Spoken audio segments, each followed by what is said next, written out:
Chapter 1. The soul of the jacket man, Li Zhao, was awakened by the sound of waves lapping against the ship's hull, followed closely by a persistent, dizzying sensation of swaying, akin to being on a pirate ship at a theme park, not merely akin to cacophony of crashing waves, the faint calls of seabirds nearby, the humid sea breeze brushing against his body, and even the briny scent of seawater that filled his nostrils, all unequivocally informed Li Zhao that he was no longer in his musty, solitary dorm room. Brother, are you awake? Good morning.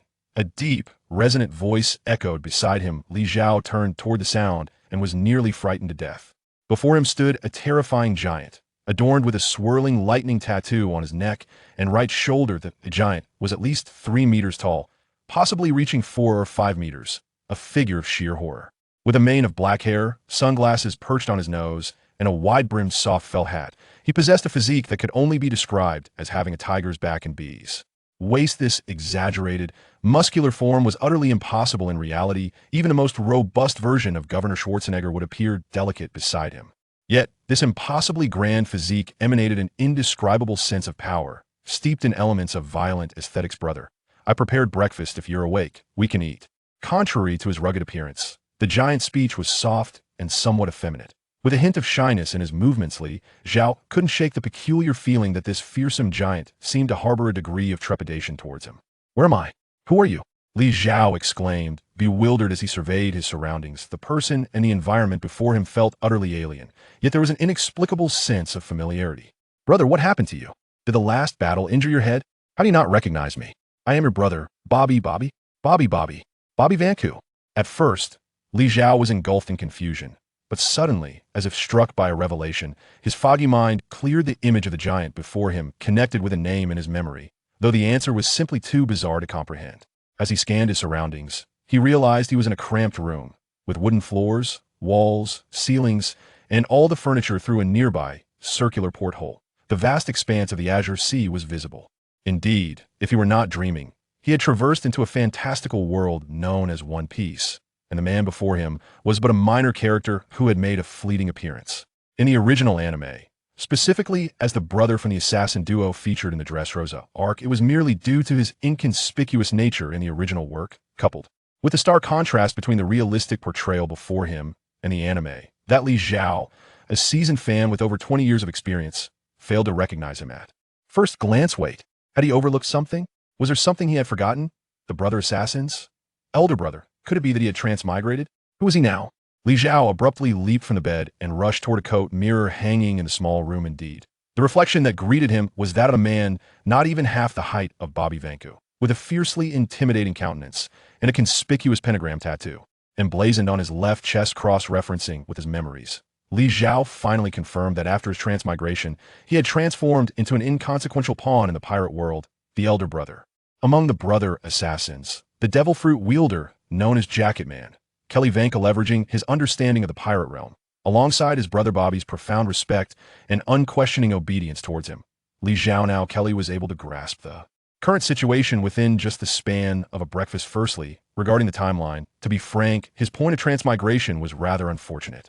From his brother's account, the significant historical event in the pirate world, the Marineford War instigated by the Whitebeard pirates, had already concluded, and it had transpired several months prior. In other words, those chosen ones, the Straw Hat crew, were currently engaged in a grueling 2-year training regimen, and it would be some time before they would surge in strength and set sail once more, thus delaying the advancement of the original plotline. Put differently, as a transmigrator, Kelly had already missed out on numerous thrilling narrative events, which was indeed a regrettable loss.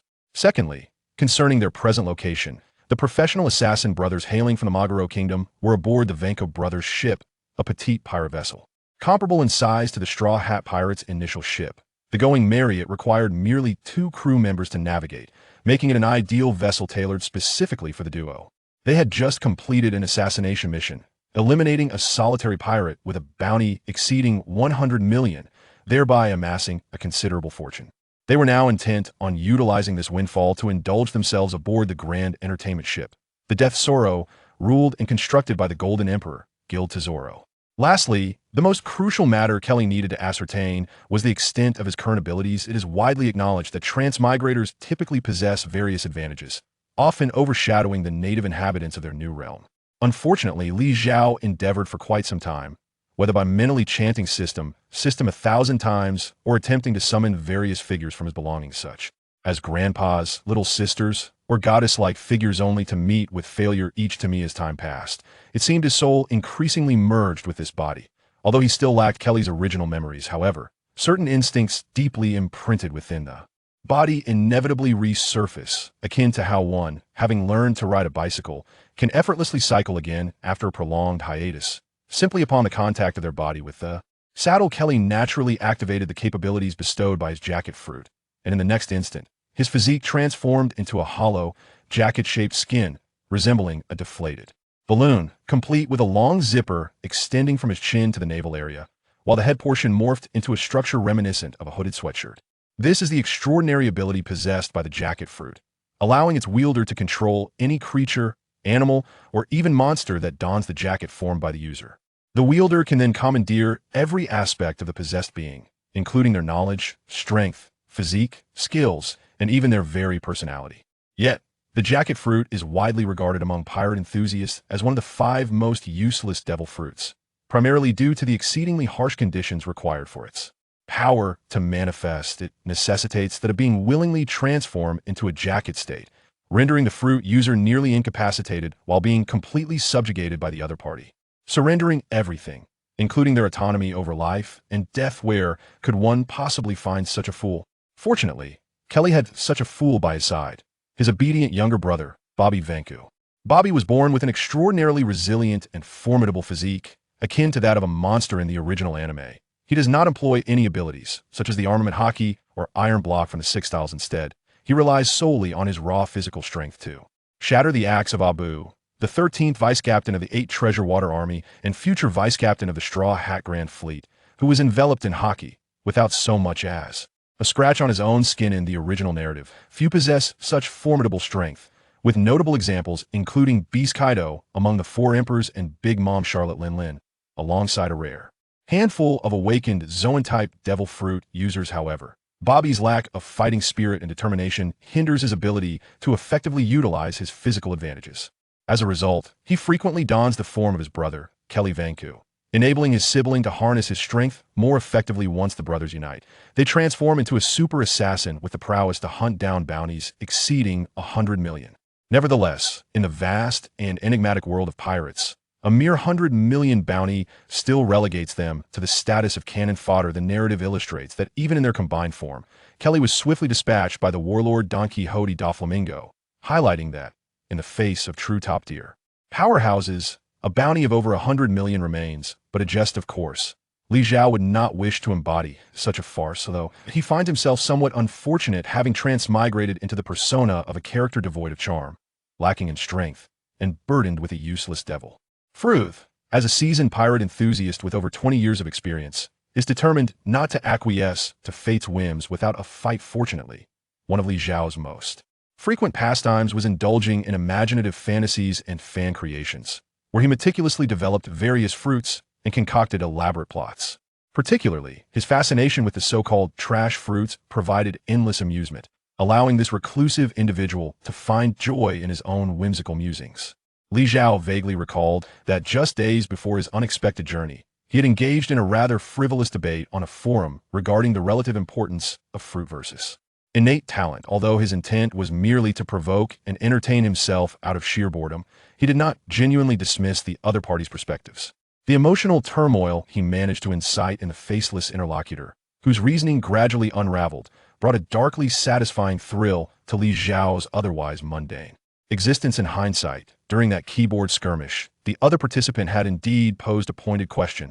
If I understand you correctly, even if you were to become a wielder of a worthless fruit, you could still ascend to the pinnacle of the pirate world and live freely. Is that what you mean? Certainly. Even if I were to embody a trivial waste, given a modicum of time and resources, I would trample over the 4 emperors and the celestial dragons alike, Li Zhao had retorted. Very well, I shall await your demonstration. Although he had uttered those intentionally provocative remarks out of a mischievous spirit, he had indeed explored the latent potentials of various devil fruits. For instance, the Yomi Yomi no Mi and the Soul fruit could be harnessed to seize control over souls, while the clone fruit might allow one to imitate not only appearances, but also skills. The hormone fruit, perhaps, could unlock capabilities akin to those of a queen bee's pheromones at this moment.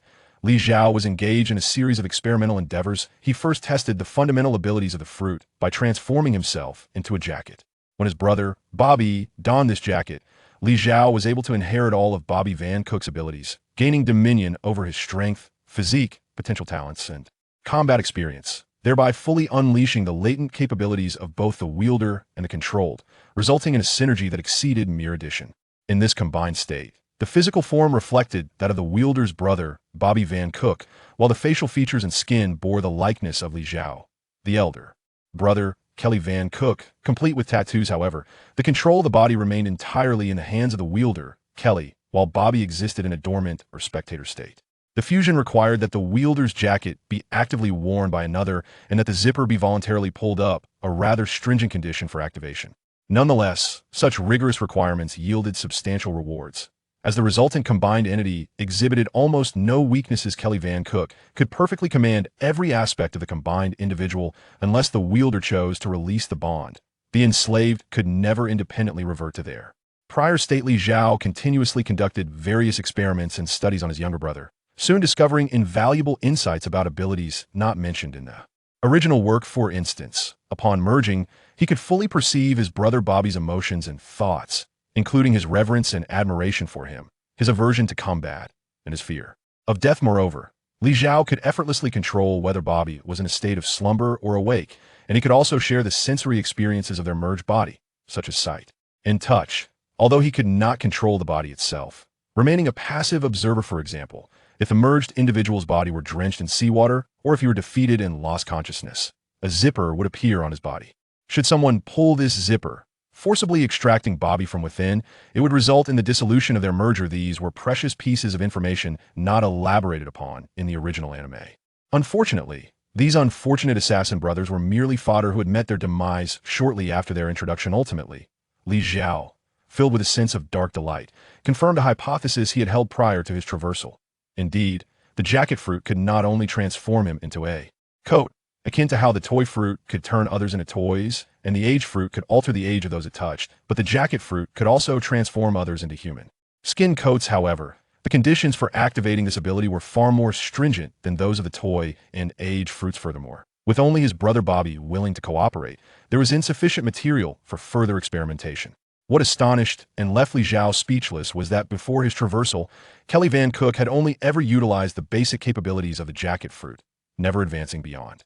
That not only had he failed to awaken the fruit's potential, but he had never even contemplated developing a second method of using the fruit beyond transforming himself into a coat for his brother to wear. The sole reason for this was that the foolish man believed having his simpleton brother Bobby willingly don him was sufficient, never needing to consider the development of the fruit. Developing a fruit requires talent, extensive practice, and creative thinking, none of which the true Kelly Van Cook possessed. Fortunately, the master of this body had now transformed into Li Zhao, a traveler from another world, destined to unleash the full brilliance of the jacket fruit.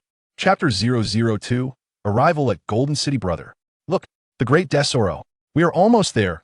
Perhaps it was due to the recent mental strain of his brother's relentless antics, leaving him utterly exhausted, that Bobby Van Cook appeared especially exhilarated upon spotting the golden ship on the distant horizon. Yet, even more thrilled was Li Zhao, this naive newcomer to another world. The technological advancements in the world of pirates are undeniably progressing in astonishing directions. Despite being entrenched in an era of wooden sailing ships and flintlock firearms, craftsmen in this realm have managed to construct super vessels exceeding 10,000 meters in length. In stark contrast, on the true Earth, where Li Zhao hails from, the largest aircraft carrier measures merely 200 or 300 meters, rendering it but a mouse beside the elephant that is this 10th sand-meter-long golden behemoth. Utterly insignificant, this maritime golden entertainment complex is owned by the Golden Emperor, Tesoro, a formidable figure who has awakened the powers of the gold fruit to extraordinary heights. He is a genuine powerhouse, so compelling that even the notorious Don Quixote da Flamingo, one of the 7 warlords of the sea, would set aside his vendettas to forge a mutually beneficial alliance with him within the territory of the Golden Emperor. Li Zhao, while currently devoid of any ulterior motives or plans, has nonetheless taken prudent precautions. Among these is filling the water barrels in the ship's cabin with seawater, which can wash away any gold powder that may infiltrate his body, serving as a countermeasure against Tesoro's gold manipulation abilities. The figurehead of the Tesoro is adorned with a golden waterway that leads directly to the ship's interior dock. The Van Ku brothers navigate their diminutive vessel through this golden channel, as golden powder cascade from the heavens like snowflakes, enveloping the entire Grim Reaper brothers' ship in a resplendent golden sheen, transporting them to a realm akin to a dream. However, Li Zhao was acutely aware that this golden snow was, in fact, the notorious snow of death. It would permeate the bodies of all visitors to the Golden City. While the golden powder posed no direct threat to one's health, a mere whim from the Golden Emperor Tesoro could instantaneously strip anyone of their freedom, transforming them into a statue of gold. Within the confines of this Golden City, Tesoro was virtually an invincible entity. After traversing the golden waterways, Li Zhao hurriedly ushered his brother into the ship's cabin, using buckets of seawater to wash away the golden dust from their bodies. The inherent weakness of the devil fruit lay in the sea, and the gold fruit was no exception. Tesoro was well aware of his abilities' vulnerabilities, which is why not a single drop of seawater could be found within the Golden City. Ah, what a privilege! May I inquire if you two are the illustrious assassins? The Vanka brothers? As the duo disembarked, still reeling from the majestic architecture adorned in gold, a striking red-haired beauty, clad in high heels, approached them with an air of confidence. Welcome to our humble abode. Allow me to introduce myself. My name is Bakala, the VIP guest relations officer aboard this vessel. Upon seeing the enchanting redhead, Li Zhao discreetly stepped back a couple of paces, maintaining a cautious distance from her. Bakala was a user of the luck fruit, capable of manipulating fortune to render her opponents inexplicably defeated. In Li Zhao's eyes, such a power, if wielded effectively, could rival the aura of a protagonist, posing a danger that surpassed even the whims of the whimsical fruit of childhood. Do you recognize us? Bobby, unlike the cautious Li Zhao, was unperturbed. As long as he wasn't engaged in combat, he exuded a charismatic presence reminiscent of a larger-than-life figure, akin to a parallel universe's Dwayne Johnson. Flirting with beautiful women was undoubtedly one of his specialties. Indeed, Bakala exclaimed, retrieving a manual from her bosom, filled with the likenesses and bounties of various pirates.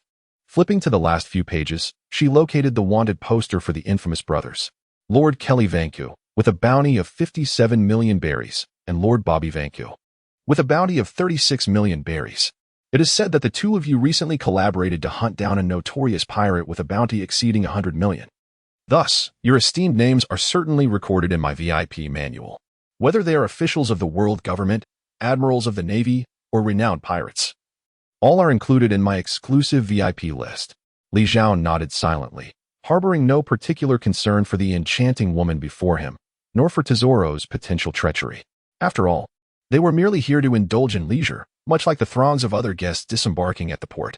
This was, after all, a world-renowned maritime entertainment hub, where the assurance of safety and security for patrons was paramount.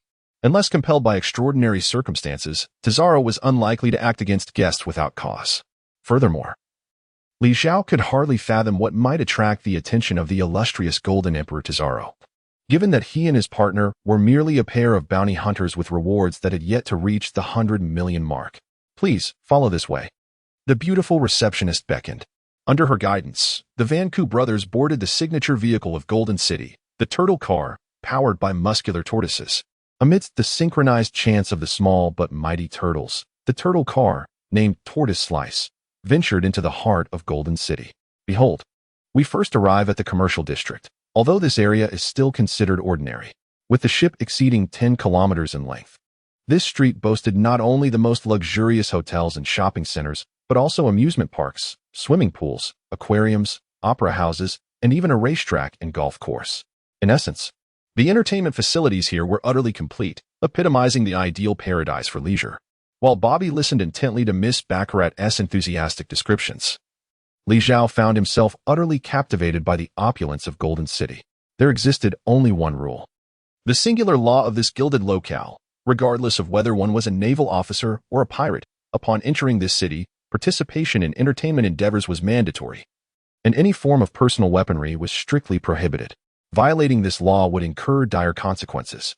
With a charming smile gracing her lips, Baccarat concluded her introduction, removing her gloves as she extended her hand toward the Van Ku brothers for a farewell handshake. Bobby, oblivious to the underlying tension, reached out to grasp her delicate hand, only to be abruptly interrupted by Li Zhao, who leapt up and delivered a sharp slap to his head. "You fool! Have you forgotten that as assassins, we are strictly forbidden from casually touching a woman's hand? Such actions could bring us misfortune." "Eh? Is that so?" Bobby pondered, his mind swirling with confusion. Yet, his ingrained habits prevented him from questioning his elder brother's words. "Miss Baccarat, I sincerely apologize. As assassins, we refrain from touching others' hands during our off-duty hours. I hope you can forgive us."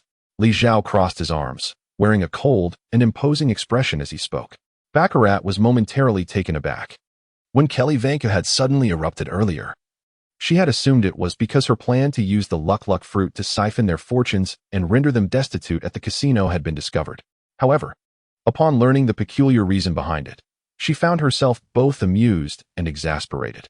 The notion of robbing so-called VIP clients of their luck, leading them to suffer devastating losses and incur monumental debts, all under the dominion of Lord Zhao, was merely a secondary task. Its completion was of little consequence. After all, most of those top-tier warriors possessed a heightened sense of vigilance, rendering the luck fruit unreliable. Thus, Baccarat did not press the issue, instead bestowing a charming smile before turning to leave. Chapter 003, an encounter with a female spy. As Li Zhao watched her beautiful figure recede into the distance, he finally exhaled in relief. He genuinely harbored a deep apprehension towards this woman, even more so than towards the local overlord, the Golden Emperor Tesoro. After all, luck is an elusive and unpredictable force, impossible to control. Evaluating Baccarat's displayed prowess in the animation left Li Zhao feeling uncertain. He was no Usopp, the legendary figure with a penchant for miraculous comebacks against seemingly insurmountable foes. In the following days, the two brothers experienced unparalleled joy. The Golden City had truly reached the zenith of entertainment, offering an array of activities, racing, amusement parks, gourmet dining, and casinos that allowed the Vanka brothers to fully indulge themselves. Over a mere half-day, they had already squandered nearly one-tenth of their fortune, exceeding 100 million. It was not until the evening of the following day that this wild indulgence finally reached a pause. The brothers arrived at the city's most iconic landmark, the Golden Tower Hotel, where they settled into an elegantly styled bar. They ordered 2 cocktails and the finest volcanic fish steaks, savoring their leisurely meal. This pirate world was simply magnificent. Li Zhao's heart surged with excitement. In his previous existence, he was merely a reclusive individual, living a monotonous life sustained by instant noodles and pickled vegetable buns, his material existence reduced to the barest minimum. His experiences with romance and understanding of the opposite sex were solely derived from Japanese anime. Whether he could ever escape his virginity remained uncertain. However, upon his recent arrival in this new realm, he was immediately immersed in unparalleled material indulgence. The culinary delights here drove him to ecstasy, while the stunning women encompassed every conceivable type. Mythical mermaids, elegant beings with elongated necks, arms, and legs, and even the alluring orc and giant women were all available at clear prices. The long-legged beauties, typically only seen in distorted backgrounds of short videos on his phone, were now a commonplace sight in this world. Compared to this golden city, what did places like the Australian casinos, the entertainment mecca of Las Vegas, or even the 8-star sailing hotels amount to? They paled in comparison, resembling rural restrooms in their insignificance. "Hey, brother, look. That woman over there is simply exquisite." Li Zhao followed the direction indicated by his brother's finger and beheld, at a table by the window, a stunning blonde beauty clad in a black, form-fitting miniskirt and fishnet stockings, sitting alone. A hint of melancholy graced her face as she slowly poured herself a drink. Indeed, she was breathtaking. Yet there was an unsettling familiarity about her. The admiration in Li Zhao's eyes gradually morphed into confusion, ultimately culminating in astonishment. "Ah, it is she, without a doubt, Khalifa. Yes, it is certainly her." The enchanting woman, indulging in solitary libations by the window, was none other than Khalifa, a former member of the CP9, the clandestine organization within the world government, and the sole female among them, possessing the powers of the bubble fruit. In the original narrative, following their defeat at the hands of the Straw Hat crew, CP9 was subsequently betrayed by their superior, Spandam, leading to a manhunt initiated by the world government. Afterward, CP9 vanquished the naval forces pursuing them and ultimately set sail for an unknown destination aboard a commandeered naval ship. Subsequently, during the 2-year training period of the protagonists, the 2 most formidable members of the original CP9, Rob Lucci, the Leopard Man, and Kaku, the Giraffe Man, ascended to become officers within the direct command of the Celestial Dragons, known as CP, Aegis Zero, while the fates of the remaining CP9 members, including Khalifa, remained shrouded in mystery. The sudden appearance of a familiar character from the story stirred Li Zhao's excitement, but soon led him to ponder the implications of this encounter for himself. Bobby, listen closely. You will do as I instruct.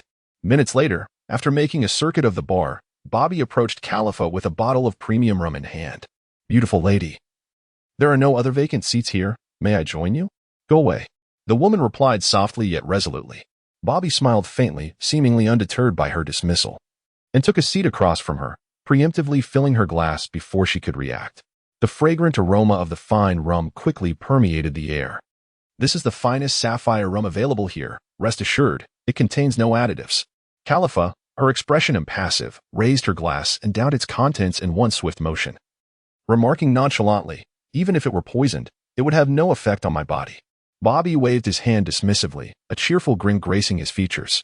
It must be noted that, aside from his timid demeanor, Bobby Vanku could undoubtedly be categorized as a dashing figure in this pirate world, starkly contrasting with the more effeminate charm of characters like Cavendish. Bobby possessed a robust and formidable physique, brimming with masculine vigor. Although, by the standards of an average human physique, his upper body, particularly his broad shoulders, chest, and arms, appears excessively large. It embodies the quintessential physique of a formidable warrior in the world of pirates.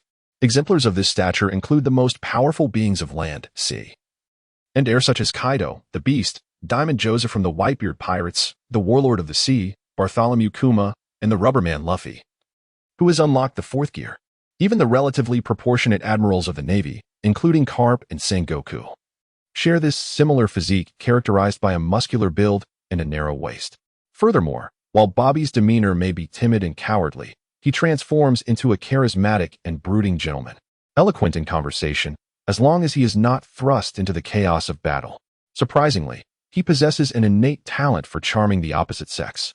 Perhaps it is the intriguing juxtaposition of his menacing aura as an assassin and the reassuring presence of a pacifist that creates a peculiar chemistry. Bobby effortlessly forges connections with women he has just met, quickly becoming their confidant. It appears that even the former CP9 female spy is not immune to Bobby's masculine allure, as she soon succumbs to his masterful flirting.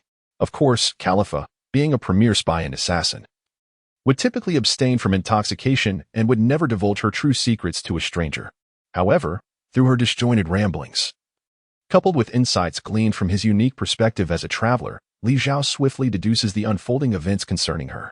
Rob Lucci, the leader of CP9, is unwilling to embrace the life of a fugitive under the world government as pursuit.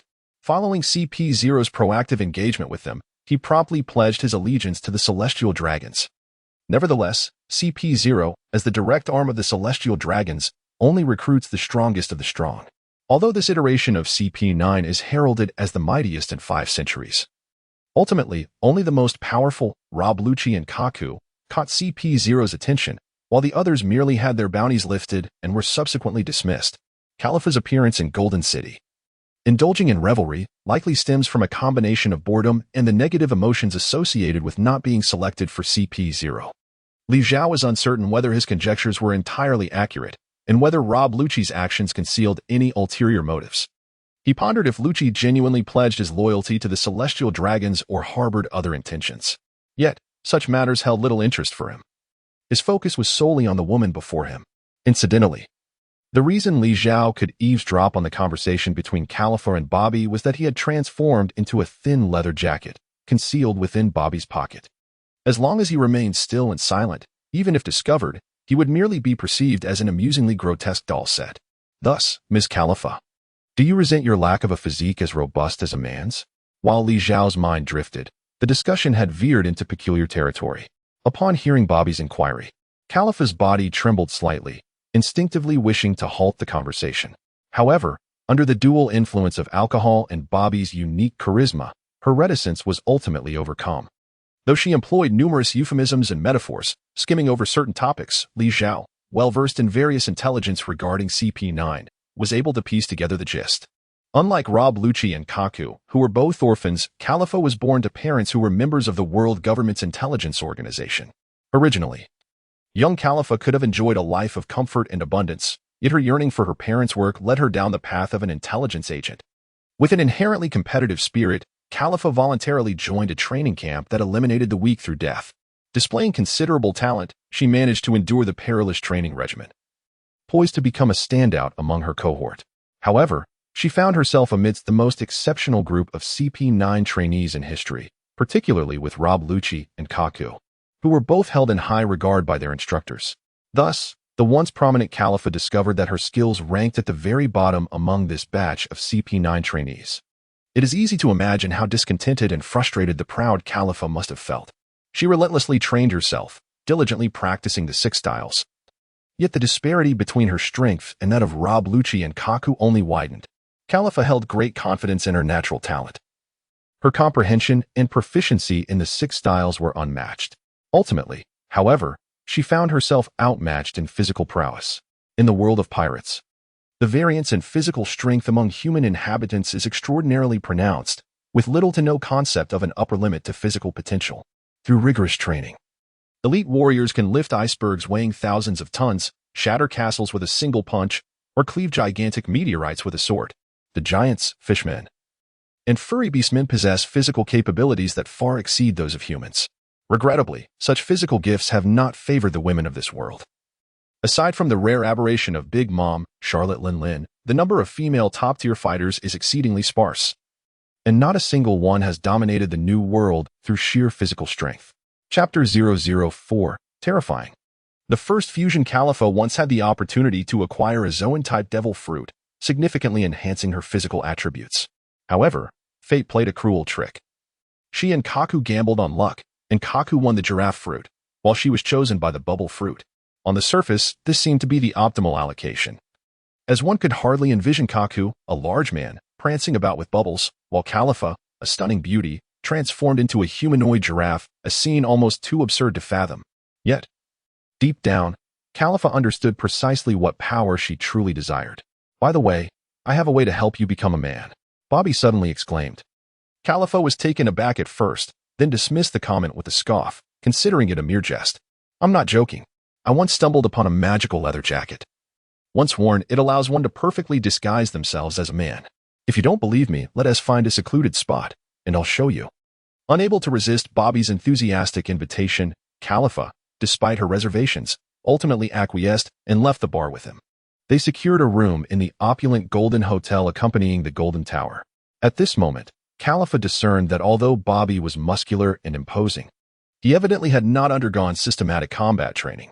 He lacked the distinctive aura of a warrior, likely had not awakened haki, and did not resemble a devil fruit user, posing no threat to her as a top intelligence agent. If he harbored any ill intentions, the outcome might not be as one-sided as he presumed. In the room, before Khalifa's eyes, Bobby donned the skin jacket that transformed Li Zhao.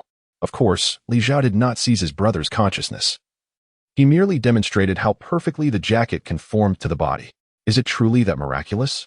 The burly man before her transformed seamlessly. His appearance altered without any sense of dissonance. She pondered what effect it might have on her if she wore it. What do you think? Why not give it a try yourself? Bobby unzipped his jacket and, with a smile, handed his brother's discarded coat to Khalifa. The woman, her face flushed with inebriation, hesitated for a moment before ultimately accepting the peculiar outfit that she deemed to possess utterly dreadful taste. As for the reason behind her acceptance, Khalifa could not articulate it.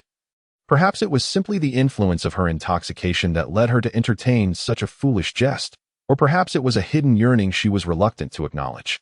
Could it be that what he said held a grain of truth? Apologies, but may I change in the bathroom?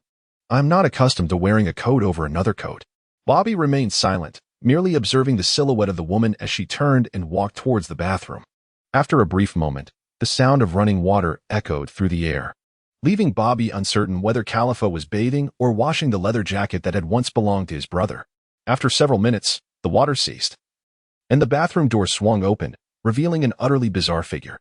The instant Bobby beheld the person's visage, he could no longer contain his instinctive impulse.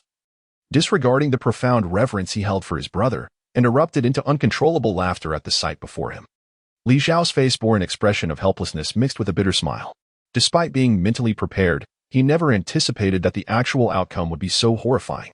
Indeed, horrifying is the only term that could scarcely encapsulate his current appearance, even if Li Zhao were reluctant to admit it. There was no escaping the truth.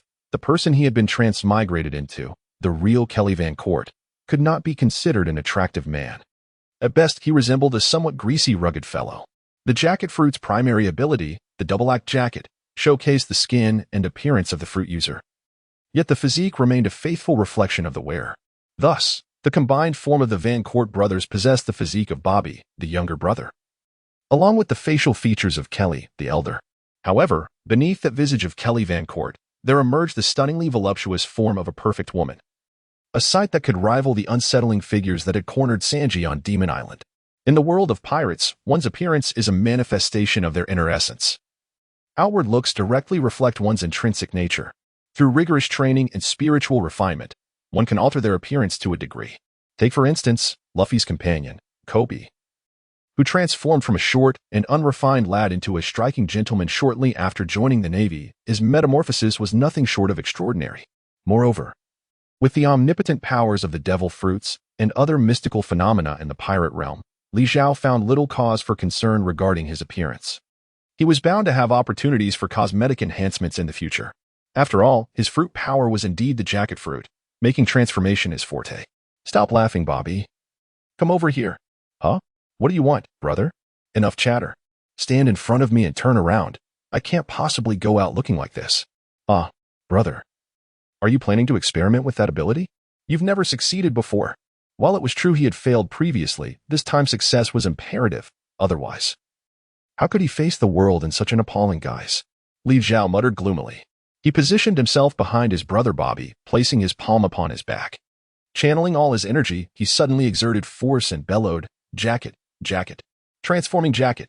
In the next moment, a long, thick zipper, beginning at Bobby Van Court's neck and extending down to his lower back, gradually took shape on his broad back, as if it had always been a part of him. I truly succeeded. Even Li Zhao could hardly contain his exhilaration at that moment. From the very beginning, even before his transmigration, he had pondered the possibility of the jacket fruit transforming others into jackets, and he had attempted it immediately upon his arrival in this new world. Naturally, the test subject was none other than his obedient younger brother, the epitome of perfection, Bobby Van Court. Alas, he had never succeeded in any prior attempts. Li Zhao once conducted research indicating that the development of devil fruits requires, first and foremost, the innate talent of the user, followed by a wealth of creative ideas and concepts, and ultimately, relentless experimentation and extensive practice, much like the protagonist Luffy, who has ingeniously harnessed the powers of the gum-gum fruit to develop various forms such as Gear 2nd, 3rd, and 4th. As for innate talent, it is immutable. One's natural abilities are predetermined. However, in terms of creativity and innovation, Li Zhao considers himself unparalleled in this world as a transmigrator. The fundamental ability of the jacket fruit, known as jacket, double-pipe jacket, allows the user to transform into a jacket themselves. Any living creature, be it an animal or even a monster, that dons this jacket becomes subject to the user's will, granting control over the host's powers, physique, and even personality. It appears that even the most elusive qualities of talent and aptitude can be seamlessly appropriated, perfectly augmenting one's existing abilities. The talent of Kelly Van Court, whose soul has been usurped by Li Zhao, may have been merely average, yet with the addition of CP9 Agent Caliph's exceptional attributes, the threshold for developing new skills seems finally within reach. Li Zhao has successfully activated a new ability, not for himself, but the capability to transform others into jackets. Aptly named Jacket, Metamorphic Jacket. Chapter 005, Explosive. The Triune Fusion according to the design of the skill. Li Zhao created a long zipper along Bobby's spine and slowly began to pull it open. As the zipper parted slightly, a hissing sound echoed as air escaped, and Bobby's imposing physique deflated instantaneously, resembling a punctured balloon, ultimately transforming into a colossal human skin jacket with a partially open zipper. Brother, I now possess no strength whatsoever. Aside from my eyes and mouth, which can still move and allow me to speak, I am utterly immobilized, the human skin jacket form of Bobby murmured. Ignoring Bobby's lamentations, Li Zhao examined the human skin jacket closely. You cannot move at all, precisely as it should be. Have you ever seen a piece of clothing that could move on its own? Well then, if my design is flawless. Once I were you, Li Zhao donned the skin jacket transformed by Bobby, methodically inserting his arms and legs through the zipper, which then sealed itself automatically. Unlike when his form altered to fit another, upon fully wearing Bobby's jacket, the resultant figure remained entirely unaffected by Li Zhao's current feminine physique, instead embodying the robust and virile form of Bobby Vanku. However, the essence of the entity was profoundly different. At that moment, Li Zhao wielded complete dominion over the combined being. In other words, he had flawlessly mastered the powers and attributes of Khalifa, his brother Bobby Vanku, and all the inherent abilities belonging to Kelly Vanku. The sum of 1 plus 1 plus 1 yielded a result far exceeding 3. In this instant, Li Zhao possessed a formidable physique akin to that of an awakened Zoan fruit user, coupled with the perfected martial arts techniques of the world government's agents, as well as the abilities of the bubble fruit. This was the true power of the jacket fruit, ingeniously developed by Kelly Vanku, manifesting in the dual-layered jacket combined human form. Stepping outside, Li Zhao forcibly suppressed the impulse to unleash his pent-up energy. The golden ship, the Deisaro, was a floating entertainment hub, likely housing an arena where he could easily sign up and find an opponent to test his newfound strength, allowing him to ascertain whether his expectations aligned with reality. However, in the next moment, Li Zhao realized he need not go to such lengths. As he walked down the street, contemplating his future plans, only to notice that the entire thoroughfare had become eerily deserted. This maritime city was truly a sleepless metropolis, with various entertainment venues operating around the clock, bustling with crowds and a constant flow of vehicles. Yet, only one individual aboard this colossal vessel possessed the power to disperse all pedestrians in an instant. Li Zhao gazed down the street, where a line of impeccably dressed thugs, wielding an array of both cold and hot weaponry, approached him with a deliberate pace.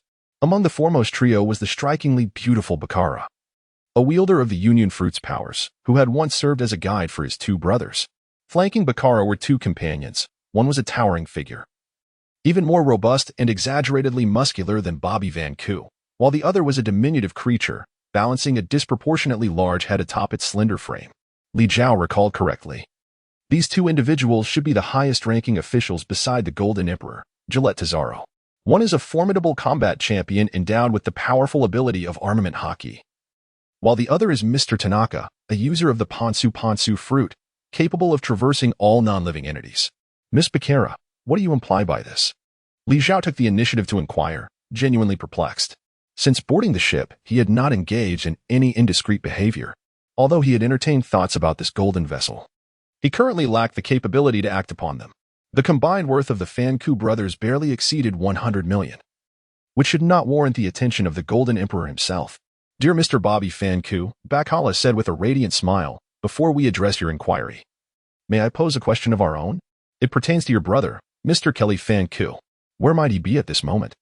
Since he entered the restroom with you a few hours ago, we have not seen hide nor hair of him. Furthermore, there was another distinguished lady who, after spending time alone with you, has also mysteriously vanished. Upon hearing this, Li Zhao suddenly grasped the situation. He recalled that the ship was filled with genuine gold, with even the decorations lining the streets crafted from solid gold. Consequently, the security measures within this golden entertainment city were of the highest caliber worldwide. With the terrifying financial backing of Tazaro, surveillance bugs were positioned every few meters, monitoring the premises 24 hours a day. This was merely the visible aspect. One could surmise that countless hidden surveillance devices were discreetly placed out of sight. Initially, he had approached this vacation with a carefree attitude, paying little heed to the surveillance, thus failing to take precautions. Fortunately, the entertainment city catered to elite figures and distinguished guests, which dissuaded any overt misconduct. Even covert actions were likely avoided in private areas such as restrooms and hotel rooms, leading him to believe that his true secrets remained undisclosed. Otherwise, the enchanting Bakala would not have posed such a question. Li Zhao, mimicking the tone of a notorious playboy he had gleaned from the internet, forced a lewd expression as he replied, My brother mentioned he wanted to seek out some amusement on his own, and then he never returned. I was hoping to inquire about his whereabouts. As for the woman who had been with me previously, he chuckled. Naturally, after we concluded our affairs, we parted ways. Surely, you cannot expect me to be accountable for every woman with whom I have shared a room. Cut it out. The beautiful Baccarat spat disdainfully.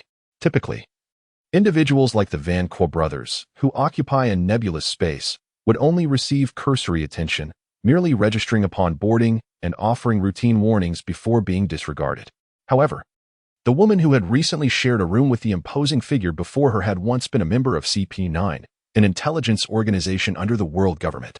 Despite the chaos caused by the Straw Hat crew at Judicial Island, leading to CP9's members becoming fugitives. Recent intelligence obtained by Gold City indicated that some key figures within CP9 had been reintegrated into the world government and had ascended to become officials in CP0, the most formidable intelligence agency exclusive to the Celestial Dragons. For various reasons, CP0 had recently fixated on Lord Tesoro, and the CP0 officer overseeing matters concerning the Great Tesoro was none other than Rob Lucci, the strongest among the former CP9. Consequently, it was only natural that Khalifa, a former colleague of Rob Lucci, would be under the close scrutiny of Gold City's intelligence apparatus. Yet, after being alone with Bobby Van Qua, she mysteriously vanished. And prior to that, the true mastermind behind the Van Qua brothers, elder brother Kelly Van Qua, also disappeared from the restroom. In Gold City, instances of disappearances were not uncommon. Countless unfortunate gamblers, facing bankruptcy, were discarded into the golden hell to languish without sustenance. However, the sudden, inexplicable disappearance of two individuals under such stringent surveillance was an exceedingly rare occurrence.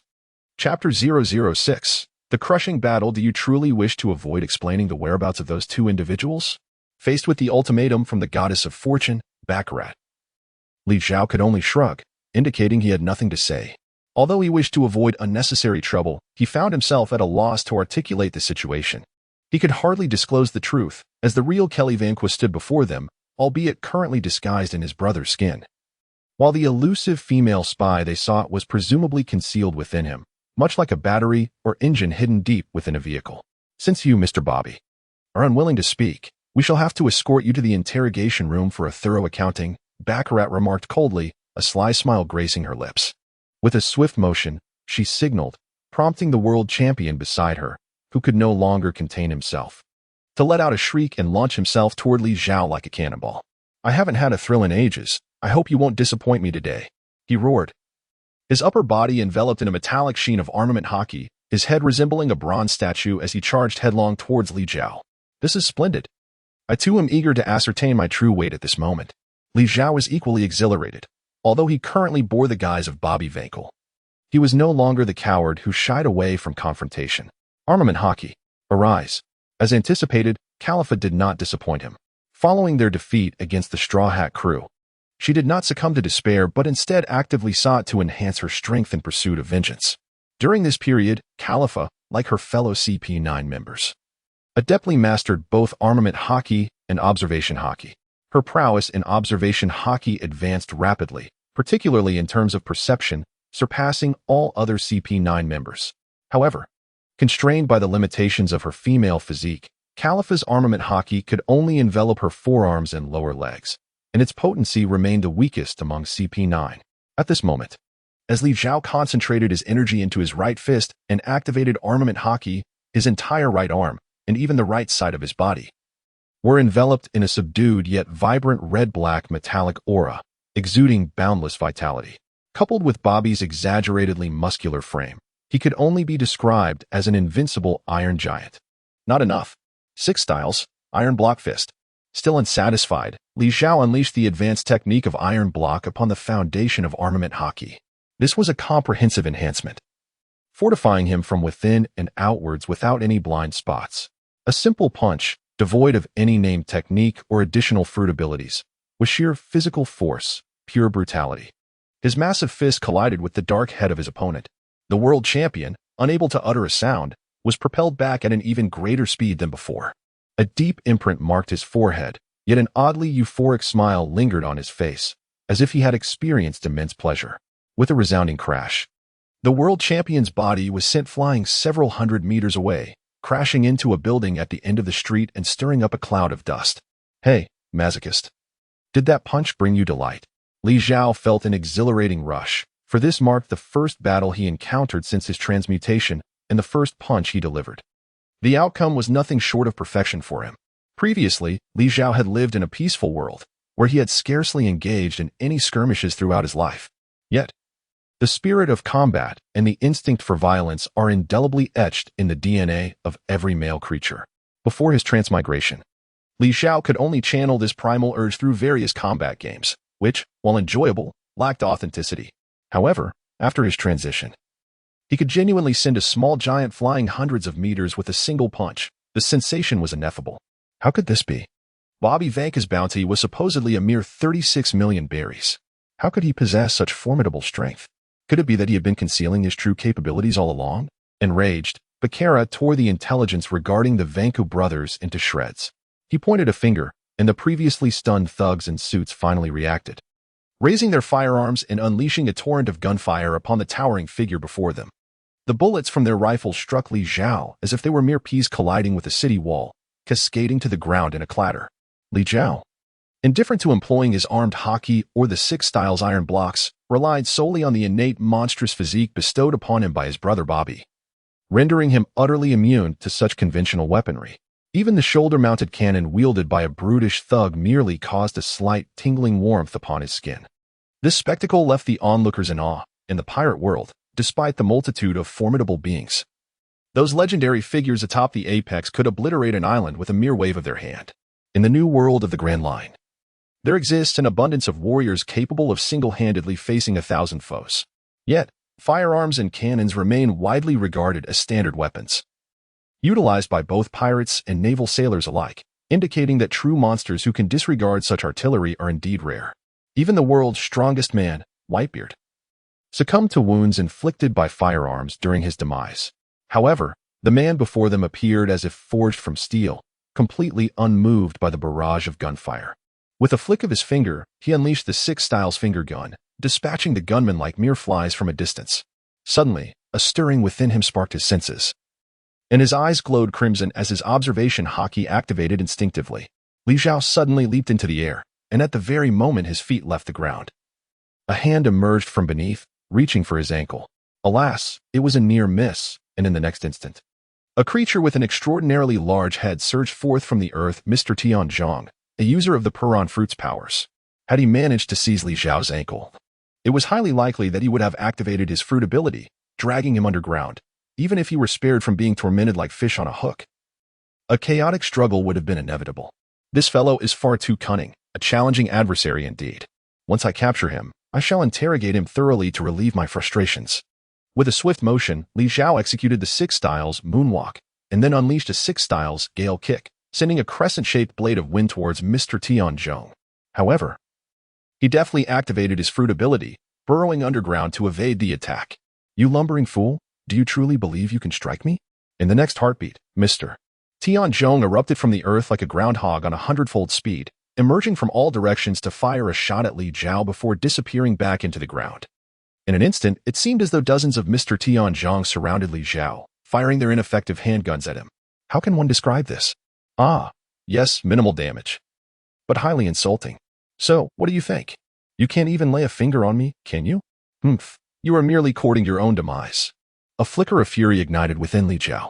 With a swift motion, he tore off his coat, twisting it into a makeshift rope. Under the infusion of his hockey, this fabric transformed into something as robust and formidable as a steel cable. Moonwalk, thorny path. This was one of the lethal techniques mastered by Khalifa. Li Zhao leapt into the air, utilizing the very atmosphere as a stepping stone, executing three-dimensional maneuvers throughout the space. In the wake of his rapid movements, afterimages lingered in the air, multiplying in number beyond those left by Mr. Tanaka. Not only was his speed astonishing, but the fabric in his hand unleashed a barrage of strikes at supersonic velocity, filling the space with thousands of whip-like shadows. Tanaka let out a bizarre cry as his body was struck by dozens of lashes in the blink of an eye. He was left in tatters, his skin marred and bloodied, collapsing to the ground in a state akin to the previous champion, unconscious and unresponsive. Chapter 007, The Goddess of Fortune and the Golden Emperor. Damn it. It falls to me to take action. The beautiful Bakara stomped her foot in frustration, reaching out to touch the henchmen surrounding her, employing her devil fruit ability to siphon their luck. Li Zhao had consistently kept a watchful eye on her, and upon noticing her actions, he promptly resolved to flee. The power of the luck fruit was exceedingly peculiar, bordering on the absurd, once activated. Bakara seemed to don an invincible cloak, as if graced by a protagonist's halo. Until the reservoir of her amassed fortune was depleted, every attack directed at her would, for various reasons, ultimately failed to find its mark. Moreover, even a mere toss of a coin by this woman could trigger a butterfly effect, bringing misfortune upon her adversaries, resulting in tangible harm. In essence, This woman was simply not to be trifled with. Li Zhao had no desire to challenge the ethereal trajectory of fate. He was not a specialist in reversing dire situations, nor did he possess the prowess of the indomitable Usopp, who could conquer all challenges, lacking the necessary fortitude. He refrained from undertaking such precarious endeavors. From the outset, Li Zhao had never perceived himself as a bearer of protagonist's aura, capable of turning calamities into blessings.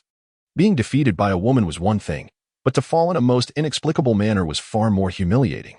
He had thoroughly assessed his current capabilities. With his brother Bobby's formidable physique combined with Caliph's refined mastery of the Marine Six styles, as well as the advanced hockey of armament and observation, his strength had undergone a remarkable transformation. The fusion of the three of them transcended the simplistic notion of 1+1+1, yielding results beyond his initial expectations. Continuing the battle seemed unnecessary. A wise man avoids immediate loss. Thus, Li Zhao promptly prepared to make his escape, resolutely vowing to remain at least 10 meters away from Bakara. With a flash of moonwalk, he declared his intent to flee. Stop. Don't even think about running. Bakara was taken aback by Li Zhao's abrupt decision to retreat. Just moments ago, she had radiated confidence and authority, but now, witnessing his swift retreat without hesitation, she felt utterly deprived of the opportunity to showcase her abilities, as if he were acutely aware of her limitations. In an instant, he had vanished hundreds of meters away, seemingly dancing upon the air. Frustration gnawed at Bakara, yet she found herself powerless. After all, the Luck fruit was a type of devil fruit ability that necessitated direct contact with the opponent's body or the use of objects such as coins for indirect contact. It could not manifest mere wishes or guarantee responses. Otherwise, the ruler of the grand ship, the Desoro, would not be Zhao, but rather her, the Queen of Fortune. Bakara, since you have graced my ship with your presence, I must ensure that as your host, I offer you a proper reception. A deep, magnetic voice resonated from the shadows, and suddenly the ground was coated in a layer of gold. No, it was not merely coated. The entire surface had transformed into pure gold. In the next moment, the golden ground surged like a sea, creating towering waves of gold that encircled and sealed off Li Zhao's escape route. Li Zhao hovered in the air, turning to look back as a tall, statuesque man clad in a pink suit sauntered forth. He was none other than the master of this maritime city, the Golden Emperor, Gilder Zhao. Mr. Bobby Vanku.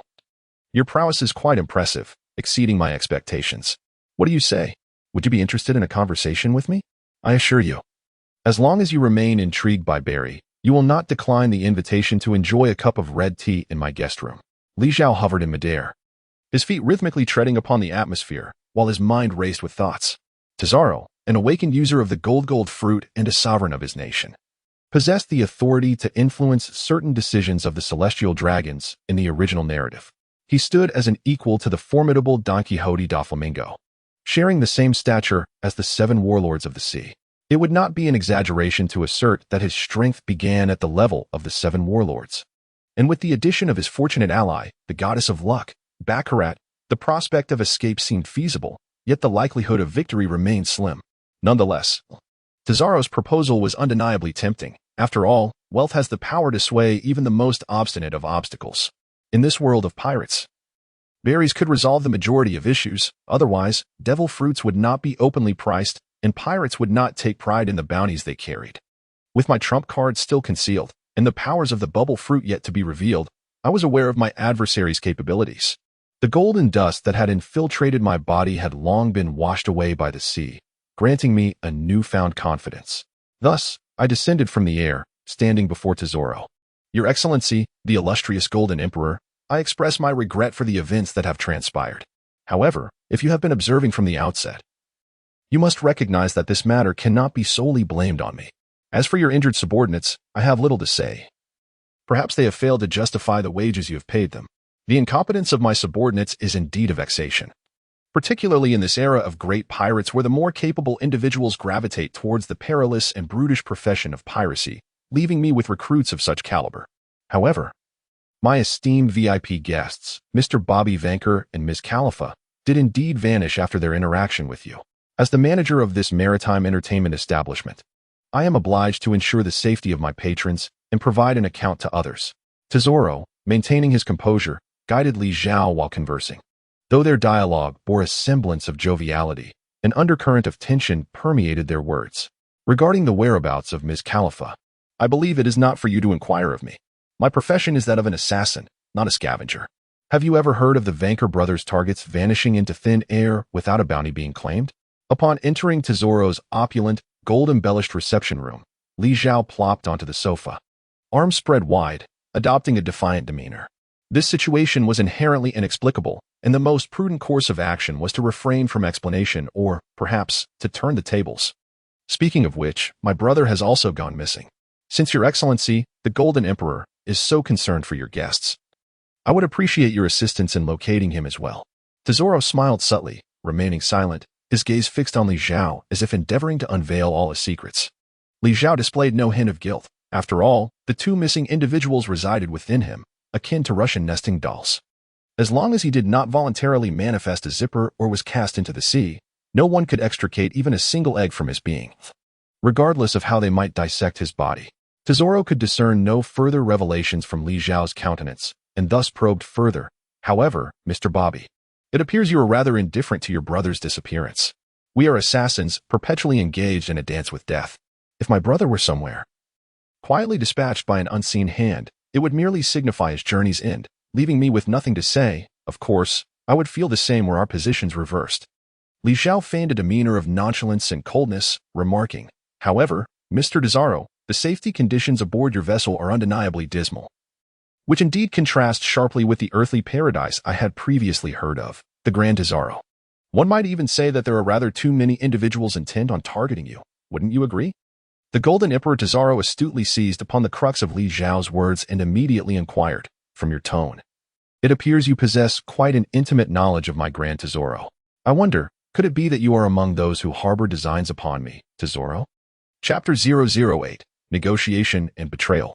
Li Zhao, unfazed by the subtle hostility woven into Tesoro's words, offered a faint smile and replied, Mr. Tesoro, do you know what the most crucial element is for an assassin? Strength? Manpower?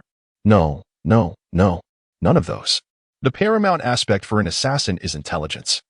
Only by possessing a comprehensive understanding of one's assassination target, knowing precisely when they dine, when they sleep, how often they bathe throughout the year, and having complete knowledge of their entire profile, can one confidently execute the mission. Thus, my brothers and I have been operating a rather commendable intelligence network. Tesoro's brow furrowed, his murderous intent intensifying. So, you are saying that your purpose in coming aboard the Grand Tesoro is indeed to claim my head? Li Zhao continued to disregard Tesoro and the tense subordinates behind him, smiling as he spoke. Lord Tesoro, please do not misunderstand. Collecting intelligence is merely our professional habit. For anyone can potentially become our assassination target at any moment. However, I assure you that you are not our intended target this time, so you may rest easy. After all, the cost for us to take action against you is certainly not insignificant, and at present, I fear no one could afford it. Li Zhao's assertion inadvertently instills confidence in Tesoro, for he, a staunch proponent of the supremacy of wealth, possesses unwavering belief in his own worth. You appear to have considerable faith in your sources of intelligence. To be candid, I harbor some doubts. Li Zhao's words struck the Golden Emperor Tesoro with an uncanny precision, akin to a bullet finding its mark. Tesoro, the wielder of the gold fruit, possesses the extraordinary ability to sense all gold aboard the grand ship, the Tesoro. He can manipulate it with the same ease as controlling his own body. Moreover, every individual entering this lavish entertainment city is baptized in gold dust, their very beings permeated by gold. In essence, within this city, one is utterly invincible. While many are aware of Tesoro's capabilities as a gold fruit user, few are privy to the awakening of his powers. The knowledge that every person boarding the ship is susceptible to the encroachment of gold dust, with their fates resting in the hands of Tesoro, remains a closely guarded secret. Should the esteemed guests, such as the celestial dragons, the 4 emperor's officers, or naval admirals, discover that they have already fallen victim upon boarding, the resulting humiliation could incite them to eliminate Tesoro, regardless of his perceived invulnerability. Nevertheless, Li Zhao chose to withhold the secret that seawater could negate the effects of Tesoro's golden powder. Revealing such information might provoke the emperor's wrath. With a snap of his fingers, Tesoro transformed a grand chandelier, hanging from the ceiling into a stream of golden liquid, silently engulfing all of his henchmen in the lounge. A ruthless figure such as he executed the silence with remarkable efficiency. Beside him, the goddess of fortune, Baccarat, an ally of Tesoro, was already aware of his coarse secrets, and thus was not among those to be silenced. Observing Li Zhao, she furrowed her brow and remarked, "When I boarded, I wished to shake your hand, but your brother intervened. It seems you were aware of my abilities even then." "Indeed, the luck fruit, although regrettably. You are the goddess of fortune for Lord Zhao and not for me. I am not blessed to partake in your fortune, hence the necessity of maintaining distance," he replied. It was evident that Zhao was now fully aware of Li Zhao's extensive knowledge. The pressing question remained, should he eliminate him immediately? Or was it already too late for that? The answer lingered in the air, for the Vanka brothers were a notorious pair of assassins. And only Bobby Vanka stood before him now, while the more bountiful Kelly Vanka was nowhere to be found. The notion of silencing Li Zhao seemed utterly futile. Li Zhao, discerning Zhao's contemplations, surmised the emperor's thoughts with remarkable accuracy. It was the opportune moment to further entice Zhao, dissuading him from the idea of enmity. "I am privy to far more than you might imagine. Should you require assistance, Mr. Zhao, I would not mind acting as an information broker." Zhao's interest piqued. He promptly responded, "In that case, I shall offer you 100 million berries. Let us see what you can provide for me." Indeed, the affluent individual speaks of an astounding sum of 100 million berries, a fortune that countless pirates could only dream of throughout their entire lives. Li Zhao pondered for a moment and smiled. "Lord Zhao, previously my brother and I attended a water-themed song and dance gala that you hosted. To be honest, it was truly spectacular. Besides yourself on stage, there was also a songstress with a melodious voice, was there not?" "Indeed, that was our esteemed signature songstress, Miss Karina from the Tesoro," Zhao replied. "What, might I inquire, piques your interest in her?"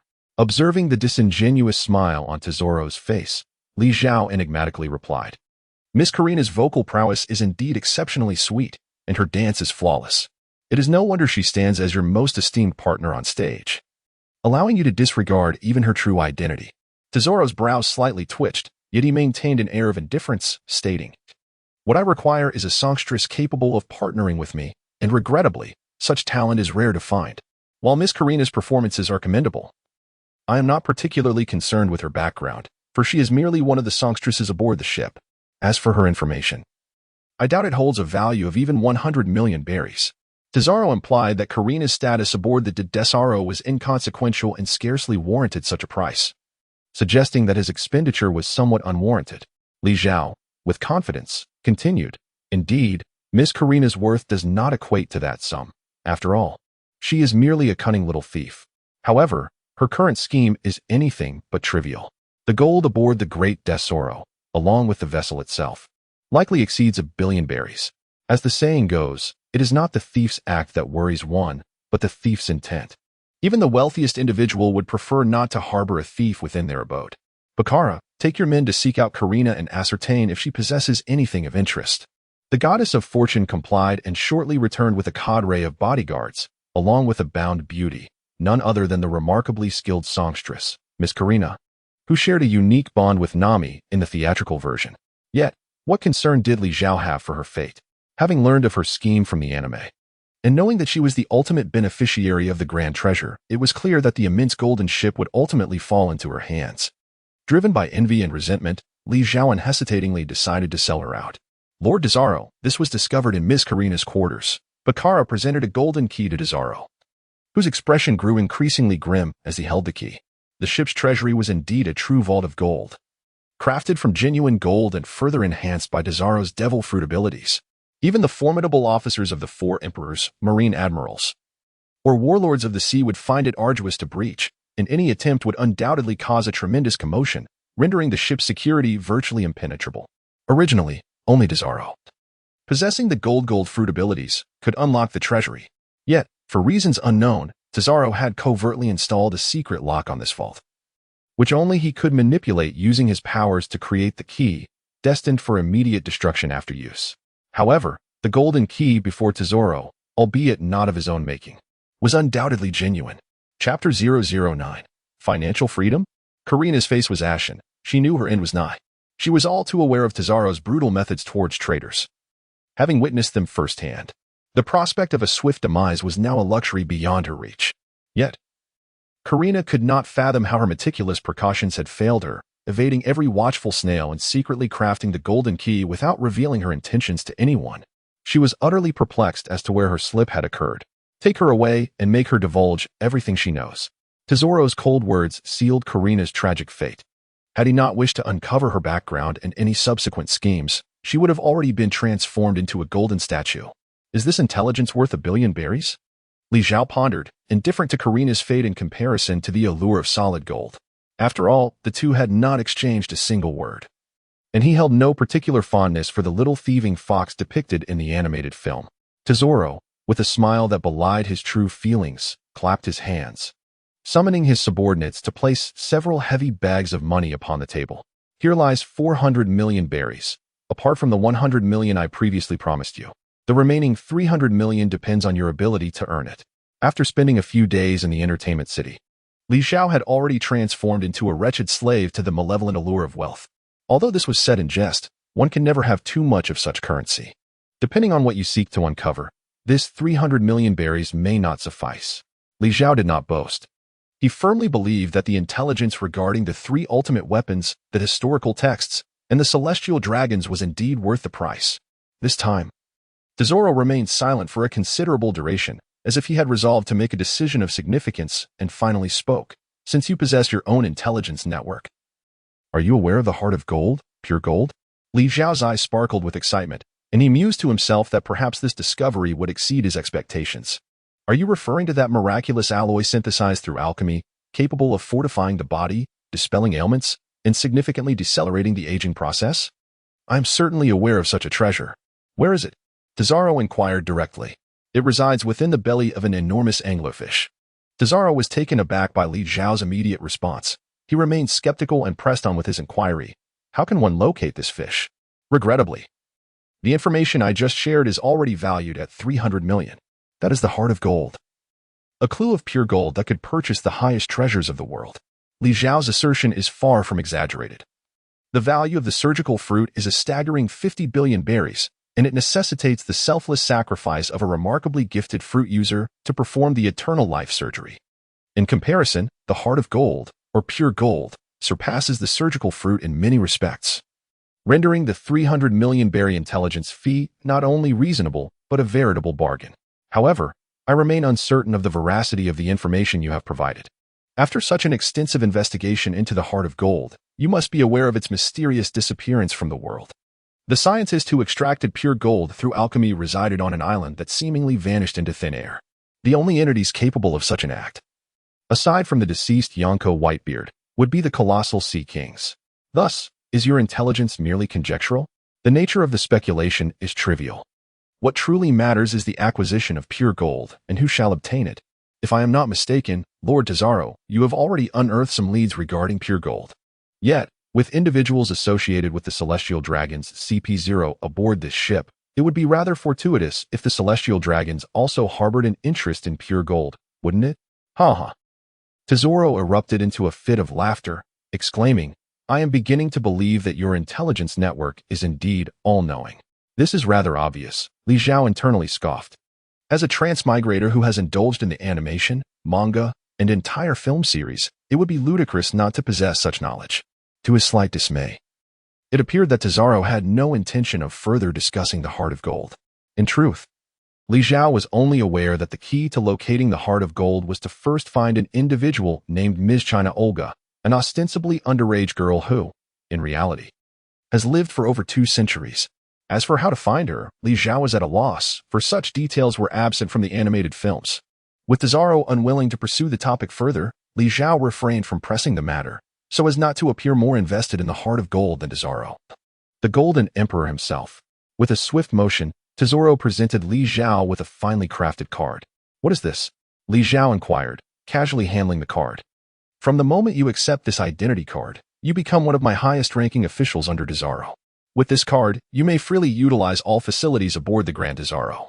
Mobilize all personnel except for a few other officials, and command liquid funds not exceeding 1 billion berries at your discretion. Tesoro added with a slight smile. You may do as you wish. Li Zhao's heart raced with fervor. Indeed, the Golden Emperor truly deserved his title as the world's wealthiest individual. Not only did he lavishly cover all expenses aboard the grand vessel, the Tesoro, but the mere mention of 1 billion berries was astonishing. Apart from the 4 emperors, He could scarcely fathom any pirate crew whose collective bounty surpassed such an astronomical sum. With these funds at his disposal, one could effortlessly bid on devil fruits. Procure ships crafted from the rare atom tree materials, acquire high-grade equipment, hire formidable mercenaries, or even purchase a few exquisite slaves without hesitation. Li Zhao could never have anticipated that merely a few days after his arrival in this world, he would have already attained financial freedom. All right, calm down. Remain composed. One must be cautious. It is possible to earn a fortune yet be unable to enjoy it. Li Zhao felt a surge of relief as he finally regained the reason and integrity that had momentarily slipped away. It appeared that Mr. Bobby was indeed inclined to accept his offer. Observing the unabashed greed that Li Zhao had inadvertently displayed, the Golden Emperor felt a sense of comfort. As the deeply concealed murderous intent within him had diminished somewhat, he harbored no disdain for those who were greedy. On the contrary, he found himself more at ease with individuals driven by avarice, for they were far more dependable. It was the hypocritical individuals who incessantly spoke of ideals, faith, loyalty, and justice that warranted special caution, as their unpredictable behavior was entirely elusive. Who could possibly resist a bounty of 3 billion berries? Li Zhao wore a rather lewd smile, imbued with a touch of humility, in stark contrast to the enigmatic and omniscient assassin he once appeared to be. This seemingly unsavory individual seemed to embody an entirely different persona. But what of your elder brother? Would he, too, be amenable to my proposition? Zhao inquired, his eyes gleaming with intrigue, as if casually probing for information. Did I not just mention? My brother, Kelly Van Koo, and I have become estranged. I remain utterly oblivious to his whereabouts or well-being, and, to be frank, I am indifferent to it, Li Zhao replied, maintaining his carefree demeanor. Presently, that mysteriously vanished elder brother is, after all, a talisman for his survival. Li Zhao was far from naive enough to place complete trust in the Golden Emperor before him. As long as Zhao could not ascertain Kelly's whereabouts or unravel his hidden cards, he would remain perpetually wary, unwilling to take reckless risks that might lead to mutual destruction. Chapter 010. Drunken dreams. The Golden Emperor fixated intently on one of the assassins, who had recently been valued at a bounty of 36 million berries. He found it impossible to discern whether the man spoke the truth or spun a web of lies. The disappearance of the elder assassin remained a thorn in his side. As long as that threat loomed, even if he were to eliminate Bobby Van Koo before him, his clandestine schemes against all those who boarded his vessel could be exposed at any moment. In such a scenario, the celestial dragons and the formidable pirates would undoubtedly show him no mercy. However, Zhao harbored a profound belief in the power of wealth. He had witnessed countless betrayals among brothers over the lure of riches. So, what is it that I must do? Li Zhao inquired, aware that money would not come to him without cost. Not just yet. You may relax for the time being and enjoy yourself for a few days. My grand ship, the Zhao, is not one that can be fully appreciated in just a day or two. How delightful, Li Zhao replied with a sly grin. For an entire week thereafter, Li Zhao indulged in a life of regal splendor, traversing a multitude of entertainment venues and reveling in a lifestyle of unabashed debauchery. He had initially underestimated the privileges that came with his esteemed position. It was not merely a matter of traveling without expense. Wherever he went, he was treated with the deference befitting a king. While luxuriating in baths, he was attended to by mermaid beauties who massaged his back. During games of chance, enchanting croupiers assisted in his gambles. When racing, he had access to specially modified muscle cars. With a mere gesture, fine wines of immeasurable value were offered to him. And with a subtle pout, lit cigars were promptly placed between his lips. Li Zhao has also registered as a combatant in the arena, participating daily in several life-and-death battles. His adversaries are those desperate pirates who have lost everything in the casinos of the Dai de Soluo, or the battle-hardened slaves sold into this grim fate. Li Zhao, wielding his privileges, reserved the finest and most formidable gladiators exclusively for himself. In the harrowing process of engaging in life-and-death battles with these gladiators, he further honed the intricate techniques of the triad martial arts. The true Bobby Van Koo, obedient and docile, inspired Li Zhao, this fortunate elder brother, to act kindly. Whenever he indulged in various services, he would awaken Bobby's dormant consciousness. At times, he even relinquished control of the body, allowing his brother to temporarily seize it and revel in pleasure during his slumber. This led to him acquiring a new moniker, the Sleepless Reaper. Furthermore, during combat in the arena, he would awaken the consciousness of the CP9 female spy, Khalifa, residing within him. Li Zhao would certainly not relinquish control of his body to her. Instead, he would allow her to experience the formidable power of their unified three-in-one form through shared senses such as sight and touch, perceiving it from a third-party perspective. Although Li Zhao could not penetrate Caliph's thoughts, he was acutely aware of her emotions during the awakening of her consciousness. Initially engulfed by confusion and anger after realizing she had fallen victim to another's devil fruit ability, her feelings metamorphosed into an abyss of regret, self-reproach, and despair. Yet, upon recognizing the extraordinary power unleashed by her years of rigorous training in the six forms and her recently acquired mastery of armament and observation hockey, she was astonished to discover that in this new amalgamation of three bodies, her strength surged to an unimaginable tenfold increase. Particularly disheartening was the realization that, despite her relentless efforts and the countless hours invested, she had never been able to match the armament hockey prowess of her CP9 counterparts. In that moment, she effortlessly surpassed the likes of Kaku, the Giraffe Man, and Gabra, the Wolf Man, standing on equal footing with Rob Lucci, hailed as the strongest in CP9 for 8 centuries. Is this the privilege of a male body? How unfairly favored the divine seems. Is this innate talent a chasm I am destined never to cross? Why must I have been born a woman? The despair that enveloped Califa in this moment eclipsed even her earlier anguish upon realizing her body had been usurped.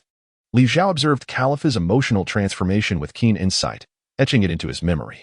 Lord Bobby, Lord Desaro requests your presence. Hearing the call from the black-clad henchman by the gladiatorial arena, Li Zhao ceased his playful banter with his opponent. He delivered a powerful punch that sent the giant slave warrior crashing out of the arena, embedding him into the wall. Amidst the frenzied cheers of the surrounding audience, he closed off Califa's consciousness. Accepting a towel and coat from his assistant, Li Zhao symbolically wiped his slightly damp forehead. After all, the giant race was renowned as one of the most formidable combat species in the pirate world, and he had exerted considerable effort in that recent battle. Where is Lord Desaro now? He inquired while donning his suit jacket.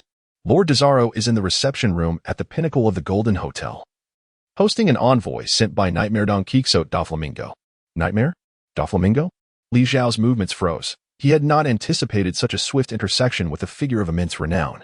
From the narrative, it is revealed that Don Quixote da Flamingo, a man of multifaceted identities, including the 7 warlords, the king of Dressrosa, a former celestial dragon, an underground world intermediary known as Joke, and the foremost arms dealer in the black market, holds a power that ranks just beneath the few elite forces of the pirate world, such as the celestial dragons and the 4 emperors. With the awakening of the string fruit and the possession of 3 types of haki, the exceptionally gifted knight Yasha has reached a strength comparable to that of a vice admiral. Had he not encountered a narrative twist and suffered defeat at the hands of the Dimension S son, Monkey D, Luffy, there likely would have been considerable room for growth. In the original plot, the formidable assassin brothers, after merging, fell to Doflamingo's string fruit. It is no wonder that Li Zhao is so preoccupied with this 7 warlord, the knight Yasha. However, at present, the Straw Hat Pirates are still in seclusion, enhancing their abilities, while Doflamingo remains the formidable king of Dressrosa, commanding both the underworld and the world of light. Upon entering the reception room, Li Zhao immediately spotted a black-haired beauty clad in a maid outfit, nonchalantly smoking a cigarette as she sat across from the Golden Emperor, Zoro. Beside this enchanting figure stood a corpulent man with a uniquely spiraled hairstyle, his body adorned with thick chains and draped in a heavy long coat. These two are none other than members of the Don Quixote family, Baby, 5, a wielder of the weapon fruit, and Buffalo, a user of the spin fruit. This is my latest recruit, the esteemed assassin brother Bobby Vanku, Zoro introduced with a smile. Enough. I have little interest in your subordinates, the coldly composed assassin maid interjected without hesitation, her expression haughty.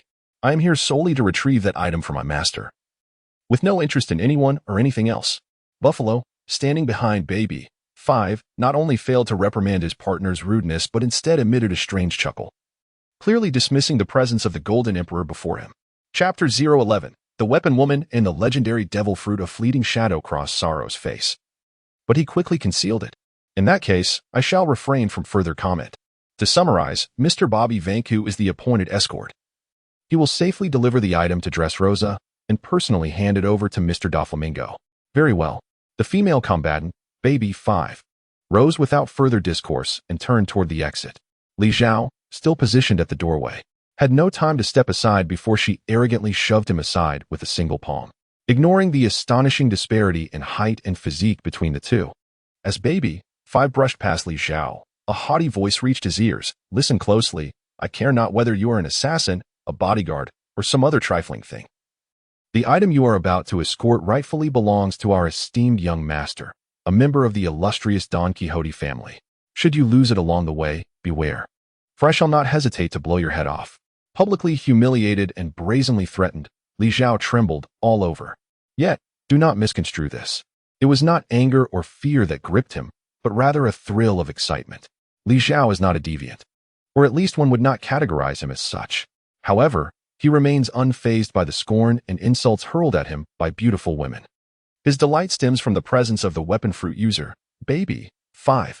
Despite her foul language and tempestuous temperament, Li Zhao, well versed in the narrative, recognizes that she is arguably one of the most easily conquerable and accessible female characters in the entire pirate world. Having grown up in poverty, Baby 5 was discarded by her own mother, who deemed her a waste of resources and a useless burden. This abandonment left her with profound psychological scars. Baby 5 harbors an intense yearning to be needed. Once someone expresses a need for her, she finds it impossible to refuse, whether it involves lending money, accepting a marriage proposal, being coerced into sales, or even being told to end her life. Any request made directly to her will lead this naive woman to interpret it as a sign of being needed, and she will gladly acquiesce, setting aside Baby 5's eccentric personality.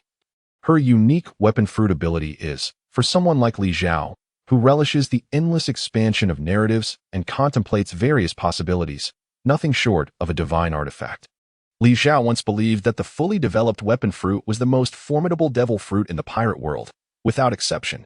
Moreover, the peculiar nature of this woman, who would grant any request, was a boon for Li Zhao, who could only unleash the fruit's true power when he encountered a fool willing to don the ugly jacket he had transformed into and submit entirely to his will.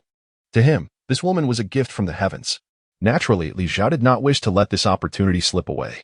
As he brushed past Baby 5, he suddenly turned, grasped the woman's hand, and said, "My dear lady, may I kindly request your assistance with a favor?"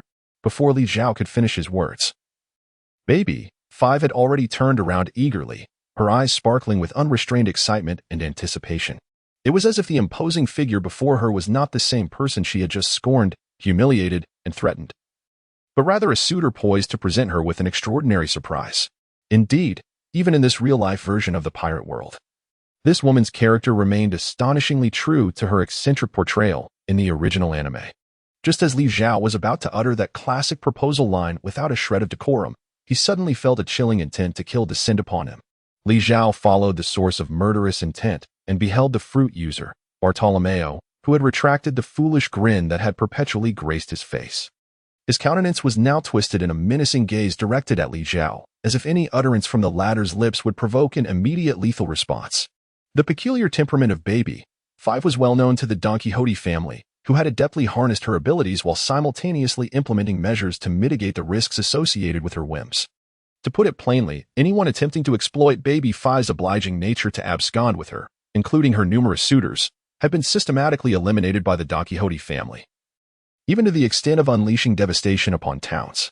Thus, Baby 5 was never permitted to act alone.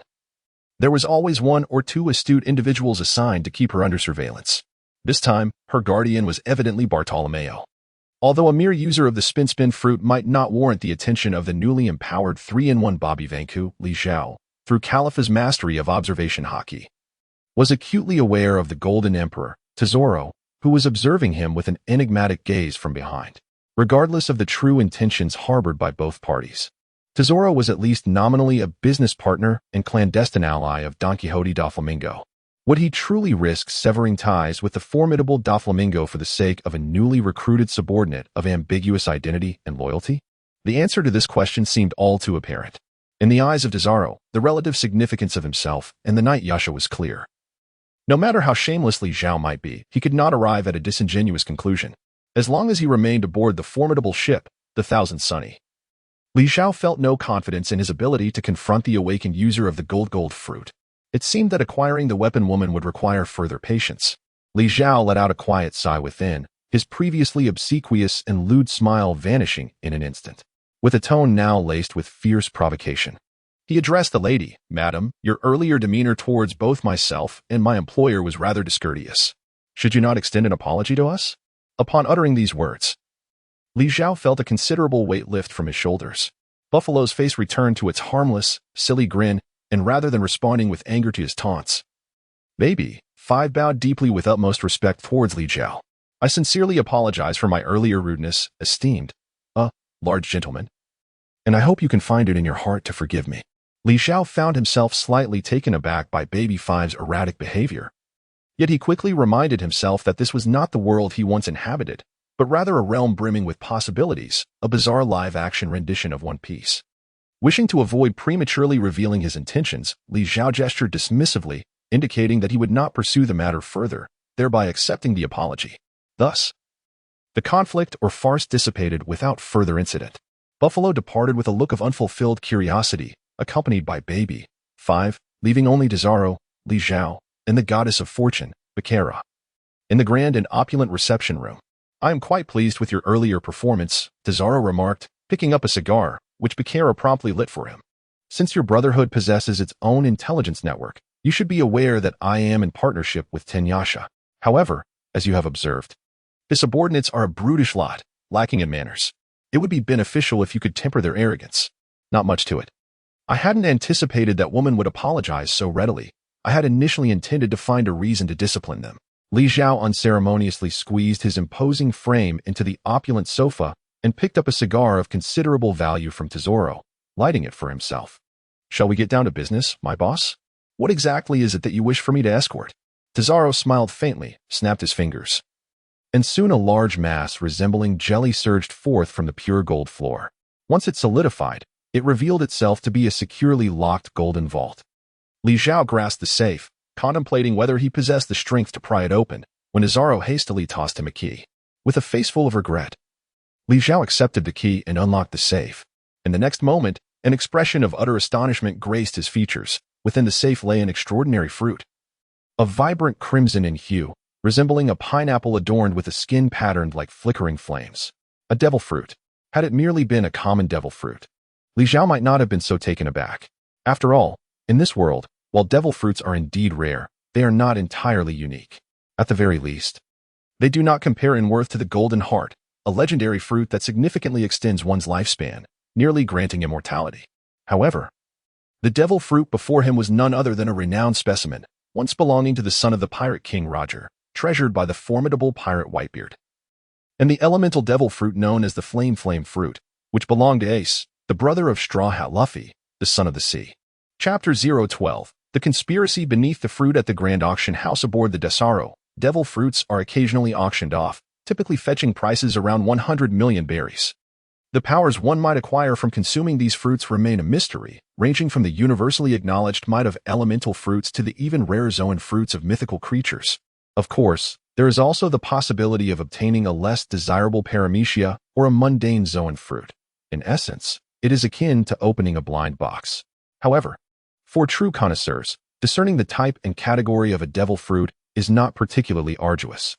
After all, the three categories, Logia, Zoan, and Paramecia, each possess distinct and unique appearances. Particularly, those fruits with extraordinary effects or those that once belonged to a top-tier powerhouse are often meticulously documented in specialized fruit compendiums.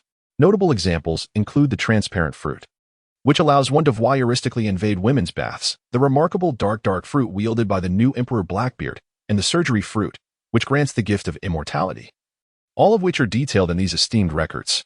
Li Zhao occasionally keeps an eye on these auctions, hoping to strike fortune and encounter a rare gem. However, regrettably, his efforts have yielded no results. Eventually, through his esteemed position, he learned that truly valuable devil fruits would never circulate through such blind box auctions. The items sold at these events are predominantly ordinary zoan types and universally acknowledged inferior paramecia fruits, let alone the mythical zoan and elemental fruits. Even some well-known paramecia varieties are conspicuously absent. While it is often said that there are no worthless fruits, only unworthy users, the fact remains that each individual is permitted to possess but one fruit, and one has but a single chance in a lifetime. Thus, Li Zhao harbors no interest in hoarding mundane fruits. Given your expression, you must be familiar with this particular fruit, right? The Marimari no Mi. I suspect there are few who are unaware of it. After the initial shock, Li Zhao swiftly regained his composure and began to surmise Tesoro's intentions. So, you acquired this fruit and then sold it to Don Quixote Doflamingo? You are only partially correct. Doflamingo has indeed reserved this fruit. Yet the transaction is not yet complete. Tesoro took a deep drag from his cigar and continued, because I have yet to receive payment. Therefore, not only must I escort it to Dressrosa and deliver it to the Night Marcher, but I am also responsible for collecting the payment from that pirate king. Am I not? Li Zhao casually tossed the fruits worth billions of berries in his hands, causing the goddess of fortune, Baccara, to nearly lose her composure. Indeed. Do you have the confidence to accomplish this task, my esteemed superior, Mr. Bobby Vanku? Tesoro remarked with profound significance. Li Zhao pondered for a moment, refraining from directly accepting or declining the offer, and instead inquired, what about my remuneration? Whatever you can negotiate shall be your reward. What do you think? At this, not only did the goddess of fortune behind Tesoro widen her eyes in astonishment, but even Li Zhao was momentarily taken aback. The Golden Emperor's unconventional approach was indeed surprising. However, after a brief contemplation, Li Zhao understood the underlying rationale. Given Baby, 5 and Raffaello's haughty demeanor, coupled with the domineering nature of the knight Yasha and Tesoro's affluence, it was evident that Don Quixote Doflamingo had no intention of adhering to market prices for the invaluable Nomi. Although the Nomi did not have a fixed value like the Nomi, which was publicly priced at 6 billion berries, an amount equivalent to the combined worth of 2 emperors, it could undoubtedly fetch a staggering sum of 8 to 10 billion if auctioned. Especially considering its renowned elemental status. This was irrefutable. In the original anime, Doflamingo hosted a martial arts tournament with the Nomi as the prize, attracting nearly all the elite from surrounding nations to Dressrosa, all vying for the fruit. Despite being a sovereign, Doflamingo's immense ambition led him to spend lavishly, risking dealings with dangerous individuals like Kaido of the Beasts. Thus, it was entirely reasonable for him to expect Tesoro, a wealthy patron, to concede the Nomi without charge, while Tesoro appeared magnanimous in agreeing that Li Zhao could claim whatever reward he could secure. It was likely that even asking for 1 or 2 billion from the knight Yasha would be seen as a concession on Doflamingo's part. Having elucidated these matters, Li Zhao was nonetheless unwilling to forfeit this opportunity and willingly accepted the task, departing from Tesoro's opulent yet perilous parlor with the golden safe in hand. My lord, are you truly intent on proceeding this way? Upon Li Zhao's departure, the goddess of fortune, Baccarat, cautiously addressed her employer, please forgive my boldness, but I do not advise you to act in this manner. Tesoro leisurely puffed on his cigar, responding languidly, and what is your reasoning? My lord, we have yet to locate the elder brother of that assassin, Kelly Vanku, who likely commands the vast intelligence network mentioned by Bobby Vanku. Our understanding of their brotherly duo is scant. For instance, how did he become proficient in the world government's 6 powers? Is he truly a member of the Celestial Dragon's Intelligence Agency, CP0? We are even uncertain whether this Mr. Bobby possesses any devil fruit abilities. His loyalty to you remains entirely unverified, and entrusting the Nomi to him seems rather perilous, does it not? In the event that he were to pilfer from within. Haha. Tesoro laughed heartily and remarked, you are absolutely correct. To be candid, I too harbor suspicions that he may be a rat sent by CP0 to infiltrate my ranks. His previous nonchalance in revealing his mastery of the 6 powers and his lack of intent to conceal his scant loyalty towards me is rather perplexing. Generally, one would not expect a spy to be so foolish. Nevertheless, irrespective of whether he is indeed a spy, you heard what those 2 lackeys of Doflamingo said earlier. They have already regarded the Nomi as Doflamingo's property. Should Bobby choose to betray me, he would simultaneously offend both Doflamingo and myself, thereby neutralizing any potential threat he poses, spy or not. Even if he were to misplace the Nomi along the way, I could still provide Doflamingo with an explanation, considering I have dispatched one of my 4 esteemed executives to oversee the escort. Furthermore, the Golden Emperor Tesoro finally unveiled his true nature, wearing a sinister grin as he continued, if this fruit were to be seized during transit, that would be the most fortuitous outcome for me, would it not? Baccara, please contact the treasure hunter, Mad Treasure, and instruct him to halt his search for the location of the Golden Heart. A fortune awaits him. Chapter 013, The Sinister Trade Route Observe.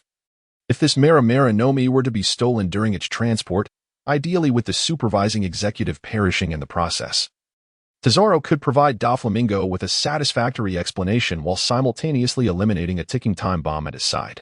Should the hijackers be Tesoro's own men, he could covertly reclaim the Mera Nomi, thus achieving a trifecta of benefits. Why not seize such an opportunity? Li Zhao reclined upon the uppermost deck of the merchant vessel belonging to the Dade Sorrow, basking in the sunlight while leisurely sipping a large cup of juice.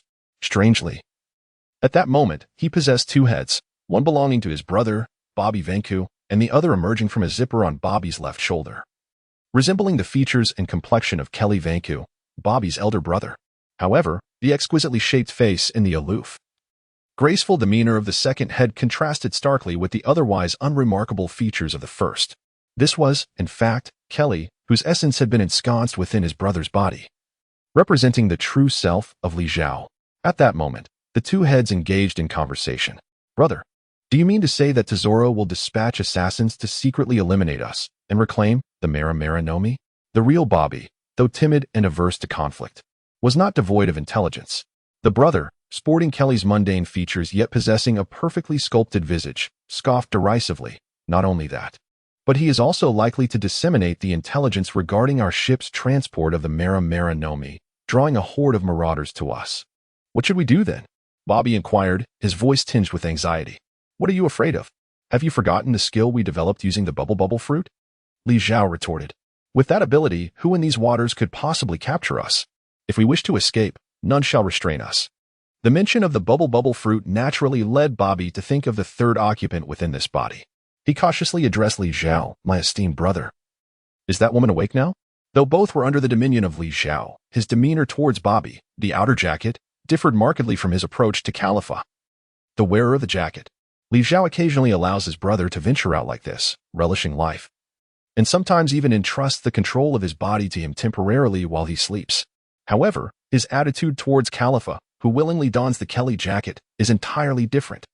Except during battles or when developing new skills, Li Zhao has consistently forced Khalifa's consciousness into a dormant state. Unlike Bobby, who can occasionally break free, Li Zhao has never permitted Khalifa to utter a single word, seemingly intent on confining this woman within his body for eternity. Through various experiments, Li Zhao has confirmed that in a trinity state, if his body is doused with a significant amount of seawater, Bobby Van Cook's outer layer of human skin will become wrinkled, resulting in a slight decrease in Li Zhao's mobility. Furthermore, a zipper will forcibly manifest at his chest. Should anyone forcibly pull open this zipper, they would be able to extract the body concealed within the jacket, thereby forcibly dissolving the trinity of the versatile jacket. However, perhaps due to the stringent requirements imposed by the jacket fruit's foundational ability of dual fusion specifically, the necessity for another to willingly wear the ability user-S core, the conditions for activation are exceedingly harsh, leaving almost no vulnerabilities once the ability is engaged. Even if Li Zhao's body is submerged in seawater, with Khalifa trapped within him, he would merely experience the same fatigue as any other fruit user. As long as Li Zhao does not wish it, the zipper will not appear on his body. In other words, as long as he is unwilling to release her, Khalifa will be eternally deprived of freedom. She is currently asleep. Should I awaken her? Perhaps not. Bobby chuckled nervously. He genuinely felt a twinge of fear towards that woman. After all, it was his deception that led her to willingly wear his brother's transformation jacket. Having been confined within the bodies of two unpleasant men for so long, she must be nearing madness. Previously, when his brother engaged in battles, or developed new fruit abilities, or practiced new martial skills, he would often awaken her consciousness. Yet she remained resolutely silent. At that moment, Li Zhao's expression suddenly shifted. Someone was approaching. Upon uttering this, the peculiar head extending from the zipper on the combined creature's shoulder retracted into the zipper, which then closed automatically, vanishing without a trace. Simultaneously, the somewhat foolish expression on Bobby's face abruptly vanished, replaced by Li Zhao's nonchalant, slightly sinister demeanor. Through his observation hockey, Li Zhao could detect the movements of others from a considerable distance, especially on this large vessel where no formidable adversaries were present, allowing him to recklessly permit his brother to enjoy the breeze. Lord Bobby, I have something to report. May I come up? Come aboard. Li Zhao languidly responded.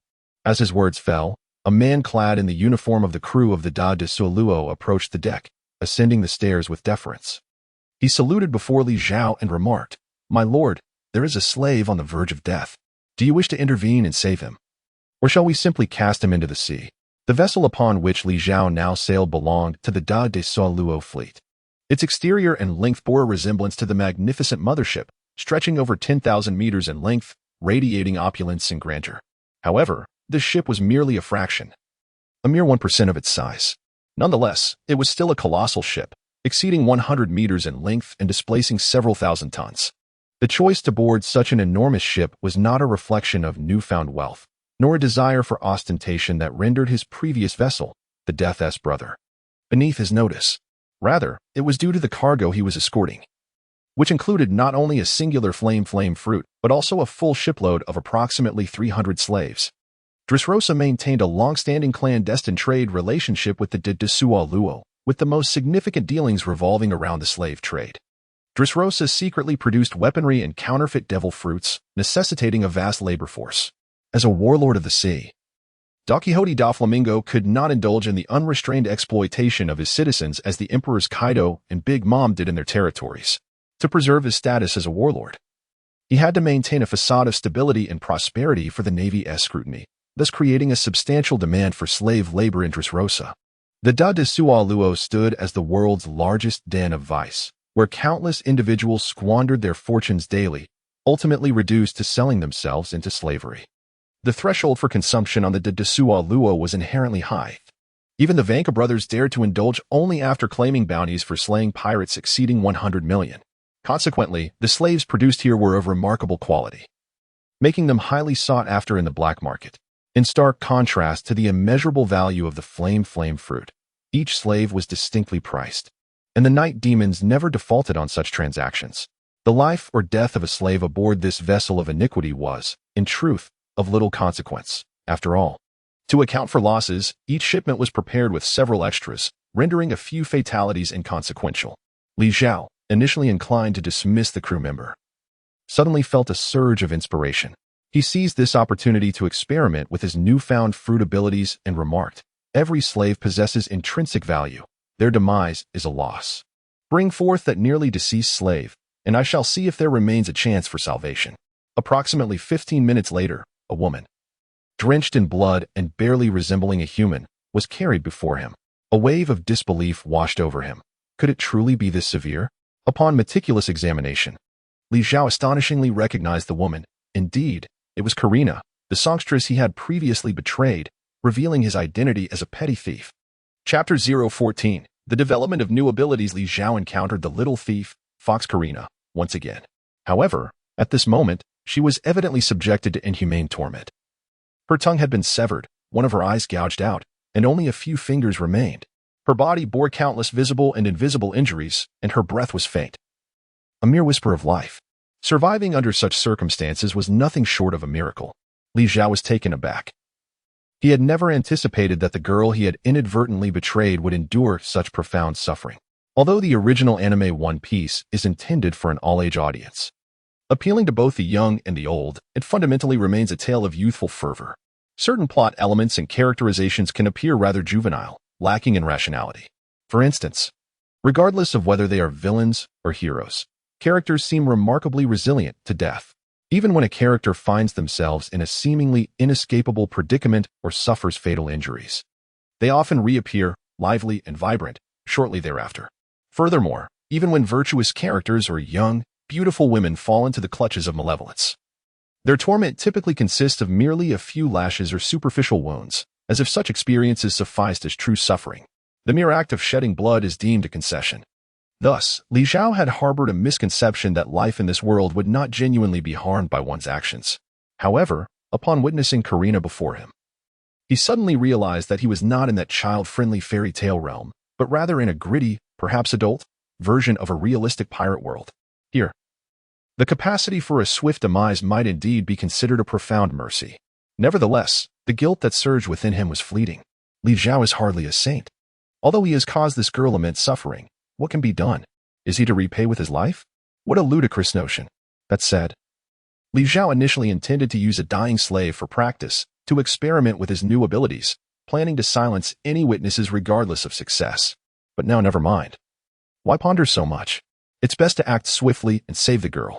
Without hesitation, although this endeavor would not aid in developing his new bubble fruit abilities, Li Zhao instinctively awakened the consciousness of the fruit's true owner, Khalifa, allowing her to observe the entire process of his ability development. Taking a deep breath twice, he swiftly completed the mental synchronization, envisioning the effects of his skills and his ultimate objective, before a torrent of bubbles suddenly erupted from his raised palms. The bubble fruit, as its name suggests, allows the user to generate bubbles capable of cleansing anything. It is imperative to note the significance of anything. Not only can it wash away dirt like ordinary soap bubbles, but it can also eliminate the edges of any object, as well as intangible concepts such as strength and energy. In the original anime, Khalifa successfully developed defensive bubbles that could shield against lightning strikes. Bubbles that could erase all protrusions and edges from a human body, transforming them into comical, doll-like forms reminiscent of Doraemon, and relaxing bubbles that could sap an opponent's energy, rendering them into a puddle of goo. These skills are bizarre and wondrous, proving to be immensely powerful in combat. However, in the eyes of Li Zhao, a seasoned fan of the sea, the development of this fruit seems rather superficial. If it can cleanse all tangible and intangible entities, then what about wounds? Can they be washed away as well? It's worth noting that in pirate-themed games, Khalifa often serves as a healing character. It is only natural to possess healing abilities. Although this real-life pirate world is not a game, Li Zhao still believes that his ideas hold potential for realization and merit exploration. The development of the devil fruit's powers is fundamentally a blend of imagination, talent, practice, and a touch of luck. In practice, Li Zhao once again gambled correctly. Under the cleansing waves of his bubbles, the scars on the body of the songstress Karina, be they lash marks, knife wounds, or bruises, peeled away like mere dirt, vanishing with the dissolution of the foam. In that moment, Li Zhao sensed a profound upheaval within Khalifa's psyche, as a torrent of intense thoughts surged into his mind. This is the tyrannical nature of the jacket fruit. Once dominated, the controlled individual possesses no capacity for resistance, nor any semblance of mental privacy or freedom of thought. After being defeated by the Straw Hat Pirates and subsequently pursued by the world government to which they once pledged loyalty, the CP9 operatives sought medical assistance for their gravely injured captain, Rob Lucci, sacrificing their dignity to obtain berries. Zoan-type users entertained the streets with circus performances, showcasing feats such as a wolf leaping through flaming hoops and a giraffe sliding down slides. While Khalifa employed her fruit's abilities to cleanse the roads and buildings of the entire city, temporarily stepping into the role of a cleaner. Heaven knows the psychological trauma this caused the prideful Khalifa. Yet, more cruelly, it was only when the female spy found herself utterly dominated by others, losing her freedom and being controlled, that she discovered she possessed healing abilities all along. Li Zhao was thoroughly pleased with Khalifa's reaction.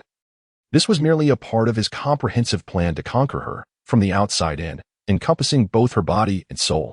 However, his satisfaction was short-lived, as he soon realized that while external injuries were indeed minimal, the internal wounds, those that could not be directly reached by the bubbles, were far more troublesome to address. After some contemplation, Li Zhao first used the bubbles to wash away Karina's pain, striving to alleviate her suffering, and then attempted to inject a substantial amount of healing foam into the eye socket where her eyeball had been lost. Although the already festering wound began to heal rapidly, the anticipated miracle of eyeball regeneration failed to materialize. Li Zhao meticulously transformed the healing foam into a substance as delicate as fluid, subsequently pouring it directly into Karina's mouth. As a result, the laceration on her tongue and the wounds in her esophagus and throat began to mend, followed by the restoration of her respiratory organs and internal organs. Under Li Zhao's diligent efforts, the internal healing process within the songstress progressed relatively smoothly. However, he soon realized that the continuous creation of healing foam exacted an immense toll on his stamina. Even with his formidable physique, akin to a triune amalgamation of beasts, he began to feel the strain, finding it even more exhausting than battling a foe for 3 consecutive days and nights. While Karina's injuries had only been healed to a little over half. After maintaining this exertion for a while longer, Li Zhao ultimately could not sustain it any longer. Fortunately, at that moment, Karina's wounds had healed significantly. While not entirely resolved, she was no longer in imminent danger of death. Just as Li Zhao settled onto a bench, gasping for breath and contemplating the next course of treatment, a series of frantic knocks echoed from the door, accompanied by the urgent voice of a sailor. Chapter 015. The legendary crouched defense. My Lord Bobby, trouble is brewing. We are faced with a grave predicament. Li Zhao, with a hint of irritation, gestured for the sailor to enter and report. He casually draped a tablecloth over Karina's body, not solely to provide modesty, but also due to the effects of the bubble fruit. At that moment, the entire form of the songstress shimmered with a radiant glow, akin to a porcelain figure polished to perfection. One could only imagine the rumors that would circulate among the lackeys upon witnessing such a scene, speculating that their acting captain had a peculiar penchant for waxing corpses. Li Zhao was indeed overthinking. The flustered sailor burst through the door, drenched in sweat, with a palpable sense of panic. He had no time to cast his gaze around. After listening to his incoherent ramblings for quite some time, Li Zhao finally grasped the essence of his message. Pirates had been spotted. Li Zhao could not help but let out a bitter smile. His luck was indeed unfortunate. The pirates chose to appear not too early, nor too late, but precisely at this moment when he had just exhausted his physical strength, leaving him unable to maintain even his observation haki. Otherwise, how could he have only learned of their arrival through the report of a sailor? What is destined to come will always arrive. Li Zhao could only silently pray that the adversaries would not be formidable foes. Otherwise, his only recourse would indeed be to flee as a last resort. Which pirate crew could this be? The sailors of the Did de Sua Luo trading vessel were certainly well-versed, yet the sailor hesitated and stammered, unable to disclose the identity of the approaching pirates. Li Zhao, in a fit of irritation, pushed him aside and strode out of the cabin, making his way to the exclusive upper deck. Straining to activate his observation haki, he scanned the surroundings and soon spotted a deep blue ship shaped like a shark, adorned with colossal gemstones that gleamed magnificently, rivaling the grandeur of the notorious Thousand Sunny. Swiftly approaching their vessel, it was no wonder that the crew could not discern the identity of the approaching ship. It was not a pirate vessel at all, but rather the treasure-hunting ship of mad treasure hunter Trafalgar D. Waterlaw, renowned as one of the 4 most expensive ships in the pirate world, the Shark Emerald. The treasure hunter, a user of the chain fruit, was indeed Trafalgar, confirming Li Zhao's earlier suspicions. His esteemed captain, Zhao, had entrusted him with the invaluable burn fruit and subsequently turned against him, dispatching his most secretive and ferocious hound to seize the opportunity for a multifaceted gain. Although Li Zhao had anticipated the possibility of Trafalgar's assault, he found no cause for alarm given his current strength. Yet, he was not omniscient. He had not foreseen the fortuitous timing of the attack coinciding with his moment of exhaustion and incapacity for battle. Everyone, arm yourselves and gather on the deck. Prepare for combat. Their numbers are far fewer than ours. There is no need for fear. Li Zhao leaned over the ship's railing, his voice resonating with fervor. Although the combat capabilities of the ordinary foot soldiers were limited, the impending casualties of battle would undoubtedly be severe. Nevertheless, these were merely his own men from the Zhao crew, and he cared little for how many would perish in this conflict. As long as he could secure a moment's reprieve to recover his strength, be it even a single minute. In the era of grand piracy, the crew members doubled as fighters, and the vessel where Li Zhao resided was a grand ship with a complement of several hundred sailors, each armed with firearms or sabers, standing ready for combat. Suddenly, a piercing scream shattered the tension as a lookout sailor collapsed, blood erupting from his back, falling lifelessly to the deck. An ambush. Pirates had stealthily boarded the ship. Who could it be? Normally, such inquiries would go unanswered, yet perhaps the assailant's desire for theatrics was insatiable, or perhaps he simply underestimated the crew aboard this vessel. In an astonishing display, a figure materialized seemingly from thin air. Listen up, you fools. I am the one who has consumed the color fruit, able to cloak myself in a veil of invisibility. I am the greatest rap artist, SECUP. Check it out. This figure was a young black man clad in a purple cotton trench coat, donning frog-eyed sunglasses. With a rhythmic cadence, he brandished a knife in one hand while wielding a spray can in the other. As he sprayed his body, his form vanished once more, and in the next instant, several sailors erupted in blood, succumbing to the sudden onslaught.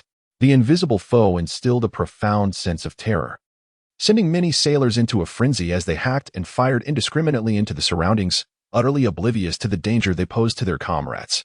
Li Zhao was on the verge of confronting the audacious rapper when he suddenly noticed that several of his sailors had tied red silk scarves around their left arms. These individuals exhibited no fear of the unseen assassin. Instead, they cautiously maneuvered to avoid being inadvertently harmed by their panicked comrades, quietly observing their surroundings. Witnessing this scene, Li Zhao let out a cold snort and turned to enter the ship's cabin. Arrows sliced through the air, landing on the deck, followed by an earth-shattering roar and explosion that even colossal cannons could not rival. A woman, her countenance flushed with intoxication and her steps unsteady, emerged from the smoke. One hand gripped a longbow while the other clutched a bottle, from which she periodically took large swigs, belching and slurring. "Listen up, you fools. Hand over the treasures obediently, or I shall pick you off one by one." Though this woman was indeed formidable, the visible foe was far more manageable than the invisible one. In the next moment, a throng of sailors charged forward, weapons in hand. At that instant, the sailors adorned with red scarves finally sprang into action, launching a surprise attack on their unadorned comrades. In an instant, numerous sailors lay bewildered on the ground, confusion etched on their faces. With a clattering sound, thick black chains shot from the Shark Emerald and struck Li Zhao's grand vessel, linking the two ships together. A horde of pirates clambered up the chains onto the cargo ship. Leading the charge was a robust man, his body entwined with iron chains and his hair a fiery red, none other than Mad Treasure Hunter Mad Traeger, the most secretive and formidable hound of the Golden Emperor Tesoro. "Listen up. I have heard whispers that this ship harbors a valuable devil fruit. Surrender it immediately, or I shall send this ship to the depths of the sea, feeding every soul aboard to the fish."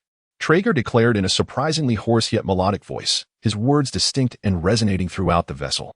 At that moment, the cabin on the upper deck of the grand ship was suddenly burst open from within, revealing a monumental figure that charged forth and landed with a thunderous crash. It was Bobby Van Koo, the newly appointed top lieutenant of the Golden Emperor Tesoro. "Beware. This individual possesses immense strength. Let us surround and vanquish him." Before the group of pirates could complete their encirclement, the legendary assassin on the opposing side made a shocking move that left everyone in stunned silence. The towering giant, Bobby Van Koo, unexpectedly knelt down, cradling his head, curling his body into a ball. The pirates stood frozen, initially believing this to be yet another bizarre and formidable attack. However, after waiting for what felt like an eternity without any further action from Bobby, a particularly bold pirate finally charged forward, delivering a heavy blow to Bobby's shoulder. In an instant, the pirate's blade shattered, merely slicing a small opening in Bobby's clothing, leaving his skin unscathed. This revelation ignited a frenzy among the pirates, who unleashed a wild assault on the crouching Bobby Van Koo. Some fired their guns, others swung their knives recklessly, and a few even wheeled cannons closer for a point-blank shot. Meanwhile, a tipsy female archer withdrew an unusually long arrow tipped with a red crystal, intent on firing at the turtle-like figure before her. However, she was intercepted by her companion, the treasure hunter, Mad Tredge. "Stop. There's no need to waste that precious dynamite arrow on this fool who can only take a beating. Watch this." Tredge cackled as he extended his hands, from which two thick black chains erupted, ensnaring Bobby Van Koo and binding him tightly into a massive iron ball. "Even if he possesses the strength of a Yonko, he won't be breaking free now." Tredge continued with a maniacal laugh. "While I was binding him, I noticed he didn't have the flame fruit on him. He must be hiding it somewhere else. You lot, search everywhere. Dismantle this ship if you must. But find that devil fruit for me." As the sailors scattered to search, the merchant ship's crew, adorned with red bandanas, appeared to be entirely overlooked by the pirates, remaining idle in their spots. At that moment, Tredge, accompanied by his two capable subordinates, the female archer and the stealthy rapper, made their way directly to the cabin where Bobby had emerged.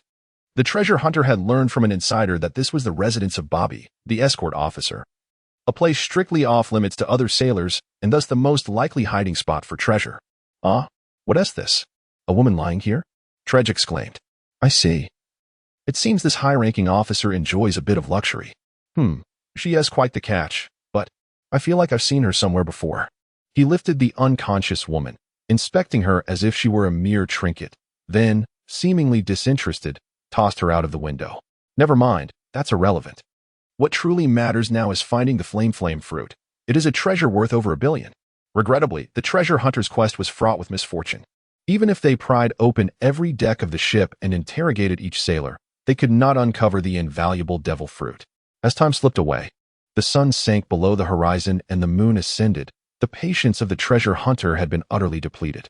He found himself once more before Bobby Van Koo, bound by chains and encased as if in an iron ball. Despite delivering several heavy blows, his opponent remained utterly unmoved, silent as a statue.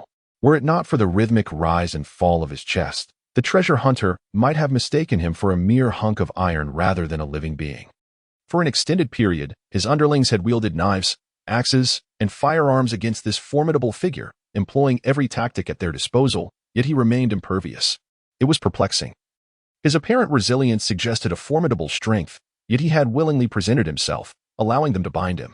Treege was confident in the strength of his chains.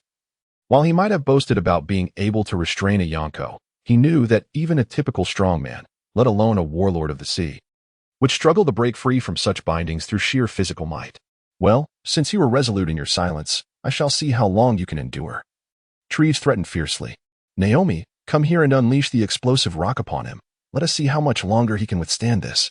The explosive rock, also known as bomb rock, is a rare mineral unique to the New World of pirates. Its original purpose was to provide power for machinery. But due to its immense and unstable energy, it is exceedingly difficult to preserve. Once shattered, its destructive force surpasses that of large-scale explosives, akin to a cloud explosive in the real world.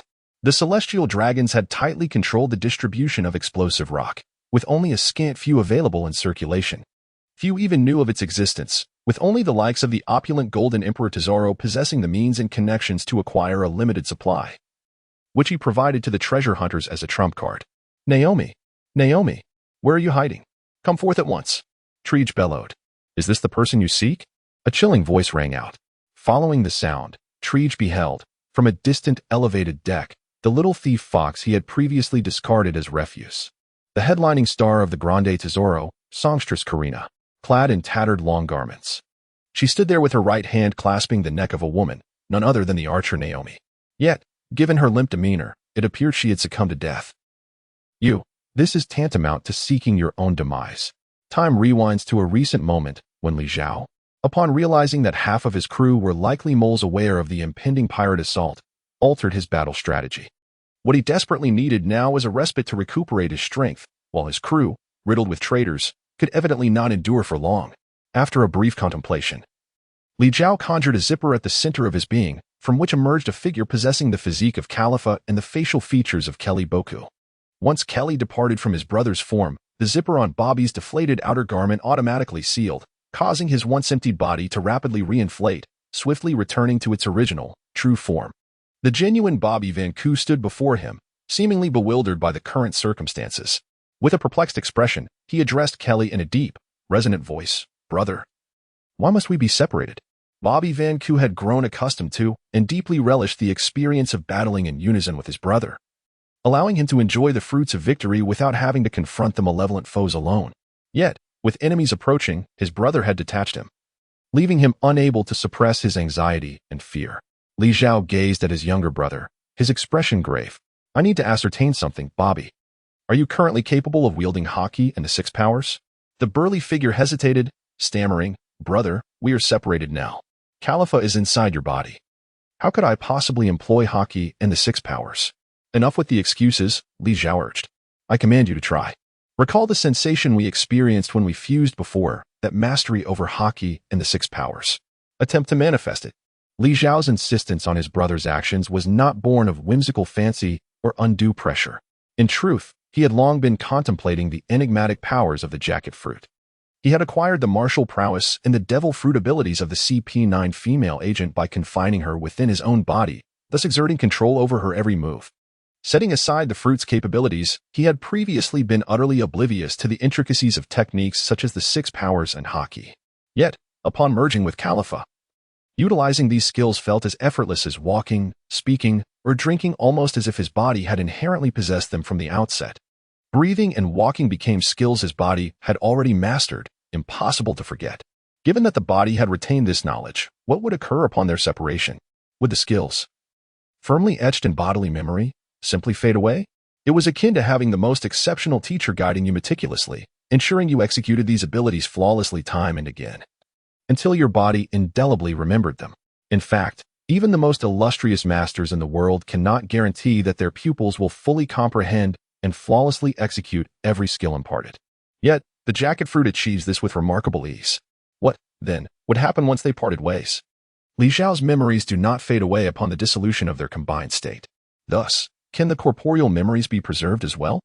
The invaluable recollections of utilizing the 6 styles in Haki, due to the excessively stringent conditions for activating his abilities. It is improbable for Zhao to easily release Khalifa from within him. Consequently, he cannot personally validate these contemplations, and Bobby has become his sole subject for experimentation. One advantage of Bobby is that when he is at a loss for what to do, he unfailingly follows his elder brother's instructions, especially since his brother has recently undergone a transformation, seemingly becoming an entirely different person. Whatever he says and does appears to be invariably correct. Chapter 017, The Perilous Soap. Drink, Bobby bellowed, and in the next moment, his entire being, along with his garments, transformed into a hue of black and crimson, emanating a metallic sheen. His muscles resembled those forged from steel, exuding an indomitable aura. This was the advanced application of the armament haki, the complete coverage of the body with haki. Yet this skill was one that even Khalifa, constrained by her physical gifts, could not master. However, Bobby achieved it effortlessly. Not only that, but he also executed the advanced skill of iron block, an evolution of the 6 styles iron block, which Khalifa had diligently practiced, yet could never grasp due to her physical limitations. In contrast, Bobby Vanku, endowed with exceptional talent and physical attributes comparable to those of the ancient Zoan devil fruits, executed it without any difficulty. Brother, I'm sorry, Bobby, who had already succeeded in creating a miracle, now wore a look of shame as he confessed. I really wish I could use skills other than iron block and armament haki. I've truly tried my best, Li Zhao. His heart brimming with ecstatic confirmation of his suspicions suppressed his joy and consoled his despondent brother. Bobby's current predicament was not surprising, by nature. He was averse to conflict, with a combat desire that could be described as non-existent. Even with the finest teachers instructing him daily, he would struggle to learn how to fight. Thus, it was not unexpected that he could not temporarily unleash Khalifa's offensive skills. Nevertheless, this was more than sufficient. With his robust physique and exceptional defensive taking hits talent, he could withstand ordinary haki attacks. Now equipped with the armament haki and iron block, it could be said that Bobby, at this moment, was scarcely inferior to the 4 emperors in terms of defense, at least comparable to the top-tier Zoan devil fruit users. Bobby, in a moment, just do as I instruct. Rest assured, I am well aware of the capabilities of those fellows. They cannot harm you. Once my strength is restored, it will be the end for those scoundrels. After briefing Bobby on his task and watching him charge forth to draw the pirate's attention, Li Zhao strode directly to the unconscious songstress, Karina, placing his hand upon her chest and proclaiming loudly, "Jacket! Jacket! Versatile jacket!" This was precisely the ability he had previously demonstrated to his brother Bobby, the power to transform others into jackets. Under the influence of Li Zhao's jacket fruit ability, a new zipper materialized on Karina's body where he had made contact. Upon unzipping it, the girl's form transformed into a new human skin coat. Listen up, you fools. I have consumed the color fruit, which allows me to don an invisibility camouflage. I am the greatest rapper, CQP. Check it out. The sounds of CQP's rap echoed outside, and Li Zhao realized his time was running short. Swiftly, he seized the human skin jacket and, in a matter of moments, slipped his entire body inside. By the time the treasure hunter Treege entered the cabin, Li Zhao lay on the table, feigning unconsciousness. Notably, Karina's body had originally been missing several limbs and organs, her eyeballs, tongue, and a few fingers. However, perhaps due to the principle that 0 plus 1 does not equal 0, those absent parts were restored upon merging. At this moment, Karina appeared just as she had before her brutal torment. This was yet another vital piece of information for Li Zhao, especially in this pirate world, where missing limbs were all too common. At this moment, Li Zhao had no time to ponder whether this ability was more beneficial than detrimental. He first needed to navigate the immediate crisis. In truth, there was no need for pretense. He was already physically exhausted, and forcibly deploying the transformation of the chameleon jacket had drained his last vestiges of strength, leaving him in a semi-comatose state. Subsequently, he was unceremoniously discarded by Traeger like refuse through a window. Li Zhao simply sprawled on the deck and fell into a deep slumber, for amidst the chaotic battle, countless sailors had perished, and the deck was awash with blood. Strewn with corpses, his presence or absence made little difference. Upon awakening, he discovered that the entire cargo ship had been turned upside down by the pirates. Li Zhao's strength was nearly replenished, and according to his original plan, he should now seek an opportunity to reunite with Bobby, remerge their powers, and launch a counterattack against the pirates. However, to his astonishment, Bobby was ensnared in chains, completely obscured from view. Surrounding them were numerous pirates, still eagerly attempting to breach the defenses of this formidable iron turtle. To break the chains in the presence of a horde of ruthless pirates and carve a large wound into his brother's chest to infiltrate was a task far more perilous than simply engaging them in combat. Without Bobby's empowering presence, Li Zhao was left with only the CP9 female spy, Khalifa, along with the inherent strength of Kelly Van Kubern, who had a bounty of 57 million berries and a meager contribution from the little thief, Karina. To be frank, Li Zhao felt rather uncertain. Thus, after considerable reflection, he resolved to gradually diminish the pirates' combat strength, starting with the two formidable subordinates of the treasure hunter, Traeger. Under the cover of night, Li Zhao emerged from the pile of corpses, fully utilizing the stealth and assassination skills of a female spy as he quietly approached the drunken female pirate. It seemed fate had favored this inebriated woman. She was lazily drinking in the shadows, utterly inebriated. Before she could react, Li Zhao executed a swift shave. Closing in on her, and with two precise finger jabs to her temples, she was dispatched in an instant. Returning to the present, Li Zhao appeared before the treasure hunter, holding the still-warm body of the female archer. Though Traeger was known as the chain maniac, his demeanor was notably cautious as he coldly observed his opponent. The first to react was CQP, the user of the color fruit. Even among villains, camaraderie existed. Upon witnessing the tragic demise of a comrade, the singer's eyes widened with rage, tears streaming down his face, as he repeatedly uttered the phrase, "Medicine, medicine, check it out." Without further ado, he brandished his long knife and charged towards Li Zhao. Even in the throes of fury, he did not forget to spray himself with a can of paint, rendering himself nearly invisible. To be candid, the ability of invisibility is a quintessential tactic for overwhelming weaker opponents, but proves utterly futile against formidable adversaries. In the latter half of the Grand Line of the New World, few renowned powerhouses lack proficiency in observation hockey. Khalifa, residing within Li Zhao, is a master of this skill, her prowess in observation hockey ranking among the finest in the former CP9, far surpassing her rather mediocre armament hockey. Moreover, even without relying on observation hockey, Li Zhao possesses an abundance of means to counter an opponent rendered visually invisible. Bubble fruit, slippery foam, dreamy dance floor. A torrent of vibrant bubbles erupted from the songstress's body, cascading down her elongated legs and enveloping the surroundings. In an instant, a frothy arena was established on the deck, centered around Li Zhao, extending outwards for several meters. CQP was utterly indifferent to these fragile soap bubbles that burst upon contact or scattered at a mere breath. His anger and sorrow had long since drowned his last vestiges of caution and rationality.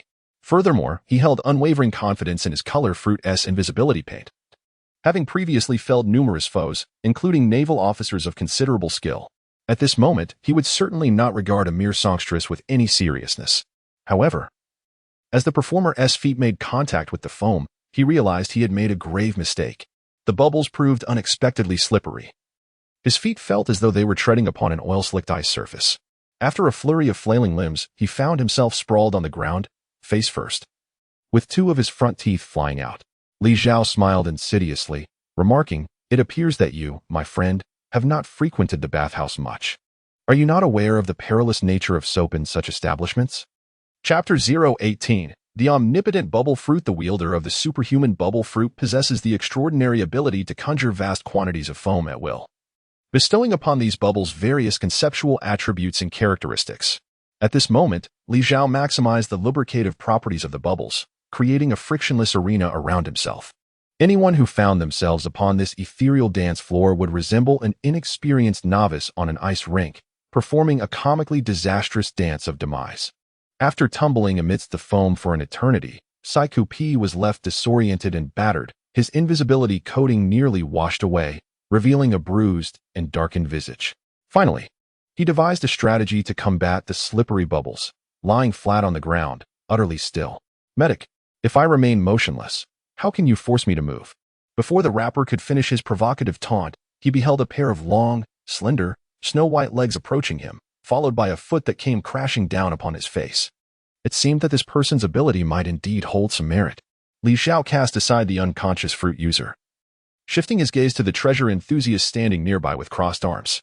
With a hint of audacity, he inquired, "While you're here, engaging in this nefarious act of robbery, how fares your true endeavor, the quest for the heart of gold?" Li Zhao, unperturbed and unresentful, was well aware of the nefarious intentions that the Golden Emperor and his grand vessel, the Daitusalo, harbored against him. After all, he too was plotting against the Golden Emperor and his realm with unwavering determination. His fascination with the heart of gold was equally profound.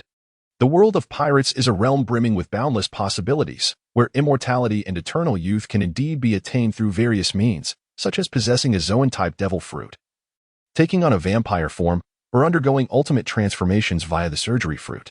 Undoubtedly, the Heart of Gold represents one of the most straightforward and promising artifacts for Li Zhao to acquire. Dismiss any notions of immortality being a curse or that longevity is tedious. Such sentiments are merely the idle musings of those who are short-lived, concocted as toxic platitudes. Those who voice such thoughts have never truly grasped the essence of eternal life. Since Li Zhao has arrived in this world, he shall not let this rare opportunity slip away. The quest for the clues to the Heart of Gold. A closely guarded secret of the Golden Emperor Tesoro and the treasure hunter Trige was unexpectedly revealed by Li Zhao, leaving Trige utterly astonished. However, he quickly recalled that this woman standing before him had been an undercover spy by Tesoro's side for many years. The revelation of such information could only be attributed to his employer's inadequate secrecy. Soon, he would silence all the sailors present and capture this woman for intense interrogation, extracting every detail regarding her accomplices to ensure no loose ends remained. Contemplating the interrogation, Trige found himself lamenting the ineptitude of the torturer aboard the Grand Vessel, who had allowed this woman to depart unscathed. Clearly, the interrogator was also suspect. After a prolonged silence from the treasure hunter, Li Zhao was not surprised. His inquiry had merely been casual. He understood that to acquire genuinely valuable intelligence, he would ultimately need to communicate through force. I am quite intrigued, my lady, as to how much you know that you ought not to. Soon, I shall have you suspended, compelling you to divulge all that you are privy to. Coincidentally, she harbored the same intention. As combat commenced, facing Trige, who lunged at him like a famished tiger, Li Zhao once again laid out the dream dance floor upon the deck beneath him. Your abilities are rather fascinating, yet regrettably, they are ineffective against me. Trige guffawed maniacally, as multiple chains erupted from his body, shooting forth in all directions much like the chains of the Andromeda Saint, penetrating the nearby deck, walls, and mast. With these chains securing his position, Trige resembled a marionette, suspended mid-air yet agile in motion, rendering Li Zhao's dream dance floor an insignificant threat. Perish, foul woman! Trige bellowed in triumph upon witnessing her retreat in disarray. Extending his hands, two dark chains shot forth from his palms, hurtling toward the songstress before him. With agility, Li Zhao evaded, yet the chains pursued her like venomous serpents from behind. Reluctantly, Li Zhao resorted to leaping into the air. He was acutely aware of the formidable nature of these chains. In the animated film, even the future pirate king, Luffy, after 2 years of seclusion, found himself utterly helpless when ensnared by these very chains. In the next moment, one individual was being dragged through the air by the chains, while the other seemed to tread upon the air as if it were solid ground, engaging in a three-dimensional battle high above. It must be acknowledged that Trige's prowess was indeed commendable, placing him above Rob Lucci, the most formidable CP9 agent from 2 years prior who had yet to master Haki. In the original animated film, he could rival Luffy in his second gear, narrowly succumbing to the might of the third gear, armament Haki giant pistol. At that moment, Li Zhao lacked the monstrous physique bestowed upon him by his brother, Bobby, and even with the activation of armament Haki and iron block, his body could not withstand the onslaught of these chains. Fortunately, after merging with the songstress Karina, his agility and speed saw a significant enhancement, particularly as Khalifa's combat style excelled in utilizing shave and moonwalk for aerial maneuverability, striking at the opponent's vulnerabilities. In terms of speed alone, Li Zhao was now considerably swifter than during his previous fusion. Li Zhao flitted through the gaps in the chains like a butterfly, evading capture by the treasure hunter for what felt like an eternity. Frustration surged within him, and he bellowed, "Anchor of madness." In response, dozens of chains erupted from his skin, dramatically intensifying the density of chains above the deck 4 or 5-fold. Ultimately, these chains intertwined into an intricate net, ensnaring Li Zhao like a caged bird, rendering him immobile in a confined space. "Let us see how you escape this predicament," cackled the chain wielder as the net-like chains tightened, binding Li Zhao securely. "What did I just say? I intend to hang you, foul woman, and interrogate you thoroughly." As Trige's fist gradually clenched, the chains enveloping Li Zhao's body constricted further, forcibly penetrating his iron-like exterior and sinking deeply into the delicate, alabaster flesh of the songstress. The battle unfolded as he had anticipated, yet the treasure hunter soon realized something was amiss. Yes, it was the absence of screams in previous encounters. Regardless of the opponent, unless they possessed the powers of a natural-type devil fruit, none had managed to remain silent when ensnared by his chains, All had cried out in anguish, desperately struggling for freedom. Yet this seemingly fragile girl, who appeared as though she could be torn apart with the slightest exertion, emitted not a single sound. Upon closer inspection, he noticed a peculiar smile gracing her lips. "Do you know which part of a ship is constructed from the hardest materials?" Li Zhao suddenly inquired, still bound by the chains. Without waiting for the brute's response, he continued, "The answer is the propeller. Did you guess correctly? It is neither the cannon barrels, nor the walls of the armory, nor the protective armor of the command room, but rather the propeller, hidden beneath the water, unseen by all. So, do you know why the propeller must be crafted with such strength? Or is it that we fear something might destroy the propeller?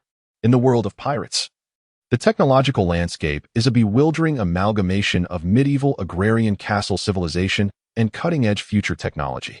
There exist primitive means of transportation, such as canoes and horse-drawn carts, alongside the most advanced technologies like airships, submarines, and even spacecraft. Although the predominant vessels at sea rely on wind as their power source, massive sailing ships, there are indeed many motorized ships propelled by engines driving propellers. However, these vessels are said to possess certain flaws that have hindered their full development. The flaw appeared to be intricately linked to the serious inadequacy of the propeller's lifespan that Li Zhao had previously mentioned. As Li Zhao's inexplicable lecture unfolded, a growing unease enveloped the treasure hunter. In the next moment, he bore witness to a scene that truly instilled terror within him. The chains that coiled around Li Zhao's body began to corrode as if they were immersed in a caustic acid. Within mere seconds, the chains that had once restrained Li Zhao crumbled away like rusted iron that had languished in seawater for millennia, disintegrating into a mass of iron filings with a mere shake. "This is impossible." Treege let out a shocked roar, fully aware that his chains were far from indestructible. Many devil fruits could counteract them. However, the notion that someone could dismantle them in such a bizarre manner was utterly inconceivable to him. Even as he witnessed it with his own eyes, Li Zhao wore a smile at the corners of his mouth as he continued his enlightening lecture.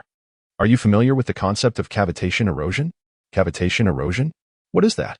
Cavitation erosion, also known as cavitation or vaporization erosion, refers to the damage inflicted on objects due to the instantaneous collapse of high-pressure bubbles. Initially, cavitation erosion occurs predominantly in high-velocity turbulent conditions, particularly when liquids flow over the intricately shaped surfaces of metals, such as turbine blades and marine propellers. Noticing the treasure hunter's bewilderment, Li Zhao swiftly abandoned his intention to impart advanced knowledge of physics. In truth, he had stumbled upon the mechanics of this world's power-driven vessels precisely because the persistent issue of propeller corrosion had hindered development. This led him to contemplate the potential applications of the bubble fruit. In his realm, countless individuals had spent decades employing techniques from materials science and fluid dynamics to mitigate the threat of cavitation erosion on marine propellers, yet a complete resolution remained elusive. Chapter 19. Limitless Counterattack. Li Zhao had not yet conducted any genuine experiments, leaving him uncertain whether the foam generated by the bubble fruit could effectively counter cavitation erosion. Having been bound by chains earlier, he found himself compelled to act hastily. Success was imperative. Ultimately, he achieved remarkable results, and while he reveled in his triumph, he could not help but marvel at the formidable and wondrous nature of the devil fruits in this world. Indeed, as long as one's imagination knows no bounds, infinite possibilities can be created. However, this premise rests upon a key condition. The user must possess unwavering faith in the capabilities of their fruit, not merely a blind self-hypnosis but a deep-seated belief in their potential. For instance, the ancient forms of zoan-type devil fruits showcase individuals who firmly believe that the neck of a plesiosaur can move independently from its body, or that the frill of a triceratops can rotate like a propeller, even transforming dinosaurs into helicopters. Such absurd notions stem from their conviction that these creatures truly embody their form, leading to the successful development of related fruit abilities. Yet, I digress. It is sufficient to understand that even the most robust propeller on a vessel can be utterly destroyed by these minuscule bubbles. Coincidentally, I possess the ability to create this foam at will. No, it is inconceivable. Those repulsive bubbles burst upon contact. How could they possibly destroy my indestructible chains? The treasure hunter had clearly succumbed to madness, roaring, "Receive my attack." Madman's great chains. Suddenly, countless chains erupted from his body. Some intertwined and formed an immense web of iron links in the surrounding space, while others coiled around him like armor, tightly encasing him. This was a technique that integrated both offense and defense, representing the ultimate trump card of the treasure hunter, Treege. The range of the chain madman's assault was astonishingly vast, ensnaring nearly all the watching crew members and pirates, their bodies instantaneously pierced or shredded by the chains, creating a scene of unspeakable horror. Was this a fight to the death? Very well, I shall oblige. Yet, despite his bravado, Li Zhao's body betrayed him. Faced with the reckless tactics of the treasure hunter, he retreated while subtly dispersing inconspicuous corrosive bubbles into the surrounding air. These nearly invisible microbubbles exhibited greater destructive power against harder objects. The chains enveloped by the corrosive bubbles would soon become pitted and ultimately disintegrate into a mass of iron shavings. While evading with the moonwalk and shave techniques, Li Zhao continuously developed new practical applications for the corrosive bubbles. Bubble storm kick, bubble spear, originally confined to his immediate vicinity. The corrosive bubbles were successfully adapted by Li Zhao for long-range attacks. This was a war of attrition. In truth, whether in physical strength, offensive capability, or defensive prowess, Li Zhao, currently merged with two women, was no match for the chain madman at his peak. However, Li Zhao's target was crystal clear, the root of each chain. No matter how formidable a chain may be, severing it at its root renders it nothing more than a lifeless serpent, devoid of any further threat. A small cluster of bubbles exchanged for a formidable, dozens of meters long, flailing iron chain was Li Zhao's strategy for this contest of endurance. As successive bubble storm kicks sliced through treach chains and a barrage of bubble pistols shattered the protective chain armor on his body, the speed at which the treasure hunter generated new chains could no longer keep pace with the rate of destruction. When the last remnants of the chain finally fell from his body, drenched in sweat and utterly exhausted, the chain madman sank to his knees, his expression vacant as he stared at the approaching songstress. In his final moment of despair, he bowed his head in surrender, offering his neck for the inevitable end. Li Zhao's eyes shimmered with a flicker of concealed delight.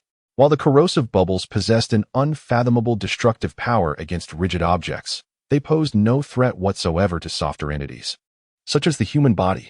Had the treasure hunter not been motivated by the fear that his body would succumb to corrosion like his formidable chains, and had he not expended considerable effort to forge chain armor for his protection, the outcome of this confrontation might have been quite uncertain had he chosen to focus solely on engaging Li Zhao in a battle of long-range attrition from the outset. Li Zhao's peripheral vision swept across the survivors aboard the ship. Tree's subordinates, having been in close proximity to the battlefield, had been decimated by their leader's indiscriminate onslaught. The few who remained were primarily the treacherous sailors, among whom were a handful of individuals with notable prowess. Suddenly, as the siren Karina closed in on the treasure hunter, preparing to deliver the final blow, she exclaimed in surprise, "Who dares to ambush me? Take this." Ocean of bubbles. In an instant, a deluge of bubbles erupted from her form, engulfing the entire deck of the cargo ship. The surviving sailors and lackeys were taken aback. They had just witnessed these bubbles shatter terrifying chains as though they were mere biscuits. If they were to be touched by these bubbles, they would surely be obliterated. However, the imagined gruesome demise did not ensue. The sailors soon realized that these bubbles were akin to those produced during their daily baths, dispersing with a mere breath and bursting upon contact. Yet, within the ocean of bubbles, they could see and hear nothing. The bubble sea appeared swiftly and vanished even quicker. Just as the sailors were bewildered, the bubbles dissipated entirely, revealing a scene that would be etched in their memories forever. Before them stood the former object of their scorn, the so-called escort officer and nominal captain, the hapless Bobby Vanku, now towering like a demon upon the deck. His face was twisted into a grotesque grin, with each of his raised arms grasping a ragged figure, one man and one woman. The man was none other than the illustrious treasure hunter, the notorious wielder of the chain fruit, Mad Treege, while in Bobby Vanka's other grip was the mysterious siren Karina, who had moments ago effortlessly vanquished the treasure hunter.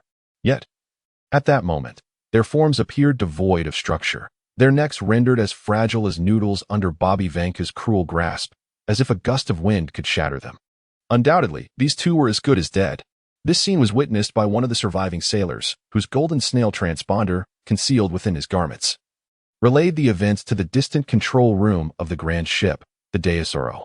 Seated upon a lavish sofa, facing the colossal display screen, the golden Emperor Tesoro leaned back, swirling the red wine in his glass, his expression inscrutable as he remarked, "What do you make of this outcome?"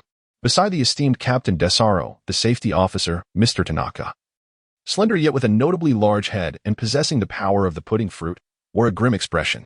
He had been responsible for liaising with the treasure hunters and was acutely aware of the formidable prowess of this chain-wielding madman.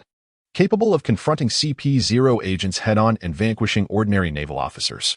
Previously, he had exuded confidence in Trice's ability to defeat the detestable Bobby Vanku, seeking to avenge personal grievances. However, he could never have anticipated such an outcome. This individual had deceptively feigned weakness from the outset, only to seize the opportunity when the female spy Karina and Trice were locked in a mutual struggle, reaping the benefits with treachery that was both insidious and perilous. I propose a covert bounty of 300 million, no, 500 million berries, to eliminate him. The dilemma lies in whether that woman is truly Karina.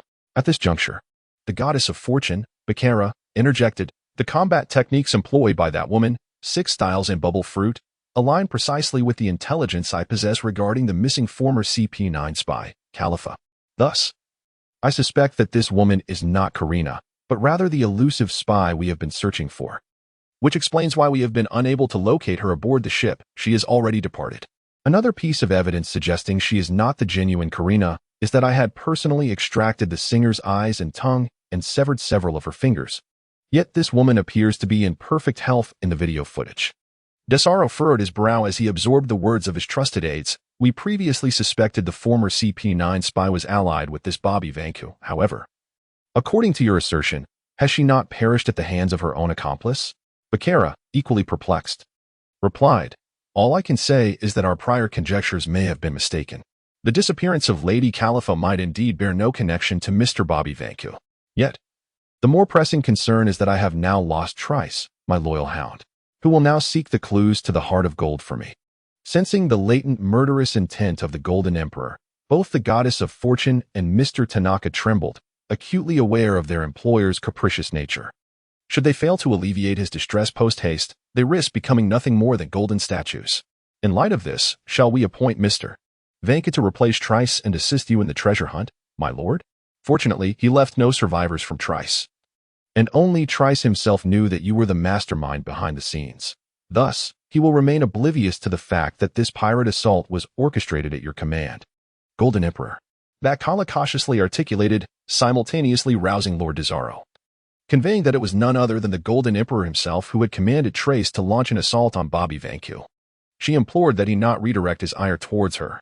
The cadre at his disposal contained few truly capable individuals, a source of considerable vexation for the Golden Emperor. Despite his exalted status as the wealthiest man in the world, possessing 20% of global wealth, this era of pirates, dominated by the strong, meant that genuine talent gravitated towards the most formidable figures. The elite who would serve for monetary gain were exceedingly rare. Among his subordinates, only Baccara and Mr. Tanaka were marginally reliable, while Trice had recently begun to exhibit signs of insubordination. My lord, you may indeed leverage Bobby Vanku for. Despite the miraculous nature of the heart of gold, at its core, it remains merely gold. As long as it is gold, it shall be under your dominion. Should he possess the heart of gold, he will invariably carry it with him, rendering him incapable of defiance. Zhao closed his eyes in contemplation. Bacala's insights were undoubtedly astute. Thus, he resolved, let us proceed as you suggest. Chapter 20.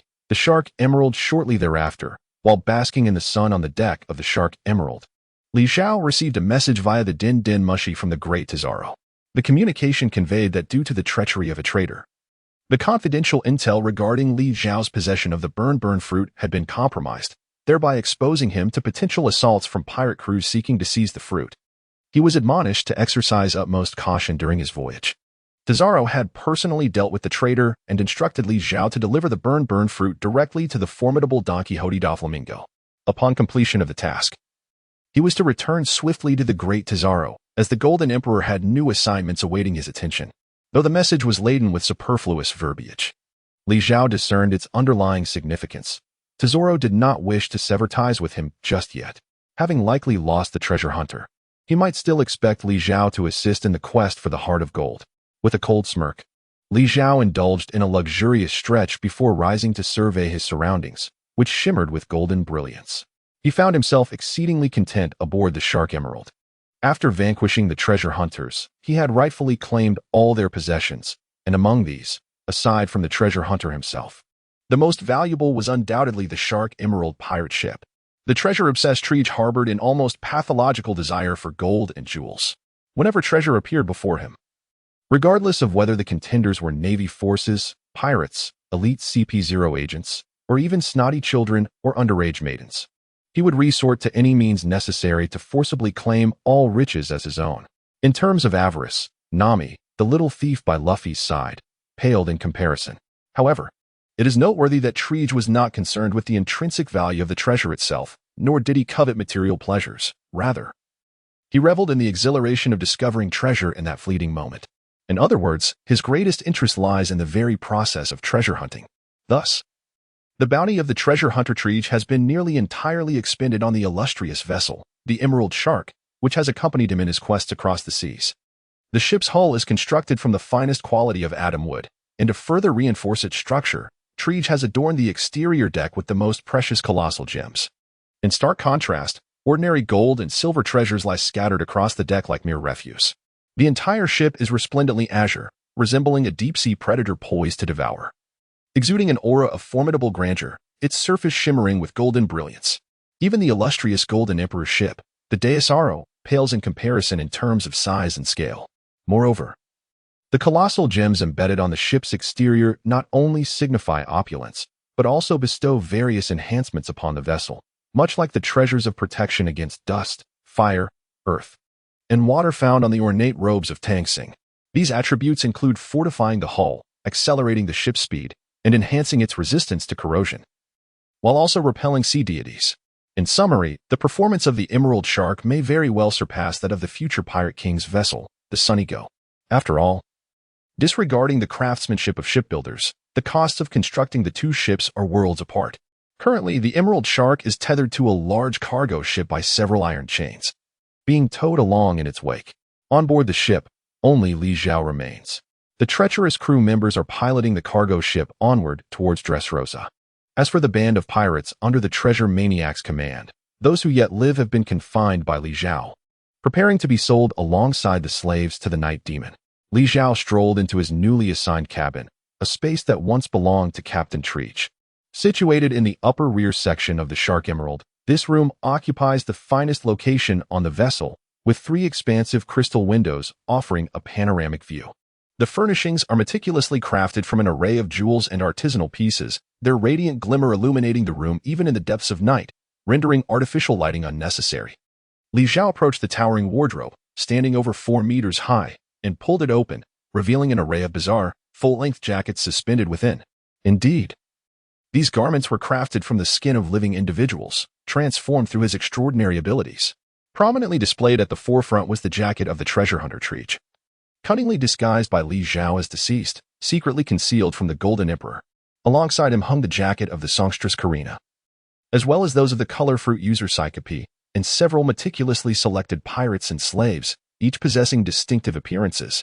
The jackets varied in height and gender, embodying both beauty and ugliness. They were all experimental subjects utilized by Li Zhao in the pursuit of his new capabilities. With their presence, his unfortunate brother Bobby was spared from the role of a mere test subject. Furthermore, these individuals were relatively weak and timid, significantly reducing the risks associated with Li Zhao's more perilous endeavors. At that moment, the human skin jackets appeared to be in a deep slumber, some snoring softly, rhythmically blowing bubbles from their nostrils. Others seemed to be trapped in nightmarish visions, tears welling at the corners of their eyes, murmuring faintly in their dreams. Li Zhao first patted Treege's cheek, instantly rousing the treasure hunter from his slumber. Upon seeing Bobby Vanku in front of him, he was immediately engulfed by a surge of rage, unleashing a torrent of invective. However, his current form was merely a leather jacket hanging from a coat rack. Apart from his ability to speak, he could muster only a feeble motion of his body, rendering him incapable of throwing a punch or utilizing his fruit powers. What? Still unwilling to cooperate? Then perhaps it is better for you to return to your slumber, Li Zhao declared, snapping his fingers. And the half-uttered tirade of Treege was abruptly silenced as he fell into a deep sleep once more. Li Zhao felt a slight headache. Although the fusion would grant him dominion over everything concerning his opponent, the so-called everything conspicuously excluded the realm of memory. Li Zhao possesses the remarkable ability to perceive the corporeal memories and instinctual subconscious of others, enabling him to effortlessly wield the martial techniques and devil fruit powers of his fused counterparts. He can also sense their emotions and, at times, glean their innermost thoughts. However, when it comes to eliciting the deeply buried secrets of another, he finds himself at a loss. For instance, despite having merged with Khalifa for an extended period, his understanding and exploitation of her physicality surpass even her own awareness. Yet, he remains wholly ignorant of the whereabouts of the other CP9 members, the tribulations they have faced, and the circumstances surrounding Rob Lucci and Kaku's ascension to CP0. The quest for the clues to the Heart of Gold leads to a character named Olga, a legally recognized loli who has lived for over 2 centuries. Upon her introduction in the film, she is promptly captured by a CP0 agent working for the world government, destined for interrogation at the Holy Land of Mariehua. The escorting forces consist of 3 Navy warships. Subsequently, Triege launches an audacious assault on the naval fleet aboard the Shark Emerald, providing Olga with an opportunity to escape and ultimately join forces with the Straw Hat crew to embark on a treasure-hunting adventure. The timeline of the One Piece films is inherently chaotic, and at this particular juncture, Olga's whereabouts remain unknown. Li Zhao seeks to acquire intelligence from the Chain Maniac. Yet the individual proves to be uncooperative, leaving him with no option but to abandon the endeavor for the time being. Suddenly, the phone bug nestled in his arms emits a series of frantic rings. Li Zhao closes the wardrobe and retrieves the phone bug. The transmission comes from a sailor aboard the nearby cargo ship. "What is it?" he inquires. "Sir, it seems we have encountered trouble once again. Is it a pirate attack?"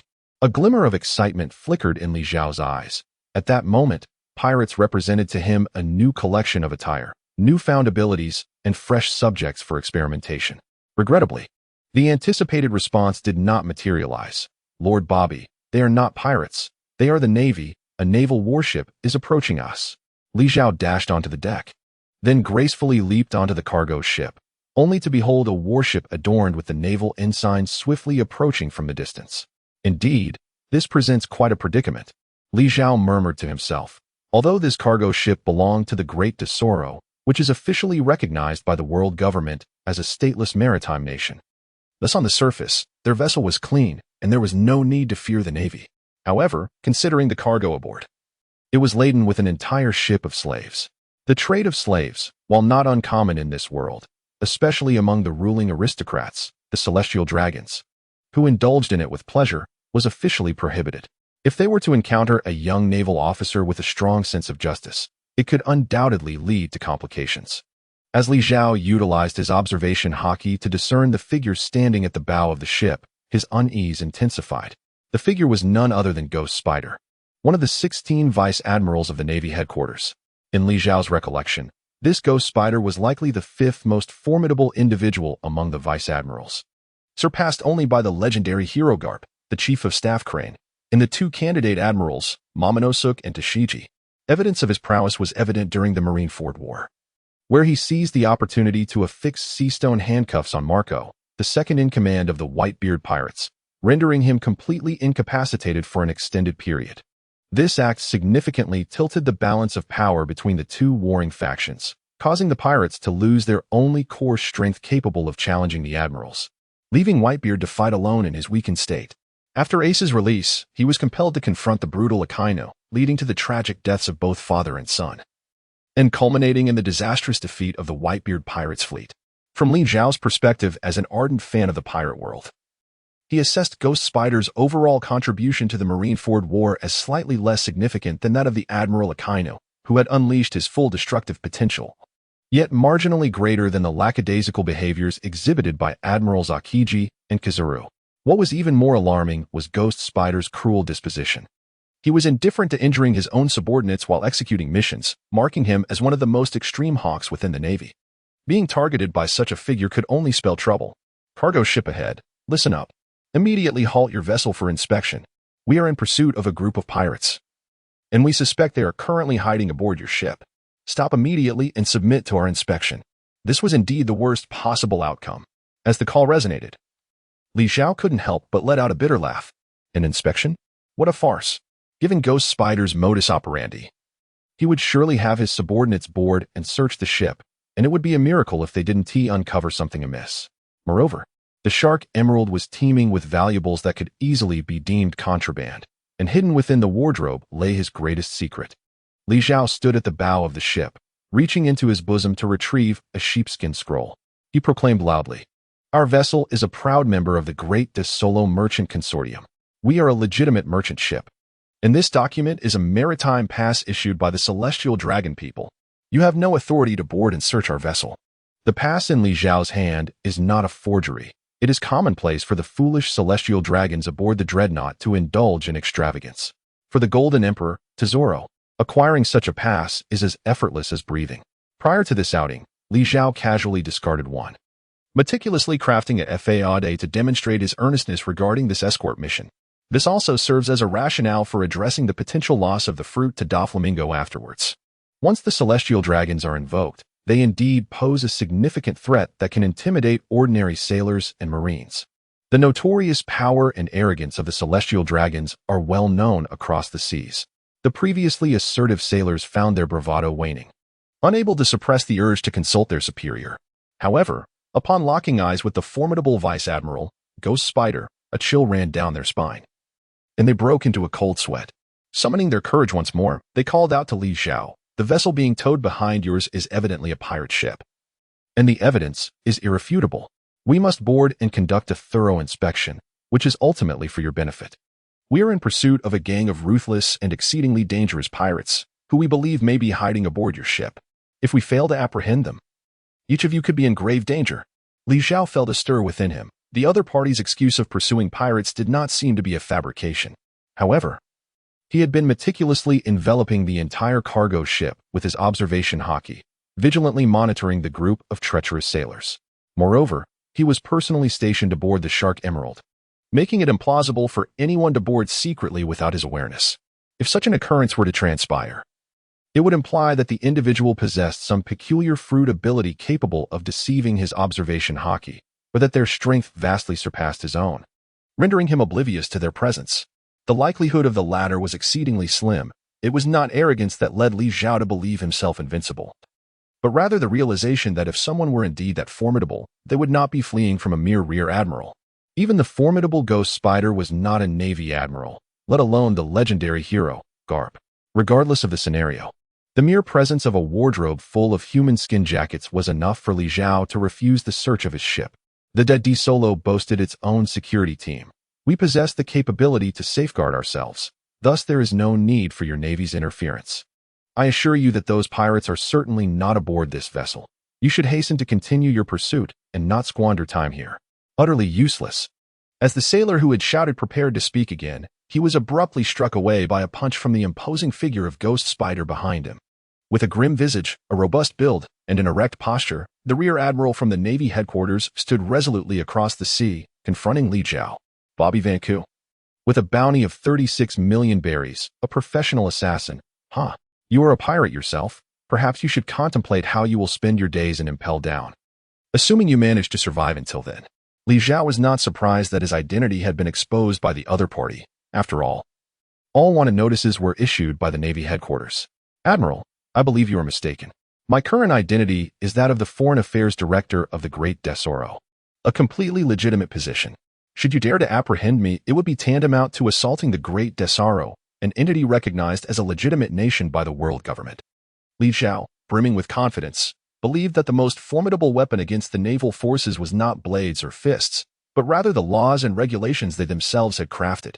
Indeed, the Ghost Spider wore a grim expression, remaining silent as he stood at the bow of the ship with arms crossed, seemingly deep in thought or perhaps awaiting a certain moment. Just as apprehension gripped Li Zhao's heart, a sailor suddenly rushed to his superior's side, proclaiming loudly, "Admiral, the signal jamming has been successfully completed. From this moment onward, all phone bugs within this area will be forcibly rendered dormant, ensuring that everything occurring here remains concealed from the outside world." A sinister smile crept across the Ghost Spider's lips as he replied, "Excellent. Listen closely, everyone. This ship will soon sink due to a pirate attack, and the number of survivors will be 0. Li Zhao was taken aback. The Ghost Spider was indeed no ordinary foe, employing such venomous tactics. "Hey, you are the Navy, the embodiment of justice. How could you engage in such inhumane acts?" Li Zhao is still making his final struggles. "You attack us, yet you are slaughtering innocent civilians. My justice is a dark justice, an absolute justice. If my palm is stung by a venomous insect, regardless of the potency of the poison, I must immediately sever the entire arm to eliminate any possibility of toxin spreading." The ghostly spider slowly drew twin blades from his waist, and with a flick of the Navy-style coat draped over his back, 6 slender, ebony arms emerged, each wielding a long sword. The Vice Admiral resembled an 8-armed deity, one man wielding 8 swords. This was precisely the origin of his moniker, the Ghostly Spider. You, a mere slave trader, a despicable and filthy assassin, dare to speak so boldly before me? Is this not a death wish? As he saw his opponent leaping toward him with a moonlit step, Li Zhao sighed in resignation, muttering to himself, "Fortunately, all communication in this area has been severed. Otherwise, I truly wouldn't know how to respond." After all, killing a vice admiral and a ship full of marines could very well attract the ire of a naval admiral or the legendary hero Carp. Chapter 022. The Strong Assault of the Ghostly Spider Spider Sword. 8 blades descended from 8 different directions upon Li Zhao. This seemingly ordinary attack brought unprecedented pressure upon him.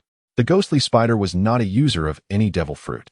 The 6 dark arms sprouting from his back were not a result of any fruit powers or innate racial abilities, but rather a manifestation of the ghostly spider's mastery over the pinnacle life-returning key, which allowed him to manipulate his own hair.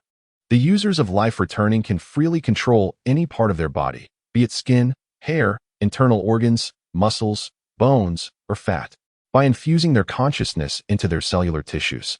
They can govern any aspect of their physical form. For instance, they can manipulate their hair with the same agility and freedom as their limbs, or adjust their muscles and bones to alter their physique and appearance at will. The ghostly spider is an elite master of the 6 styles, swordsmanship, and life-returning techniques. His moves are unadorned and appear similar to the slashing of an ordinary foot soldier, save for the fact that he wields several additional blades. However, when Li Zhao attempted to evade with agility and footwork, he soon realized that no matter which direction he fled, he would ultimately expose a vital part of himself beneath one of the opponent's blades. This was the essence of the swordsmanship the ghostly spider had comprehended through decades of countless battles, the profound simplicity that distinguishes the ordinary from the extraordinary in this pirate world. With his entire body cloaked in armament hockey, Li Zhao was left with no choice but to rely on Bobby's monstrous defensive capabilities to withstand this assault. Once again, reality reaffirmed how astutely Li Zhao had previously assessed the ghostly spider's strength. The seemingly ordinary blade strike unexpectedly left him grievously wounded, blood gushing forth. Fortunately, the humanoid creature, a fusion of 3 beings known as the Tank, was not merely a name without substance. Under the enhancement of his robust hockey, Li Zhao suffered only superficial injuries. At this moment, the astonishment within the ghost spider surpassed that of Li Zhao. He was acutely aware of his own capabilities, having endured countless battles over several decades. His intention with that strike was to dismember his opponent and swiftly conclude the skirmish. He had dismissed Li Zhao as nothing more than a trifling adversary, worth merely several million berries. Yet, the outcome left him utterly flabbergasted. His attack barely scratched the surface, failing to draw significant blood. Such resilience was typically attributed only to the ancient Zoan users of the beast pirates. Could it be that this fellow possessed a devil fruit ability, with a bounty of 250 million? No, considering he had yet to unleash his fruit powers, a bounty of 300 million would be more fitting. How foolish the bounty analysis division was. They couldn't even correctly assess the bounty of such a criminal, truly a pack of inept fools. Despite reassessing Li Zhao's prowess, Ghost Spider's resolve to eradicate evil remained unshaken. He would not hesitate to confront a pirate with a bounty of 1,374,000,000 berries. Like the formidable Phoenix Marco, after merely 3 or 4 exchanges, Li Zhao found himself thoroughly dominated.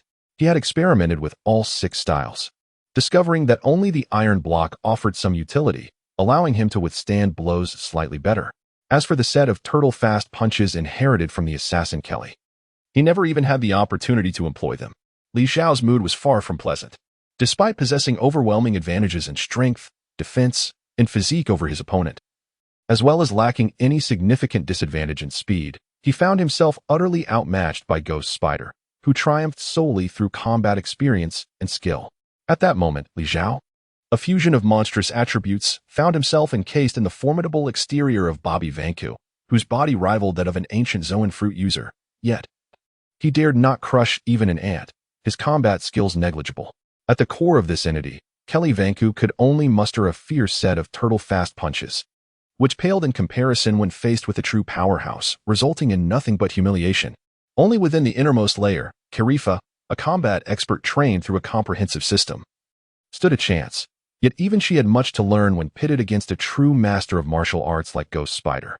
In stark contrast to Li Zhao's visually stunning armor of haki enveloping his entire being, Ghost Spider's haki was precisely focused upon the blades of 8 swords. And due to its limited coverage, its density was astonishingly high. This was the true reason Ghost Spider could penetrate Li Zhao's defenses and inflict damage. Although Li Zhao had anticipated that Ghost Spider would be a formidable opponent, the manner in which he was defeated left him feeling quite disheartened.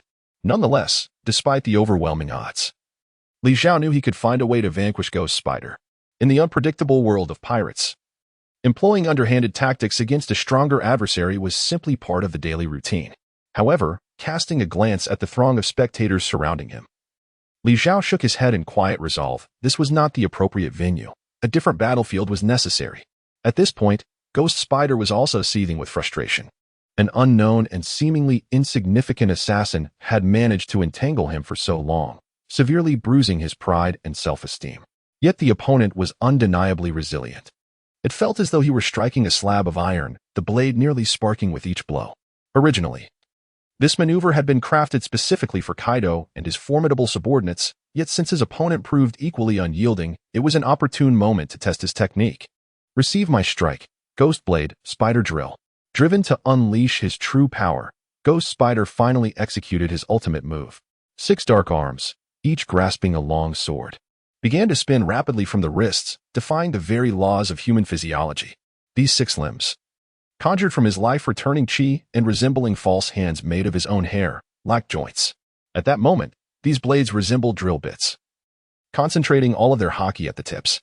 Li Zhao, without needing to observe, knew instinctively that this attack would carve several bloody holes into him. No amount of haki or hardened steel would suffice. It was all or nothing, Death's Lance bayonet. Li Zhao, undeterred by the onslaught of his adversary, summoned every ounce of his strength to unleash the most formidable strike of the Caliph, a single-point attack.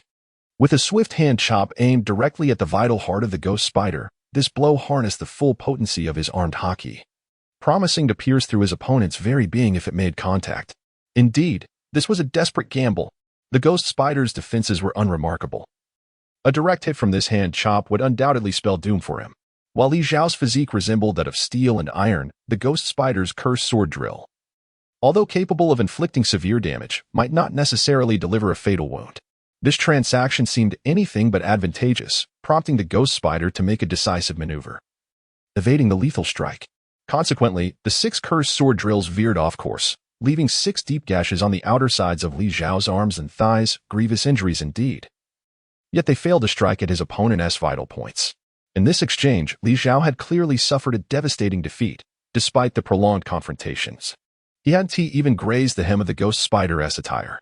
It was evident to any fool what the ultimate outcome would be if this continued. However, in his effort to avoid Li Zhao's hand chop, the Ghost Spider's swordsmanship inadvertently revealed a chink in his defenses. This opening was not one to be overlooked by Li Zhao, who immediately concentrated his armed haki at his shoulder and charged forward with great force. Humph! The Ghost Spider scoffed dismissively, sidestepping the barbaric assault of Li Zhao, simultaneously inflicting several more cuts upon him. What does it matter if you break through my sword net? Behind me lies the vast ocean. Do you intend to plunge into the sea and end your life? The Ghost Spider had already concluded that Li Zhao was a user of a devil fruit, and thus, the ocean was naturally his nemesis.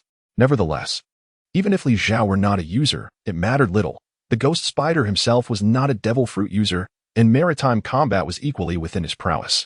In an unexpected turn of events, as Li Zhao breached the sword net, he leaped boldly over the ship's railing, plunging headlong into the boundless sea. Humph! Do not think that diving into the ocean will afford you escape. The Ghost Spider bellowed in anger, following suit into the depths of the water. Chapter 023. The revolutionary sovereign of naval warfare Li Zhao is indeed a wielder of extraordinary abilities. Moreover, he possesses the dual fruit powers akin to those of Blackbeard.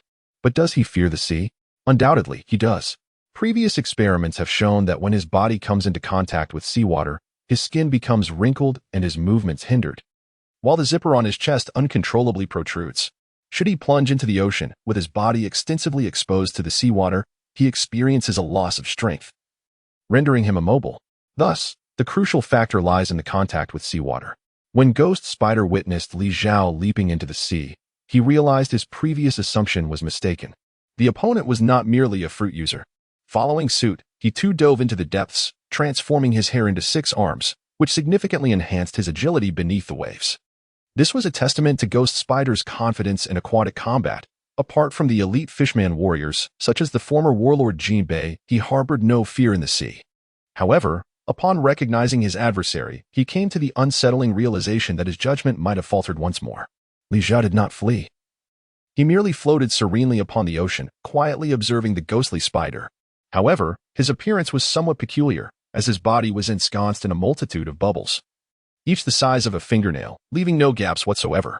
At his mouth and nose, a large bubble, reminiscent of a mask, was tightly sealed. Was it a deep-sea soap bubble from Shampoo Island? It seemed somewhat dissimilar. Within the pirate world, there exists a fantastical technology that employs special foam to envelop ships, allowing them to submerge into the depths of the ocean. Even those with fruit abilities can encase themselves in this unique foam, enabling them to engage in combat beneath the waves for a brief period. However, such coating techniques are mastered by only a select few elite craftsmen, such as Rayleigh, the former first mate of the pirate King Roger, renowned as the finest coating artisan. Moreover, the layer of bubbles enveloping Li Zhao's body was intricate and dense, distinct from the typical coating bubbles. Could it be a new form of technology? Surely, it couldn't be another clandestine invention from that fellow Vegapunk. The ghostly spider murmured to itself, charging towards Li Zhao, undeterred by the presence of the coating bubbles.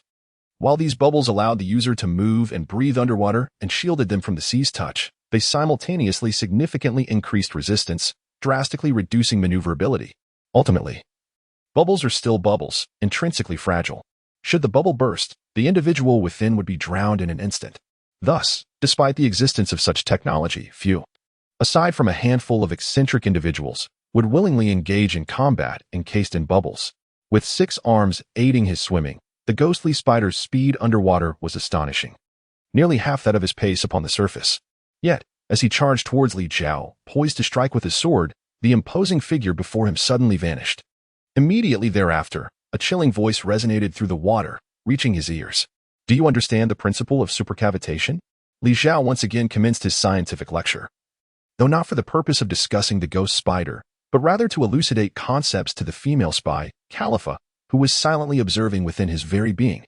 Much akin to the principle of cavitation, the phenomenon of supercavitation emerges when an object traverses through water at speeds exceeding 100 knots, resulting in the formation of vapor bubbles, thereby creating a supercavitating fluid.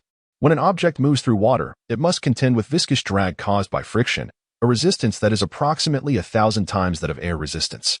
However, by enveloping the object in a supercavitation bubble, an innovative gas sheath can be formed, significantly reducing this viscous drag. In the realm inhabited by Li Zhao, the legendary nation of the former Soviet Union harnessed the principle of supercavitation to develop the most advanced and swiftest torpedoes known to the world, achieving speeds that nearly rival those of subsonic cruise missiles. Yet, generating supercavitation mechanically proves exceedingly challenging. Even the superpower of the United States has yet to fully master this technology. Conversely, for Li Zhao, it suffices to activate Khalifa's bubble fruit abilities to specifically generate such supercavitation. In other words, for us, seawater presents no more resistance than air. Coupled with bubbles that can store air and isolate contact with seawater, any combatant within the ocean shall find themselves outmatched. Thus, the true application of the bubble fruit manifests itself in the form of the Bubble Master's supercavitation diving suit.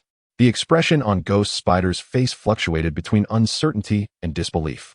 Although he struggled to comprehend the ramblings of the individual before him, he could discern the opponent's superior prowess in maritime combat, even more adept than that of the Fishman tribe.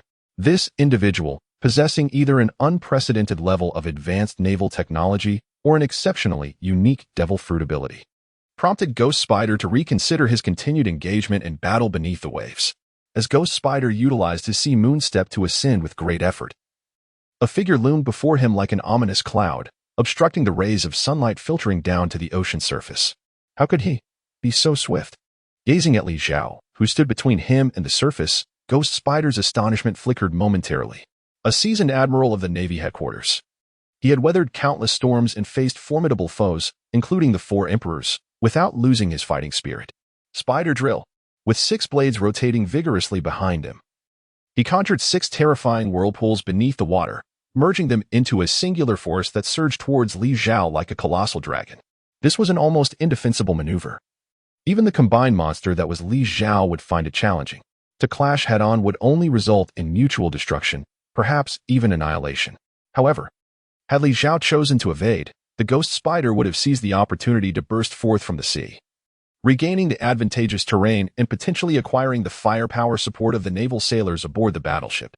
Confronted by the ghost spider's desperate and lethal thrust, a smile unexpectedly crept across Li Zhao's lips. The conditions for my corrosive bubbles to unleash their maximum power have all fortuitously aligned.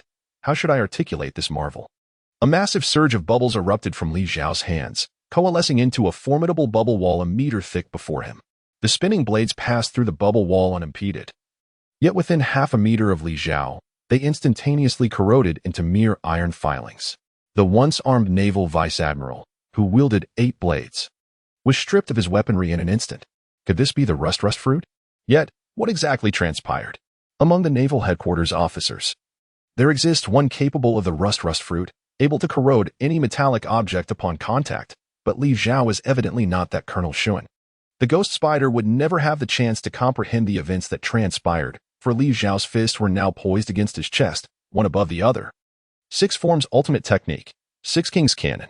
A terrifying shockwave surged forth, inundating the vice-admiral's organs and limbs, leaving no energy wasted as it expelled both the ghost spider's consciousness and all the air from his body. He sank into the abyss. Chapter 024. The mysterious fugitive. The 6 King's Cannon represents the culmination of the 6 Forms, a technique only attainable through the highest realm of comprehension and integration of all 6 forms. Although Khalifa understood the full secret of this technique, she was perpetually limited by her physical capabilities, unable to execute it. Thanks to the monstrous physique granted by the fusion with Toby Von Kuhn, Li Zhao was able to manifest this ultimate technique, albeit only in its nascent form, with a power less than 1/3 of its complete version. Nevertheless, in this peculiar circumstance, it sufficed to vanquish the ghost spider in a single blow. Grasping the unconscious vice-admiral as he sank, Li Zhao pressed his hands against his chest, activating the powers of the jacket fruit. A wrinkled zipper appeared at the center of the ghost spider's torso. Upon unzipping, the ghost spider's body flattened, transforming into a human skin jacket, which Li Zhao rolled up and tucked into his embrace. This formidable naval vice-admiral had now become one of Li Zhao's trophies. Though he had successfully dealt with the ghost spider, Li Zhao had further tasks to attend to. Like a torpedo, he propelled himself toward the underside of the naval battleship, unleashing a flurry of rapid punches that punctured dozens of massive holes in the hull, nearly obliterating its entirety. Water surged in profusely, and the battleship began to sink, soon revealing sailors plunging into the ocean. Li Zhao, with a stoic expression, witnessed the sailors gradually being consumed by the unforgiving sea. In such dire circumstances, their chances of survival were virtually non-existent. Even though a few skilled swimmers were desperately struggling, their fate awaited them with merciless harpoons and fierce waves. This was precisely what Li Zhao desired. These sailors bore witness to his battle with the phantom spider. If they were to survive, it would not be long before a naval admiral or a celebrated naval hero sought him out. After all, the act of slaying a vice-admiral from the naval headquarters would undoubtedly be no trivial matter for the world government. Li Zhao, possessing boundless patience, quietly awaited the moment when the last sailor vanished into the depths of the ocean. Yet, instead of surfacing, he descended directly to the hull of the Emerald Shark. His intention was not to inadvertently sink his own vessel. Rather, he addressed an empty expanse and suddenly spoke. "The Navy pursuing you has been dealt with. Do you intend to remain hidden any longer?" As soon as Li Zhao's voice faded, the bottom of the boat suddenly began to writhe. Upon closer inspection, it revealed a colossal figure whose skin color remarkably matched that of the ship's deck, lying in wait.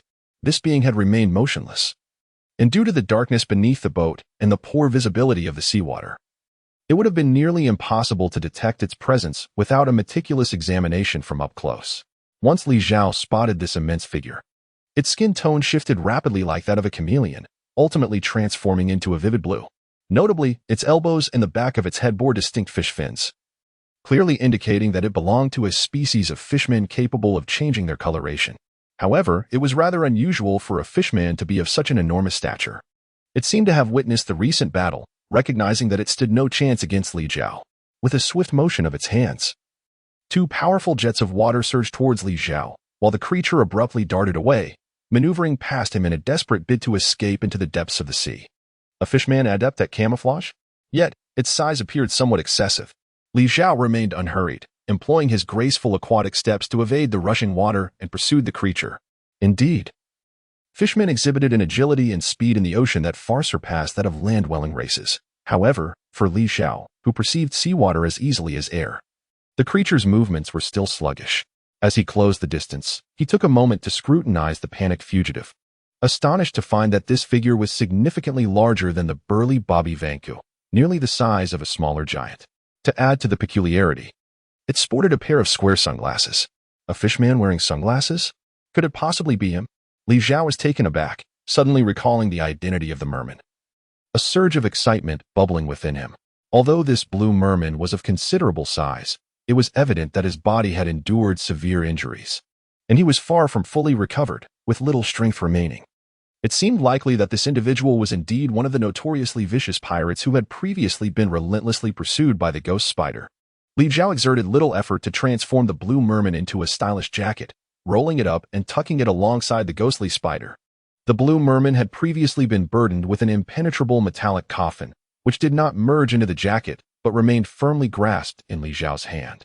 Upon resurfacing, he was met with a multitude of gaping mouths, belonging to the treacherous sailors dispatched by Zhao. Initially, they had resigned themselves to their demise. But after the supposed dead captain was ruthlessly cast into the sea by the infamous Admiral Ghost Spider, it wasn't long before the naval vessel swiftly sank, and the overboard sailors vanished silently beneath the waves. It became evident to even the most naive that something extraordinary had transpired beneath the surface. The obscure former assassin, with a meager bounty of merely several tens of millions, had astonishingly defeated the renowned Admiral Ghost Spider and annihilated an entire ship of naval sailors. The junior leader responsible for direct communication with the Golden Emperor Zhao promptly reported the situation to his superior once the signal blackout was lifted. Perhaps the shock of such an event was too great, for the Zhao remained unresponsive for an extended period. After a considerable time, Li Zhao resurfaced, clutching a metallic coffin in his grasp, with a bulging bundle tucked under his arm. After issuing commands to the sailors to continue their advance towards Dressrosa, he dove headfirst into the spoils of the Shark Emerald. While the traders were curious about what he had seized from the Navy, they were acutely aware that approaching him at this juncture would likely result in being silenced by that deranged assassin. Upon entering the lounge and closing the cabin door, Li Zhao hung up the blue fishman jacket and proceeded to awaken the consciousness of the fishman. The blue fishman, evidently bewildered by his circumstances, had just experienced a momentary lapse in awareness. Upon regaining consciousness, he found himself no longer submerged in the depths of the ocean but confined within the ship's cabin. Although his mouth seemed capable of speech, his body remained immobilized, clearly captured and stripped of his freedom. Realizing that Li Zhao stood before him, he became immediately anxious. This madman had just slaughtered the Navy pursuing him. He was uncertain of what fate awaited him. Sebastian, a surviving member of the Ward Pirates, a hybrid of the pufferfish fisherman and giant race, blind and serving as the gatekeeper of the Giro said ship. Am I correct? The blue fishman exclaimed in shock. How do you know this? With his suspicions confirmed, Li Zhao chuckled. The infamous Ward Pirates, renowned for the world destroyer Bondi Ward. How could I be unaware of such a name? Now, enlighten me about the current situation. Bondi Ward and his crew hail from the special chapter of One Piece, 3D2Y, which intricately intertwines with the main narrative. The antagonist, Captain Bondi Ward of the Giro said, is known as the World Destroyer. He was a formidable pirate who roamed the seas 30 years ago, having clashed with legendary figures such as Pirate King Roger, Whitebeard, Gold Lion, and the former Marine Admiral Zifa, instilling fear in both the world government and the Navy. At 78 years of age, Bondi appears as though he is still 45, having been encased in ice for 30 years. A master of hockey and the Six Styles, he possesses the powers of the Momo fruit and harbors grand ambitions to overturn the world government, showcasing immense strength. Previously, amidst the chaos wrought by Blackbeard and Monkey D, Luffy and impelled down, Bondi seized the opportunity to escape from level 6 of the prison. However, in the cinematic narrative, no matter how formidable a legendary figure, none can rival the protagonist, the chosen one, Monkey D, Luffy. Consequently, Bondi Ward, too, could not escape this fate. In the original plot of the film, Bondi Ward, who was initially portrayed as a pirate capable of overwhelming his adversaries, ultimately became a mere experience point on the path to Luffy's ascendance as the future Pirate King. Yet, the fate of his crew remains an unanswered question, as the film's conclusion leaves their whereabouts unaddressed. Li Zhao had the perfect opportunity to glean the latest developments of the narrative through the eyes of a character who had directly participated in the unfolding events. Initially, the fish giant was somewhat reluctant to cooperate. However, upon Li Zhao's deliberate revelation of certain plot points, which led the giant to believe he had no secrets left, he eventually began to divulge information candidly. Their captain, Bondi Wald, had intended to utilize the super cannon installed on the colossal ship, Gloricidia, combined with the powers of the Bondi Momo fruit, to amplify the cannonballs by 100-fold, capable of obliterating an entire island with a single shot. The original plan was to harness this formidable weapon to annihilate the Holy Land of Mariewa as a means of revenge against the world government. However, this act incited the wrath of the Navy, prompting an immediate response from a Marine admiral, who not only took to the field personally but also summoned the 7 warlords to assist in the encirclement. Before the battle could commence, they were unexpectedly interrupted by a reckless youth named Monkey D. Luffy, accompanied by 2 of the 7 warlords, the Empress Boa Hancock and the Clown Buggy, who wreaked havoc aboard the Gloricidia. Ultimately, the captain found himself inexplicably defeated, and the super ship succumbed to the onslaught of the Marine Admiral and the warlords. The fish giant, Sebastian, miraculously survived, leveraging the advantages of his fishman heritage to escape by sea, only to be captured by Li Zhao. Li Zhao nodded. The experiences with the fish giant were quite similar to his previous conjectures, which made sense.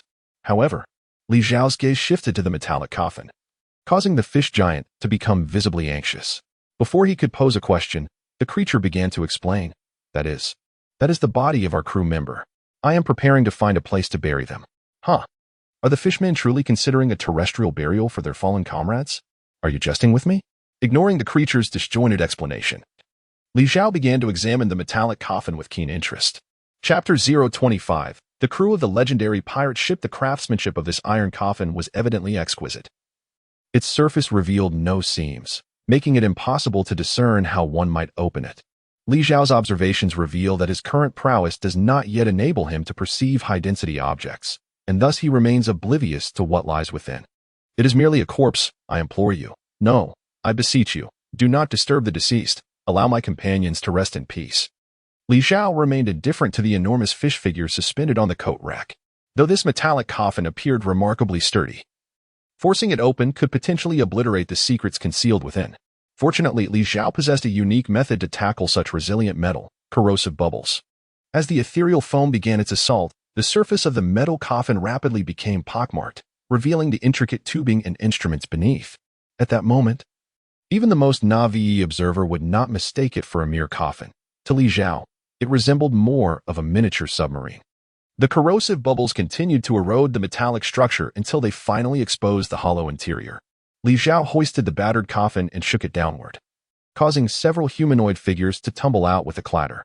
Among them was a round, plump old man, battered and unconscious, his hair resembling 2 dice, alongside a statue of a sensuous, tall woman in a qipao, and lastly, a middle-aged man with a pallid complexion, leaving one to wonder if he was a corpse or merely unconscious. Truly remarkable, the fishmen's resilience shone through, managing to rescue their crew even amidst the chaos of the naval demon-slaying orders and the encirclement by the 7 warlords. Li Zhao gazed in genuine admiration at the fish giant before him. In the world of pirates, human physical characteristics are remarkably pronounced. Having already surmised that this miniature submarine concealed other crew members of the ward pirates, deducing their identities was not a formidable task. The eccentric and comical old man must be the shipwright from the Galicia D ship, the engineer and combatant Guy Ram, a user of the cubic fruit ability, which allows him to transform any object into a cubic block and manipulate it. As for the elegant beauty in the Chong Sam, she was none other than Nakian, the female ship's doctor and portside engineer of the ward pirates. During a previous skirmish, she had been petrified by the pirate empress using the powers of the sweet fruit, and it appeared that her condition had yet to be reversed. Although Nakian now appeared mature and radiant, she was, in fact, already 68 years old. Through her concoction of herbal medicines, she managed to achieve a youthful appearance in a short span of time. During combat, she employed her self-created traditional Chinese martial arts, many of which were named after medicinal remedies. She was one of the rare physicians in the pirate world to utilize Eastern medicine for healing. As for the final robust figure, it was evident that he was none other than the world destroyer, Bondi Wald himself. Yet, judging by his current state, He bore little resemblance to a living being. The fish giant, Sebastian, was in a frantic escape, evidently lacking the time to tend to his companion's wounds, particularly that of the shipwright Guy Ram, who was battered and on the brink of death. Healing foam, milky white bubbles surged from Li Zhao's hands, enveloping Guy Ram, cleansing away the dirt, wounds, and blood from the old man's body. Remarkably, Guy Ram's constitution was resilient. Beneath the protective layer of foam, he began to awaken. However, before he could fully open his eyes, Li Zhao pressed his hands on a Guy Ram's chest, activating the jacket fruit ability, transforming him into a human skin coat. Yet, Li Zhao did not compel him into slumber. Soon, the fish giant began to explain the current situation to the awakening old man. The next to be attended to was the ship Dr. Nakian.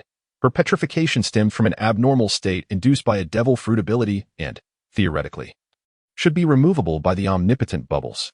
Resolving to act, Li Zhao concentrated, envisioning the creation of foam capable of dispelling abnormal states.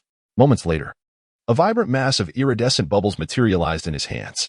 As the foam washed over her, Nakian's petrification gradually began to lift.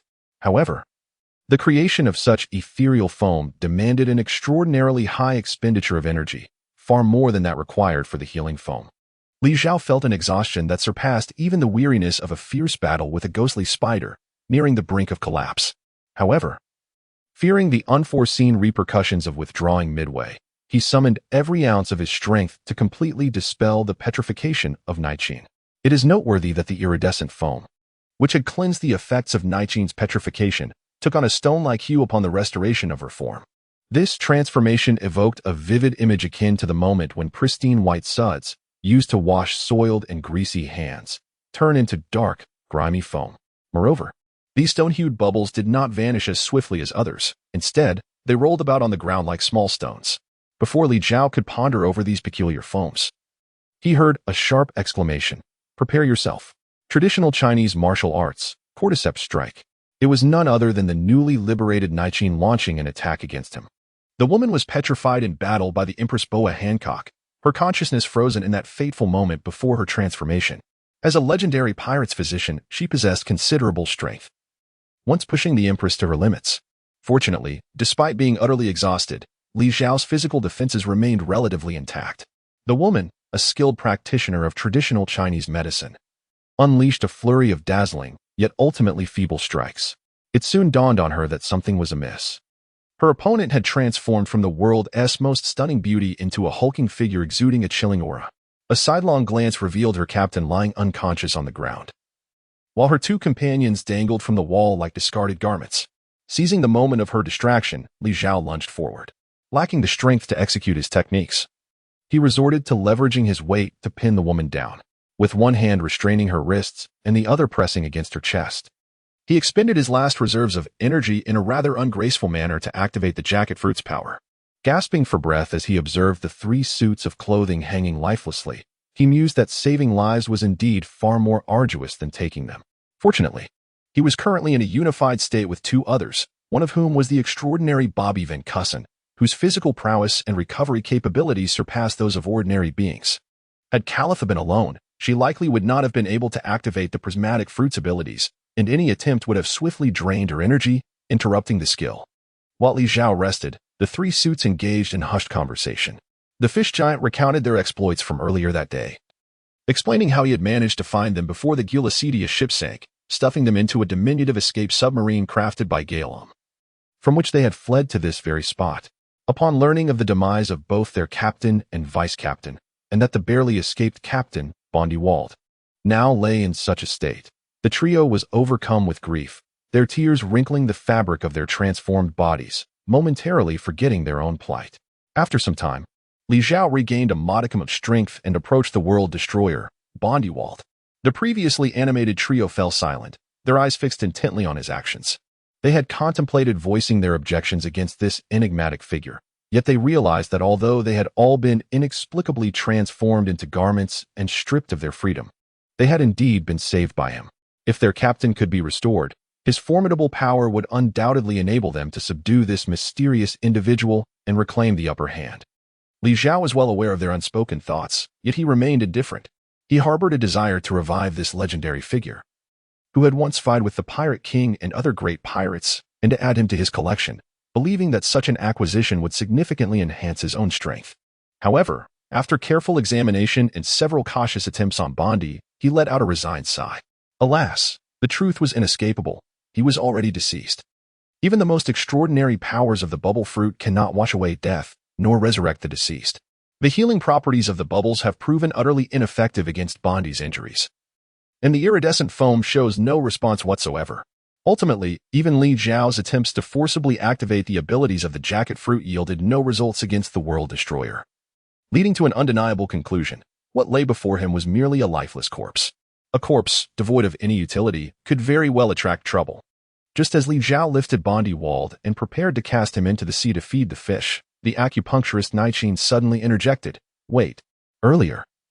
Sebastian assessed that the captain's injuries were too grave and secretly administered a yet-to-be-completed ultimate healing potion, the Undying Potion. The captain should now be in a state of suspended animation. If there is a way to heal his wounds, and if I can develop an antidote for the Undying Potion, then the captain may indeed have a chance to awaken once more. With his back turned to the trio, a cunning smile crept across Li Zhao's face as he slowly turned to face them, placing Bondi's imposing body on the ground. "What you propose is quite intriguing," he remarked, "but the question remains, why should I assist you in reviving your captain?" The three were momentarily taken aback. They had been unable to grasp Li Zhao's true intentions, particularly regarding his transformation of them into garments. Faced with his question, they exchanged bewildered glances, rendered speechless. Chapter 026. The true treasure. Li Zhao recognized that it was time to proceed with the next phase of his plan. In the presence of the three individuals, he conjured a long, thick zipper that extended from his chin to his navel, and then slowly unzipped it. In the following moment, the alluring figure reminiscent of Carifa, combined with the rugged features of Kelly Van Cuna, emerged from the confines of his bobby jacket. "Well, so you are a being from the island of transgenders," the trio exclaimed in unison, causing Li Zhao to nearly collapse to the ground. The carefully cultivated air of sophistication he had managed to maintain plummeted, and his sanity points dropped to an absolute zero. Li Zhao exerted every ounce of strength to suppress his tears, forcing himself to maintain an expression of indifference. "Let me clarify one point. I am not a transgender individual. The reason I appear as I do before you now is due to my fruit-based abilities." As Li Zhao spoke, he resolutely determined to swiftly address the issues plaguing his current state. Regardless of his denial, his appearance would leave no room for disbelief. None would accept that he was not a denizen of the island, tirelessly honing his skills, or rather, fleeing from the mountain. This was evident from the nonchalant expressions of the three individuals before him. "As you have witnessed and personally experienced, I am the possessor of the jacket fruit's power, enabling me to transform any person or creature into a human skin jacket that I can don, thereby seizing control of their abilities and governing their every action." Li Zhao no longer dwells on the question of whether one is human or not, but rather proceeds directly to the crux of the matter. His introduction, of course, is shrouded in secrecy. One must not casually disclose their trump card. Therefore, as long as I am willing to assist you, you will easily elude the Navy's pursuit. This is a conclusion Li Zhao reached through experiments conducted with his brother, Bobby. Apart from himself, those transformed into jackets by him can also be donned by others, and, like Li Zhao, possess complete control over the abilities of the person who has become a jacket. However, unlike Li Zhao, others who wear the human skin jackets are subject to a time constraint, typically not exceeding 12 hours.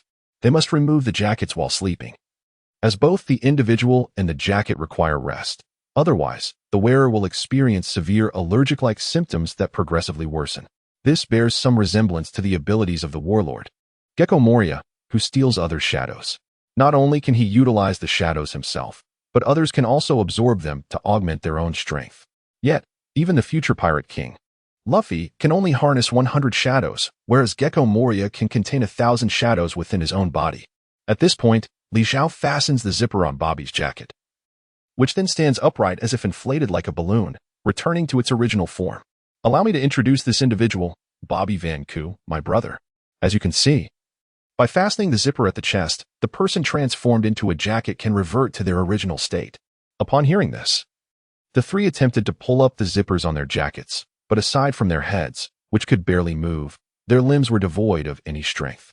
Despite their utmost efforts, they could only manage to make the human skin jacket sway slightly. Closing the zipper that extended from the chin to the navel proved to be an arduous task. After several attempts, they were forced to abandon their efforts in resignation. Now, Let us discuss your terms. Surprisingly, the most sociable among the trio is the fishman, Sebastian, who, true to his role as a steward, now represents the three in negotiations with Li Zhao. It is rather simple. I happen to be looking to assemble a pirate crew. Yet I have struggled to find suitable members. I believe the three of you would be a perfect fit, so I wish to invite you to join my ranks. This is the true intention of Li Zhao. In his eyes, these three individuals, particularly the two elderly ones, confirm the adage that having an elder in the family is akin to possessing a treasure. The shipwright, Guy Ram, was captured by the Navy after being injured by a CP-0 spy impersonating a crew member. Guy Ram, through sheer determination, has managed to construct the magnificent supervessel, the Gloricidia. One must not underestimate this ship. Its dimensions are second only to the colossal Desoro and the formidable three-masted ship, Moonlight Moria, which is akin to an island in size, making it a formidable contender in the realm of piracy. Moreover, the Gloricidia boasts three extraordinary advantages that other legendary warships or pirate vessels lack.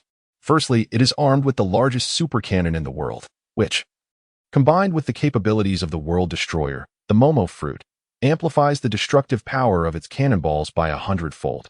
Capable of annihilating an entire island with a single shot, this destruction is not merely a massacre or the obliteration of towns, rather, it entails reducing the island to mere dust, erasing it entirely from the ocean. Its might is comparable to that of a high-yield nuclear warhead. Secondly, this island-shaped behemoth is also a submarine, capable of prolonged underwater navigation, a feat that no nation in Li Zhao's original world could achieve. The third characteristic is the most astonishing. This super-advanced vessel can be operated by just 2 or 3 individuals. In stark contrast, both the Desaro and the terrifying three-masted ship require crews numbering in the thousands.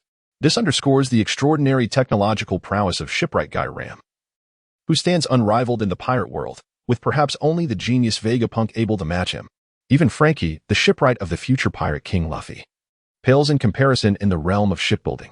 As for the ship's doctor, Nakian, although her concoction for rejuvenation only restores youth for a fleeting moment, it is precisely this brevity that causes both her and others to undervalue it. However, for those aged souls ravaged by time, even a moment of regained youth holds immeasurable worth and the potential to alter history. Imagine, had Whitebeard not been burdened by his frail, ailing body during the Marineford War, and had he regained his peak strength for even a mere 10 minutes, who among the world could have harmed him or stood in his way? If he had possessed a vial of the rejuvenation potion at that time, could the outcome of the Marineford War have been rewritten? History cannot be relived. Yet Li Zhao is determined not to repeat past mistakes. With Nakian by his side, it is akin to possessing the elixir of youth, and he may yet acquire even more wondrous traditional Chinese remedies. Li Zhao has unwavering confidence in the wisdom of traditional Chinese medicine, compared to the elderly before him. The World Destroyer, Bondi Wald, is but a trifling concern. Regrettably, Li Zhao's ambitions are not easily realized. I will not betray the Wald pirates, the old man declares. I have fought aboard the Gloricidia for decades. After all, this is the home for which I have dedicated my life. I no longer wish to change pirate crews. Although I am merely a useless ship's doctor, incapable of even curing the ailments of the first mate, Benjack. Yet, I have grown weary with age and yearn only for a tranquil place to spend the remainder of my days. I am not surprised by the reactions of these two. Bondi Wald has been imprisoned for 30 years, and during his incarceration, the Ward pirate crew has virtually ceased to exist, leaving only these 4 old comrades to rely on one another. Remarkably, they have endured for 3 decades, waiting for the unprecedented turmoil that erupted at Impel Down, which allowed Bondi to escape from prison. Such unwavering conviction is not something that mere mortals can achieve. However, now that I have set my sights on Li Zhao, I shall undoubtedly employ any means necessary to obtain him. Li Zhao chose not to elaborate further. Under the watchful gazes of the crowd, he opened the chilling wardrobe filled with human skin jackets, meticulously selecting 3 sets. He then zipped up the fronts for the 3 individuals, restoring their semblance of normalcy. Guy Lam and Nachin, who had not witnessed Li Zhao's victory over the ghostly spider, felt a surge of restlessness. However, upon observing Li Zhao casually place his hand atop Bondi Wald's head, they ultimately relinquished their attempts at resistance. What exactly do you wish for us to do? Do not misunderstand. I merely wish for you to try on these 3 garments on the floor. As for the rest, we shall discuss it once you don the attire. After adorning ourselves with these grotesque skins, will we fall under your control? The fish giant inquired cautiously. Do I truly need to? Li Zhao replied, his tone imbued with certainty. You should be well aware of my capabilities. It would require little effort to eliminate you all. Moreover, if you remain unconvinced, you may test it one by one. Li Zhao smiled as he gazed at the ship's doctor, Naiqin, and seemingly struck by a thought, inquired, pray tell, dear Naiqin, how long does your rejuvenation potion truly last? Approximately half an hour, she replied. Wait. Naiqin raised her hands to inspect them before touching her chest and patting her backside, only to realize that she still retained her youthful visage. How could this be? She had consumed the rejuvenation potion during her battle with the Empress, only to be petrified shortly thereafter, maintaining her youthful appearance. Yet, it had been quite some time since Li Zhao had released her from petrification, far exceeding the potion's effective duration. Could it be that upon being freed from petrification, I transformed into a human leather jacket? That must be it, Li Zhao interjected. Those who were transformed into leather jackets by me enter a state of suspended animation, requiring neither sustenance nor undergoing any changes. However, I have now revoked that ability. You should revert back before long. Revert back? Naiqin was taken aback. No woman would ever wish to witness the fleeting moment of her beauty fading. Her reluctance to frequently utilize her rejuvenation potion stemmed not only from concerns about diminishing effects due to side effects, but also from the immense agony she felt each time the potion's effects waned. Her gaze drifted to a human leather jacket resting on the table, belonging to a strikingly beautiful and voluptuous female pirate. Gritting her teeth, Naiqin seized the jacket and slipped it on. If this mysterious individual's ability could indeed prolong her youthful state, what was a little risk? What could be more precious to her than her youth?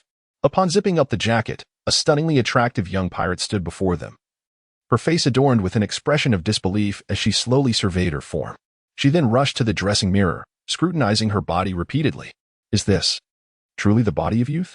This invigorating sensation, this vitality, my word, not even my rejuvenation potion bestowed such an effect. Observing that Naiqin seemed unaffected by mental control, the two onlookers could no longer contain themselves, for the allure of a youthful body is an irresistible temptation to anyone of advancing years. Chapter 027. Long live. No longer a monster unlike Li Zhao's true form, which was grotesquely distorted by the internal wearer, the individual donned in the leather jacket appeared entirely as the jacket itself. Thus, even a colossal figure like a fish giant, when encased in the human leather jacket and the zipper pulled up, would transform into an ordinary little pirate. Indeed, this invigorating sensation, I had not experienced such a feeling in many years. Although lacking the exuberance of Nacalin, Garum, upon donning the human skin jacket of a youthful pirate, appeared genuinely content with his agile and vibrant body. However, the one who truly radiated excitement, to the point of emotional collapse, was not these two elders, but rather the fish giant Sebastian. Owing to his long-lived giant lineage, he had yet to experience the tangible effects of aging. Despite being of the same generation as Garum and Nacalin, yet he bore his own flaws and regrets, one of which was light. Indeed, it was light. True light. My eyes, I can once again behold the light. I can perceive the world clearly. It is true. Sebastian had worn sunglasses not for the sake of fashion, but because he was blind. In a battle long past, the fish giant had lost his sight and could only rely on his other senses and the power of observation hockey to navigate the world. At this moment, the fish giant knelt upon the ground, overwhelmed with emotion, weeping profusely. No sighted person could comprehend the sheer joy of a man who had been blind for decades regaining his vision. As you may observe, I am a master of miracles. Follow me, and I assure you, I can restore your youth or grant you the true eyes that rightfully belong to you, rather than merely allowing you to experience fleeting glimpses in limited time. Li Zhao deftly continued to persuade the three individuals, and he was not merely boasting. If he were to successfully acquire the Heart of Gold and combine it with Naiqin's rejuvenation elixir, his promises might indeed be within reach. The world of pirates is replete with boundless possibilities. Even if one method fails to achieve a particular goal, there are certainly alternative avenues to explore. With all due respect, your first mate, Ben Jack, has tragically fallen in battle. As for his brother, your Captain Bondywald, while I can assure you that I will make an effort to revive him, you must recognize that he is no longer the revered elder brother you held in esteem 30 years ago. Betrayed by his own men and tormented in the icy prison for 3 decades, he has transformed into a relentless machine of vengeance, willing to go to any lengths without regard for human compassion, and you, my friends, are merely tools in his quest for retribution. If you prove useful, he will keep you. If not, he will discard you, just as he did his brother Ben Jack. You. You speak nonsense. Guy Ram's furious retort sounded feeble. For they all understood the truth in Li Zhao's words. No one knew better than these old comrades the extent of the changes in their returning captain. After exchanging glances, Guy Ram sighed softly, realizing that both of his old companions had been swayed. Not only them, but even she herself found no reason to continue resisting Li Zhao's goodwill. Thus, with a newfound resolve, she declared, "Very well. Tell us, what is the name of your pirate crew? I have agreed to join. What shall it be called?" Li Zhao suddenly realized that he had never contemplated what to name his pirate crew. It certainly could not remain as the Vanku brothers' pirate crew. If he were truly Kelly Vanku, it would be a different matter, but he was an authentic traveler from another world. The original assassin Kelly was merely a garment he could not shed. Never mind, he thought, any name would suffice, as it would be far more distinctive than names like Straw Hat, Blackbeard, or Big Mom. So be it, since my abilities are characterized by constant transformation. I shall name it the Transformative Pirate Crew. No, that sounds too much like Annoying Pirate Crew. The homophone is rather unpleasant. Instead, let it be called Illusion. Thus, the crew that would instill fear in the celestial dragons and countless pirates, and the most enigmatic pirate crew in history, Illusion, was officially established. On yet another sunlit day, Lord Bobby Vanku, whose image had completely transformed in the minds of his treacherous crew, leisurely strolled aboard the Didi Solo merchant ship. Wherever he went, all the crew members stood at attention, drenched in cold sweat. What a joke it would be to provoke someone capable of slaughtering the infamous Vice Admiral Ghost Spider and an entire ship of naval soldiers, casting them into the sea as fish feed. After the last battle, 3 young pirates, previously affiliated with the Treasure Maniac, suddenly appeared aboard the Shark Emerald. Their physical appearances remained obscured, as Mr. Bobby, the acting captain, strictly prohibited the merchant sailors from boarding the Shark Emerald. These 3 individuals were, in fact, former crew members of the Ward Pirate Crew, now newly inducted into the Thousand Mirage Pirate Crew, Garam, Nachin, and Sebastian. The new pirate crew established a preliminary division of labor. The fish giant Sebastian took on the roles of helmsman and gunner. Nachin served as the ship's doctor, temporarily doubling as the cook, while Garam continued his previous duties as the shipwright and chief engineer. Bobby Vanku, the younger brother, assumed the position of first mate and navigator, while Kelly Vanku, known as Li Zhao, naturally held the title of captain. With the addition of these 3, alongside the certified navigator Bobby Vanku, the Shark Emerald was now capable of sailing independently across the seas. In fact, some astute merchant sailors began to speculate whether they would meet a grim fate, living in constant fear and trepidation. However, judging solely by appearances, no one could discern that the formidable figure swaying before them was merely a weakling who could take a beating but not retaliate. If they so desired, they could easily subdue the acting captain at any moment. Indeed, at this very moment, Bobby was authentically himself, while Li Zhao, who had been concealed within him, occupied the captain's cabin, adorned in the pristine Ghost Spider jacket. The visage of the Ghost Spider, akin to the Treasure Maniac, remained hidden for the time being to avoid unnecessary complications. Nevertheless, Li Zhao could experience the battle skills and various techniques ingrained in the essence of this Vice Admiral through their fusion. The Ghost Spider's mastery of the 6 styles far surpassed that of Khalifa, and his 6-armed swordsmanship was unparalleled. However, what truly captivated Li Zhao's interest was another skill of his. Damn it. Try again. Life restoration. Under Li Zhao's full exertion, the typically imposing form of the Ghost Spider began to compress, transforming into a significantly shorter and stockier figure. Once more, life restoration. In the next moment, his form elongated, becoming tall and slender, standing more than twice the height he had just been. Continue. Life restoration. Not enough. Keep going. Life restoration. Restore. As he tirelessly repeated the technique of life restoration, Li Zhao was determined to ensure that his true self, rather than the amalgamated form, retained the sensation of the energy coursing through every cell and meridian during the practice. The rhythm of life energy flowed freely through his skeletal muscles, internal organs, and skin, granting him a dexterous command akin to that of his fingers. Undoubtedly, the Ghost Spider was a contemporary master of life restoration. Yet his expertise did not lie in bodily control. Instead, he excelled in channeling power comparable to that of his arm muscles into his hair, wielding a concentration of strength that was remarkable. However, the principle that mastery of one technique leads to proficiency in many allowed Li Zhao to leverage the Ghost Spider's extensive experience with life restoration to cultivate new skills of his own. This process endured for a full 3 days, during which the newly appointed shipwright, Guy Ram, became thoroughly acquainted with the Shark Emerald and commenced his ship modification project. The elder had no complaints regarding the opulent materials used for the vessel, but the craftsmanship and design were utterly intolerable to him. In his words, it was a sheer waste of precious resources to treat the most exquisite shipbuilding material, the atom tree, and other rare materials coveted by shipbuilders as mere ordinary planks was simply unacceptable. Meanwhile, the ship's doctor, Nai-Chin, was unable to conduct her research into traditional Chinese medicine due to a lack of essential herbs, thus relegating her to the kitchen for the time being. Nonetheless, thanks to her culinary skills, Li Zhao finally savored the flavors of his longed-for hometown dishes, a delightful reprieve from the endless bread, wine, steak, and sausage, which, while delectable, had grown tiresome over time. In the captain's quarters, Li Zhao, merged with the ghost spider, awakened once more from a state of utter exhaustion. He slowly unzipped the natural zipper that appeared on his chest, allowing Kelly's true form to emerge from the human skin jacket. Though no one was present, Li Zhao felt a flush of embarrassment at his androgynous appearance. Taking a deep breath, he suddenly pressed his hands against his prominent chest, and in the next moment, the excess flesh transformed into firm, well-defined pectoral muscles. He had truly succeeded.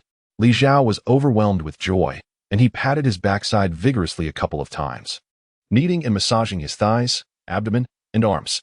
Perhaps it was due to the nature of Kelly Vanku's body, which frequently altered according to the physique of its wearer. For instance, the originally petite Li Zhao often appeared as a small giant when his brother's monstrous form filled it. However, upon the introduction of the stunning beauty, Khalifa, the figure transformed into a graceful and alluring silhouette. Had it been an ordinary leather jacket, it would have surely succumbed to wear. Or could it be that, akin to his brother Bobby's extraordinary aptitude for defensive skills like armament hockey and iron blocks, Li Zhao possessed an exceptional talent for mastering the application of life-returning qigong, surpassing even his predecessors? In any case, at this moment, Li Zhao not only retained his ability to wield life-returning qigong after shedding the ghost spider leather jacket, but found that the execution of his abilities had become even more agile and versatile. After a period of adjustment, the figure that had previously appeared in the mirror as a scruffy and androgynous individual had transformed into a robust young man, with facial features no longer jarring in contrast to his physique.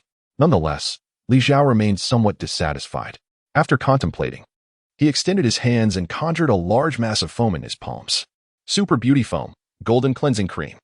Chapter 28. The birth of the cosplay king. The golden foam produced by the bubble fruit could cleanse anything, including the sharp angles and various protrusions on the human body, rendering them smooth and polished. However, this ability seemed nearly useless to Li Zhao in battle if one could directly contact an opponent's body. Performing myriad actions would undoubtedly be more meaningful than merely giving them a full-body massage. Nevertheless, the golden foam's capacity to smoothen facial angles, such as overly sharp cheekbones and chins, proved to be quite useful. Coupled with the adjustments from life-returning qi-gong to muscles, bones, and hair, it could even yield cosmetic and sculpting effects. Through persistent development over time, Li Zhao discovered new functions of the golden foam. It could not only effortlessly erase scars and wrinkles from the skin, but also eliminate underlying melanin and tattoos, leaving no trace behind, resulting in skin as smooth and delicate as that of a newborn. In the world of pirates, where tattoos were prevalent and individuals' physiques and appearances could drastically change with training or growth, facial features might also suffer damage in battle. Thus, tattoos often served as vital indicators of one's identity. In other words, altering a person's tattoos was akin to altering their very identity. Li Zhao gazed into the mirror, becoming increasingly engrossed, as if he had just created a new character in a 3D game, meticulously adjusting every detail on the character creation interface. It is no exaggeration to say that Li Zhao possesses commendable skills in this realm. After a series of kneading and massaging, he employed both life-restoring energy techniques and a luxurious foaming facial cleanser, ultimately even incorporating the deep coloring abilities of the fruit-powered character Psychope. After toiling for the better part of the day, he finally nodded in satisfaction at his reflection. The image before him was that of a robust and handsome young man, boasting a sun-kissed, wheat-colored complexion and flowing black hair. Guided by his personal preferences, Li Zhao had drawn inspiration from a plethora of Hong Kong comic martial arts characters during the sculpting process, such as the Xiantian Evil Emperor and Ye Feng, the fiery cloud Evil God, resulting in a visage imbued with a profound aura of Eastern mystique. So what do you think? Are you pleased with our current appearance? Li Zhao's inquiry was directed towards Khalifa, the CP9 female spy who had been confined within her own body, deprived of sunlight for an extended period. Li Zhao's actions, reminiscent of his original dark, cynical nature, reveal a stark contrast to his previous physique, which, albeit androgynous, was undeniably fitting for the stunning secretary, Khalifa. However, after Li Zhao's interference, while he himself has become more handsome and stylish, Khalifa's once proud silhouette has been reduced to an unremarkable flatness. To Li Zhao's bewilderment, he anticipated that any woman would be infuriated to see her curvaceous form transformed into a mere plane. Yet he detected not a trace of murderous rage in Khalifa's current demeanor. Instead, there lingered an inexplicable hint of excitement and gratitude. What could this possibly signify? Just as Li Zhao pondered delving deeper into this perplexing situation, the telephone bug on the table began to chirp incessantly.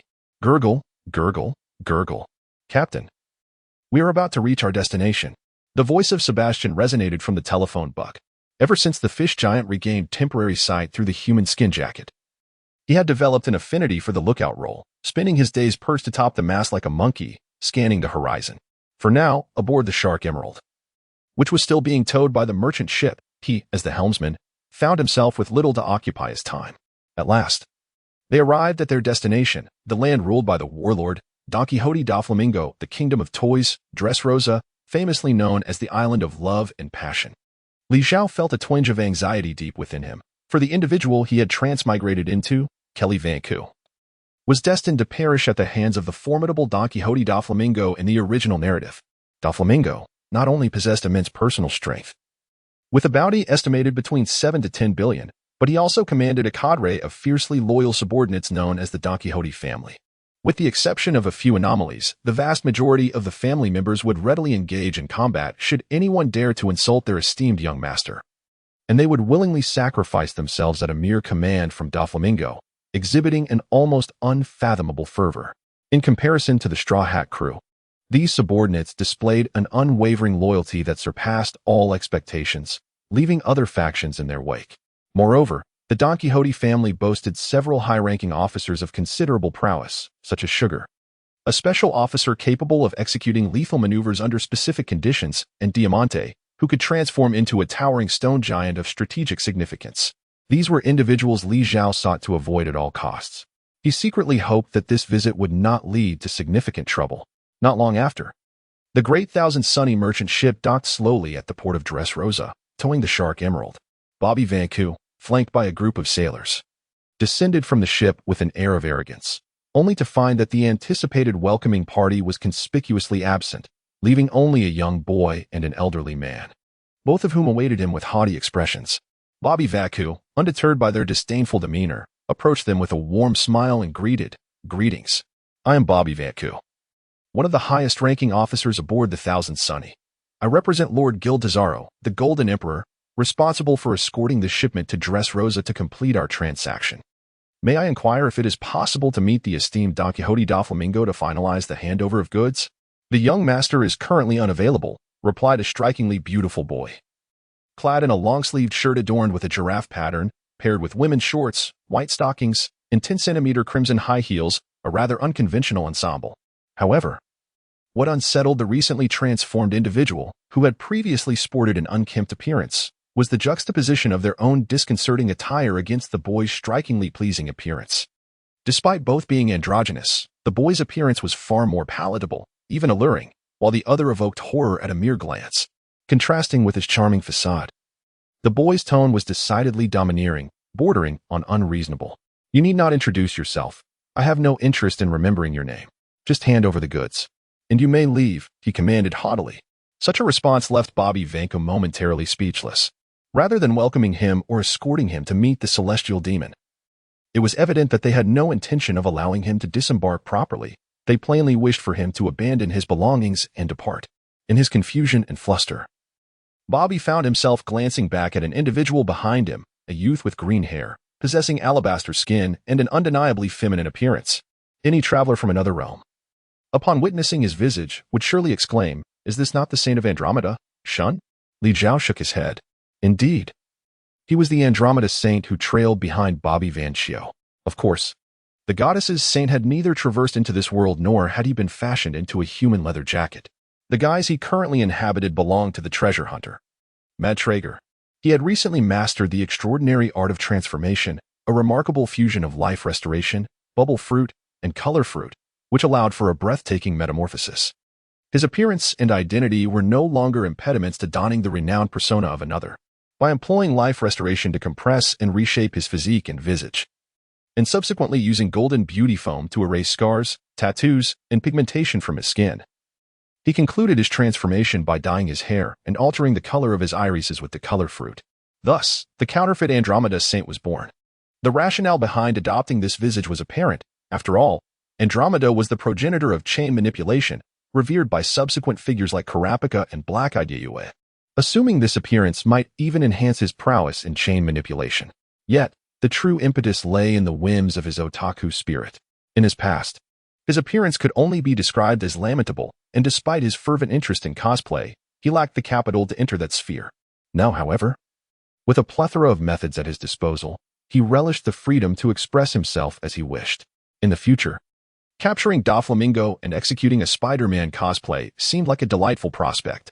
Chapter 29. A warm welcome and an initial confrontation. The individuals dispatched by Doflamingo to receive them were two combatants affiliated with the Don Quixote family, belonging to the Diamante Square unit.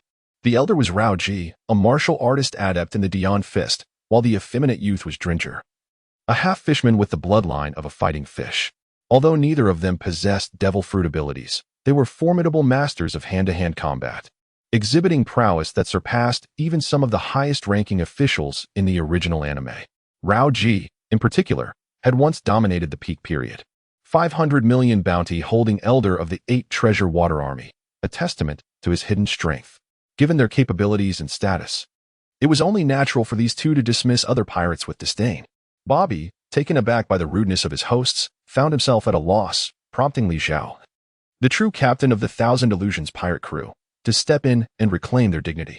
He advanced a couple of paces, positioned himself beside Bobby, and raised the golden square box in his right hand, proclaiming loudly, "This devil fruit has been entrusted by His Excellency, the Golden Emperor Tesoro, to be personally delivered to Lord Doflamingo.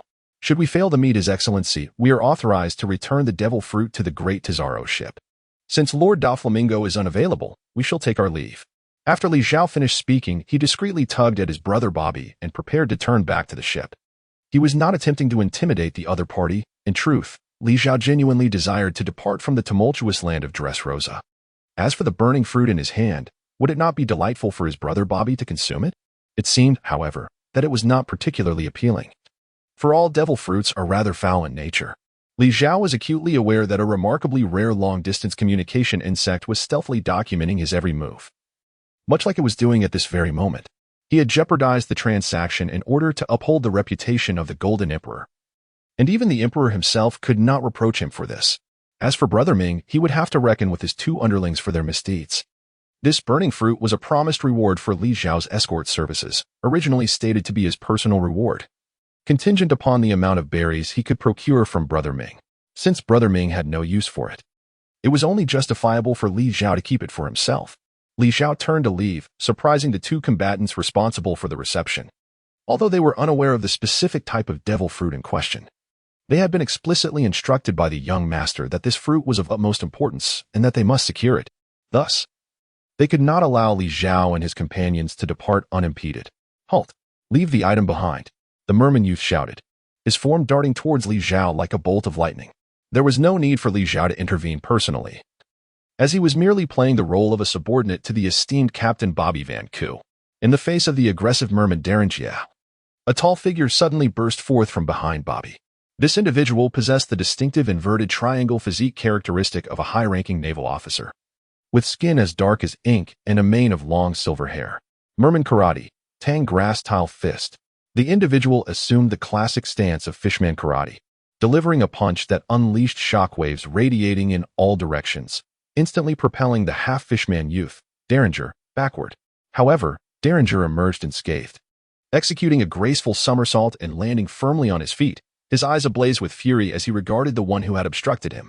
The only reason the hot-headed Derringer refrained from immediately charging at his opponent was not solely due to his instinctive awareness of the formidable strength emanating from the adversary, but also because the technique employed was a distinctive martial art unique to the pirate world, the fishman karate, a discipline mastered by the strong among both fishmen and merfolk.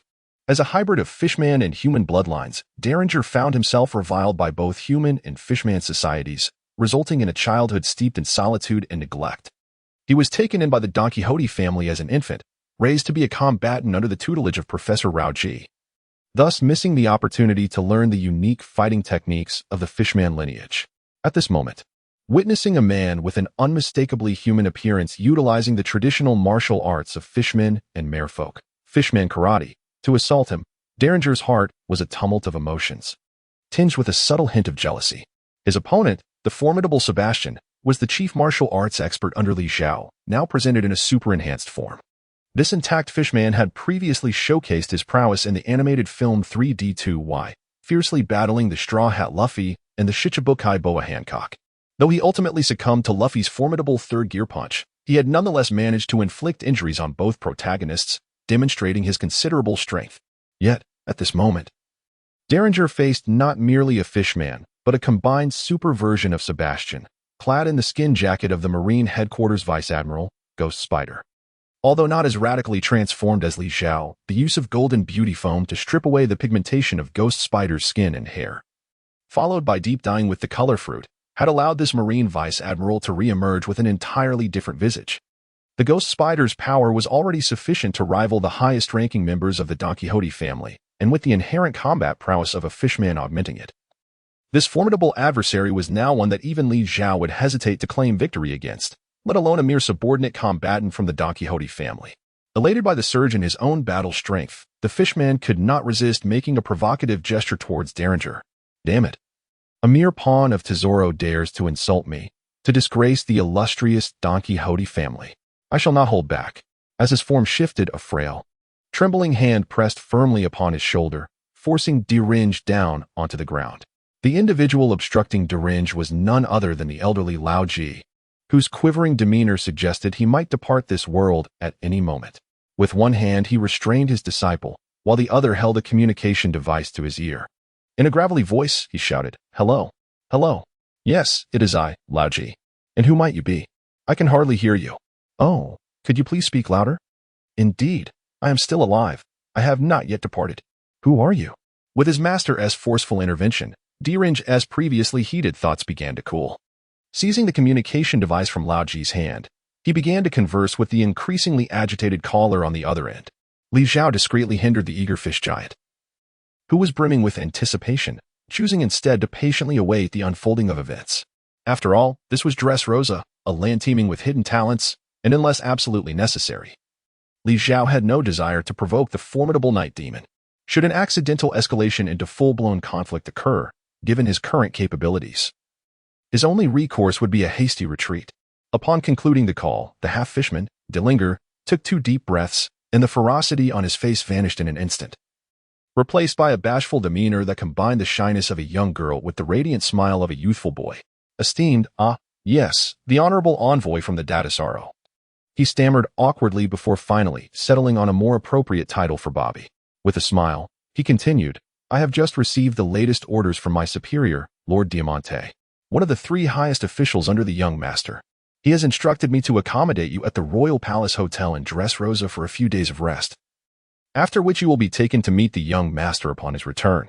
Zhao was not at all surprised by the opponent's drastic change in attitude, for he held in his possession the illustrious Mara Nomi, a natural-type devil fruit valued between 5 to 10 billion berries. The natural type is renowned as the most formidable among the 3 categories of devil fruits, and this particular fruit, once owned by Ace, the son of the pirate King Roger, carried with it an even greater latent worth. Ace, being the cherished adopted son of the legendary pirate Whitebeard and the grandson of the naval hero Garp, rendered this fruit a priceless treasure in the eyes of many, including Monkey D. Luffy. Should they choose to withdraw, and if the 2 combatants present at the dock were unable to intervene, Doflamingo would undoubtedly face significant losses. Faced with an invitation that was clearly insidious, Zhao hesitated briefly before ultimately deciding to acquiesce. It was not that he was blindly venturing into danger, rather, The time for a full-blown confrontation with Doflamingo had not yet arrived. After all, this crew would not remain active for long, and the Straw Hat Pirates would soon set sail again, inevitably seeking retribution against Doflamingo. In the ensuing chaos, seizing an opportunity would surely be advantageous. Additionally, despite his comprehensive understanding of numerous characters and events through the anime, he recognized that the animated world differed in many intricate details from this tangible reality. Li Zhao was eager to witness the wonders of Dressrosa, a land governed by pirates, with his own eyes. Ultimately, the members of the Thousand Illusions Pirates, cloaked in their respective disguises of human skin jackets, followed the arrogant Bobby Vanku as they set foot on the legendary island. Chapter 030, A Visit to the Island of Romance and Passion. The Dressrosa Kingdom, the second destination in the New World, is a tropical island exuding a vacation vibe.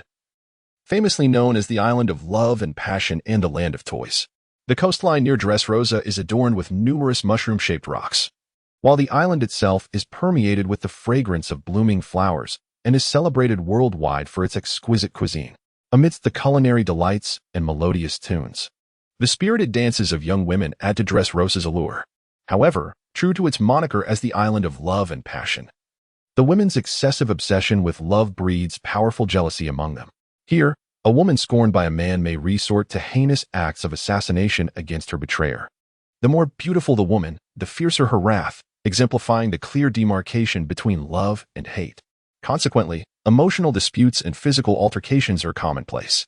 Yet, the island's most peculiar feature lies in the vibrant, animated puppets that can be found throughout the towns, possessing the ability to move as if they were living beings.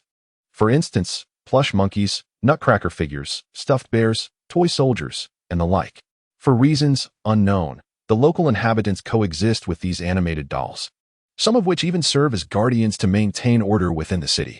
The most renowned among them are the dolls known as the Raving Corps, who vigilantly guard the bullfighting arena in Dressrosa, often resorting to force to expel those who persistently disregard the prohibition against entering the venue. The island's residents continue to believe in the existence of fairies and the legends surrounding them, considering these fairies as their local guardians. They remain unfazed by the mischievous antics of the fairies, such as acts of thievery, dismissing them merely as fairy pranks and laughing them off. Li Zhao and his companions followed the half-fish youth, Derlinger, who had transformed into their guide. Under his cheerful and eloquent narration, they reveled in the enchanting scenery of Der Island. Li Zhao was once again captivated by the beauty of the island kingdom in the world of pirates. It truly resembled the enchanting descriptions found in anime, where the air was filled with the melodies of birds and the fragrance of flowers. And the populace thrived in peace and happiness, with young maidens embodying passion and romance, combined with the various whimsical dolls freely roaming the streets. This place was indeed a fantastical realm capable of driving young girls to madness, eliciting screams from boys, and bringing laughter to children. However, Li Zhao, aware of the grim reality, could perceive the blood and tears hidden behind the laughter of those dolls, as well as the malevolent essence concealed beneath the floral scents. The dolls that frolicked on the streets were originally the indigenous people of this nation. They had been transformed into lifeless playthings by Sugar, a special officer under Don Quixote Doflamingo, utilizing the powers of the hobby fruit, thus rendering them mere puppets subject to the whims and enslavement of Doflamingo's family, forced to serve as tireless, unyielding slaves.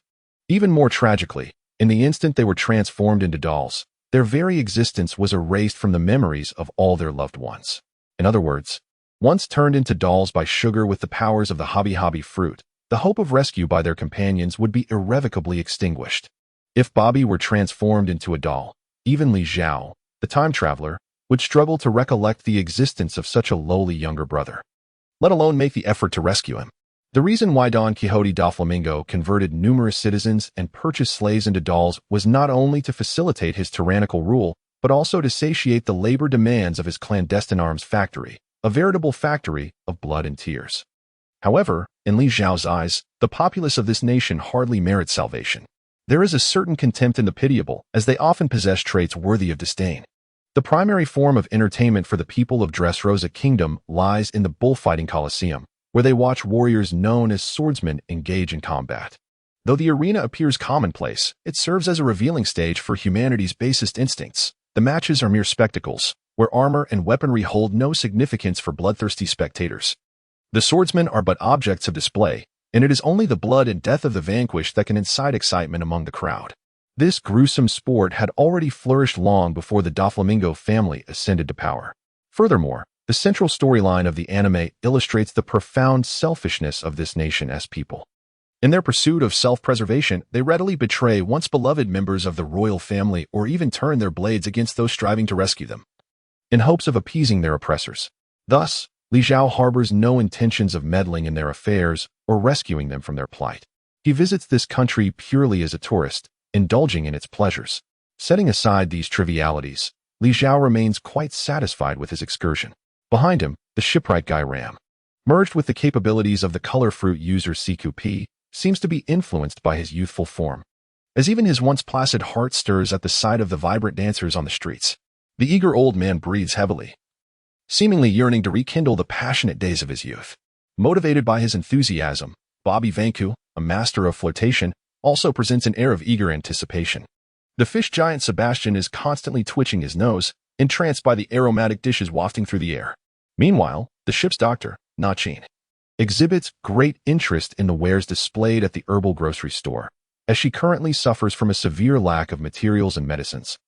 Unable to reconstruct her traditional Chinese medicine laboratory, and thus assumes the role of a temporary herbal chef, witnessing the naive and unsophisticated demeanor of this rustic group. The half-fish youth briefly flashes a look of disdain. Nevertheless, he manages to restrain his emotions and guides everyone towards an exceptionally lavish tavern. This establishment is the officially designated resting place for foreign guests by the Doflamingo family. You may reside here free of charge until your departure from Dressrosa, and any needs you may have can be addressed with the tavern's management. Regarding this arrangement, without the need for Li Zhao to covertly issue directives, the nominal leader of the visiting delegation, Bobby, responded, "Very well, we are quite satisfied with this arrangement. Before we are received by His Excellency Doflamingo, we intend to thoroughly explore and appreciate this nation, known as the land of love, passion, and toys." After Bobby delivered his official response, the opposing party showed no intention of departing. Bobby could only feign ignorance and inquire, "Is there something else you wish to discuss?"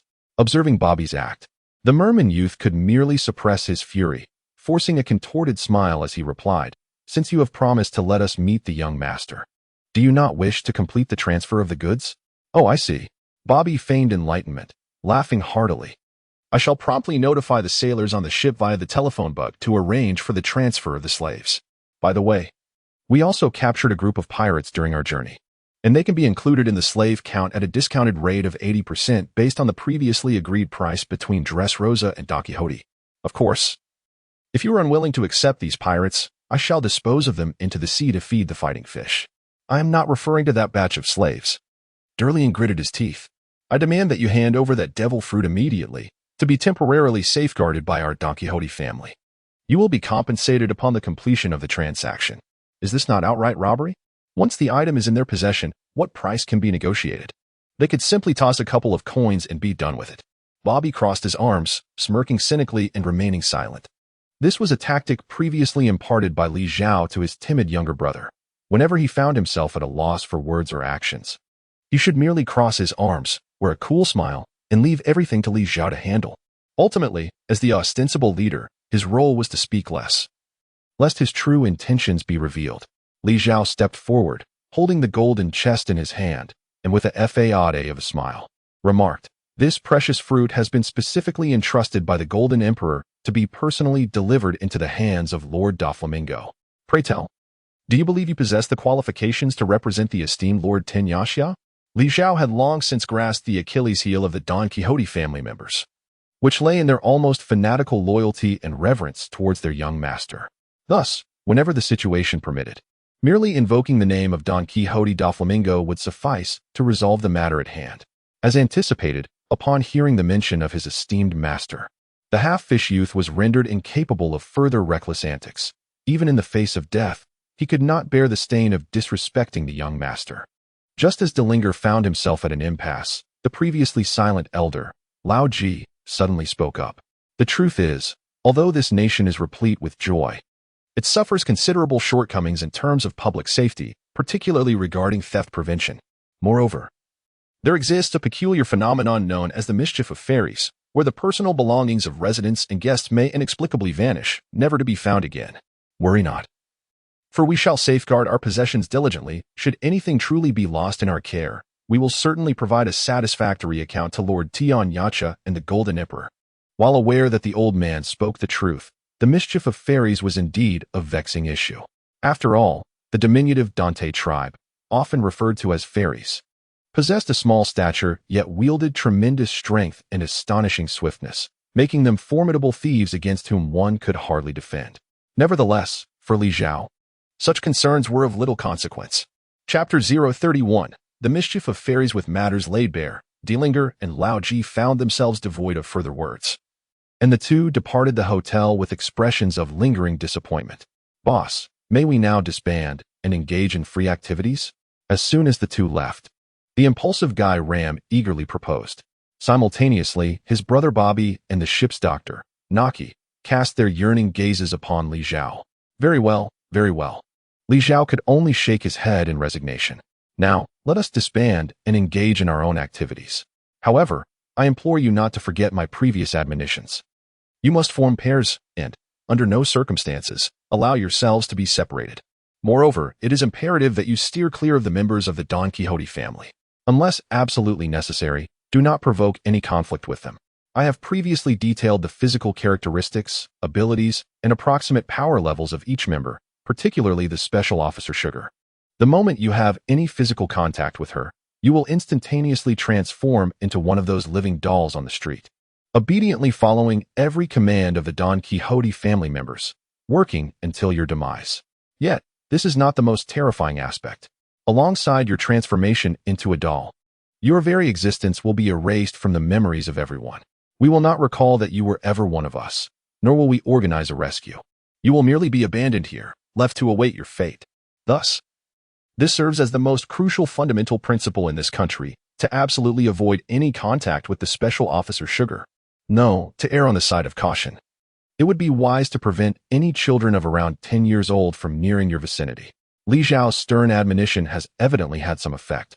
After all, his current subordinates are either seasoned pirates with decades of nautical adventure experience or obedient underlings who follow his commands without question, unlike the naive Luffy and Zoro. This certainly alleviates his concerns to some extent. Ultimately, Bobby and Garam paired up to venture into the streets, eager to immerse themselves in the fiery passion and fervor of the tireless dancers, seeking a romantic encounter. The fish giant, Sebastian, accompanied Nakian to procure the necessary medicinal herbs and pharmaceutical tools before they proceeded together to visit the Colosseum. This left Li Zhao alone, leisurely strolling down the street with a golden chest in hand. Unbeknownst to him, he had reached the end of a narrow alley, where ahead lay a verdant expanse of blooming meadows, with no particular destination in mind. He intended to savor the cultural atmosphere when his keen ears suddenly caught snippets of conversation, words like sky pirates and prison escapees. Following the sound, he discovered a quaint tavern adorned in rustic charm, bustling with lively chatter and seemingly thriving business. Li Zhao entered the tavern, and the enticing aroma of red wine wafted into his nostrils. A slight smile graced his lips as he ordered a serving of lace lobster risotto, a bowl of enchanting pumpkin cold soup, and a glass of the tavern's signature drink, rose squid ink red wine, from the voluptuous waitress. He then found an empty table and perked up his ears to listen intently. Since ancient times, taverns have been the epicenters for whispers of gossip and clandestine rumors in every realm. Not far away, a table occupied by burly men dressed as pirates was animatedly discussing the latest maritime tales circulating like wildfire. Hey, have you heard? Back during the war at Marineford, didn't the notorious prison Impel Down get stormed by that straw hat kid and the newly ascendant Blackbeard working together? It's quite the spectacle now. A whole host of legendary monsters have escaped, and most of those infamous figures have aligned themselves with Blackbeard, turning that treacherous scoundrel into one of the new emperors. But do you know what? The real danger doesn't even stem from them. Who could it be? I've heard that even the Demon King Abelo Pizarro, the Crescent Moon Hunter Katarina Devon, the giant warship San Juan Wolf, and the drunken Barrel Vasco shot have all joined Blackbeard's crew. Surely, there can't be anyone more formidable than them? Of course, while those individuals are indeed powerful, they were merely apprehended by the Navy in recent years and imprisoned in Impel Down. The individuals I speak of are legendary figures who once vied for supremacy alongside the Pirate King, Roger. It is said that one of them could single-handedly contend with the entirety of the Roger pirates and the Whitebeard pirates. One person could rival Whitebeard and Roger? Who were you trying to fool? If such a formidable figure existed, how have we never heard of them? And you're saying they escaped from Impel Down? Wouldn't that throw the world into chaos? Pa, you haven't heard of them because of your ignorance. That great figure known as Red of Solitude must have crossed your ears. And you must have heard of the flying pirate crew, Gold Lion, World Destroyer, and Devil's Heir. Ah, yes, I know of this. Not long ago, Admiral Akina personally mobilized and summoned the 7 warlords, launching an extermination order. The scale of it nearly rivaled the war at Marineford, all purportedly to eliminate a certain notorious pirate from 30 years ago, the World Destroyer Bondi Waldo, who escaped from Impel Down. Humph, what of it? I've also heard that Navy hero Garp pursued his old rival, the Gold Lion. And Admiral Kazuru is hunting another former admiral. Wait, how can this be? Have all the admirals been deployed? Huh, it's not unrelated to that new warlord. The seas have truly descended into chaos lately. Just as Li Zhao was engrossed in the conversation, a pirate suddenly exclaimed, "Damn it. The legendary sword I just bought with my entire fortune is missing. Who has stolen from me?" The pirates reacted with a mix of schadenfreude and frantic denials, while the local patrons enjoying their drinks and meals in the tavern displayed an air of indifference. Alas, my musket is gone, and my flask, even my newly purchased undergarments. As the ruckus among the pirates grew, the young and vivacious tavern owner approached with a cheerful demeanor, offering loud reassurances. Fear not, fear not. It is merely the mischief of the fairies. There is no need for concern. Mischief of the fairies? What is that? As she busied herself with the dishes, she explained at a leisurely pace. In this land, there exist invisible guardians whom we call fairies. They bless our harvests and ensure the flourishing of our flora. Occasionally, they may borrow small trinkets from us. Therefore, we simply turn a blind eye to the fairies' antics, sharing a laugh and ignoring it. Ignore it? How can I? That was all of my possessions. Li Zhao observed that this group of individuals seemed to have no intention of continuing their conversation. He prepared to rise and depart, only to realize at that moment that his hand felt remarkably light. The golden treasure chest he had been holding had vanished without a trace. How could this happen to me? Have I fallen victim as well? Li Zhao felt a mixture of shame and amusement. Those little folk truly were remarkable. No wonder they managed to pilfer the very creature that sustained him from the renowned swordsman Zhao of the future world, although he had not taken deliberate precautions. The golden treasure chest was ensconced within chains crafted from his fruit-based abilities. Yet, the diminutive beings had managed to silently dismantle the chains and abscond with a chest the size of a human head right from under his nose. With such skill, it was no surprise that the natives here regarded them as invisible fairies. While he admired their prowess, Li Zhao was not so nonchalant as to dismiss it as mere mischievous antics of the fairies, laughing it off. In truth, his decision to flaunt the conspicuous treasure chest in public was partly motivated by a desire to encounter these little folk. The chains he had fashioned were attuned to the fruit users, allowing Li Zhao to focus his senses and discern the general location of the chest ensnared within the chains. Indeed, it seemed to be nestled within that sea of flowers. Before stepping into the tavern, Li Zhao beheld the boundless sea of blossoms that enveloped the establishment. Situated on the outskirts of the town, Li Zhao's figure flickered and vanished from sight, unnoticed by the patrons in the tavern who were still entangled in their disputes over lost belongings. However, one individual, whose face remained obscured as they leaned over the table, subtly trembled their shoulders. Li Zhao, with a graceful step as light as a moonlit dance, soared above the sea of flowers. Upon confirming his target, he plunged downward like a streak of lightning, creating a massive crater amidst the blossoms. However, as he rose to his full height and surveyed his empty hands, a flicker of surprise crossed his face. Was it possible that his seemingly infallible strike had missed? How intriguing! Li Zhao's enthusiasm was thoroughly ignited. He once again sensed the location of the treasure chest and, upon locking onto it, made an immediate strike, only to miss yet again. However, this time, he caught a glimpse of the elusive creature, a diminutive being, no larger than a child's fist, carrying an oversized bundle that was disproportionate to its size, akin to a dining table as it darted through the sea of flowers. Truly, the diminutive race was remarkable, possessing monstrous strength. This little rogue, despite bearing such a hefty load, managed to sprint with astonishing speed. Even Li Zhao, now fully engaged, found himself momentarily at a loss against this tiny creature. Very well. Since you are inclined to play, I shall match your enthusiasm with earnestness. Li Zhao's enthusiasm surged to new heights, and this time he unleashed the 6 styles, shave. With each landing of his feet, he executed a series of rapid kicks against the ground, generating an astonishing acceleration akin to lightning. Chapter 032, New Ability, Jacket Pocket. The 6 styles truly epitomizes the pinnacle of martial arts in the pirate world. As his footwork unfolded, Li Zhao finally achieved a significant result. Seizing the massive package strapped to the back of the diminutive figure before him, Li Zhao seized the opportunity and would not let go. With a forceful tug, he forcibly snatched the package from its grasp, causing a plethora of coins, daggers, and assorted weapons to scatter across the ground. Why are you so intent on capturing me?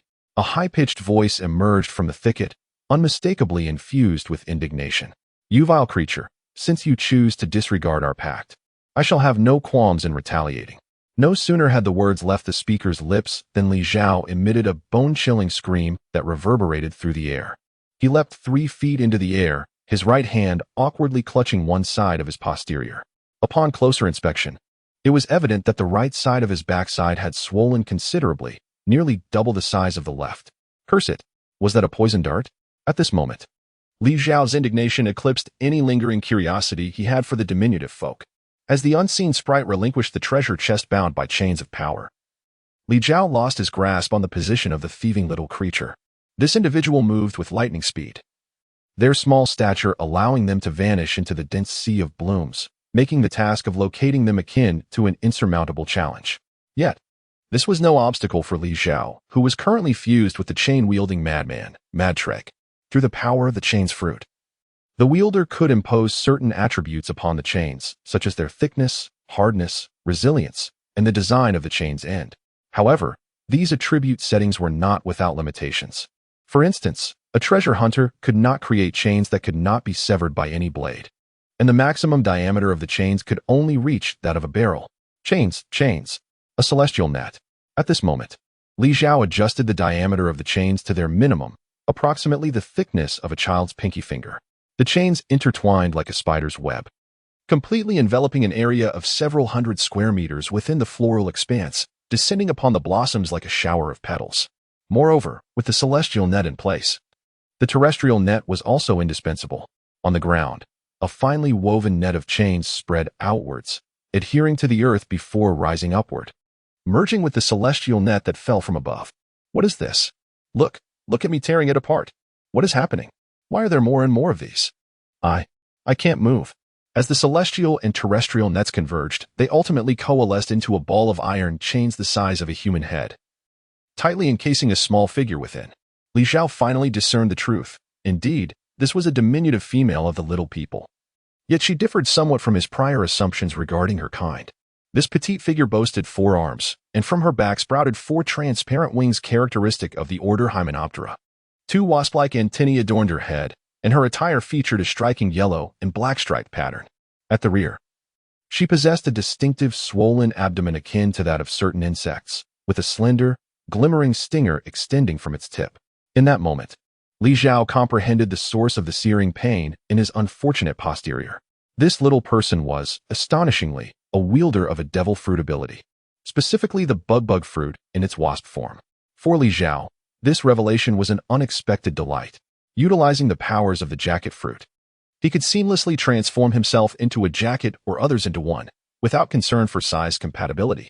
The jacket that Kelly transformed into could adapt to the wearer's physique, while when Li Zhao transformed another into a jacket, the wearer would automatically conform to the jacket's shape. The resultant form would entirely reflect that of the individual he had transformed into a jacket. In other words, when Li Zhao turned the diminutive devil fruit user into a jacket and donned her, his own appearance would also morph into that of this little person.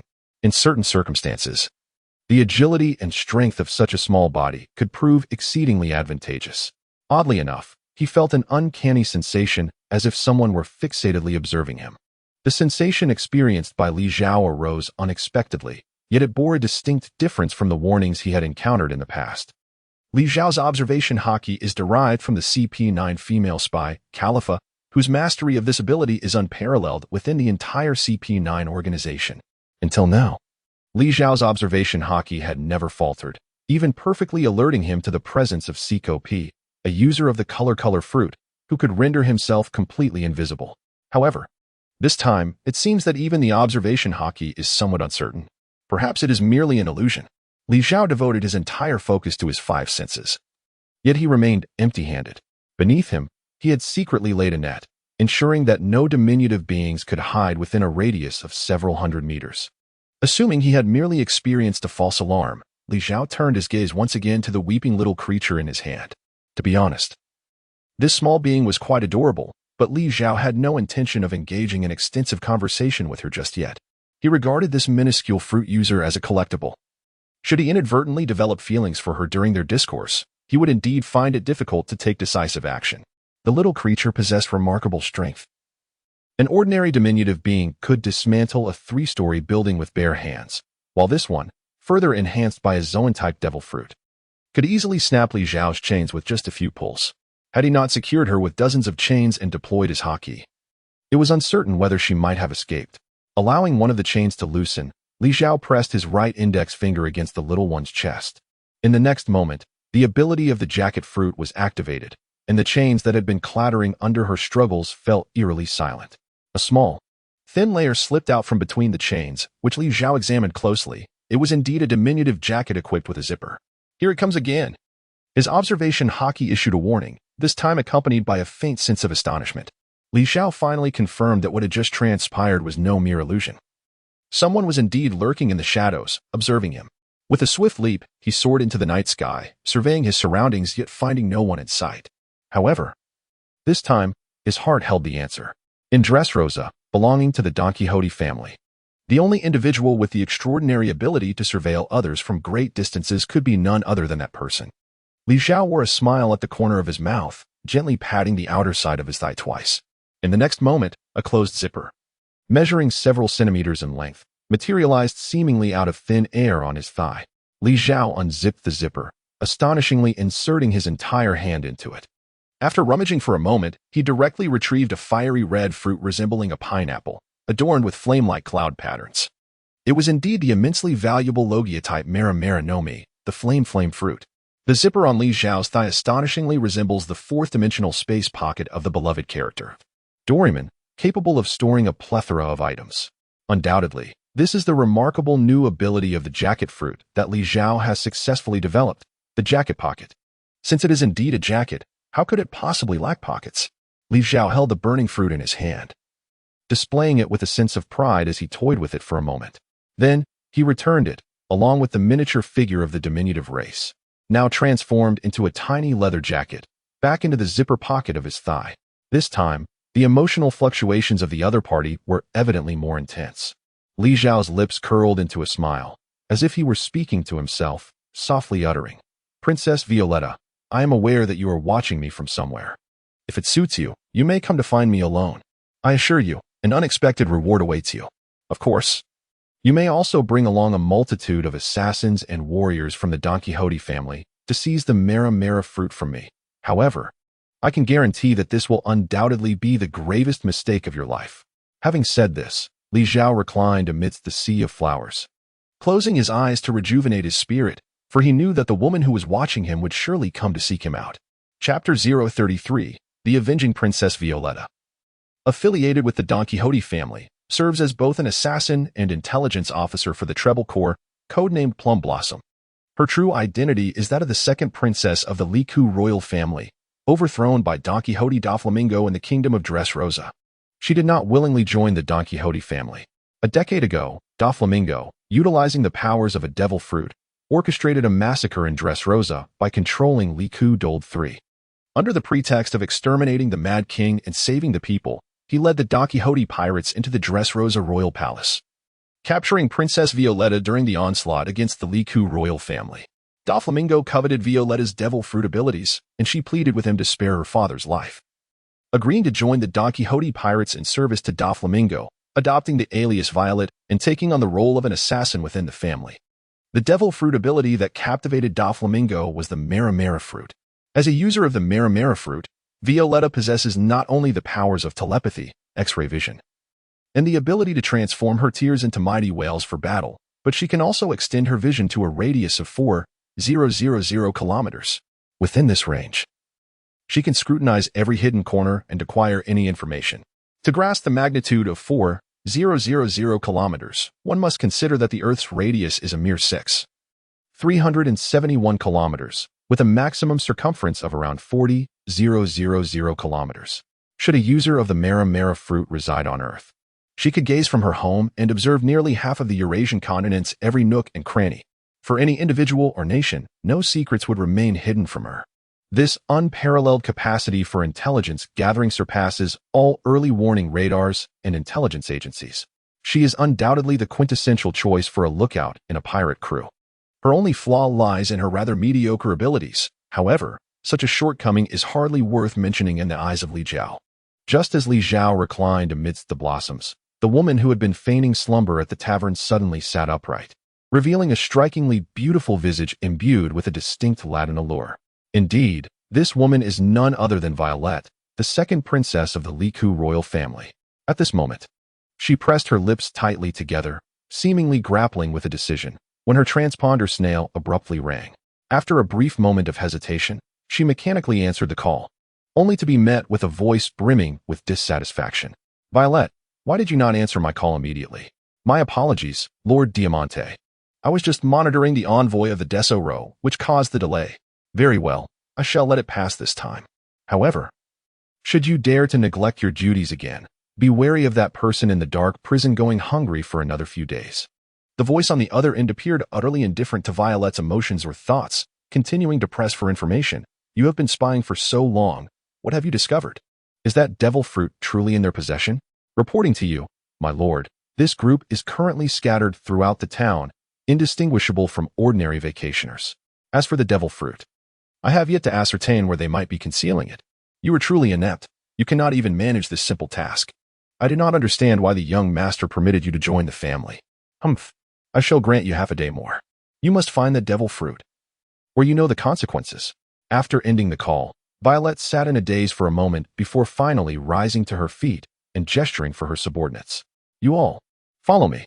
We are going to probe that foolish individual who was just robbed by the little people." Under the enchanting sunlight and fragrant blossoms, Li Zhao, who had been on the verge of slumber, suddenly opened his eyes. "At last, they have arrived." Li Zhao sat up, gazing at the figures rushing towards him in the distance, uncertain whether to feel disappointment or comfort. The comforting aspect was that the esteemed second princess had indeed arrived. Yet the source of his disappointment lay in the fact that she was not alone. A quick glance revealed that the individuals he had hoped to avoid were absent from the group, which allowed the furrow in his brow to ease slightly. Ultimately, he resolved to remain in place and adapt to the unfolding situation. Moments later, a warm and supple form leaped into his embrace. Li Zhao, seizing the opportunity, wrapped his arms around Violet, unabashedly taking liberties with her delicate waist and shapely figure. The woman in his arms shuddered momentarily but soon composed herself. She lifted her gaze, revealing a tear-streaked, enchanting face, and beseeched him with heartfelt urgency. "I implore you, dear sir, please save me. Those people are pursuing me because I have just slain a treacherous man." Enough with the scripted dialogue, Li Zhao thought, his face adorned with a smile. Yet his eyes gleamed with an icy intensity. "Do you wish for these individuals to live or perish?" Li Zhao's reaction once again left Violet somewhat bewildered. She paused for a moment, then buried her head into Li Zhao's embrace. Just as Li Zhao began to question whether he had failed in his pretense, he heard an almost inaudible sigh emanating from within his arms. "Die." "Very well." Li Zhao snapped his fingers, and instantly, dozens of chains erupted from the ground amidst the sea of flowers, piercing through the vital points of the minions behind Violet, leaving not a single survivor. Li Zhao's audacity to lie here and wait for others is not born of blind bravado. The Don Quixote family boasts an array of formidable talents. Without making ample preparations for his escape, how could he lie here so peacefully? While Li Zhao reclined on the ground, meditating in tranquility, countless chain traps had long been secretly laid beneath the surface. As a super otaku with nearly 3 decades of experience, Li Zhao would not be so foolish as to rely solely on the method of binding chains to his body in combat. Should Violetta truly bring a multitude of skilled fighters to encircle him, he could deftly utilize the flower sea and chain traps to ensure his safe escape. "Who exactly are you? How do you know me? Moreover, it has been a decade since I last used the name Violetta. My current name is Violet. There is no need for pretense any longer." The princess extended her hand to push Li Zhao away, brushing off his unwelcome advances. her affectionate yet cold gaze fixed upon the enigmatic man before her. If it were not for my utterance of the name Violetta, you likely would not have come here to meet me, my dear princess. Violetta fell silent, tacitly acknowledging his words. No one understood the profound strength of the Don Quixote family better than she, nor the formidable and ruthless nature of Doflamingo. Thus, she would not engage in any foolish actions that might provoke suspicion from her family based on the mere words of a stranger. Very well, to speak candidly. I happen to be in need of a lookout for my ship. I am here to recruit. Before Li Zhao could finish his sentence, Violetta turned and walked away. Li Zhao hastily exclaimed, "Hey, listen to me, will you? The benefits I offer are truly remarkable. What do you think of this figure? No matter how many berries you are willing to pay, I have no interest." The second princess did not even glance back. Is that so? Not even the freedom of an entire nation, along with a pitiful old father's liberation, could sway your heart? Observing Violetta abruptly halt her steps, Li Zhao wore a smug grin, continuing to raise the stakes. All right then, since your greed knows no bounds, and neither a nation nor your father can touch your heart, how about I add a toy soldier brother-in-law to the mix, along with a niece who is perpetually forced to fight for her life among a band of brutish men? Shedding tears daily? At last, Violet turned around, fixing her gaze on Li Zhao, and through clenched teeth, she managed to utter, "Who exactly are you? My identity is of little consequence. What matters is that perhaps I am the only one in this world who can assist you." This, of course, was a falsehood. It would be unwise for Li Zhao to state plainly, "Do not trust me, for if you merely wait a year or so, a group of headstrong youths will come to overthrow Doflamingo and restore the Rica royal lineage, reclaiming your status as a princess. By then, what role will I have? In these past 10 years, countless pirates, driven by the ambition to defeat the 7 warlords, have arrived on this island. But do you know their fate? Of course, they ended up being turned into living toys by Sugar, a special officer of the Don Quixote family, forced to toil until death. How do you even know about this? Violet was genuinely astonished, nearly speechless. Although her past as a princess of the Riku royal family was a secret, many were aware, particularly the surviving guards of the palace. If someone were to investigate, it would not be difficult to uncover. Yet, information regarding Sugar's abilities was a top-secret matter within the Don Quixote family, possessing a confidentiality level surpassing that of the artificial devil fruit factory. Such intelligence could not even circulate outside. Those suspected of knowing would be silenced along with anyone they had contacted. However, the revelations Li Zhao brought forth left her even more astounded. When it comes to the Don Quixote family, I dare say no one knows more than I do, such as the abilities and personalities of every family member, including you, or the true identity of the highest-ranking officer who has never shown himself before you, Red Heart. Furthermore, I am also aware of Doflamingo's former status as a celestial dragon, and much more. I happen to know it all. This time, Violet was truly frightened. How is this possible? You must be lying. I have spent a decade investigating and still do not have this information. How can you possibly know more than I do? Li Zhao chose not to refute, but began to count on his fingers, contemplating. Don Quixote Doflamingo is the awakened user of the string fruit, possessing the extraordinary ability to create a doppelganger that mirrors his own appearance, capable of speech and action, and capable of wielding powers akin to his own. Thus, assassination holds no significance for him, as one cannot ascertain whether the figure before them is the true Doflamingo or merely a puppet. Furthermore, his most formidable subordinate must be the highest-ranking officer, Pika, who possesses the ability to assimilate stone. This man, with his shrill and comical voice, could, when serious, transform into an enormous stone giant, rivaling the size of a city, given that the island's subterranean structure is predominantly composed of rock. Li Zhao took a deep breath and continued, "In summary, these 2 individuals possess the power to annihilate this nation. Aside from them, the other officials and fighters are considerably easier to handle. For instance, Toribol, another high-ranking officer, is merely a repugnant fellow who wraps his emaciated body in snot to masquerade as a natural-type ability user. Then there's Diamante, the arena manager and the murderer of your sister. Although his flare fruit ability is quite intriguing, regrettably, he is woefully inept and hardly worth mentioning. As for the other fighters, perhaps only Rao Ji, a master of the Earthwong Fist, could be deemed a genuine threat." After hearing Li Zhao's assessment, Violet harbored no further doubts about this striking man who bore a resemblance to a girl. She also believed that Li Zhao was certainly not a bait sent by Doflamingo to test her. Given the fragments of information she had gathered, Violet was nearly certain that what Li Zhao had just revealed was utterly truthful. However, Such crucial intelligence would never be used by the meticulous Doflamingo, who valued information gathering and confidentiality as a mere ploy for entrapment. To put it bluntly, she was not worthy of such attention. Chapter 34. Gradual Persuasion. Why have you approached me? What motives drive your targeting of the Don Quixote family? Is it for fame? For profit? Or perhaps? Violet's thoughts wandered to a certain possibility, a flicker of excitement crossing her face. Could it be that you are actually a Navy officer? Is it true that you, the Navy, and the world government are finally coming to save this nation? Navy? No, no, no. My foolish princess. How could you place your hopes on that group of inept individuals? What else can they do besides licking the boots of the celestial dragons? Li Zhao harbors no affection whatsoever for the Navy in this pirate world. Although there are indeed genuine champions of justice within its ranks, such as Carp, Akiji, and Fujitora, the overwhelming majority of naval commanders and high-ranking officials are akin to meddlesome instigators, content to stir up trouble. Furthermore, even those with virtuous intentions do not always engage in noble deeds. Take the illustrious hero Carp, for instance. Despite his resounding reputation, he stood idly by as his grandson faced public execution, not only failing to intervene but also attacking those who sought to rescue him. His two beloved grandsons nearly fell victim to Admiral Akainu, who almost skewered them like shish kebabs in a double kill. Yet, Carp was forced to swallow his pride, allowing his old comrades to restrain him to preserve his image as a Navy hero. Living in such a manner seems hardly preferable to death.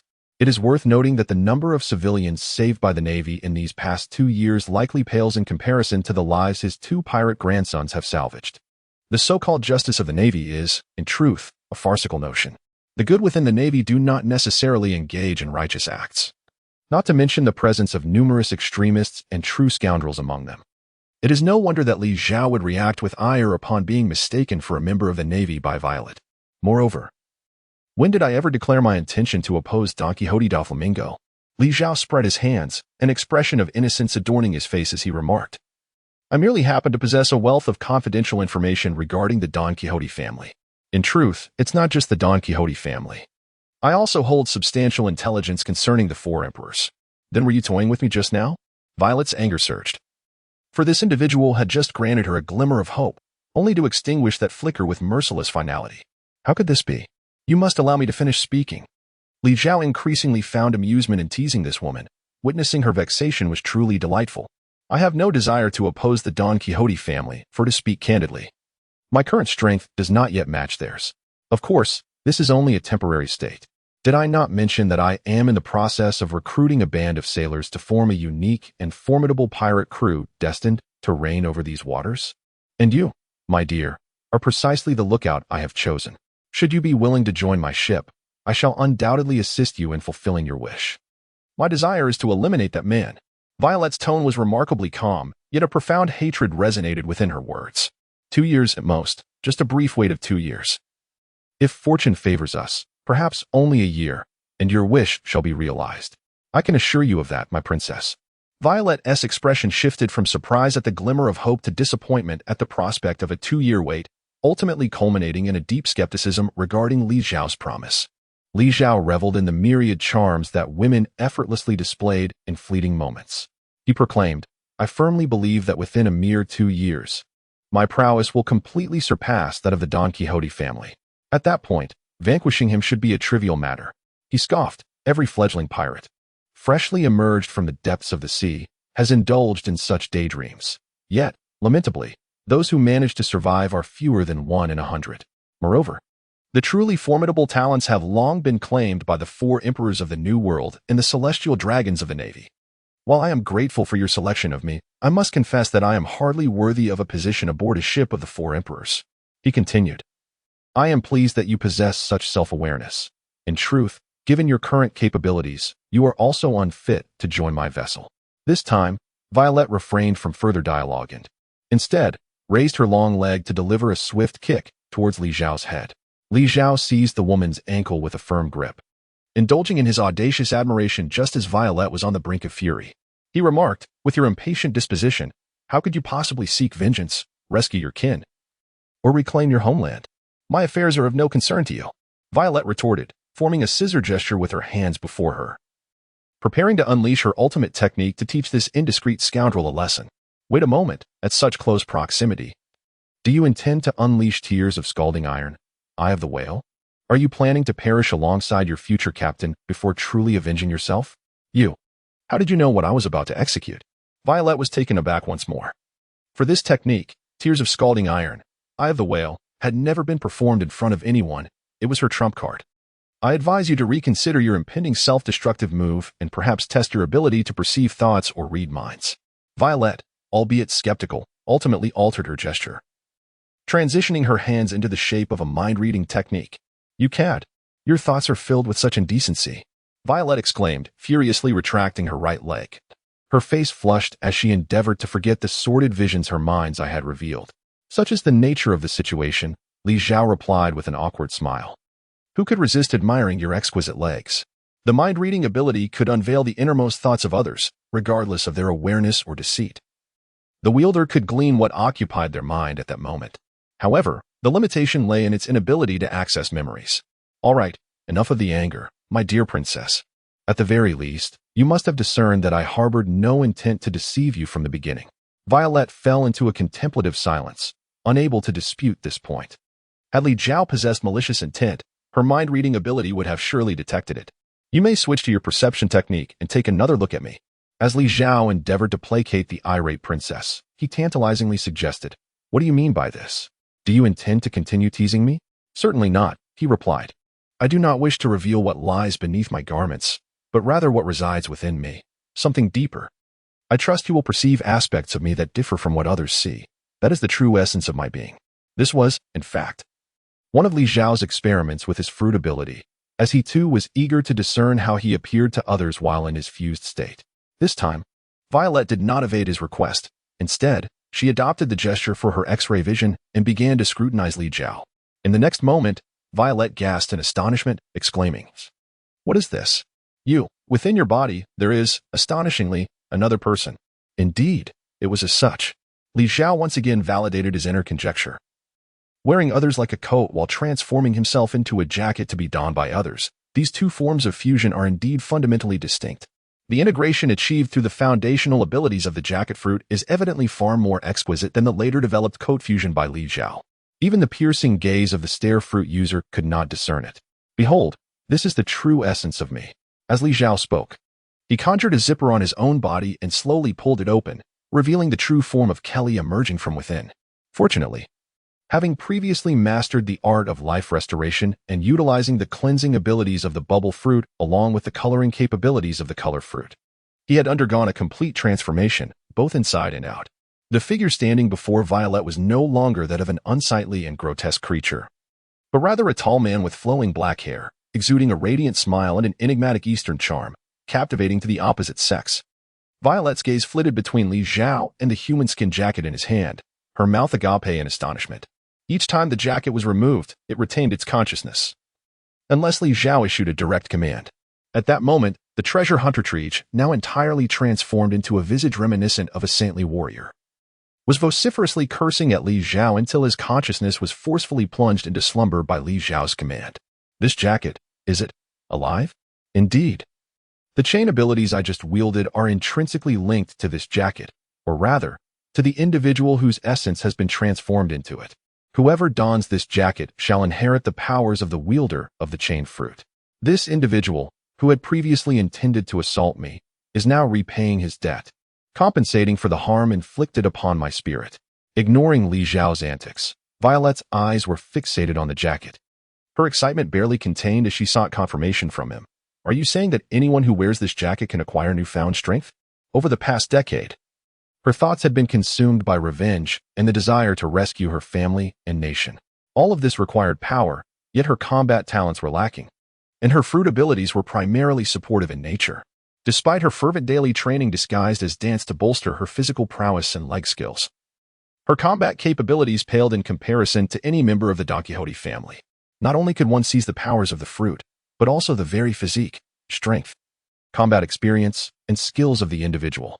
Theoretically, if I were to capture a formidable figure of the four emperors and transform them into a jacket, I could create a creature surpassing even the four emperors themselves. At that point, defeating Don Quixote would be as effortless as crushing a mere insect. This belief fuels my confidence in assembling the strongest pirate crew. Chapter 035. Occupying the Princess Power, so readily attainable.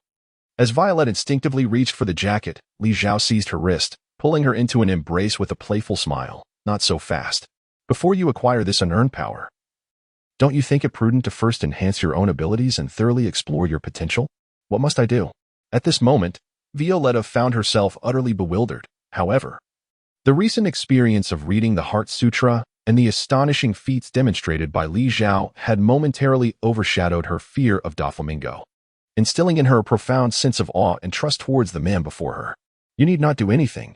Simply leave everything to me, Li Zhao intoned, his voice laced with a hypnotic quality as he gently unzipped the front of Violetta's attire.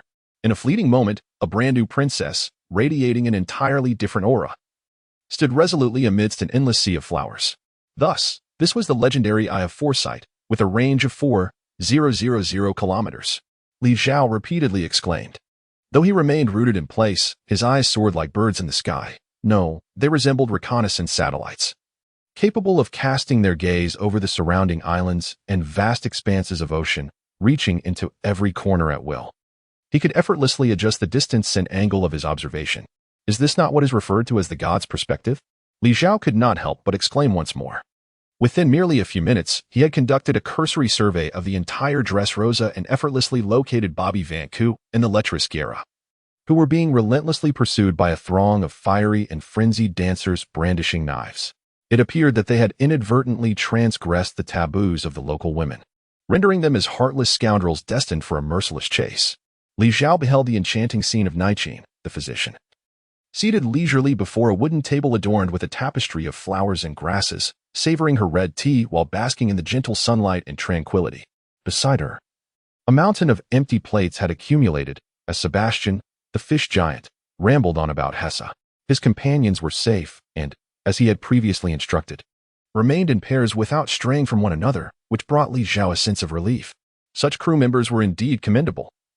If they were all as chaotic as the Straw Hat Pirates, with their propensity for calamity, it would be a source of considerable vexation. Curiosity piqued.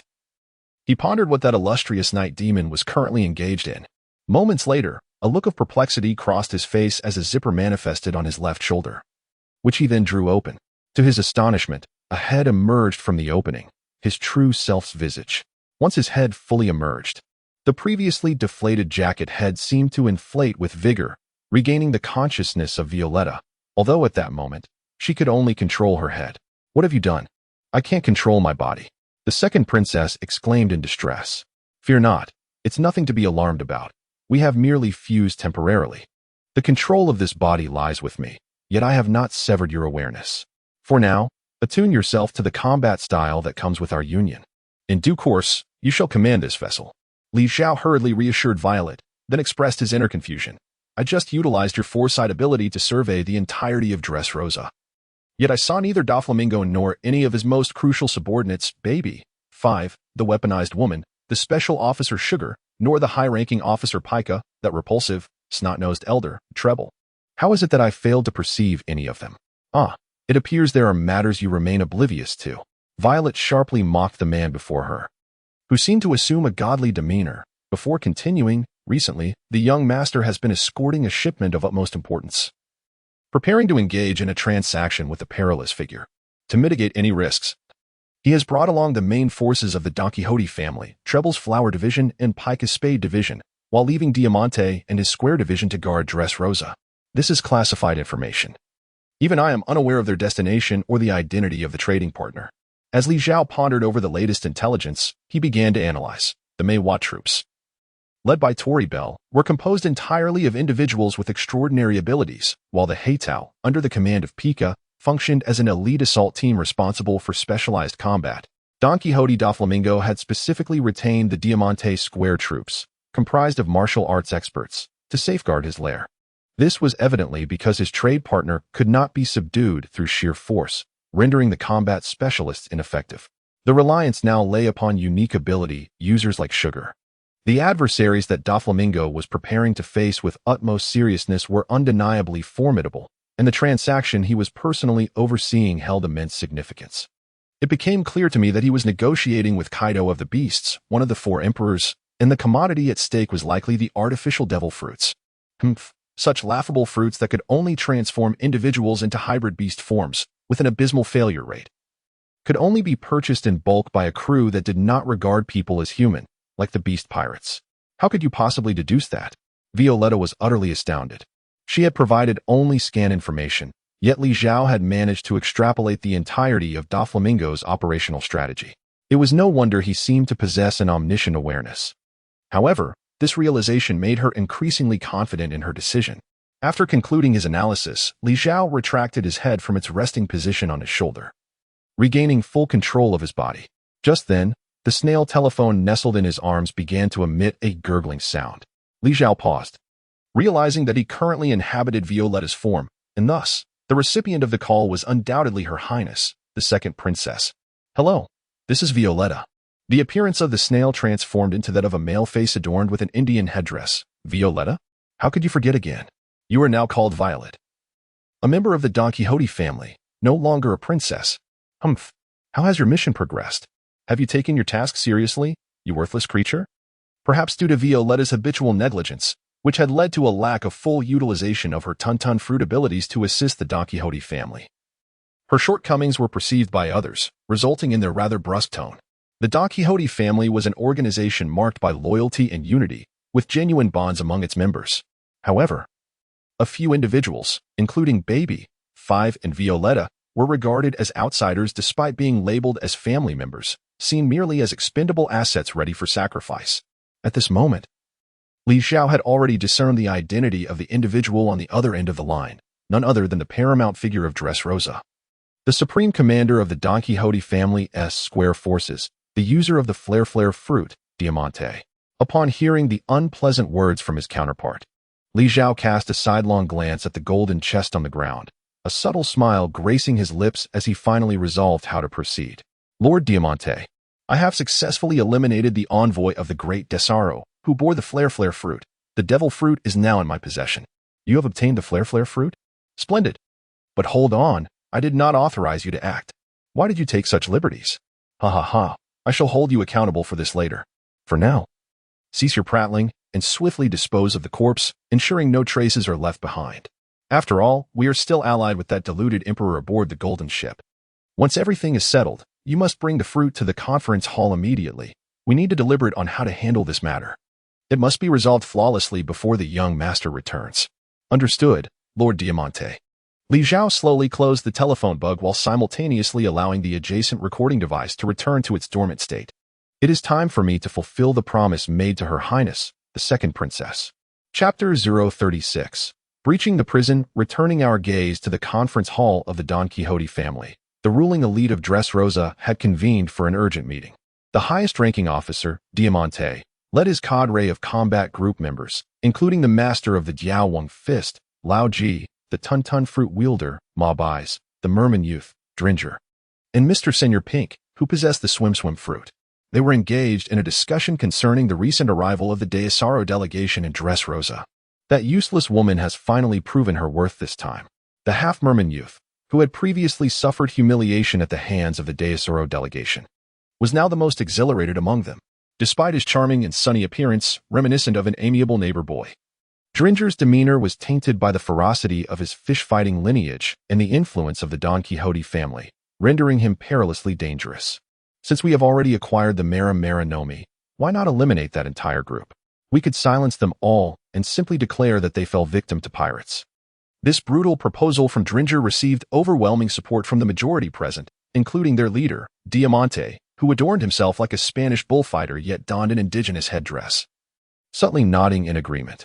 In this world of pirates, power reigns supreme. Even among allies, the predator-prey dynamic is ever present, with the larger devouring the smaller and treachery among the dark frequently occurring. Otherwise, Don Quixote Doflamingo would not have mobilized his forces in preparation for negotiations with the Emperor Kaido. Though the Golden Emperor Tizaro allied with Doflamingo, their initial relationship was one of enmity. Tizaro's rise was founded upon the acquisition of the Midas fruit, which was seized from the hands of the Night Demon. However, as Tizaro swiftly ascended, amassing considerable wealth and forging connections with the celestial dragons, Doflamingo chose to overlook their past grievances and ally with him. Yet, one can only imagine the fragility of such a partnership. As the supreme leader, Doflamingo prioritized the greater good and generally refrained from actions that might turn allies into adversaries. His subordinates, however, viewed matters differently. Believing that everything the Golden Emperor Tesoro possessed was attributable to the Midas fruit, which rightfully belonged to the Don Quixote family. The memory of that fruit, stolen from their grasp, lingered incessantly in their minds. Amidst the fervor of the assembly, Diamante suddenly noticed Lao Ji, who sat with his head bowed. Seemingly devoid of breath, uncertain whether he had merely fallen asleep or had succumbed to old age. Lao Ji, if you are still alive, awaken. Diamante casually hurled a teacup, striking the old man's forehead. Tea and shards mingled with blood flowed down, forcibly dragging back the old man's already dissipating soul. Coughing, Rauji struggled to regain his composure, remarking, "I can't shake the feeling that something is amiss here." Despite Diamante being one of the highest-ranking officials, Rauji's seniority within the family was far greater. Thus, his insights were highly valued, especially considering the old man's abilities seemed to grow stronger with each passing moment as death approached. The old man reclined in his chair, appearing on the brink of death, mumbling indistinctly, "I have observed those individuals from that day. Their strength is formidable, particularly that one who faced Treach and employed fishman karate. I sense his power rivals that of Lord Virgo, if not surpassing it. As for the green-haired fellow responsible for carrying the treasure chest containing the Mara Mara no Mi, while there are aspects I cannot fully grasp, he too must pose a significant threat. Are you implying that such a powerful individual could be defeated by that fool, Violet?" Diamante inquired, but received no response. Glancing over, he noted Rauji appeared to be teetering on the edge once more.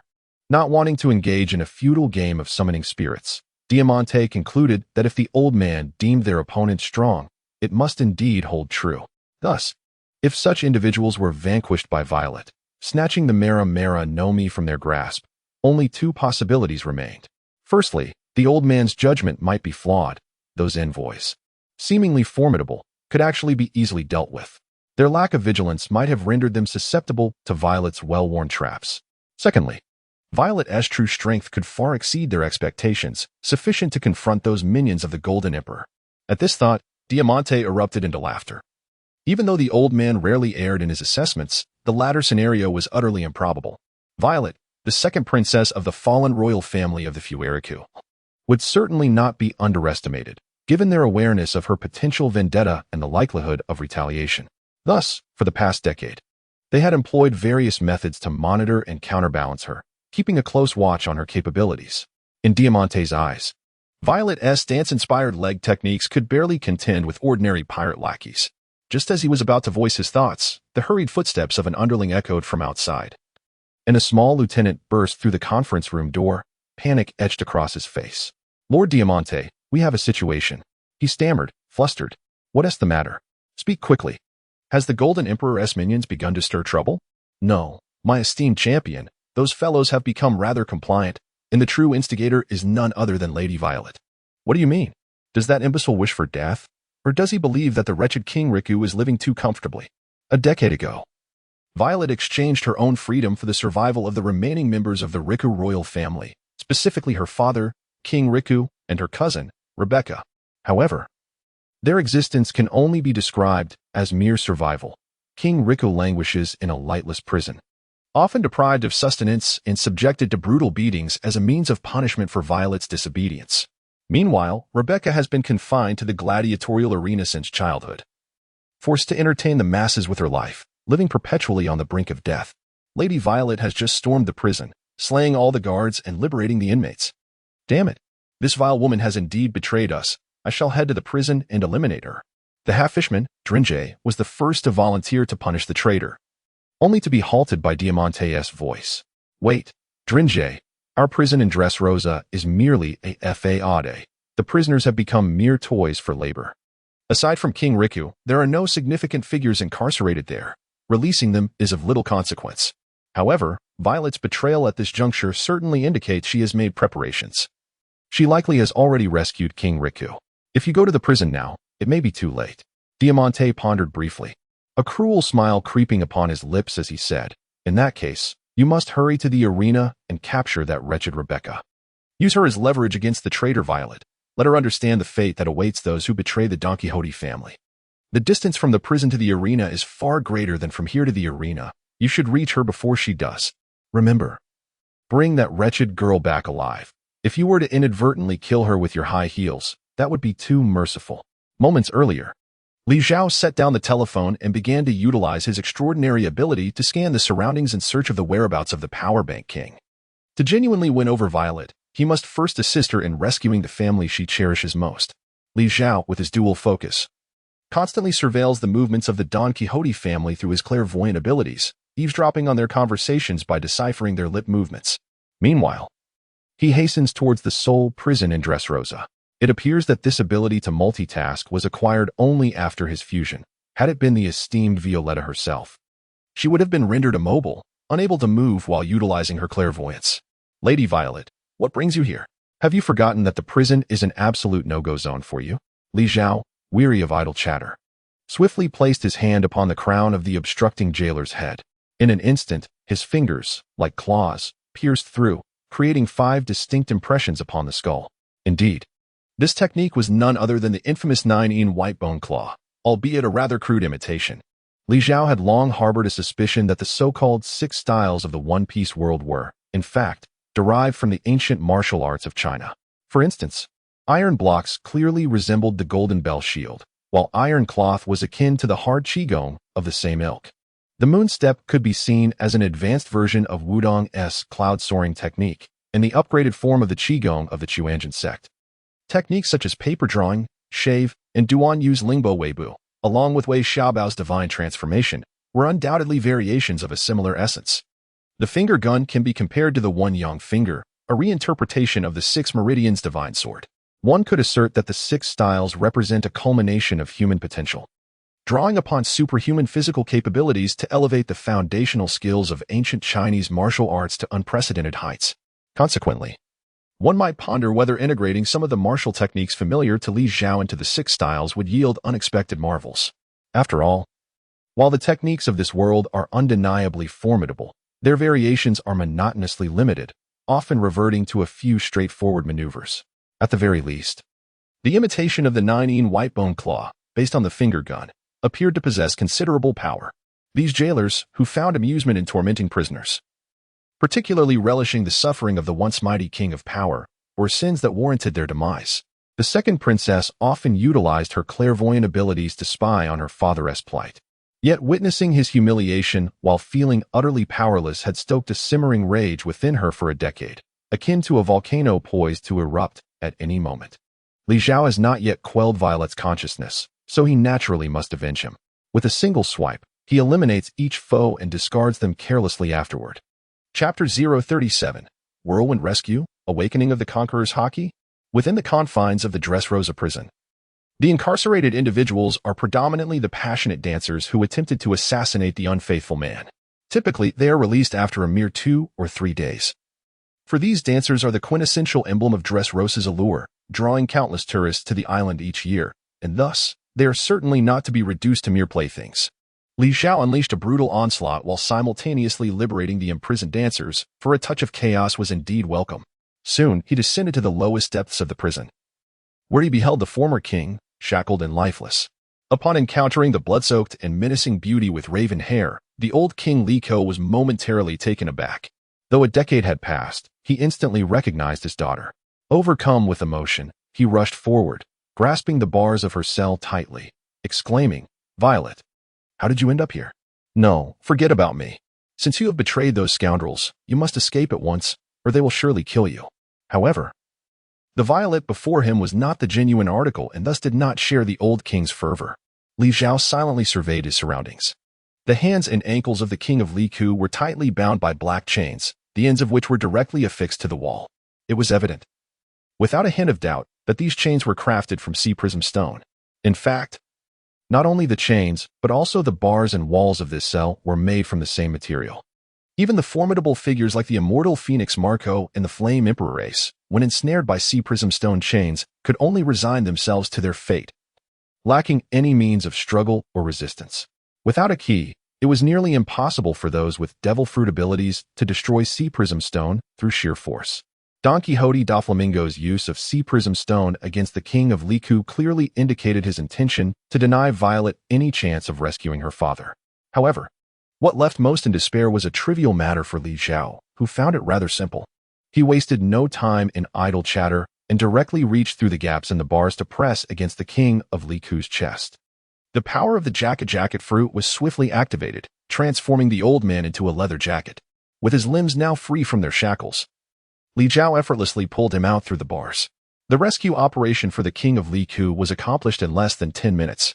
This efficiency was partly attributed to the formidable intelligence-gathering capabilities of the stare fruit, which provided clarity on the location of ambushers and targets, leaving no room for missteps. The other factor was Li Zhao's decisive and ruthless demeanor. The only miscalculation was failing to eliminate a lackey before he could raise the alarm, thereby alerting the Don Quixote family to Violet's betrayal. At that moment, through his farsight ability, Li Zhao had already grasped Diamante's plans against him. Cursing under his breath, he reached for the side of his thigh, revealing the zipper of the jacket pocket. He then placed the now dormant king of Li Ku, transformed into a human leather jacket, into the pocket and retrieved a snail phone from within, dialing a number. A little over 10 minutes later, Li Zhao arrived at the Colosseum.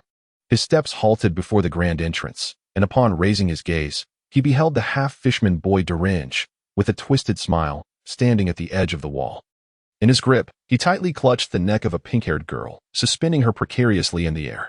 Should Derenge loosen his hold, the girl would plummet from the several dozen meters high. Alternatively, with a mere increase in pressure, he could easily snap the poor girl's neck. Violet, you audacious wretch.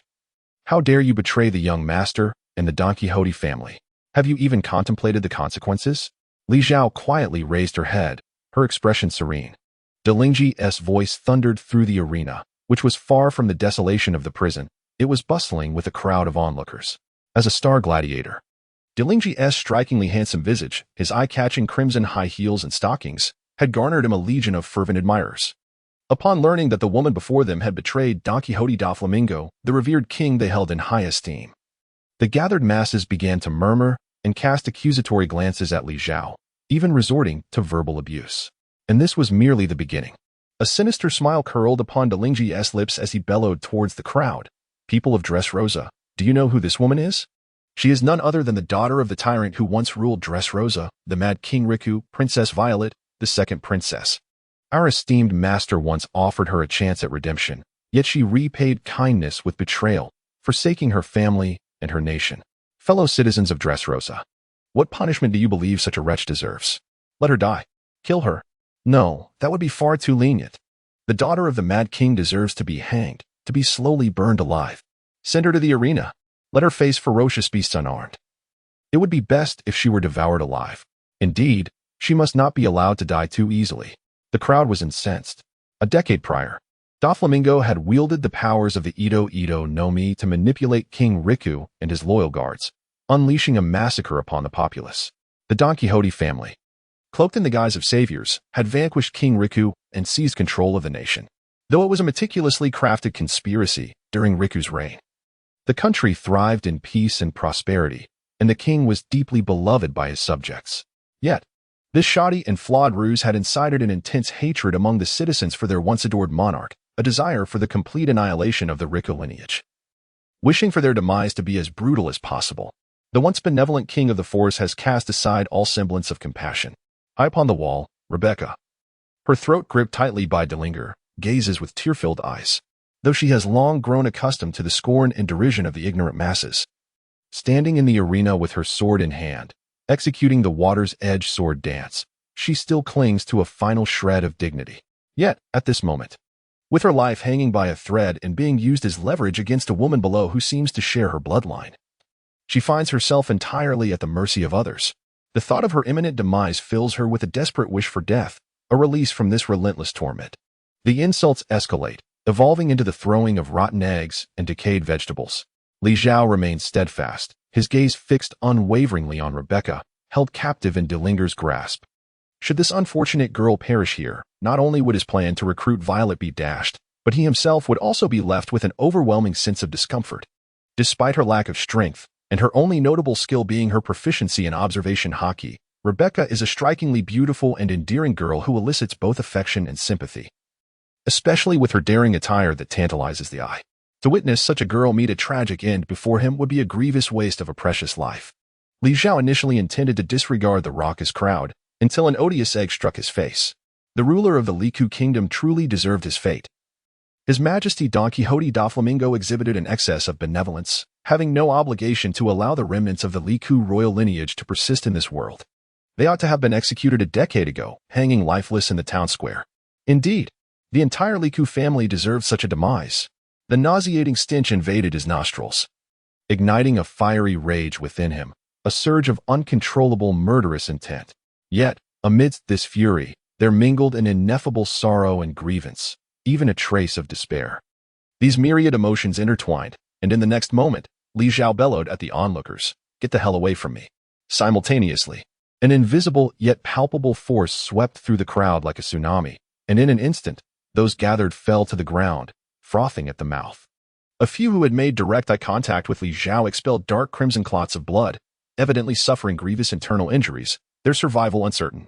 Could this be the manifestation of Conqueror's Haki?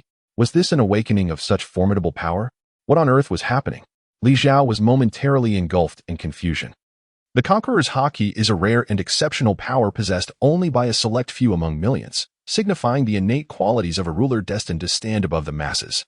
Unlike the armament Haki and observation Haki, the Conqueror's Haki is an inherent talent, neither acquirable through training nor inheritable by lineage. It is solely determined by one's fate.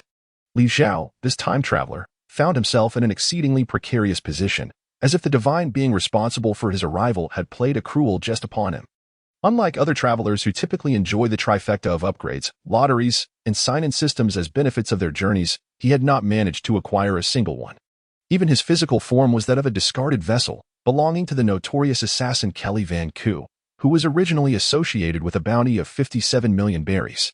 This body, lacking even a 1 in a million chosen one's prowess, was so unremarkable that it could hardly attract the attention of even the lowest ranks among the four emperors. As for Li Zhao himself, he was a mere otaku, approaching 30, deemed a failure in the real world.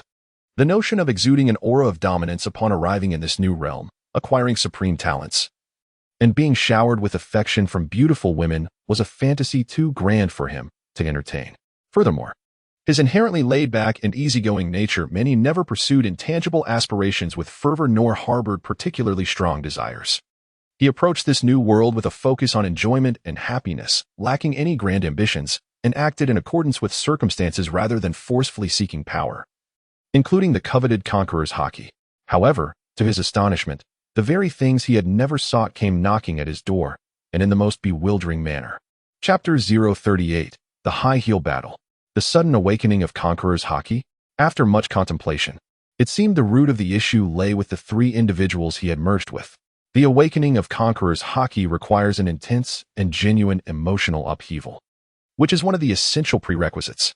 Li Zhao was indeed infuriated by those despicable commoners, yet, upon reflection, if a mere barrage of rotten eggs could provoke the awakening of his Conqueror's Haki, then such a power would be rendered rather trivial.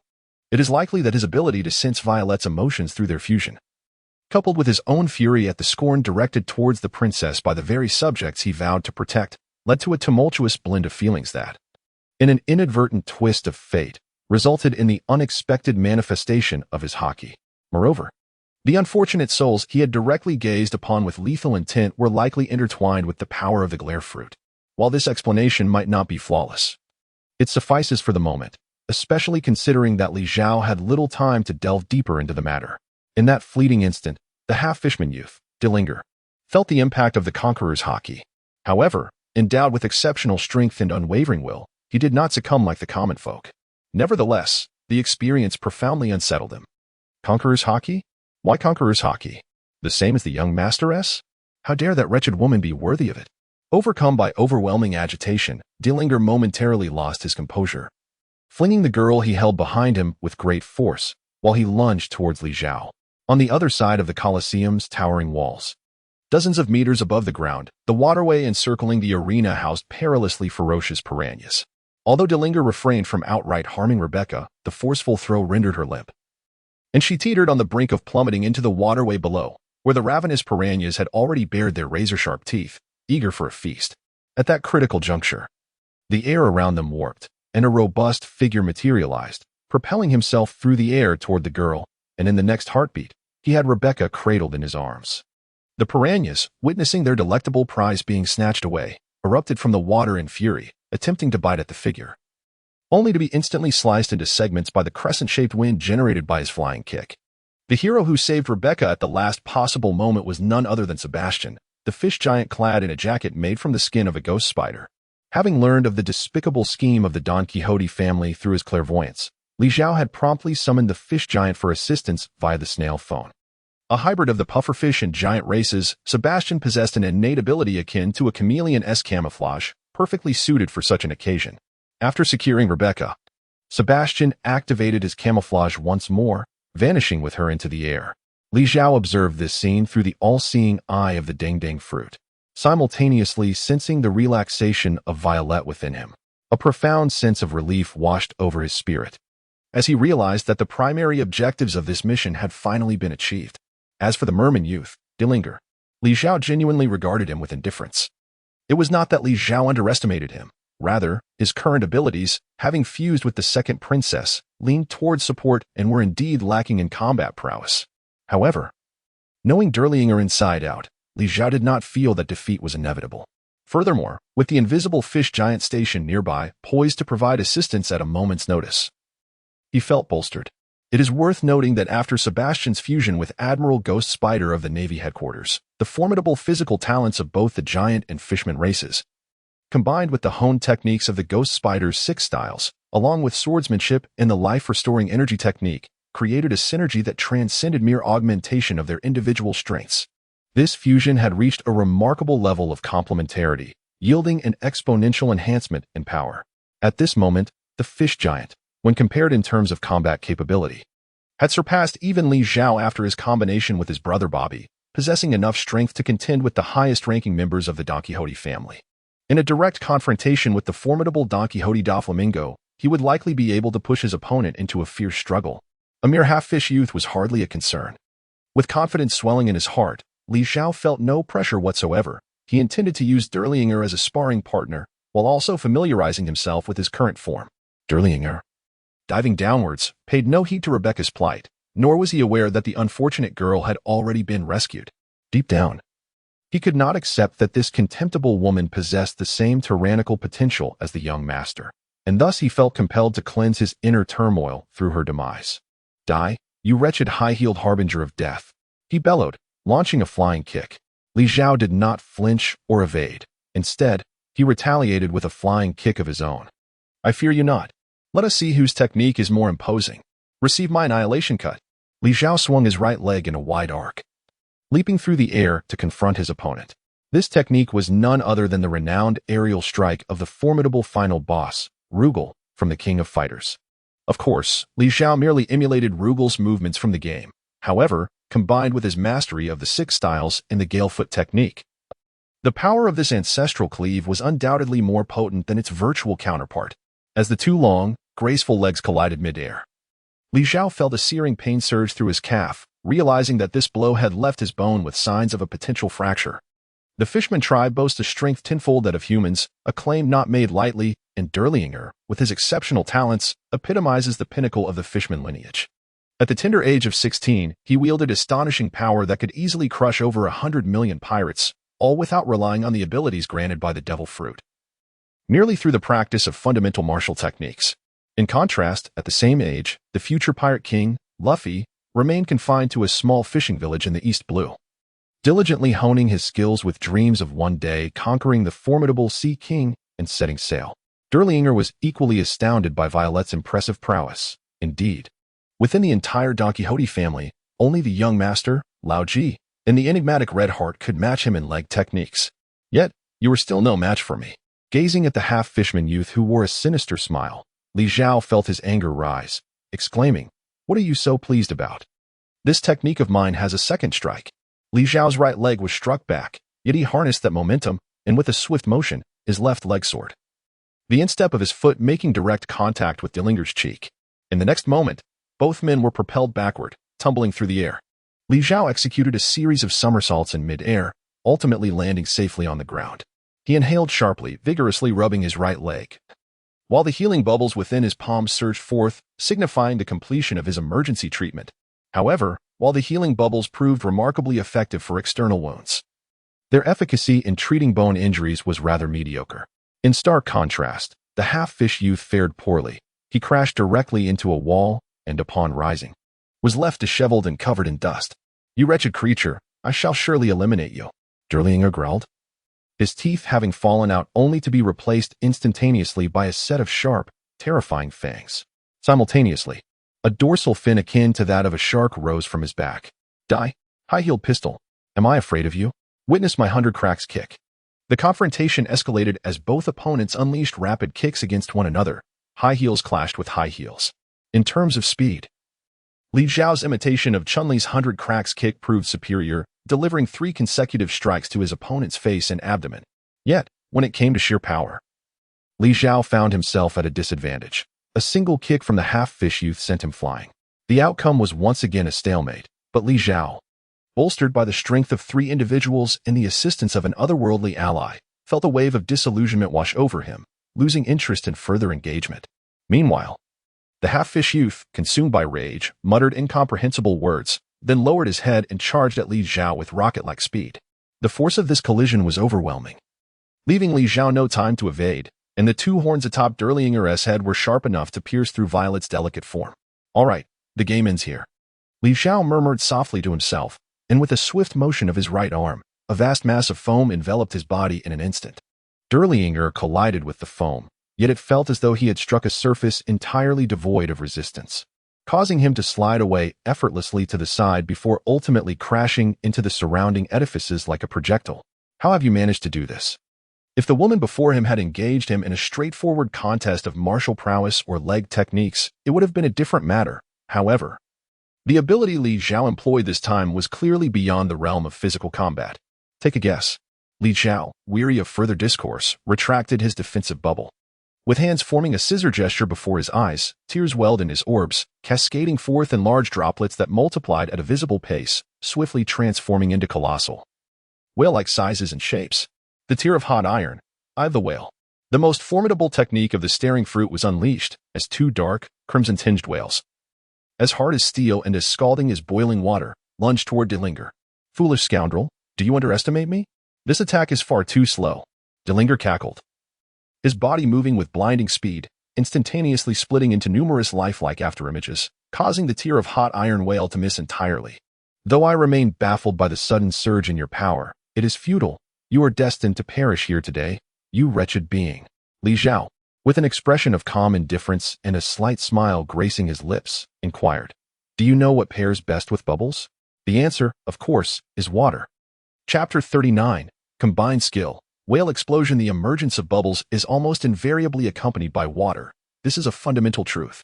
Yet, due to the ocean's aversion to the powers of the devil fruit, despite the myriad abilities it bestows, very few can conjure water from thin air or exert control over it. The mastery of seawater, even more so, remains an impossibility. However, Violetta's eye whale completely subverts this rule.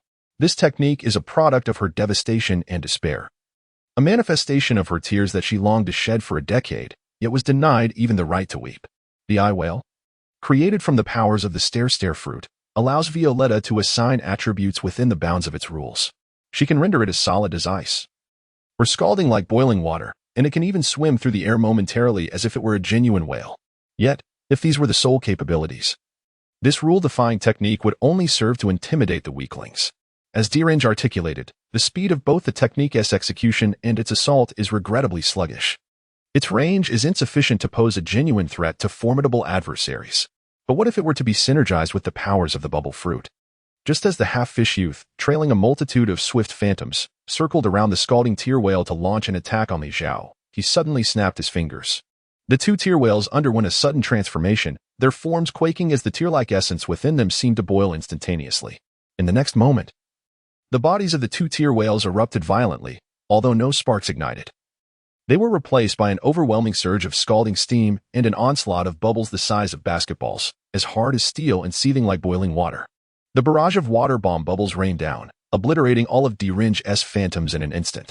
As for his true form, after being struck by a multitude of resilient bubbles, he found himself overwhelmed, the culmination of his efforts exhausting him, ultimately leading to his collapse upon the ground. Li Zhao strolled gracefully to stand before the merman youth, who, amidst the ruins, thrashed with a fierce gaze yet could utter no words. With a subtle smile, he remarked, "Remarkably, you have not yet lost consciousness. It seems my technique, Whale Blast, possesses somewhat insufficient destructive power, leaving ample room for enhancement." As he spoke, Li Zhao pressed his hand against Delinger's chest, and moments later, he successfully acquired the half-mermaid leather jacket. After securing Delinger's jacket, Li Zhao activated his clairvoyance to survey the surroundings. The onlookers, previously overwhelmed by the inexplicable might of Conqueror's haki, had mostly collapsed to the ground. Now, they were further affected by Li Zhao's dual devil fruit ability, Whale Burst, leaving the area devoid of any living witnesses, thus sparing him the trouble of silencing them.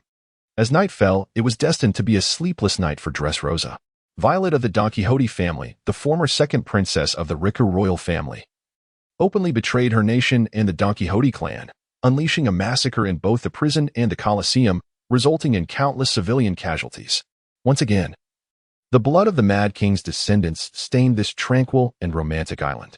Delinger, a beloved Colosseum star and family officer, ventured forth to quell the rebellion but fell victim to Violet's treacherous schemes, disappearing after his defeat. Currently, Lord Diamante, the highest authority of the Don Quixote family in Dressrosa, has issued a state of emergency, ordering the citywide hunt for the traitor Violet. Upon discovering that the betrayer was yet another descendant of the Mad King, the populace erupted in fury, with nearly all the city's residents joining the manhunt. In a flash, the entire city was ablaze with light, streets teeming with armed toy soldiers, fearsome pirate lackeys, and so-called civilians wielding agricultural tools and knives, radiating an aura of slaughter. At the hotel designated for foreign guests by Dressrosa's authorities, Sebastian, the fish giant merged with Vice Admiral Spider, sat atop the roof, exuding a chilling aura of menace. Anyone who ventured within 100 meters of the hotel felt an icy dread, as if they would be torn apart and devoured by a colossal beast descending from above. Thus, amidst the madness and clamor of the city, this hotel became a sanctuary that no one dared to approach. Inside the hotel room, a heartfelt reunion was unfolding. The second princess, Violet, freed by Li Zhao and restored to her normal state, wept openly in her father King Riku's embrace. Meanwhile, the young Rebecca found herself momentarily stunned in the presence of her suddenly reappeared grandfather and aunt, struggling to grasp the reality of the situation. It was only when Guy Ram, utilizing the color fruit to become invisible, successfully located the one-legged toy soldier under the guidance of clairvoyance and brought him back that Rebecca burst into tears, clutching the toy soldier. This one-legged toy soldier was none other than Rebecca's father, the legendary Colosseum hero, Cyrus, transformed into a toy by Sugar S powers. Having evaded the enslavement contract due to his transformation, he retained his consciousness. All along, he had been in his toy form, striving to save his family. The sudden happiness was overwhelming. In the blink of an eye, his daughter, father-in-law, and sister-in-law had all been rescued, allowing for their reunion. What do you plan to do next? Only after this family had fully expressed the emotions that had been pent up for a decade did Li Zhao speak up to remind them that their journey was far from over. Of course, they must defeat Doflamingo, rescue their people, and reclaim their nation, exclaimed Li Ku Wang, filled with fervor. Li Zhao let out a cold smile and doused their hopes with a chilling remark, defeating Doflamingo? Who will do that? Is it this one-legged toy soldier? Or are you two second-rate swordsmen? Let me clarify. I have already fulfilled my previous promise, so from now on, Violetta is my crew member, my subordinate. Wherever I go, she shall follow. Your plans for restoration cannot involve her. The king of Liku was momentarily rendered speechless, watching his daughter's tears flow once again. It wasn't until Violetta patiently explained that her situation with the Don Quixote family was completely different that the old king finally began to ease his troubled heart. This esteemed gentleman, I once again extend my highest respect for rescuing my family and me. Moreover, I implore you to see this through to the end and assist us in vanquishing Doflamingo to save this tormented nation. Doflamingo is not mere dough that one can mold at will. To confront him, my current strength is insufficient, and thus, I shall not wade into this murky water. Furthermore, Li Zhao surveyed the individuals before him and added with a smile, everything comes with a price. Violetta wishes to join my pirate crew, so I shall aid her in rescuing you. However, King Liku, if you desire my help in saving this dreary nation, what will you offer in return? King Liku was utterly taken aback, left speechless for a considerable time. Observing her father's pained and silent demeanor, Li Zhao sighed lightly and said, Let us put it this way, Doflamingo possesses something I desire as well. I can promise you that, given the opportunity, I shall assist you in eliminating him. With Li Zhao's commitment, the old man's spirits lifted instantly, overflowing with gratitude and offering various rewards. many of which were far less reliable than Li Zhao's promise. The cunning old fox's schemes were evident to Li Zhao, yet he remained unconcerned. After all, the Straw Hat Pirates would inevitably arrive on this island within a year and cause a tremendous upheaval, and by then, he would likely seize the opportunity to strike Doflamingo down. Li Zhao had no qualms about accepting this favor. I plan to conclude my affairs tomorrow and take my people out of this country, returning to the Thousand Sunny before Doflamingo returns. Now, what about you? Would you like to join me? You are already aware of my capabilities. It would require little effort on my part to facilitate your departure from here. Li Zhao's inquiry did not encompass Violet. Having exerted considerable effort to secure the lookout, he naturally would not permit her departure. Moreover, following their previous fusion, Li Zhao sensed that this ding-ding fruit might possess even greater marvels than he had initially anticipated, holding significant potential for further development. Upon hearing Li Zhao's question, the three generations exchanged glances. It was Rebecca who first rose, her voice tinged with excitement and hope as she exclaimed, "May I accompany you and venture onto the sea alongside Aunt Violet? Can I be part of your crew, or at the very least, serve as a maid?" Li Zhao pondered for a moment. Although this young lady possessed no remarkable abilities that captured his admiration, her captivating appearance and commendable personality made her a suitable candidate for the role of an ordinary sailor. At least for the time being, he promptly expressed his agreement. Regarding the girl's decision, neither his father, the one-legged toy soldier Cyrus, nor his grandfather, King Liku, voiced any objections. After all, compared to the current state of Dressrosa, any place seemed like paradise. King Liku contemplated for quite some time before stating, "I cannot abandon this nation. I have decided to remain here. There must still be individuals who wish to resist Doflamingo. I will reach out to them for one day. We shall reclaim this country and rescue its people." Li Zhao initially intended to express that the only force one could hope for was the oppressed diminutive folk, mercilessly exploited by the Don Quixote family. As for the citizens you claim to be ready to rescue, they're outside, armed and hunting for you. However, upon seeing Violet's pleading and aggrieved expression, Li Zhao sighed softly and refrained from further comments. At that moment, the toy soldier, Cyrus, also rose and declared, "I wish to remain with His Majesty the King. In fact, I have already reached out to several allies, all of whom are awaiting the opportune moment to overthrow Doflamingo." Chapter 040, an invitation to the game. Upon hearing that both her father and grandfather wished to stay, Rebecca immediately reconsidered her decision, insisting she too would remain and not venture out to sea. Yet her father dissuaded her, citing that she was not a warrior and that remaining would only distract them and create chaos for him and her grandfather. In truth, everyone present understood the perilous nature of being an underground rebel. As a father, he was understandably reluctant to allow his daughter, who had just escaped a dire situation, to accompany him into a life fraught with uncertainty. Having observed the scene for a while, the ship's doctor, Nachin, who was already in tears, pulled Rebecca aside and spoke in a tone filled with affection. "Little girl, you shall accompany me. My new laboratory requires assistance, and if you perform well, I can teach you the art of traditional medicine and Chinese martial arts." Thus, the matter was settled. Li Zhao extracted 2 sets of pirate-themed human skin jackets from the pockets of his trousers and presented them to Cyrus and Liku Wang. The two had previously witnessed Li Zhao's extraordinary abilities and understood that these jackets could facilitate a complete metamorphosis, allowing them to adopt entirely different appearances. For those preparing to infiltrate this nation and engage in clandestine resistance activities, this equipment was nothing short of divine, particularly for Cyrus. After donning the exterior of a robust and brawny figure, the transformative powers of the sugar fruit were temporarily overshadowed by the capabilities of Li Zhao's jacket. Astonishingly, Cyrus, clad in the human skin jacket, successfully reverted to his human form, even restoring his previously maimed leg. Drawing a long sword from beside him, he swung it a few times and remarked, "This physique lacks sufficient training, and I can currently only harness about 40 to 50% of my inherent strength. Yet it should suffice for our self-defense." Li Zhao held a strong conviction regarding Cyrus's prowess. In the original anime, this god of the gladiatorial arena once decapitated the shadowy dancer Doflamingo with a single sword strike, even managing to vanquish the formidable Bartholomew Kuma and directly defeat Diamante, one of the top 4 executives of the Don Quixote family. Given the opportunity, Li Zhao would very much like to enlist this formidable warrior aboard his ship. However, regrettably, in his heart, the beloved nation of his deceased wife took precedence. Remember, while these human skin jackets allow for transformation, there are several usage rules that you must keep in mind. Li Zhao began to emphasize. Firstly, you must not wear your jacket for extended periods without removing it. Every 12 hours, you should at least take it off to allow it to rest for 6 hours.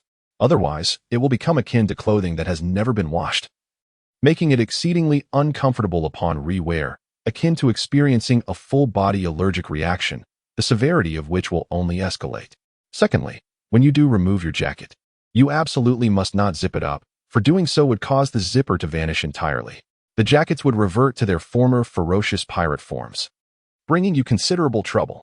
Both King Liku and Cyrus possess remarkably composed temperaments, particularly Cyrus, who managed to stir things up in this country for a decade, even after transforming into a toy soldier. Li Zhao, therefore, harbored little concern that the secret of his jacket abilities would be divulged by them. Moreover, the aforementioned issues pertained solely to others donning the human skin jackets. He himself would not encounter these problems while wearing one. The following day, reunited with his brother Bobby and appearing in the capacity of a special envoy from the great Desaro, Li Zhao, accompanied by the fish giant Sebastian, made his way directly to the palace of Dressrosa.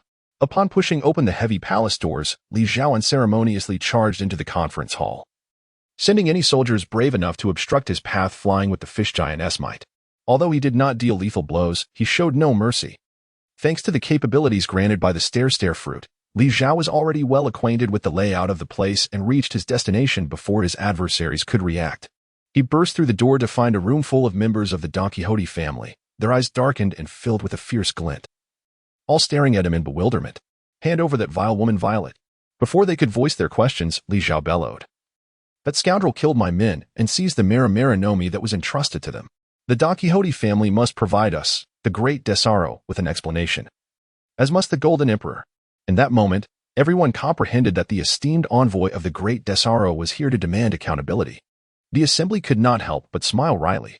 After the betrayal by Violet, they had dispatched the half-fish youth, Delinger, to deal with the traitor. Given the vast disparity in strength between the two, no unexpected outcomes should have arisen. Yet, to their utter astonishment, they found that the traitor had turned the arena's entrance into a scene of carnage, while their trusted half-fish ally had vanished without a trace, his fate unknown.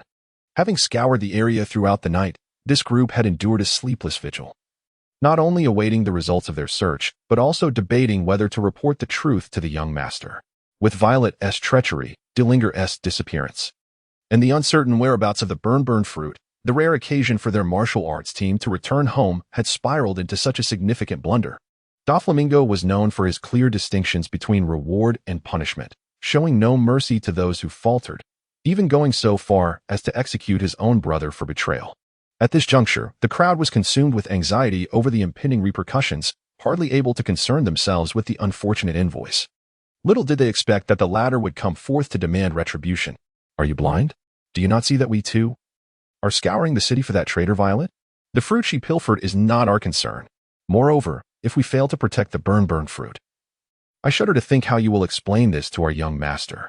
At that moment, Diamante was far too exasperated to entertain these fools, preparing to dismiss them with a few curt words so he could refocus on how to address the Violet situation. Li Zhao offered a cold smile as he retrieved a voice-recording insect from his pocket.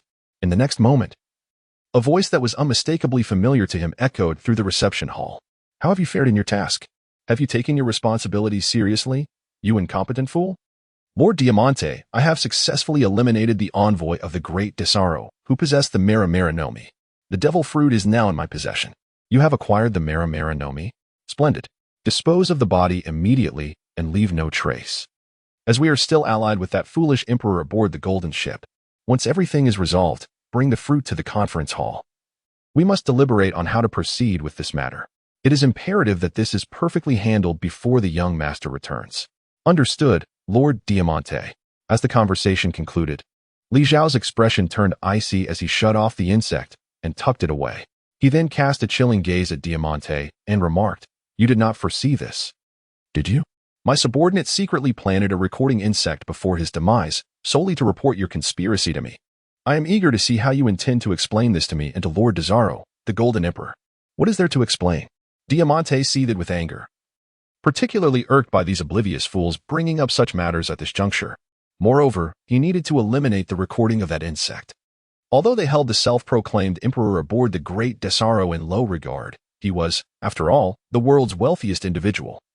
wielding significant influence and possessing strength comparable to that of Don Quixote da Flamingo.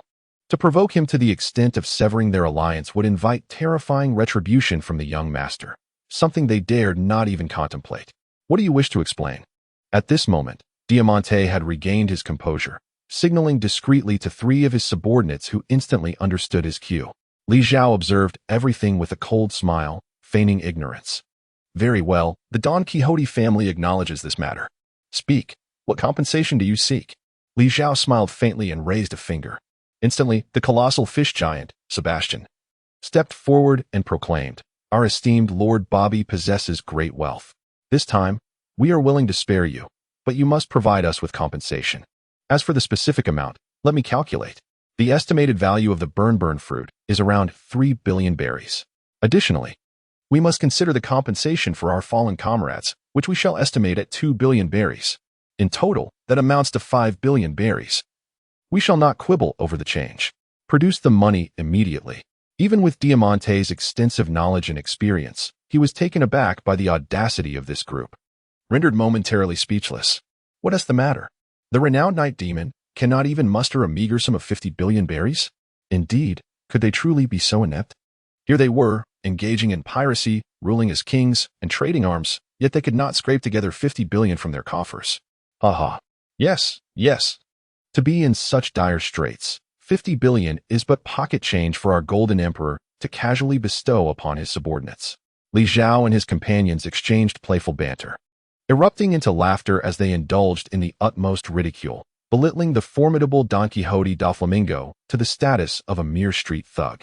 For the members of the Don Quixote family, the young master da Flamingo was akin to a deity from the heavens. To openly insult him in their presence was unthinkable, and even whispering a few disparaging remarks behind his back was deemed a grievous sin.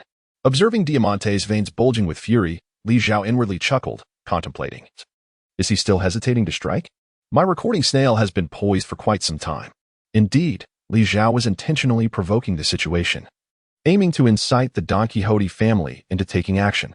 Li Zhao's visit to the kingdom of Dressrosa was initially devoid of any intention to provoke trouble, primarily due to his apprehension about the potential consequences. However, upon discovering that Don Quixote da Flamingo had departed with nearly all of his elite forces to engage in business dealings with the four emperors Kaido, leaving only Diamante and his combat team to guard the home front, he recognized this as a once-in-a-lifetime opportunity. Chapter 041. Chaos of Battle, Digging Pits and Burying People. Li Zhao harbored an unwavering determination to acquire the weaponized female, Baby 5. With the recent addition of Violet to his crew, the discord between him and the formidable Don Quixote da Flamingo had reached an irreparable state, destined to culminate in a confrontation of life and death. Thus, with such a fortuitous opportunity at hand, Li Zhao was resolute in his intention to exploit it, aiming to significantly diminish the overall strength of the Da Flamingo family. His motives for inciting Da Flamingo were clear. It was, in part, to provide an explanation to the Golden Emperor, to Zoro, and to subtly sow discord between the two powerful figures, preparing for a future where he might bring them down from their lofty perches. As anticipated, provoking Da Flamingo resulted in a complete breakdown of decorum among his men. Diamante's thunderous command rang out. Attack. Eliminate them all. No, capture them alive. I want them to suffer beyond imagination. At the leader's decree, his subordinates sprang into action. Amidst this chaos, a rotund figure clad in a tank top, bedecked in a lavish golden mane, leapt high into the air, bellowing crash. The 1,000-ton base. His massive form momentarily suspended in midair descended upon the gathering like a meteorite poised to strike. This individual was none other than the Paramecia-type user of the Ton fruit, the colossal Mahabais. Mahabais possessed the ability to levitate his substantial bulk, manipulating his weight at will to launch devastating attacks. The anime had revealed his maximum weight to be a staggering 10,000 tons. As a 1,000-ton object plummeted, it obliterated the reception hall, rendering it akin to a scene ravaged by a cruise missile. The crowd scattered in panic. Among them, the giant fishman barely landed before a pair of malevolent arms erupted from the ground, seizing Sebastian's ankle and dragging him into the depths below. As if the ground were not solid stone, but an unfathomable ocean. Sebastian's nearby ship doctor, Nacrin, gasped in horror, yet before she could react, a hunched, gnarled figure darted towards her with alarming speed. Looking down, she found an elderly man, seemingly at an age where he should be resting in a retirement home. Now standing before her. It was curious, despite this woman's youthful appearance. Why did she exude a scent of decay akin to my own? The elder, Lao Ji, sniffed the air, his initially bewildered expression transforming into one of ferocious intent. Never mind the details, he thought. You have just insulted my young master. And it is fated that you shall suffer a most gruesome demise. Prepare yourself. The pain of the immortal warrior. The old man, exhibiting a speed surpassing that of human dynamic vision, spun around while delivering destructive blows to every joint of Nachin's body, with no mercy for the young woman. He swiftly left her bloodied and sent her sprawling across the ground. Witnessing this scene through the lens of observation hockey, Li Zhao furrowed his brow slightly. Contrary to his previously anticipated ideal scenario, the formidable adversary he deemed most troublesome among this group, the old master Lao Ji, had unexpectedly targeted the ship's doctor Nachin, who possessed the appearance of a young woman, yet was the weakest in combat. Li Zhao had intended for her to be dealt with by the fish giant, fused with General Ghost Spider, or, at the very least, he himself could confront her. Failing that, the shipwright guy Lamb, endowed with the dual powers of the color fruit and the cube fruit, should have been capable of managing the situation, or at the very least, buying time until others could assist. It was evident that this old master, though a formidable martial artist, exhibited none of the dignified bearing one would expect from a master. Now, all that remained was to see if the unexpected countermeasures I had previously instructed Nachin would prove effective. Li Zhao murmured to himself. Unlike the carefree monkey D. Luffy, who often acts without forethought, he had already discerned the intricacies of his opponents through dubious means, and thus, he was determined to prepare meticulously before the battle. He had thoroughly briefed his three subordinates on the combat styles and fruit abilities of their adversaries during the pre-battle meeting, even articulating the targeted strategies he had devised himself.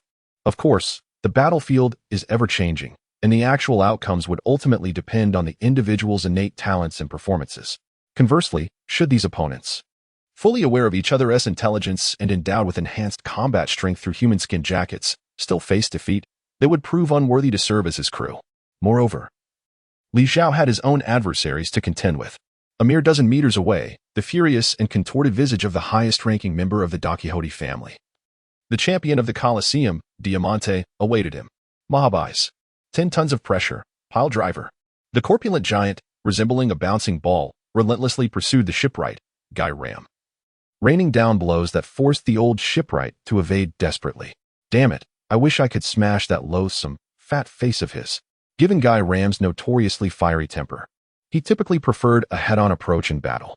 If he were unaware of his opponent's capabilities, facing such an infuriating and predictably aggressive adversary, he would likely attempt to strike the rotund foe with his oversized cubic hammer or stand his ground, using his hands to counter, testing whether he would be struck or if his opponent would be transformed into a massive cube by his own fruit ability. However, Guy Ram was not merely a warrior. He was also a highly knowledgeable shipwright. He was acutely aware of weight. 100 tons, 1,000 tons, 10,000 tons. He understood these concepts well. And even the entire Shark Emerald ship likely did not weigh 1,000 tons. Being struck by such a heavy object, even if his fruit ability could vanquish the opponent in one blow, would likely leave his own aging bones shattered. Damn it, can't you stop dodging? If you're a man, come and see if you can catch me.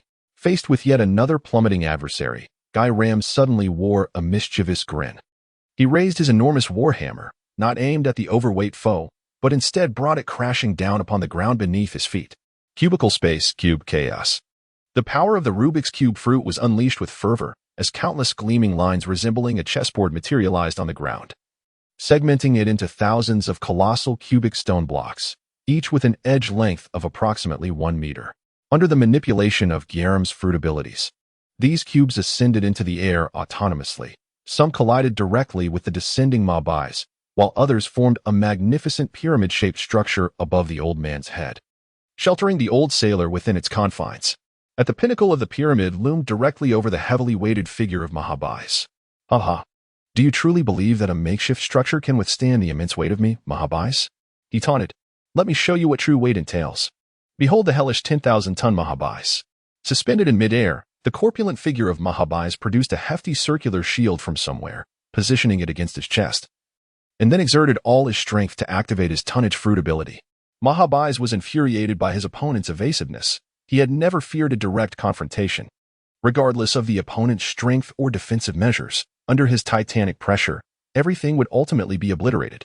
As anticipated, upon contact with his specially crafted shield, the cubic pyramid disintegrated into fragments, crumbling under a single blow. In terms of sheer offensive power, Mahabais could be considered the strongest of Don Quixote's entire lineage. After demolishing the pyramid, Mahabais expected to witness the terror-stricken, despairing expression of his adversary, resigned to defeat. However, what met his gaze was Guillermo, standing unfazed and seemingly indifferent. After a brief calculation of the impact point, Mahabais realized that he would likely miss his target yet again, as his own size limited him. His opponent had probably deduced that he would not be directly struck, which explained the nonchalant demeanor. Humph. It seems this fool does not grasp the distinction between 10,000 and 1,000. Indeed, a weighty mass of 10,000 tons crashing to the ground at an extraordinary velocity wields a force akin to that of a small meteorite. In the realm of reality, the concept of an ultimate weapon has been envisaged, one that requires neither explosives nor fuel. It merely necessitates the deployment of several tons of tungsten alloy heavy metal rods to military satellites in outer space, allowing them to descend naturally and launch a purely physical assault on the target. The anticipated destructive power rivals that of nuclear weaponry, epitomized by the space-based kinetic weapon system known as the Staff of God. In a Hollywood film, a single Staff of God annihilated the entirety of London, leaving no stone unturned. While the destructive force of the 10,000-ton Mahabais may not compare to the cinematic Staff of God, given the vast difference in their heights of descent, the sheer weight of Mahabais at this moment guarantees that should it strike the ground, it will undoubtedly unleash a localized, devastating shockwave. Although the position occupied by Guillermo deftly avoids the direct impact zone of Mahabais, it nonetheless remains within the radius of potential destruction. In other words, the opponent's demise is inevitable.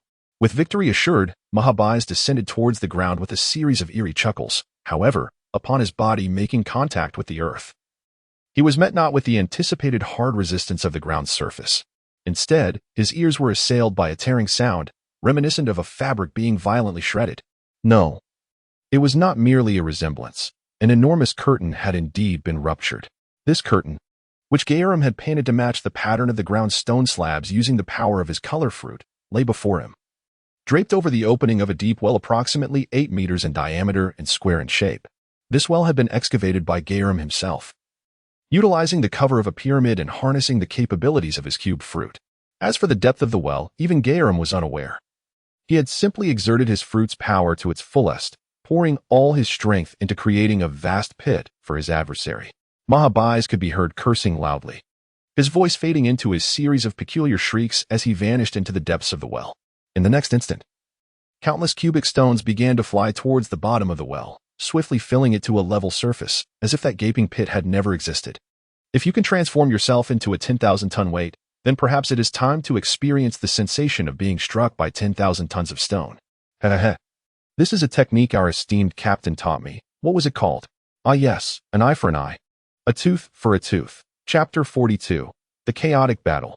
The Great Strategy with a thunderous roar, as Guy Ram reveled in the triumph of burying his opponent, Mahabais, alive beneath the earth. The ground nearby erupted unexpectedly, and a figure emerged from the depths.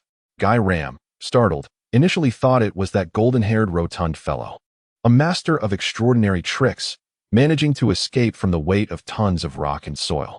However, upon closer inspection, he realized it was one of his own combatants. The formidable Sebastian fused with the ghostly General Spider. At that moment, the fish giant appeared disheveled and covered in dust, spitting out clumps of dirt. In his grasp, he held a rather comical sight. A middle-aged man clad in a ludicrous pink baby outfit, swathed in a diaper, sucking on a pacifier, and wearing sunglasses, yet possessing a robust demeanor akin to that of a mafia boss. This individual was none other than Say, or Pick, a martial arts operative from the Don Quixote family, endowed with the powers of the water fruit. Yet, this amalgamation of toughness and adorableness was now bloodied and unconscious, resembling a mere puddle in Sebastian's grip. Guy Ram hurriedly approached to inquire about the situation. The two exchanged brief accounts of their respective achievements. The ability of this underground swimmer was indeed impressive. Had it not been for the prior instructions from the master on how to counter such foes, I might have genuinely been dragged underground and buried alive. It turned out that Say or Pick possessed the remarkable ability to transform the ground or walls he touched into a fluid akin to water, allowing him to submerge himself into the transformed surface as if swimming in the sea. This skill enabled rapid movement through alternate dimensions, allowing him to evade attacks by retreating underground or launching surprise assaults from below when his adversaries were unsuspecting. This ability bore a striking resemblance to the ancient Chinese legend of the Earthwalker, who utilized a similar technique known as the Earthwalking Immortals method. However, in the original animated work, Sei or Pick merely employed this power as a unique mode of mobility. The most terrifying aspect of the Earthwalking Immortals technique, dragging an adversary underground to bury them alive, was never demonstrated by the forthright and honorable Pick, who disdained underhanded tactics. His lack of usage did not imply an inability to do so, nor did it mean he would refrain from employing it against his own allies. During the pre-battle analysis, Li Zhao had thoroughly explained Sei or Pick's technique and the corresponding countermeasures to the group. The essence of the water fruit's power lay in its ability to convert the ground and walls contacted by the user into a liquid state. If one were to be dragged underground, once released, the fluid earth would instantly solidify, leaving the entombed individual with a perilous fate.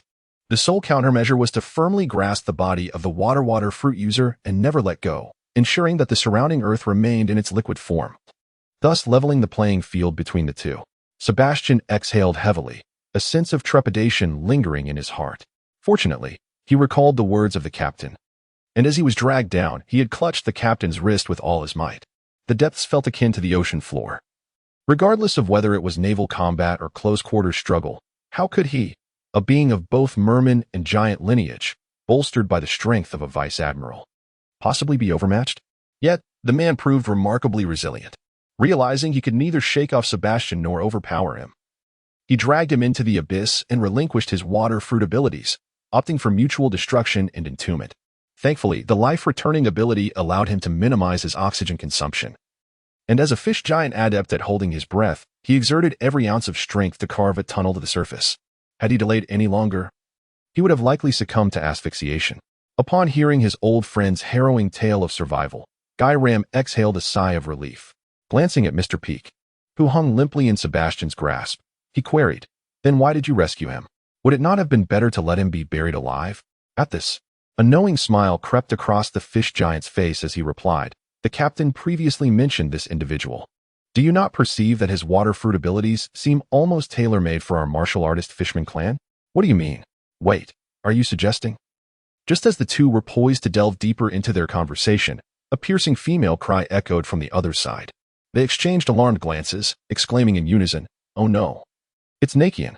How could we have forgotten her?" The adversaries in this battle represented the most unfortunate combination. For instance, Mr. Peak, wielding the powers of the water fruit, had nearly led Sebastian, their strongest combatant, to the brink of death. However, when faced with Guy Ram, the user of the cube fruit, the battle was destined to conclude swiftly. Whether it was his unwillingly deployed entombment tactic or various wrestling techniques, none posed a threat to Guy Ram, who could transform anyone he touched into a cube and manipulate the ground itself. Fortunately, both Guy Ram and Sebastian far surpassed their opponents in genuine strength, ultimately securing victory.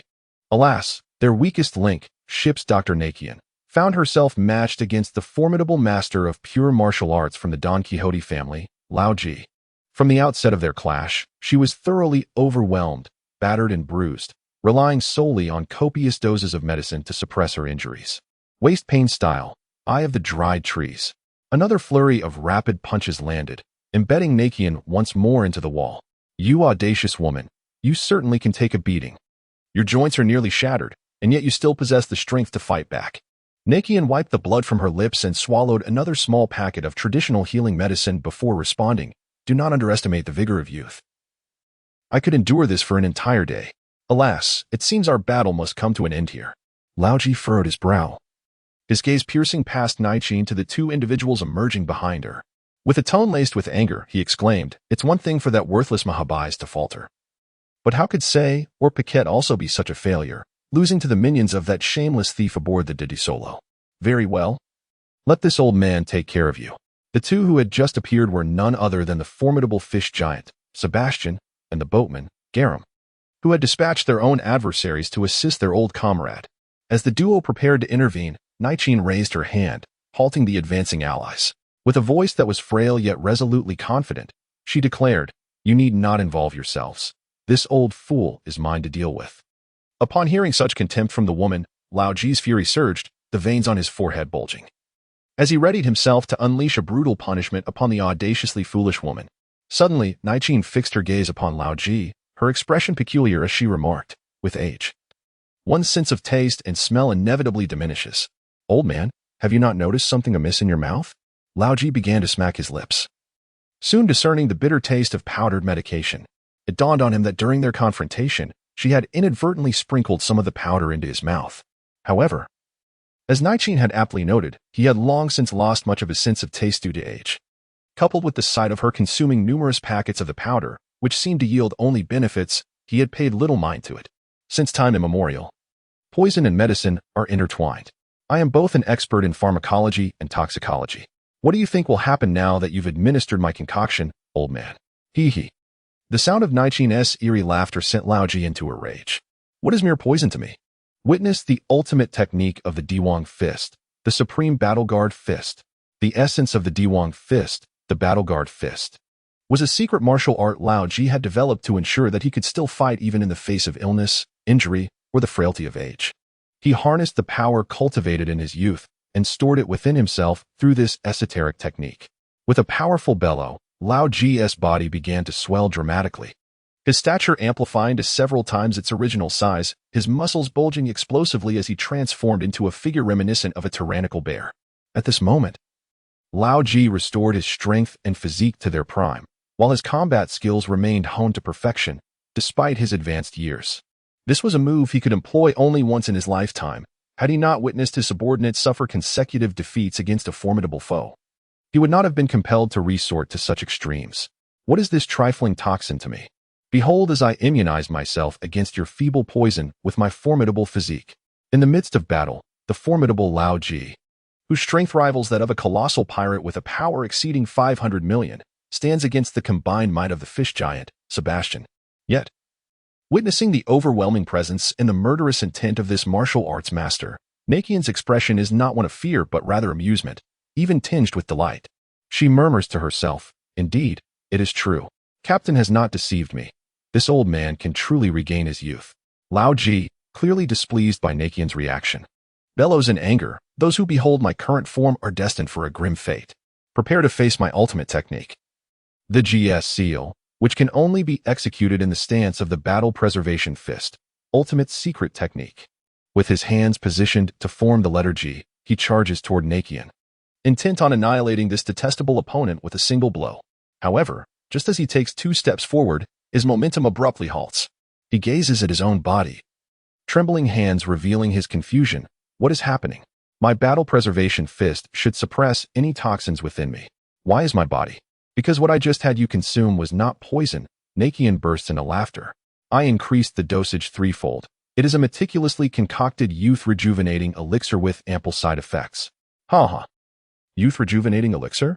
What are you saying? Lao Ji attempts to utter more, but his body begins to lose control. Like a deflating balloon, he rapidly diminishes in size, ultimately transforming into a figure akin to a 3- or 4-year-old child, while his physique has regressed completely to that of a child. The dual effects of the battle preservation fist and the youth-rejuvenating elixir appear to have engendered a terrifying adverse reaction. Lao Ji's form resembles that of a child, yet his aged face seems even more decrepit than before, resembling a flickering candle on the verge of extinguishment. Is this what it truly means to age to the limits of existence? Upon witnessing the current demeanor of Naiqin, the joy of vanquishing a formidable adversary instantly evaporated. She retracted her smile and strolled over to the trembling old infant, just as onlookers anticipated that Naiqin would tenderly lift the child and offer gentle solace. She instead elevated her elegantly healed foot and ruthlessly pressed it upon the infant's face. Who exudes the odor of age? Who exudes the odor of age? The sight sent chills down the spines of Sebastian and Garum, prompting them to pinch their noses, silently vowing never to inhale audibly in the presence of Lady Naiqin. Given their daily consumption of her culinary creations, a careless slight against this woman could lead to their untimely demise, leaving them unaware of how their end would come. Chapter 043. The Chaos of Battle. The shame of the highest officials. Truly, our captain is utterly terrifying. It seems he knows every secret of everyone. Reflecting on the earlier battle, the trio trembled not from the might of their opponents, but from the realization that all that transpired appeared to be orchestrated by that singular individual. Victory came almost too effortlessly. Had it been in the past, even the mere presence of the Earth's sovereign's martial arts master would have posed an insurmountable challenge for them. The other two members of the Don Quixote family could have matched them in a fierce struggle. Yet, Li Zhao imparted only a few exceedingly simple tactics to them. The combat unfolded with such ease that it felt as if all enemies, and indeed even their own allies, held no secrets before their captain. I find myself increasingly anticipating the prospect of truly regaining youth. Naiqin beamed a sigh of relief, for at this moment, she fully acknowledged Captain Li Zhao's identity. The one she had pledged her deepest loyalty to had shifted from the drastically altered old Captain Bondi Wald to this almost omniscient, enigmatic man. A man? Was he truly a man? Or perhaps a woman?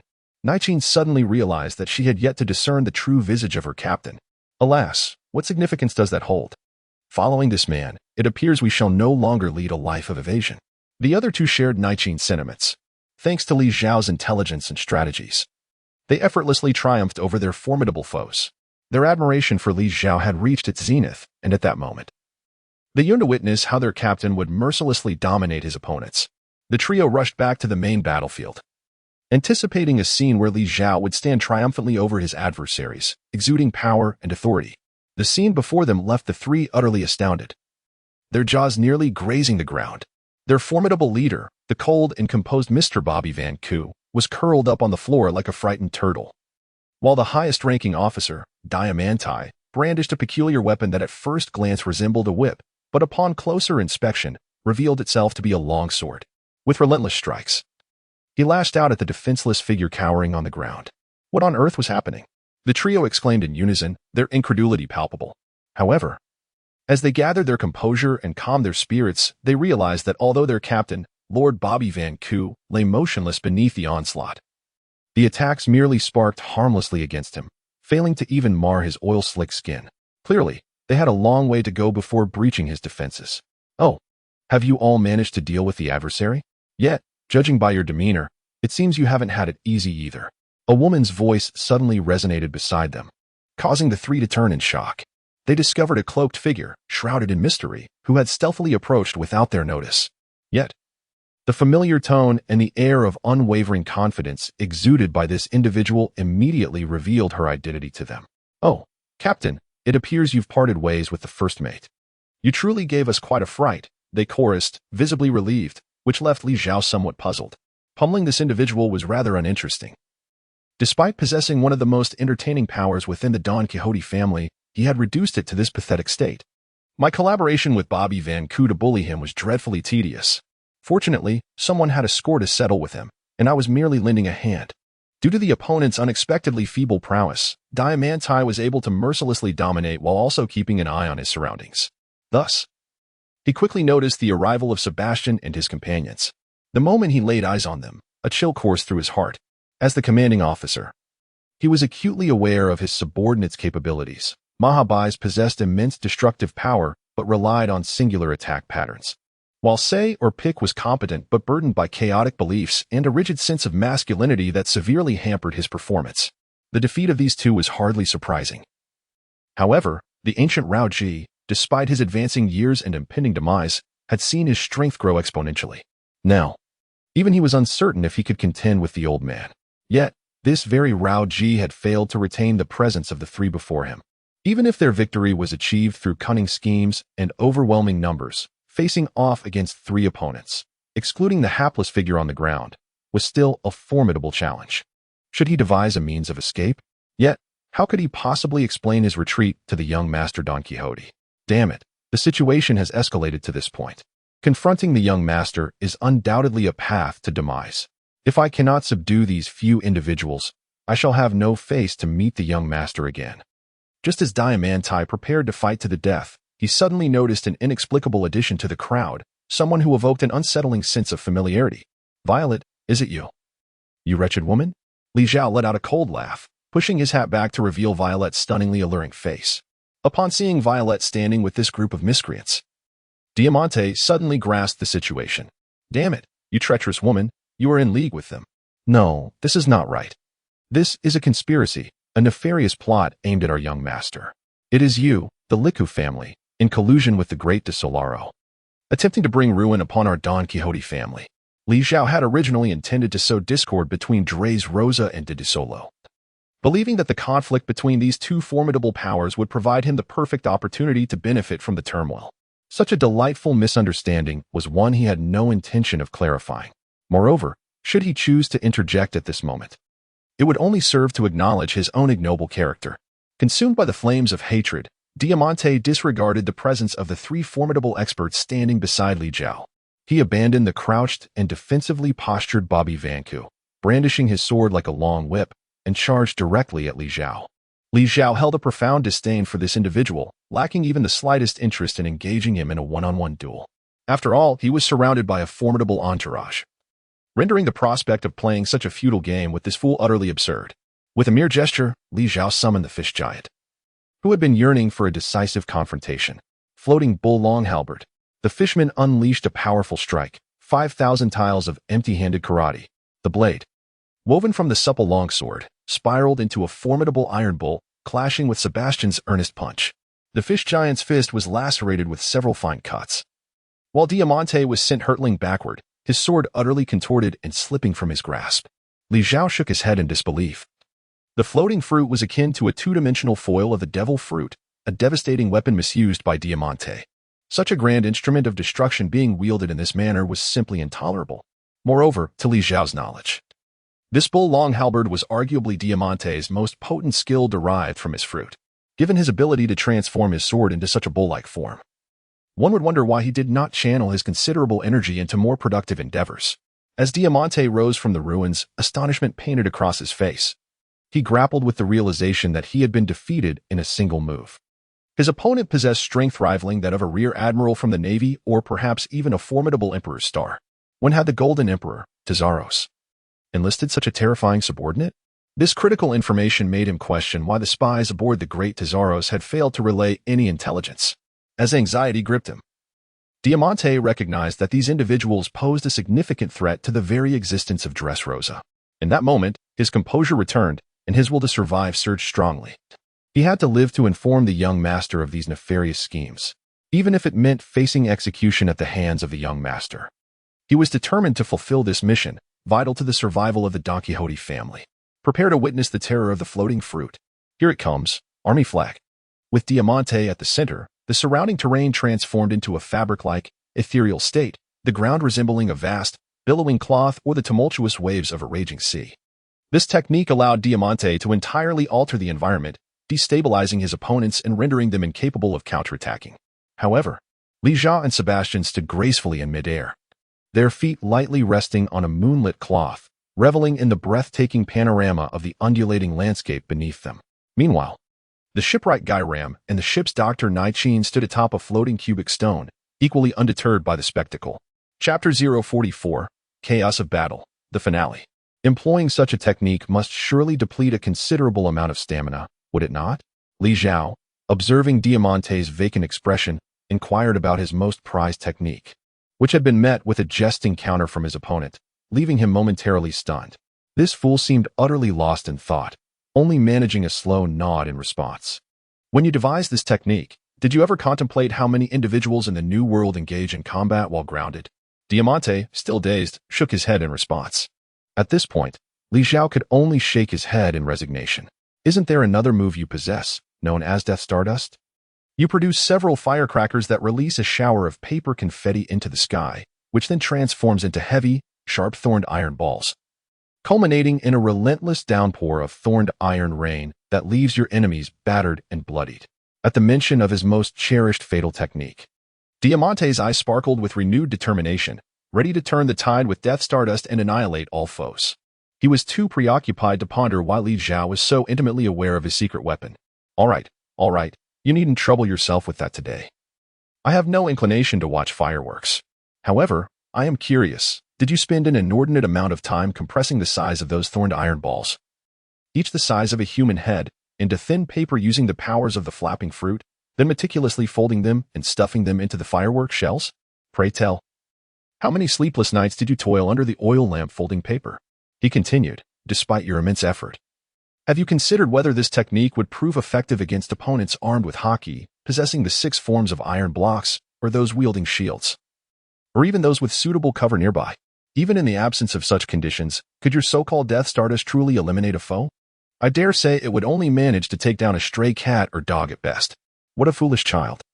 To conceive a spectacle as grand as Doflamingo's birdcage or the colossal stone giant transformation of Pika is a testament to his talent and perseverance. Yet, how could he be so utterly misguided? At that moment, Diamante finally grasped the absurdity of being pitted by this wretched traitor. Merely due to the inadequacy of his own technique, which was, in fact, rather humiliating. This humiliation shattered the remnants of Diamante's already fragile male pride. He erupted into a fit of hysterical laughter, pointing at Li Zhao, exclaiming loudly, "Violet, no, I should call you Her Highness, Princess Violet of the Li Ku royal family. From your demeanor, it seems you have forgotten who was responsible for the demise of your nation and how your beloved sister met her end. Am I right?" Li Zhao trembled involuntarily, not due to his own reasons, but because the true Violet within him was severely stimulated. As he sensed the tumultuous waves of the second princess's emotions, a thought crossed his mind. He discreetly adjusted Violet's mental freedom to its utmost limit, granting her the greatest autonomy aside from controlling her own body. Your sister, Scarlet, fled with her young daughter from the soldiers' pursuit during our Don Quixote family's overthrow of the Licca monarchy a decade ago, hiding in the flower fields like a timid mole. Later, in a desperate attempt to procure food for her starving daughter, she ventured alone into the city to buy provisions, only to meet a tragic end. I recall. She was only around 25 at the time of her untimely demise, younger than you are now. Do you wonder how I know this so vividly? It's simple. I was the one who tormented her, bringing her to her end in the most excruciating manner. Ah ha ha ha. There is a saying, isn't there? That a person's furious gaze could slay? Or that their wrathful eyes might spew flames?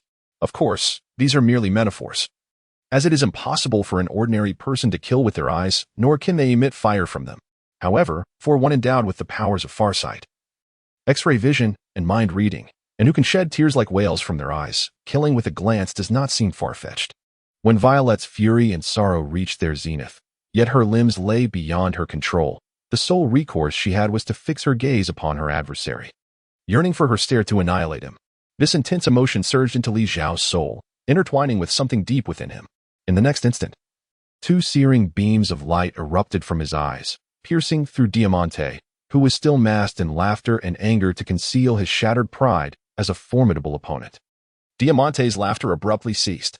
He lowered his head in shock, glancing at the gaping wounds in his chest, one of which had fully penetrated his heart. As he sensed the rapid ebbing of his life, a hollow, despairing smile crept across his face. So, you were truly this formidable. I, along with the young master, have underestimated you. To fall to a wretched woman like you. I cannot accept this.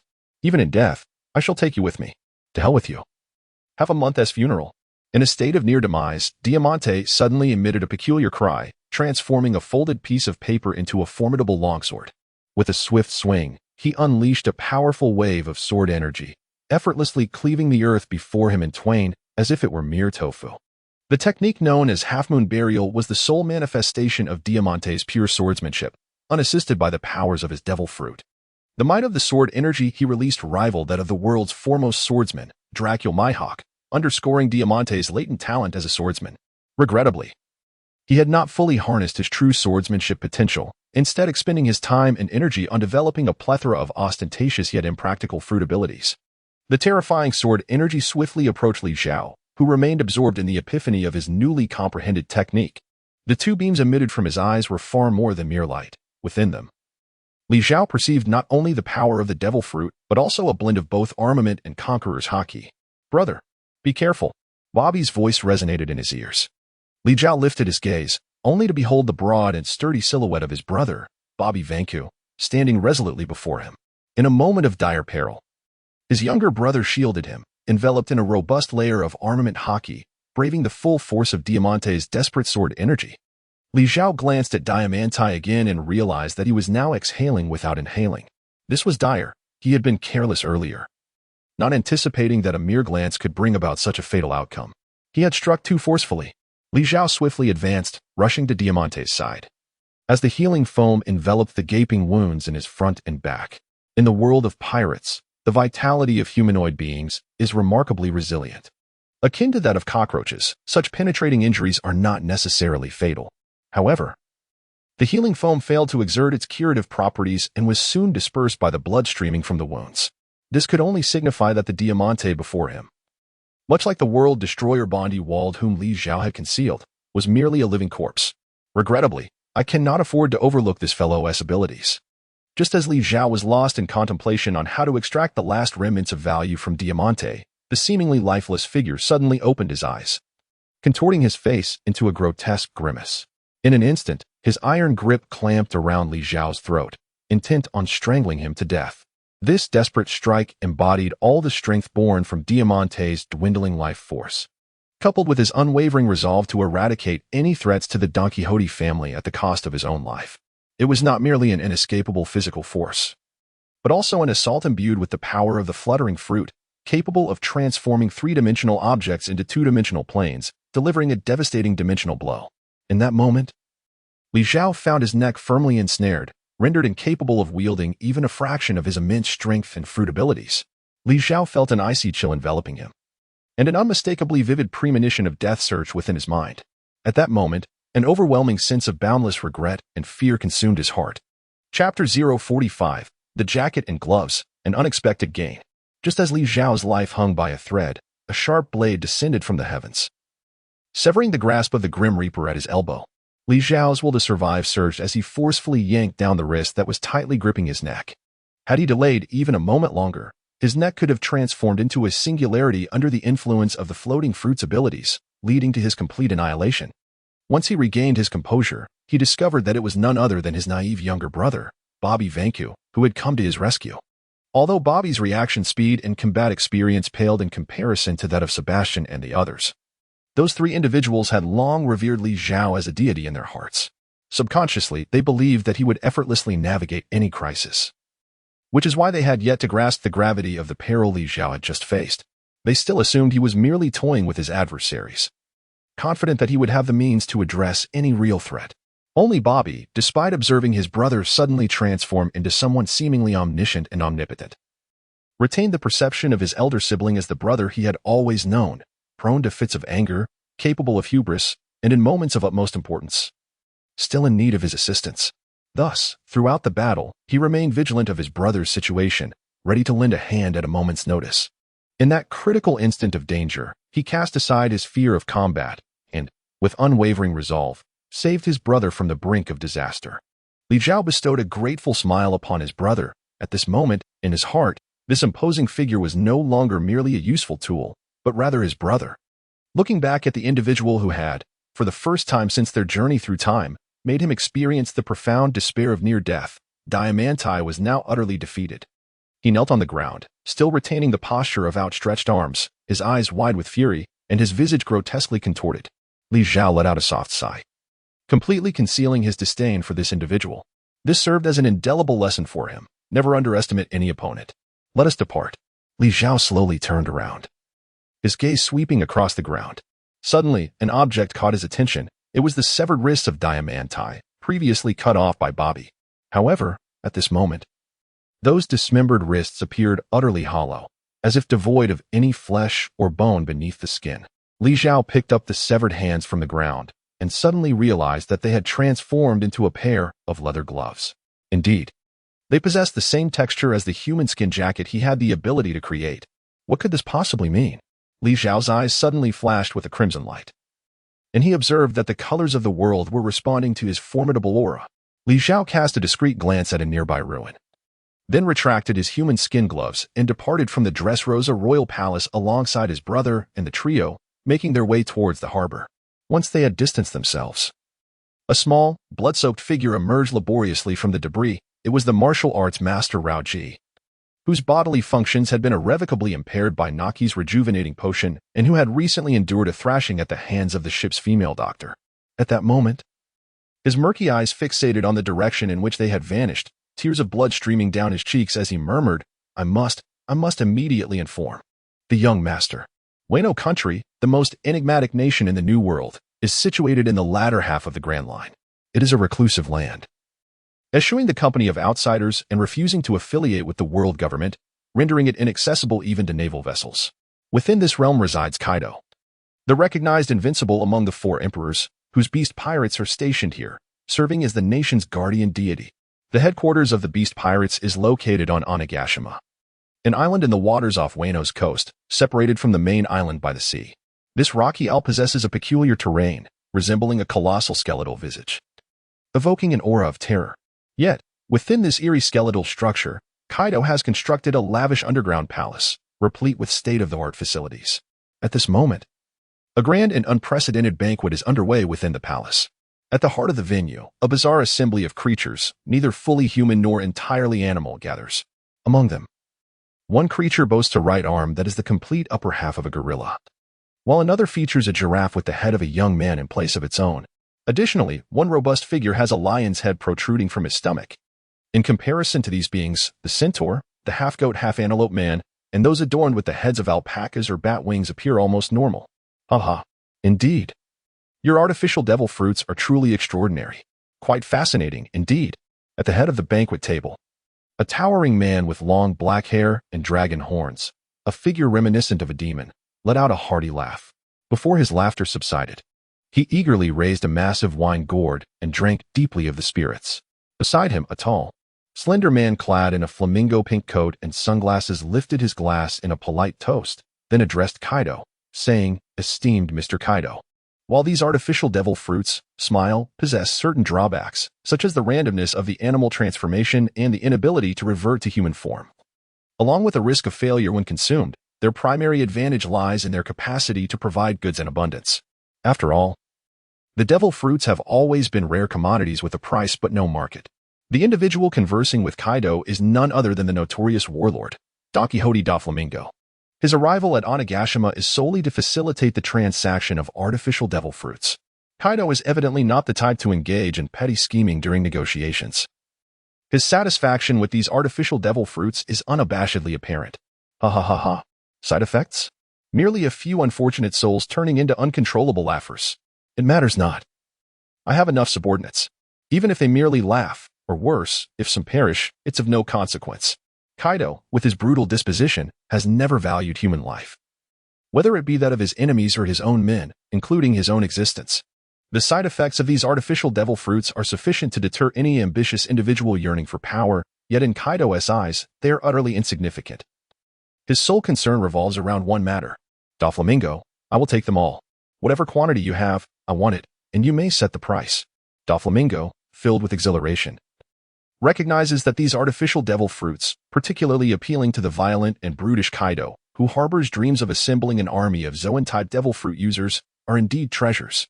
The side effects entail that consumers may transform into grotesque beings, neither human nor animal, with a substantial chance of the fruit becoming ineffective, leaving them to live the rest of their lives with a foolish grin, forever unable to consume another devil fruit.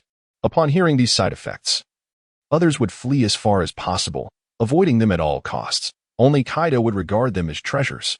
Moreover, with this emperor possessing the wealth of the entire Wano country and monopolizing the world's seastone trade, devoid of any monetary concerns, this mutually beneficial venture is bound to yield significant profits for Doflamingo, along with numerous hidden gains that would lay a solid foundation for his ambitions.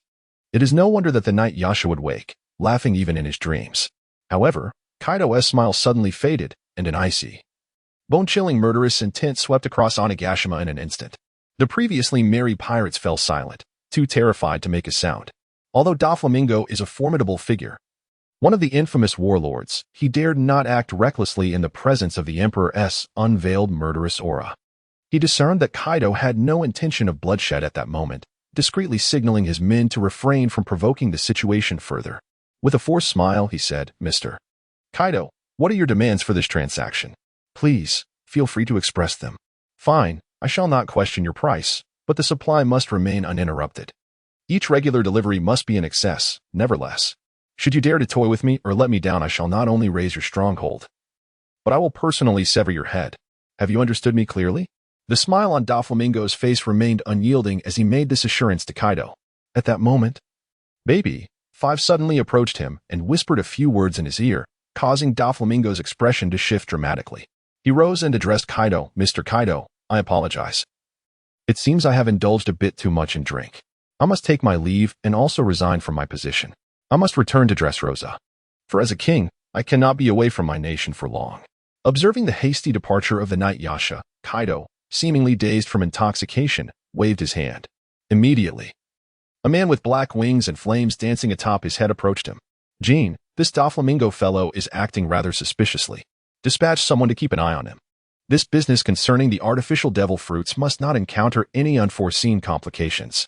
Whoever dares to disrupt it shall be dealt with mercilessly.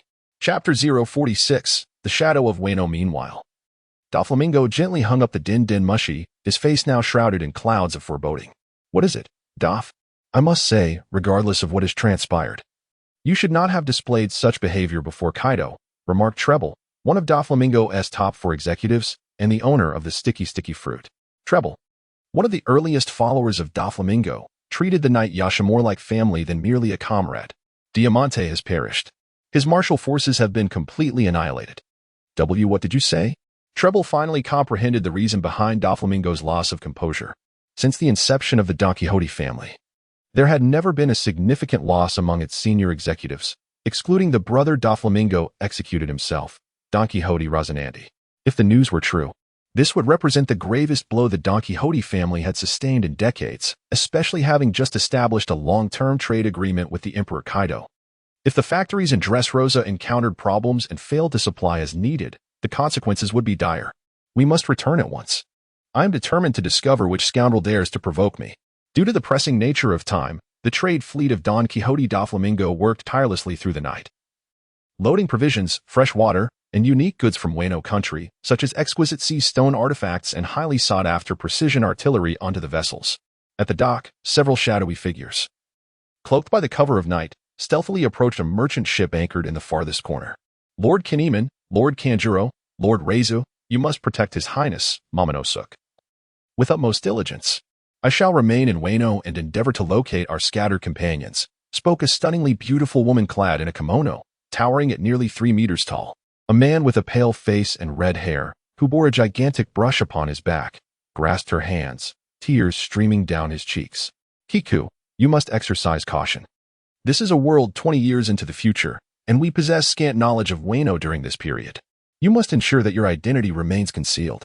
Indeed, I shall. Kiku replied. In the past, I always wore a demon mask in front of outsiders, and few have seen my true face.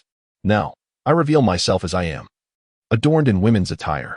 Even acquaintances would find it difficult to recognize me as Kiku of the Red Scabbards. At this moment, Kinemon, the leader of the Red Scabbards, interjected, Kiku, leaving you alone on Wano Island is a decision driven by necessity. The untimely death of Lord Odin feels recent to us. Yet it has been 2 decades in this world. We know not how many of our comrades have survived, nor whether there remain those in Wano who dare to oppose Kaido of the 100 Beasts in Orochi. Nevertheless, we must not abandon hope. Our mission to escape Wano with His Highness Momonosuke serves 2 purposes, to safeguard the last remnants of Lord Odin's bloodline and to seek allies within Wano. It is said that the Fur tribe residing in Zou may assist us. Once our objectives are accomplished, we shall return to Wano. Kiku, take great care. Upon hearing Lord Odin's name, a boy of about 7 years began to weep sorrowfully, only to be met with a sharp slap from Kinemon on the back of his head. Your Highness Momonosuke, you must be strong. Weeping is the act of the weak, and it may attract our enemies. From this day forth, let us refer to each other as father and son. Remember, you are the last of Kazuki Odin's bloodline, and you must survive. While they stifled the boy's tears, all 5 were already in tears themselves. A man with an unusually large head, clad in a ninja outfit, spoke amidst his sobs. These large ships have entered from beyond Wano and will undoubtedly return overseas. If we utilize my ninjutsu to hide within the cargo hold of the ship, escaping Wano should not prove difficult. Rest assured, with my ninjutsu to shield us, we shall succeed. Moments later, the 3 Red Scabbards successfully infiltrated the merchant ship with young Momonosuke, departing alongside Doflamingo's fleet. At the docks, a beautiful young boy, not merely a striking beauty but a skilled swordsman, discreetly departed after the merchant ship set sail. In a moment when no one was paying attention, from a shadow on the ground where the crowd had just gathered, a dove suddenly took flight, soaring into the distance. Li Zhao reclined upon the grand bed, clutching a pair of gloves, lost in contemplation for an extended period. These gloves were none other than the remnants of the severed hands belonging to Diamante, a high-ranking member of the Don Quixote family, who possessed the power of the flap fruit. After considerable experimentation, Li Zhao had determined that this discovery was undoubtedly the most significant treasure from his visit to Dressrosa, surpassing even the newly acquired collectibles such as the Lookout Violet and the skin jacket of the small folk, as well as the stolen flame fruit. The reason was simple. Li Zhao realized that by donning these gloves, he could attain the complete powers of the flap fruit. Unlike when he wore a particular skin jacket to acquire the abilities of another, merely wearing these gloves enabled him to augment his existing powers with the abilities of the flap fruit, regardless of whether he was adorned in other abilities jackets. Thus, aside from his own capabilities, which served as a fusion key without direct combat prowess, Li Zhao had truly achieved a remarkable fusion of 3 fruit abilities, becoming an unprecedented wielder of tri-fruit powers. This was indeed a momentous boon, sufficient to compensate for the near-death experience that Diamante had inflicted upon him. However, the insatiable nature of humanity weighed heavily on him at this moment. Li Zhao found it difficult to revel in his fortune due to the unsettling uncertainty surrounding the origin of these gloves. Indeed, they were not the product of his activation of the jacket fruit ability. After the initial joy of acquiring the miraculous gloves, Li Zhao began to experiment with creating a second pair. However, his endeavors resulted in the inexplicable production of numerous armless individuals among the captured test subjects, bringing misfortune upon the stock of pirate captives, yet yielding nothing of value. No matter how hard Li Zhao tried, he ultimately earned the terrifying and cruel moniker of the Handless Sorcerer. In the end, he could only hypothesize that this was likely an accidental product of the fusion of his jacket fruit ability with Diamante's flare fruit power. Born out of their extreme states, one desperately fighting for survival while the other was determined to vanquish foes. After all, both abilities share a similarity, as they can transform 3-dimensional objects or human forms into nearly 2-dimensional planes, like leather. Currently, Li Zhao lacks any fruit users to serve as experimental subjects and is reluctant to deplete his existing collection of abilities, such as the Chain Maniac Barret, for further experimentation. Thus, he can only proceed as is.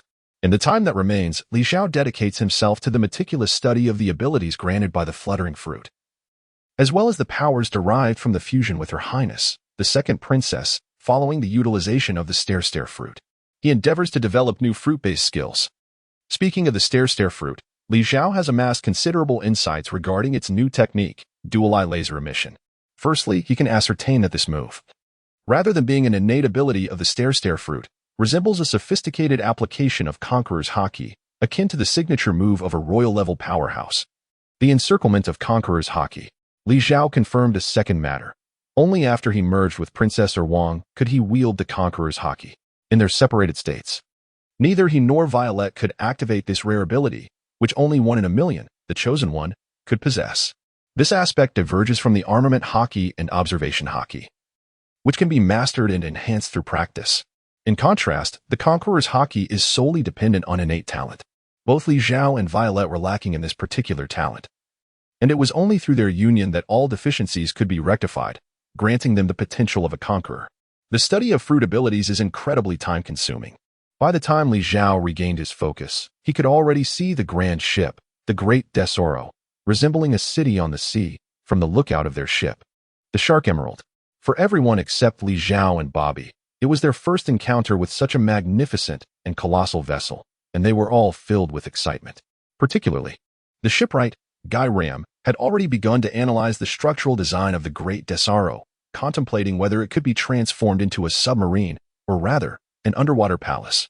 "Captain, are we truly allowed to board the ship?"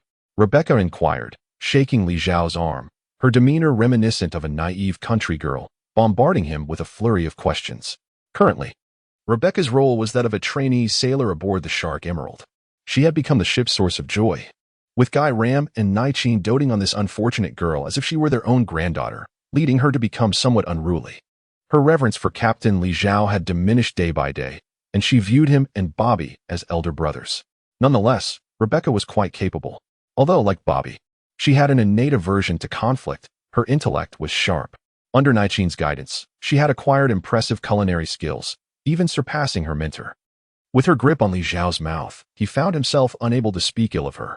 Chapter 047. The new self-defense force. The Great Tesoro was akin to Li Zhao's domain. They could treat it as their own home. Once aboard, they could enjoy themselves as they pleased, as long as they invoked the name of their captain. No, rather, his brother, Bobby Vanku, wherever they went, without incurring any expenses. However, mere minutes later, Li Zhao's bravado was abruptly shattered. As soon as their Shark Emerald docked, it was targeted by thousands of cannons. Surrounded by hundreds of black-clad thugs wielding various weapons, encircling Li Zhao's vessel from both sea and land. Upon closer inspection, he noted the high-ranking officials of the Great Desaro, clad in golden armor, including the Goddess of Fortune, Bakara, Mr. Tianzhong of the Fruit of Wearing, and even the sadistic champion of martial arts, not to mention the Golden Emperor, Tesoro himself, who stood at the port with a menacing expression. This reception was unprecedented. Mr. Bobby Vanku, could you perhaps explain this to me? Why was I dispatched to Dressrosa to execute a seemingly mundane and straightforward transaction, only to witness the complete dissolution of the alliance between Doflamingo and Dressrosa? Furthermore, Dressrosa has openly declared war upon us. The Golden Emperor, Tesoro, finds himself in a state of profound distress, for not long ago, Don Quixote Doflamingo formally declared war against Tesoro's Don Quixote ship, vowing that the conflict between the two nations would culminate in the utter annihilation of one side. How could Tesoro not be enraged? The combat prowess of the Don Quixote ship is merely a fraction, perhaps only 1/4, of that of Dressrosa. The outcome of this battle is all too predictable. His singular thought is to deliver Li Zhao, bound hand and foot, to Doflamingo, while finding a means to sever all ties with this individual. The heavy artillery has been procured at great expense from the World Government Science Bureau, specifically designed to counter the monstrous modifications of Germa 66. These weapons are capable of inflicting harm. Thus, I strongly advise against any resistance. It would be prudent to surrender unconditionally. Cloaked in the guise of his brother, Bobby Vanku, Li Zhao stands defiantly, a sardonic smile gracing his lips as he is confronted by a multitude of firearms. In a moment of tension, as those around him nearly pull the trigger, Li Zhao reaches into his bosom and produces a square piece of paper, no larger than the palm of his hand. With a deft flick, he unfurls it against the wind, transforming it into a canvas larger than a ship's sail. Li Zhao retrieved another recording device and began to project a series of video clips and audio recordings onto the screen. Lord Diamante, I have successfully eliminated the envoy of the Don Quixote family, who possessed the Mara Mara no Mi. The devil fruit is now in our possession. You have acquired the Mara Mara no Mi? Splendid. Quickly dispose of the body and leave no trace, after all. We are still allied with that foolish emperor on the golden ship. Understood, Lord Diamante. Following this recording, which left the golden emperor Tesoro visibly pale, another clear video emerged. Featuring members of the Don Quixote family, half-fishman Drench, and the seasoned assassin, Mr. Senior Pink, along with combatant Violet. The trio audaciously belittled the Don Quixote family, branding the golden emperor Tesoro as nothing more than a repugnant maggot, reliant on the favor of the celestial dragons to maintain his absurd throne. They asserted that the Don Quixote family could seize his entertainment empire at any moment, should they so desire. In a final revelation, the trio subtly hinted at Don Quixote Doflamingo's clandestine plans to overthrow the Tesoro regime, akin to his previous conquest of Dressrosa, aiming to claim the entire floating city for themselves. To that end, they had previously dispatched a female spy to infiltrate the Don Quixote ship, who had already secured the key to Tesoro's treasury. Everything was falling into place. Li Zhao previously succeeded in capturing the half-fishman Dillinger during the first battle. Subsequently, the fish giant Sebastian apprehended Mr. Peak, a wielder of the water fruit abilities, coupled with the allegiance of Princess Violet, the second royal daughter. It became exceedingly effortless for Li Zhao, a user of the jacket fruit, to create such a small video. All that was required was for the fish giant and Bobby to don the human jackets of Dillinger and Mr. Peak, respectively, and then perform a scene scripted by Violet and Li Zhao in front of the camera insect. Lord Tesoro, I have fought valiantly to defend your honor and ensure the safety of this grand vessel, the Datasaro. I have risked my life and survived against all odds. Yet upon returning to my homeland, to the Datasaro, I am met with the artillery and accusations of those I sought to protect. Tesoro was momentarily struck speechless. He never anticipated that Li Zhao could amass such compelling evidence. Now, under the scrutiny of thousands, he boldly declared his intent to eliminate the loyal minister who had vowed to uphold his dignity. Such a course of action was utterly indefensible. The Datasaro was a melting pot of humans and serpents, with various factions having infiltrated it with spies. Should he truly proceed to eliminate a devoted subordinate who returned with merit, the news would swiftly spread throughout the new world. He would become the most despicable, cowardly, and scorned of jesters. Not only would he face universal disdain, but no one would ever again be willing to pledge their loyalty to him. This was evident in the way the thousands of his men lowered their weapons, no longer aimed at Li Zhao, their gazes fixated on him. Should Zhao insist on capturing Li Zhao and handing him over to Don Quixote da Flamingo, even if it did not incite a mutiny among the soldiers, it would still cause him to lose the hearts of his followers. After weighing the pros and cons, the gloom on Tesoro's face was swiftly replaced by a smile. "Oh, I see now, Bobby. I have truly misjudged you. Everyone, lower your weapons and prepare the grandest welcome ceremony to celebrate the triumphant return of our hero." Tesoro, a man of the entertainment industry, effortlessly transformed the tense atmosphere into a grand celebration. However, both he and Li Zhao were acutely aware that the rift between them had grown nearly irreparable. Doflamingo had long coveted the wealth of the Tesoro, a fact Tesoro was well aware of. Yet, he too was leveraging Doflamingo's power and position as a warlord to enhance his own influence. Both the Golden Emperor Tesoro and the Night Demon Doflamingo required this fragile alliance to fulfill their respective ambitions. Yet now, Li Zhao had effectively shattered this relationship before the eyes of the world, leaving Tesoro with no retreat and no escape. Still, he had to publicly commend Li Zhao's loyalty in front of everyone. "Since it is you who have stirred this trouble, you shall resolve it yourself." The Golden Emperor, having risen from the depths of slavery to attain the status of the world's wealthiest individual, is a figure of remarkable resilience and cunning. With a mind as sharp as a blade and a strategy honed by experience, he has encountered countless adversities.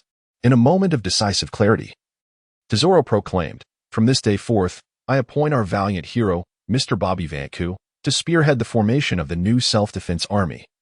And he shall serve as the supreme commander of the self-defense army aboard the Great Tesoro, tasked with repelling the nefarious invasions from Dressrosa." Li Zhao was taken aback. He had not anticipated that Tesoro would publicly resort to such tactics.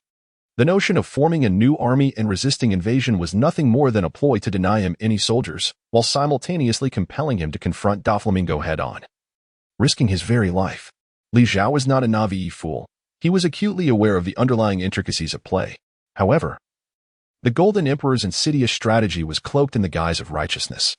Given the current environment and atmosphere, if Li Zhao were to openly reject the Golden Emperor's proposal, it would undoubtedly shatter the carefully constructed persona of the guardian deity of the Tesoro, which he had painstakingly built under the guise of Bobby Vanku.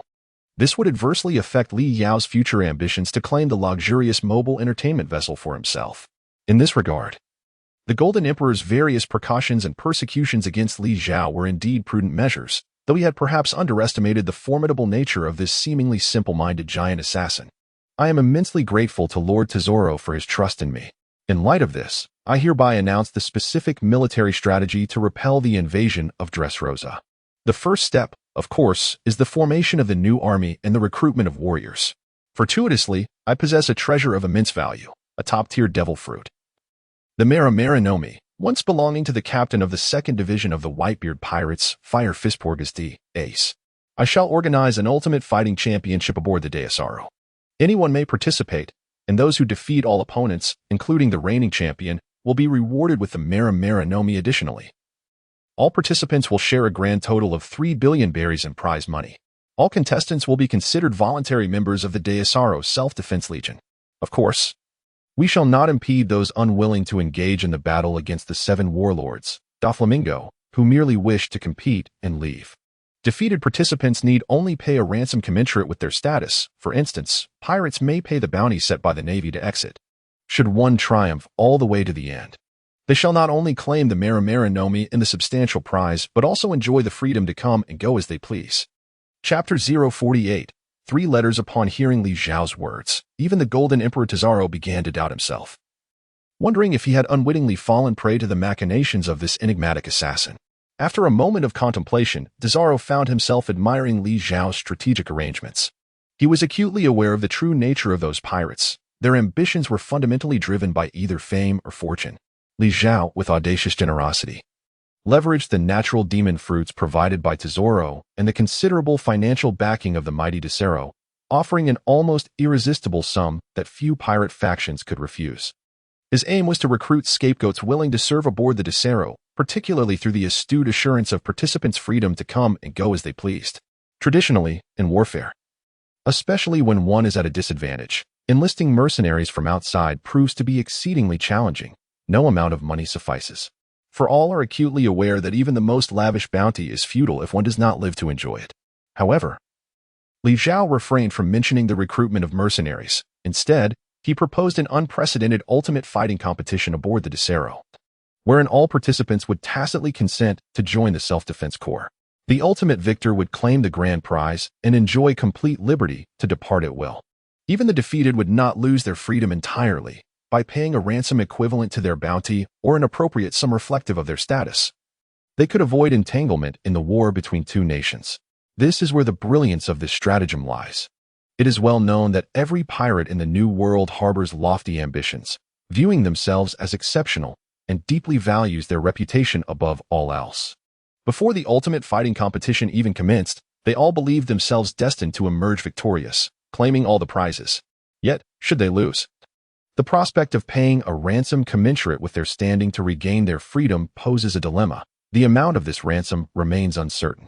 Although Li Zhao asserted that pirates need only pay an amount matching their bounty, no pirate would acknowledge that the Navy's assessed bounty accurately reflects their true strength. Thus, if they paid too little, they would inadvertently confess their inferiority to the world.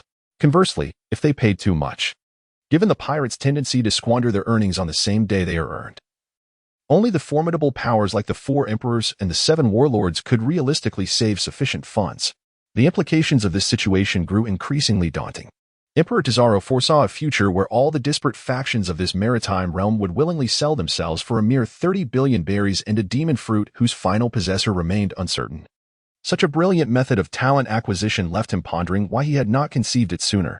Had he organized this ultimate fighting competition earlier, he would not have feared the Don Quixote family. The audacity of Bobby Vanku, who could orchestrate such a grand scheme at a moment's notice, was both terrifying and unfathomable. Fortunately, this individual still nominally pledged loyalty to him and the Desero. Gazing at Bobby Vanku, who was jubilantly raising his hands and shouting amidst the cheers, Emperor Zhao found himself caught in a tumult of conflicting emotions. Li Zhao's arrangement, which flowed seamlessly with the current, was, in essence, a product of coercion. The details and creativity drew heavily from the combat tournament originally orchestrated by Don Quixote da Flamingo.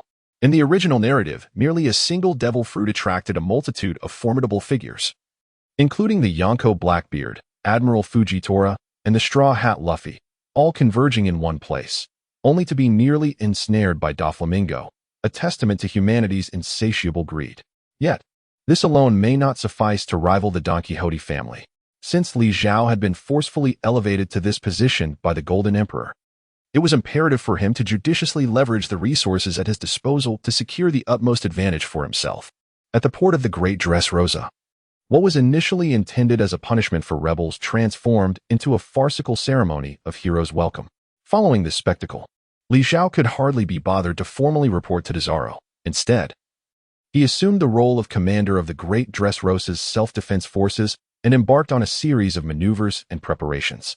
He was no longer burdened by concerns over Tesoro's potential treachery, as his newly recruited crew member, Princess Violet, was diligently employing her clairvoyance to keep a watchful eye on the duplicitous boss. Li Zhao initially utilized the communication channels of the Dade Sua to dispatch 3 highly classified and urgent letters. One of these was addressed to one of the sovereigns of the underworld, Morgans, the president of the World Economic News Agency, who possesses the ability to transform into the albatross form of the bird fruit and is the mastermind behind all the seagull reporters. The content of the letter was articulated in the voice of Violetta, the second daughter of the former ruler of Dressrosa, King Riku. It detailed the insidious plot of Don Quixote da Flamingo's usurpation, publicly denouncing da Flamingo for the multitude of crimes he has committed against the formerly allied nations of the world government, and called upon the global community to unite in the pursuit of justice against him. Given Morgan's keen interest in sensational news and his acute instincts, he would undoubtedly seize upon such a thrilling, intricately woven tale that has far-reaching implications. Even if the information provided by Li Zhao were entirely fictitious, Morgans would still be compelled to investigate. However, relying solely on these revelations to topple da Flamingo, who is entrenched with the celestial dragons and has connections throughout both the legitimate and illicit realms, seems rather implausible. Moreover, the naval forces, who are often mired in mediocrity and inclined to appease the celestial dragons, are unlikely to pay any heed to this matter. Li Zhao's intention is to further amplify the momentum for his ultimate fighting tournament, crafting an atmosphere of impending turmoil in Dressrosa, where the dominance of the Don Quixote family appears precariously threatened. This serves to embolden those pirates who are excessively intimidated by the fearsome reputation of the warlord Don Quixote da Flamingo, encouraging them to participate in the competition and thereby attract a greater number of contenders willing to risk their lives for glory. Li Zhao's meticulous scheming has indeed borne fruit. Shortly after the dispatch of his letters, within less than a month, the news of Doflamingo's nefarious plot to usurp the nation spread across the globe, courtesy of the Seagull News Agency. In a fleeting moment, voices of condemnation, admiration, and sudden realization emerged. It was reported that the entire Dressrosa had been placed under the highest level of intelligence and personnel control, shutting itself off from external messages and influx of people, seemingly severing all ties with the outside world. What truly disappointed Violet, which Li Zhao had anticipated, was the fact that the world government issued no official statement regarding the matter. Instead, they subtly cast doubt on Morgans and his World Economic News through another news outlet they controlled, questioning the validity of his reports as mere hearsay. Shortly thereafter, whispers circulated about the mysterious attack on Morgan's headquarters, compelling a relocation of his operations. Setting aside Violet's sentiments and Morgan's predicament, Li Zhao's strategic objectives had been entirely fulfilled. In a matter of months, hundreds of pirates and renowned figures from neighboring nations, including regular army soldiers and even sovereigns, flocked to the Grand Desaro. The number of participants exceeded the highest prior estimations by a considerable margin. With all competitors assembled, the ultimate combat tournament was about to commence. Chapter 049, Out of Control Dressrosa. On the balcony of the palace, King Doflamingo, clad in his signature flamingo coat, wore an icy demeanor. The chilling wind howled, mirroring the king's current state of mind.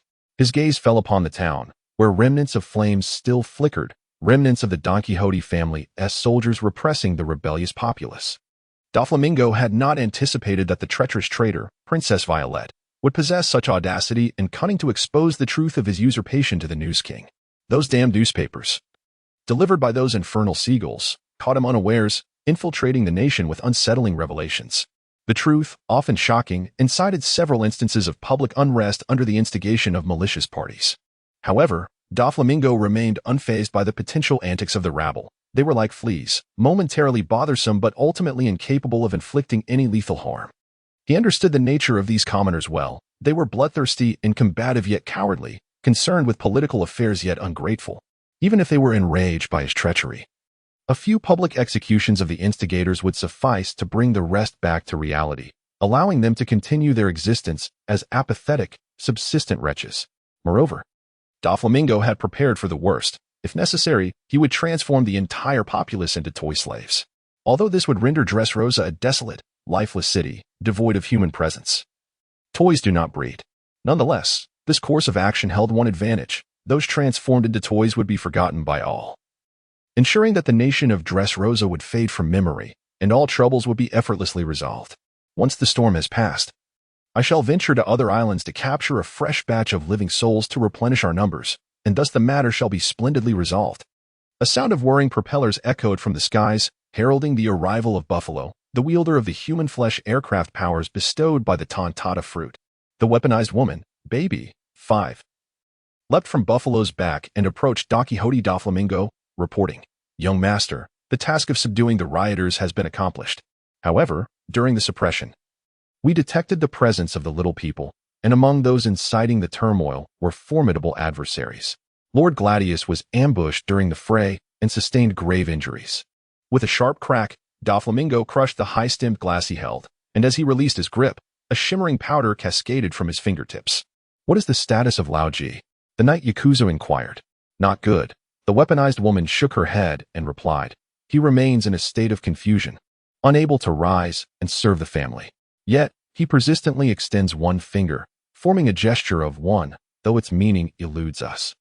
Baby Five's ignorance did not extend to the Knight Yakuza, who, upon hearing this news, unexpectedly revealed a fleeting smile. However, this moment of joy was swiftly interrupted by the sudden ringing of a din-din mushi. An ominous premonition stirred within Doflamingo as he answered the call in silence.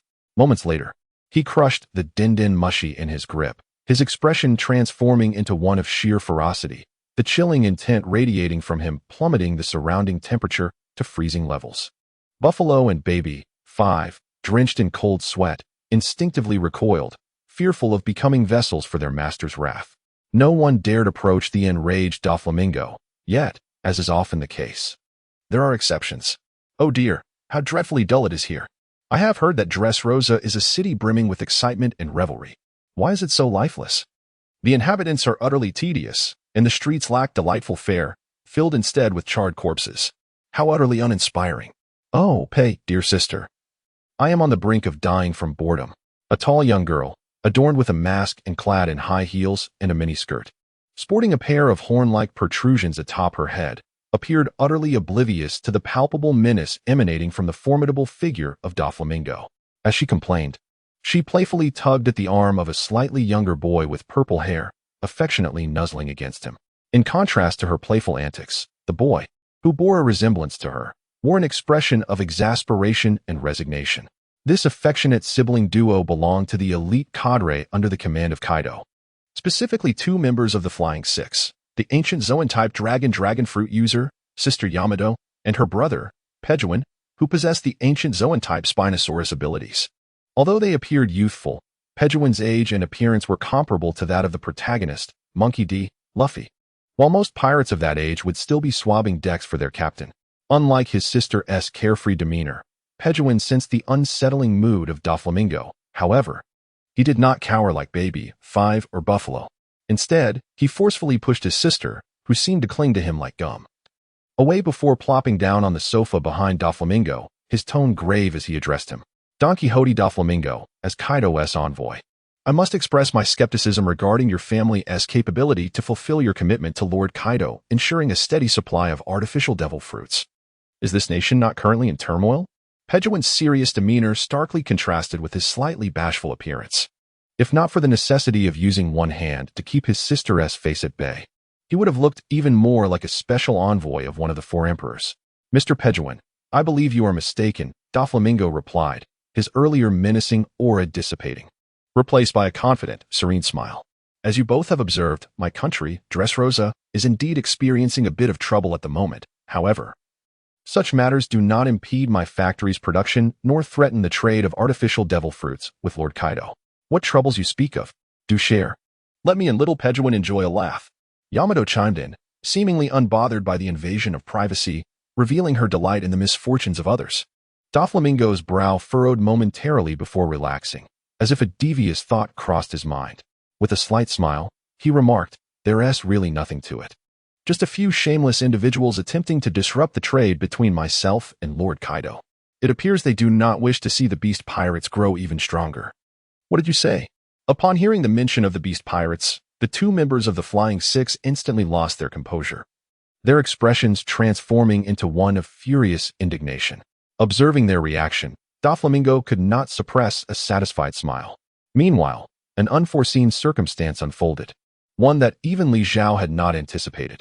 Due to the butterfly effect triggered by his actions, particularly through the sensationalized reports by Morgans, the ultimate battle for the Maramara Nomi, initially confined to the early waters of the New World, had now garnered global attention.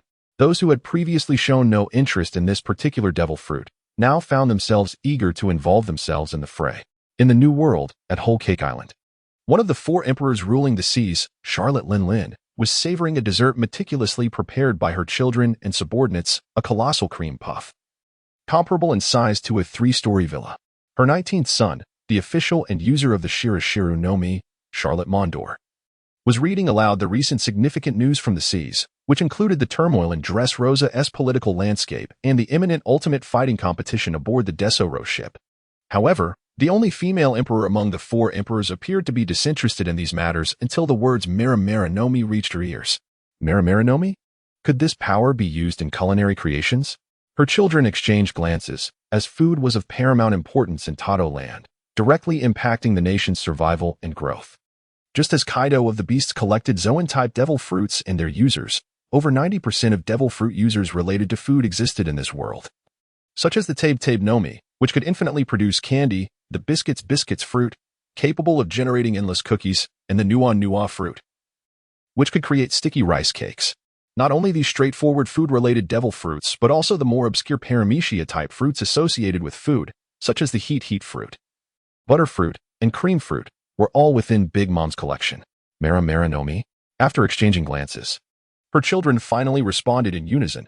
This ability is undoubtedly related to cuisine. After all, cooking is inseparable from fire.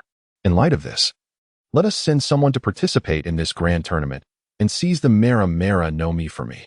Simultaneously, another emperor of the sea, the newly ascended Blackbeard, erupted into boisterous laughter. My Captain Ace, who would have thought that even in death you would gift me such a grand treasure?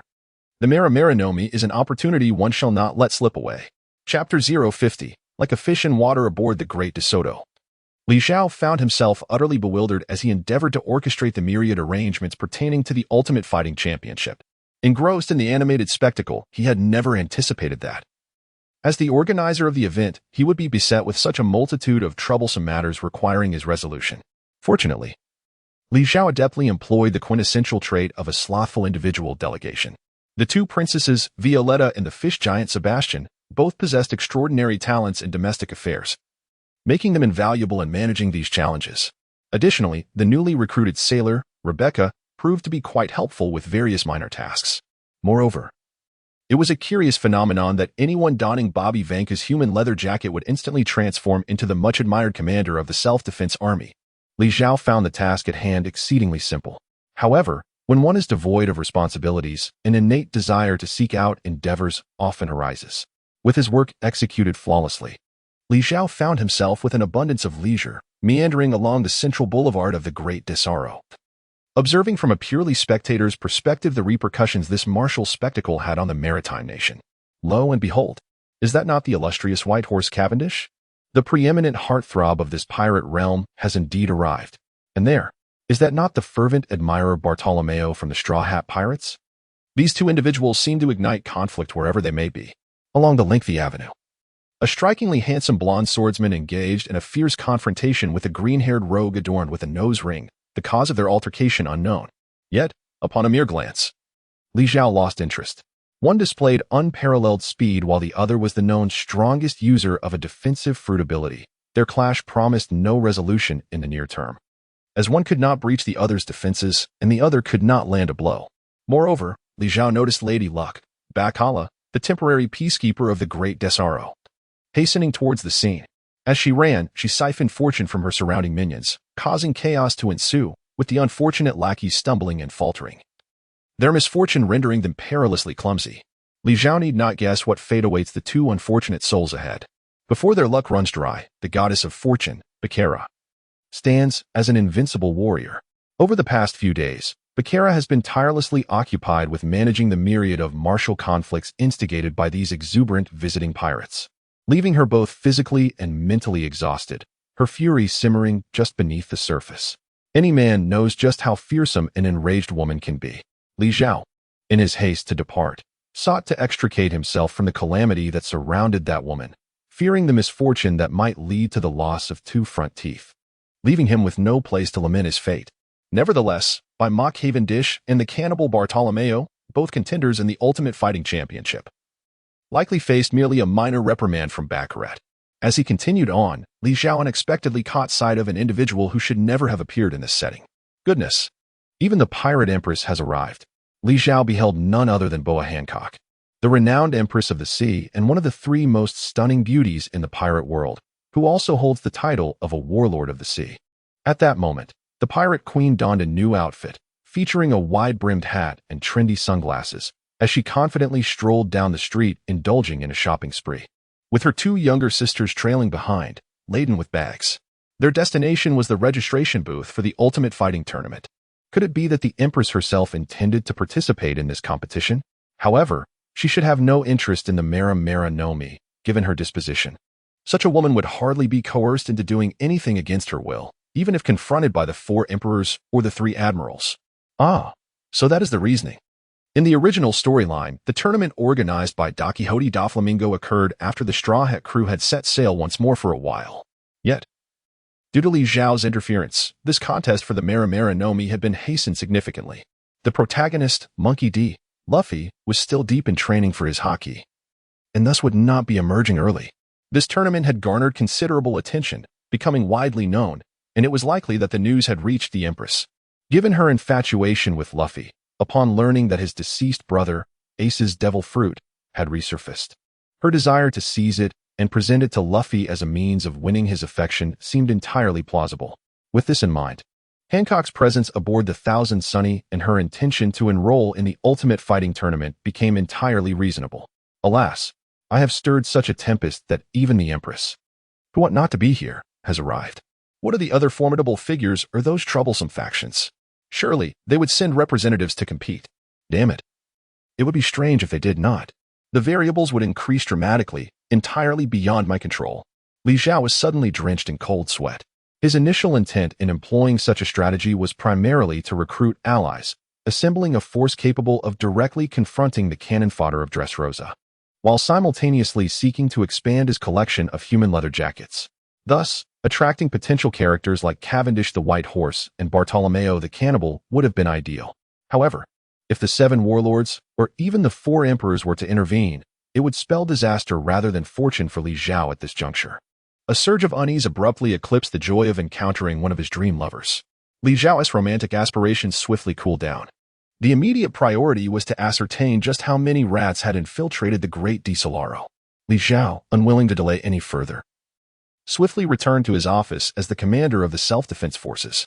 Inside, he found Violetta, clad in a bobby jacket, busily managing affairs in his stead. Beside her stood a middle-aged gentleman, impeccably dressed in a suit and sunglasses, exuding an aura of both elegance and a hint of the underworld. This individual assisting Her Highness, the second princess, was none other than Say, or Pick, a man transformed into a jacket-wearing figure, with the formidable appearance of a fishman named Sebastian. Say or Pick is, in truth, a man of deep emotions, embodying the archetype of a chivalrous hero, whose comical baby-like attire was thoughtfully chosen to elicit a smile from his wife, who has sadly become a vegetable. Had it not been for Li Zhao's keen interest in his fruit-related abilities, he might not have engaged with such a genuine man. His water fruit ability allows him to transform the ground and walls he touches into a fluid akin to water. In other words, for those endowed with this power, the very environment becomes an ocean. However, the fishmen possess 2 martial arts, fishman karate and fishman jiu-jitsu, that require them to be submerged in water or in aquatic surroundings to unleash their full potential.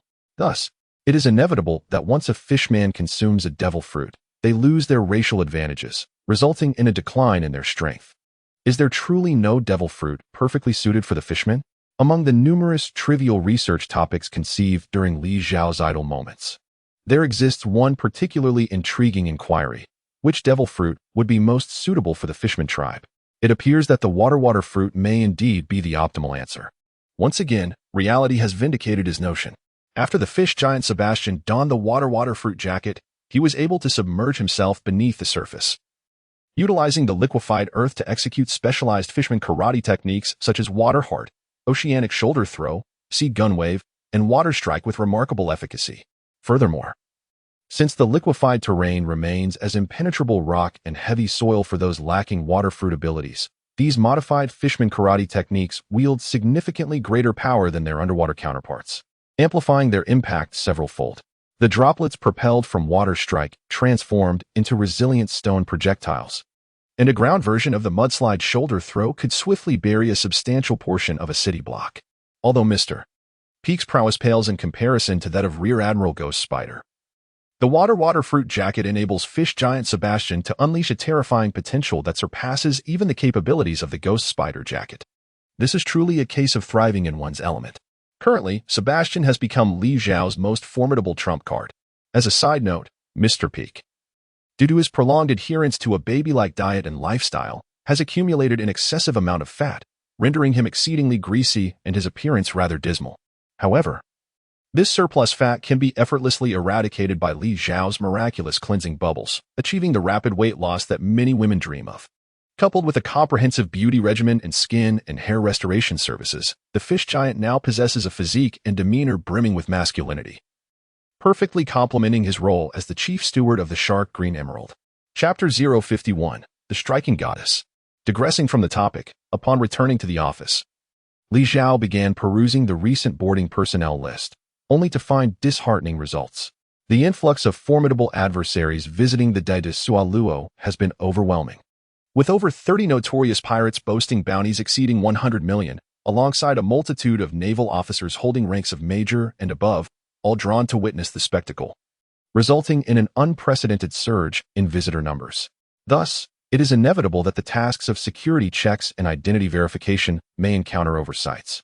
For instance, the notorious pirate Empress Boa Hancock, witnessed firsthand by Li Zhao, was conspicuously absent from the recent visitor list. It stands to reason that such prominent figures often resort to aliases and false identities, for fabricating a persona is a trivial endeavor for individuals of their stature. Upon further investigation of the surveillance footage, the only evidence uncovered was of the unabashedly brazen pirate Empress shopping and strolling about without the slightest attempt to conceal her identity. Consequently, Li Zhao was compelled to join forces with Violet, utilizing the powers granted by the Dengeki fruit to conduct a comprehensive search of the entire ship. Regrettably, despite the formidable prowess of this ability, meticulously sifting through the throngs of over 100,000 individuals within a limited time frame proved to be an unrealistic task. Furthermore, with the multitude of devil fruit abilities available, it was likely that many could elude detection by the Dengeki fruit. Nevertheless, Li Zhao's efforts were not entirely in vain. Amidst his search, he discerned the figure of a short man, reminiscent of the Italian mafia, cigar in mouth and a countenance marked by brutality. Capone Beach, the captain of the fire tank pirates. He was one of the infamous supernovas of the worst generation, alongside Monkey D. Luffy. While a mere supernova might not instill fear in Li Zhao, the influence this individual represented was a source of considerable concern.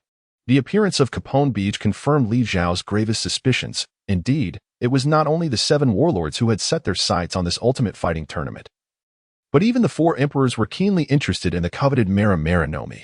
The situation had spiraled entirely out of control. Li Zhao began to contemplate the most dire of scenarios. His plan to recruit mercenaries by leveraging the allure of the fruit might collapse entirely. The fruit itself could be seized, leaving him with nothing but loss, his efforts in vain, his resources squandered. How could he acquiesce to such a fate? After much deliberation, he ultimately devised a singular course of action to shroud his identity and partake in this grand spectacle of combat.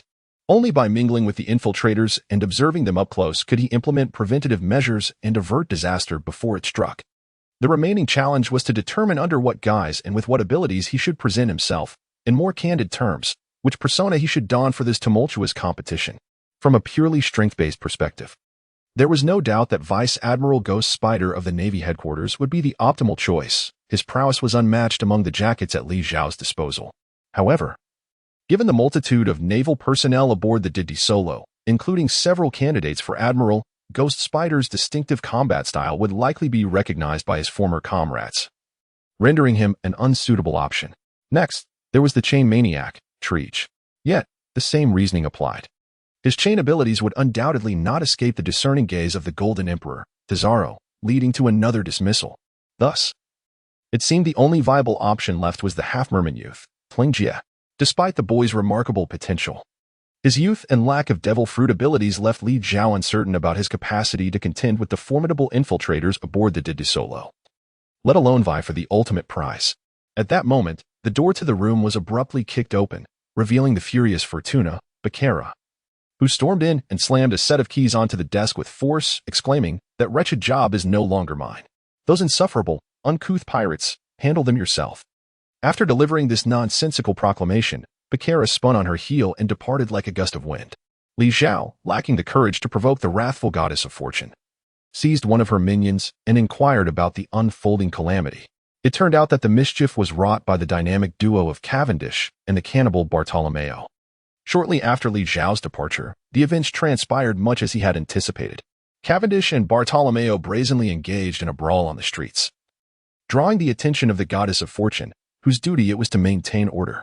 When Becerra intervened in the fray, a series of bizarre and unfortunate incidents ensued.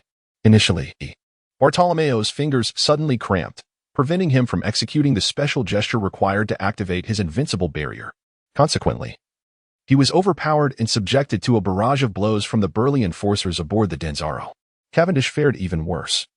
The heel of his high-heeled shoe became ensnared in the cracks of the pavement during his rapid movements, causing the noble pirate to lose his balance and crash to the ground, striking his forehead and rendering him unconscious. In the presence of a user of the luck fruit, such occurrences were deemed commonplace. After all, over 20 unfortunate companions had already fallen victim to similar misfortunes. All their misfortunes seemed to coalesce around Bakera, rendering her a veritable anomaly, akin to possessing a protagonist's halo. Yet, at that moment, the unconscious Cavendish inexplicably vanished from the ground. In the next instant, everyone nearby, including onlookers several dozen meters away, was assailed by an unseen force, or rather, a tempest of razor-sharp winds. Almost simultaneously, they were struck down, bloodied, and battered. It was then revealed that Cavendish's second personality, the ruthless Rommel, the Weasel, had awakened in response to the slumbering main persona. Cavendish suffered from dissociative identity disorder, characterized by sleepwalking and a propensity for violence. When he fell asleep, he would switch to his second persona, a murderous fiend known to the Navy as Rommel. In this sleepwalking state, his lethality surged, wielding swordsmanship that surpassed even his already impressive skills by a considerable margin. His speed reached a level beyond the naked eye's capacity to perceive. What was more alarming was that in this somnambulant state, Cavendish indiscriminately attacked all living beings around him, regardless of friend or foe, amidst the raging storm of Rommel's blade. The sole survivor on the battlefield was the goddess of fortune, Bakera. She found herself at the very epicenter of the storm, akin to being in the eye of a typhoon, as the lethal flashes of steel miraculously skirted around her, each time narrowly avoiding her form. The reasons are myriad and profoundly enigmatic. However, even the goddess of fortune may eventually find her luck entirely depleted. Enveloped in a tempest of blades, Bakera could not replenish her luck by touching others. With each moment, her fortune dwindled, and ultimately, a sharp sword drew near her body, its keen tips slicing through the delicate skin of her neck. Just as despair consumed Bakera and death seemed imminent, the very sword that should have severed her from life suddenly halted. The goddess of fortune remained true to her essence. It appeared that Rommel's Weasel, after a fit of frenzy, had finally calmed down. At that moment, the white horse Cavendish lay sprawled before Bakera, snoring audibly in slumber. A seemingly simple task had nearly ushered the goddess of fortune to her demise, which surely explained her furious ire and decision to walk away. A key? Where could this key possibly belong? Zhao, with a countenance replete with confusion, inquired of the henchman. Of course, it is the key to the prison cell. In recent days, Lord Bakhala has apprehended numerous pirates embroiled in brawls and public disturbances, confining them within the Sea Prism Stone prison. As for their fates, we shall leave that to the Lord's discretion. Chapter 052. The most handsome skin. A moment later, Zhao descended into the underground prison of the de Solo. Typically, this place was desolate, housing merely a few stray cats. The criminals aboard the de Solo were either eliminated on the spot or sold into slavery in Dressrosa. The Golden Emperor had no interest in harboring a group of worthless individuals who could not generate any value or profit. However, due to the recent Ultimate Fighting Tournament, the prison was now teeming with a multitude of rebellious pirates who disregarded the strict prohibition against private combat within the confines of the de Solo. Zhao traversed through the prison cells, shaking his head in dismay. Although numerous prisoners resided within, the vast majority were mere insignificant individuals. Upon reaching the lowest tier of the dungeon, he finally beheld two familiar figures, their limbs outstretched in an X formation, bound against the wall. It was none other than Cavendish, the dashing pirate nobleman, who had recently fallen prey to Lady Luck, and Bartolomeo, the fervent admirer of the Straw Hat crew. Cavendish remained ensconced in slumber, while Bartolomeo, brimming with energy, unleashed a torrent of curses. Upon spotting Zhao, who appeared as Bobby, the organizer of the event, his vitriol intensified. "You foolish imbeciles! If you dare to jeopardize my grand ambitions and thwart my acquisition of the Marimarinomi, you shall await your fate as I hang you and bleed you one by one. And where is that wretched woman? How could she not be present? If it weren't for my finger cramping at that moment, I would never have fallen to her." Zhao disregarded the impertinent little rogue. His senses heightened as he meticulously scoured every corner of the prison, vigilant for any concealed surveillance devices. The Golden Emperor, Tesoro, renowned as the wealthiest man in the world, despite his inability to enlist a multitude of genuine warriors to serve him, had invested heavily in security measures. The surveillance technology aboard the Daedalus surpassed that of any other nation in this era, compelling Zhao to exercise utmost caution to prevent his secrets from being inadvertently unveiled. Perhaps due to the Golden Emperor's own possession of various binding and punitive abilities, such as the capricious transformation of any boarder into a golden statue. The prison was not a focal point on the Daedalus, as its utility was rendered moot, at least within this cell. Zhao knew his actions would remain undisclosed to others, with a hint of enigmatic amusement gracing his lips. Zhao slowly approached the vociferously protesting ogre and placed his hand upon the creature's chest. What do you intend to do? Surely you do not wish to violate me? Oh no, my purity is reserved for the esteemed Luffy. Li Zhao swiftly filtered out the superfluous chatter, activating the power of his jacket fruit in an instant. And the cell fell into a profound silence. After stowing away this jacket, renowned for its unparalleled defensive capabilities, Li Zhao approached Cavendish. Gazing upon the strikingly handsome figure before him, Li Zhao couldn't help but lament the unfairness of divinity. Not only had God bestowed upon Cavendish an exquisitely devastating visage, but he had also granted him a mastery of swordsmanship that required no effort to surpass all others. However, from this day forth, all that you possess will belong to me. Li Zhao's lips curled into a sinister smile. Yet, when his palm pressed against Cavendish's chest, the man abruptly opened his eyes, revealing a grin far more malevolent than Li Zhao's, as if his face were adorned with a ghastly mask. The specter of Rommel's scythe had awakened once more. However, with his limbs shackled by the chains of Hylu stone, whether he was a scythe or Rommel, he was utterly powerless. Cavendish's limbs, having struggled violently, nearly transformed into mere phantoms, as an eerie humming resonated within the confines of the prison. Li Zhao remained unfazed, calmly unleashing his abilities. Moments later, the prison cell returned to a state of tranquility. Li Zhao removed the bobby jacket and zipped it up, allowing his younger brother to move freely. He eagerly donned the newly acquired Cavendish jacket, ready to indulge in the pleasures of being handsome. Is this truly the physique of the most dashing man in the pirate world? Indeed, that sense of lightness and confidence is exhilarating. Haha, brother. Why does your face appear somewhat peculiar? Peculiar? In what way? Li Zhao reached into his pocket and astonishingly retrieved a mirror, one that belonged to Cavendish. Within its reflective surface was a visage twisted in the most grotesque manner, akin to a face masked by a specter. Goodness, how could it resemble Rommel's scythe? The great De Solo, the epitome of opulence and grandeur on the seas, served as the venue for the ultimate fighting competition. The Golden Emperor, with his boundless wealth, generously provided each participant with a lavish suite at no expense. Li Zhao stood before the doorway of his room, momentarily rendered speechless. As soon as he entered, a throng of enchanting women surged towards him, their demeanor suggesting an insatiable desire to devour him whole, all fervent admirers of Cavendish. Li Zhao even pondered whether Cavendish's extraordinary speed had been cultivated as a means of evading these ardent women. However, when this frenzied group finally beheld the countenance of their beloved, every graceful movement froze, replaced by expressions of sheer terror as they gradually retreated. Ultimately, it was an unknown woman who emitted a piercing scream, prompting a cacophony of wails as the entire assembly hastily leaped through the windows in a frantic escape. Li Zhao stood frozen in place, unable to utter a single word for an extended moment. Indeed, the persona he now embodied was that of the noble pirate, Cavendish of the White Horse. After arranging all matters concerning the Self-Protection Army and the Ultimate Fighting Tournament, he intended to confront various challenges from both within and outside, assuming this identity. However, it appeared that at the moment he activated the powers of the jacket fruit, Cavendish was under the influence of his second persona, Rommel, which resulted in an oddly peculiar expression on Li Zhao's face once he completed his transformation. To put it simply, when Li Zhao maintained an emotionless demeanor, his facial features contorted into a grotesquely sinister smile. Conversely, when he attempted to smile, the expression that manifested was a bewildered grimace, neither human nor ghostly. Although for someone like Li Zhao, who possessed the life-returned chi and could precisely control every muscle and bone in his body, managing his expressions was not a daunting task. Fully acclimating to this new form and adjusting his facial muscles to produce natural expressions was akin to recovering from facial cosmetic surgery, a feat not easily achieved in a short span of time. Fortunately, fortune and misfortune often intertwine. It was precisely because Li Zhao activated his ability while Cavendish was under the sway of his second persona that he seamlessly harnessed the remarkable strength inherent to Rommel, a power absent in Cavendish's primary persona. This was also the reason Li Zhao could endure the chaotic expressions of his new body. Ultimately, he decided it best to wash up and retire for the night.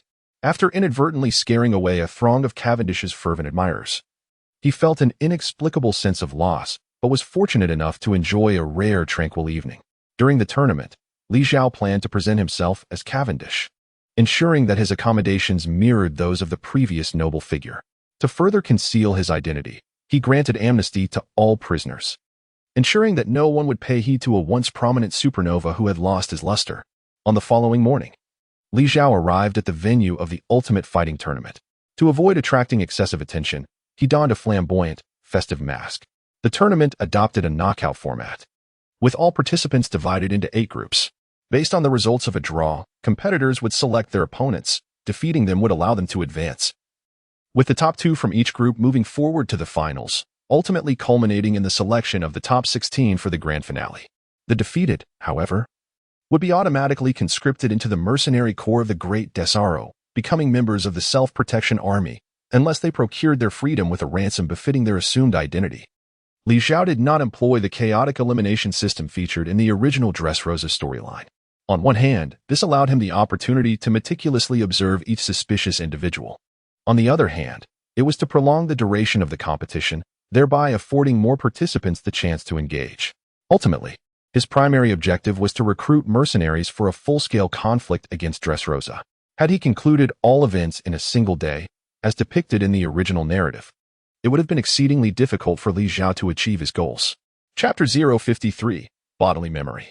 Today, Li Zhao finds himself facing a formidable opponent in a match.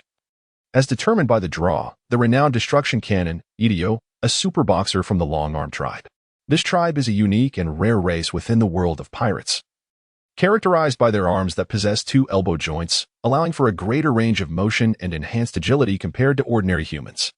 Idio has seamlessly integrated these racial advantages into his boxing style, often disguising part of his arm as a component of his shoulder. When he strikes, he unleashes the full power of his arm, resulting in explosive impacts capable of propelling an adult giant with a single blow. However, in this moment, Li Zhao perceives Idio as an insufficient challenge. Originally, Cavendish was destined to become the captain of the first division of the Straw Hat Grand Fleet. With a swordsmanship talent that rivals that of Zhao, one of the principal combatants in the crew. Furthermore, Li Zhao has harnessed decades of swordsmanship expertise accumulated by Vice Admiral Spider through muscle memory. Today, wielding the illustrious sword Durandal, which once belonged to Cavendish, he finds the perfect opportunity to showcase his skills.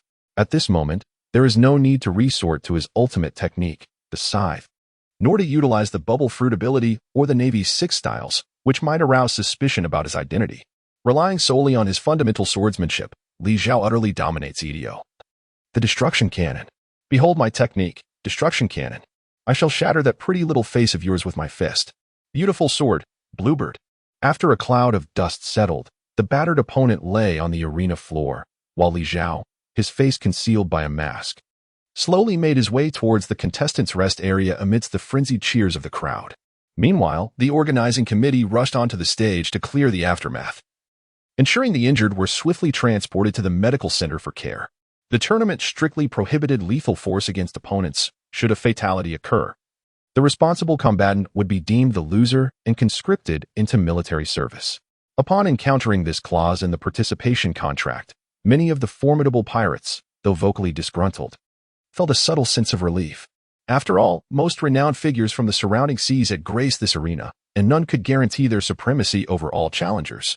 Due to the numerous events scheduled, the matches were tightly packed. Even as Li Zhao's bout concluded, the next competitors were already ascending the stage. This time, another familiar character from the original storyline was set to compete.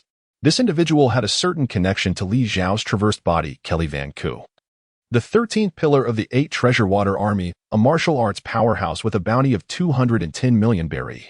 Old Kai, as he was known, bore the visage of a mere background character and showcased a level of prowess that was hardly impressive. At best, he could wield the 8-punch fist, a technique passed down through generations of the 8 Treasure Water Army, capable of bypassing an opponent's defenses to triumph over Kelly Van Ku in the original narrative, who had fused with his brother, perhaps due to the unique traits of the devil fruits, the pirate world, while possessing a lineage of mentorship, primarily reflected relationships akin to that of Rayleigh guiding Luffy and awakening his 3-colored haki, or the world's greatest swordsman Mihawk imparting swordsmanship to Zhao. Here, mentors merely inspired their disciples' combat wisdom and shared experiences, refraining from teaching specific techniques.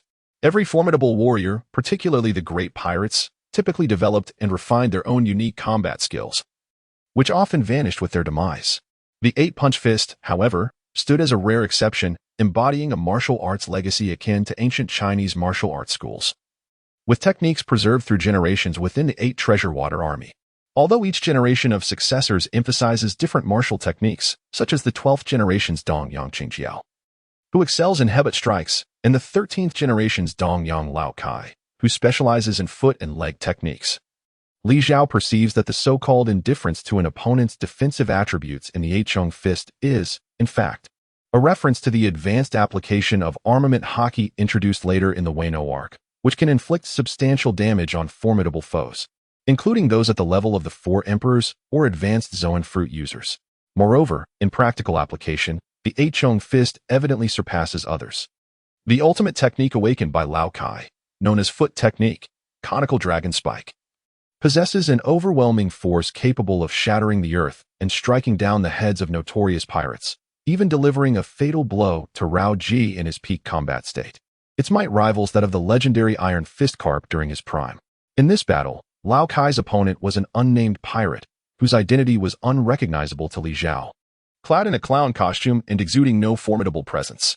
To Li Zhao, the outcome of this clash seemed evident. Lao Kai, possessing the strength to contend for the championship, had no reason to lose.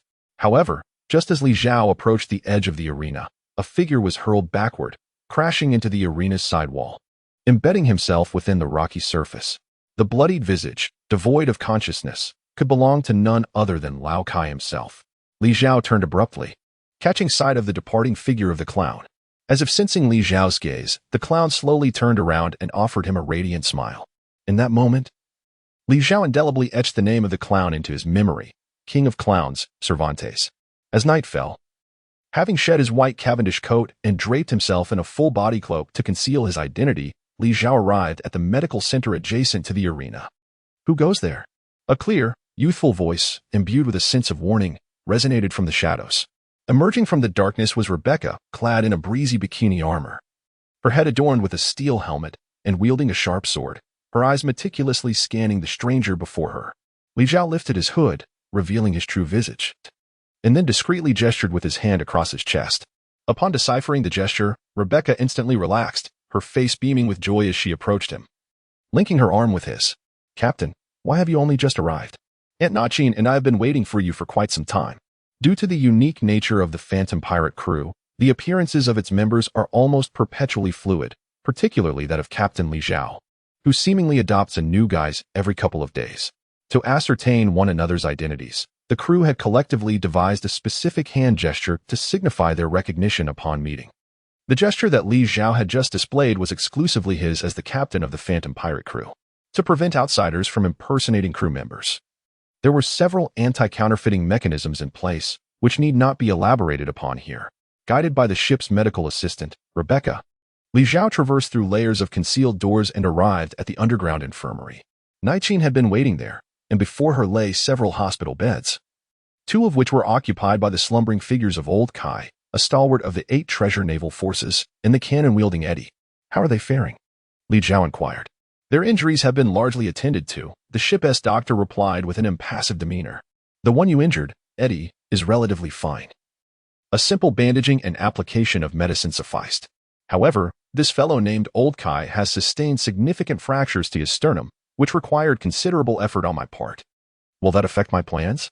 Li Zhao furrowed his brow. "Rest assured, they have both consumed my specially concocted anesthetic brew. Even if you were to disassemble them into pieces, they would not awaken until noon tomorrow at the earliest. Having an elder in the family is akin to possessing a treasure." The initial trio recruited by Captain Li Zhao for his pirate crew is indeed remarkable. Approaching Old Kai, he activated his devil fruit ability, transforming him into a coat that he donned directly. However, Li Zhao had no intention of adding him to his collection of leather attire. This was not solely due to Old Kai being a pivotal figure from the esteemed 8 Treasure Water Army, whose disappearance could stir considerable trouble and potentially jeopardize the forthcoming convention. More significantly, Old Kai's appearance left much to be desired, lacking in muscle, definition, and even looks. He was unfortunately burdened with a rather unsightly potbelly. Aside from his straightforward personality, the only redeeming quality Old Kai possessed was his mastery of the 8-burst fist. Indeed, Li Zhao intended to exploit the technique of muscle memory to clandestinely learn this martial art. After transforming into Old Kai, Li Zhao initiated Rommel's Scythe, entering a mode of extraordinary speed, and repeatedly practiced Old Kai's 8-burst fist within the hall. He began with the foundational skills of punches and kicks, Having read the original anime, Li Zhao was distinctly aware of the principles behind the 8-burst fist, akin to the techniques of Ueno's Sakura. It was merely an external manifestation of armament haki, penetrating the opponent's body upon contact to achieve enhanced destructive power. Furthermore, unlike Monkey D. Luffy, who had to rely on repetitive punching to grasp the intricacies, Li Zhao, in his fused state, could effortlessly execute the 8-burst fist with any thought of striking, thereby securely imprinting the sensation of this successful technique within his body. Once his muscles, bones, neurons, and even every cell had memorized this feeling, he would be able to execute these extraordinary moves even after shedding the human skin jacket and reverting to his normal state. Comparatively, the power of his techniques, devoid of the amplification from his fusion partner, would naturally diminish significantly. However, what remained was genuinely Li Zhao's own mastery, his true strength. Chapter 054. The mysterious visitor the entire night passed. After repeatedly fusing with Old Kai and the demolition cannon Eddie to practice punches, the extent of Li Zhao's gains remained a mystery even to him. Yet, the most critical technique he yearned to acquire, the weapon foot, conical dragon, conical nail, eluded him. Perhaps due to Old Kai's own lack of enlightenment or some missing element. Nevertheless, Li Zhao did not press the matter. The sensations of executing the 8-burst fist and the trajectories of power were firmly etched in his body, impossible to forget, allowing for gradual practice and exploration in the future. Conversely, Eddie's demolition cannon, initially presumed to be a unique technique of the long-arm tribe, which others could not replicate, turned out to be akin to Monkey D. Luffy's flame pistol and Sanji's diable jam. Once the underlying principles were grasped, one could unleash explosive effects akin to a rocket cannon with their fists. "Captain, someone is seeking you." A voice roused Li Zhao from his reverie, revealing Bobby Vanku, who had arrived at some unknown point, yet it was the second princess, Violet, who presided over the matter. Only her power, derived from the dazing fruit, could locate Li Zhao at any time and place. "Who seeks me?" Violet's expression shifted to one of peculiarity. This individual bore significant influence. Moments later, Li Zhao, reunited with his brother Bobby Vanku, found himself in the reception room, face to face with this prominent figure. Before him stood a young man, robust in stature, adorned with a Zoro-style mask, exuding an air of authority, and marked by a colossal statue emblazoned across his chest. This distinctive appearance immediately revealed his identity, one of the 11 pirate supernovas of the worst generation. A celebrity pirate possessing the powers of the dragon fruit, an ancient species in its mythical form and bearing the unusual title of a fallen rear admiral in the Navy, X. Drake. However, this was merely the facade of his identity. A mere supernova, his strength was comparable to that of the likes of Old Kai and the White Horse Cavendish, hardly warranting Violet's description of him as someone of great consequence. Li Zhao sat calmly before Drake, who fixed him with a piercing gaze akin to that of a blade. Despite the intensity of the scrutiny, Li Zhao remained composed and unperturbed, and the two men lingered in silence for an extended period. Perhaps unable to endure the oppressive atmosphere any longer, Drake clasped his fists together, squeezing them tightly before finally speaking. "Someone has tasked me with observing you." The newly appointed officer of the formidable Great Desaro, whose meteoric rise has eclipsed even the most notorious figures of our era. "You, Mr. Bobby Vanku," boldly challenged the 7 warlords, including the infamous Don Quixote da Flamingo. Li Zhao observed the condescension emanating from the man before him, his irritation mounting. He decided against engaging in further verbal sparring and directly inquired, "Who is that individual? Your current employer, Kaido, or the recently retired Marine Admiral?" Drake's body tensed, an aura of lethal intent radiating from him. Yet, before he could initiate any violent act, a hand pressed firmly on his shoulder. Despite the astonishing strength bestowed upon Drake by his ancient Zoan fruit, he felt an overwhelming sensation of helplessness, as if a giant were bearing down upon him. Turning to see the source of this pressure, he was met by a middle-aged gentleman clad in a suit, exuding an air of sophistication. There was a vague resemblance to the fruit manipulator from the Don Quixote family, though the man's hair color, skin tone, and physique were markedly different. Cold sweat broke out across Drake's brow. He had been in this reception room for a considerable time, out of habit, as a cautious spy. He had previously employed his observation haki to meticulously scan the area, concluding that there were no hidden assailants lurking in any obscure corners. He was certain that this person had not been present before. Yet, he could not fathom when or how this individual had appeared behind him. Had he attempted a surprise attack? "Fear not. This is my butler, Mr. Sebastian. He likely sensed your discomfort and came to check on you," Li Zhao remarked nonchalantly as he peeled an orange. The presence of the fish giant effectively calmed the multifaceted spy, making it clear that resorting to violence here would be futile. I am curious, Mr. Bobby, how did you come to know of my allegiance to the Yonko Kaido? That should be a secret not yet made public. Furthermore, why do you mention the former Marine Admiral Sengoku? I have no connection to him, Drake replied, his demeanor now markedly more respectful. After all, he was a rear admiral of the Marines, serving as a highly dangerous double agent, rather than one of those reckless, foolish pirates oblivious to the depths of their situation. Kaido has an unusual affinity for Zoan fruits, particularly for mythical and ancient types, akin to Big Mom Charlotte Lean's obsession with Paramecia fruits. You, however, are the wielder of the ancient Zoan fruit, the Allosaurus, and the only known ancient type not under Kaido's command. It stands to reason that once Kaido became aware of your existence, he would pursue you with immense zeal. Or perhaps it would be more accurate to say he would stop at nothing to recruit you, given Kaido's arrogant and dismissive personality. Even if he recognizes potential issues with your identity and background, he would likely disregard them. Your joining the Beast Pirates seems a matter of time. This was probably the initial plan of the person who entrusted you with the ancient Zoan fruit. As for why I mentioned the former Marine Admiral Sengoku, Li Zhao paused, lifting his gaze to meet Drake's eyes, and spoke with profound significance. It is quite simple. This is because I had previously penned a letter to him, the contents of which pertain to the tragic events of Dressrosa that occurred over a decade ago. Li Zhao sent 3 letters, the second of which was addressed to the newly appointed Admiral Sengoku. Renowned for his strategic intellect, Sengoku had previously placed a spy within the Don Quixote family, whom he deemed potentially dangerous. This spy was none other than Rocinante Doflamingo, the younger brother of the ambitious and cruel Don Quixote Doflamingo. Unlike his brother, Rocinante presented a demeanor of aloofness and coldness, yet harbored a gentle and kind heart. He fulfilled his mission with distinction, successfully uncovering his brother's nefarious plot to usurp the throne of Dressrosa. Tragically, this vital intelligence concerning a nation's fate ultimately fell into the hands of a spy dispatched by the Don Quixote family to the Navy. The ensuing drama culminated in Sengoku's utter defeat, yet throughout the ordeal, this self-proclaimed genius of the Navy remained oblivious to the source of his failure. Consequently, out of goodwill, Li Zhao revealed to Sengoku the circumstances surrounding the death of his beloved Rocinante, particularly identifying the key figure responsible for their downfall, the enigmatic cadre known as Red Heart, Virgo, who was affiliated with the Don Quixote family. Since the relationship with that celestial fiend had irreparably soured, any effort to weaken his power was welcome. Virgo had ascended to the rank of Rear Admiral within the Navy, a position attained through his own exceptional talents and capabilities. In the original anime, Virgo effortlessly defeated the newly appointed Rear Admiral Smoker, who possessed the Logia-type Smoke Fruit abilities, and he shattered the leg of Sanji, one of the formidable trio of the Straw Hat Pirates, showcasing his prowess as a top-tier master of the 6 powers.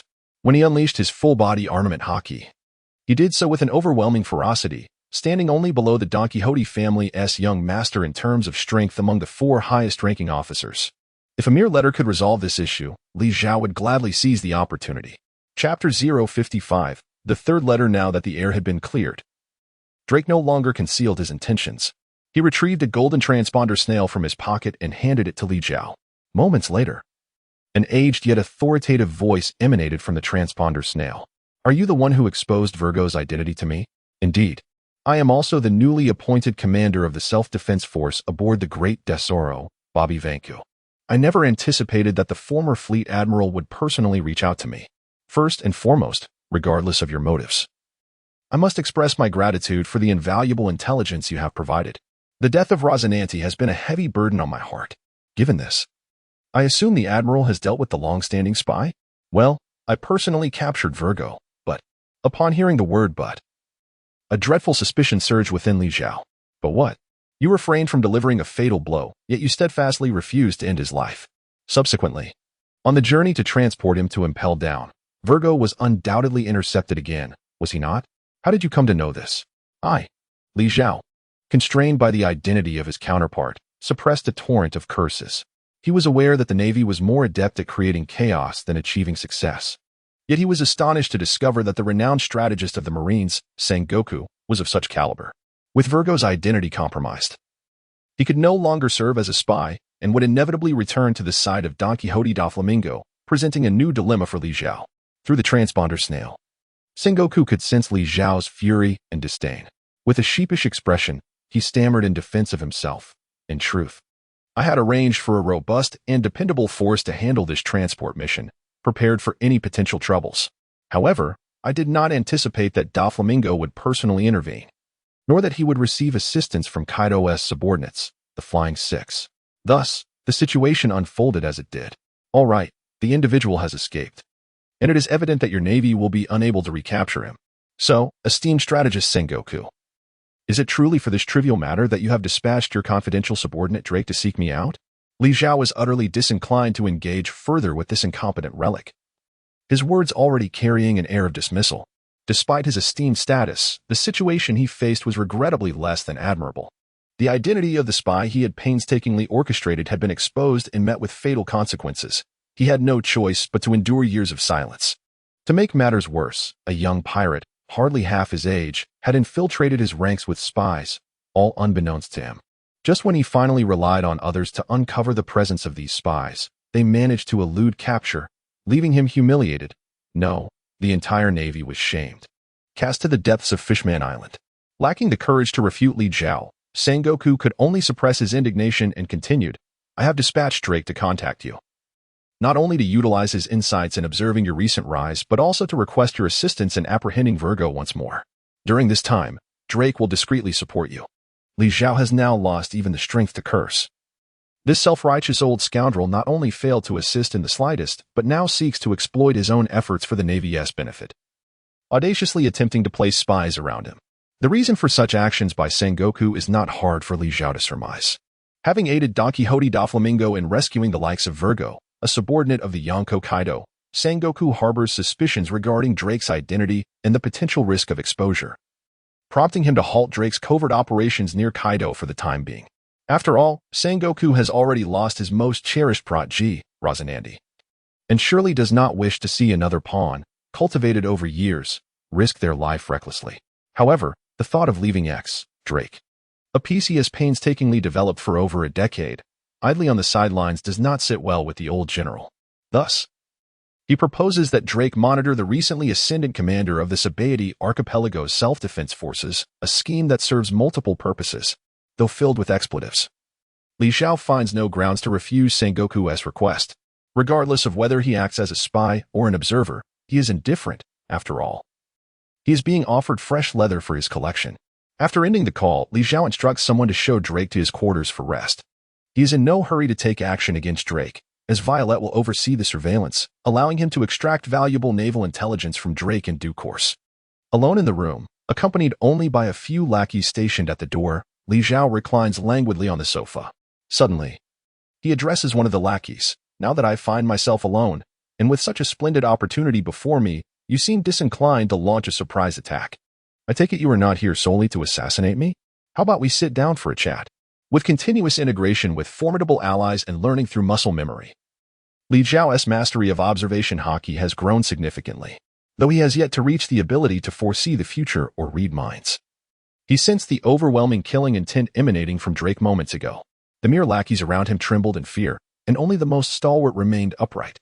Among them, one lackey, despite exhibiting the same unsteady demeanor, maintained a steady heartbeat and breath, clearly feigning his distress. At this moment, Li Zhao's mood remained exceedingly bleak. The second letter he had dispatched failed to yield the anticipated results. If the individual before him, masquerading as a mere henchman, harbored ill intentions, he would not hesitate to use him as a means to alleviate his pent-up frustrations. Upon having his true identity unveiled by Li Zhao, the man appeared unfazed. He confidently approached Li Zhao amidst the astonished gazes of his companions and took a seat directly across from him. You are the only person I know capable of conversing with Admiral Sengoku in such a manner. Li Zhao scoffed coldly, expressing disdain for that useless old man who fancied himself a wise general. In reality, he had scarcely accomplished anything of merit. Initially, he made a grand spectacle of wanting to publicly execute Ace, which ignited a conflict with Whitebeard, a figure among the four emperors known for his pacifist tendencies. This reckless act disrupted the delicate balance of power at sea, plunging the new world into chaos. The spies dispatched yielded no anticipated results. Not only did Doflamingo successfully usurp power, but it also led to the untimely demise of the amiable Mr. Razanandi, a loss that grieved Li Zhao deeply. He had earnestly offered Razanandi the chance to redeem his honor, yet that old fool allowed Virgo to escape. What could this decrepit man possibly achieve? What is your relationship with Mr. Rosinante? Li Zhao inquired. I know him. He does not know me. However, I hold a certain admiration for him, especially when compared to his brother. Rosinante is simply delightful. Though somewhat naive, he embodies the essence of a true man, deserving of respect. His death is a profound tragedy. Li Zhao candidly articulated. His admiration for Rosinante was evident, lamenting that he had perished before fulfilling his ambitions, leaving Li Zhao without the opportunity to meet him in person. Enough. My patience is wearing thin.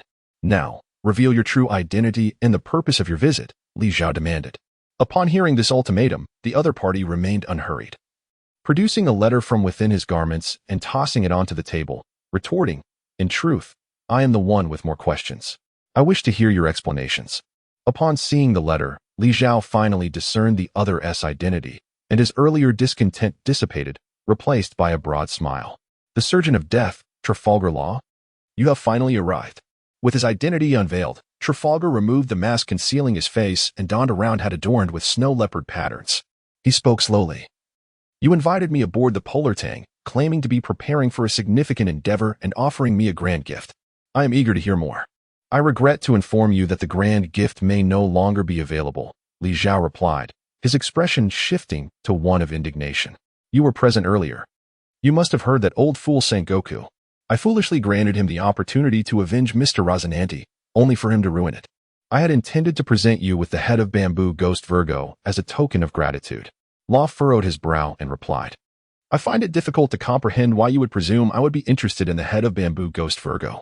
Li Zhao was aware of the matters concerning Rosinante, a secret deeply embedded within Trafalgar's heart. However, he had no desire to continue playing riddles with Rose.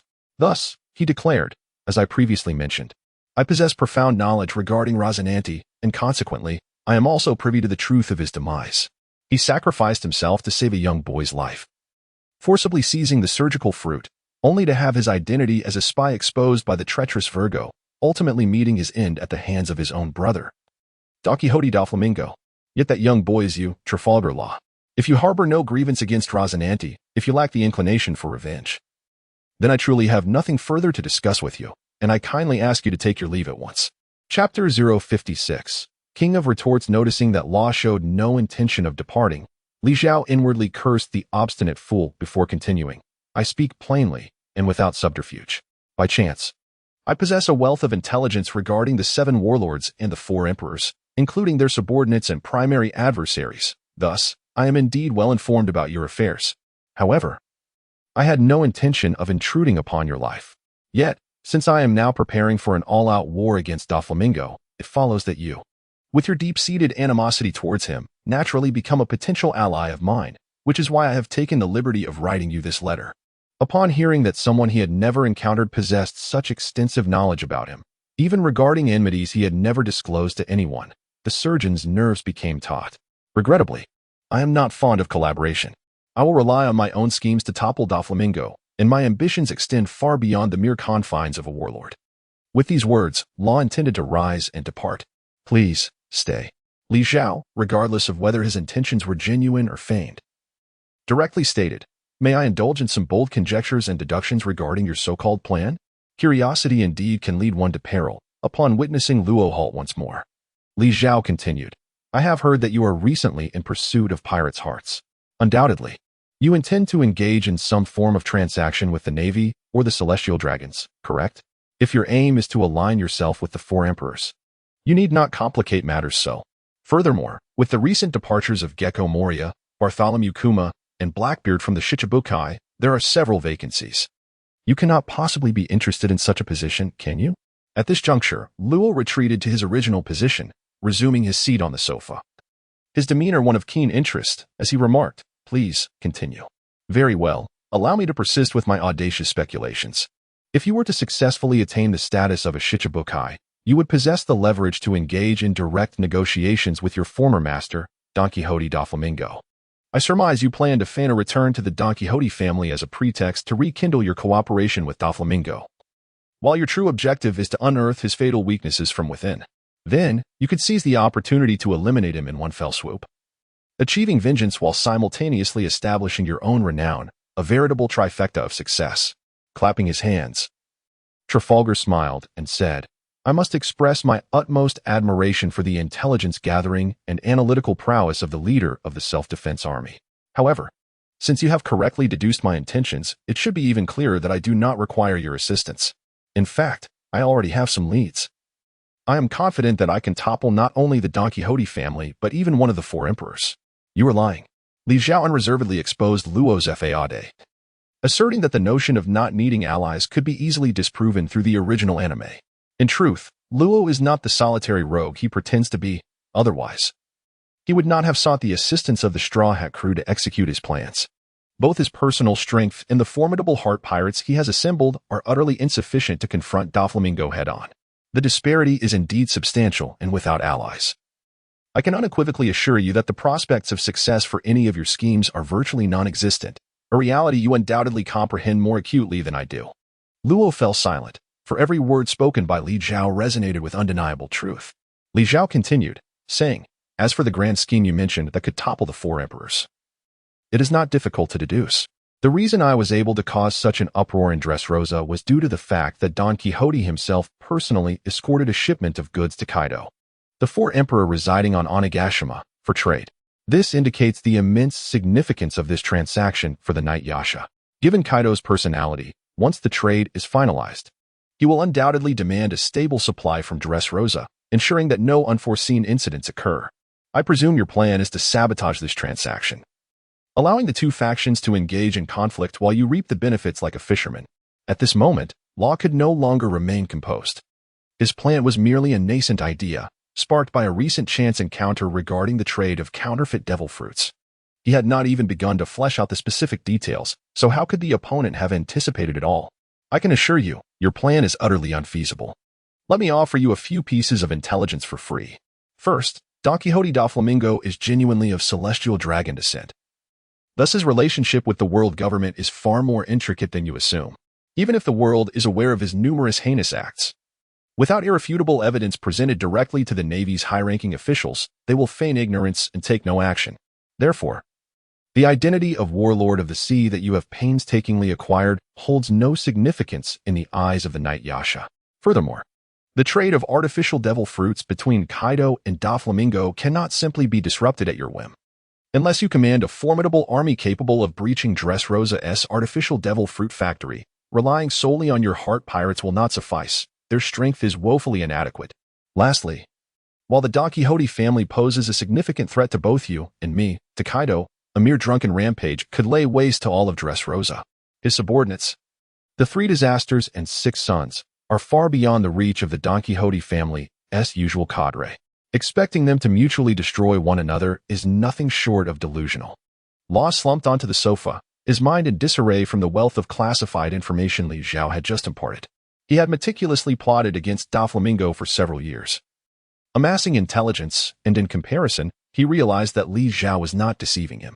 Yet, with just a few words, Li Zhao had completely nullified his entire plan, extinguishing any hope of vengeance. Had hope truly been dashed?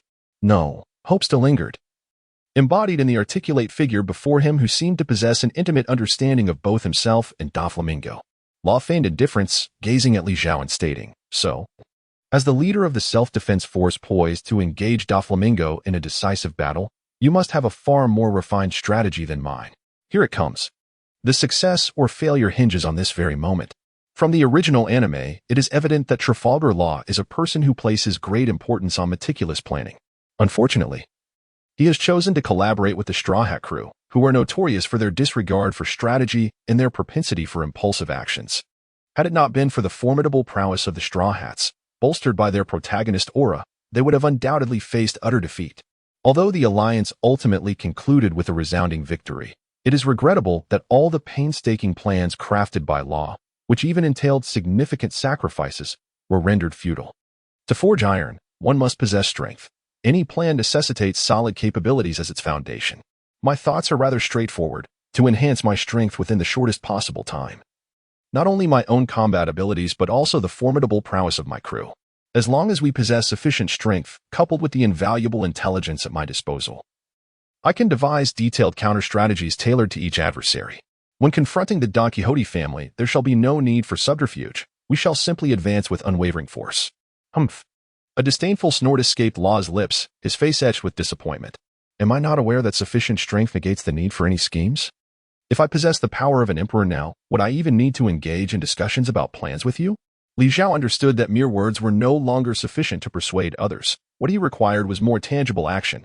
Thus, at that moment, amidst Luo Fei's incredulous gaze, Li Zhao slowly unzipped the seemingly materializing zipper on his chest. Chapter 057, The Fist of the Sovereign on the second day of the Ultimate Fighting Championship. Li Zhao, clad in a Cavendish jacket, once again stood upon the arena. His opponent, a towering brute adorned with a crown, was none other than King Bello II of the Kingdom of Provence. This formidable figure had left a profound impression on Li Zhao among the myriad of supporting characters from the original anime. Bello II, the sovereign of a nation, shared a close camaraderie with King Li Ku and had rendered assistance to the Kingdom of Dressrosa during the turbulent times of King Li Ku's reign. Upon participating in the Ultimate Fighting Championship aboard the Dade Sorrow, the primary objective was to aid the daughter of his late friend, Princess Violet, in vanquishing the Don Quixote family and restoring the Li Ku royal family's dominion over Dressrosa. Bello II stands out among the myriad kings in the pirate world as one who is both virtuous and formidable in combat, harnessing his innate physical prowess. He wields the King's Punch, a devastating strike capable of breaching the fortifications of enemy nations with a single blow, rumored to be lethal even to the formidable Yonko, should they be struck. However, this technique necessitates an immense expenditure of physical energy, requiring at least an hour of warm-up to unleash the full might of the King's Punch, earning it the title of a treasured family heirloom that can only be drawn once per battle. As Bello II prepares to strike, he first concentrates power in his right fist, augmenting his strength to its zenith, and then unleashes a rapid, heavy punch toward his opponent. Even from several dozen meters away, the sheer force of the attack generates a shockwave that obliterates everything in its vicinity, toppling all in its path. Before stepping onto the arena, the War King had evidently warmed up thoroughly, raising both fists and stepping lightly with the agility of a boxer, drenched in sweat and exuding heat. The legendary King's Punch was poised for action. While it may be said that it could obliterate a Yonko in a single strike, such claims are often exaggerated. Nonetheless, Li Zhao could hardly fathom the consequences of being struck head-on by this formidable punch, likened in power to an intercontinental ballistic missile. Aside from the indomitable Kaido of the Beasts and the so-called Iron Balloon, Charlotte Lin, who could withstand such a blow without the aid of devil fruit powers? Who else could emerge unscathed? Naturally, for Li Zhao, who possesses the swiftness of the Scythe Weasel, such a singular attack, though extensive in range, has its limitations and is destined to be executed only once. If he were determined to evade, there would be little chance of being struck. Even in a state of drowsiness, he could easily dodge behind the War King at the moment the punch was thrown or eliminate him directly. Young man, should I unleash this punch, your demise is all but assured. I have no desire to diminish the ranks of warriors resisting the Don Quixote family, so it would be prudent for you to surrender. In response to the War King's admonition, a surge of trepidation coursed through Li Zhao, an instinctual danger that even he found unsettling. To face this punch head-on, Li Zhao is certainly not an old man contemplating his demise. He is far from weary of life. Now, I ponder, how formidable am I truly? When confronted with the real four emperors, can I stand against them in battle? It is likely that anyone who traverses the world of pirates would entertain such thoughts. Li Zhao is not the naive fool, endowed with the halo of a protagonist. Like the Straw Hat Luffy, nor is the pirate world he inhabits the whimsical fairy tale where good and evil perpetually evade demise. Lacking absolute certainty, Li Zhao harbors no desire to confront those supreme beings capable of obliterating the very fabric of existence. Thus, the formidable War King, possessing the might of an emperor's strike, appears to be the most fitting litmus test for Li Zhao at this juncture. Observing that the man before him harbors no intention of surrendering, the War King lets out an indignant grunt. His sole mode of attack is the lethal King's Fist. Even if he wished to show mercy, he would be unable to do so. Once unleashed, that fist leaves the reckless youth across from him to the whims of fate. He merely hopes to employ this act as a warning, wishing that subsequent adversaries would not be so foolhardy. The War King, possessing a forthright disposition, refrains from unnecessary slaughter. Yet when the moment to strike arrives, he will not exhibit leniency. In light of this, let the challenge commence. The King's Fist. As his opponent assumes a striking stance, Li Zhao feels the adrenaline surge within him. Fully focused and prepared to counter, he takes the initiative to strike first. With the ability granted by the flapping fruit, He brandishes his sword and thrusts it toward the ground, then swiftly sweeps it upward. The once solid arena floor transforms, billowing like a flag in the wind, undulating with newfound life. The War King, Elizabello II, is caught off guard by this unexpected turn of events. His footing falters. Yet he still manages to unleash his King's fist, albeit with diminished potency, its accuracy slightly awry. Such trifling skill shall not spare you from death. It is no wonder the War King retains confidence in delivering a decisive blow. His original target was not merely a war fortress, but the imagined figure of a pirate emperor. Thus, even with his strike-S power reduced to a fraction, he remains assured of his capacity to annihilate any opponent before him. Li Zhao is keenly aware of this, with the tip of his sword still ascending. The ground between him and the War King morphs into a steep incline, reminiscent of an aircraft carrier's runway. The devastating force of the War King's punch, already destabilized by his compromised footing, is further directed upward along this slope. Yet, the residual force still shatters the entire incline and the stone floor beneath. Hurtling toward Li Zhao, the beautiful sword, golden and silver axes. This is the most formidable defensive technique among Cavendish's numerous sword skills. Its blade sweeping forth with a grandeur akin to a mountain collapsing or a tsunami surging, forcefully cleaving the oncoming punches in twain. Even so, the residual impact still left Li Zhao's garments in tatters, forcing him to retreat repeatedly until he barely steadied himself at the edge of the arena. At the very moment Li Zhao unleashed the powers of the Mara Nomi, a figure in the spectator stands outside the ring clenched their fist tightly, whispering under their breath, "Diamante, do you see? Your strength has been stolen by a despicable rogue. But fear not, we shall avenge you." How terrifying. At this moment, Li Zhao's emotions were a tumultuous blend of trepidation and exhilaration. The formidable strike known as the King's Fist, unleashed by the illustrious War King Elizabello II, was the most terrifying blow he had encountered since his arrival in this realm. Although the War King stood merely a few meters away, his punch felt as if it were a speeding bullet train barreling towards him. With great effort, Li Zhao deployed the powers of the Fluttering Fruit and the golden and silver twin axes just in time to narrowly avert disaster. Despite the peril he faced, the rewards were far more substantial. He had begun to grasp the sheer magnitude of a being at the level of the four emperors. Casting his gaze towards the War King, who remained frozen in a stance of disbelief, Li Zhao observed the incredulity etched across the monarch's face. The battle could very well conclude at this juncture. The King's Fist required at least an hour of preparation for a single strike, and the War King possessed no other combat abilities. In essence, the release of such a fist meant a battle of life and death. With a resolute heart, he proclaimed, "Beautiful sword, slay the Stardust Prince." Li Zhao's figure flickered, and when he reappeared, he stood behind Queen Elizabeth II. He slowly sheathed the famed sword Durandal, and with a crisp sound, the War King collapsed to the ground, blood pouring from his body. Originally, Li Zhao had no need to resort to such force, for this War King was resolutely determined to assist his top enforcer.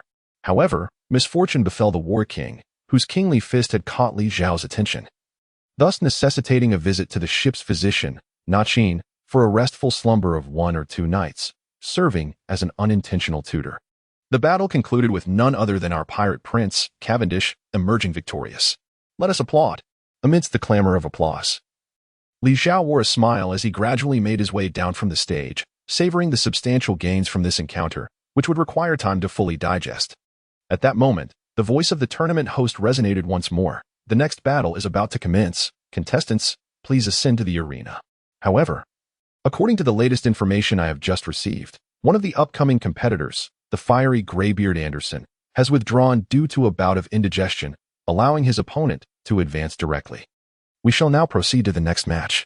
Contestant Cavendish, please remain, for you shall be facing off in the next contest. Why is it me again? Li Zhao was momentarily taken aback, yet he remained indifferent. After all, he was in peak condition and unafraid of any challenge. Completing all the matches today would allow him to return home and rest earlier.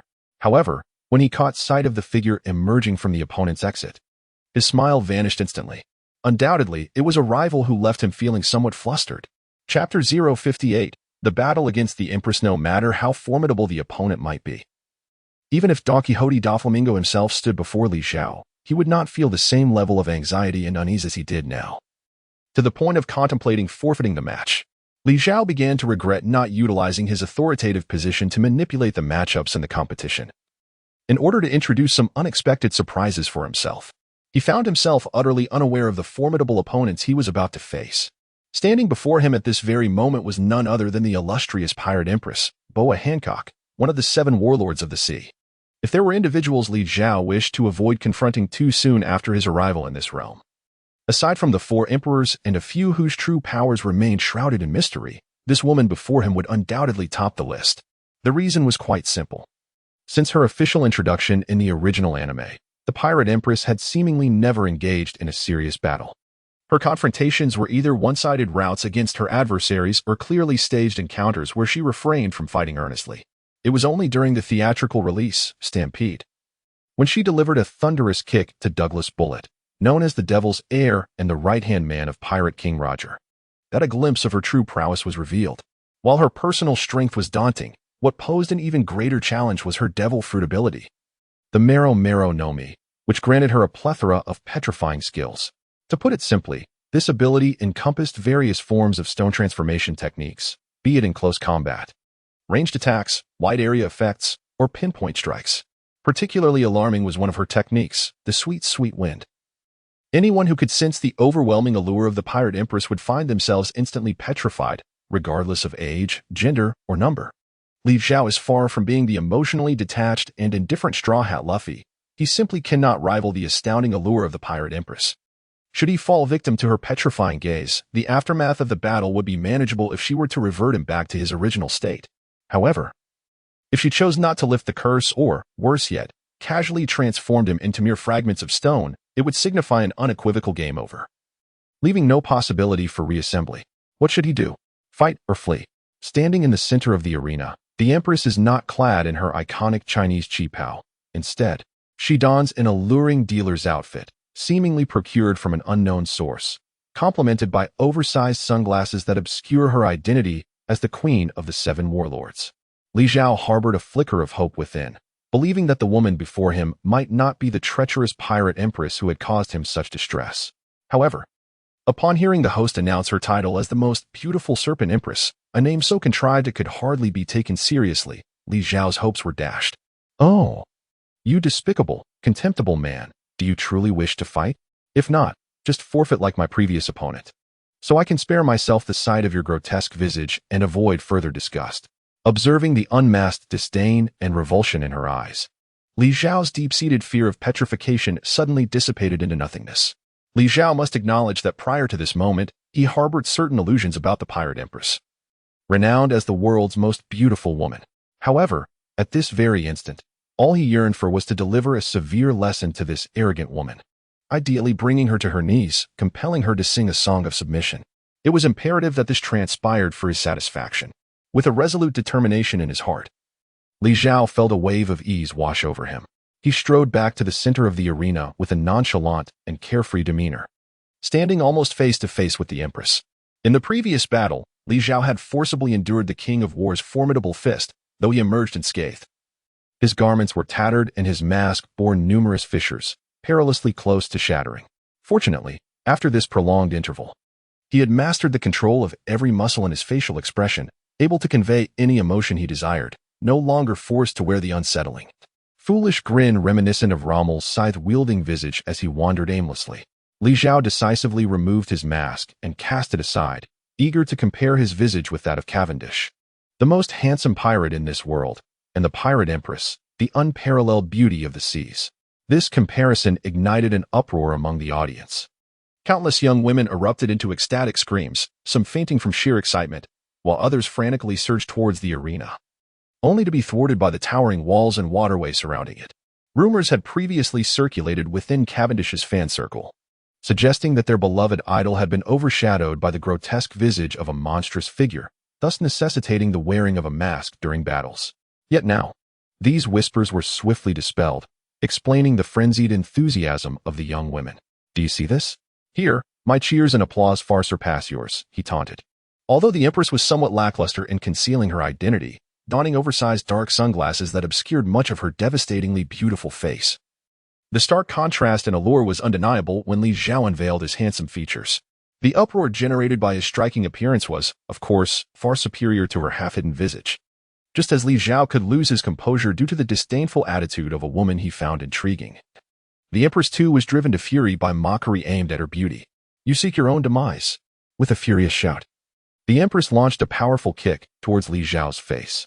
Although her anger propelled her into battle, Li Zhao remained acutely aware of the Empress's formidable prowess. His gaze subtly averted from her countenance. His observation haki remained sharply attuned to her every move.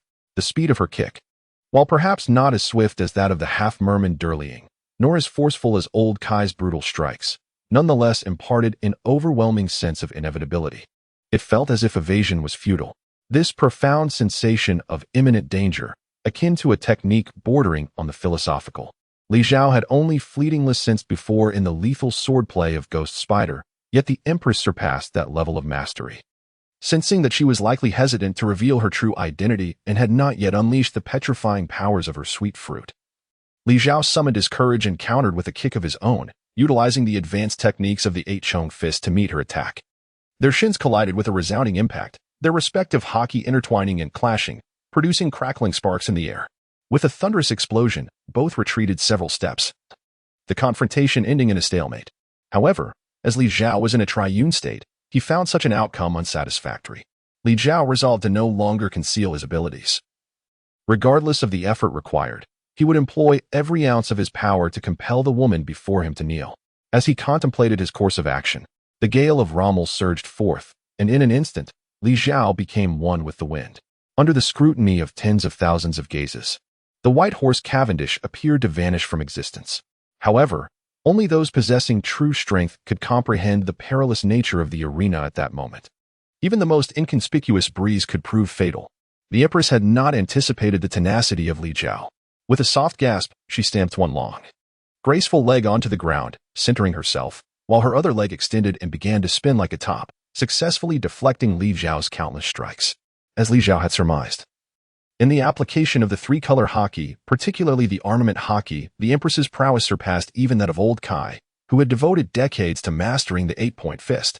Initially, the tyrant Bartholomew Kuma struck with mighty blows, sending the members of the Straw Hat crew scattering across various islands in the New World. Coincidentally, these locations were the most suitable for the crew to hone their unique combat skills and enhance their abilities. As for the young master, Monkey D. Luffy, whom Kuma held in high regard, he was dispatched to the island known as Amazon Lily. This was certainly not to allow Luffy to indulge in a hedonistic lifestyle filled with romantic escapades. Kuma's choice of the island was due to its distinctive legacy of armament haki, which was arguably unparalleled in the world of pirates. On Amazon Lily, even the most basic foot soldiers, such as archers, could proficiently wield armament haki, infusing it into their arrows and pet snakes, thereby inflicting tangible harm on both Paramecia and Logia-type devil fruit users. Such advanced techniques of externalizing armament haki could only be observed in a select few high-ranking officials of other factions. Ultimately, however, fate took an unexpected turn. Luffy became a disciple of the Pirate King Roger's right hand, the Dark King Rayleigh. As for the instructor that Kuma had initially intended for Luffy, the Pirate Empress before Li Zhao, she inexplicably transformed into an ardent admirer of the young pirate. Chapter 059, The True Use of the Fluttering Fruit. The scene shifts back to the arena. Li Zhao's rapid onslaught ultimately yielded no success, forcing him to retreat to the corner of the arena to catch his breath. Meanwhile, the Empress, though her defenses were impenetrable, felt a slight stinging sensation emanating from her long, elegantly arched legs. A glance downward revealed her right leg marred by a multitude of shallow gashes, each a testament to the fierce battle, though merely superficial. Such injuries were enough to ignite fury in a woman who prized her beauty. "How dare you mar my exquisite form? I shall see you shattered into 1,000 pieces," she declared. Behold, sweet, sweet wind. Inevitably, the moment arrived. Boa Hancock, the Pirate Empress, cast aside her pretense of anonymity as she unleashed her sweet fruit's petrifying power before the eyes of thousands in the arena. Anticipating this move, Li Zhao had prepared himself. The instant the Empress raised her hand, he activated his speed, attempting to maneuver behind her to evade the reach of her sweet, sweet wind. In a flash, a cascade of pink, heart-shaped light enveloped the arena, and a significant portion of the audience froze in place, transformed into statues of stone. Li Zhao, however, stood in the corner of the arena, his heart racing. The Empress's sweet, sweet wind was astonishingly swift, and he had narrowly avoided its full brunt. Sustaining a slight petrification on his right heel, Li Zhao, maintaining an air of composure, activated the miraculous foam capable of eliminating any anomalous conditions. The petrification at his heels swiftly dissipated, revealing a scattering of inconspicuous, round pebbles upon the ground. Li Zhao breathed heavily, a mixture of joy and concern flooding his heart. The joy stemmed from the fact that the colorful foam indeed had the power to dispel petrification, while the concern arose from the alarming toll it took on his stamina. Previously, he had relied on the formidable physique of his brother Bobby, merging their strengths to alleviate the full-body petrification inflicted upon him by Nachin. However, the current situation with Cavendish revealed a stark disparity in stamina when compared to Bobby Vanchio.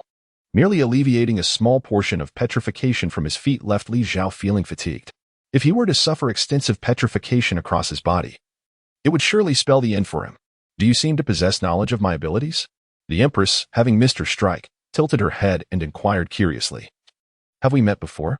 Li Zhao remained silent. He straightened his posture and inhaled deeply twice. In the next instant, he vanished from the sight of all present, only to reappear before the Empress, his renowned sword, Durandal, poised to strike mercilessly at her slender, alabaster neck. Beautiful sword, Swan Lake, he proclaimed. Do you not intend to flee? Humph. Fragrant foot. In the face of Li Zhao's lethal blade, the Empress nonchalantly raised her leg to meet the attack. Under the exquisite enhancement of her refined armament haki, her long, elegant legs were no less formidable than any divine weapon. Clang.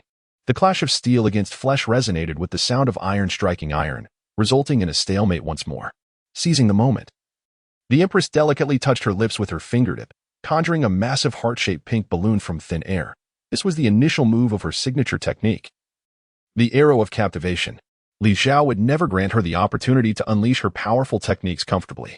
With a swift flurry of strikes, he denied Boa Hancock the chance to manipulate her alluring abilities. Humph, you are indeed quite familiar with my combat style.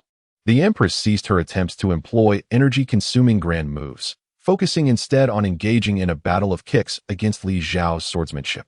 In terms of speed, Li Zhao, possessing the swiftness of the god of the weasel, maintained an advantage. However, as the expression on the Empress's face grew increasingly somber, the gap of that advantage began to narrow. Li Zhao suddenly recalled a breathtaking moment from the theatrical version of Fervent Action, where the Empress Boa Hancock exhibited an astonishing burst of speed. During her run, she shattered the sound barrier multiple times, her body transforming into a tempest. And with her extraordinary technique, the Great Fragrance Foot, she struck a colossal stone giant, sending it teetering on the brink of destruction. Speed is indeed one of the Empress's specialties. However, her strength is significantly influenced by her emotions, which can fluctuate dramatically. At this moment, as she became entangled with Li Zhao, her power was evidently on the rise. This woman is of a slow-burning nature. Further entanglement was inadvisable. The swiftness that Cavendish prided himself on began to wane in the face of a fully serious Empress. After another separation, Li Zhao raised his renowned sword, Durandal, to his eyes, only to behold it transformed into a mere stone sculpture. Despite being shielded by armament haki, the sword had been entirely petrified by the Empress's abilities. Continuing to wield, it would render it nothing more than a pile of rubble, utterly destroying the legendary blade. Your weapon has been reduced to this. Do you still intend to proceed? Boa Hancock was not genuinely advising Li Zhao to forfeit. Although she seemed to converse with him, her attention was entirely elsewhere. Through her observation haki, she could sense an increasing number of spectators on the arena pointing at her, speculating about her true identity, due to certain peculiar reasons. The Empress harbors a deep aversion to becoming the subject of public scrutiny, thus she typically petrifies those who gaze at her with fervor. However, even with the formidable power of her sweet fruit, she could not simultaneously petrify the thousands of onlookers in attendance. Li Zhao cast his stone sword to the ground. And just as the Empress anticipated his surrender, she witnessed him rolling up his sleeves, revealing a pair of snow-white yet robust forearms. Encircling his arms were spirals of wrist wraps, peculiar in texture, emanating an unusual metallic sheen. Are you still reluctant to concede? I must confess, I am truly beginning to grow angry. The Empress's gaze, filled with an intensifying murderous intent, met Li Zhao's calm smile. What I previously showcased was merely borrowed strength. Now, I shall unveil my true power. Well, one of my genuine strengths, I invite your majesty to appraise. You, how do you know my identity? Before the Empress could react, Li Zhao's wrist wrap suddenly unraveled, dancing and extending like two living serpents, darting towards him. The mere strips of cloth, the Empress, cautious by nature, activated her armed haki, and launched a kick at the strips. The moment her exquisite foot made contact, her expression shifted dramatically as she was propelled back several paces, nearly stumbling upon landing, evidently taken aback by an unexpected force. She glared at Li Zhao, demanding, "What on earth are these strips? Why are they so hard and weighty?" At the moment of impact, the Empress felt as though she had struck not fabric, but a colossal iron club wielded by a giant, or perhaps a speeding armored vehicle. The strips fluttered around Li Zhao like living creatures, each having extended to over 10 meters in length, far exceeding the expected dimensions of the cloth originally wrapped around his arms. Indeed, these were not mere strips. They were, in fact, two 5-meter square solid metallic cubes, compressed and elongated by the capabilities of Li Zhao's jacket, which bore the power of the flapping fruit, forming these extraordinary wrist wraps. In other words, while these strips appeared to be light and dancing in the wind, they bore a weight of several hundred tons for anyone without the flapping fruit's power, and were as hard and cold as metallic weights. The flapping fruit granted the ability to flatten any object, transforming it into a two-dimensional form and allowing for free manipulation. Li Zhao was intrigued by why such a simple yet effective method had gone unnoticed by the original owner of the floating fruit, Diamanti. Li Zhao's fingers danced with the grace of a maestro, one end entwined around his wrist while the other extended into a long metallic ribbon, dozens of meters in length, akin to two long whips relentlessly pursuing Boa Hancock. The edges of these metallic ribbons were as sharp as blades, while their fronts bore the weight of iron hammers. The consequences of a direct hit were either being mercilessly sliced into segments or reduced to a gruesome pulp. The Empress, relying on her agile movements, deftly evaded the onslaught.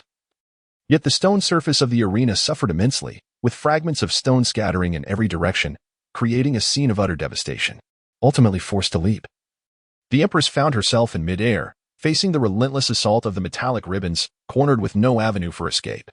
Chapter 60. The breakthrough of the celestial origin. Confronted with despair, the Empress's gaze turned icy. With a fierce cry, an inexplicable aura of terror and authority emanated from her. With a swift kick, she seemed to disregard the terrifying weight of the metallic ribbons, sending them soaring far away. Upon closer inspection, it was clear that her foot never actually made contact with the metallic ribbon, as if enveloped by an invisible force field. The Conqueror's haki entwined. Indeed, the Empress possessed this formidable skill. It was no wonder Li Zhao was astonished. The Conqueror's haki was originally intended to stun ordinary soldiers and clear swathes of minions, but its true potential was only revealed in the later arcs of the anime's original narrative. This power allowed formidable figures of the four emperors to envelop their weapons or fists with Conqueror's haki, unleashing a terrifying might surpassing that of armament haki and the 8-pound fist.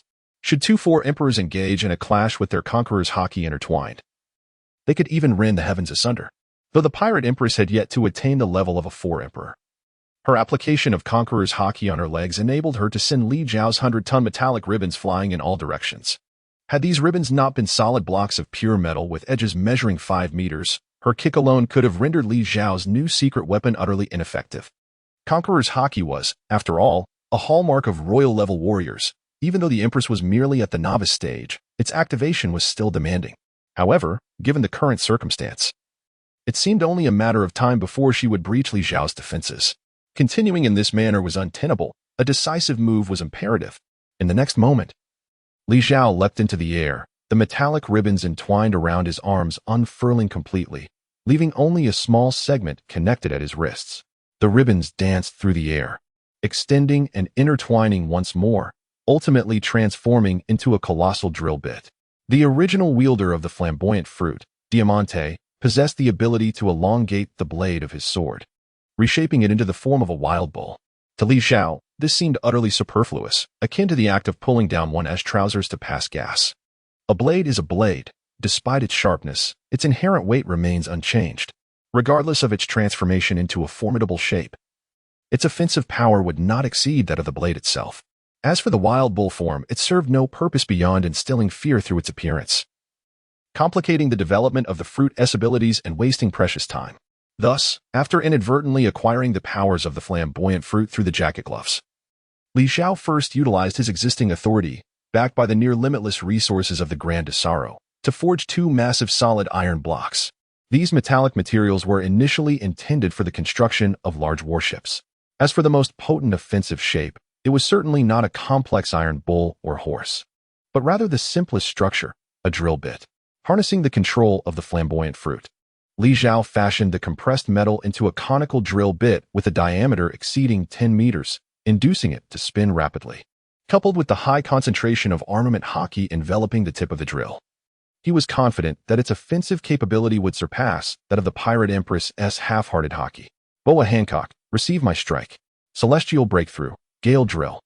Under the enveloping armament hockey, the enormous black drill spun swiftly, resembling a horizontal, ascending black tornado. Faced with this terrifying assault, even the Pirate Empress was momentarily struck with fear, her composure wavering. Yet, she did not retreat. Instead, she concentrated all her strength in her right leg, unleashing a fusion of armament hockey and conqueror's hockey. Great fragrant foot. The Empress, with all her might, cleverly chose to avoid the tip of the drill and instead struck its side. Her strategy was undoubtedly astute, as a significant area of the drill's side was petrified by her sweet fruit ability, subsequently shattering it and successfully deflecting the drill's attack direction, allowing it to pass by her. Next, she only needed to deliver a fierce kick to the young man hiding behind the drill, who, despite his handsome visage, was utterly despicable, to conclude this battle. However, the Empress underestimated the terrifying power of the Gale drill.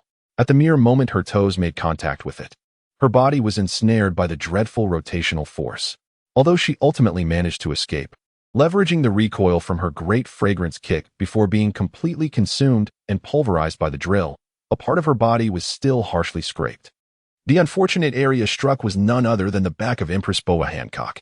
The Pirate Empress, known for her nonchalant demeanor during battles, often refrains from exerting her full strength, primarily due to the fatal mark upon her back. This mark, a remnant of her childhood when she was abducted by slave traders and became a slave to the celestial dragons, is the infamous brand of the Dragon's Claw, a tattoo exclusive to their slaves. Despite her reputation as the most beautiful woman in the pirate world and her status as a warlord reigning over the seas, her true identity is that of a wretched slave, forever bound to the aristocracy of the celestial dragons, with no hope of redemption. This secret is one she would rather die than reveal. Thus, during battles, she always holds back, meticulously guarding her back and concealing her secret. Yet, in her confrontation with Li Zhao, this secret was ruthlessly exposed as Li Zhao's celestial breakthrough. Gale drill shattered the fabric covering her back. The Empress's smooth, pristine back was laid bare before the eyes of thousands in the arena, petrifying everyone in attendance. This was the first thought that surged within her. But even in her most invigorated state, she knew it was impossible to petrify such a vast audience. In that moment, despair enveloped her heart, and she sank to the ground, waiting for the moment of social obliteration. However, moments later, to her astonishment, she did not hear the tumult of chaos, mockery, or humiliating jeers from the audience. Clinging to a flicker of hope, the Empress raised her head, only to discover that, surrounding her, a large mass of pure white foam had inexplicably enveloped her entire being, shielding her from the prying gazes of the outside world. What is this? What is happening? This is my capability. The Empress, upon hearing the sound, turned to see a golden-haired man, drenched in sweat and appearing utterly exhausted, standing not far away, quietly observing her. He was none other than Li Zhao, the very adversary who had pushed the Empress to the brink of social demise in this battle. I advise you against any rash actions, Li Zhao urged, noticing a flicker of movement from the Empress. I am already quite fatigued and cannot conjure many illusions. If you disperse them all, your secret will be laid bare before thousands of gazes, not to mention the multitude of news media and representatives of various factions present to witness this confrontation. At that point, your secret would likely be known to the entire world. The Empress, in a state of terror, clasped her back and stammered, You have seen everything? Indeed. Or perhaps I should say, I have long known, Li Zhao replied with a nod. Damn it, I shall kill you. Kill me. And then will you take your own life? Li Zhao scoffed disdainfully, well aware that the Empress would prefer to guard her secret even in death, thus lacking the courage to engage him further. As it happened, the ultimate technique Li Zhao had recently developed and employed for the first time, the celestial breakthrough, Gale drill, possessed significant flaws. In truth, he had narrowly lost to the Empress's fragrant kick, and worse still, his stamina was utterly depleted, leaving him incapable of continuing the fight. In a moment of impulsiveness, he had used his illusions to protect Boa Hancock, and now he found himself regretting that decision. Had he refrained from intervening, the Empress would have likely crumbled, allowing him to claim victory without a fight. Yet, Despite such thoughts, when Li Zhao beheld Boa Hancock kneeling on the ground, her expression one of helplessness akin to a forsaken child, he felt his heart soften in an instant. He strolled over to her. "What do you intend to do?" At that moment, the pirate empress had shed her former air of dominance over the seas, her once haughty demeanor replaced by the vulnerability of a girl confronting a villain. Utterly helpless. "Rest assured, I will assist you in breaking free from the curse that has shackled your life." Chapter 61. Lifting the curse. Li Zhao's words were not easily trusted by Boa Hancock. Yet, her fate was entirely in his hands. This young man had the power to cast her into the abyss should he choose to nullify his abilities and disperse the surrounding bubbles. Thus, Boa Hancock found herself devoid of the courage to resist, for a fate worse than death loomed before her. The moment Li Zhao's hand made contact with the bare skin of the Empress's back, she shuddered, as though both her body and soul had been momentarily frozen. However, as the enchanting multicolored bubbles began to gently roll across her back, she sensed, despite not being able to see it, that the abhorrent marks which had shackled her existence and incessantly reminded her of her despicable status as a slave, the vile curses, were beginning to vanish. As the tainted bubbles slid away from her spine, a flawless, mesmerizingly white back emerged before Li Zhao's eyes. "How beautiful," he murmured, before losing consciousness and collapsing to the ground in a deep slumber. At this moment, his fusion partners, whether the former CP9 spy Khalifa or the dashing pirate noble Cavendish, were not known for their physical endurance. After an arduous battle and the execution of his new ultimate technique, the celestial breakthrough, Gale Drill, Li Zhao's stamina had already reached its limit. Now, having barely summoned the universal bubbles to assist the pirate empress in cleansing her back, he found himself in the current predicament, face down in the dirt. With Li Zhao's fainting, the bubble barrier he had created dissipated, revealing the arena once more to the spectators. The empress had triumphed. The audience, already agitated by their inability to witness the battle, now beheld the world's most renowned beauty, her attire disheveled, kneeling on the ground, next to the world's most handsome man who lay unconscious. Although no one had witnessed the specifics of the fight, the tantalizing scene ignited boundless imaginations, leaving countless spectators thoroughly satisfied. They rose to their feet, cheering exuberantly, "Empress! Empress! Empress!" Until this moment, Boa Hancock remained somewhat dazed. In the instant the bubble burst, she was nearly suffocated. The familiar dread that had long haunted her surged once more. However, when she heard the thundering applause from the audience, devoid of any doubts or humiliations, she finally embraced the miracle wholeheartedly. The mark of disgrace that had burdened her for years had truly vanished. Looking again at the man who lay before her, the Empress's racing heart settled in an instant, as she gently propped him up, allowing his head to rest comfortably on her thigh. "Dear audience, let us celebrate this moment." The perfect Snake Princess contestant, revealed to be none other than one of the 7 warlords of the sea, the pirate empress, Boa Hancock. Even more exhilarating is the fact that our proud nobleman of the sea, Cavendish, managed to engage in such a fierce battle with the pirate empress. Although it appears he ultimately lost, he has undoubtedly gained something far more precious, the recognition of the pirate empress, Boa Hancock, and perhaps even love. The arena host, ever the master of boundless imagination and adept at seizing any opportunity to heighten the atmosphere, did not disappoint. As soon as the word love was uttered, the audience erupted into fervor, with some cheering loudly, others cursing vehemently.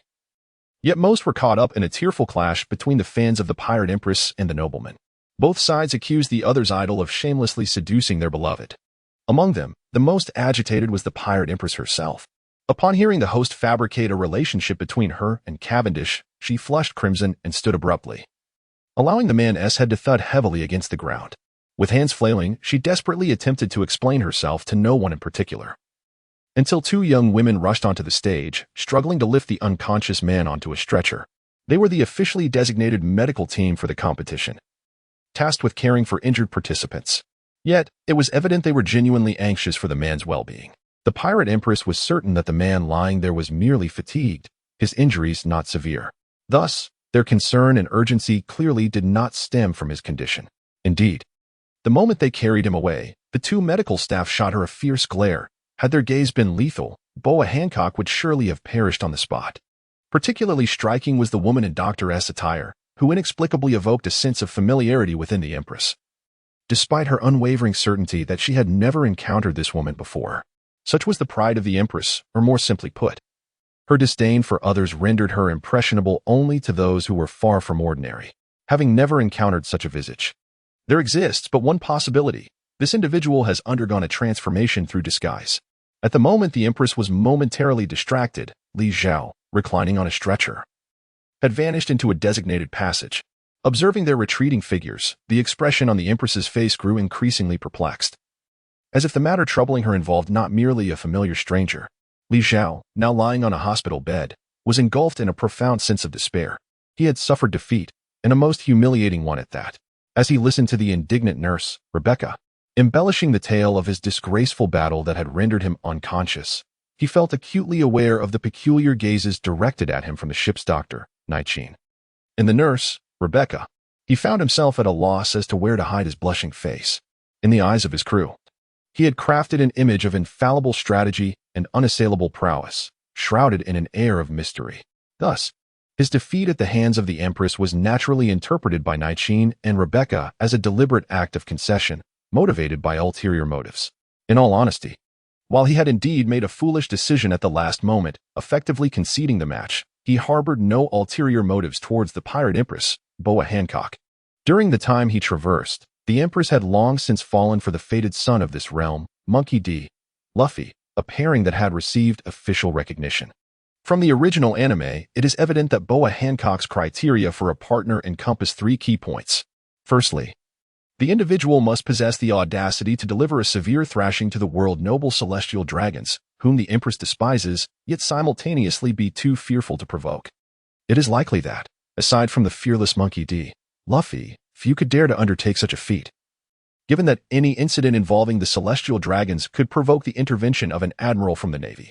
Secondly, the person must be capable of assisting Boa Hancock, thereby incurring a debt of gratitude from her. This criterion was not particularly challenging, as Li Zhao had already fulfilled it.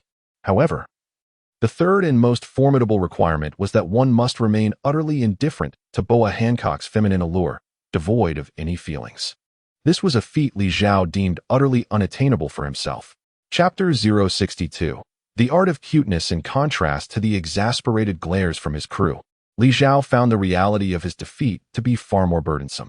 Although the regulation mandating that defeated participants automatically join the self-defense corps held no significance for him, the loss of his status as a contender implied that he would be unable to intervene directly in the competition. This was merely the preliminary stage, and he had already encountered the formidable pirate Empress. Heaven only knew what further calamities awaited him in the ensuing matches. Li Zhao began to regret not having established a double layer of protection earlier by allowing the formidable fish giant, known for wielding the fruit of water, to participate in the competition. Otherwise, he would not be experiencing such a headache now. As he contemplated whether to assume a new identity in order to re-enter the competition, the nurse, Rebecca, entered the ward, casting a peculiar glance at him as she announced, "Captain, your girlfriend has come to visit you." "Girlfriend? Which girlfriend? Mine?" Just as Li Zhao was left in a state of utter confusion, the proud and blushing pirate Empress, Boa Hancock, accompanied by her two younger sisters, Boa Sandersonia and Boa Marigold, strode into the room. Simultaneously, Nurse Rebecca exchanged a knowing glance with the ship's doctor, Nai-Chin, both deciding it was best to exit. While they held a certain disdain for the Empress, they understood that it was not appropriate for them to linger in such a tense atmosphere. As Nai-Chin passed by the Empress, she could not resist casting a fierce glare at her. After all, it was due to this very woman that she had been petrified for an extended period. Had she not encountered the current captain, she might have remained a statue forever. The Empress furrowed her brow, still unable to recall the identity of this strangely familiar woman. However, her observation haki did not sense any imminent danger. Though the woman exuded hostility, she bore no intent to kill, thus she felt no urgency to address the matter. Upon noticing these unexpected visitors, Li Zhao felt an immediate sense of distress. He truly did not wish to see this woman again, as he was neither prepared nor inclined to confront her. An awkward silence ensued until the Empress finally broke it. "I command you to explain your previous actions, now, at once." Li Zhao's mouth was agape in astonishment. Seeking an explanation, what could he possibly clarify? What on earth was the matter with this woman? Even if she had questions for him, such an attitude was utterly unwarranted. Although Li Zhao is indeed one who appreciates beauty and holds the Empress's appearance in high regard, he is also a time traveler born into an era of advanced digital information and gender equality, one who has witnessed the vastness of the world. In the realm of the two-dimensional universe, what sort of beauties cannot be found? He is not so easily swayed by mere appearances to become a sycophant. With a disdainful snort, the man resolutely closed his eyes, choosing to ignore the distractions before him. He possesses a certain understanding of the Empress's character. Aware that she would not stoop to target someone incapacitated and lying in bed, Li Zhao's demeanor took the Empress and her sisters by surprise. The trio exchanged glances, and the two younger sisters appeared to be softly persuading their elder sibling. After a brief moment, the Empress finally resolved herself. She approached the sickbed and unexpectedly grasped Li Zhao's wrist. "Oh no, I am about to be petrified." Just as Li Zhao prepared to break free from this confinement and retaliate, a feigned, melodious voice reached his ears, instantly rendering him utterly immobile. "I implore you, please. Would you be so kind as to divulge your knowledge? How did you come to uncover my secret, and just how much do you truly know?" Li Zhao almost forgot that the Empress possessed a remarkable ability to charm. With a gentle swing of her arm, he stood there like a fool, utterly unresponsive. It was not that he was truly indifferent or impervious to the allure of the world's most beautiful woman. Rather, he found himself in a state of mental paralysis, unsure of how to react. In an instant, she transformed from a frigid queen who seemed unapproachable to an endearing, soft-spoken girl playfully seeking affection from her Oni-chan. The swiftness of this role reversal caught even Li Zhao, a seasoned connoisseur of countless anime, off guard. Such prowess in performance, it was undeniably an act. Li Zhao pinched his thigh hard, resolutely refraining from opening his eyes, allowing the Empress to cling to his arm and indulge in her playful antics. "How is it that despite my humble submission, you still choose to disregard me?" The Empress ceased her movements, her tone shifting to one imbued with sorrow, tinged with a sense of desolation, and laced with hints of resentment and helplessness, even carrying a faint sound of suppressed sobs. "Oh no. Could it be that I have truly upset her to the point of tears? No. It's just that I am at a loss as to what exactly you wish to inquire of me." Li Zhao hastily opened his eyes. Yet the words of his defense remained unuttered, for he did not behold the tearful visage of the imagined pirate queen in his mind. Instead, before him stood a woman with a mocking smile gracing her lips, her eyes shimmering with boundless arrogance, a cunning vixen. How could it be? Here I am, a time traveler. A man who has encountered countless women, albeit only in the realm of anime, and yet I have fallen prey to this deceitful harlot? This woman is certainly no paragon of virtue. With the situation as it is, Li Zhao had no choice but to concede. He managed a wry smile and, under the triumphant gaze of the Empress, continued, "In truth, I am affiliated with a most enigmatic pirate crew known as Thousand Illusions, although it is not widely recognized. It boasts an exceptionally powerful intelligence network, possessing a wealth of first-hand information regarding the 4 emperors of the sea and the 7 warlords. Among this intelligence is the account of the childhood tribulations faced by you and your sisters. However, rest assured, our crew's information gathering is devoid of malice. We harbor no ill intentions towards you sisters. Otherwise, I would not have lent you my assistance on the arena." Upon recalling the scene in the arena, a flicker of intrigue danced in the Empress's eyes. Her tone remained monotonous, even chilling, as she pressed on with her inquiry at that moment. "Why did you choose to aid me? What is it that you seek from me?" Li Zhao neither intended to show off nor was he inclined to expend effort in winning the favor of the Empress. He candidly stated, "What else can I do?" At that moment, you were on the verge of tears. "Although I do not wish to be defeated by you, I also do not want to make you cry. After all, I am merely lending you a hand. Of course, it would be splendid if you could repay this favor." This response indeed took the Empress by surprise. She paused for a moment, deliberately diverting the conversation away from the topic of reciprocating favors, and said with utmost seriousness, "In that case, there is something I must confirm with you. Can you, indeed, help?" "Of course," he interjected, unable to admit otherwise. "Do you know what I wish to ask?" "Isn't it easy to guess?" Li Zhao yawned nonchalantly, replying, "You brought your 2 younger sisters to seek my assistance in removing the filth from their backs. Could there be any other reason?" The Empress clenched her hands tightly, a hint of anxiety in her voice as she asked, "So, will you be able to assist my sisters? It is but a trivial matter." Chapter 063. The Strategy to Win the Affection of the Sisters. Li Zhao initially intended to seize this opportunity to present certain conditions to the Empress, such as persuading her to temporarily join his ranks to combat Doflamingo. However, he ultimately relinquished this notion, although it was highly probable that the pirate Empress, Boa Hancock, would acquiesce to his demands, especially considering her willingness to pay any price to liberate her 2 younger sisters from their cursed marks. His perception of her character deterred him. The anime suggests that Hancock is not inclined towards transactional relationships. Her actions are driven solely by personal preference. For instance, she offers unwavering support to her beloved Straw Hat Luffy, despite his minimal contributions to her plight. Furthermore, given the harrowing childhood experiences of the Boa sisters, Li Zhao felt no justification in being overly calculating regarding their circumstances. "Both of you, turn your backs to me and expose your spines," he commanded. The two sisters exchanged glances, their bodies trembling with a mix of excitement and shyness, yet filled with hope of breaking free from their curse. They promptly knelt before Li Zhao, revealing their backs. He was well versed in the process of eradicating such marks, finding it to be a task of little difficulty. A multitude of golden bubbles formed in his palms before enveloping the sisters' backs. The grotesque, hoof-shaped brand of the dragon was swiftly washed away, dissolving into a murky substance that slid off along with the now-dulled bubbles. The cleansing was successfully completed, yet Li Zhao felt as if something was amiss. The second sister, Boa Sandersonia, and the third sister, Boa Marigold, both possessed the abilities of the snake fruit, albeit in different forms, one as a python and the other as a king cobra.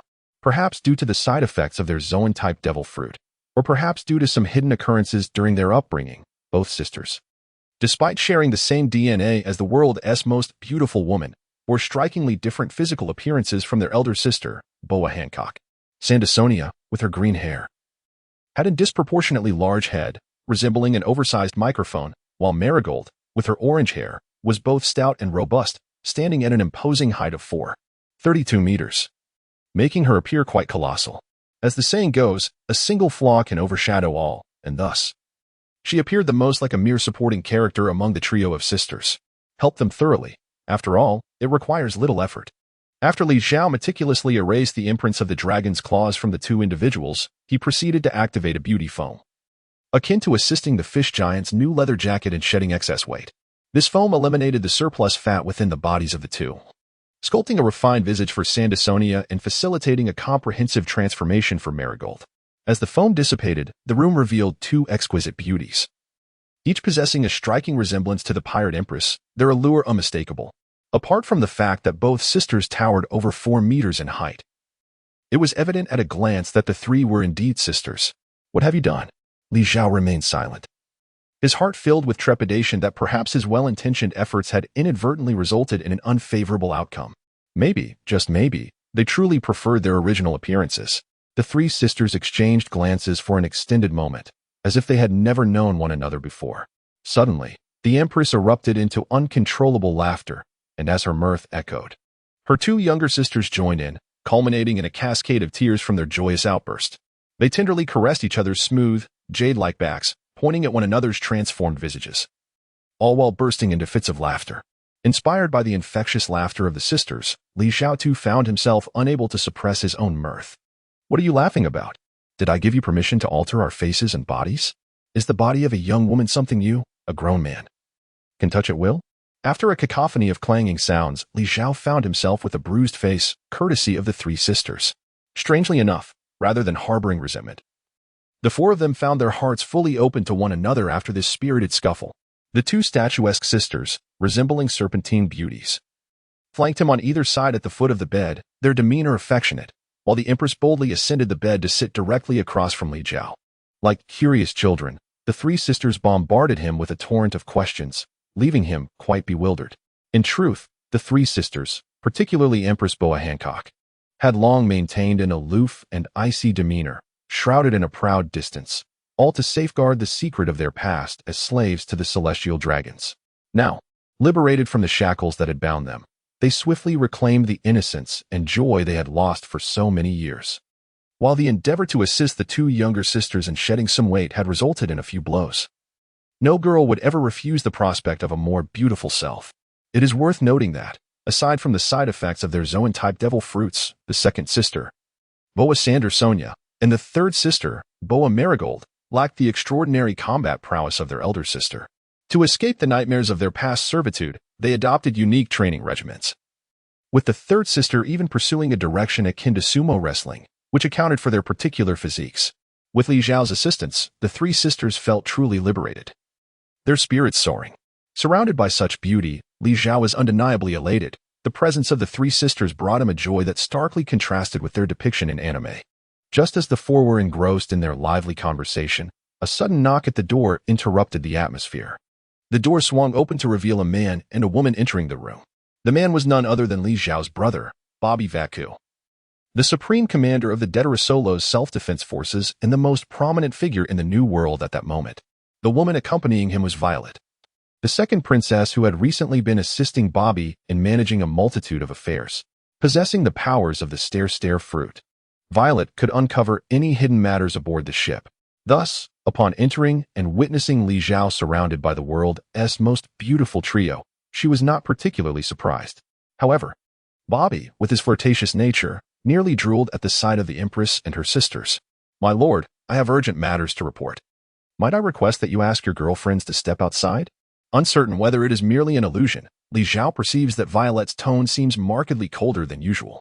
Perhaps the burdensome tasks recently assigned to her have indeed dampened the spirits of this royal princess. The Empress did not impose any difficulties upon Li Zhao. Without needing to utter a word, she gracefully rose from the bed, exchanged a smiling farewell with Li Zhao, and departed with her three sisters towards the door.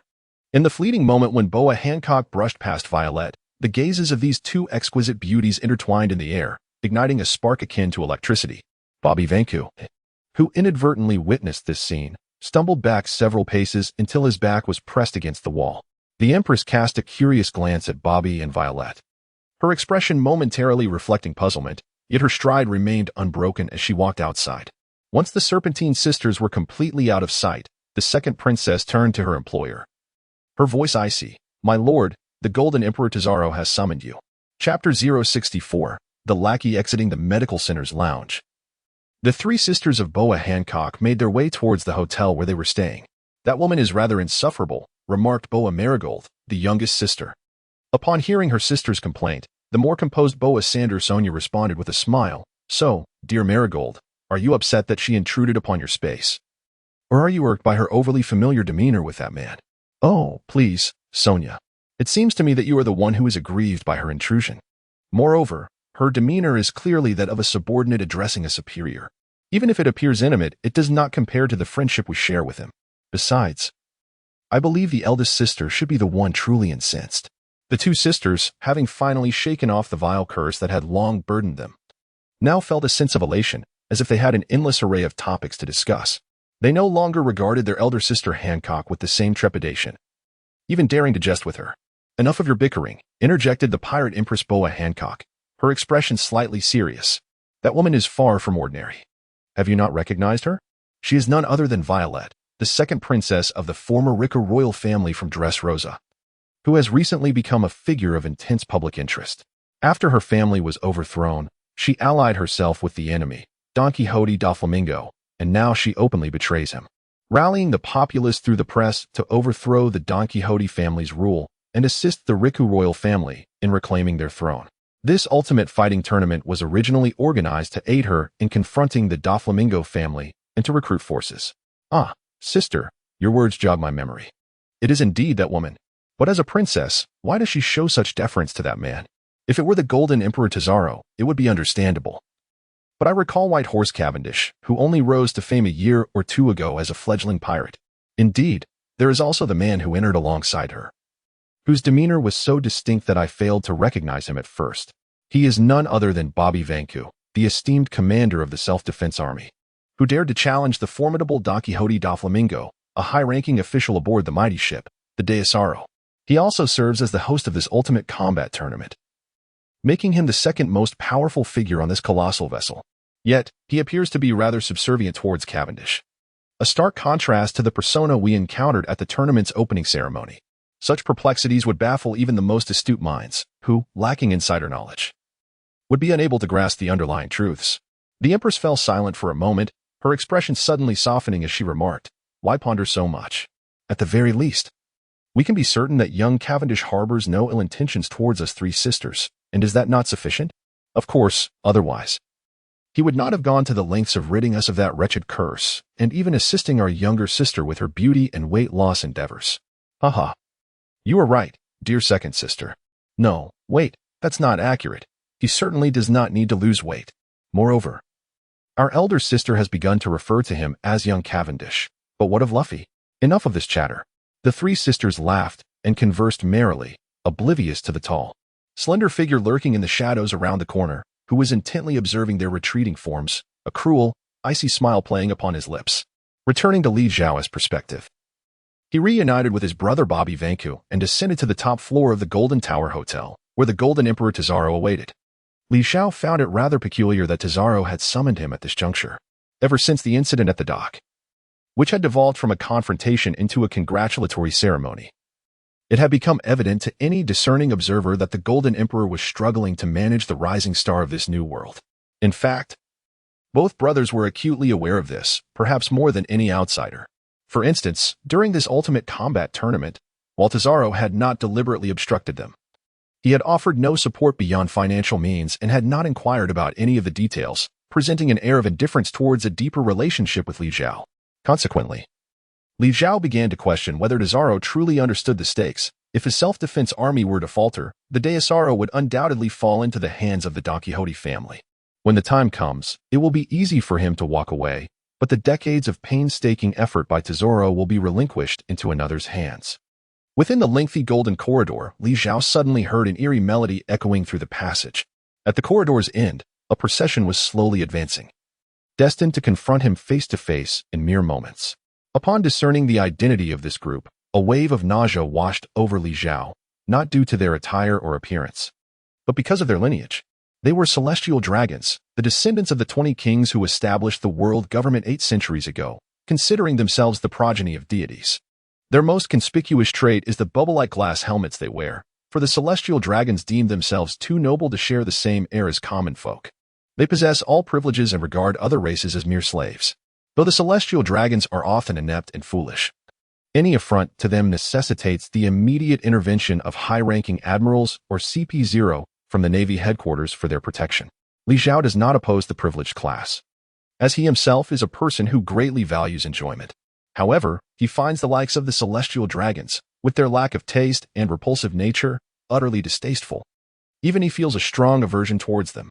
If it were not for the relentless pursuit by CP0 and the admirals of the Navy that would ensue from provoking such filth, he would have no qualms about eliminating them on sight. Nevertheless, Li Zhao ultimately wishes to avoid trouble.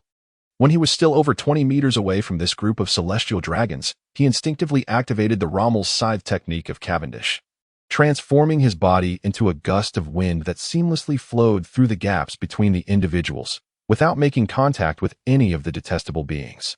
In essence, just like the 6 styles and the 8-pulse fist, Rommel's scythe is merely a technique that allows one to maximize their speed, fundamentally akin to the Soru and Jeppo techniques. Thus, even if Li Zhao donned a human disguise and released his fusion with Cavendish, he could still execute it.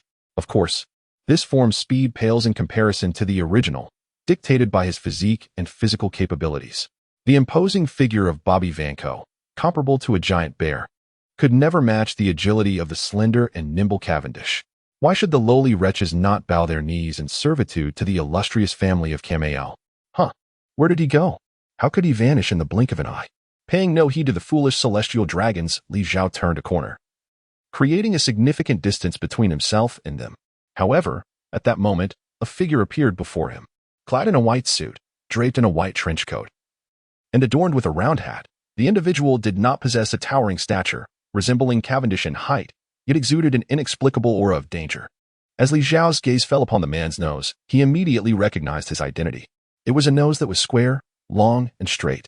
In the world of pirates, there was only one man with such a nose, once a top spy belonging to CP9 and the second most formidable member within its ranks, possessing the bulbul fruit. Giraffe form, he was Kaku. After being defeated by the Straw Hat crew 2 years prior, he, along with Rob Lucci, had become an even more formidable member of CP0. Chapter 065, The Slave Hunting Plan. Mr. Bobby Vanko, although you hold the esteemed position of the highest officer aboard the D. Serraro, commanding the new self-defense forces, you too must pay your respects to the noble celestial dragons. It is, indeed, your honor. Kaku wore a radiant smile, yet his obstruction of Li Zhao, along with his words, clearly implied that he expected Li Zhao to return and bow before those contemptible celestial dragons. Li Zhao, disinterested in any further dialogue, rolled up his sleeves to reveal forearms adorned with a thick coat of dark hair and bulging muscles, ready to crush the meddlesome individual before him. He had little regard for this mere giraffe of a man. Sensing the unmasked hostility emanating from Li Zhao, Kaka, with a beaming smile, drew forth two katana, remarking, "Ah, I hadn't anticipated Mr. Bobby's temper to be so fiery. Are you intending to engage in a duel with me? I merely wish to ascertain whether there's any bone within that comical nose of yours." Just as the confrontation was on the brink of eruption, a graceful figure suddenly appeared at the far end of the corridor. "Cease this at once," the newcomer commanded with a clear, ringing voice. Upon hearing this, Li Zhao's hair stood on end as he immediately stood to attention, while Kaka, clearly dismissive of the interruption, swung his blade with unyielding force, striking Li Zhao's chest. The blow landed squarely, yet it felt as though it had struck against an impenetrable mass of metal. Kaka's expression shifted abruptly as he leapt back, only to hear a resounding clang. One of his katanas had shattered and clattered to the ground. Recently, Li Zhao has acquired numerous combat techniques and experiences of formidable warriors through the profound method of muscle memory. Meanwhile, Bobby Van Cuna's monstrous physique has been honed and augmented through countless battles. The fusion of these two aspects has led Li Zhao to feel as though his body possesses the resilience of a top-tier zone fruit user. Under the dual protection of armament hockey and the iron block technique, Li Zhao, combined with his brother Bobby, embodies an invincible figure, impervious to blades and bullets. He has practically disregarded the physical attacks of ordinary strongmen. Though he remains unscathed, Li Zhao is no ordinary man. He is a wild spirit unyielding to aggression, and thus, Kaku's actions have sealed his fate in Li Zhao's mind. At that moment, a figure approached, none other than Bakara, the secretary of the Golden Emperor Tesoro and the sole woman aboard the great ship, the Tesoro, whom Li Zhao regards with trepidation. The formidable barrier fruit user Bartolomeo and the swift horseman Cavendish have both fallen victim to this woman's prowess, a memory that still haunts Li Zhao.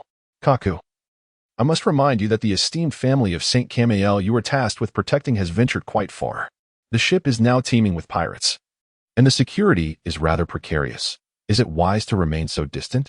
Bakara's words prompted Kaku to shoot a fierce glare at Li Zhao before turning away. Such is the world where even a single hair of a celestial dragon is worth more than a man's head, leaving no room for carelessness.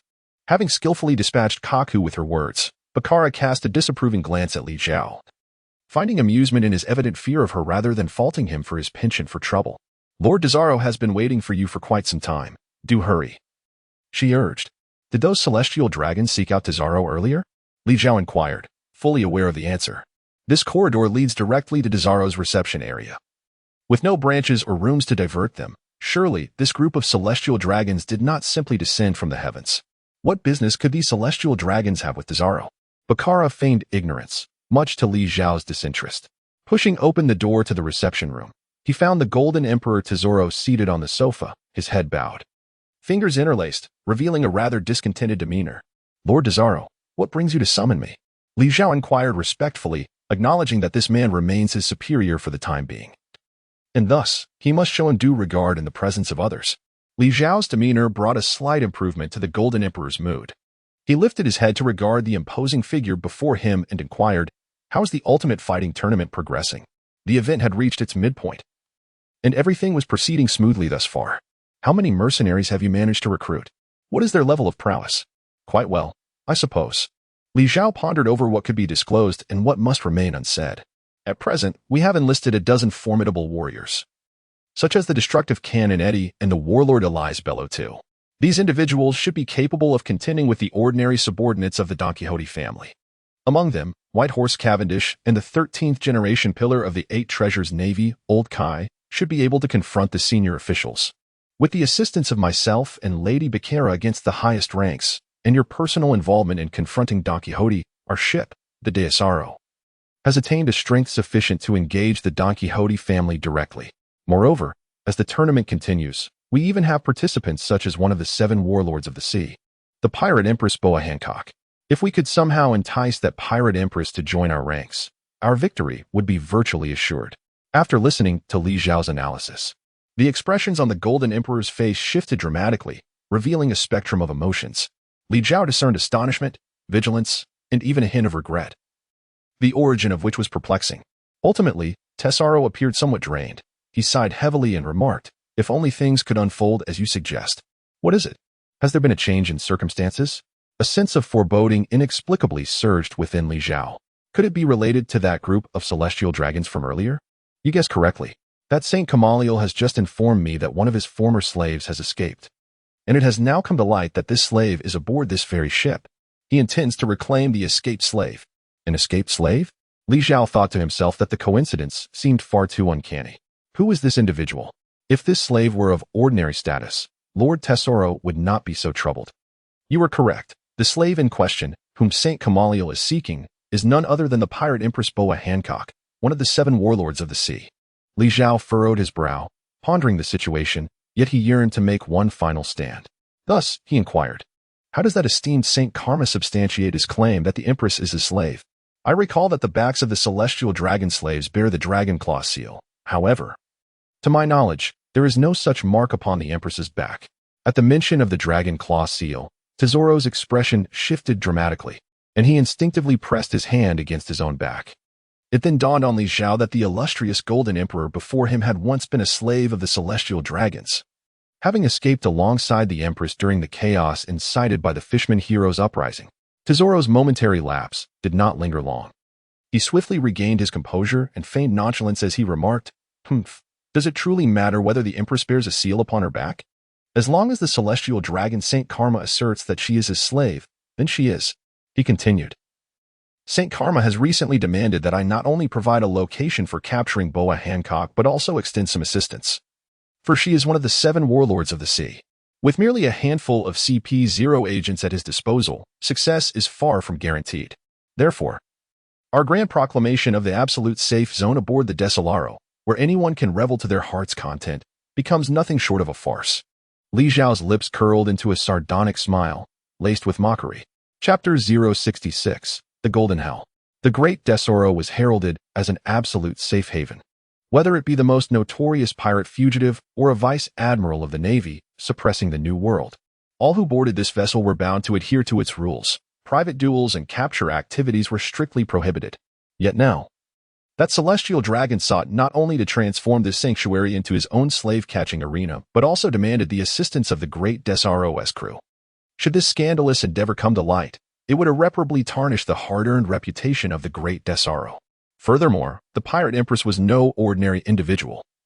Unlike the gamblers aboard who had lost everything in the ship's casino, their demise or enslavement would elicit little concern. Boa Hancock was one of the 7 warlords of the sea, a figure of immense public attention, although she had previously concealed her identity following her battle against Cavendish.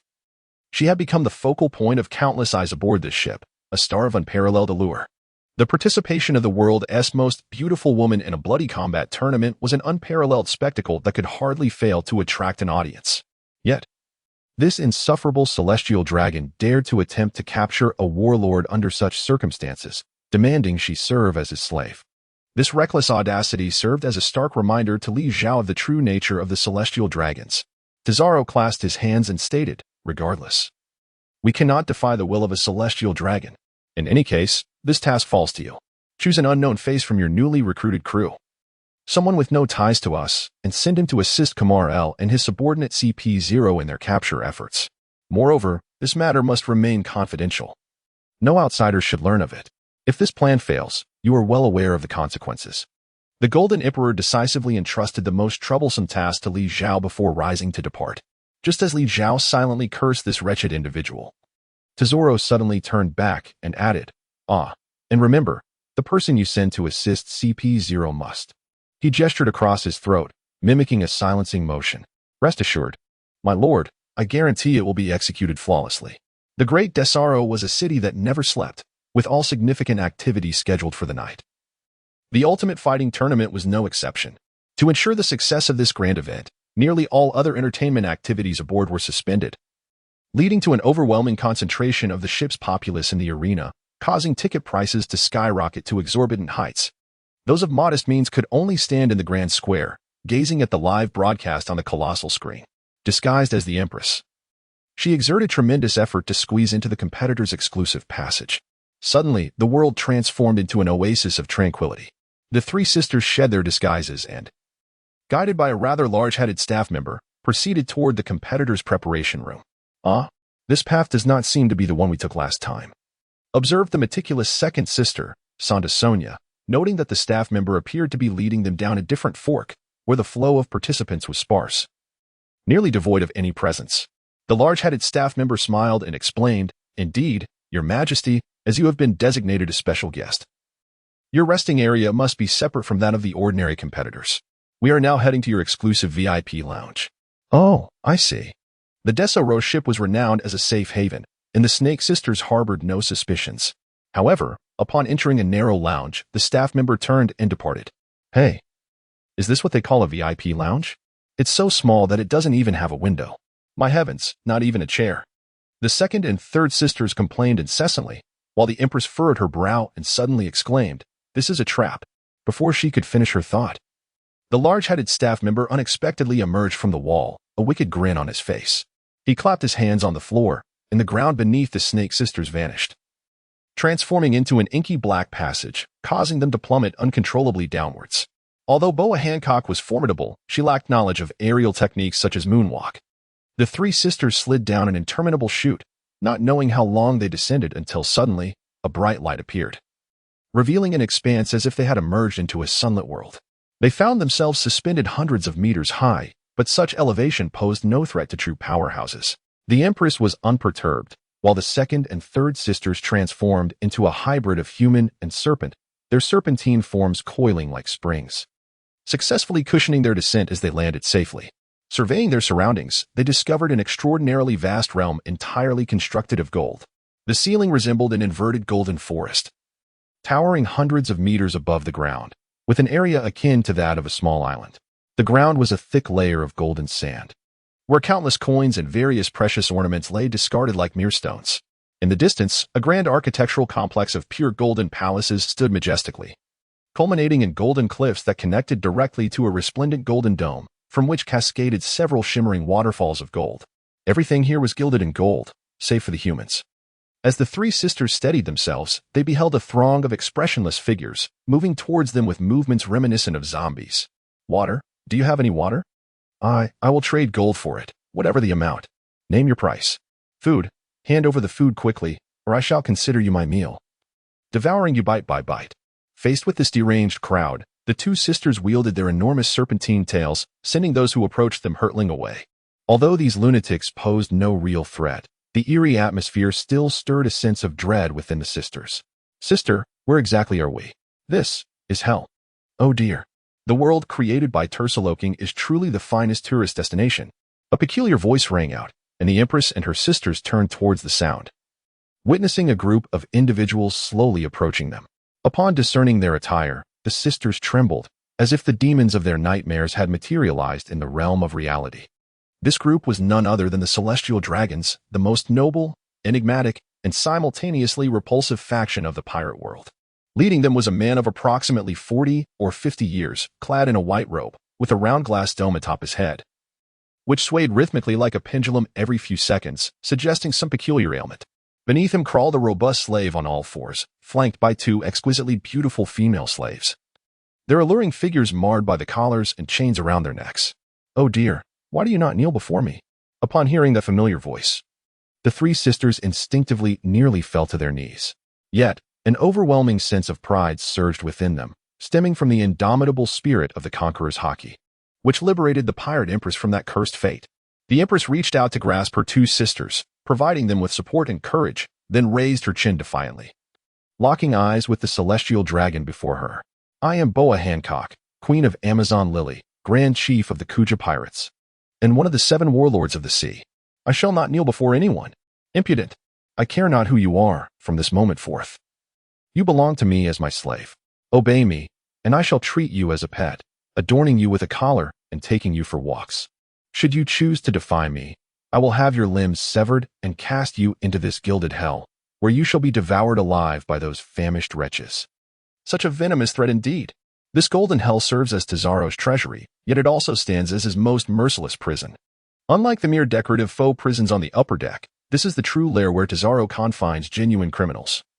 And those cast into this abyss face either a tragic demise or a fate worse than death. At this moment, the Empress has fully awakened. The curse she bears has not dissipated simply because Li Zhao helped her erase the brand, yet the internal curse has been lifted by him. Confronted by the celestial dragons, who once instilled profound terror within her, she suddenly perceives them as far less intimidating. Stripped of their shameless privileges, they are no different from circus clowns. With this realization, the Empress unleashes her conqueror's haki, intending to demonstrate clearly to these jesters who the true slaves are and who reign supreme. The conqueror's haki surged forth like a cataclysm, first overwhelming the soulless husks imprisoned within the golden hell, causing them to foam at the mouth and collapse. However, when her haki reached the celestial dragons, a group of figures clad in white suits and adorned with masks emerged from seemingly nowhere, forming a barrier in front of them. They extended their hands, defiantly absorbing the force of Boa Hancock's conqueror's haki. CP0? It is unsurprising that such flies would linger around the celestial dragons. The highest intelligence agency, CP0, functions as the Imperial Guard of Mariehua, the celestial dragon's own secret police, directly accountable to them and the highest authority, the Five Elders, with a status that subtly surpasses even that of the Navy. The primary duty of CP0 is to protect the celestial dragons and execute the most confidential missions. Given that this celestial dragon has proclaimed intentions to capture and enslave her, the presence of CP0 here is only to be expected. A band of foolish clowns. Courting death, may you all be turned to stone. Prepare to face the sweet, sweet wind. The Empress formed her hands into a heart shape, unleashing waves of rosy light. The allure of the pirate Empress is exponentially amplified by the sweet fruit. Only those with exceptionally resilient wills or those devoid of any carnal desires, pure of heart as an infant, can hope to evade its grasp. Even Li Zhao, confronted with the Empress's sweet, sweet wind, could only resort to a hasty retreat akin to a whirlwind. Yet, just as the sweet waves were about to petrify the entire scene, a female CP0 spy stepped forward, extending her hands and shouting, "Bitter fruit, bitter light domain," accompanied by a veil of dim, shadowy waves that enveloped the surrounding space. The crowd was beset by a sudden bitterness in their mouths, akin to subsisting on bitter medicine as a staple, followed by the acrid taste of a herbal concoction rinsing through. This sensation was truly excruciating. Yet, paradoxically, due to this circle of bitter light, those within this domain remained impervious to the sweet, intoxicating breeze of the pirate Empress, showing no signs of petrification whatsoever. Did you truly believe that after witnessing your combat prowess, we would come here unprepared to execute the task of capturing you? Among the ranks of the CP0, 3 figures stepped forward, with the one on the left being none other than the Giraffe Man Kaku, who had previously clashed with Li Zhao. In the center stood a figure of remarkable presence, a pigeon perched upon his shoulder, Rob Lucci, the former ace of CP9. He was heralded as a weapon of slaughter, the most formidable member in the 800-year history of CP9. A Zoan-type devil fruit user, specifically the cat fruit in its leopard form. He served as the de facto leader of CP9. Following the events of the Eni's lobby incident, he was dismissed by the government, only to somehow ascend to a higher echelon as a member of CP0, where he appeared to thrive. The one who had just spoken was indeed Rob Lucci. While to his right stood X, Drake, whose expression bore a hint of discomfort, although Drake's true identity was that of a naval undercover agent. He publicly operated as one of the supernovas, a fallen Marine major. It was unclear how he found himself in the company of the celestial dragons of CP0. But given his demeanor, it was evident that he was vehemently averse to this overt act of enslavement. Resistance aside, his current temporary employer, Bobby Vanku, had commanded him to assist the celestial dragons in capturing the Empress of the 7 warlords, leaving him with little choice. Before fulfilling the task assigned to him by the former Fleet Admiral Sengoku, he needed to devise a method to remain close to Bobby Vanku. The Empress, however, was undeterred by the intentions of CP0. Her battle spirit surged as she, accompanied by her 2 sisters, launched a direct assault. "I will confront the Empress. You handle her sisters first." Rob Lucci grinned sinisterly, shedding his white coat, his body transforming into a half-human, half-leopard form as he charged towards the Empress. Piercing pounce. Fragrant steps. In the realm of bitter fruits, the Empress's sweet fruit abilities are significantly diminished, forcing her to confront her adversaries solely with her physical prowess. One of the combatants is among the 7 warlords of the sea, the only one whose strength has garnered full recognition from the higher echelons of the Navy despite being a woman. The other is widely acknowledged as the most exceptional combat genius of the CP9 in 5 centuries. In terms of physical capabilities, Rob Lucci, an animal-type devil fruit user, surpasses his opponent in sheer strength and speed. However, when it comes to the application of armament haki, the pirate empress, who possesses the inherited might of the warrior race from Amazon Lily and is also a gifted wielder of Conqueror's Haki, utterly overwhelms her foe. As the two engage in an intense battle, two other confrontations have already concluded. The sisters Boa Sonia and Boa Marigold, both endowed with animal-type devil fruit powers and diligent in their training, find themselves at a disadvantage compared to their sister, Boa Hancock. While their abilities are commendable, they stand no chance against true masters. Kaku, slightly less formidable than Rob Lucci, has caught the attention of the celestial dragons, which speaks volumes of his prowess. Drake, a notorious supernova of the worst generation, wields the ancient Zoan-type devil fruit, transforming into a formidable dinosaur, matching the strength of Rorino Azaro, the Straw Hat Crew's first mate. How could the Boa sisters hope to contend with such adversaries? In mere moments, they are captured alive by Kaku and Drake. Boa Sonia, having sustained severe injuries, lies unconscious, while her sister, Boa Marigold, in her half-human half-serpent form, is pinned down by Drake's colossal foot, rendered immobile. Empress, do you wish to continue this battle? Your two sisters are not our designated targets for capture, Rob Lucci remarked insidiously, his implication unmistakable. If the Empress did not surrender, her sisters would meet a dire fate. The Empress hesitated, her expression fraught with turmoil. Sister, do not concern yourself with us, cried Boa Marigold, tears streaming down her face. We know all too well what surrender entails. Sister, fight on, do not mind us. Upon uttering these words, Boa Marigold attempted to take her own life with a hand strike, only to be thwarted by Drake, who seized her wrist. Stop, the Empress wailed in despair, torn between the two choices. If she did not surrender, her sisters would surely face death, yet if she capitulated, the future for the three sisters would be even grimmer than death. What should she do? As the Empress grappled with her dilemma, Rob Lucci seized the opportunity to launch a surprise attack, delivering a powerful strike to Boa Hancock's back, knocking her to the ground. With a clatter, a pair of sea prism stone handcuffs were tossed before the Empress. Put them on, and bring this farce to an end. Chapter 068. Hysteria. As her gaze fell upon the shackles, the Empress's heart sank into desolation. She was acutely aware of the implications of surrender. Yet the thought of witnessing the demise of her two beloved sisters was unbearable. Trembling, her hand slowly reached for the sea prism stone shackles, while the celestial dragon observing the scene erupted in gleeful laughter. Were it not for the fear of the Empress, who remained armed, he would have lunged forward to relish his spoils. Oh dear, this time I am indeed the most formidable being in Mariowa. The other celestial dragons will have to wait their turn to enslave the invincible tyrant bear. And now, I possess a warlord slave even more magnificent than the tyrant bear. Amidst the cacophony of the celestial dragon Camariel's bizarre exclamations, the Empress, through a layer of fabric, grasped the sea prism stone shackles from the ground. In a sudden burst of resolve, she hurled them towards Camariel with all her might. Do you wish to claim me? What a pity, you shall only receive my corpse. Die, you accursed celestial dragon. Determined to ensure that no harm befell the esteemed celestial dragon, Drake and Kaku rushed forward, deftly striking down the shackles that the Empress had cast. Meanwhile, Rob Lucci reacted swiftly, charging in to subdue the Empress with grappling techniques. With her mind resolutely set and her heart heavy with tears, Boa Hancock turned away from her sisters, no longer hesitating, and engaged Rob Lucci in a desperate struggle. Kill him. No, wait, I must capture her alive. I shall personally torment this woman who dared to lay hands on a celestial dragon. Camariel screamed frantically. You two imbeciles. What are you waiting for? Go seize that woman. The celestial dragon's scornful commands left the two in a state of frustration, yet they dared not voice their anger. Observing Rob Lucci's struggle against the frenzied Empress, Kaku wedged his dual blades between the motionless Boa sisters and turned to Drake. Drake's expression darkened, yet he charged towards the Empress. The two powerful Zoan fruit users flanked the pirate Empress, and with the interference of the bitter fruit, creating a bitter domain.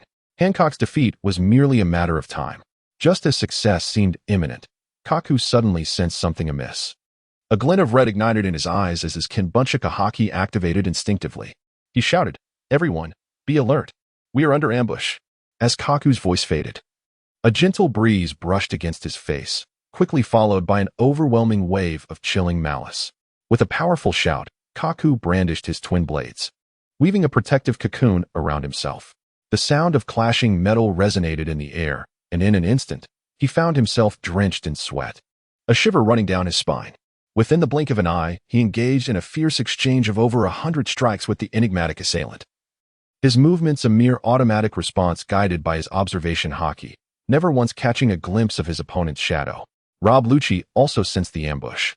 Yet the Empress suddenly unleashed a frenzied assault, a single woman managing to keep both him and Drake, two formidable fighters, in a state of disarray, leaving them no choice but to focus solely on self-preservation. Kaku, protect St. Kamal. Kaku quickly regained his composure and dashed in front of the celestial dragons, joining the ranks of the CP0 agents to shield the dignitaries. The wind fell silent. A golden-haired man appeared before them like an ethereal sprite.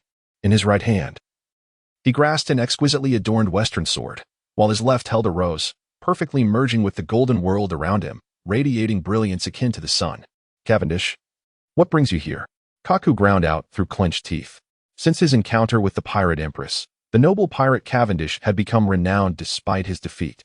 For his adversary was not only the world's most beautiful woman, but also one of the infamous Shichibukai, a figure second only to the four emperors in the pirate realm. The prowess he exhibited during battle, especially the mysterious ribbon that cornered the Empress at a critical moment, had left various factions speculating about its nature. The long night stretches on, and sleep eludes me. Wandering about, I heard the lament of a beautiful lady and came to investigate, he said. Nonsense. This golden hell has neither entrance nor exit, and one can only traverse it through the abilities of the Golden Emperor Tesoro and his subordinate, Mr. Tanaka. Upon hearing Kaku's words, Cavendish suddenly chuckled. So that's how it is.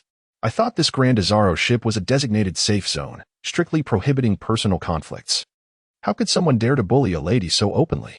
It seems the Golden Emperor Tesoro is pulling the strings behind the scenes. Kaku found himself momentarily at a loss for words.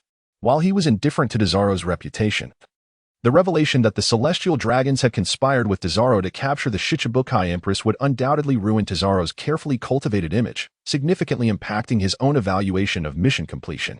Oh, you audacious rogue, before the celestial dragon's presence, you dare to be so brazen.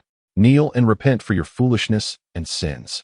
In response, Li Zhao raised his hand, unleashing a sword aura that, though successfully blocked by the CP0 guards, effectively silenced the insufferable celestial dragon. Do you understand what it means to raise a sword against a celestial dragon? With an icy tone, Kaku remarked as if in his eyes. Li Zhao had already become a specter. When you see a cockroach scuttling before you, do you not wish to crush it immediately? Cavendish beamed radiantly. He was unconcerned about attacking the celestial dragons. Even if he were to slay a few, it mattered little, for in this moment, he could relinquish this identity at any time. Even if an admiral sought retribution against Cavendish, locating the man would prove to be an insurmountable challenge. Indeed, the Cavendish before them was none other than the embodiment of Li Zhao. How dare he insult the illustrious celestial dragons? If you cannot kill him, then perish along with him. The exalted celestial dragon screamed hysterically, his surrounding CP0 agents appearing increasingly grim. The celestial dragons are notoriously capricious, acting with utter impunity. St. Camahal's declaration to kill them was no jest. Should the remarkably swift white horse, Cavendish, manage to escape, their fates would be sealed. Several CP0 agents exchanged glances, gritted their teeth, and charged towards Li Zhao. Li Zhao raised his sword to chest height, the blade of the renowned Durandal, infused with the color of armed haki, transformed into the pitch-black expanse of the night sky. Bubble fruit, dreamy dance floor. In the face of an elite assault from the world's most formidable intelligence agency, Li Zhao remained vigilant. A technique he had not employed for a long time made its reappearance, as slippery bubbles instantaneously enveloped the area around his feet within a 5-meter radius. The CP0 agents, rushing forward, appeared poised to deliver a lethal strike, but suddenly found their footing compromised. Some stumbled and fell, while others, with slightly better agility, struggled to maintain their balance, swaying precariously, their assault thwarted. Beautiful sword, Prince of Stardust, slash. How could Li Zhao possibly miss this opportune moment to vanquish his foes? The blade of Durandal, as dark as ink, traced a constellation of glimmering stars around him, the exquisite radiance shimmering through the air. In the next instant, the CP0 agents collapsed, lifeless, their vital points marred by fatal sword wounds, with some even decapitated. Li Zhao's combination attacks swiftly annihilated the enemy, leaving only Kaku, who skillfully executed the moonwalk to escape into the air, and the fruit user of the bitter fruit, who had not engaged in combat, as the sole survivors. That was the power of the bubble fruit. How could you possess Calipha's ability? Kaku bellowed in anguish upon witnessing the power of his former comrade being wielded by another. Chapter 069, Defeat of the Three Strong. The abilities granted by the devil fruits are unparalleled. There will never be two identical devil fruits in existence. Only upon the death of the previous fruit user can their powers manifest as a new devil fruit, born somewhere in the world. The appearance of the bubble fruit's power in the hands of the white horse Cavendish indicated that its former master, Khalifa, had likely met a tragic fate. With the anguish of losing a dear friend propelling him, Kaku's attack surged in intensity, transformed into a half-human, half-beast form. He wielded the long neck of the giraffe as his most formidable weapon, swinging it like a heavy club. Raging Wind Technique, Great Circular Slash. Eight Fist Technique, Wujio's Conical Spike. Their strongest moves clashed, sending a circular blade of air sweeping across, severing the distant Golden Palace in half. Kaku's attack, the Circular Slash, indeed possessed remarkable power, aptly described as sweeping away 1,000 troops. However, Li Zhao, positioned at the epicenter of the assault, remained unscathed. He pressed his foot against Kaku's elongated neck, and they held this stance, motionless for a prolonged moment. Eventually, both toppled to the ground. Li Zhao suffered a shattering fracture in his leg, causing him to break into a cold sweat from the pain. Kaku fared even worse. Although his neck was renowned as the most resilient part of his body and shielded by armament haki, its strength rivaling that of reinforced alloy. A neck is still a neck, one of the body's most vulnerable areas. In a clash between his vital point and the opponent's limbs, victory would be assured against a weaker foe. Yet, facing an adversary of equal or greater strength led to devastating consequences. Simultaneously enduring the impact of his own technique and the penetrating force of Li Zhao's eight-fist technique, Kaku's cervical vertebrae ultimately succumbed to a shattering fracture. The towering giraffe man collapsed, frothing at the mouth, his neck contorted like a lifeless serpent, teetering on the brink of unconsciousness. Li Zhao achieved a bittersweet victory. Yet the battle was far from over. In addition to Rob Lucci and X-Drake, who were locked in fierce combat with the Empress Boa Hancock, 3 CP0 agents still retained their combat effectiveness. After the initial chaos subsided, they had discerned the extent of Li Zhao's injuries and were poised to launch a lethal counterattack against him. Li Zhao swiftly adjusted his posture and exerted all his strength to activate the life restoration chi, forcing the shattered bones back into place through the undulation of his muscles. A copious amount of healing foam enveloped his wounds, alleviating pain and promoting recovery.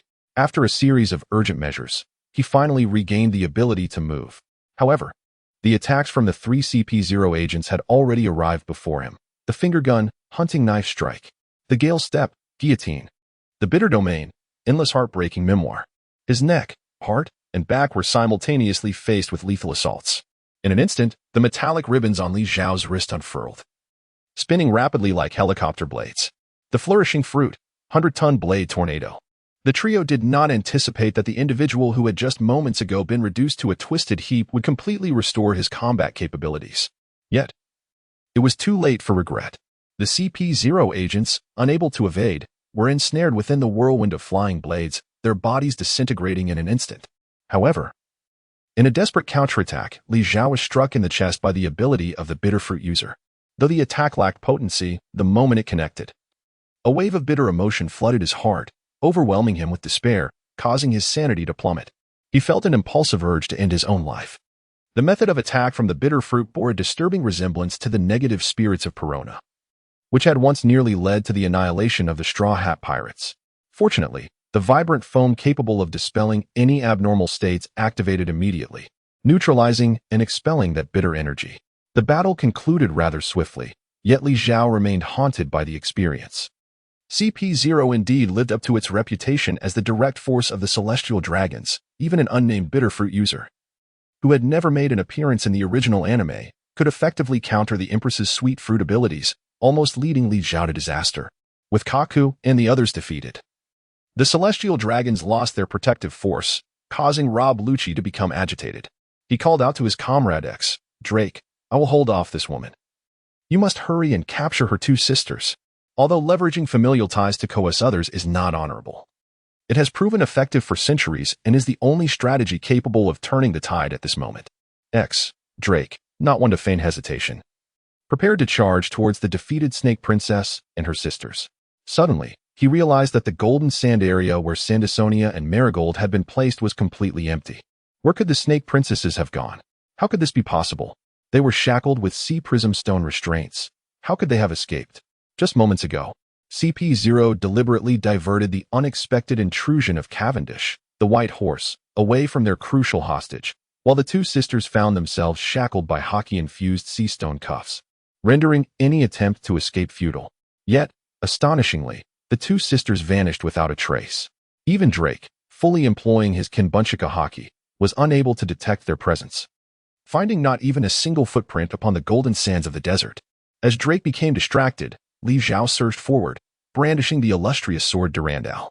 "Swan Lake," he exclaimed. Drake hastily parried the assault with his longsword and battle-axe.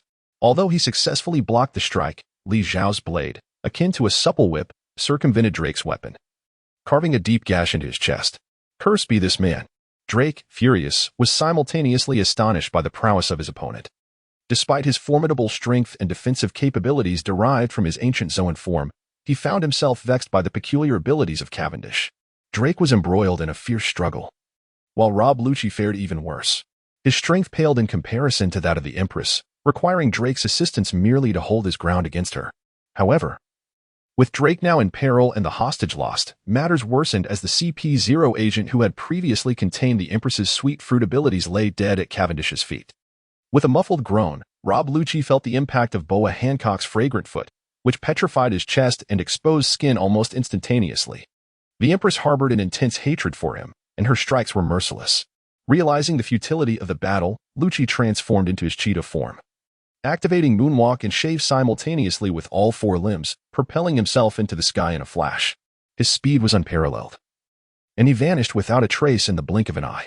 With Rob Lucci's retreat, Drake's spirit waned entirely. As a dinosaur-human hybrid, he lacked the cheetah's swiftness.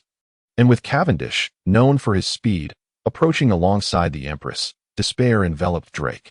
He had already been devoid of fighting spirit. Now he resigned himself to fate. In the next instant, the Empress's foot struck the back of his head, rendering him unconscious. Chapter 070. The demon-slaying order. The battle had concluded, and before Li Zhao could exchange pleasantries with the Empress, he was enveloped by a fragrant breeze as a soft, aromatic figure leaped into his arms. Li Zhao was taken aback, as it seemed to him that the relationship between the two had not progressed to such a degree.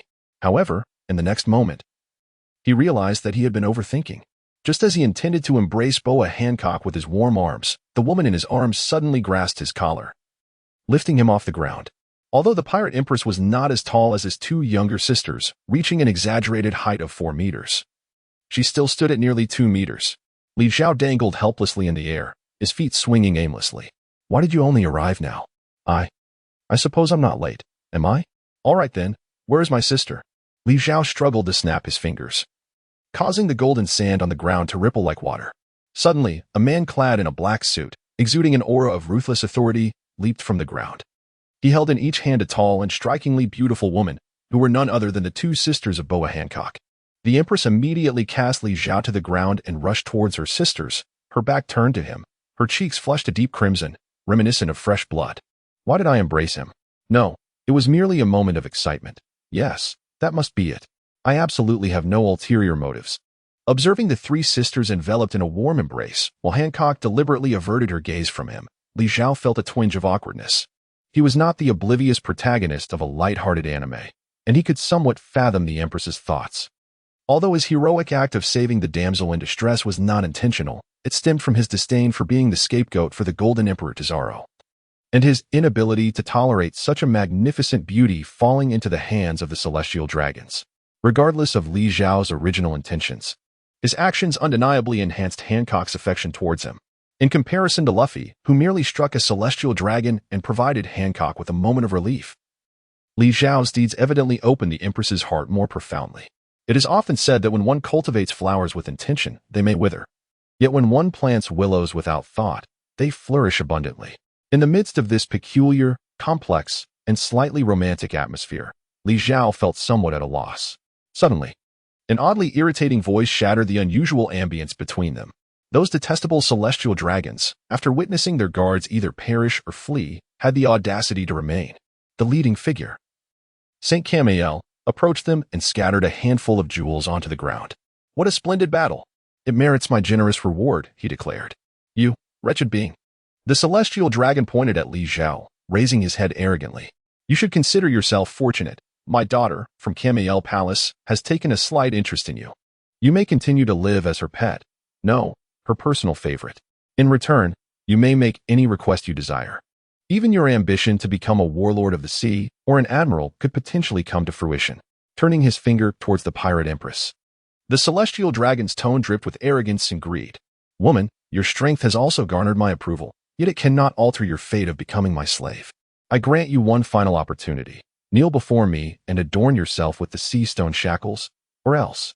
The celestial dragon produced a golden transponder snail from his robe, a sinister smile playing on his lips. Do you see this?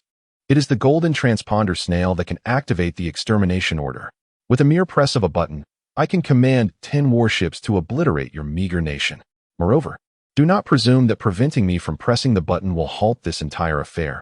I have made all necessary arrangements.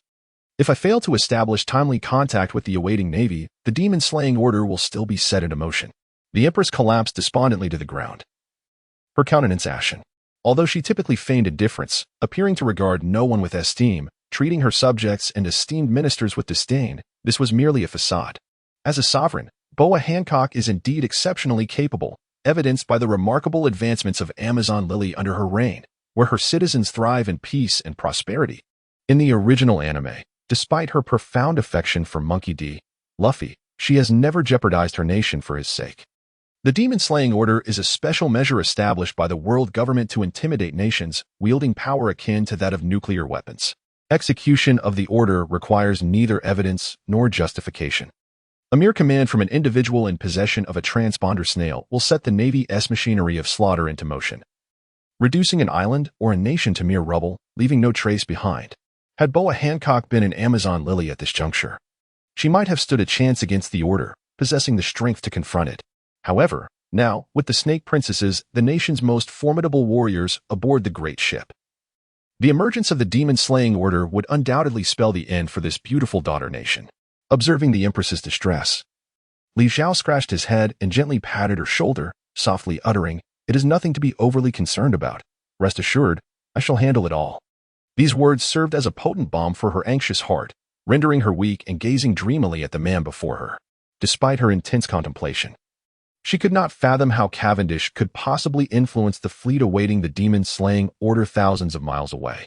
As the golden-haired gentleman approached, the young woman of the celestial dragons, Camael, instantly lit up with joy, clapping her hands in delight. Upon reaching Li Zhao, she casually retrieved a pet collar from behind her and attempted to fasten it around his neck. Li Zhao grasped her wrist firmly, thwarting her reckless actions. However, a celestial dragon is indeed a celestial dragon. Upon discovering that a lowly slave pet dared to defy him, Camael Palace was immediately consumed by wrath, and with a swift motion, delivered a resounding slap to Li Zhao's face.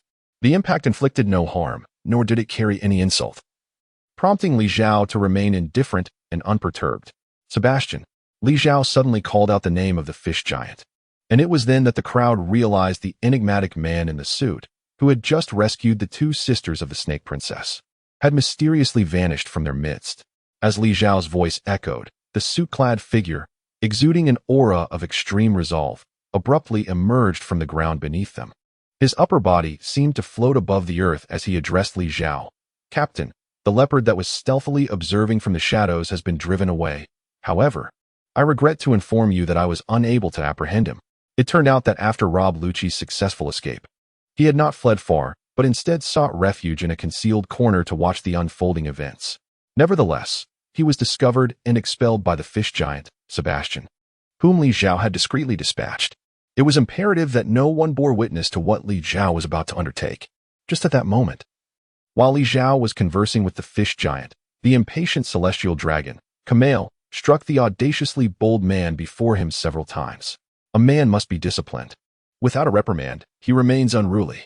Li Zhao felt neither pain nor anger, compared to the task he was about to undertake. The slight humiliation inflicted by this woman was utterly trivial. Chapter 071. The great general's visit. Li Zhao wore a peculiar smile on his face as he reached for the zipper of a jacket that seemed to materialize before him. Just as everyone present wondered if this foolish individual intended to act provocatively in broad daylight against the celestial dragons, Li Zhao unexpectedly peeled off his entire outer layer of skin. Before the crowd could express their astonishment, a dark-haired man, though not as handsome as Cavendish, possessed an enigmatic Eastern charm, emerged from within Cavendish's body. This was, in fact, Li Zhao's true form in this realm. Before anyone could react, Li Zhao swiftly conjured a zipper across the chest of the female celestial dragon, Kamael, and without hesitation, plunged into it. These movements, executed with seamless precision, showcased Li Zhao's growing mastery of his abilities, as he effortlessly completed the transformation of his human skin jacket in the blink of an eye. Sebastian, prepare the transponder snail and begin recording. Understood. Upon merging with Kamael, Li Zhao drew his renowned sword, Durandal, and charged towards the celestial dragon, Kamael's saint, who held the golden transponder snail. Despite having merged with the female celestial dragon, Li Zhao, endowed with the swiftness of a weasel and exquisite swordsmanship, proved to be more than a mere figure of authority. The pampered celestial dragon was utterly unprepared for the assault, especially since, in Kamael's saint's eyes, the figure rushing towards him was merely his daughter. Thus, he never considered pressing the golden transponder snail in his grasp. In the next instant, Durandal severed his wrist, which held the transponder snail, and swiftly glided across his throat. What did you say? A celestial dragon has met with misfortune. Upon hearing this news, the Golden Emperor, Zhao, nearly leapt from his seat, threatening to demolish the ceiling. His right index finger pointed angrily at the sturdy man before him, Bobby Vanquo, his entire frame trembling with rage. Do you comprehend the implications of this? It means those pesky CP0 agents will turn the entire ship, the Great Tesoro, upside down. It signifies that at least one Marine Admiral could arrive at any moment to eliminate all of us. Li Zhao delicately probed his ear with his pinky finger, extracting the earwax dislodged by Zhao's thunderous voice. He examined it momentarily before carelessly flicking it to the ground, feigning innocence as he declared, "How can this possibly be my fault? I have already dispatched X, Drake, one of the most formidable underlings I have recruited, a member of the pirate supernova, to assist them. Yet, he was rendered unconscious and discarded like a lifeless dog. Furthermore, as the organizer of the ultimate fighting tournament, it would be unbecoming for me to personally engage in such humiliating affairs, capturing contestants to offer them as slaves to the celestial dragons." Zhao, though irked, found himself unable to retaliate against Li Zhao. While he had initially contemplated placing the blame squarely on Li Zhao, he was reluctant to entrust such a significant task to Bobby Vanquo, an underling he himself had reservations about. Consequently, Zhao merely accepted X, Drake, the illustrious powerhouse, from Li Zhao and transferred him to CP0, responsible for safeguarding the celestial dragons. He then commanded Mr. Tanaka to ambush the pirate empress, employing the powers of the swim fruit to cast the snake princess and her sisters into the golden hell. Afterward, Zhao refrained from further interference, even neglecting to monitor the situation closely. His concerns included the potential damage to the reputation of the Great Zhao, as well as the desire to remain blissfully ignorant of the sordid dealings involving the celestial dragons. Ultimately, this would afford him the justification to eliminate X, Drake, and simultaneously clip Bobby Vanquo's wings. Thus, Li Zhao was not even meant to be aware of the existence of Golden Hell. Even if he were, only Mr. Tanaka and Zhao, who could manipulate the gateway to Golden Hell, had the means to enter freely. Hence, after causing such a colossal blunder, Li Zhao possessed ample alibis, presenting a demeanor of detached indifference. In summary, the situation had escalated dramatically. One celestial dragon lay severed, while the other had mysteriously vanished, with CP0 responsible for their protection. Nearly annihilated, some dead, others missing. Just as Zhao's brow furrowed with concern and despair, both individuals within the room suddenly sensed an overwhelming and rapid approach of formidable energy. The speed was astonishing. Before they could react, a brilliant golden light sliced through the heavens, hurtling toward the Great Zhao. Alas, could it be a beam weapon? Behold the formidable might of that golden light. Should it strike the great ship D, Solaro, it could potentially rend the maritime city vessel asunder. Just as Zhao prepared to unleash a torrent of curses, that terrifying beam of golden radiance veered unexpectedly, refracting several times before directly striking the opulent penthouse lounge of the Golden Hotel, where Li Zhao and Zhao were situated. No explosion or searing laser ensued. The brilliance faded, revealing a tall, slender figure at the center of the lounge, clad in a yellow striped suit and sporting a pair of nonchalant brown sunglasses. The most conspicuous feature was the naval standard trench coat draped over his back. Indeed, an admiral of the Navy had made his presence known. And the individual before them was none other than the most senior of the three admirals, the user of the Pika Pika no Mi, Borsellino, known as Kizaru. What a frightful urgency, it compelled me to traverse such a distance in one flight, how troublesome. Kizaru exuded an air of languor, speaking in a leisurely manner. However, under the weight of his formidable presence, both Li Zhao and the Golden Emperor Tesoro appeared tense, as if facing a formidable adversary. Ah, you are all here, splendid. Tesoro, kindly enlighten me on the situation. Kizaru maintained his smile, yet the terrifying aura that surrounded him shifted into a chilling intent to kill, causing the Golden Emperor to break into a cold sweat. Come now, Tesoro, tell me what transpired with those celestial dragons. Tesoro and Li Zhao exchanged a glance, silently nodding. As the king of the D, Solaro, an awakened user of the Jin fruit, Tesoro was an invincible presence within this city of gold. Even in the face of the renowned admiral, after the initial shock, the Golden Emperor had prepared himself for the worst, though he remained unaware of Bobby Vancore's true capabilities. The fact that his subordinate had managed to escape unscathed after eliminating a high-ranking member of the Don Quixote family indicated that his true strength was formidable. Joining forces with him against Kizaru, even if they could not secure victory, sacrificing that oath should provide a chance for escape. At this moment, they were all tied to the same rope. Should conflict arise, he had no fear of Bobby Vancore withholding his strength. Li Zhao silently lamented his predicament. He was far from prepared to confront the naval admiral. Moreover, the figure before him, the yellow ape, was renowned as the champion of evasion.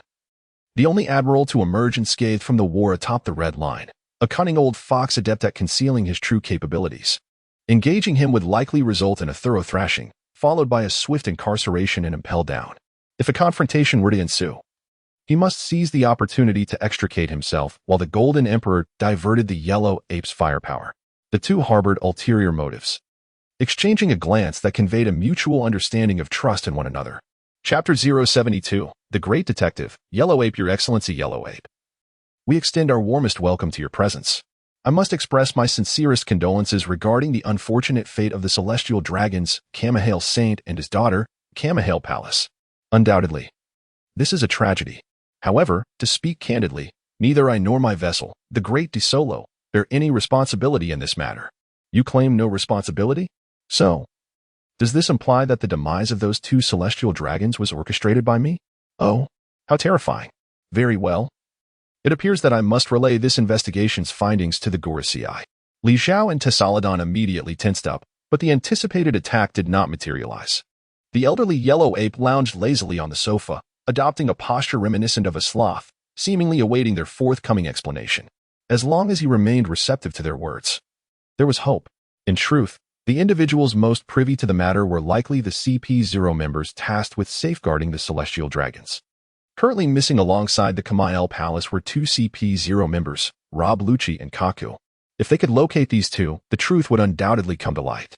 Furthermore, we had previously dispatched a guard to assist in protecting the two celestial dragons. Fortunately, this individual had miraculously survived, and we could present him to Lord Yellow Ape. A moment later, the bound X, Drake, was brought forth. Li Zhao was uncertain whether Yellow Ape was aware of this individual's undercover identity. Regardless, as long as they delivered him alive, even the former Marine Admiral Sengoku would be unable to reproach them. Upon seeing Yellow Ape, Drake exhibited little fear, though there was a hint of dejection in his demeanor. He candidly recounted everything he knew from the moment he was instructed to assist the celestial dragons in capturing the pirate empress as a slave pet, to the ambush at Golden Hell, and the unexpected arrival of Cavendish, culminating in his own defeat and subsequent unconsciousness. However, until the moment he lost consciousness, the two celestial dragons had remained unharmed. Thus, are you completely unaware of what transpired afterward?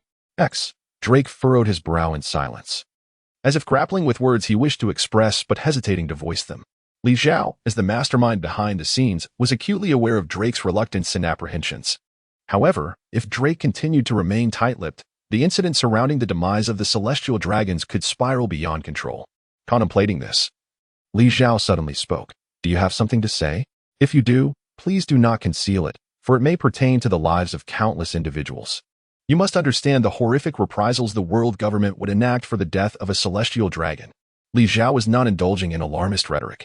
Although he identified as a pirate, Drake was, at his core, a naval warrior embodying ideals of justice. He understood the implications of the celestial dragon's demise, recognizing that the very essence of their nature was to unjustly blame others and commit wanton slaughter. The consequences that Li Zhao spoke of, which would lead to the wrongful deaths of innumerable innocents, were indeed not mere exaggerations. Having made up his mind, Drake promptly retrieved a recording snail from his pocket. This peculiar creature had mysteriously appeared in his possession after he regained consciousness, evidently slipped into his hands by someone during his unconsciousness. The intent behind this act remained elusive.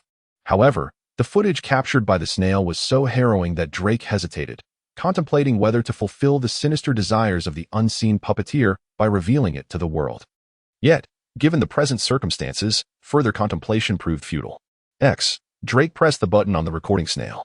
As it awakened, its eyes widened, emitting a beam of light that projected a cinematic portrayal upon the wall. What I intend to do cannot be hindered, even by my father. The young female celestial dragon expressed her fury, brandishing a sharp blade. In the next instant, a glint of cold steel flashed, and her father, the esteemed celestial dragon Kamair, found his head severed from his body. The footage abruptly ended, the image becoming somewhat blurred, the perspective shaky, nonetheless. The impact of the content remained profound. The decapitated Kamair had been slain by his own daughter, a fellow celestial dragon of equal nobility, while the assailant, Kamair's daughter, was now inexplicably missing. The incident was shrouded in enigma, with layers of hidden mysteries yet to be unraveled. What could Kamair have sought to accomplish that warranted such resolute opposition from his father, compelling her to commit patricide? Where had Kamair vanished to afterwards? How could someone so inept, incapable of even providing for herself, elude the omnipresent surveillance of the Golden Emperor Tesoro aboard the Grand Tesoro? These riddles left even the battle-hardened Khizr momentarily subdued, his usual nonchalance replaced by a furrowed brow. How did you manage to capture this recording?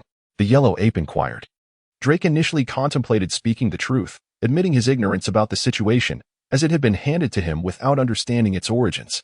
However, he hesitated, uncertain whether he wished to complicate matters further or if he preferred the unseen puppeteer to remain untroubled. Drake, surprisingly, conceded that the recording device was indeed his, having inadvertently activated during his unconscious state, capturing a brief video segment.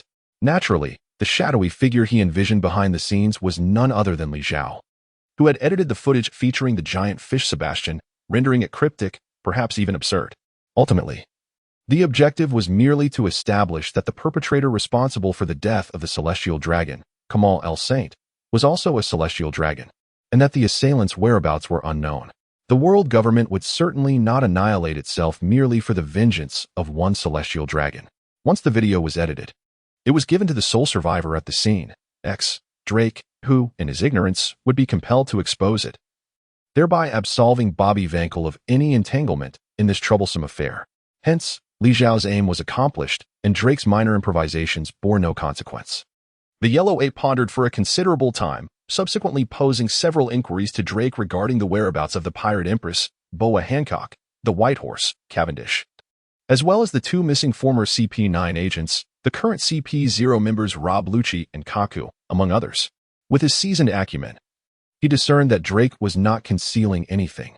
However, this very transparency rendered the case all the more enigmatic and devoid of leads. It seemed imperative to locate the individual at the center of it all, Kamal el-Palace, to unravel these mysteries. Lord Tesoro, I wish to ascertain whether Kamal el-Palace has departed the great ship, the Tesoro, he queried. Theoretically, it should not be possible, as all vessels entering or leaving the dock are under the surveillance of the recording devices, leaving no room for oversight. Yet, given the immense size of the Tesoro, one cannot entirely dismiss the possibility of unforeseen circumstances, such as secret passages leading to the sea. Or perhaps, like yourself, one could utilize special devil fruit powers or formidable strength to navigate the Tesoro with ease. Tesoro's subtle sarcasm did not escape the yellow ape's notice. He smiled faintly and declared, in light of this, I, as Admiral Yellow Ape, hereby issue a high-level bounty for the capture of the pirate Empress Boa Hancock, the White Horse Cavendish, and the traders Rob Lucci and Kaku, with a deadline for their apprehension. Additionally, a gag order is to be imposed concerning the incident involving the celestial dragon's demise, including the disappearance of Kamal el-Saint. Not a whisper of information must escape, otherwise, those responsible will face charges of treason. Lord Tesoro, this incident transpired aboard your vessel. So I kindly request your full cooperation with the Navy's investigation. The Admiral's decision left Li Zhao somewhat disappointed, as events had not unfolded in the optimal manner he had envisioned. The Empress Boa Hancock and Cavendish, despite their esteemed identities, ultimately could not extricate themselves from the tragic incident involving the Celestial Dragons. This was an inevitable outcome. The Celestial Dragons, accompanied by their slaves and attendants, awaited their return at the hotel. Upon realizing their masters had not returned, they promptly contacted the Navy and their superior officers, which summoned the formidable Admiral Kizaru. These individuals were acutely aware of their master's activities, and as far as the outcome was concerned, the demise of the Celestial Dragons could not be dissociated from the Pirate Empress. However, at the very least, the Empress could be absolved of the suspicion of murdering the Celestial Dragons, thereby ensuring the safety of Amazon Lily. The fleet enforcing the demon-slaying order surrounding the nation of women could consequently be disbanded. Chapter 073. The tempestuous temper of Boa Hancock. Although Kizaru's words were courteous, his actions were unyieldingly authoritative. Upon the arrival of his naval fleet at the dreadnought Zhao, Kizaru immediately assumed complete control of the security system aboard the vessel. From the surveillance system of the transponder snails to the daily security personnel throughout the ship, he effectively commandeered nearly all of Kizaru's armed forces, leaving the Golden Emperor with no recourse but to cede in silence. In truth, the situation had developed far better than Kizaru had initially anticipated. The death of a celestial dragon was sufficient justification for the Navy to invoke the demon-slaying order, punishing the wicked and annihilating the dreadnought Zhao, a crime of unparalleled magnitude. The fact that he was merely compelled to cooperate in the investigation was, under the circumstances, the most favorable outcome. Nonetheless, this turn of events meant that the most organized armed force aboard the dreadnought Zhao had now become the fledgling New Hu army, established under Li Zhao's leadership, which was still in its nascent stages. This development left Zhao feeling quite disheartened and at a loss for words. Upon returning to his residence, he was immediately surrounded by a throng of individuals, the members of the Phantom Pirates and the currently allied Dr. Trafalgar Law. Li Zhao, without waiting for their inquiries, first made a silencing gesture, then cast his gaze towards the second princess, Violet. Upon her affirmative nod, confirming the vicinity was secure and devoid of any surveillance, Li Zhao finally exhaled in relief. He then opened his jacket pocket on his thigh and retrieved the serpent-skinned sisters, who had transformed into human guise, restoring them to their original forms. Such is the situation. Li Zhao recounted the events that transpired after Huang Yuan boarded the ship. Upon hearing his account, the Empress and her two sisters collectively exhaled in relief. The accusation of murdering a celestial dragon carried immense weight, as it could jeopardize the entirety of Daughter Island and threaten the lives of all its citizens, a burden they could scarcely bear. As for being wanted, the three sisters were entirely indifferent. After all, their true calling was that of pirates, and is there any pirate that does not bear a bounty upon their head? Li Zhao furrowed his brow and remarked, however, in such a scenario, not only will you be unable to continue participating in the ultimate fighting competition, but you may also find it impossible to reveal yourselves aboard this vessel. After all, with Admiral Kizaru present, should he discover us, escape would be utterly futile. The Empress cast a disdainful glance at the man, her tone laced with sarcasm as she quipped, "What troubles you, dear commander of the self-defense forces? On your own territory? Do you truly fear a mere admiral? Even if he were to fix his gaze upon you, what of it? Commander, you could always don a new guise, and then all would be well, would it not?" Li Zhao understood that the woman was angered by his use of the identity of Cavendish to engage with her, deliberately giving him the cold shoulder. Although he had clarified the situation long ago, and the Empress was well aware of his predicament, this did not prevent her from occasionally using it as an excuse to cast him disdainful glances. In such circumstances, Li Zhao dared not respond, fully aware that when a woman is unwilling to reason, any argument is futile. It is best to endure in silence. However, to outsiders, this scene appeared as though a young couple was indulging in public displays of affection. Noticing the peculiar gazes from the crowd, the Empress's cheeks flushed crimson as she quickly cleared her throat and shifted the topic, saying, "Actually, I have matters to attend to and need to leave here. Do you have a way to assist my sisters and me in departing from the Didisua Luo?" She added, "If we wish to leave discreetly, my ship might be of assistance." At the back of the crowd, Luo, who had been leaning against the wall with his eyes closed in feigned slumber, spoke up. Ever since Li Zhao had candidly shared the astounding news of his elimination of a celestial dragon, this cold and aloof young man seemed to no longer regard himself as an outsider, although he had not formally joined Li Zhao's Phantom Pirate crew. He had tacitly accepted the title of honorary vice captain. "My vessel is a submarine, perfect for smuggling," he remarked. "That is how I arrived here." This proposal was immediately met with unanimous approval. Indeed, if one were to assess the art of concealment, Li Zhao would undoubtedly reign as the sovereign of the pirate world. Once he transformed someone into a human leather jacket and tucked them away in its pocket, much like the giraffe man Kaku and the celestial dragon Kamal. Even if Kizaru dismantled the entire de Sualuo, he would never uncover those two. However, unlike Boa Hancock and others, Li Zhao could not keep her hidden for an extended period, given the perilous nature of the de Sualuo. Facilitating the departure of the Snake Princess and her sisters was undoubtedly the wisest course of action. Noticing that Li Zhao showed no inclination to persuade her to stay, Boa Hancock felt inexplicably irked, and in a fit of pique, decided to ignore him entirely. Witnessing this exchange, the two Snake sisters exchanged perplexed glances. The way their sister interacted with this enigmatic captain of the Phantom Pirate crew was entirely different from her demeanor around Monkey D. Luffy. Regardless of Luffy's actions or words, even when he treated her with indifference or commanded her, his tone was more affectionate than when he conversed with the lower ranks of the Kuja pirates. Yet, when dealing with this mysterious captain, their sister seemed particularly prone to irritation, often creating minor disturbances for him. In truth, after regaining their freedom, the sisters had grown up on the all-female Amazon Lily Island, similarly lacking interaction with men. Thus, they found it challenging to provide a reasonable explanation for the complex emotions of the Pirate Empress. Although Li Zhao felt no reluctance in bidding farewell to Boa Hancock, as he was currently overwhelmed with pressing matters and had little time or energy to devote to other affairs, he remained uneasy about her departure. After all, he had put forth considerable effort to rescue the world's most beautiful woman from the flames and sensed a modicum of affection from her. Li Zhao was determined to prevent any untoward incidents from befalling such a grand beauty. After much contemplation, he decided to gift her a modified outfit resembling the Saint Seiya character, Andromeda's Shan, adorned with chains. Initially, Boa Hancock had no intention of engaging with this inexplicably irritating man. However, the allure of Li Zhao's parting gift proved irresistible. The Empress was intrigued by how this man concealed his true self, yet out of courtesy and respect for the maritime customs, she refrained from inquiring about the secrets of his abilities. To her surprise, Li Zhao, displaying a perceptive nature, presented her with a protective human skin jacket. Feeling the warmth of his concern, the Pirate Empress's mood lifted, and she began to converse and laugh with Li Zhao, leaving her two younger sisters in awe and puzzled by their sister's changing demeanor. Although Boa Hancock initially harbored some resistance to donning a male's physique, the modifications made to the outfit along with the feminine features of Andromeda Shun, coupled with Li Zhao's hopeful gaze, allowed her to overcome her psychological barriers and wear the jacket. The sensation was akin to her own body, albeit with a slight unnaturalness. Nevertheless, without a doubt, the Empress surveyed her surroundings, her confidence soaring as she clenched her fists.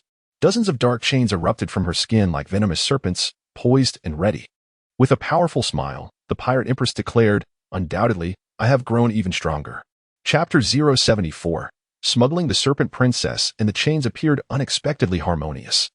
As for the discomfort she mentioned regarding her attire, Li Zhao's leather jacket, once bestowed upon another, inherently brings a slight discomfort, rendering it unsuitable for prolonged wear. Li Zhao does not find it surprising that Boa Hancock perceives this discomfort. Indeed, she marvels at Hancock's keen sensitivity, as such subtle unease often eludes the notice of most individuals in a brief span. However, when juxtaposed with the profound acquisition of another formidable individual's full power, akin to becoming a dual devil fruit user like the Yonko Blackbeard, this minor discomfort pales into insignificance. Li Zhao promptly retrieved 2 sets of human skin jackets designed for female pirates, adorning the 2 younger sisters of Snake Princess, thereby transforming the trio entirely. Once the sisters had acclimated to their newly unified forms, Li Zhao meticulously outlined the usage precautions for the jackets. Following this, preparations were made for the sisters' departure.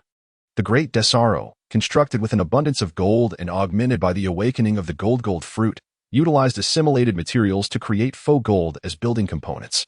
Consequently, many structures and rooms lacked doors and windows, allowing only Mr. Tianzhong and Tesoro himself to enter and exit freely with the power of the fruit. Thus, to outsiders, the vessel itself resembled an intricate, unsolvable labyrinth. However, Li Zhao and his fish giant subordinates had acquired the water fruit, which enabled them to transform surrounding materials. such as walls and floors, into fluid forms. In simpler terms, Sebastian could navigate the ship unimpeded. For him, even solid gold floors and walls were mere flat surfaces of water. This capability elucidated how Li Zhao, in the guise of the White Horse Cavendish, could silently infiltrate the Golden Hell to rescue Boa Hancock. At this moment, under the guidance of the fish giants, Li Zhao and the Empress swiftly approached the layer of the great Desaro closest to the sea. Beyond this wall lies the ocean, Sebastian remarked, pointing at the barrier before them. Luo retrieved a transponder snail, conversed briefly, and then set it down, declaring, "I have established contact with my crew. They shall arrive shortly." As the moment of departure drew near, the Empress cast a furtive glance at Li Zhao, seemingly on the verge of speaking, yet ultimately refraining. Observing this, Li Zhao gritted his teeth, summoning the courage accumulated from years of seclusion, and suddenly embraced her. However, given the Empress's nearly 2-meter stature and her stilettos, the embrace was rather awkward for him, as he had not adjusted his height with the life return energy. Although his head nestled comfortably between her soft, ample bosoms, it rendered the Empress quite flustered, prompting her to retaliate with a punch that left Li Zhao with a throbbing head. Just then, Luo's ship arrived, and Sebastian hastily created a whirlpool passage in the wall. Peering through the passage, they beheld, under the moonlight, a metallic structure resembling a well rising from the Cerulean Sea, the entrance to Luo's submarine, the polar submersible. A creature, half man and half bear, with snow-white fur emerged from the submersible, traversing the passage into the Great Desaro. It was Bipo, the navigator from Luo's crew, a warrior of the Arctic bear fur tribe. After greeting his captain, he stared blankly at the large gathering of individuals, puzzled as to when his socially awkward, proud captain had befriended such a multitude. "Bipo, you are responsible for escorting these 3 individuals away from the Great Desaro to their desired destination," Luo instructed. "What about you, Captain? Aren't you coming with us?" The voice of the little polar bear is exceedingly endearing, though the substance of their words is rather pitiable. Their captain often neglects these crew members, engrossed in his own affairs. As expected, Luo shook his head and remarked, "You all go ahead. I have some matters to attend to here." As the moment of parting drew near, Li Zhao, disregarding the visibly uncomfortable expression of the Empress, grasped her arms with a serious demeanor and said, "Hancock, I know you are formidable, but the monsters in this world are far too numerous. Do not let your guard down. Remember, if you need assistance, come find me." Initially, Hancock's eyes displayed a hint of confusion, seemingly taken aback by Li Zhao's sudden kindness, but soon her gaze softened and became composed.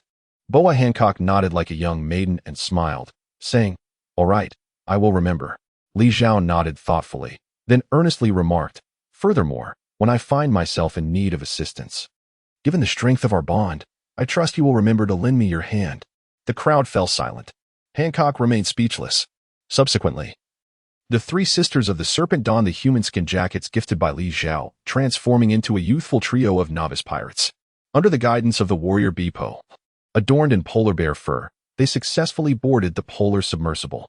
Just as Li Zhao was laboring to formulate a poignant farewell, a palpable tension enveloped the group. Their bodies tensing as their eyes glowed ominously red, a chilling sense of foreboding washing over them. Suddenly, a beam of golden light illuminated the space before them. As the golden glow dissipated, the familiar tall, slender figure of Li Zhao reappeared before the assemblage. The yellow ape hovered in the air, exuding an aura akin to a deity, as he lazily remarked, "Oh dear, how frightening. I merely employed my observation hockey to scan the surrounding waters and unexpectedly stumbled upon such a multitude of stowaways." His gaze swept across the crowd, ultimately settling on the infamous Surgeon of Death, Trafalgar Law. "Little brat, during our last encounter at the Sabaody Archipelago, I allowed you to slip away. Why then? Have you chosen to be so unruly this time?" Li Zhao and Boa Hancock exchanged a glance, both secretly relieved that they had timely donned their human skin jackets, thus concealing the Empress's true identity from Admiral Kizaru.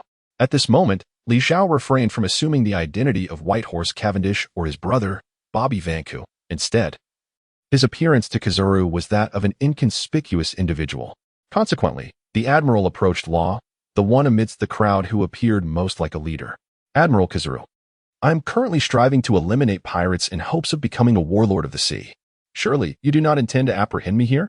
Having personally experienced Kizaru's formidable prowess, Law maintained a courteous demeanor despite his readiness for confrontation, clearly wishing to avoid provoking an unnecessary conflict.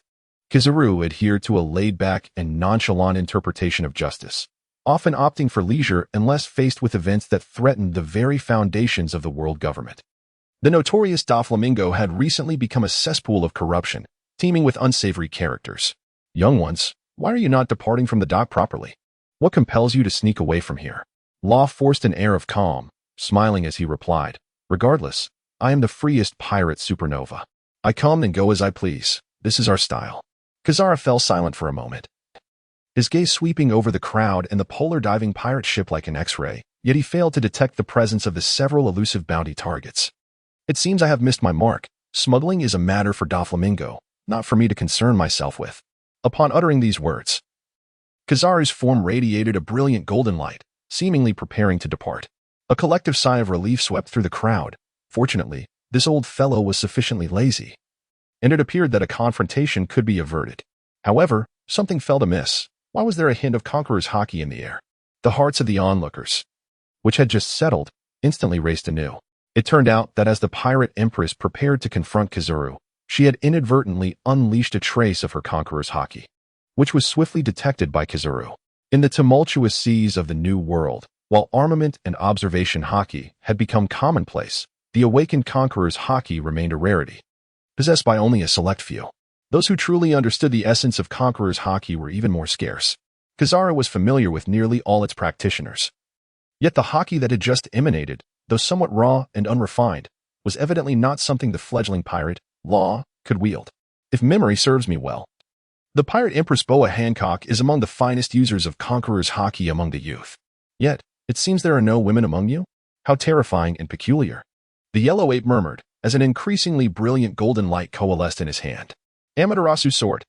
Allow me to cleave your bodies apart and uncover whether a woman lies within. A sword of pure golden radiance materialized in the yellow ape's grasp, rendering combat inevitable. Law drew forth his Japanese katana, unfurling the surgical barrier, room. Boa Hancock entwined chains generated by her powers around her forearms and calves. Against an opponent of the yellow ape's caliber, mere tricks would prove futile. The fish giant, Sebastian, had already taken refuge beneath the floor, being a half-fishman, capable of holding his breath for an extended period even in the absence of air beneath the gilded surface. Suddenly, the unmistakable sound of a snail phone resonated throughout the venue, prompting everyone present to instinctively reach for their waist pockets. Apologies, it seems this is for me.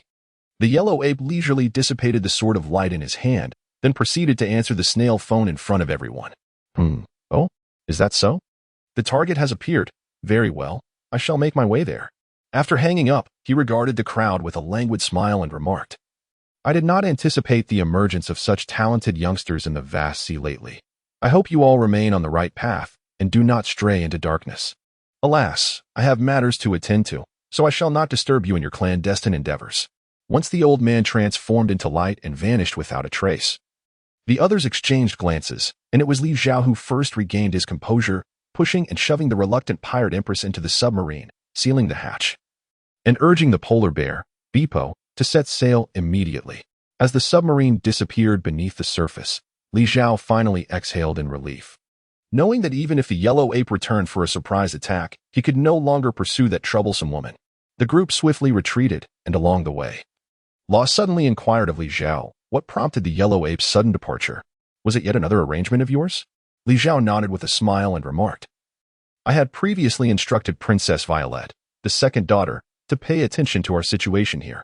Though I did not mandate her to do so, she would undoubtedly keep an eye on us. In any case, I advised her that if we encounter Kazuru, she should don the attire left by Boa Hancock, adopting the guise of the Empress, and take a few strolls beneath the watchful gaze of the surveillance snail. As he spoke, Li Zhao picked up the snail phone and dialed Violet, intending to inquire about the latest developments. Considering the time, Kazuru should have arrived at her location by now. The connection was established swiftly, yet there was an unsettling silence on the other end, increasing Li Zhao's anxiety and impatience. Although Kazuru possessed a relatively mild temperament and lacked the propensity to unleash his wrath indiscriminately, he should not pose a threat to a young girl wishing to emulate her idol while out and about. Nevertheless, Li Zhao remained apprehensive about whether something had gone awry with the second princess. Violet was indeed his cherished asset, the lookout of the phantom pirate crew, and her safety was paramount.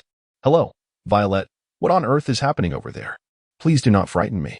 Li Zhao's voice grew increasingly tense, and finally, A clear and cold voice emanated from the other side. Captain, this is Violet. I have completed the task you assigned. The yellow ape has departed. Do you have any further instructions for me? At this moment, even a fool could discern that nothing had gone awry on Violet's end. However, the princess's mood was likely at its nadir. Li Zhao introspected and quickly recognized the source of the problem. In his eagerness to embrace his role as a diligent minotaur, he had deliberately engaged in flirtatious banter with the Empress, entirely neglecting the feelings of Princess Violet, who possessed the ability to utilize the dang-dang fruit's farsight to observe the unfolding events from afar. Although the princess prioritized the greater good, understanding the nuances of urgency, and aided the Empress by diverting the yellow ape as per Li Zhao's instructions, the resentment brewing within her heart would not be so easily quelled. Although Li Zhao has not officially defined his relationship with Violet, his daily behavior, being overly familiar and making suggestive remarks, has become the norm. His domineering attitude when dealing with the second princess resembles how one would treat a beloved partner. To claim that there is no ambiguity between them would be a belief only a fool would hold. Violet hails from the passionate and romantic land of Dressrosa, renowned for its vibrant performances where fiery dancers exact their revenge on unfaithful lovers, a spectacle that unfolds daily in the streets. Had this been in the past, Violet would likely have chased after Li Zhao, brandishing a kitchen knife, ready to confront him for his deceit. However, an unexpected twist has emerged with the arrival of a pirate empress, which has left the second princess feeling somewhat inadequate. In terms of beauty, few can rival the likes of the snake princess, and when it comes to strength, she is a warlord, her prestige only second to the four emperors. In contrast, Violet is merely a minor combatant who has defected from the Don Quixote family, and even her status as a deposed princess pales in comparison to that of a reigning queen. Aware that she cannot compete with such a formidable opponent, Violet still seeks to vent her frustrations on the scoundrel, Li Zhao. It can be anticipated that his future days will be far from pleasant. Haha.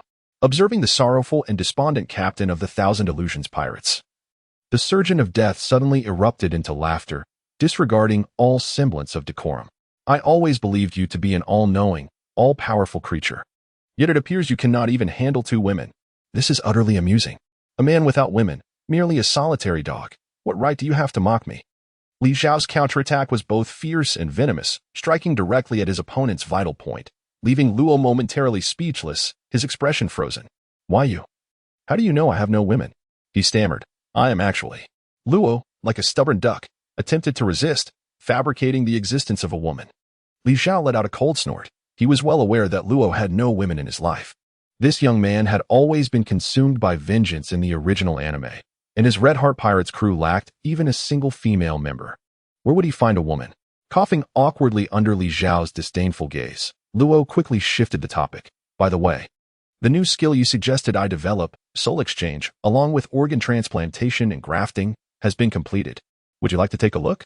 This time, it was Li Zhao who was rendered speechless. Luo, indeed, was a prodigious genius among the supernovae of the worst generation, adeptly mastering the surgical fruit to a remarkable extent. While the soul exchange was within the realm of his previous development in the anime, Li Zhao merely expedited the process.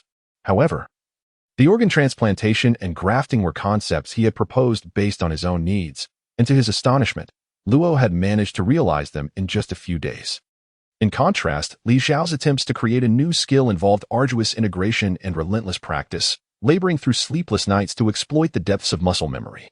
He had taken a considerable shortcut by relying on the jacket fruit, and it truly illustrated the adage that comparison could breed discontent. Li Zhao harbored countless ideas regarding Luo's surgical fruit abilities, his imagination overflowing with concepts that he could not articulate in a short span. Yet, although he had temporarily dealt with Kizuru, more troublesome matters awaited his attention. Thanks to the Empress, his identity as Cavendish of the White Horse had become that of a wanted fugitive, rendering it utterly unusable. What was to be done about the upcoming Ultimate Fighting Tournament? He could not simply stand by and watch as those with ulterior motives brazenly claimed his flame fruit. This fruit was not intended for any outsider. After much contemplation, only one solution remained: to assume a new identity and leverage the privileges of the tournament organizing committee to secure his participation. Chapter 076. The bitter scheme with a grass-green rooster comb hairstyle, unattractive eye wrinkles, an unsightly nose ring, and a visage reminiscent of a demon. Li Zhao sighed deeply before the mirror, feeling a sense of powerlessness regarding his current appearance. After much deliberation, he rummaged through the last of his available human skin jackets, ultimately concluding that he could only use the jacket of the cannibal Bartholomew to participate in the ultimate fighting tournament. Li Zhao does not lack confidence in Bartholomew and his barrier fruit. On the contrary, if Koriharo Cavendish epitomizes the pinnacle of speed within the pirate realm, then Bartholomew undoubtedly embodies the zenith of defensive prowess. When wielded adeptly, the capabilities of the barrier fruit can render even the attacks of the emperors inconsequential, and it would not be an exaggeration to deem it invincible. Li Zhao's reluctance towards donning the cannibal's skin suit is purely rooted in his inability to appreciate Bartolomew's persona. Despite possessing the life restoration ability and now having the surgical prodigy, Law, in his ranks, the prospect of transforming an unattractive man, or even an exceedingly grotesque creature, into a striking figure is not beyond their reach. The crux of the matter is that Bartolomeo is a bona fide contestant in a registered fighting tournament, and he is the focus of public admiration as the current #1 on the real-time pirate ranking, with many spectators eager to witness his downfall in the arena. It can be said that every action he takes garners significant attention. Any sudden alteration in his appearance would undoubtedly attract unwarranted scrutiny. In the remaining battles, Li Zhao must not only secure victory but also maintain a low profile until the malevolent representatives of various factions reveal their true colors, thus presenting him with the opportunity to ensnare them all at once. Furthermore, the abilities of the float fruit have already been exposed, mistakenly attributed to the devil fruit powers of the noble Cavendish. Therefore, in the upcoming contests, aside from his mastery of martial arts, Li Zhao's reliance rests primarily on the capabilities of the barrier fruit. The barrier fruit, indeed with a simple curl of his middle and index fingers, he can unleash an impenetrable barrier of absolute defense. Gazing at his own hands, an intriguing notion struck Li Zhao. If he were to utilize Law's surgical powers to transplant Bartolomeo's hands onto another individual, would that person be able to wield the powers of the barrier fruit? As a devoted pirate enthusiast, Li Zhao has long pondered a profound question. Are the powers of the devil fruits intrinsically bound to the body, or do they pertain to the soul? This inquiry persisted as the original storyline progressed to the Punk Hazard arc, where the antagonist Law, employing the ability to swap minds, caused the bodies and souls of the Straw Hat crew to become chaotically intertwined, thereby unveiling the truth. The Iron Man Frankie, devoid of any devil fruit abilities, found his spirit, essentially his soul, transferred into the body of the Zoan-type human fruit user, the reindeer Chopper. Subsequently, Frankie successfully activated Chopper's ultimate transformation, morphing into a terrifying giant, thus confirming that the powers of the devil fruits are indeed linked to the physical form of the user, independent of the soul. Naturally, Frankie lost all rationality upon transforming into the giant, becoming a mindless rampaging beast. In contrast, Chopper, having undergone training and growth, is capable of maintaining his mental faculties even in his monstrous form, avoiding the loss of control. Frankie's loss of reason stemmed from his unfamiliarity with the characteristics of devil fruit abilities, leading to an uncontrollable surge of power. Thus, the question arises, if the mind-switching ability can commandeer another's devil fruit powers, what of the partial transplantation of the bodily organs of a devil fruit user?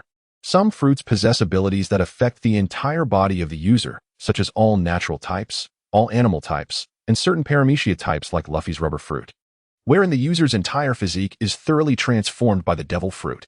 Conversely, there are paramecia fruits whose powers manifest primarily in specific parts of the user's body, such as the fingers of the barrier fruit user, the eyes of the gaze fruit user, and the hands of the childlike fruit user. What would transpire if all these unique body parts were transplanted onto a single individual? Would it result in the creation of a super creature endowed with multiple fruit abilities? Or would it yield a being rendered utterly immobile, burdened with unutterable afflictions? Clang. Just as Li Zhao's thoughts spiraled into a whirlwind of imagination, the door to his lounge was abruptly kicked open. Her Highness, Princess Violet, strode in with purpose, tossing a stack of documents onto Li Zhao's face. Captain, here are the profiles of all the contestants. Peruse them if you wish, discard them if you do not. With that, Violet turned to leave, but Li Zhao seized her hand. In response, the princess spun around and delivered a swift kick aimed at Li Zhao's head. Alas, Li Zhao dared not block or evade. He refrained from activating any barriers or employing armed color. He merely shut his eyes tightly, bracing himself for the impending blow.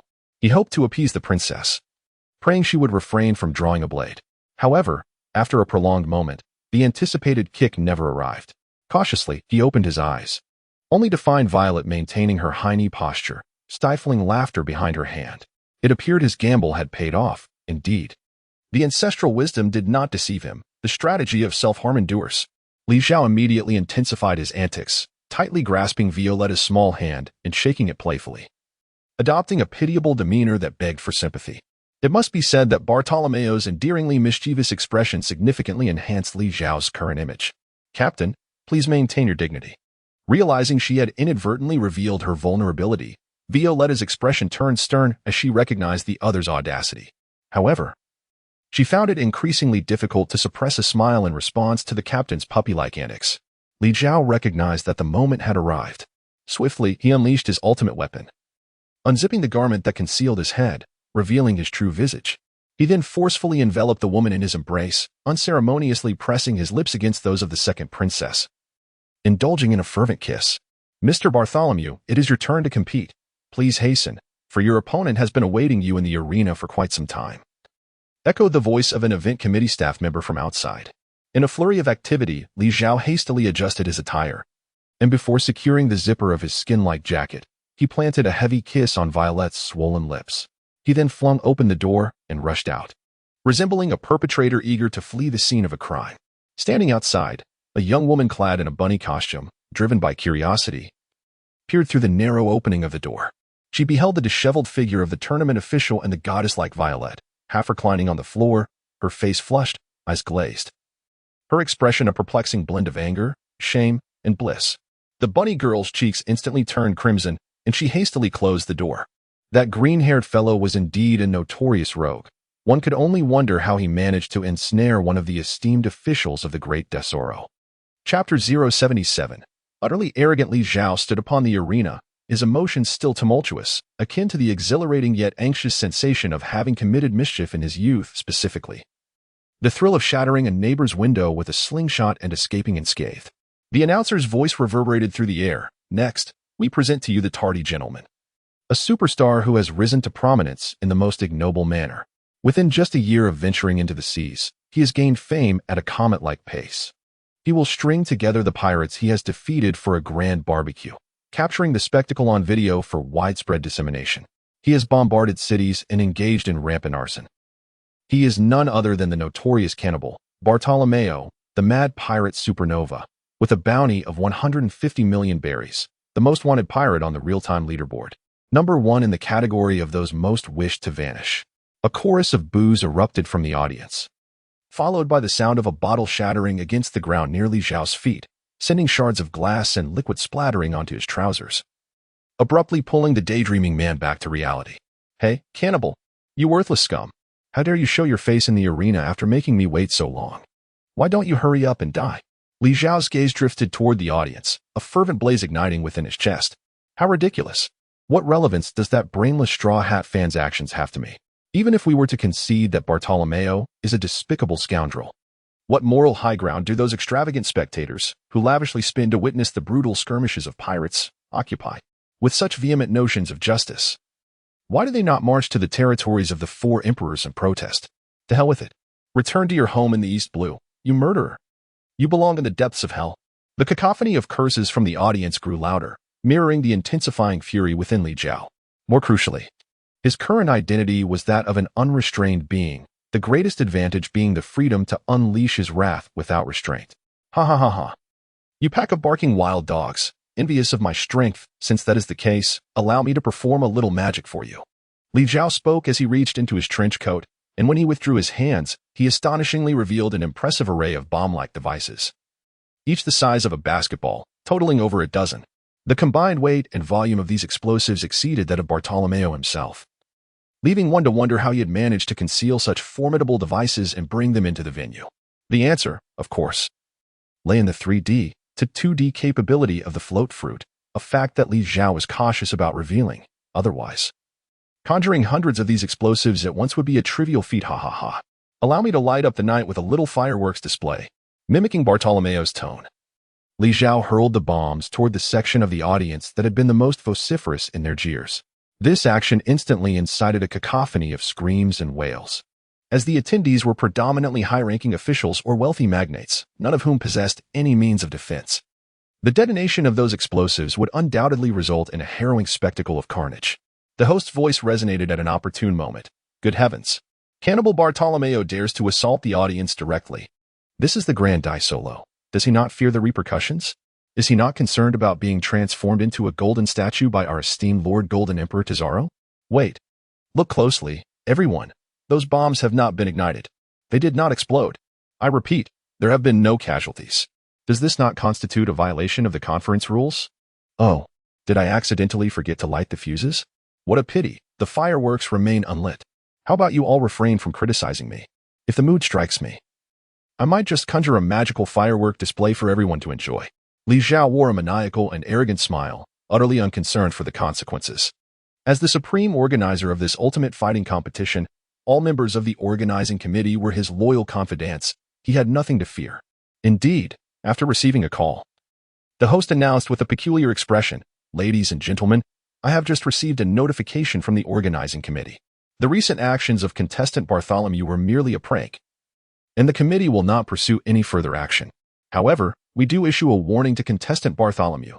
Should such behavior occur again, our esteemed official, Mr. Bobby Van Koo, will personally intervene to impose sanctions. Now, let the competition officially commence." TCH. Li Zhao surveyed the audience, and indeed, the cacophony had diminished significantly. As the saying goes, even the supernatural fear the wicked.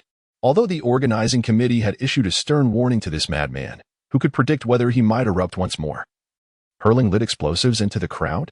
Hey, will you fight or not? Li Zhao turned his gaze towards the source of the sound. Opposite the arena stood a slender figure, slightly shorter than himself, shrouded in a heavy cloak that concealed their appearance and physique. This enigmatic individual trembled with rage. Since Li Zhao took office, he has not even cast a glance at this individual, which explains why the latter is trembling with anger. Li Zhao compared the information of the combatants in his mind. This individual was registered under the name Double Hammer Peggy, wielding a pair of colossal wolf-tooth hammers, reminiscent of the formidable Li Yuanba from the story of the Three Kingdoms. Despite his slender physique, the sight of him brandishing hammers with a diameter surpassing that of wagon wheels appeared quite incongruous. Nevertheless, Double Hammer Peggy had exhibited unparalleled strength in previous battles, skillfully wielding his gigantic hammers with a ferocity that shattered bones and left his adversaries in utter defeat. Had he not shown mercy, it would have been nearly impossible for his opponents to emerge with their lives intact. Astonishingly, there was not a single record of this formidable warrior in the Great Desolar's database. In fact, the name Double Hammer Peggy was entirely absent. Unless he was an envoy sent by a particular faction, Li Zhao would gladly swallow his nose ring. With this in mind, he thought, "All right, young lady, I shall grant you one strike. You may commence." Double Hammer Peggy's voice was high-pitched, evidently a deliberate attempt to lower its tone. Li Zhao was too disinterested to speculate about his true identity, knowing that the truth would unveil itself in due time. Aware of his opponent's prowess in close combat, he swiftly drew the short pistol from his waist, infusing it with armed hockey, and fired a shot. In the high-octane world of One Piece, primitive firearms like pistols were typically reserved for intimidating civilians and low-ranking soldiers. However, certain strong individuals could wield such weapons with devastating power, akin to that of a railgun. For instance, the three guns wielded by the red-haired pirates and the 16th Division commander of the Whitebeard Pirates, Zhao, could elevate an ordinary pistol to a level that posed a threat to Navy admirals. Of course, Li Zhao lacked such capabilities. Double Hammer Peggy did not even bother to evade Li Zhao's shot. The bullet merely ricocheted off his body without even scuffing his skin, the round projectile plummeting to the ground. What on earth is this monster? His defensive prowess rivals that of my dear brother, Bobby Van Koo. Li Zhao's eyes nearly bulged out of their sockets. All right, you've had your turn. Now it's my turn to strike. Someone once advised me to refrain from revealing my true strength, so I shall aim to reduce you to a state of utter incapacitation within 3 blows. Chapter 078. The battle against Hammer Girl. Double Hammer Peggy retrieved his wheel-sized, round-headed hammers from behind and soared towards Li Zhao, preparing to strike down. The gust of wind generated by his swing was akin to a blade slicing through the air, inflicting sharp pain. Li Zhao had initially intended to test the waters with a subtle maneuver, but promptly retracted that reckless thought, sidestepping the impending blow. Double Hammer Peggy had not aimed to hit. His strike landed heavily on the ground, shattering a significant portion of the arena, as if a magnitude 10 earthquake had struck, causing the audience to leap from their seats in unison. In midair, Li Zhao discreetly activated the moon step, utilizing the air beneath his feet for leverage. He turned and delivered a powerful kick to Peggy's chest, who wielded double hammers. This fellow possessed remarkable strength, yet it was evident that he seldom prioritized his own defense, allowing Li Zhao to land his strike with ease. This kick was infused with the formidable energy of the Eichong fist, complemented by the manifestation and penetration of armament haki. However, his intent was not to inflict harm, but rather to shatter the heavy cloak enveloping his opponent, revealing the true identity that lay hidden beneath. Oh my! Is this not a high-level application of flowing cherry blossoms? Moreover, how audacious of you to dare kick a young lady in the chest. Li Zhao was momentarily taken aback. The sensation beneath his foot was surprisingly soft and yielding, indeed not akin to the firmness one would expect from a man's chest. The formidable figure of the double hammer Peggy before him was revealed to be a woman. Her physique was certainly in alignment with that of a female. Yet how could she possess such remarkable strength? As the cloak of double hammer Peggy tore apart, it unveiled the true form of a tall, youthful woman with long, slender legs. She boasted a cascade of sky blue hair interspersed with delicate pink streaks, and a solitary white lock adorned her forehead. Her eyes were large and round. Complemented by a blue bow and a flowing cape, she donned a light blue skirt and crimson high-heeled shoes, with a pale pink floral mask covering her mouth. Notably, she sported a pair of horn-like protrusions atop her head, which could either be natural or an ornamental accessory. Li Zhao recalled that this peculiar appearance was characteristic of all members of the Beast Pirates. Given her visage and attire, along with the formidable wolf-toothed hammer she wielded, it would be utterly disgraceful for Li Zhao to fail in recognizing her. He would have no right to call himself a devoted fan of pirates. She was one of the Flying Six under the command of the Emperor of the Sea, Kaido of the Beasts, a user of the ancient Zoan type dragon fruit. In the form of the Headbutt Dragon, with a bounty of 400 million berries, known as the Headbutt Girl, Runzi. The appearance of the Flying Six here raised questions. Did it signify that Kaido sought to lay claim to the Maranomi that Li Zhao possessed? Or was there another motive at play? Regardless of the truth, it indicated that Li Zhao's worst fears were gradually materializing. Nevertheless, he resolved to face whatever challenges lay ahead. He would first deal with this Headbutt Girl before contemplating anything further. The hood that concealed her identity was violently torn away by Li Zhao, exposing her true self before a crowd of thousands. The young girl's delicate chest was struck by his foul foot, igniting a furious rage within Runti. No longer restrained, she wielded her massive hammer with unrelenting force, aiming it directly at Li Zhao. The Zoan-type devil fruit significantly enhances the user's offensive and defensive attributes, with the ancient varieties amplifying these traits to their zenith. Consequently, these dinosaur-like beings function as formidable human tanks, possessing tough skin and overwhelming attack power. Given Li Zhao's current defensive capabilities, even with the simultaneous activation of armament haki and iron body, a direct clash with Runny's wolf-toothed hammer could only result in devastating injury or death. Caught off guard by the hidden prowess of his opponent, Li Zhao struggled to regain composure. Although he occasionally landed hits with his agile techniques, they failed to inflict any real damage. However, Runny's monotonous attack patterns and straightforward approach revealed a significant gap in combat skills compared to Drake. For Li Zhao, who had absorbed a wealth of combat experience and techniques from formidable foes, being hit was an impossibility. Sensing that her opponent was toying with her, the fiery-tempered Runny disregarded Doflamingo's advice to keep her identity concealed. Her form began to swell, a long, conical dragon tail sprouting from behind her, while her lower legs transformed into reverse-jointed dragon legs equipped with sharp claws. Her forearms morphed into fearsome, light green dragon claws. This was Runny's Brachiosaurus hybrid form. Now towering over 7 meters in length, she had become a colossal fusion of human and dragon. Fortunately, her head and upper body retained much of her youthful human semblance, her long hair cascading in waves, and her countenance displaying a maturity that, while imposing, remained far from grotesque. Li Zhao, captivated by the unconventional beauty of the dragon girl, momentarily let his guard down, only to find his feet ensnared by Runny's long tail. In an instant, the girl's claw-like hands gripped his shoulders tightly, an irresistible force rendering him immobile. At last, I have caught you. You shall pay for your lewdness towards a maiden. Embrace your demise, run headshot. The dragon girl tilted her head back. Her forehead, covered by a layer of hard armor, was infused with a potent form of armed haki, transforming into a glossy ebony sheen. In the next moment, this lethal headbutt descended upon Li Zhao's skull. While it is difficult to ascertain the strongest attack in the world of pirates, when it comes to the mightiest headbutt, even the exuberant Luffy, who relishes in leading with his head, dares not claim superiority in the presence of Run-T. Unfortunately, the matter of ability countering is indeed unavoidable. With a subtle motion, her right hand's index and middle fingers entwined, conjuring a barrier the size of a basin, seemingly crafted from transparent glass, which materialized before Li Zhao's forehead. Run-Ti's indomitable headbutt collided squarely with this glass barrier. The resounding thud echoed throughout the arena, causing the hearts of the thousands present to nearly cease.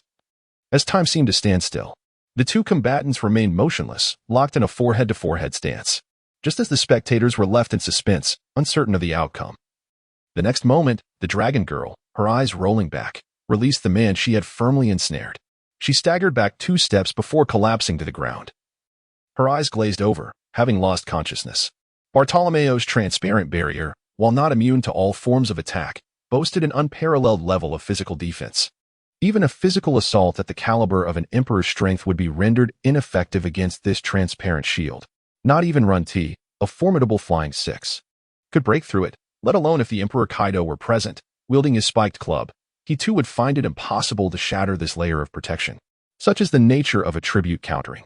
If the opponent employed long-range attacks, it might be a different story, like the King's Fist from the Warrior King or the Giant Clan's devastating techniques. These attacks, generated through the force of fists or weapons, might not breach the barrier, yet they would not rebound upon the attacker. However, the Dragon Girl's headbutt was a close-range assault. Facing an impregnable defensive shield, all her attacking power would be entirely rebounded. A punch against the barrier would shatter bones, a kick would fracture feet, and Run-Ti's headbutt would feel as if another head were colliding with her own. Had it not been for the dragon's exceptionally strong skull, Run-T might have found her cranium shattered, rather than merely losing consciousness as she did now. Chapter 079, An Unexpected Interloper 10, 9, 8, 7, 3, 2. The referee's countdown approached its end, poised to declare Li Zhao the victor. Yet, in that final moment, the girl, who lay on the ground and had reverted to her human form, suddenly sat up. She wobbled to her feet, swaying left and right in place, her eyes swirling, presenting a comical and endearing sight. Just as Li Zhao marveled at the resilience of ancient Zoan types, astonished by her swift revival, the girl opposite him suddenly erupted with starlight in her eyes, rushing forward to clasp his hands, exclaiming in excitement, "Wow! I, a humble maiden, find myself encountering for the first time someone whose head is as unyielding as my own. Pray, how have you achieved such a remarkable feat? Do share your secrets with me?" Li Zhao found himself utterly bewildered, uncertain if the battle had truly come to an end. Run-Mi, grasping his hand and shaking it, bore an uncanny resemblance to Rebecca, the mascot of the Phantom Pirates. Fortunately, the referee rushed over, forcibly separating the two, and addressed Run-Mi, saying, "Competitor Peggy, please maintain your composure. The match is not yet concluded." "I am not Peggy.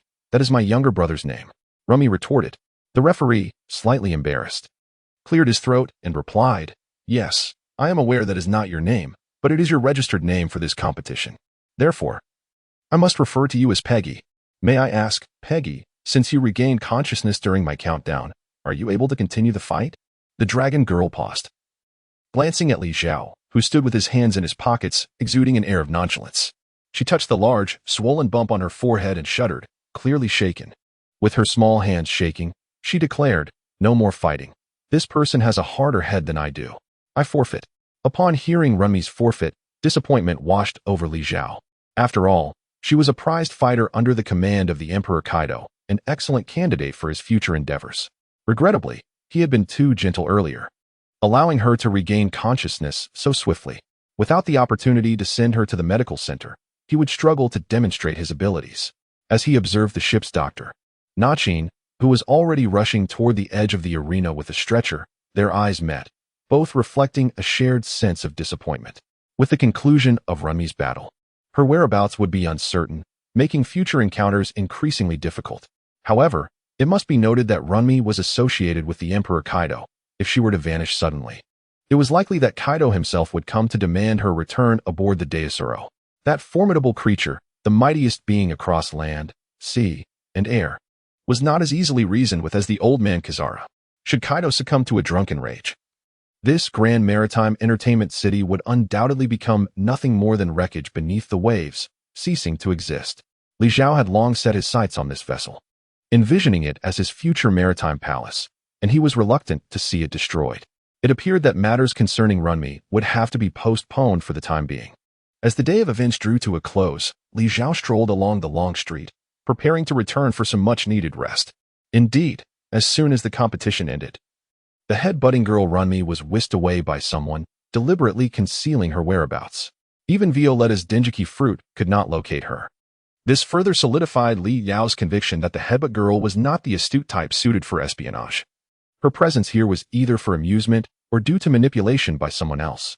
This ultimate fighting tournament had indeed attracted the attention of certain individuals. The one capable of commanding Kaido's direct subordinates and adept at evading Violetta's keen sight was a puppet master whose identity was becoming increasingly apparent. Little did I expect. Before I could lead my entourage to Dressrosa, you would come knocking first, Don Quixote da Flamingo. As Li Zhao contemplated how to confront this uninvited guest, several figures suddenly obstructed his path. The foremost figure, cigar in mouth, was dressed like an Italian mafia don. Despite his diminutive stature, he exuded an undeniable aura that commanded respect. In truth, Li Zhao dared not underestimate this small man.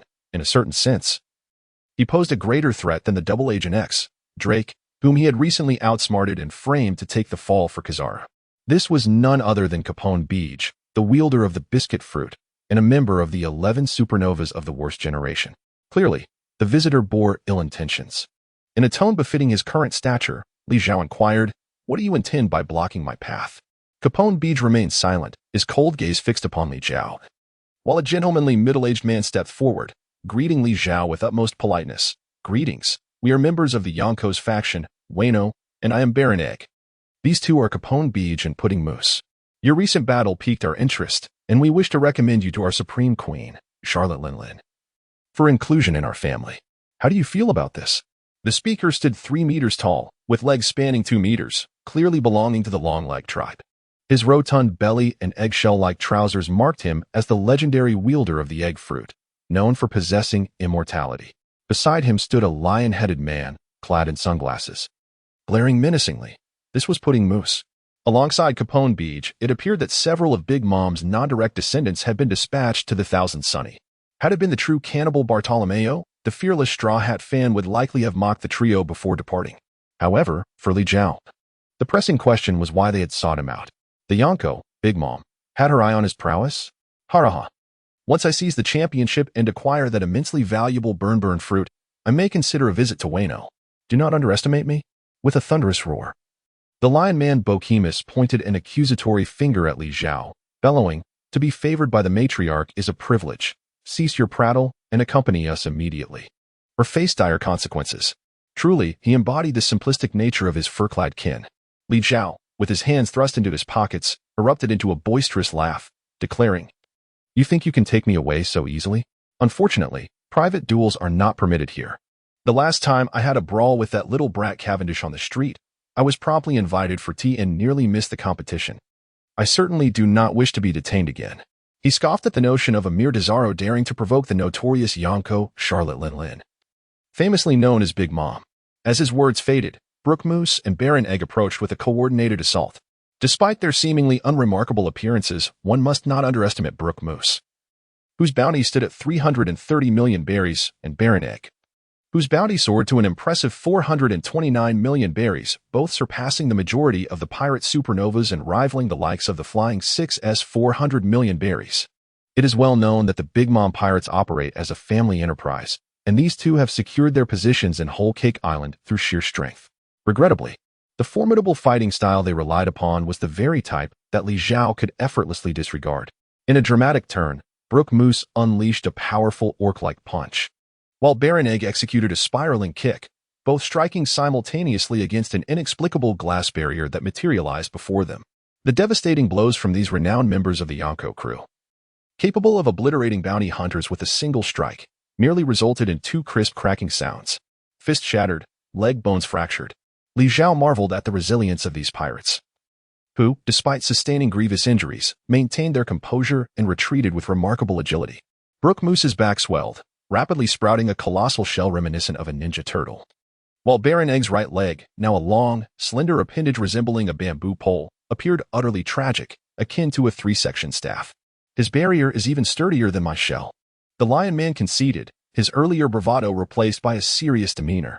Baron Egg added, moreover, this barrier can rebound all damage.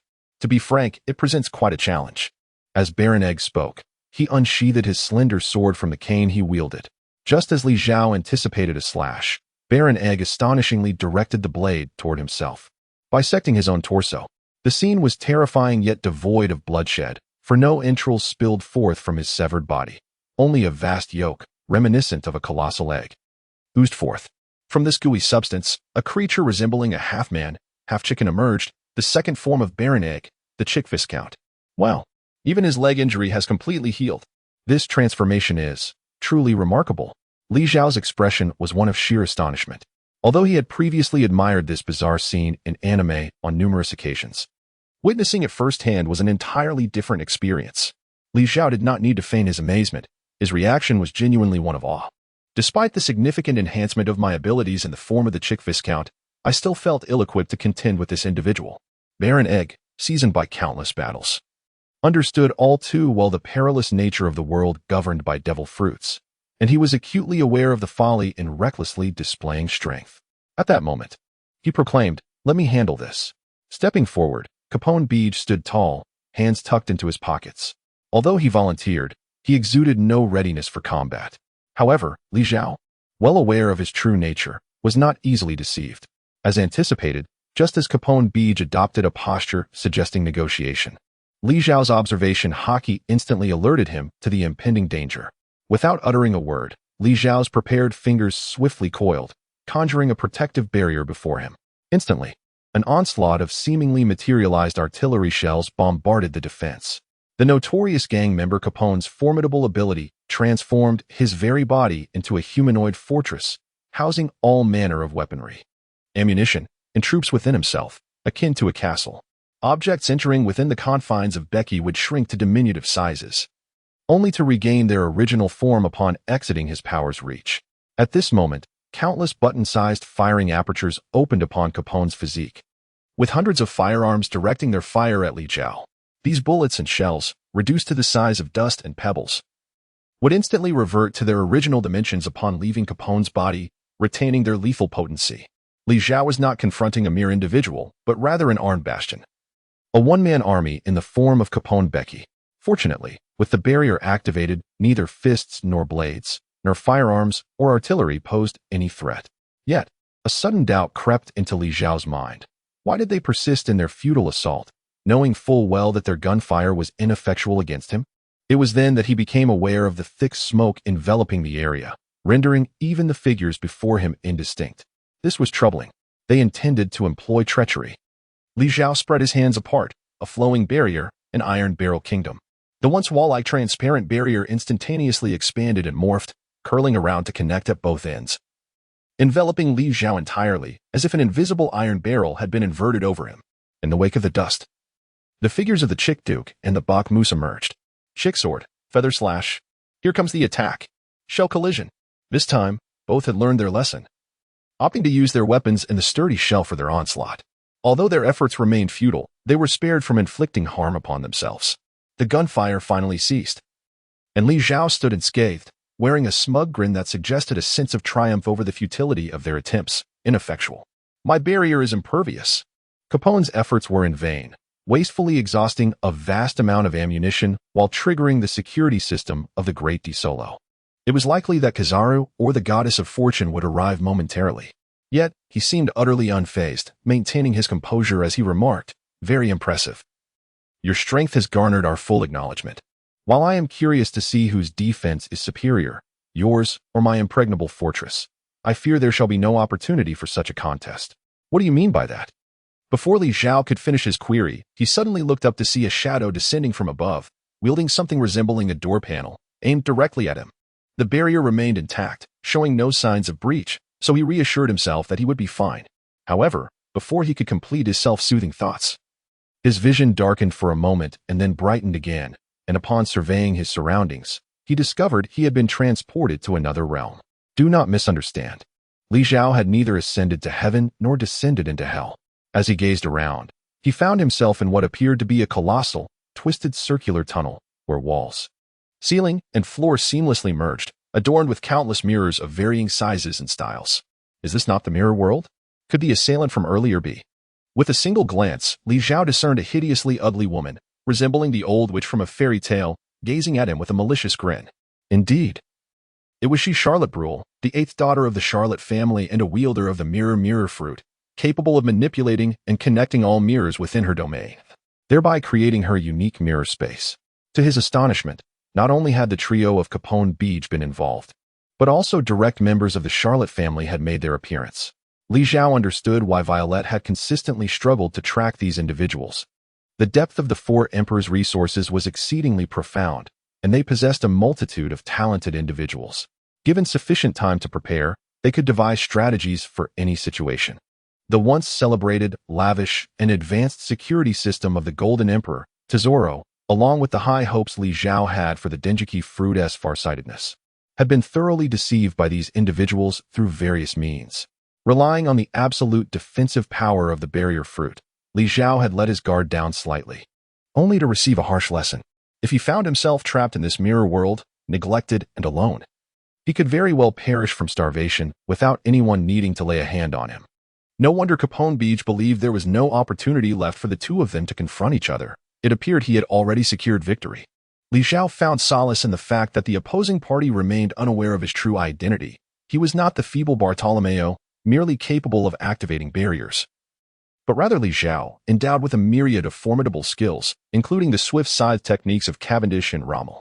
Charlotte Brle's audacity in presenting herself before Li Zhao afforded him a chance to escape. If he could seize this old witch at a crucial moment, he would gain unfettered access to this mirrored realm. Chapter 081. Why didn't you say so earlier? At this juncture, Capone Beach, Pudding Moss, and Baron Egg also traversed through Brle's mirror into this world. Such an occurrence was to be expected, given the considerable commotion. The old man Kazara had likely commenced his investigation of the scene. Capone addressed Li Zhao, asserting, now that you find yourself in this realm, it would be wise to relinquish any notions of luck. Without our permission, your exit is impossible, so it would be prudent for you to comply with us. What exactly is your intention? What do you require of me? With your capabilities, there is no need to forcibly recruit me. Li Zhao seized the opportunity to glean their true intentions, refusing to let this chance pass him by. You are correct. Initially, we did not regard your strength highly, merely intrigued by your ability to defeat one of Kaido's Flying Six. However, our leader, Big Mom, seeks the Maranomi, which is one of the objectives of our undertaking. Why not send someone of your own to participate? Each of you could rely on your own prowess. If you triumph, you would naturally secure the Maranomi. A trace of wry amusement flickered across Capone Beach's visage as he replied, in truth, we did send someone to compete, but they were eliminated. This tournament is fraught with peril. Various factions have dispatched their representatives, and we failed to recognize the gravity of the situation in time, resulting in our disqualification. Li Zhao finally attained a profound realization. It turned out that the participants of the Big MOM pirate crew had silently succumbed to an unknown formidable opponent. They were unwilling to abandon their mission for fear of inciting Big Mom's wrath. Hence they sought to forcibly recruit him, the participant, to secure the ultimate prize, the flame fruit concealed within the pocket of his jacket. Understanding their intentions, Li Zhao felt a sense of clarity. So, this is it. You have recognized my strength and are convinced that I shall emerge victorious. However, that is not the case. Capone candidly poured a bucket of cold water over Li Zhao's enthusiasm. Merely relying on your own strength, you would likely not even make it to the finals. Yet, with the assistance of our Big MOM pirate crew, your chances of triumph would significantly increase. What do you say? Having already consumed a devil fruit, the flame fruit would merely be a matter of several billion berries for you. If you join our Charlotte family, those billions would be easily attainable. This time, Li Zhao did not outright refuse, although the true Bartolomeo would never agree to such terms. That fellow's mind is solely occupied by the Straw Hat crew, with no room for anyone else. Acquiring the Maranomi to curry favor with his idol, Luffy, is of utmost importance to him. However, for Li Zhao, this was akin to presenting a pillow to someone who is already asleep, timely and fortuitous.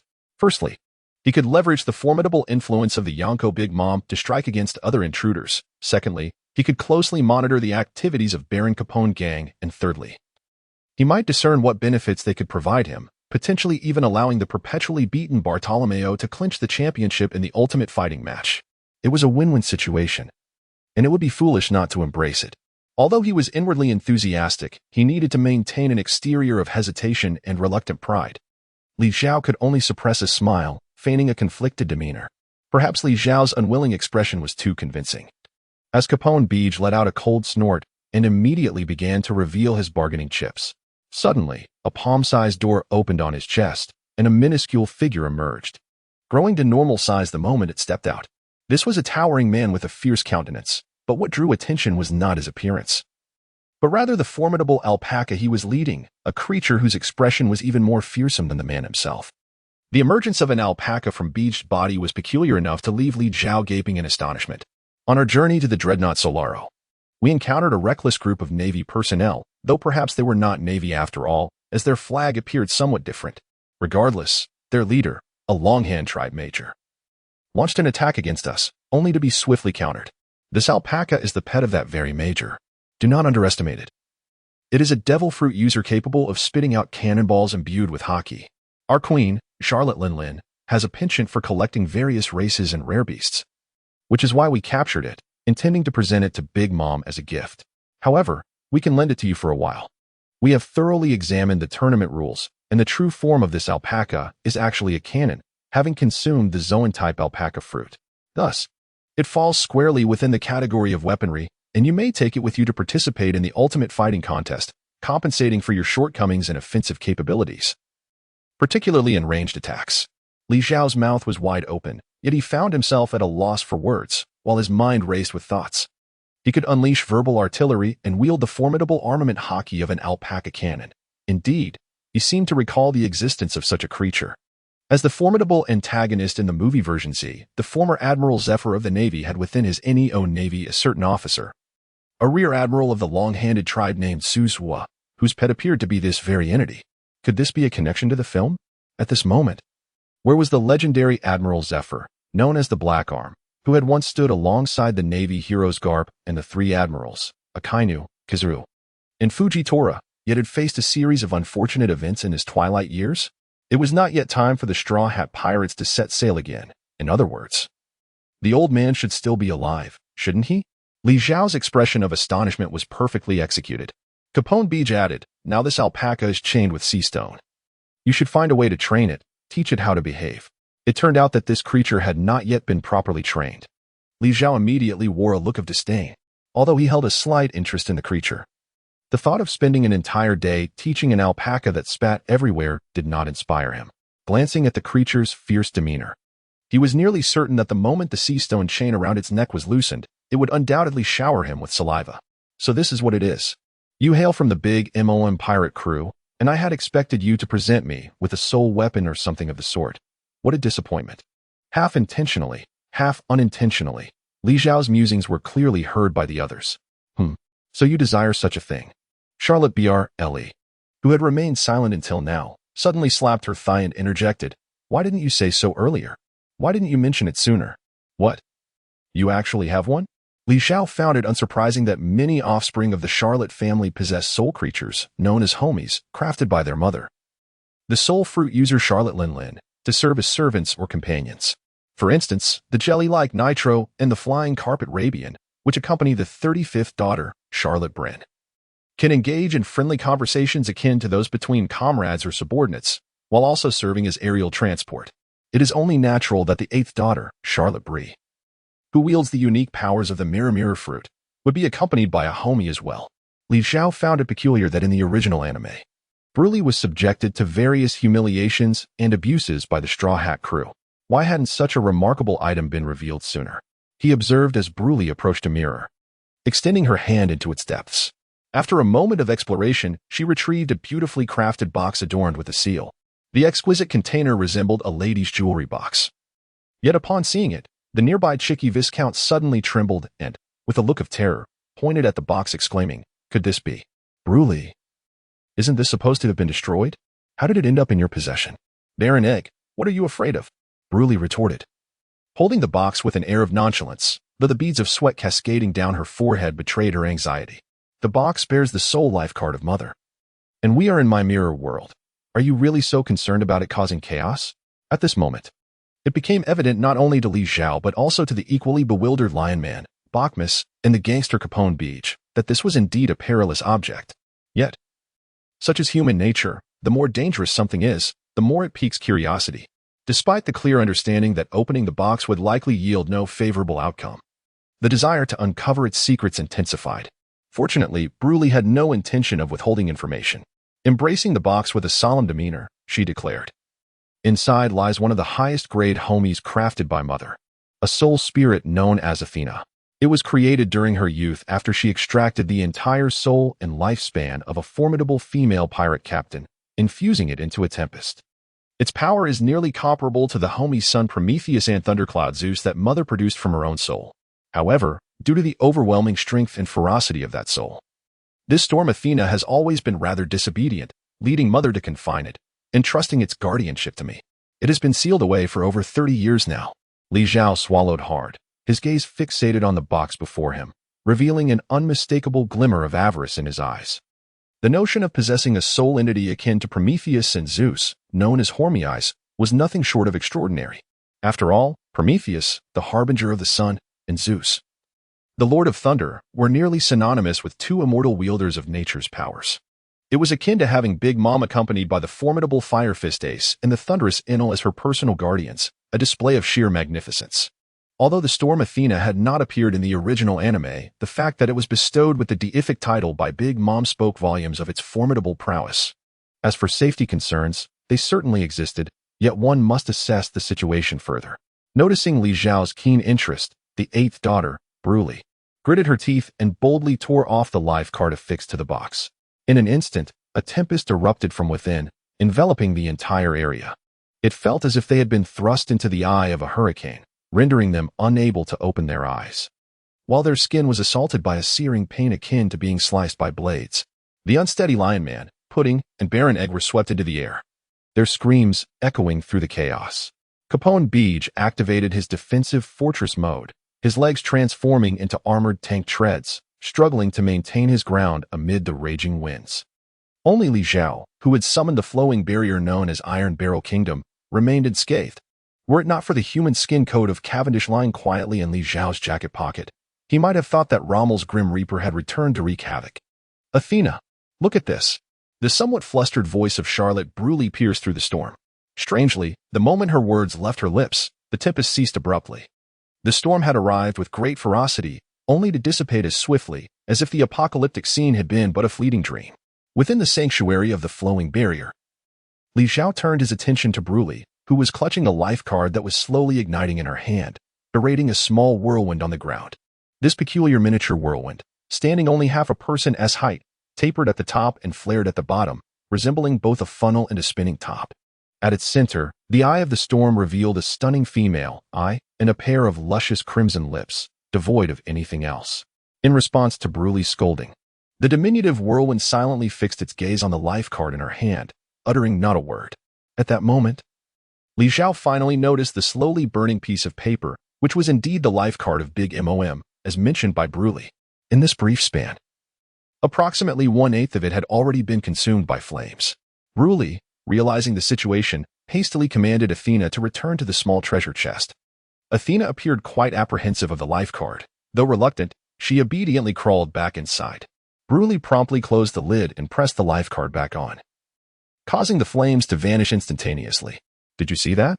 The formidable power of Storm Athena, and as long as she holds this life card, she will unwaveringly obey your commands, Bruley proclaimed. But what if the life card is entirely burned away? Li Zhao inquired.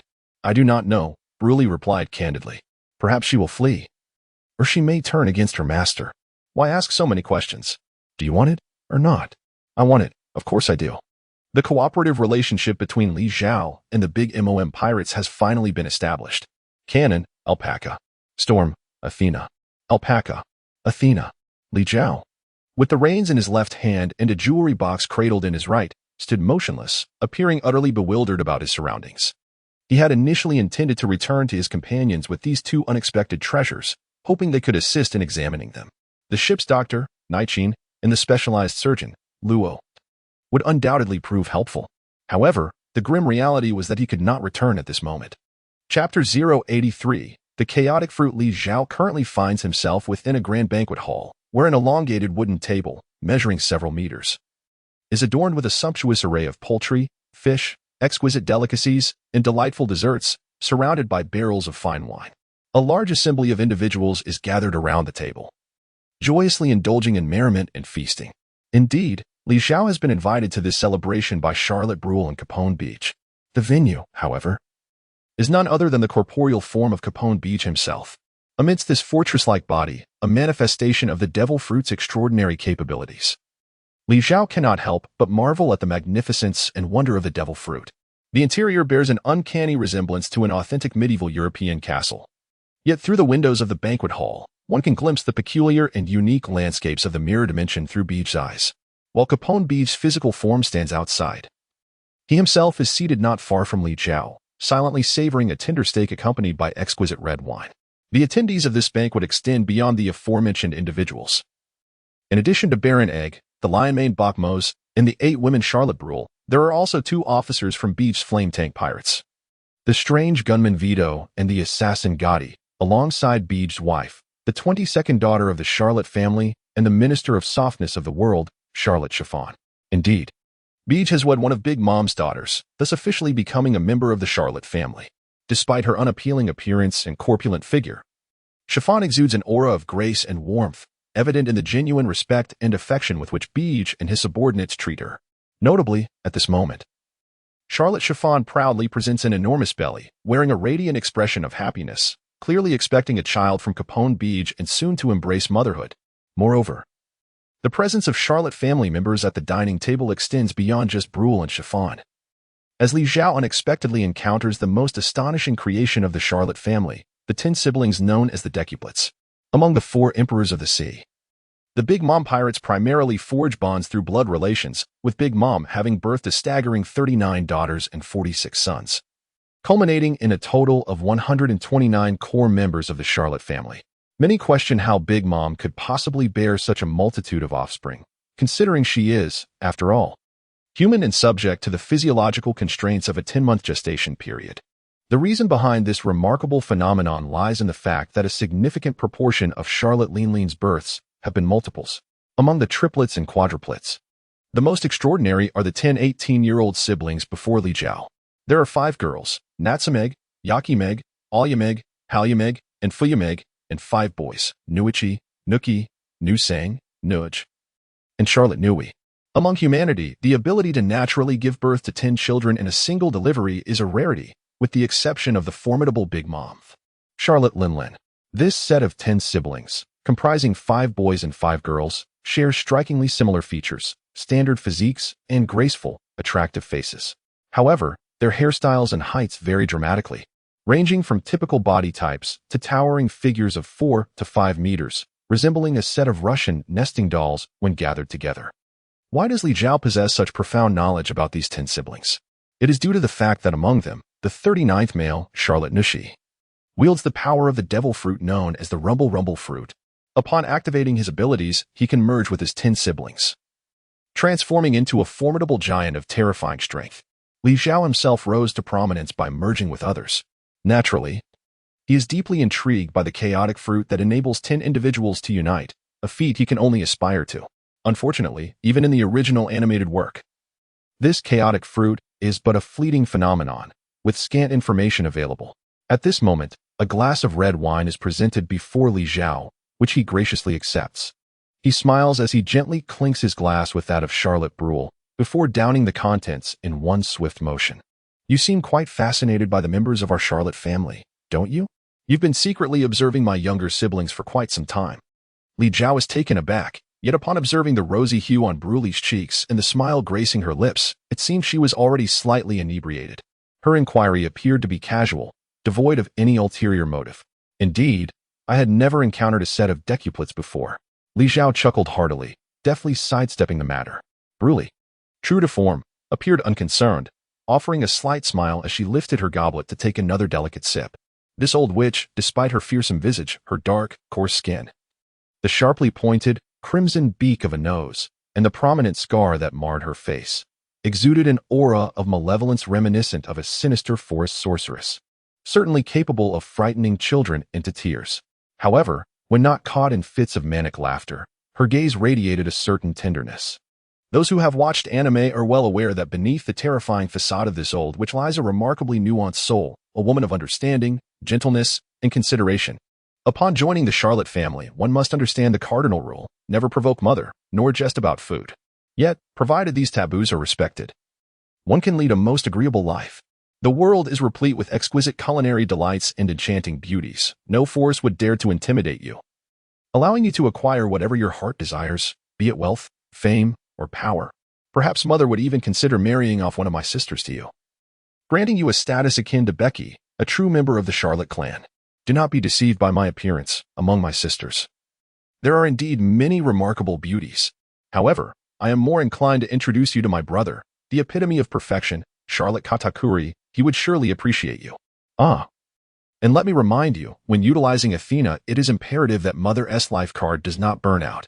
Unlike Baranek, who intends to exploit and discard, or Capone Beach, who harbors deceitful intentions, Li Zhao sensed that this tipsy old witch genuinely regarded him as a future family member, perhaps even as a potential younger brother.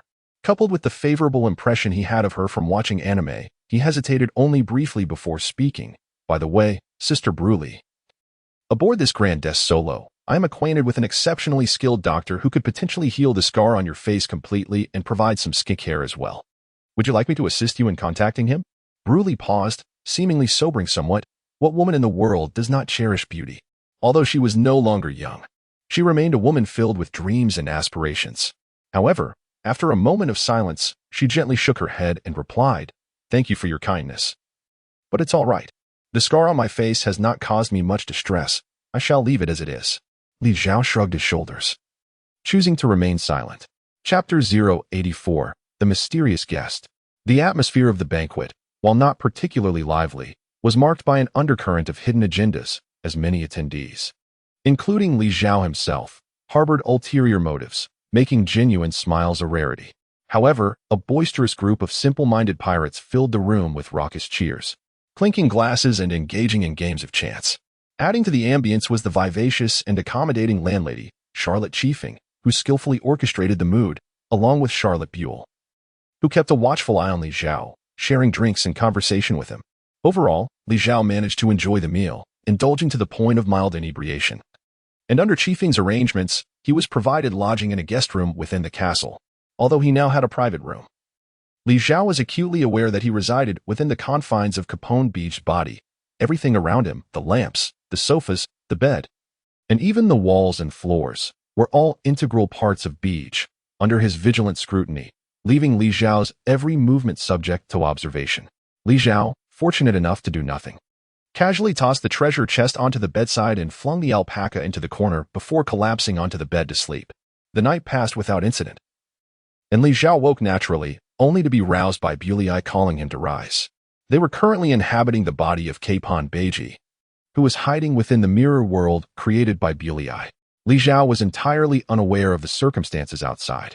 However, he felt no concern, for he was to represent the Charlotte family in the competition to claim the burning fruit, leaving the management of his schedule to others.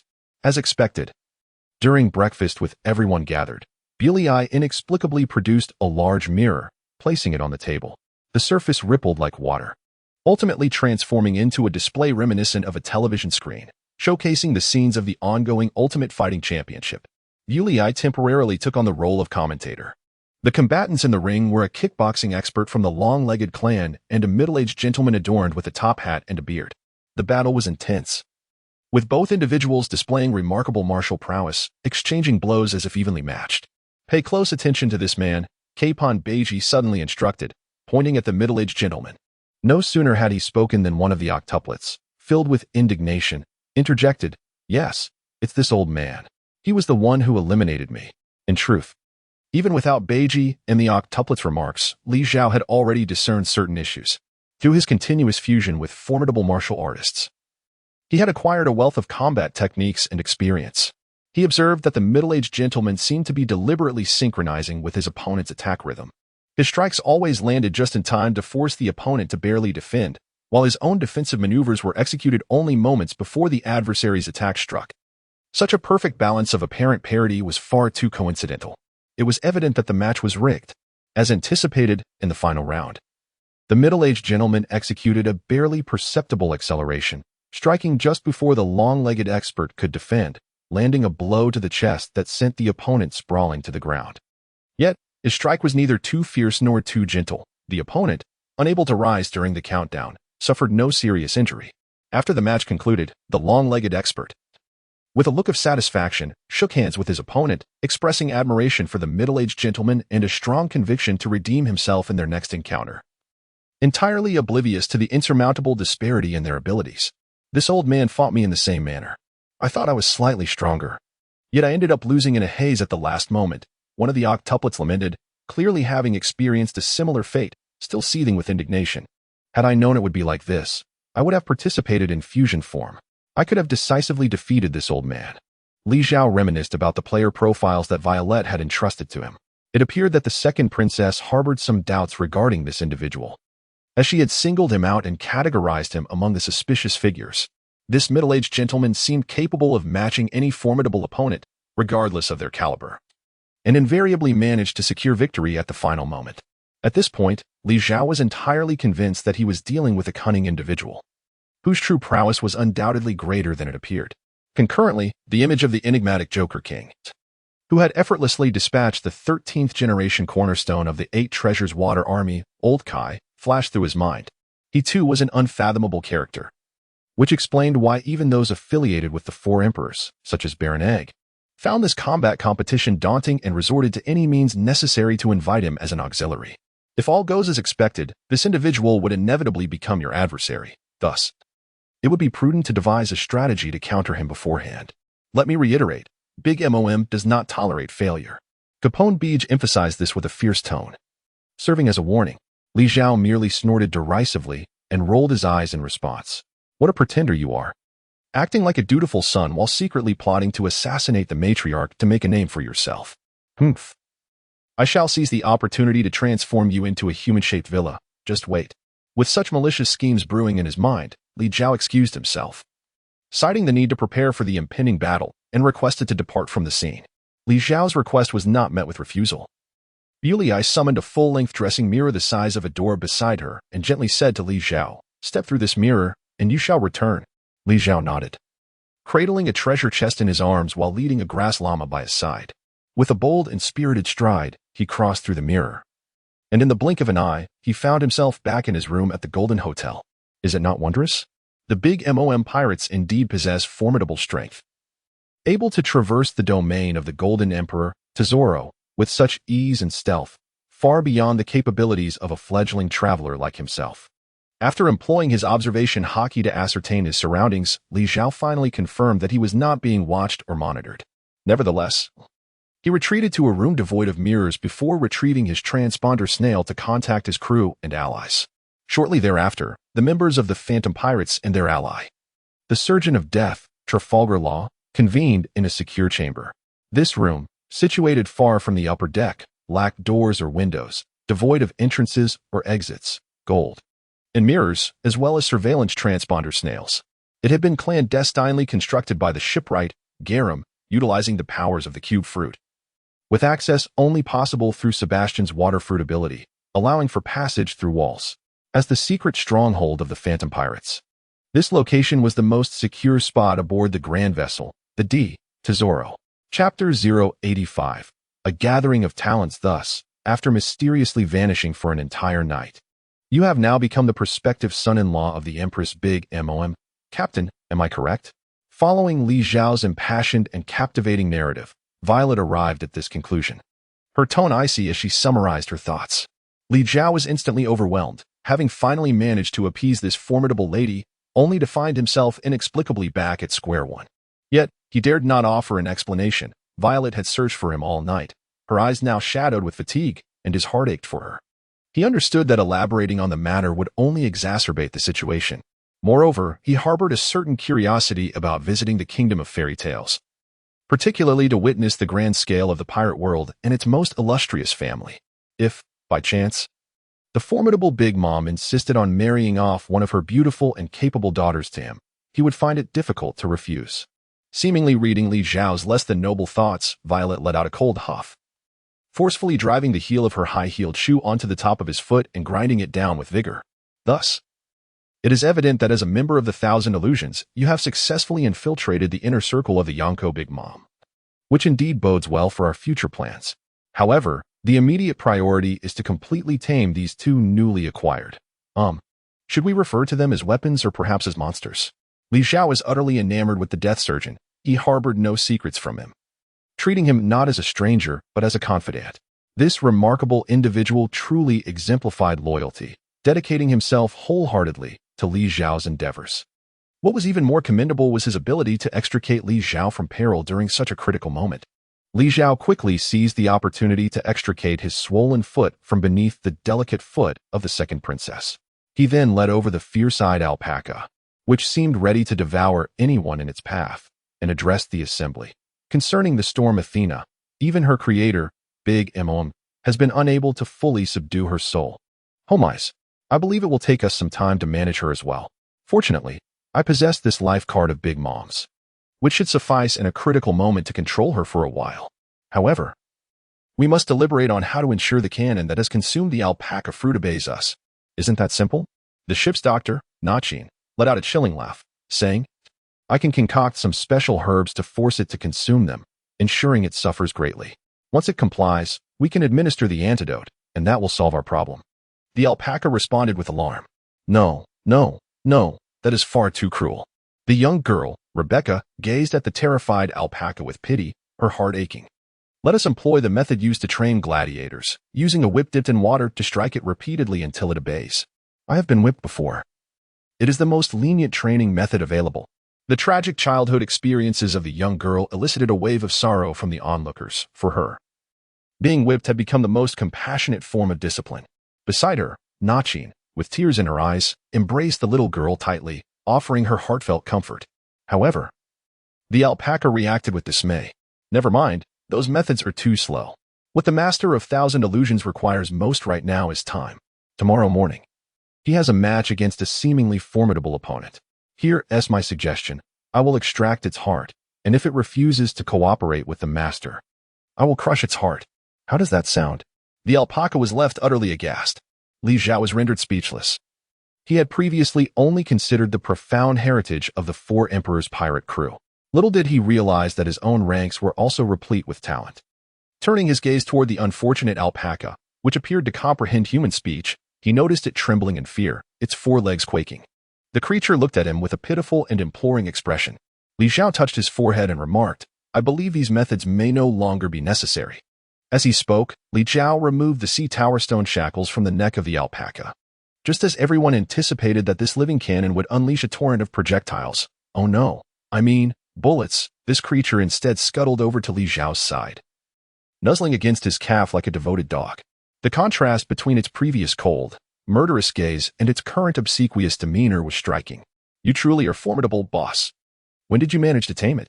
Indeed, Thousand Illusions leader, what kind of cruel methods did you employ to make it so docile? Li Zhao was caught in a mix of laughter and tears, secretly vowing to treat his subordinates with a touch more kindness. Otherwise, should they turn against him one day, falling into their hands would render him utterly helpless, unable to seek life or death. The following day, as the Ultimate Fighting Championship commenced, Li Zhao was to take the stage first, facing off against a heavyweight wrestler known as Mr. Stoya. The brash young man, Bartholomew, sporting a green mohawk and shouldering a metallic cannon, strode onto the arena with an audacious gait, despite the chorus of boos from tens of thousands of spectators. As Li Zhao brandished the cannon, deliberately aiming its muzzle toward the section of the audience that had jeered the loudest, an eerie silence enveloped the world. Li Zhao's adversary, Mr. Stoya, is a towering figure with violet hair and beard, standing nearly 4 meters tall. His physique rivals that of Bobby Vanku, brimming with muscle and exuding an overwhelming sense of ferocity. Curiously, atop Mr. Stoya's head rests a crude paper bag, fashioned from cowhide, with 2 holes cut out for his eyes. The text printed on it suggests it is a takeout bag from a renowned fast food establishment aboard the esteemed ship, the D. Serraro. Such a lackluster disguise certainly does not elude Li Zhao, who is well aware of the man's true identity. He is none other than the notorious Gizes Bages, the captain and helmsman of the first ship under the new emperor, Blackbeard Marshal D. Teach, and a heavyweight wrestler known as Champion. Since Blackbeard's treacherous betrayal of his father, the world's strongest man, Whitebeard, and his acquisition of the Tremor fruit's powers through undisclosed means, he has ascended to prominence as one of the most infamous pirates in the New World, commanding a legion of formidable and nefarious subordinates. His reputation is rapidly catching up to, and even threatening to surpass, that of the other pirate emperors. As one of Blackbeard's earliest followers, Bagus has risen in stature to become Teach's right-hand man. While it appears that Bagus lacks any fruit-based abilities, his strength is undoubtedly formidable. Ha ha ha, green-haired brat. I don't wish to squander time. You should surrender quickly. Perhaps in a good mood, I might grant you a chance to survive. Before Bagus could finish his taunt, a cannonball erupted in a blaze before his face. Zhao raised a cannon, positioning its mouth against his lips. As he blew away a wisp of smoke, his demeanor exuding an audacious provocation that was utterly infuriating. Although this cannon fire was imbued with armed color, it posed no significant threat to a powerhouse like Bagus. Nonetheless, while the damage may have been minimal, the insult was profoundly impactful. Chapter 086. Betrayal. After being struck by Zhao's cannon, the paper bag covering Bagus' face was obliterated, revealing a comically disfigured visage, marred by dark bruises and a significant loss of facial hair. Ever since his status had risen, Bagus, the right-hand man of the four emperors, had never endured such humiliation. His fury ignited, his hair bristled, and with a thunderous roar, he lowered his body and charged at Zhao. This kind of brute force, devoid of intellect, was precisely the type of opponent Zhao, currently merged with Bartolomeo, relished in overpowering. He curled his fingers and pointed at Bagus, causing a formidable barrier to materialize like a wall between them. Bagus collided shoulder first into the barrier, producing a jarring sound of impact. His expression twisted in rage. Bagus was fortunate that his right arm was protected by a massive, heavy metal gauntlet, sparing his bones from injury. What in the world is this nonsense? Bagus bellowed. His skin flushed crimson, veins on his muscles threatening to burst. Damn it, I refuse to believe I can't smash through this wretched thing. Take this. Wave elbow strike. In a ferocious display, Bagus delivered another powerful elbow strike against the transparent barrier. This time, however, it did not produce an especially piercing sound. Instead, a series of strange, unique vibrations emanated outward in all directions. Zhao furrowed his brow. Such an assault was incapable of breaching his defenses. Yet, Bagus truly lived up to his reputation as the right-hand man of the fearsome Blackbeard. This seemingly simple technique, the wave elbow strike, possessed a formidable power comparable to the legendary 8-charge fist passed down through generations of the 8 treasure navy.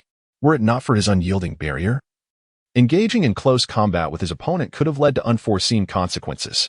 Furthermore, Bagus was not as mindless as he appeared.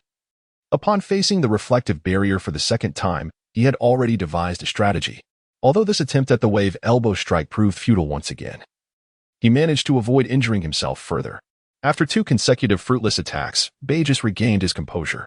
Meanwhile, the host and commentators recognized this rising star among the new emperors, eliciting waves of astonished gasps from the audience.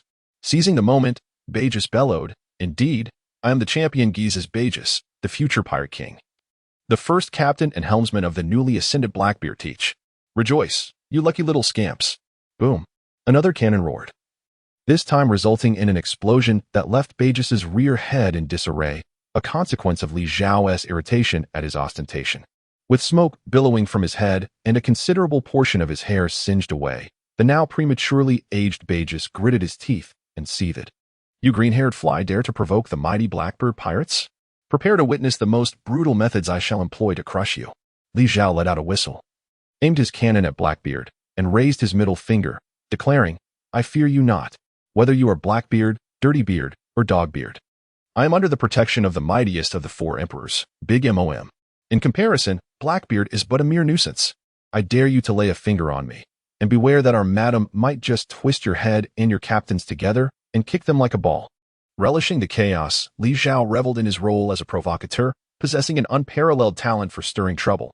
His disdain for Blackbeard was evident, and knowing that a confrontation loomed in the future, he welcomed the opportunity to leverage the presence of Big Mom's crew to instigate conflict, unperturbed by the ensuing turmoil he might create.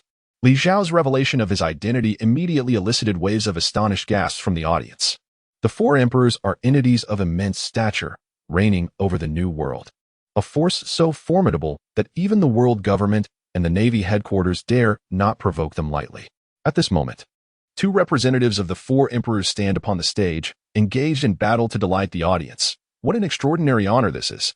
Even Bartolomeo's typically obnoxious demeanor began to take on a majestic and solemn air in the eyes of the crowd. Bajis was clearly taken aback by the formidable stature of his opponent. As an ordinary skirmish had suddenly transformed into a contest of prestige between the old and new four emperors. This development was beyond his control. Crucially, despite his reckless nature, he was not foolish. It was evident that his opponent was a user of a defensive-type devil fruit, while his own combat style was purely focused on close-range output.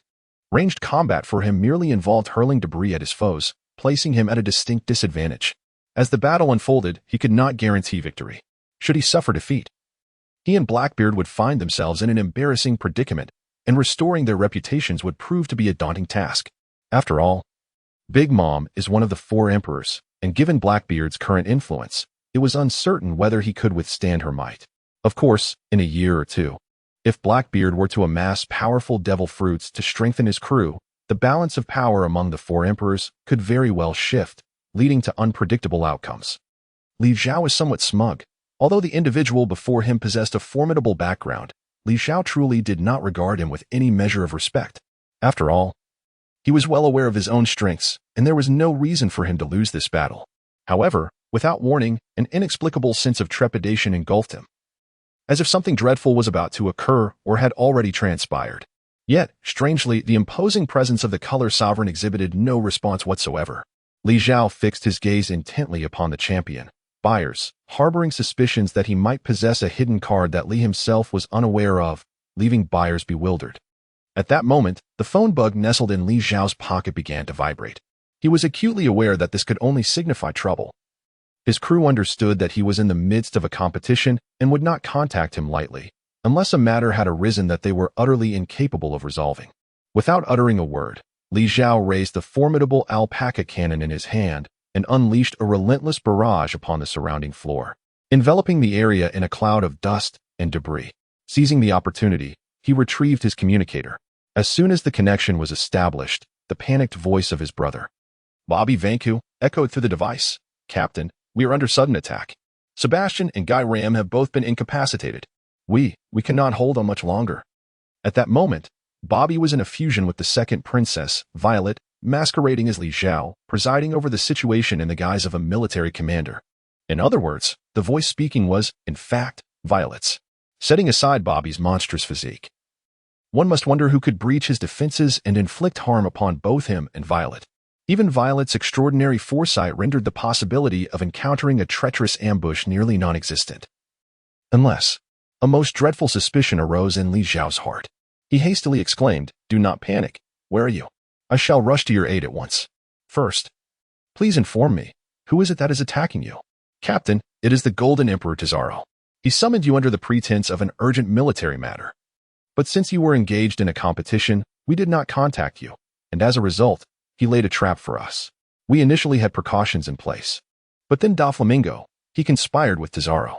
Yes, I am truly sorry, Captain. I apologize.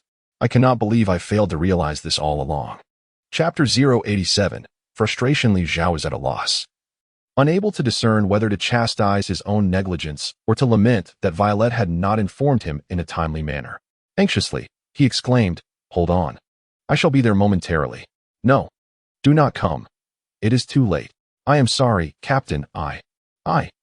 At that moment, the connection was severed. As the smoke cleared, Li Zhao found himself standing on the arena, his gaze vacant. Why do I hold a communicator in my hand? Who was I just speaking with? Was I not engaged in a competition? What has transpired? Why is my mind in such disarray? Li Zhao's mind felt eerily vacant, yet his heart was tumultuously chaotic, as if he had forgotten something of paramount importance. Yet no recollection would surface. An inexplicable surge of agitation threatened to drive him to madness. Across from him, Bajis was equally bewildered. This small-time adversary, who had previously exhibited an air of arrogance, now seemed to be in a trance, vacillating between aimless cannon fire and a state of stupor. However, one thing Bajis could ascertain was that an extraordinary opportunity to turn the tide had presented itself before him. With a swift motion, he moved with an agility that belied his robust physique, akin to the speed of the sixth-form shave, silently slipping behind Li Zhao, who was evidently distracted and oblivious to his presence. Die, he thought, preparing to unleash his devastating move. Unsinkable battleship, destruction. Just as Begis's elbow was poised to strike the back of Li Zhao's head, something unexpected occurred. The cannon in Li Zhao's grasp suddenly broke free, twisting and contorting before transforming into a creature resembling an alpaca. The beast opened its mouth, unleashing a barrage of cannon fire directly at the unsuspecting Begis. As the right-hand man of the infamous Blackbeard, Begis's physique, while not impervious like some monstrous beings, was nonetheless formidable. Typically, he could withstand several cannonballs without suffering. But these projectiles were imbued with the formidable power of Haki, their lethality astonishing. Even Begis had to shield his head and vital areas to endure the onslaught. In that fleeting moment of distraction, Li Zhao finally regained his composure. His left hand curled into a fist with his index and middle fingers raised, while his right hand clenched tightly, enveloped in a colossal spherical barrier. Forget you. Die. With a thunderous roar, Li Zhao's fist crashed heavily against Begis's cheek. The barrier produced by the devil fruit was akin to an extraordinarily hard glass with an almost limitless hardness, exhibiting no deformation whatsoever. This characteristic allowed it to completely rebound close combat damage, rendering it an invincible iron fist that absorbed no kinetic energy, thus amplifying the destructive power of each blow. The efficacy of this method far surpassed the hardened effects produced by armament Haki. In a fit of rage, Li Zhao cast aside any pretense of restraint. Though he did not employ any martial techniques, he exerted his full strength into this punch. With a single blow, he sent Begis sprawling to the ground. Yet, his thirst for vengeance was not satiated. He leaped onto Begis's chest, delivering punch after punch to the champion's face. Initially, Begis managed to muster some defensive movements to mitigate the damage, but as his arms shattered like brittle twigs and fell uselessly to his sides, Li Zhao's barrier fists faced no further obstruction. One after another, his fist rained down upon Begis's face, transforming the champion into a grotesque, bloodied visage. When the referee finally reacted, rushing over with a loud command to halt, threatening to disqualify Li Zhao if he did not cease, it was only then that Li Zhao, regaining some semblance of composure, jumped off Begis's battered chest. He glanced toward the entrance, vaguely expecting to see someone rushing in with a stretcher to carry the gravely injured Begis away. But in the end, nothing materialized. Li Zhao's agitation intensified as he disregarded the referee's announcement of the match results. Ignoring the thunderous applause from the audience, he strode purposefully towards the arena's exit, with the cannon-like alpaca dutifully trailing behind him. Meanwhile, in the opulent lounge of the Golden Hotel's top floor, the proprietor of the Deisaro, the Golden Emperor Tesoro, sat solemnly on the sofa, his demeanor grave and weary. The lounge bore the scars of a fierce confrontation, with furniture significantly damaged as several maids hurriedly tidied up the disarray. Opposite Tesoro sat the Clown King, who had once crossed paths with Li Zhao and had famously dispatched the formidable Eight-Chung Fistmaster, Old Kai, in a single blow. "Cheers!" exclaimed the Clown King, raising his goblet of red wine in a toast to Tesoro. A somewhat forced smile graced Tesoro's lips as his gaze swept over the individuals standing behind the Clown King, particularly lingering on a young girl who was nibbling grapes with her fingers. When their eyes met, Tesoro's body involuntarily trembled. To mask his momentary lapse, he lifted his own glass and took a delicate sip. "Cheers. This time, I extend my gratitude to you, Lord Don Quixote da Flamingo, for assisting me in eliminating the treacherous threat lurking within my ranks. I raise my glass to you once more." Tesoro's tone bore an unexpected air of flattery, a manner he had previously reserved solely for the celestial dragons. This shift in demeanor stemmed from the man seated across from him, whose status paralleled that of the celestial dragons, and whose power possessed the capacity to obliterate Tesoro's kingdom and the entire Deisaro. For this man was none other than the mightiest among the seven warlords, the heavenly Yaksha, Don Quixote da Flamingo. In response to Tesoro's gratitude, da Flamingo simply offered a knowing smile. Refraining from further comment, Tesoro furrowed his brow, momentarily suppressing a surge of unease within him, before continuing. "I truly did not foresee that the traitor among my ranks had secretly amassed such a formidable cadre of enforcers, skilled shipwrights, doctors, and even a terrifying butler, including individuals with the peculiar ability to surveil my every move from afar. Fortunately, it was you, Lord Yaksha, who alerted me and provided guidance on how to navigate this peril. Otherwise, I would have been utterly at a loss." Da Flamingo, after all, was the former employer of Princess Violet, possessing over a decade of collaborative experience and had his own unique and effective methods to evade her vigilant observation. Upon boarding the Deisoro, he discreetly reached out to Tesoro, subtly demonstrating his formidable capabilities. He expressed his willingness to bury past grievances, provided they could eliminate the instigator Bobby Vanku, responsible for the devastation of Dressrosa and the death of his highest-ranking subordinate Diamante, while also dealing with the traitors such as Violet. This would allow the two to restore their former alliance. Chapter 088. The Tiger Swallows the Wolf. The Tiger remains at home as former allies and business partners. Doflamingo had long held the upper hand over Tesoro. Although the Golden Emperor, Tesoro, was reputedly the wealthiest man in the world, Doflamingo operated in both the underworld and legitimate realms, being the largest arms smuggler in the New World. With a formidable military force second only to the Navy headquarters and the four emperors of the New World, he was not comparable to a maritime nation like Tesoro, which lacked such might. Tesoro harbored no confidence in this war he was compelled to wage, coupled with his growing suspicion towards Li Zhao, also known as Bobby Vanku. He ultimately acquiesced to Doflamingo's proposal to set a trap and ensnare Bobby Vanku, then join forces with Doflamingo to defeat him. However, the fierce strength demonstrated by Bobby Vanku and his followers significantly surpassed Tesoro's expectations. It was not merely Bobby's prowess that astounded him, rather, the strength of his guards rivaled even the highest-ranking officers under the formidable Night Marauder. Remarkably, he had even managed to recruit one of the supernovas, Trafalgar Law, known as the Surgeon of Death, to his cause. Had it not been for the elite forces of the Don Quixote family, who fought with unwavering determination, assisted by the Flying Six under Kaido, and the strategic advantage of a surprise attack, the outcome of the battle might have been quite different. Certainly not as effortless as it was at this moment. Recalling the Surgeon of Death, Tesoro furrowed his brow and inquired of Doflamingo, "What are your plans for that escapee from earlier?"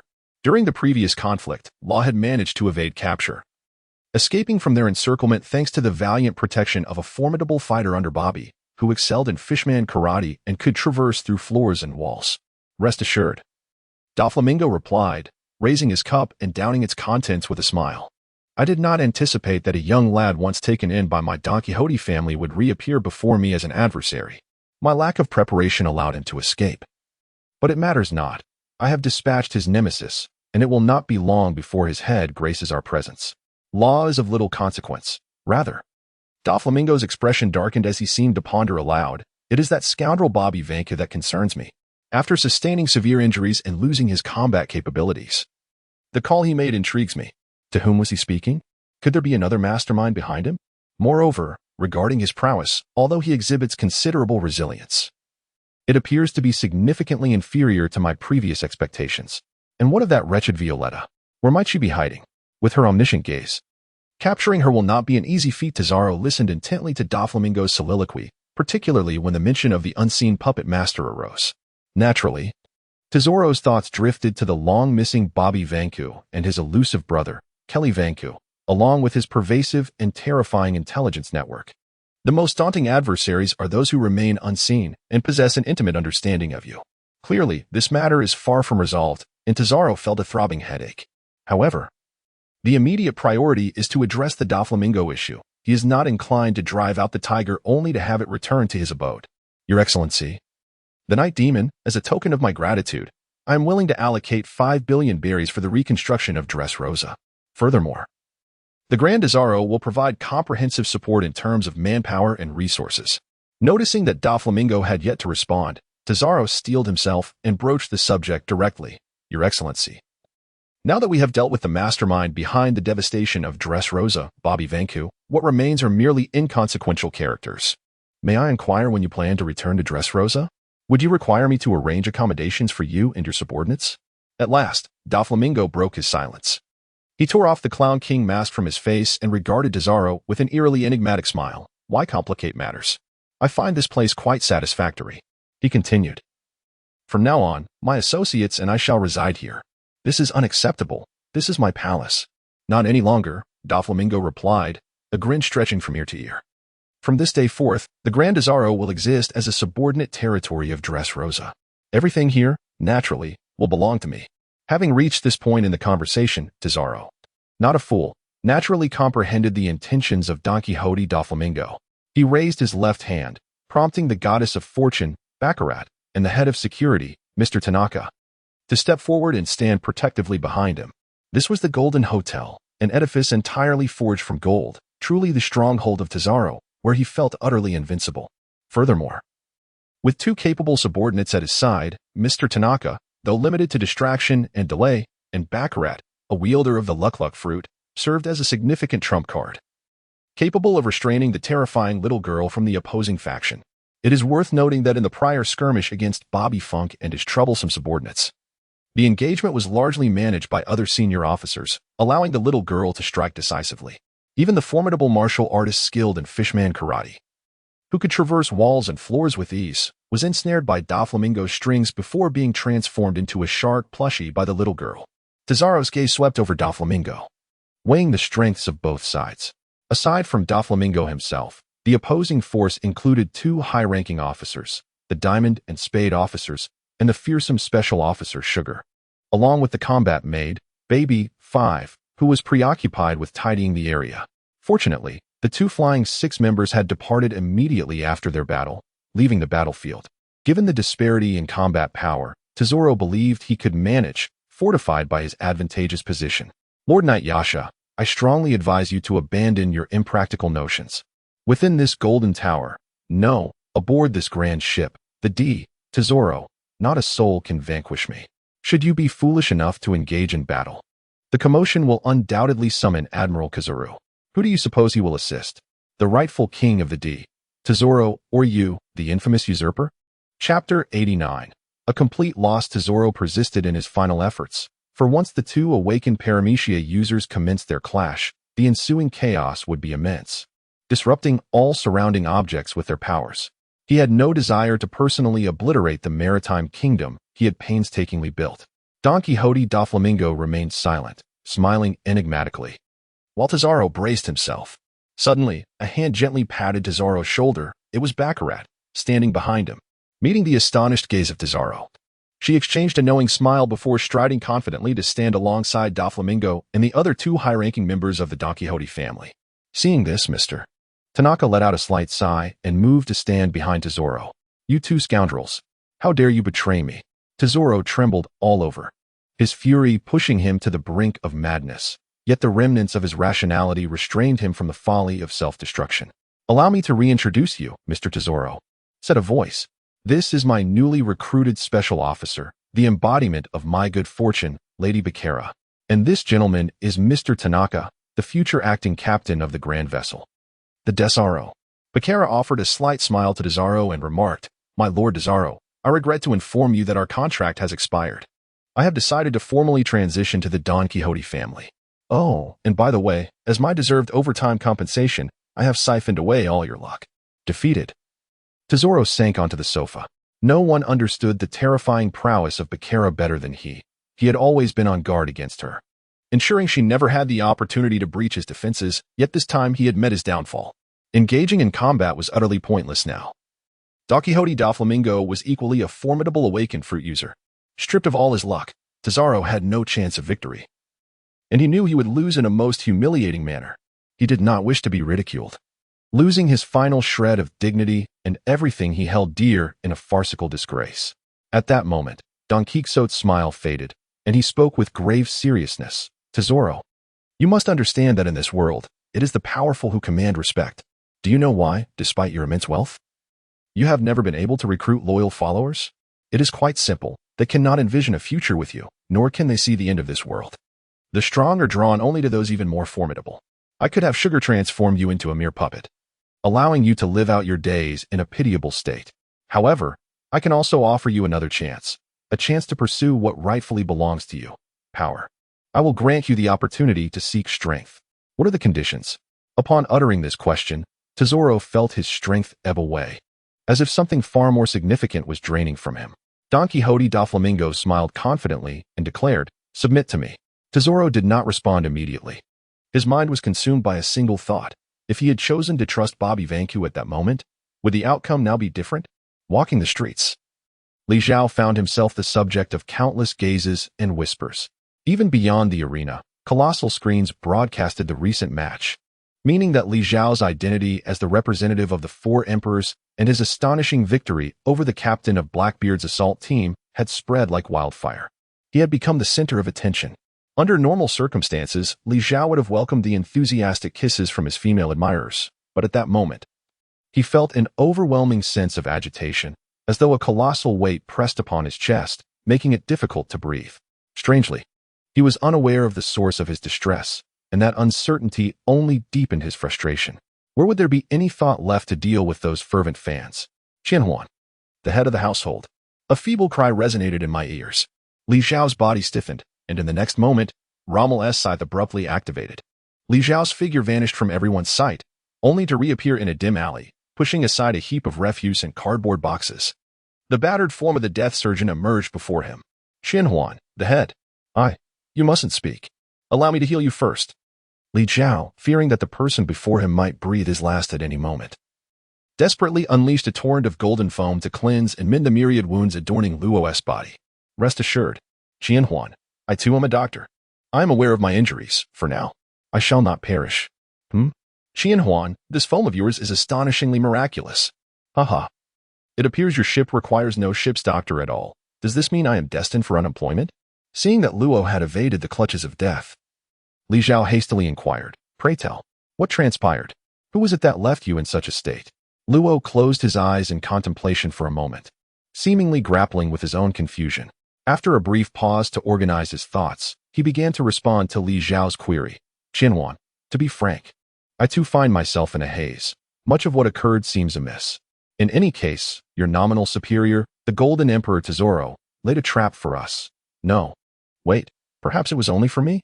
But how could he possibly know of my existence? Never mind, that is not the crux of the matter. What is important is that Tesoro has fully allied with Don Quixote Doflamingo, and you, my friend, are a sacrifice offered by Tesoro to Doflamingo. Yet hold on.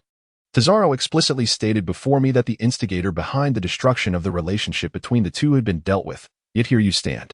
Furthermore, how did I manage to escape their clutches? In that situation, it was clear I could not have extricated myself alone. Luo fell into deep thought, and from his demeanor, Li Zhao discerned that he, too, had experienced a lapse in memory. Memory? A loss of recollection? A loss of memory related to certain individuals? A petite and delicate figure suddenly emerged in Li Zhao's mind, that of a young girl adorned in a crimson cloak, her head crowned with a tiara. Damn it! It was Shadang.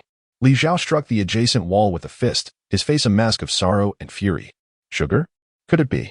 The one you previously mentioned, the user of the hobby fruit, a special officer of the Don Quixote family, Sugar? As an ally, Li Zhao had long divulged all known intelligence regarding the members of the Don Quixote family to Law.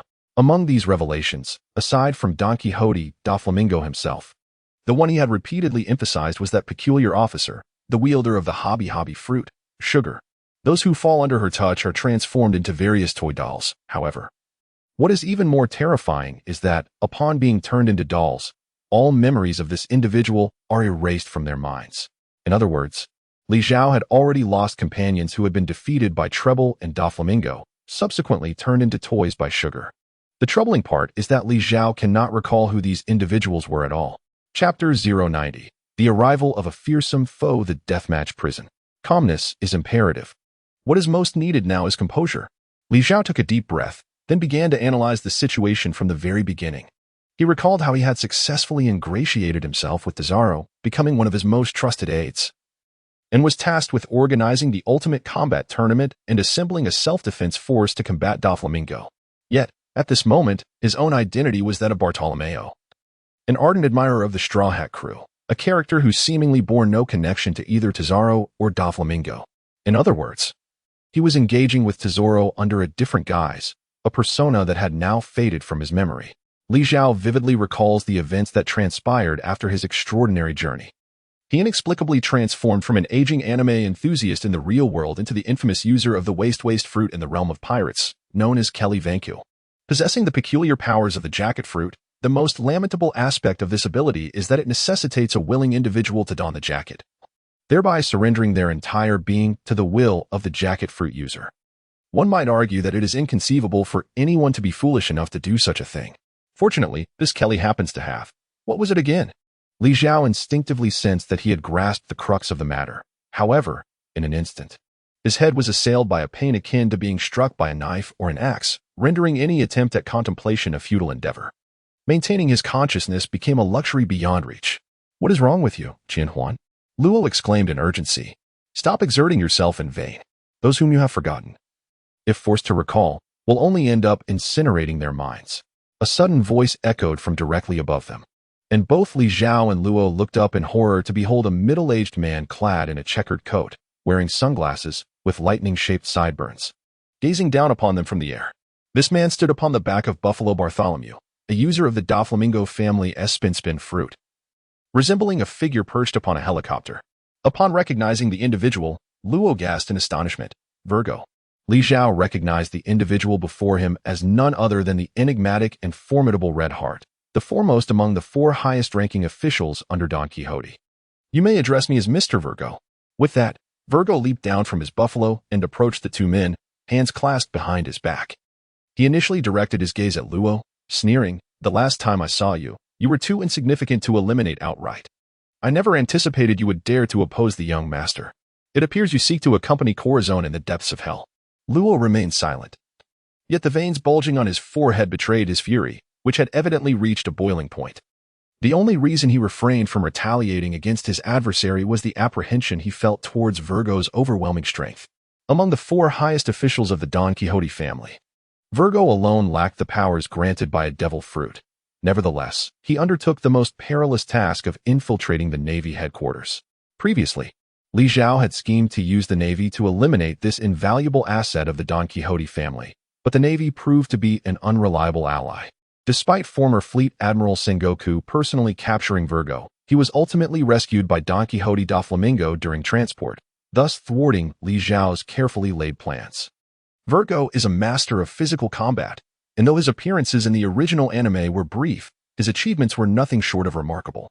He effortlessly overpowered Smoker, a Logia-type smoke fruit user who had once pursued the Straw Hat Pirates and subsequently shattered the leg of Sanji, one of the trio of the Straw Hat crew. Ultimately, Virgo met his downfall at the hands of the Surgeon of Death, Trafalgar Law, primarily due to his excessive confidence in his full-body armament haki. Underestimating the terrifying capabilities of Law's Opop no Mi, a devil fruit whose bounty rivaled that of the Yonko, Whitebeard, at a staggering 50 billion berries. Law executed a devastating attack that disregarded all defenses, dismembering Virgo in the process. At this moment, although Law stood in the same vicinity, he was not the formidable version from the New World portrayed in the anime. Rather, he was gravely injured and on the brink of death, his stamina depleted. Engaging Virgo directly would likely result in his swift demise. Even through his sunglasses, Virgo's contemptuous gaze shifted from Law to Li Zhao. "Bartolomeo, a participant in the Ultimate Fighting Championship, I never imagined you would be entangled in this affair. It seems fortune has turned against you. I trust you will forfeit all your upcoming matches." Li Zhao's headache had subsided, yet his spirits remained unyieldingly tense. The battle was unavoidable, and the circumstances were decidedly unfavorable to them. Had it merely been a confrontation with Red Heart Virgo and Buffalo Bartholomew, Li Zhao would not have been particularly concerned. Even if the fight proved arduous, his escape would remain within reach. However, the situation was far graver. As King Desaro of the Great Desaro had fully allied with Don Quixote Doflamingo, rendering the enemy's overall combat strength, both in quality and quantity, vastly superior to their own. Moreover, apart from the barely conscious Law and a cannon-laden alpaca by his side, he found himself utterly alone, unable to even recall the whereabouts of his other comrades. This floating city, despite its grandeur, was merely a ship. Once hostilities commenced, the enemy reinforcements would inevitably arrive post-haste, bringing about a true game-over scenario. Though my intent was merely to engage in some playful banter, I had recently failed a crucial task entrusted to me by the young master, and thus wished to avoid further complications. "Buffalo, I will hold them off here. You must return immediately to inform the young master and request his assistance. Though it is highly likely that by the time they arrive, it will only be to escort the captives." "Yes, Lord Virgo." "Oh no, I mean, Mr. Virgo." The rotund buffalo wasted no time. The hair on his wrists and ankles whirled like propellers, and his corpulent form began to ascend like a helicopter. Yet, just as he reached a height of approximately 10 meters, he abruptly collided with an invisible wall, plummeting back to the ground in a daze. Virgo remained unperturbed. Turning his gaze to survey the surroundings, only to discover that the entire dimly lit alley had been enveloped by a transparent barrier, leaving no room for even a fly to escape. This, of course, was the handiwork of Li Zhao, who had activated the barrier fruit to encase the entire shadowy passage, ensuring that the enemy could not summon reinforcements. This is the first time Li Zhao has unleashed such a vast barrier, a considerable burden for him. Fortunately, once these barriers are formed, as long as their size or shape is not altered, and there is no attempt to move them, they will not further deplete his energy. Thus, maintaining this deadly cage for an extended period is not a concern. Chapter 91. Fierce Battle with the Ghost Bamboo. How are you faring now? Li Zhao inquired. The surgeon struggled to rise, forcing a smile. I'm fine. I can fight for another day. No need to push yourself so hard. You focus on dealing with that water buffalo. Once you've taken care of him, come back to assist me with Virgo. With that, Li Zhao turned his attention to the artillery alpaca, saying, You, artillery alpaca, performed admirably before. Well done. Tonight, I will reward you with a feast. But for now, I need you to support Luo and tackle that hefty opponent together. Can you manage that?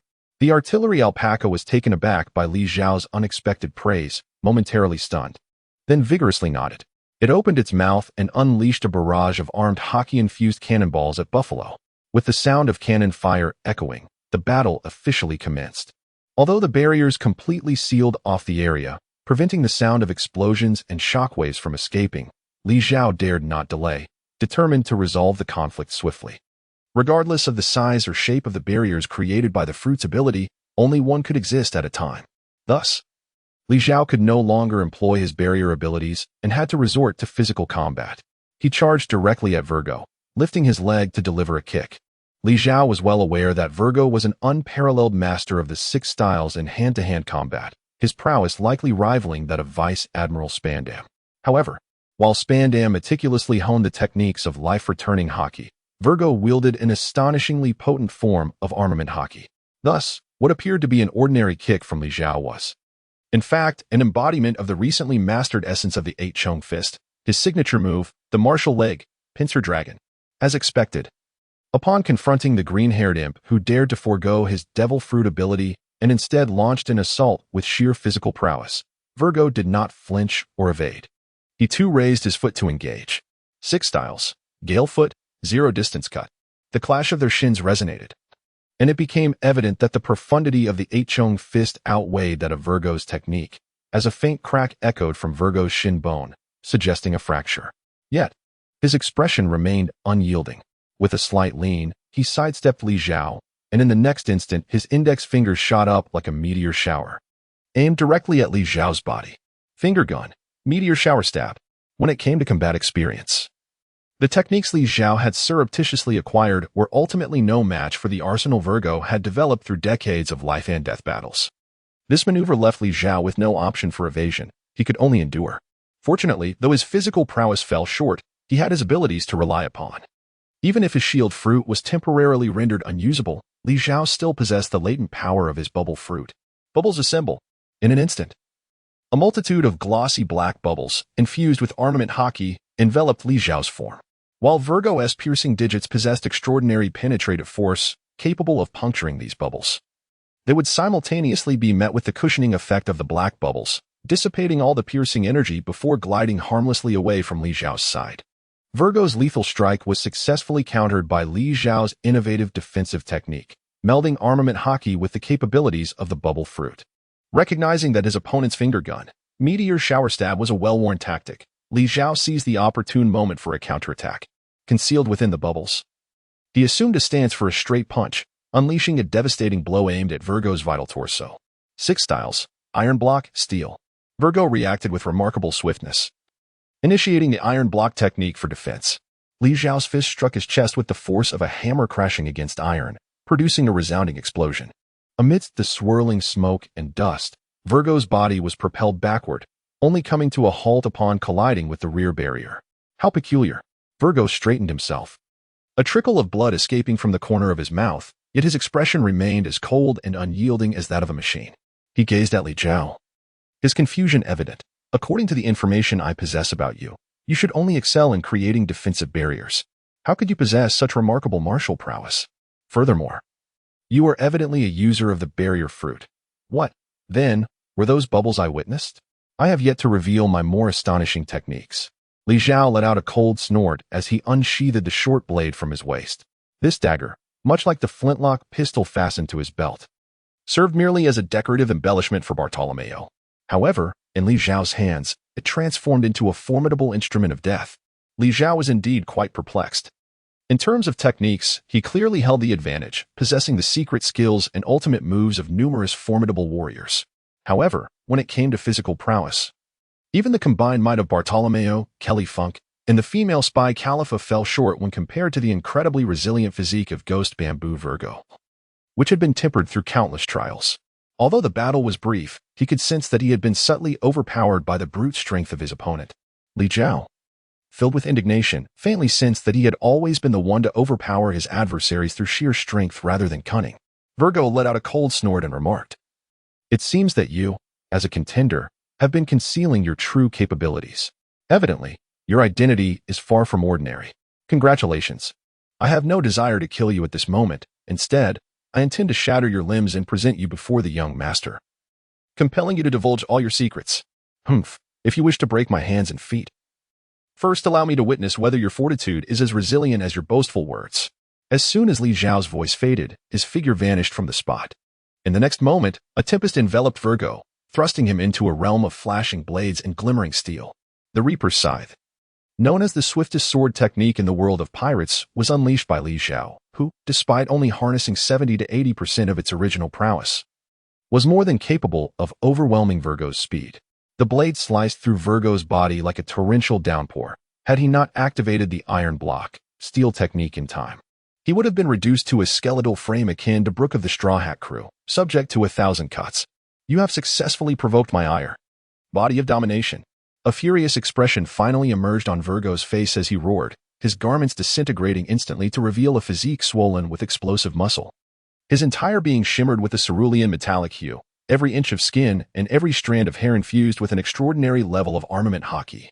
This complete enveloping of haki was a rare mastery in the pirate world, possessed only by those with exceptional talent and a body honed through relentless training. Achieving Virgo's level of strength was a rarity indeed. It was this unparalleled aura of dominance that instilled in Virgo the confidence to confront any adversary without relying on the powers of a devil fruit.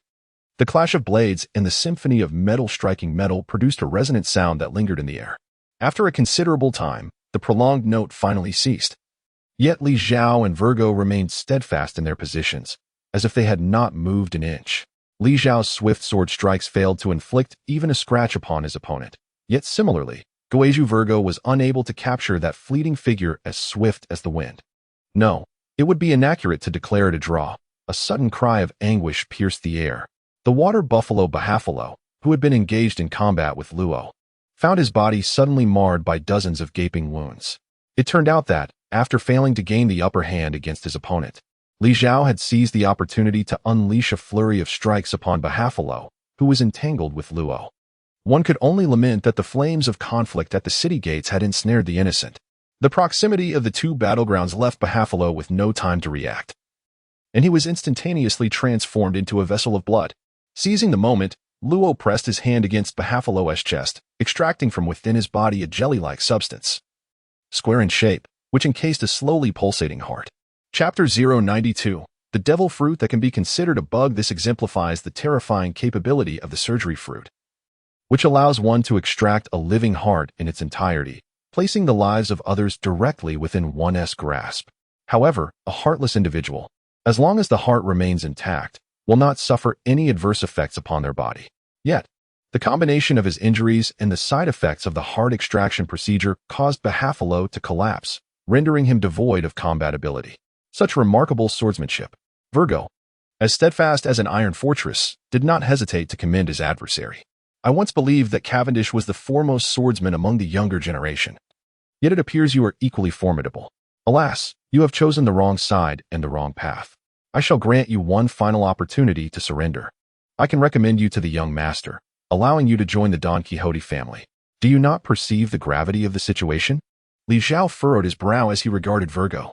Behind him stood Luo, clutching Bahafalo's heart, while to his side loomed the ferocious Cannon Lama, emitting smoke and advancing menacingly. It was 3 against 1. Victory in this battle was assured for Li Zhao. After all, Haki is not an eternal sun, and Virgo is not a perpetual motion machine.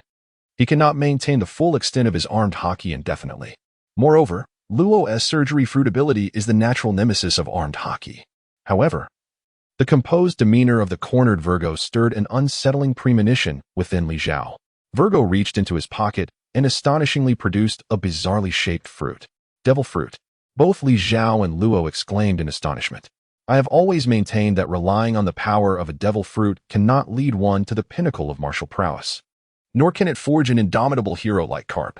Hence, I have never consumed a devil fruit. Yet, my arrogance has led me to sabotage the crucial mission entrusted to me by the young master, rendering me a captive and endangering his life in the process. I cannot afford to repeat such a blunder. Therefore, when the young master offered me this devil fruit, I cast aside that ludicrous sense of dignity and accepted it. Now is the moment for me to wield its power. Li Zhao's ominous premonition intensified. He shouted, "Stop him at once." Yet, the figure had already surged forward. Deep within, Li Zhao understood all too well that, at such a proximity, preventing Virgo from consuming the devil fruit was beyond even the capabilities of the old man Kizaru. Nevertheless, even if thwarting him proved impossible, one must act swiftly to eliminate him before he could fully acclimate to the fruit's powers. With a crunch, the devil fruit vanished into Virgo's mouth. Li Zhao had surged forward, his dagger poised perilously close to Virgo's throat, while Luo and the cannon-bearing alpaca followed closely behind. Yet, in the next instant, Li Zhao felt a fleeting blur before his eyes as Virgo's entire form vanished into thin air. This is bad. Li Zhao immediately transitioned from offense to defense, activating his bubble armor. Almost simultaneously, the countless, fist-sized black bubbles of armed color that enveloped his body shattered entirely. Despite this, his back, thigh, and chest sustained several painful jabs. Fortunately, none of these injuries affected his vital bones. However, Luo and the Cannon Lama, who did not have the opportunity to defend themselves, were far less fortunate, suffering numerous grievous wounds from piercing strikes, and were sent flying in a pitiful state.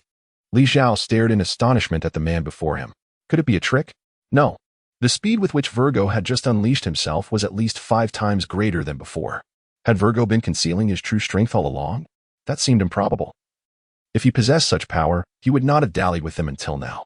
The only remaining explanation must be that cursed devil fruit. A fruit capable of significantly enhancing speed would likely be an animal-type devil fruit that greatly bolsters physical attributes. Perhaps even one of the rare ancient varieties or a mythical beast type. Yet in Li Zhao's eyes, Virgo bore no discernible changes. Devoid of any animalistic traits such as beastly ears or claws, Virgo stood still, gazing at his blood-soaked hands, seemingly lost in thought. I was wrong, utterly mistaken. The power of the devil fruit is not a curse. If one can find the fruit that suits them, it is not merely an embellishment, but a true metamorphosis. Humph, what a charade. The longer this dragged on, the more disadvantageous it became for him. Li Zhao regained his composure and kicked forward once more. In light of the inexplicable enhancement of his opponent's speed, Li Zhao deliberately suppressed his own pace. As expected, Virgo's pride would not allow him to evade such an obvious challenge. He too lifted his leg, prepared to match Li Zhao's kick. Martial kick, conical dragon spike. Amplify, amplify. Fourfold strength. Gale step, zero distance cut. The same technique collided again, and the previous scene repeated itself, however. This time it was Li Zhao who was sent flying, the sound of his bones fracturing echoing in the air. Indeed, Virgo not only had accelerated but also possessed strength that was several times greater than before. What troubled Li Zhao even more was that there were still no signs of any beast-like characteristics on Virgo, clearly indicating that this was not the power of an animal-type devil fruit. The only possible explanation for such a substantial enhancement of physical capabilities, while not being animal-type, pointed to one grim possibility. Suddenly, Virgo produced a smooth, black bamboo stalk from behind him, aiming one end at Li Zhao as he shouted, "Tenfold length amplification. Demon bamboo." As his voice fell, the bamboo in his hand expanded instantaneously, much like the Rui Jingu Bang of the Monkey King, growing several times in size. Had Li Zhao not evaded in time, he would have been pierced through by the staff. Indeed, what I just consumed was the amplification fruit, once belonging to the World Destroyer Bandai Ward, which allows me to magnify my own attributes and those of any object I touch, including speed, strength, volume, and weight. What you just experienced was the result of my amplified speed, strength, and my weapon. How does it feel? There is no need for Virgo to reintroduce himself. The multiplication fruit, also known as the Momo fruit, is well known to the pirate enthusiast Li Zhao. Such a fruit, which exists solely in animated films and boasts extraordinary powers that border on the absurd, is something he is thoroughly familiar with. This remarkable ability to amplify all tangible objects, such as cannonballs, stones, swords, and intangible concepts like strength, speed, and weight by multiples is not merely formidable, it is akin to cheating. However, Li Zhao feels an inexplicable connection to this multiplication fruit, sensing it should not be present in this context. A notion perhaps entwined with the memories of his lost comrades. Without time for further contemplation, Virgo, already a master of physical combat, now enhanced by the fruit's multiplication effect, poses a far greater threat than any Zoan-type fruit could provide. Li Zhao feels a sudden headache. Chapter 093. The limits of speed just moments ago. I operated at 5 times the speed. Now, allow me to demonstrate what a true powerhouse can achieve, 30 times the speed. Shave. Virgo bellowed, causing Li Zhao's muscles to tense as he immediately assumed a defensive stance, activating his iron block and armament hockey, alongside all conceivable defensive skills. Yet, aside from feeling a fierce wind rush past him, he seemed to be untouched by any attack. A thud echoed behind him. Turning around, Li Zhao beheld Virgo, who had collided with a transparent barrier, resembling a bug splattered against the windshield of a speeding vehicle. The impact was almost explosive. Virgo's body gradually slid down the barrier and collapsed onto the ground. After a moment of disorientation, he stood up, his expression cold as he faced Li Zhao, sneering, "Did you see that? This is the terrifying speed after a 30-fold enhancement. You could hardly even react, could you?" If not for the shattered glasses and the 2 streams of uncontrollable blood flowing from his nose, Li Zhao might have genuinely believed he was witnessing the pinnacle of speed. However, he could no longer contain himself, pointing an accusing finger at Virgo and exclaiming, "I don't believe a word of this. You deceitful old man. You clearly lost control at that speed and crashed into the wall. Why didn't you just kill yourself with your show-off antics?" Virgo cleared his throat twice, attempting to mask his embarrassment. "Indeed, I am still not entirely adept with this ability and cannot withstand such an extreme multiplication effect. Nevertheless, to deal with you, I do not require that level of enhancement. Observe. Multiplication, 4-fold strength, 4-fold speed. By heavens, isn't this akin to the Kaioken from Dragon Ball?" Li Zhao inwardly cursed incessantly, compelled to exert all his strength in executing Rommel's scythe, desperately evading Virgo's onslaught. Yet, the opponent's physical prowess and martial foundation were inherently superior, further amplified by the devil fruit's overwhelming power. In an instant, Li Zhao found himself thoroughly subdued, with fresh wounds festering across his body. Relying solely on martial arts proved futile against Virgo, leaving Li Zhao with no choice but to pin his hopes on his fruit abilities. In the next moment, he unleashed the dreamlike dance floor, capable of nullifying all friction on the ground, followed by the relaxation bubble, which could siphon away his opponent's energy. Battle-hardened and having personally vanquished countless devil fruit users, Virgo remained wary of the bubbles that suddenly materialized beneath and around Li Zhao. Although the purpose of these bubbles eluded him, he was not inclined to approach them recklessly. With resolve, he brought the bamboo to his lips and forcefully blew into one end. The midsection of the bamboo swelled like a balloon, yet remained unscathed under Virgo's formidable armament hockey. Subsequently, a highly concentrated air projectile was propelled from the other end of the bamboo, hurtling towards Li Zhao like a cannonball. Surrounded by a myriad of bubbles, Li Zhao found them scattered in disarray under the assault of a single air blast. This illustrates the most significant vulnerability of the bubble fruit, its aversion to fierce winds. Realizing that his current bubbles were insufficient, he resolved to generate more. Behold my sheep cloud tsunami. Unlike the myriad innovative techniques derived from the bubble fruit by Li Zhao utilizing Calipha's form, this particular technique, the sheep cloud tsunami, is the ultimate creation of the bubble fruit's original wielder, Calipha herself. The essence of this move lies in overwhelming force through sheer quantity. Countless relaxed bubbles surge forth like a tsunami, instantly filling every inch of space within the barrier, leaving no void unoccupied. The entire world transformed into a blinding expanse of white. Everywhere one looked, there were bubbles. Useless, useless, useless. Virgos, employing the same tactics as before, unleashed a powerful jet of air from a bamboo reed, amplifying it tenfold, which conjured a terrifying storm within the confined space. The bubbles of the sheep cloud tsunami, lacking the entanglement of armament hockey, were dispersed in an instant by the gale. The once enveloping bubbles that had suffused every corner of the shadowy alley disintegrated in less than a second. Green-haired brat, what other tricks do you possess? Feel free to reveal them. Exhausted, Li Zhao collapsed to the ground, his demeanor despondent, seemingly having surrendered.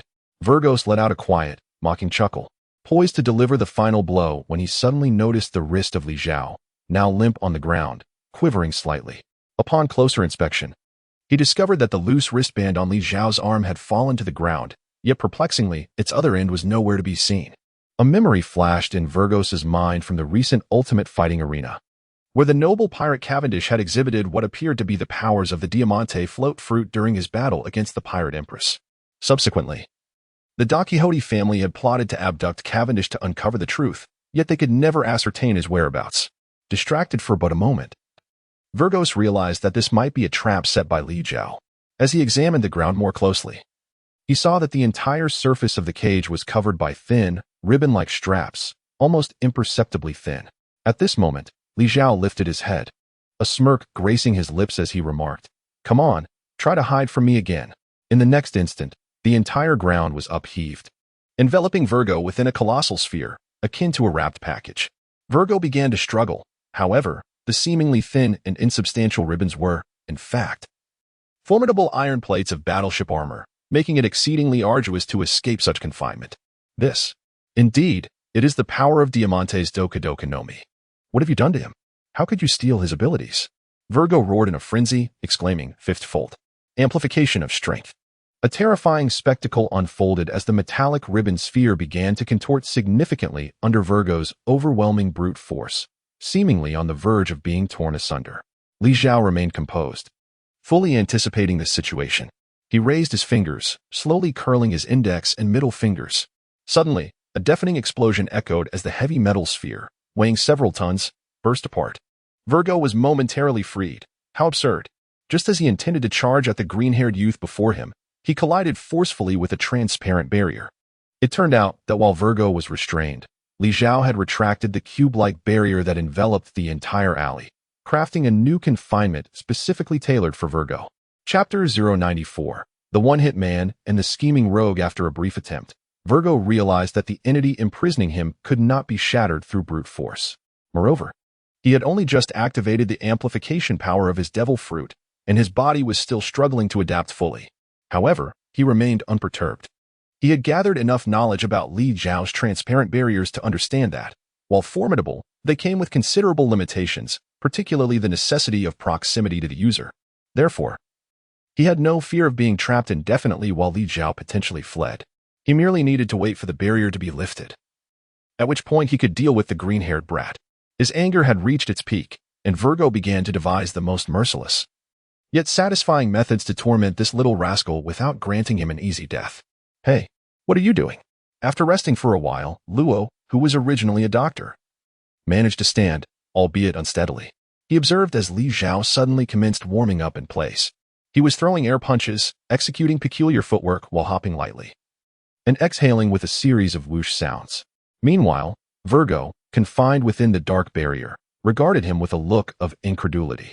Li Zhao remained silent, his movements accelerating with each passing moment.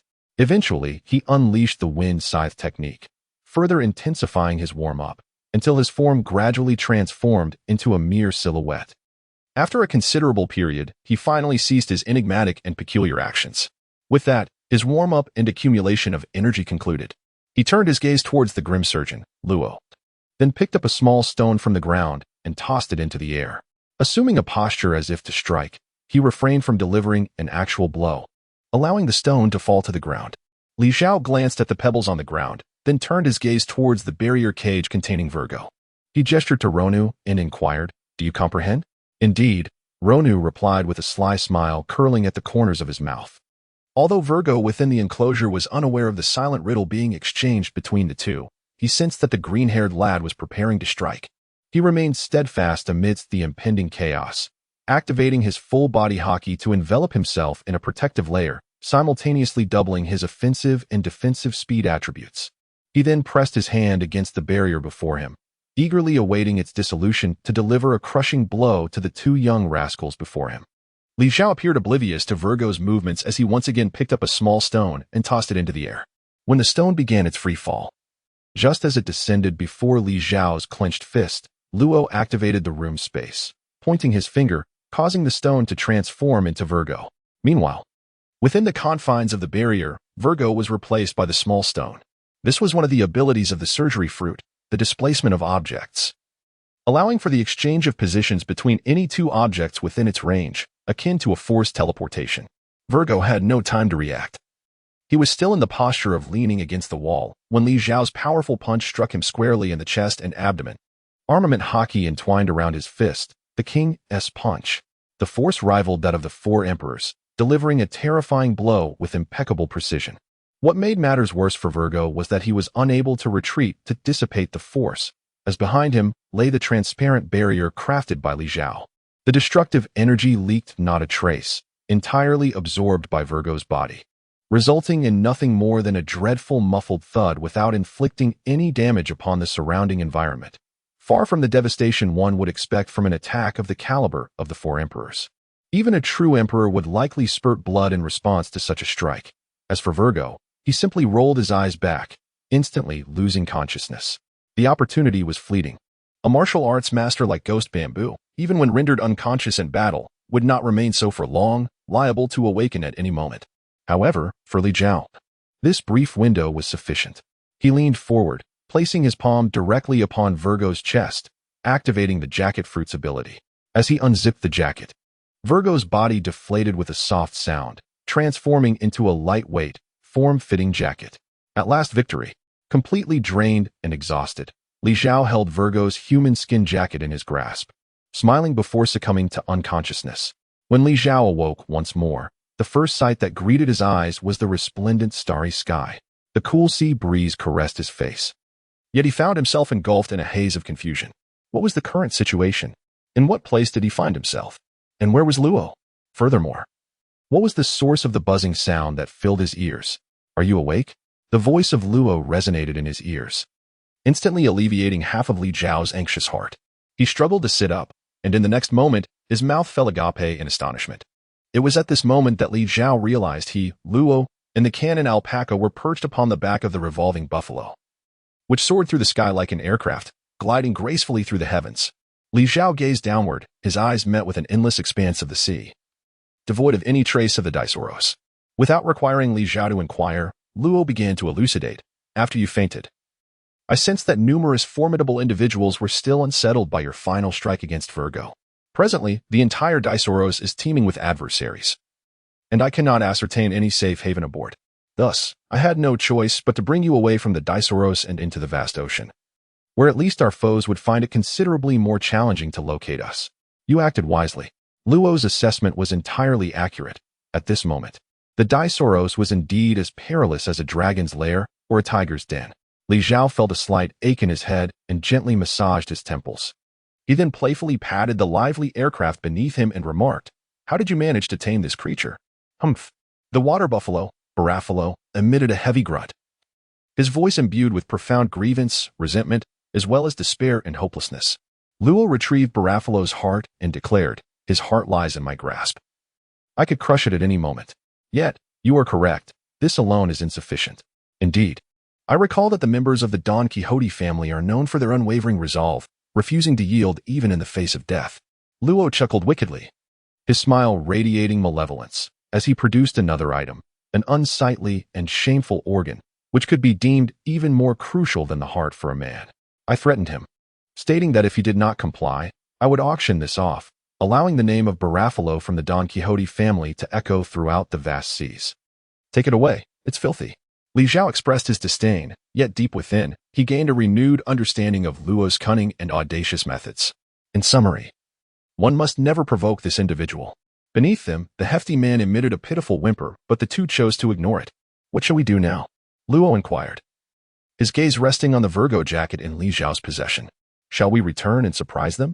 Chapter 095. Deserted Island. Li Zhao comprehended Luo's intentions and contemplated impersonating Virgo to execute a decapitation operation. Ideally, this endeavor would lead to the swift elimination of either Don Quixote Doflamingo or the Golden Emperor Tesoro, or perhaps even the formidable Officer Sugar. Such a victory could revive the prospects of the war, potentially turning the tide in their favor. However, upon further reflection, Li Zhao ultimately abandoned this tantalizing notion. The reasons were twofold. Firstly, the necessity of targeting as many as 3 key figures significantly diminished the probability of success. Secondly, there was the ever-elusive favor of Lady Luck. Baccarat. At this moment, Li Zhao remained oblivious to the fact that Baccarat had switched allegiance to his new adversary, Don Quixote da Flamingo. Nevertheless, this revelation bore little significance, for they were all his foes. This woman possessed the extraordinary ability to influence both her own fortune and that of others. And the crux of such audacious endeavors lay in the fickle hand of fate. Consider, for instance, that Da Flamingo commanded a shadow warrior capable of creating illusions. One could never ascertain whether the formidable figure before them was a genuine being or merely a concoction of tangled threads. Even if Li Zhao and Luo were to devise a flawless operational blueprint, unforeseen circumstances could still lead to their downfall. Should that unfortunate scenario unfold, Li Zhao, having already lost his allies and support, would find himself bereft of any chance for redemption. Da Flamingo might undermine me, dismantling my backing and resorting to treachery from the shadows. But would I not employ similar tactics? The entire situation was now firmly under the control of that enigmatic figure. A direct confrontation with Li Zhao was simply untenable. However, there were numerous ways to sow discord and create trouble for them. With that thought in mind, Li Zhao retrieved a snail phone from his pocket, and upon establishing a connection, the voice of Charlotte Brle from the Big Mom Pirates emanated from the device. "Barto, my dear brother, where art thou? I seem unable to find you anywhere." Li Zhao was acutely aware that Brule must be utilizing the powers of the mirror fruit to gather intelligence and invade the privacy of others. Thus, he exclaimed, "Sister Brule, I find myself in grave trouble." "What is it?" she inquired. "I inadvertently stumbled upon a conspiracy. This ultimate fighting tournament is nothing but a trap. The Golden Emperor Tesoro and the warlord Don Quixote da Flamingo have secretly allied. They are orchestrating this competition to ensnare all enemies, world-renowned tycoons, and key figures from various factions, aiming to eliminate them all in one fell swoop." "What did you say?" The voice that emerged from the transponder snail was distinctly male, clearly indicating that the notorious gangster Capone Beach was present nearby. "I, Bartolomeo, stake my life on the truth of every word I utter. Sister Brule, you may verify for yourself whether Tesoro has indeed conspired with Da Flamingo." Li Zhao felt no pressure in swearing by another's name. Moreover, what he claimed might very well be factual. Given Don Quixote da Flamingo's grand ambitions, addressing him should be merely a secondary concern. To capture all the significant figures aboard the Thousand Sunny was a notion that, while sounding utterly insane, could very well be executed for the staggering benefits it might yield.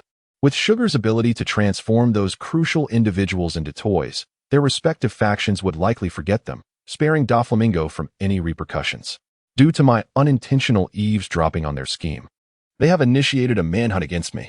I barely managed to escape, but wait, they are closing in again.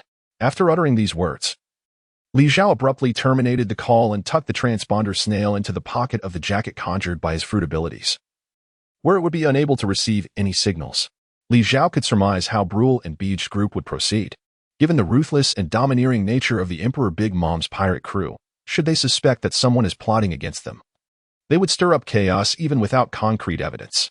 Furthermore, with representatives from other factions present, if Brule disseminated this intelligence, it would undoubtedly provoke the ire of both the Night Demon and the Golden Emperor. However, he realized that relying on these formidable yet disorganized individuals to vanquish those two men was a mere fanciful delusion. After all, the Thousand Sunny was Tesoro's domain, overseen by the cunning and powerful Night Demon, with the dual threats of the extraordinary women, Baccarat and Sugar, serving as their trump cards. This battle seemed nearly unwinnable. "Where do we go from here? Back to the Thousand Sunny?" Ro inquired. "No," Li Zhao replied. "Although our comrades have been transformed into toys, it at least indicates they are currently out of immediate danger. Returning now would be too perilous. Should we falter, even our saviors would be lost. Thus, our utmost priority must be to bolster our strength, at least to a level capable of confronting both warlords directly while also severing Da Flamingo's lifeline." "Lifeline?" Luo once again retrieved that unsightly organ, gazing at the filthy object with a perplexed expression. "I am not referring to that vital appendage," Li Zhao bellowed. "Let us proceed to Punkasad, the unfortunate Buffalo, whose son was grasped tightly by another, could only be treated as a mere tool, subject to the whims of others. Nevertheless, despite his lack of combat prowess, this rotund figure proved to be an exceptionally effective mode of transportation. Buffalo soared through the skies with remarkable speed and stability, while his broad back offered a comfortable seat. Most notably, Buffalo possessed extraordinary endurance, enabling prolonged flights over considerable distances. However, as night gave way to dawn, Buffalo reached his limits. Fortunately, a small island came into view, and upon Buffalo's request, Li Zhao and Luo consented to divert their course towards it. Upon landing on the island, the group surveyed their surroundings. This desolate isle, no larger than a couple of football fields, was sparsely populated with low-lying vegetation. Allowing for unobstructed views across its expanse, one could easily leap from one side to the other, although the search for food and supplies appeared to pose a challenge. The island seemed devoid of any immediate dangers. The hefty Buffalo collapsed to the ground, panting heavily, while Luo closed his eyes to recuperate. Meanwhile, the cannon alpaca, leveraging its inherent advantages, discovered a lush patch of grass and began to indulge in a leisurely feast. Li Zhao, of course, was not without preparation. Possessing the ability of a jacket pocket and the floating fruit, he was nearly equivalent to owning the four-dimensional space bag of the Blue Raccoon robot. In his leisure time, Li Zhao had compressed a vast array of materials, irrespective of their utility, into a two-dimensional form, which he then folded into paper-like shapes and stuffed into his seemingly bottomless jacket pocket. Just as he was about to retrieve some rolled papers to restore them to their original edible forms, his movements abruptly ceased. He appeared to be straining to listen intently. Subsequently engulfed in a haze of hesitation and confusion, as if faced with an insurmountable dilemma. At last, Li Zhao's gaze solidified with resolve, suggesting he had reached a momentous decision. He first placed his hand upon the chest of the buffalo, and amid the creature's look of sheer terror, he activated his ability, transforming it into a jacket form, then shutting down its consciousness, compelling it into a deep slumber. "What's the matter, Master Qin Huan?" Luo inquired. Opening his eyes in perplexity, Li Zhao's expression was solemn, and he remained silent, merely gesturing with his hand from his navel to his chin, gently tracing a line. Where his fingers passed, a zipper materialized out of thin air. As he pulled the zipper open, Li Zhao's true self, Kelly Vanku, emerged from Bartolomeo's skin. Yet, the spectacle was not over. Li Zhao astonishingly conjured a second zipper on his body. This scene left Luo astounded. As he had always believed that a human skin jacket could only be worn once, what lay beneath was the true self. So, what was the second layer of jacket belonging to the Master of Illusions? Was the dark-haired man before him still not his genuine form? Chapter 096. The woman within the body reemerges. Luo bore no resentment towards Li Zhao for concealing matters from him. After all, the true secret of the fruit's power is typically kept under wraps, and he too harbored secrets of his own. What perplexed Luo was Li Zhao's sudden decision to unveil this secret at such a moment. What could his intentions be? As the zipper was pulled down, two snow-white arms emerged, followed by a cascade of golden hair. Before Luo could fully comprehend, a graceful figure leapt forth from within Li Zhao. It became evident to Luo that the true form of the Master of Illusions was, astonishingly, a woman. How could this be? Was the Master of Illusions truly a woman? And how did she engage in flirtations with the Pirate Empress? Was it possible that, disregarding Luo's curiosity that burned with fervent intrigue, Li Zhao closed the zipper on his chest and quietly exchanged glances with the liberated female spy, Khalifa? As the central wearer within Li Zhao, the human skin jacket he dons may appear to exert a similar effect, both entirely under his dominion. However, a fundamental distinction exists between the two. The conditions for activation are exceedingly bizarre and stringent, necessitating that a certain individual willingly adorn Li Zhao's embodiment of the human skin jacket. Thus, once this ability is unleashed, unless Li Zhao himself terminates the fusion, the individual trapped within him shall remain devoid of freedom indefinitely. Yet, every situation possesses its duality. Individuals like Bartolomeo and Cavendish, once encased, transform entirely into mere equipment. Conversely, Khalifa, residing within Li Zhao, resembles a companion seated in the passenger seat of a car, unable to influence the vehicle's trajectory, yet still capable of engaging in a certain degree of communication with Li Zhao. Moments ago, Li Zhao was suddenly overwhelmed by Khalifa's fervent desire for liberation. After much deliberation, he ultimately resolved to release her. The reason is simple. Khalifa was the first and only person to willingly enter Li Zhao's being.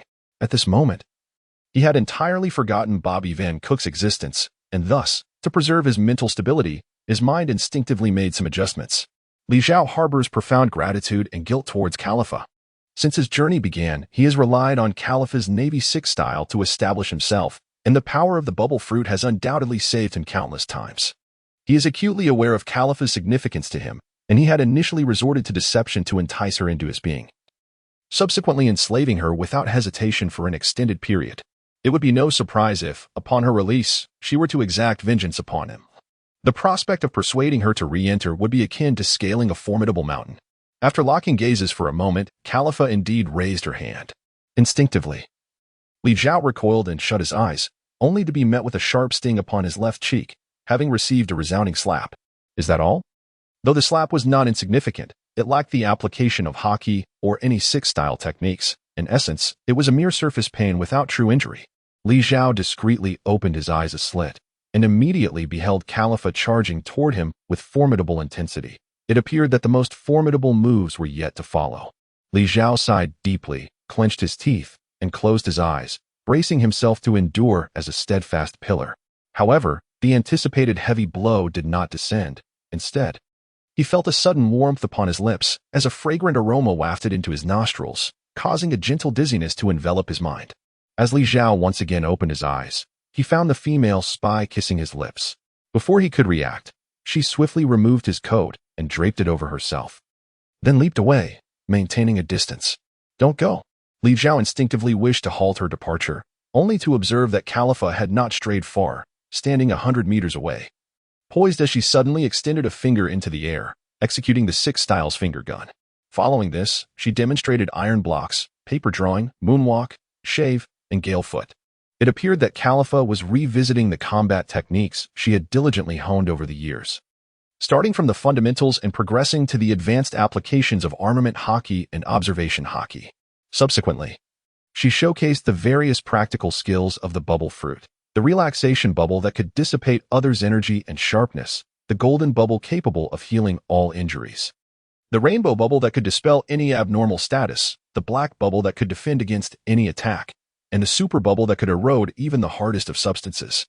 When Khalifa unleashed the Six Kings gun, a technique she had previously been unable to master, upon a massive boulder, Li Zhao distinctly noticed tears forming at the corners of her eyes. And as she executed the scythe weasel of Whitehorse Cavendish, the 8-hit fist technique of Old Kai, and the life restoration Qi Gong of Vice Admiral Ghost Spider, Li Zhao stood agape, unable to close his mouth for an extended period. What was happening? The new techniques of the bubble fruit could be excused. After all, while he, Li Zhao, was the developer, the ability itself belonged to Khalifa, rendering her usage entirely plausible. However, the scythe weasel and other ultimate moves were skills he had painstakingly pilfered from participants of the Ultimate Fighting Tournament. Why could Khalifa also wield them? Suddenly, a realization struck Li Zhao's mind, leading to an epiphany. Throughout their battles, he had ensured that Khalifa remained in a state of awareness, experiencing the fight from a first-person perspective. Although she lacked control over her body, all her sensory perceptions were perfectly synchronized with his. Whenever Li Zhao was injured, she felt pain. When he struck an opponent, she reveled in the thrill. Li Zhao possesses the remarkable ability to passively execute the extraordinary techniques of others, allowing his body to indelibly memorize the nuances of their movements and the trajectories of their energy flows. Consequently, he can effortlessly and swiftly acquire the renowned skills of others. Is it not the case that Khalifa can similarly learn from him anew? After all, the principles of learning remain fundamentally the same. It appears that this is indeed the hidden secret of the jacket fruit. By gathering and mimicking the techniques of numerous formidable warriors, one can rapidly create two masters of physical combat. What is the true nature of this phenomenon? And who, at this moment, truly holds the title of the leader of the Thousand Illusions? Is it you or that woman? At this juncture, Luo finds himself utterly bewildered, alternating his gaze between the wildly exuberant Khalifa in the distance and the remarkably expressive Li Zhao, finally unable to contain his curiosity any longer. Li Zhao forced a bitter smile and recounted the matter to him in its entirety.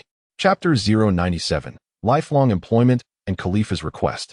The concepts articulated by Li Zhao are exceedingly perplexing, far more intricate than his transformation of others into jackets to dawn upon himself. Luo pondered for quite some time before managing to grasp a semblance of understanding, and thus he inquired, does this imply that, as the leader of Qianhuan, you no longer possess a core wearer within your body? If so, would that not significantly diminish your strength? Li Zhao smiled wryly and nodded.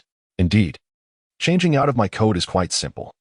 Yet losing the essence of my role as the core wearer means I can no longer harness the powers of the bubble fruit. My physical strength, defense, and speed have all significantly diminished. Zhao was momentarily at a loss for words. They were currently in a dire situation, having lost a comrade and being pursued, with strength being their most pressing need. He found it difficult to comprehend Li Zhao's self-diminishing approach, casting his gaze towards the woman in the distance, who seemed increasingly exhilarated by the unfolding chaos. Rod inquired, having confined that CP9 female spy within your body for such an extended period, do you not fear releasing her? Are you not concerned she might take your life? Li Zhao shook his head and remarked, that is not the case. She resides within me, and I can sense her emotions. Although Khalifa harbors some resentment towards me, she bears no intent to kill. I once deceived her by promising to allow her to experience the formidable strength of a male body, to transform her into a true powerhouse. In a sense, I have fulfilled my promise entirely. Just look at her now, vibrant and lively, significantly stronger than when she languished at the bottom of CP9. Afterward, I can always compensate her with a human skin coat, and then I shall owe her nothing. Who says you owe me nothing? Khalifa, adept in observation hockey, had her acute hearing honed by years of espionage, and she caught every word exchanged between Li Zhao and Luo. In an instant, she appeared before them, and without hesitation. Her soft, fragrant form leapt into Li Zhao's embrace. Following a kiss that was somewhat rough around the edges, Khalifa fixed her cold, alluring gaze upon Li Zhao and stated, you still owe me a job, preferably one that offers lifetime employment. That kind of position. Li Zhao's expression was one of flustered surprise, yet inwardly, he was reveling in delight. Everything unfolded just as he had anticipated. What he had previously divulged to Luo was, in fact, only a fraction of the truth. He could distinctly sense the emotions of the one confined within him. The message conveyed by Khalifa, aside from a fervent desire for liberation, also harbored an inexplicable sentiment. This peculiar affection emanating from the individual he had long imprisoned was both bizarre and paradoxical. Before he had traversed into this world, he had heard of a psychological condition known as Stockholm Syndrome, wherein victims inexplicably develop strong feelings of empathy, identification, admiration, and dependence towards their captors. In a notorious incident at a bank in Stockholm, a group of robbers took hostages, and after a prolonged standoff with the police, the hostages did not harbor animosity or resist. Instead, they took up arms alongside their captors. It was precisely because Li Zhao had keenly discerned these intricate emotions from Khalifa's psyche, realizing that the likelihood of her opposing him was minimal, that he dared to release her, considering that Khalifa was currently unemployed and had nowhere to turn. Coupled with her long-standing career as a spy that had ingrained in her a habit of obedience, the chances of her willingly departing after regaining her freedom were slim. Which was preferable, a woman confined within him, serving as a battery, or one who willingly chose to remain at his side? It was difficult to ascertain. Yet Li Zhao chose the latter, even willing to take risks for it. As for Khalifa's sudden surge in strength, rendering her akin to a weakened version of himself, that was an unexpected boon. Of course, there were ample opportunities at his disposal. He could offer her as much work as she desired. Li Zhao gazed at the woman with eager eyes, only to receive a significant roll of her eyes in response. Very well, since you have decided to employ me, let us discuss the terms of compensation, she coldly retorted, pushing away the man who had drawn too close, seeking to take advantage of the situation. This woman, one moment affectionate, the next regarding him with disdain, oscillated between warmth and coldness, which only served to excite Li Zhao. Perhaps this was a trait common among males. A certain allure of the rogue. In any case, Khalifa relished the game, and Li Zhao was more than willing to indulge her. Then, please articulate your demands. I desire a body, a robust body, Khalifa stated, her gaze filled with complexity. Through the recent warm-up and trial moves, I have confirmed something. My body is far too fragile. While executing the techniques you taught me, aside from the abilities granted by the bubble fruit, my physical techniques, despite mirroring your movements and energy application, possess barely a fraction of your power. Therefore, I require a resilient and powerful body. No problem, this is quite manageable. Li Zhao directly retrieved the human skin jackets of Vice Admirals Virgo and the Phantom Spider, which were among his most formidable collectibles in terms of physical prowess. Particularly with Virgo, when combined with the jacket fruit, the potential for growth was beyond even Li Zhao's imagination. Khalifa gazed at the two full-body jackets, her expression complex. After a moment of hesitation, she seemed to reach a firm resolution. No, what I seek is not this external power, not these jackets. but a genuine physical form. What I require is a strength that truly belongs to me. What do you mean by that? Li Zhao was genuinely perplexed, unable to fathom Khalifa's intent. However, when her gaze turned towards the surgeon fruit user, the death surgeon-law, who was watching from the sidelines, clarity struck him in an instant. No way. Are you implying that you wish to change bodies? Indeed. Khalifa turned back to Li Zhao. Her tone resolute. I am aware that you previously suggested he develop a miraculous skill to directly exchange souls. I desire to utilize this ability to acquire a different body for myself. The two men were utterly dumbfounded upon hearing this, particularly Li Zhao, who was on the verge of acquiring a stunning beauty, only to have her suddenly express a desire to become a man. His emotions were a tumult of confusion. However, now that the matter had been broached, he resolved to respect her choice. After all, Law's soul exchange ability was not irreversible. He could always seek an opportunity to obtain a robust female jacket in the future, perhaps one belonging to the Hammer sister among the Flying Six, and swap her back with ease. Chapter 098. Please allow me to enter your body. Having made up his mind, Li Zhao spoke directly to Khalifa. Given your demeanor, it seems you have contemplated this for some time, so I can only support you. Tell me, whose body do you desire? The Phantom Spiders or Virgo's?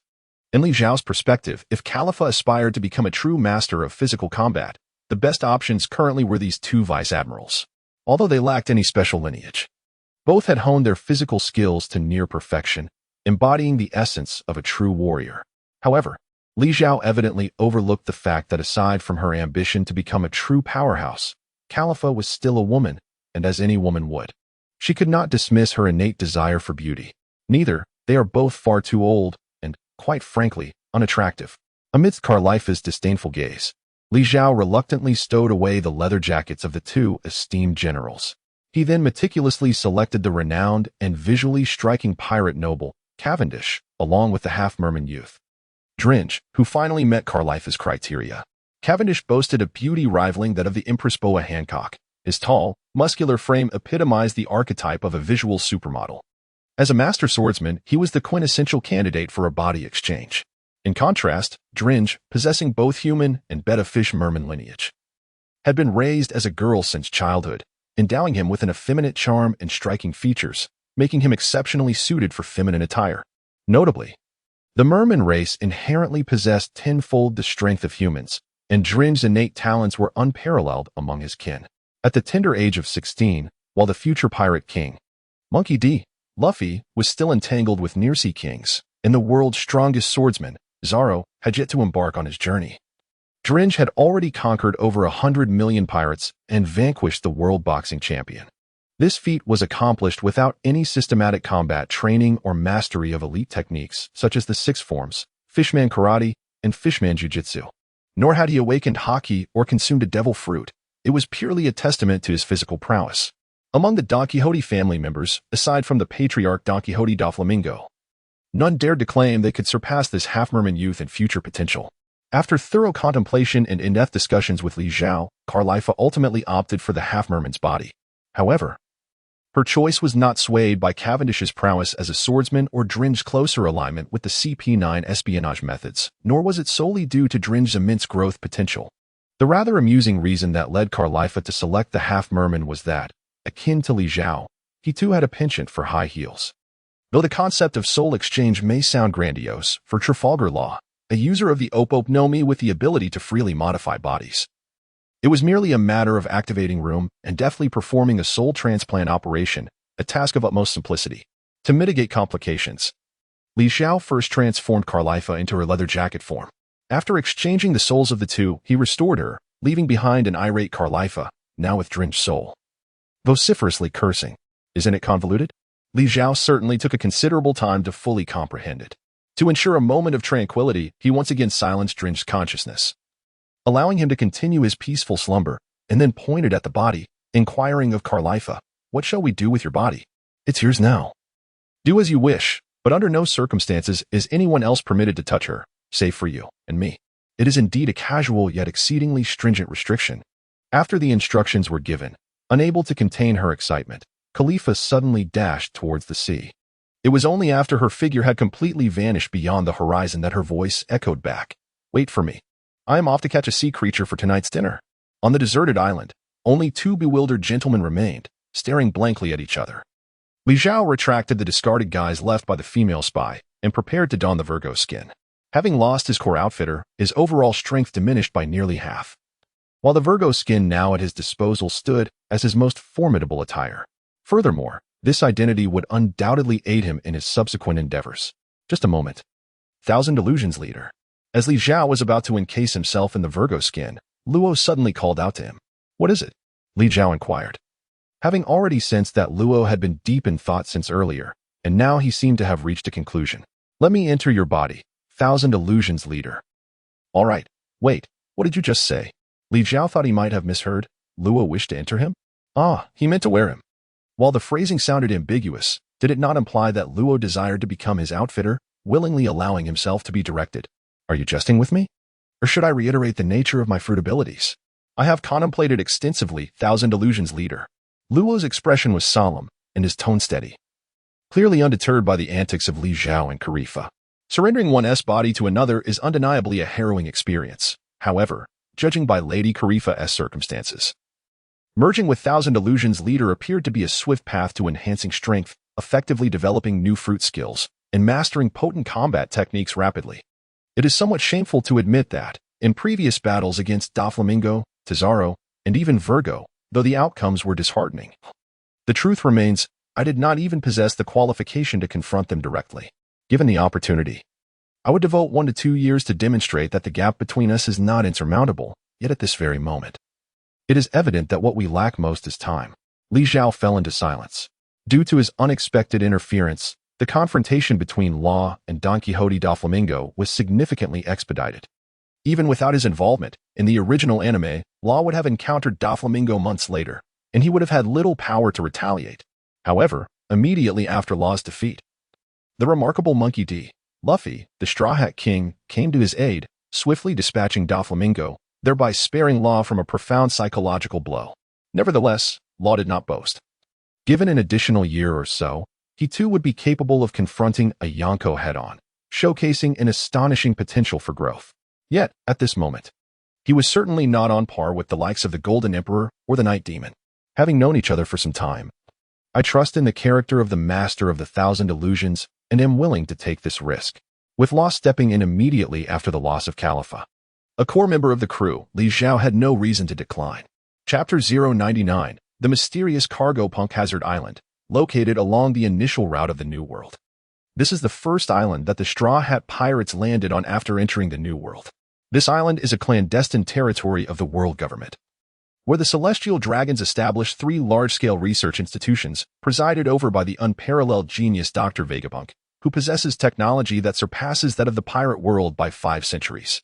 These institutions are dedicated to the development of cutting-edge warfare technologies, including artificial devil fruits, experiments on the gigantification of ordinary humans, and the creation of wide-range annihilation weapons.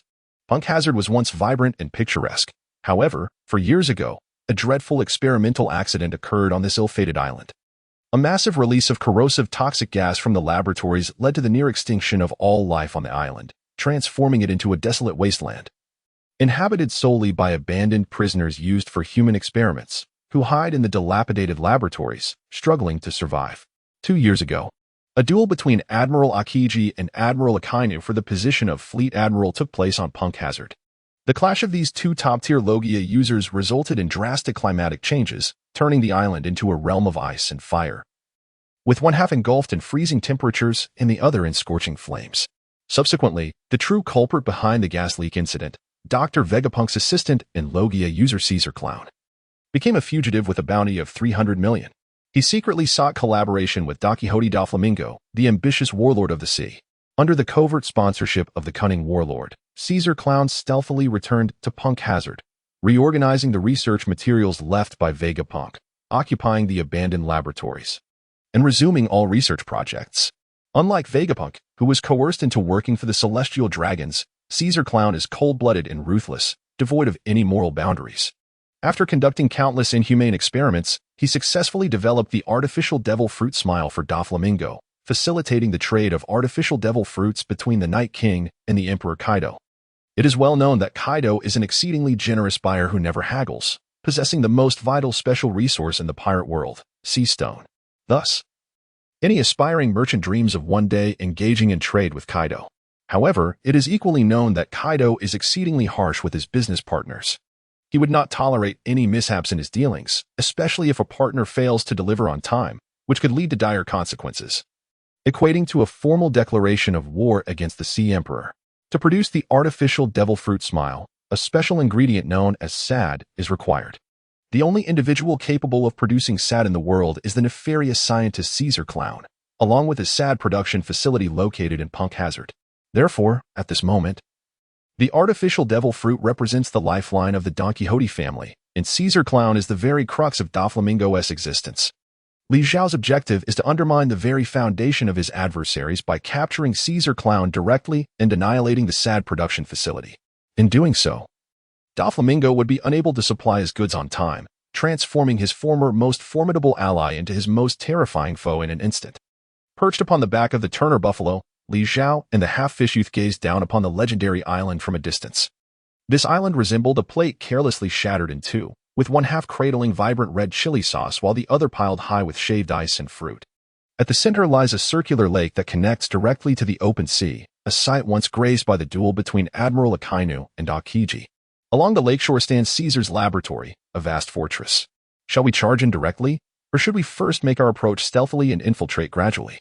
Inquired the half-fish youth, his body infused with Calipha's essence, smiling with anticipation.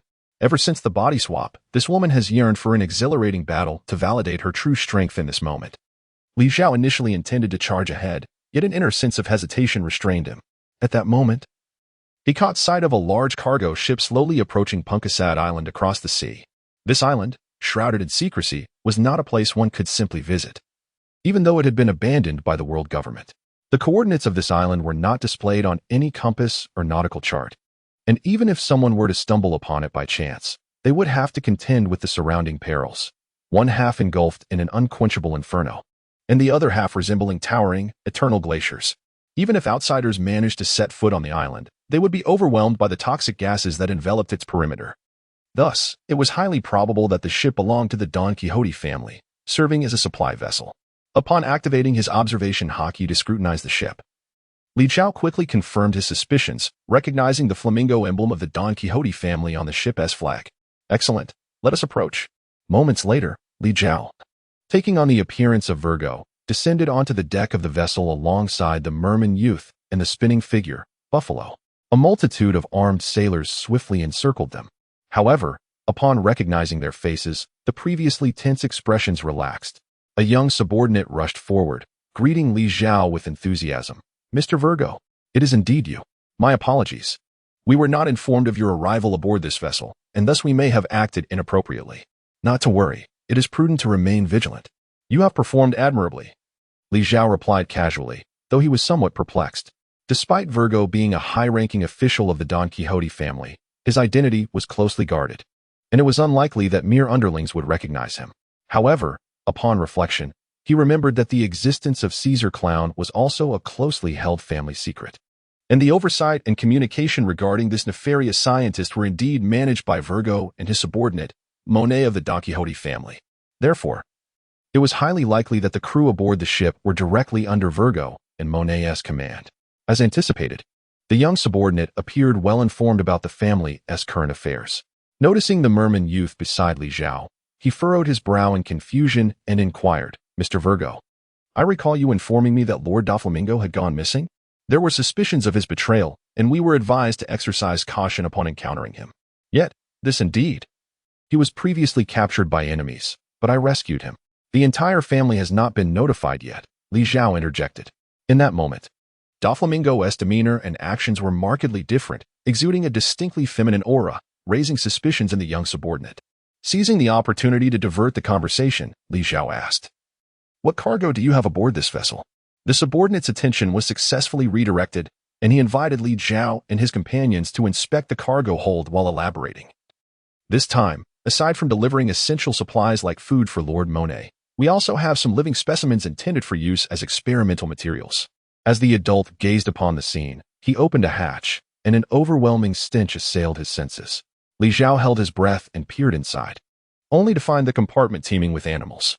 Wolves, tigers, leopards, lions, crocodiles, cranes, eagles, and giraffes, an astonishing array of creatures, numbering no less than 100. All robust and lively. It was truly remarkable how Doflamingo managed to capture such a multitude of avian and terrestrial beings from who knows where. However, Li Zhao soon realized he had underestimated the power and limits of the Don Quixote family, for this vast collection of fauna was merely a trivial fraction of the entire cargo. Due to the prior request from the young master for the research progress concerning Punk Hazard to be expedited, and tangible results to be delivered within a set time frame, the individual on that end had audaciously demanded a substantial amount of precious experimental materials from them, leaving them utterly overwhelmed with work. The little chief, while ostensibly lamenting, was secretly reveling in the glory of his contributions. It was no wonder he felt so pleased, for when he opened the second door, he found only a handful of captives, yet the mere recognition of a few by Li Zhao revealed the immense value of those shackled by sea prism stone chains. Among them was the formidable king of the steel fruit, who could turn parts of his body into steel while generating intense heat, a combination of the heat fruit and the / fruit. Although his power was somewhat inferior, it possessed both high temperature and hardness. Then there was the user of the paste fruit, the sweet commander, a paramecia type whose body could transform into paste, rendering her nearly invincible against opponents lacking hockey or sea prism stone. Both of these characters had appeared as antagonists in the One Piece film, having been defeated by the Straw Hat crew and subsequently vanishing. Evidently, they had been captured by members of the Don Quixote family in this world. Among the remaining captives was a familiar face, bound in a corner, appearing deranged, with vacant eyes and murmuring to himself, the user of the spring fruit, Bellamy the hyena. Judging by his condition, it seemed he had been affected by Li Zhao's butterfly effect and had been discarded by the Don Quixote family prematurely. Beside him was a sullen beauty of peculiar stature, who turned out to be Miss Doublefinger, the former partner of Mr. One, a high-ranking agent of the Baroque works under the Seven Warlords, Crocodile. She possesses the ability of thorny fruit, with sharp thorns extending from every part of her body, resembling a humanoid hedgehog.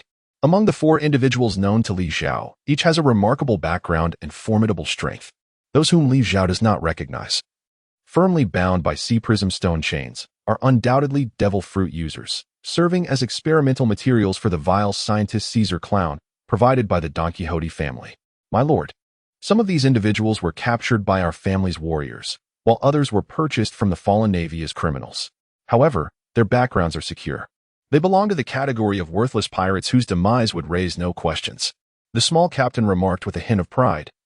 Yet the latter group must not be exposed.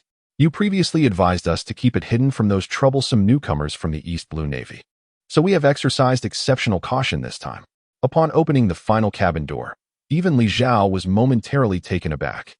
It was no wonder these captives could not be exposed. It was not because they were more dangerous than those in the previous 2 cargo holds. The first chamber housed a multitude of beasts, the second contained perilous devil fruit pirate users, and the last chamber concealed a group of children, no older than 10. Within Caesar's malevolent experimentation, the objective was to enlarge ordinary humans into mass-producible giant soldiers, necessitating the administration of hazardous substances to children during their growth and development. Consequently, the experimental subjects were a significant number of human children. In this world, where pirates lack human rights, the adult slave trade flourishes. Yet child slaves are exceedingly rare and highly sensitive, likely to provoke intervention from righteous individuals within the Navy, while the trade of captured pirates may go unnoticed. The overt sale of children is an endeavor only the celestial dragons would dare to undertake. Don Quixote Doflamingo aimed to supply Caesar with experimental materials, relying solely on the abduction and entrapment of civilian children. Although rabbits typically do not consume grass near their burrows, Doflamingo seems to be growing anxious under Li Zhao's pressure, resorting to unscrupulous methods. These children were likely lured from his stronghold, Dressrosa, and nearby island nations, necessitating discretion from the Navy. For not all Navy personnel have forsaken their sense of justice. Who are you? Release me at once, or when my vassals arrive. Oh, I mean my father. Rest assured, you shall meet your end. Just as Li Zhao was lost in thought, an unusual child's voice suddenly echoed. Following the sound, he beheld a boy among the children, adorned with a traditional Japanese hairstyle and a topknot, sternly shouting at him. No way, could it be? Am I truly fortunate enough to encounter the most despicable figure in the pirate world so swiftly? Li Zhao, suppressing the urge to burst into laughter, hoisted the boy before him, known as Peach Boy, who seemed destined to meet his demise 100 times over, and scrutinized him closely. His bald head gleamed, and within his fearful gaze lurked a hint of lewdness. Indeed, this was the very rascal. Among 100 viewers of the anime One Piece, 99 would wish to see this little imp perish. Of course, Li Zhao is not so depraved. At least, he would refrain from taking action at this moment. Release me, you uncouth brute. I beseech you. I shall take my own life and atone for my sins. Li Zhao shook his hand vigorously a few more times, finally silencing the little imp. It appeared that he had just fled from Wano country to Dressrosa with a few of his subordinates, only to be ensnared by those who preyed upon children. As for his dim-witted retainers, they were likely scrambling to reach him at this very moment. However, that was a matter to be addressed later. While Li Zhao toyed with Momonosuke, the telephone bug beside him suddenly began to chirp. Upon connecting, a melodious female voice emanated from the creature. Cargo ship, where are you now? We have cleared the icebergs obstructing your route. Lord Monet, our vessel has reached the outer perimeter of the island and will soon enter the secret passage. Excellent. Please expedite your journey. By the way, Lord Monet, Lord Virgo is also aboard our ship. Mr. Virgo? Shouldn't he be accompanying the young master to the Datasoro? How could he possibly be with you? As the telephone bug rang, Li Zhao sensed impending trouble. As predicted, he could not prevent the little head from prattling on. So he took the telephone bug and spoke to Monet. This is Virgo. The operation aboard the Datasoro is proceeding smoothly. However, my partner, Barbaro, and I have been tasked with pursuing a significant target. Unfortunately, the individual fled too swiftly, and we followed him here without success. We lost our telephone bug along the way, hence the lack of communication. I see, Mr. Virgo. I will promptly report your situation to the young master. No need for that. Li Zhao, keen to avoid alarming Dakihote da Flamingo, quickly interjected. I have yet to complete my mission and cannot face the young master until I capture that target. Understood, Lord Virgo. We shall discuss this further upon our meeting. Chapter 101. Unleash your fury. Ground cannon navigating a narrow passage concealed within the glaciers. The cargo ship finally arrived at the central lake of Punk Hazard Island. Standing at the railing of the deck, one could see a throng of people bustling about at the dock, evidently prepared to welcome the cargo ship's arrival. Haha, it seems that Lord Virgo's influence is indeed formidable. Not only has Lord Monet come, but even Lord C has personally come to greet you at the dock. Upon hearing the flattery from the little head, Li Zhao's eyes, hidden behind his sunglasses, gleamed with a sharper intensity. With a series of bizarre chuckles, the cargo ship docked, and amidst swirling purple smoke, the malevolent scientist Caesar Clown floated in midair, greeting Li Zhao with enthusiasm. Welcome, Mr. Virgo. The experimental materials you sent last time have nearly been exhausted. I hope that what you bring this time is of even greater quality and quantity. Li Zhao nodded, his gaze sweeping over the target of his journey, his fingers trembling slightly. My Lord Virgo, the long pursuit must have been quite arduous for you. It is truly commendable. We have arranged a place for you to rest. Please follow me. A graceful beauty with flowing green hair approached, her demeanor gentle and her figure slender. With a smile, she addressed Li Zhao. You may share with us any information regarding the pursuit. As long as that individual remains within the domain of Pankasat Island, there is no escape. After Mona spoke, she turned to lead Li Zhao away, only to find him standing still, unmoving. Confused, she inquired, is something amiss, my Lord Virgo? Do you have any further matters to discuss? Li Zhao glanced around, let out a soft sigh, and inquired. What exactly is the issue with me that has led you all to suspect me? Lord Virgo, what are you talking about? Monet cannot comprehend, he responded. Enough with the pretense. Your acting is commendable, yet your companion. Li Zhao pointed towards Caesar Caron, who deliberately maintained a distance, his smile awkward and beads of sweat forming on his brow. With a cold snort, he remarked, he has feigned familiarity with me from the outset, yet he has consistently kept a safe distance. Furthermore, his acting is simply abysmal. At the mention of the malevolent scientist, a shiver ran through him, and he awkwardly chuckled. Moreover, I, Virgo, am your direct superior. Why then, do you command the Snow Monster brothers to remain at a distance, armed with a sniper rifle aimed at me? Most crucially, you clearly saw Delinger behind me, and should have been aware of her capture and disappearance by the enemy, yet you chose to feign ignorance. With so many glaring inconsistencies, if Li Zhao remained oblivious to the exposure of his identity, it would indeed be a folly. With the conversation reaching this juncture, Monet ceased the charade, looking at Li Zhao with a smile. In truth, from the moment I heard you were aboard the cargo ship, I sensed something amiss. particularly as you obstructed me from informing the young master of your whereabouts. Upon seeing you with my own eyes, I immediately concluded that you are an imposter. Mr. Virgo has been undertaking perilous infiltration missions, thus he devised an entire set of identity recognition methods to prevent situations like this from arising. For instance, he always has remnants of food on his cheek, hamburger, fork, spoon, each item bearing a special significance. Li Zhao let out a sigh. Feeling grateful for his previous caution in not approaching Don Quixote da Flamingo under the guise of Virgo, he lamented once more the incompetence of the Navy. As the former Fleet Admiral Sengoku, despite bearing the title of a wise strategist, seemed only capable of committing foolish acts, proving to be inferior even to a mere pirate. Room, scan.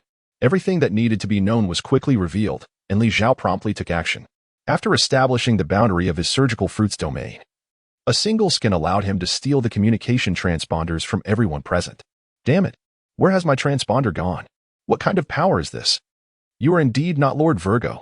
Li Zhao had finally turned the tide, smiling as he remarked, thus, you shall be unable to relay any news from here to Don Quixote da Flamingo. However, do not become overly complacent. Within the laboratory, there exists a backup of the telephone beetles and a brigade of hot air balloons. Eliminate this intruder, commanded Caesar Clown. And his band of pirates and criminals immediately brandished their weapons, aiming them at Li Zhao. As for this brigade of balloon troops, they are indeed reminiscent of the centaur warriors depicted in the main anime series, possessing human torsos but animal lower halves. Their origins lie in being abandoned by the world government on this island, left to their own devices as experimental subjects, along with unfortunate pirates who stumbled upon the island in dire straits due to the pervasive toxic gas that permeates the island. These individuals suffered from paralysis of the lower half of their bodies, rendering them unable to feel or move their legs, forcing them to crawl. It was only upon Caesar Clown's return to Punk Hazard Island that he employed his scientific knowledge and the powers of the gas fruit to create buoyant balloons that could be affixed to their bodies, granting them the ability to move freely and thereby securing their unwavering loyalty. Li Zhao currently lacks strength and the loyal subordinates willing to serve him. This group of individuals is, in fact, quite easy to subdue and exhibits no issues with loyalty. Thus, Li Zhao refrained from eliminating them, instead opting to employ his previous tactics once more. Utilizing the flurry of falling snowflakes, he replaced their balloons and weapons. Stripped of these items, they could only flail on the ground, shouting incoherently. With the minions dealt with, Li Zhao leapt towards Caesar Caron. The distant sound of gunfire echoed as 2 shots rang out from a giant sniper. The bullets, akin to cannonballs, hurtled towards Li Zhao, only to be deftly swatted away by his wielding of the ghost bamboo. Artillery, he commanded. Those 2 snow creature marksmen are yours. Upon hearing Li Zhao's order, the whimsical creature known as Zhuan, resembling a ram, suddenly emitted a bleating sound. It then soared into the air, opening its mouth to unleash a barrage of rapidly spinning, armed projectiles, launching them towards the distant snow-capped mountains. Indeed, at this moment, Zhuan was, in essence, a cannelated alpaca clad in the skin of a buffalo. The human skin jacket crafted by Li Zhao not only conforms exquisitely to the wearer's physique, but is also suitable for animals to don. Upon bestowing a human form upon the alpaca, Li Zhao thoughtfully named it Sitting Cannon. The anthropomorphic creature unleashed a torrent of firepower, causing 2 colossal figures in the distance on the snowy mountains to leap up in frantic evasion of the barrage. With spirits soaring, Sitting Cannon soared forth, unleashing a ferocious assault that enveloped the entire region. After merging with the turning fruit, the alpaca cannon successfully evolved from a mere helicopter into a heavily armed gunship. Chapter 102. The Malevolent Pursuit. Indeed, the newcomers bore ill intent. Monet, intercept them. I shall return to summon reinforcements. Caesar exclaimed with a peculiar cry. Swiftly turning back towards the research facility's stronghold, Li Zhao could not simply stand by and watch him escape, promptly activating the 6th style to pursue him. Snow Wall. Just as Li Zhao was about to catch up with Caesar Caron, a striking figure with emerald hair once again positioned herself in his path. Monet, the wielder of the snow fruit. At this moment, she had not yet undergone the avian transformation depicted in the original anime, which would have granted her large raptor wings in place of her arms and talons instead of feet.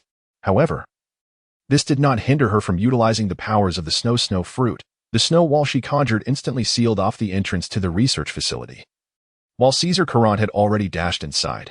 Yield, she declared. The hardness of my snow wall rivals that of steel, and its thickness is akin to that of a city wall. You cannot catch up to Lord Caesar. Once he notifies the young master and summons reinforcements, it will be your doom. Li Zhao remained silent as the armament hockey enveloped his entire right fist. With a thunderous roar, the formidable snow wall conjured by Monet was instantly shattered. Wait, you cannot enter. Monet cried out in desperation, only to be met by a voice that was both familiar and foreign. Your opponent is me. As the words echoed, a flying kick swept through the air, delivered by the ever-eager Khalifa. After seizing the body of the half-fishman youth, she had longed for an exhilarating battle to showcase her prowess, and now was the perfect opportunity. Endowed with physical attributes that far exceeded those of human warriors, combined with Khalifa's well-honed martial arts foundation and an arsenal of combat techniques inherited from Li Zhao, along with the armament hockey specifically designed to counter natural abilities, Khalifa was assured victory in this confrontation. Li Zhao felt confident in trusting the Snow Woman to his dedicated secretary, allowing them to engage in a contest to determine the strongest female secretary. After demolishing the snow wall, Li Zhao forcefully kicked open the laboratory door, quickly pinpointing Caesar Clown's escape route with the guidance of his observation hockey, and launched into pursuit using the side weasel technique. Caesar, a user of the gas fruit, could maintain a gaseous form for extended periods, making it exceptionally convenient for rapid movement. He glided effortlessly, slipping through cracks in doors and fences without needing to open them. Li Zhao, however, remained unhurried, maintaining a steady distance behind Caesar. After breaking through another door, he found himself in the infamous candy house, filled with children of various sizes, ranging from towering figures over 10 meters tall to those indistinguishable from ordinary youngsters. These were all children kidnapped by the Don Quixote family in recent years, confined here and subjected to toxic substances concocted by Caesar to forcibly accelerate their growth. The oldest among them could truly be called giants. However, these drugs contained highly addictive components, necessitating daily intake with gradually increasing dosages. Otherwise, the withdrawal symptoms would be severe. Thus, this was not a genuine human gigantification project, but rather a cruel and inhumane form of abuse. Little brats, if you want to eat candy, take down this guy for me. The malevolent scientist, hiding behind a group of older children, sinisterly commanded.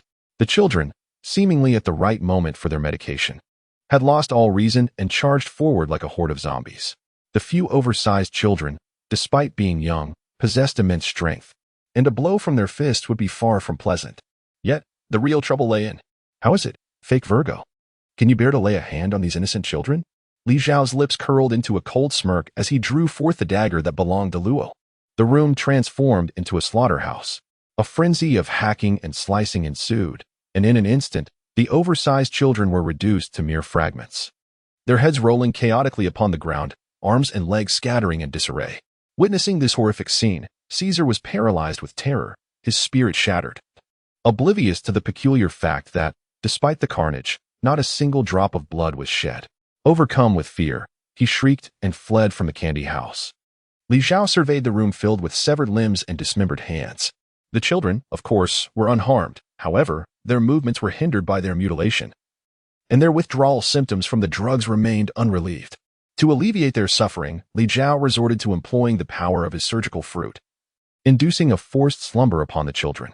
He then resumed his relentless pursuit of the mastermind, Caesar. Upon pushing open a massive iron door, a chilling gust enveloped him, revealing a pitch-black expanse.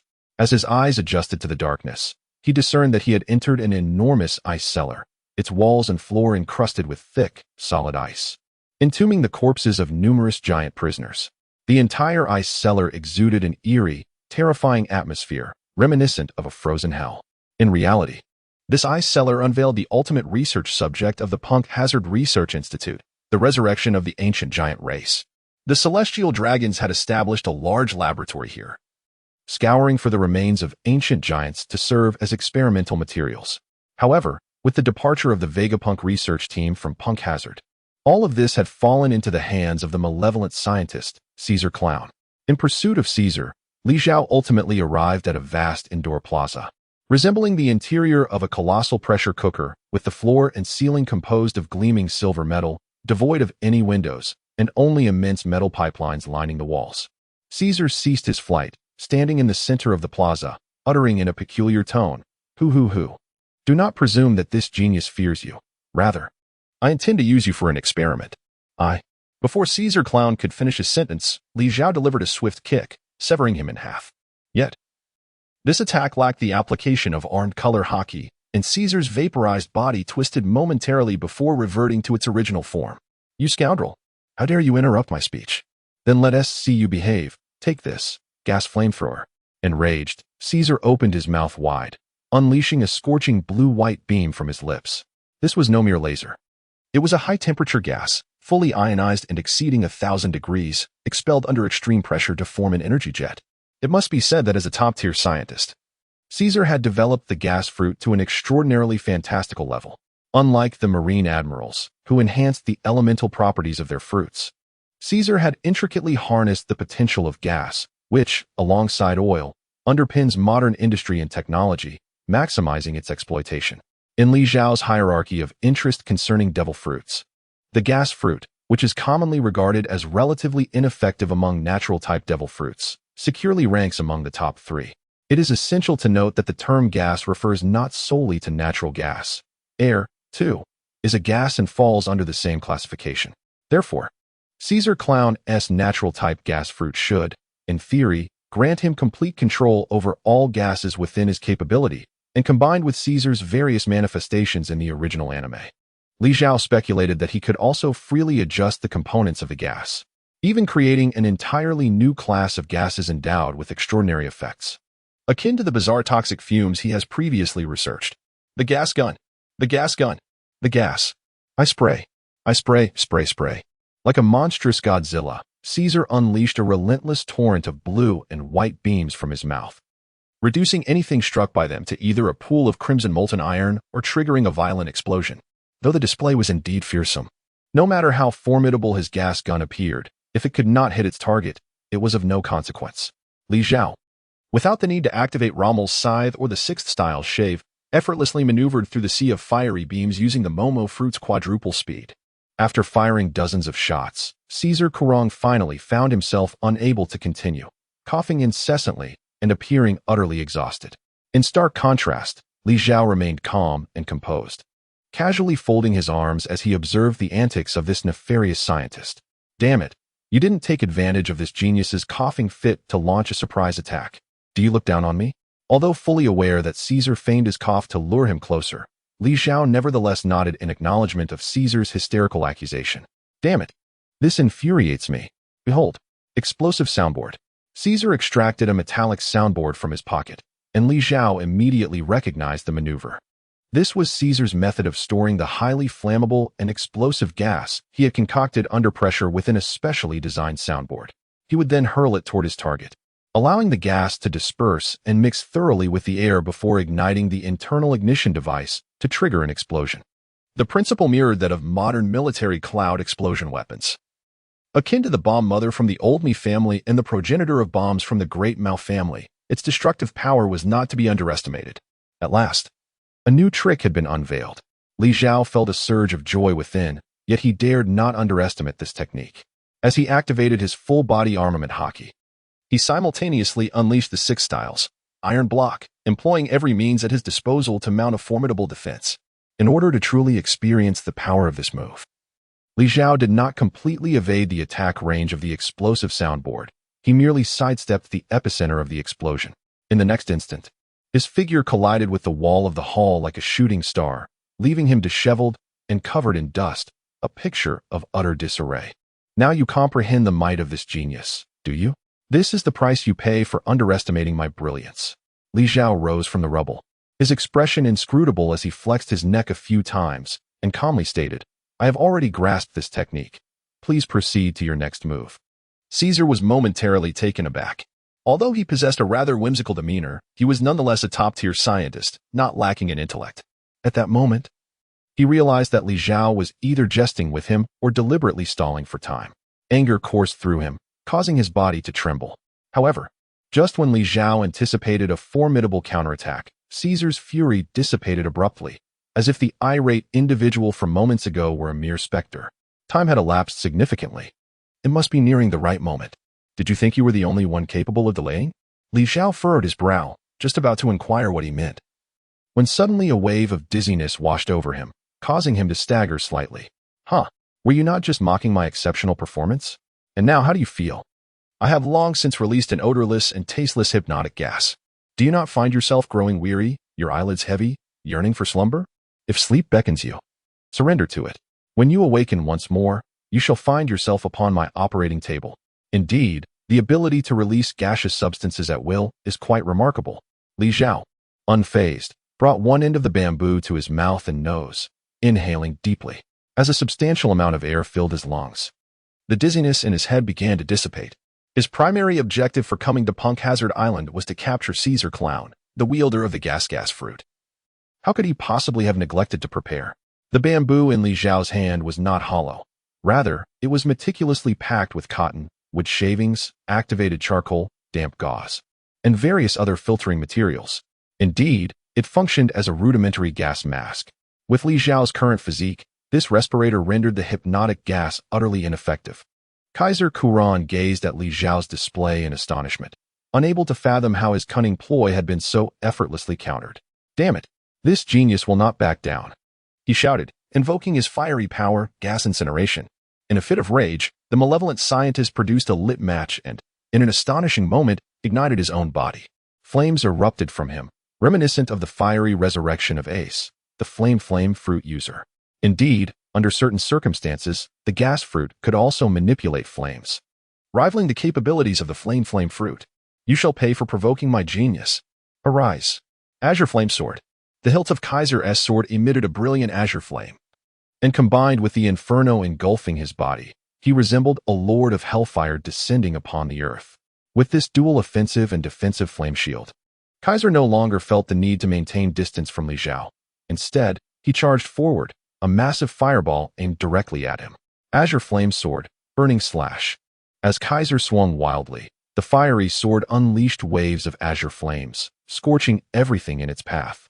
The heat was so intense that even the metallic floor and walls began to melt beneath the blue flames. Li Zhao found himself in quite a disheveled state from the flames, yet his heart brimmed with exhilaration. The gas fruit indeed aligned with his conjectures. It was the superior variant of the poison and smoke fruits. Not only that, but with appropriate development, it also possessed the potential to wield the abilities of the flame fruit, the explosion fruit, and even the yet-to-be-revealed wind fruit, if one were to stretch their imagination further.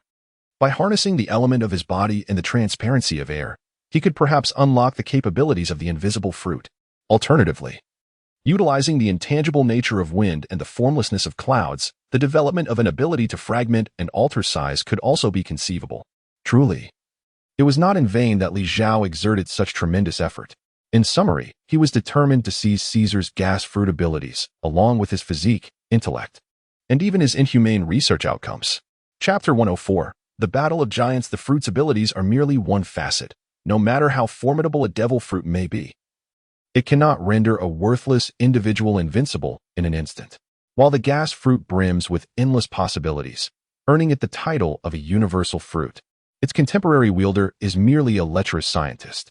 Although he has indeed developed many astonishing abilities and techniques, Caesar lacks the crucial battle experience and fighting spirit. Thus, from the very outset, the outcome of this confrontation was already foretold. It is swelteringly stifling here. Perhaps a respite is in order. Momo Fruit, tenfold speed. Gale Step, Great Windmill. Li Zhao pivoted swiftly, conjuring a tempest akin to a fan, extinguishing the surrounding flames, including the fiery armor that enveloped Caesar. Caesar stood momentarily stunned, wielding a dazzling lightsaber reminiscent of a Jedi's, yet he found himself bereft of the courage to advance and strike his adversary. Who are you? What is it that you truly seek? Li Zhao tilted his head in contemplation before speaking. I suppose I could be considered your peer, as we are both seekers of the essence of this world. As he watched the man approach with measured steps, Caesar finally succumbed to emotional turmoil, shouting vehemently that he wished to perish alongside Li Zhao. He then cried out into the void, Slime, come forth, Slime, your father, your creator. The genius of this realm is being threatened. I implore you to come to my aid. Barely had Caesar's cries faded when viscous, translucent, dark green slime began to flow from the enormous metallic pipes. This slime, seemingly imbued with life, spread across the ground, coalescing into a mass that left deep ravines carved into the metal floor. Who would have thought my beloved pet slime would be nearby? Truly, the heavens are aiding me. Though it was merely a fraction of its original form, just a mere avatar, one must not underestimate it. After all, it had once obliterated countless lives overnight, transforming this island into a realm of death, and was the very essence of the most powerful toxic gas bomb I created. Prepare yourself to be dissolved and corroded by my cherished slime. The green slime fully converged, then morphed into a gigantic, translucent salamander that lunged towards Li Zhao. Caesar's expertise in toxicology was indeed unparalleled in this era. He had conceived the fantastical idea of granting an animal-type devil fruit to toxic gas, thereby endowing it with rudimentary intelligence and the ability to obey basic commands. The slime of the realm of death that emerged was merely a small fragment of its massive form, equivalent to an avatar. Yet Li Zhao had no desire to withstand its toxicity with his own body. Just observing its formidable presence, one could surmise that even Magellan, the wielder of the poison fruit, would not fare any better in this situation. Fortunately, this creature's crawling speed was rather unimpressive, unable to catch up to the fleeing Li Zhao. Slime, toxic gas form. With Caesar's command, the immense green, translucent salamander's body instantly erupted in dense fog. The realm of death was no ordinary chemical gas. It was a complex amalgamation of bioweapons, microorganisms, and lethal gases capable of shifting seamlessly between solid, liquid, and gaseous states. As the slime transformed into a pinkish mist, it swiftly enveloped the entire enclosed space, except for Caesar Clown, who could manipulate the gas molecules around him and was completely immune to the toxic fumes. Not even an ant or a stone could hope to escape the corrosive onslaught of the gas. The rudimentary respirator crafted by Li Zhao proved utterly ineffective. As Li Zhao's form was gradually engulfed by the dense mist, Caesar could not help but erupt into maniacal laughter. Yet, a twinge of unease soon stirred within him. The countenance of Li Zhao, consumed by the realm of death, was unervingly serene, his lips adorned with a faint smile that only heightened Caesar's trepidation. This unsettling premonition swiftly morphed into reality. Suddenly, amidst the toxic fog, a distinct sound of footsteps echoed, though different from the earlier deception of the man impersonating Virgo. It nonetheless sent chills down Caesar Kulang's spine. Logically, in the realm of death, no other creature besides himself should be able to exist, let alone move freely. As the footsteps drew nearer, a graceful female figure emerged from the mist, her alluring high heels clicking against the ground. She was enveloped in a shimmering aura of iridescent bubbles, which repelled the lethal gases of the death realm upon contact, bursting forth with each collision. Caesar swiftly discerned that it was these peculiar bubbles that shielded him from the toxic vapors. The nefarious scientist stammered, his bravado faltering. "Who are you? How did you accomplish this? How did you enter this place? And what of that cursed man from earlier?" Before the encroaching fog could consume him, Li Zhao had transformed his exterior from Virgo, derived from the Momo fruit, to Calipha, the bubble fruit user, merely smiling faintly. In the next instant, he had darted to stand before Caesar. "Do not come any closer." Caesar shrieked, his voice cracking, as he clenched his fists in a sudden display of desperation. Void World. This was Caesar's most formidable ability, instantly draining all air within a designated radius, creating a vacuum of death where every creature, save himself, would suffocate and, in severe cases, succumb to shock or death. Caesar had previously employed this technique to eliminate countless Navy martial artists pursuing him, and soon, even the future pirate king, Luffy, would fall prey to this very tactic. Li Zhao abruptly found himself engulfed in a vacuum. The myriad of iridescent bubbles encasing his body shattered in an instant due to the sudden change in air pressure. However, Li Zhao was well prepared. He held his breath and seized Caesar by the neck. Without allowing him a moment to vaporize and escape, Li Zhao's other hand plunged into his chest. When he withdrew, he grasped a living heart encased within a square jelly. The surgical knife had performed its task of heart extraction. The malevolent scientist, overwhelmed by his wicked deeds, rolled his eyes back and fainted. The great Disolo, once a paradisiacal haven of entertainment upon the seas, a city that lured all into a state of blissful oblivion, now stood transformed into a battlefield shrouded in smoke. On the central avenue of the city, two titans were locked in an epic clash. One, radiant in golden splendor, resembled a colossal statue forged entirely of gold, the Golden Emperor, Tazaro himself. His opponent was equally formidable, a tall, slender giant with an indistinct visage, neither male nor female, wielding a scythe. Chapter 105, the arrogant genderbender king above the great Disolo. A veil of nearly imperceptible yet indestructible threads enveloped the sky, capable of nullifying all phone signal transmissions. This was the ultimate technique of Don Quixote da Flamingo, designed to ensnare his foes within a birdcage. This birdcage embodied the power of rules. Those trapped within, be they marine admirals or the four emperors of the seas, had only two options: either to defeat da Flamingo, the architect of this trap, or to submit to his will.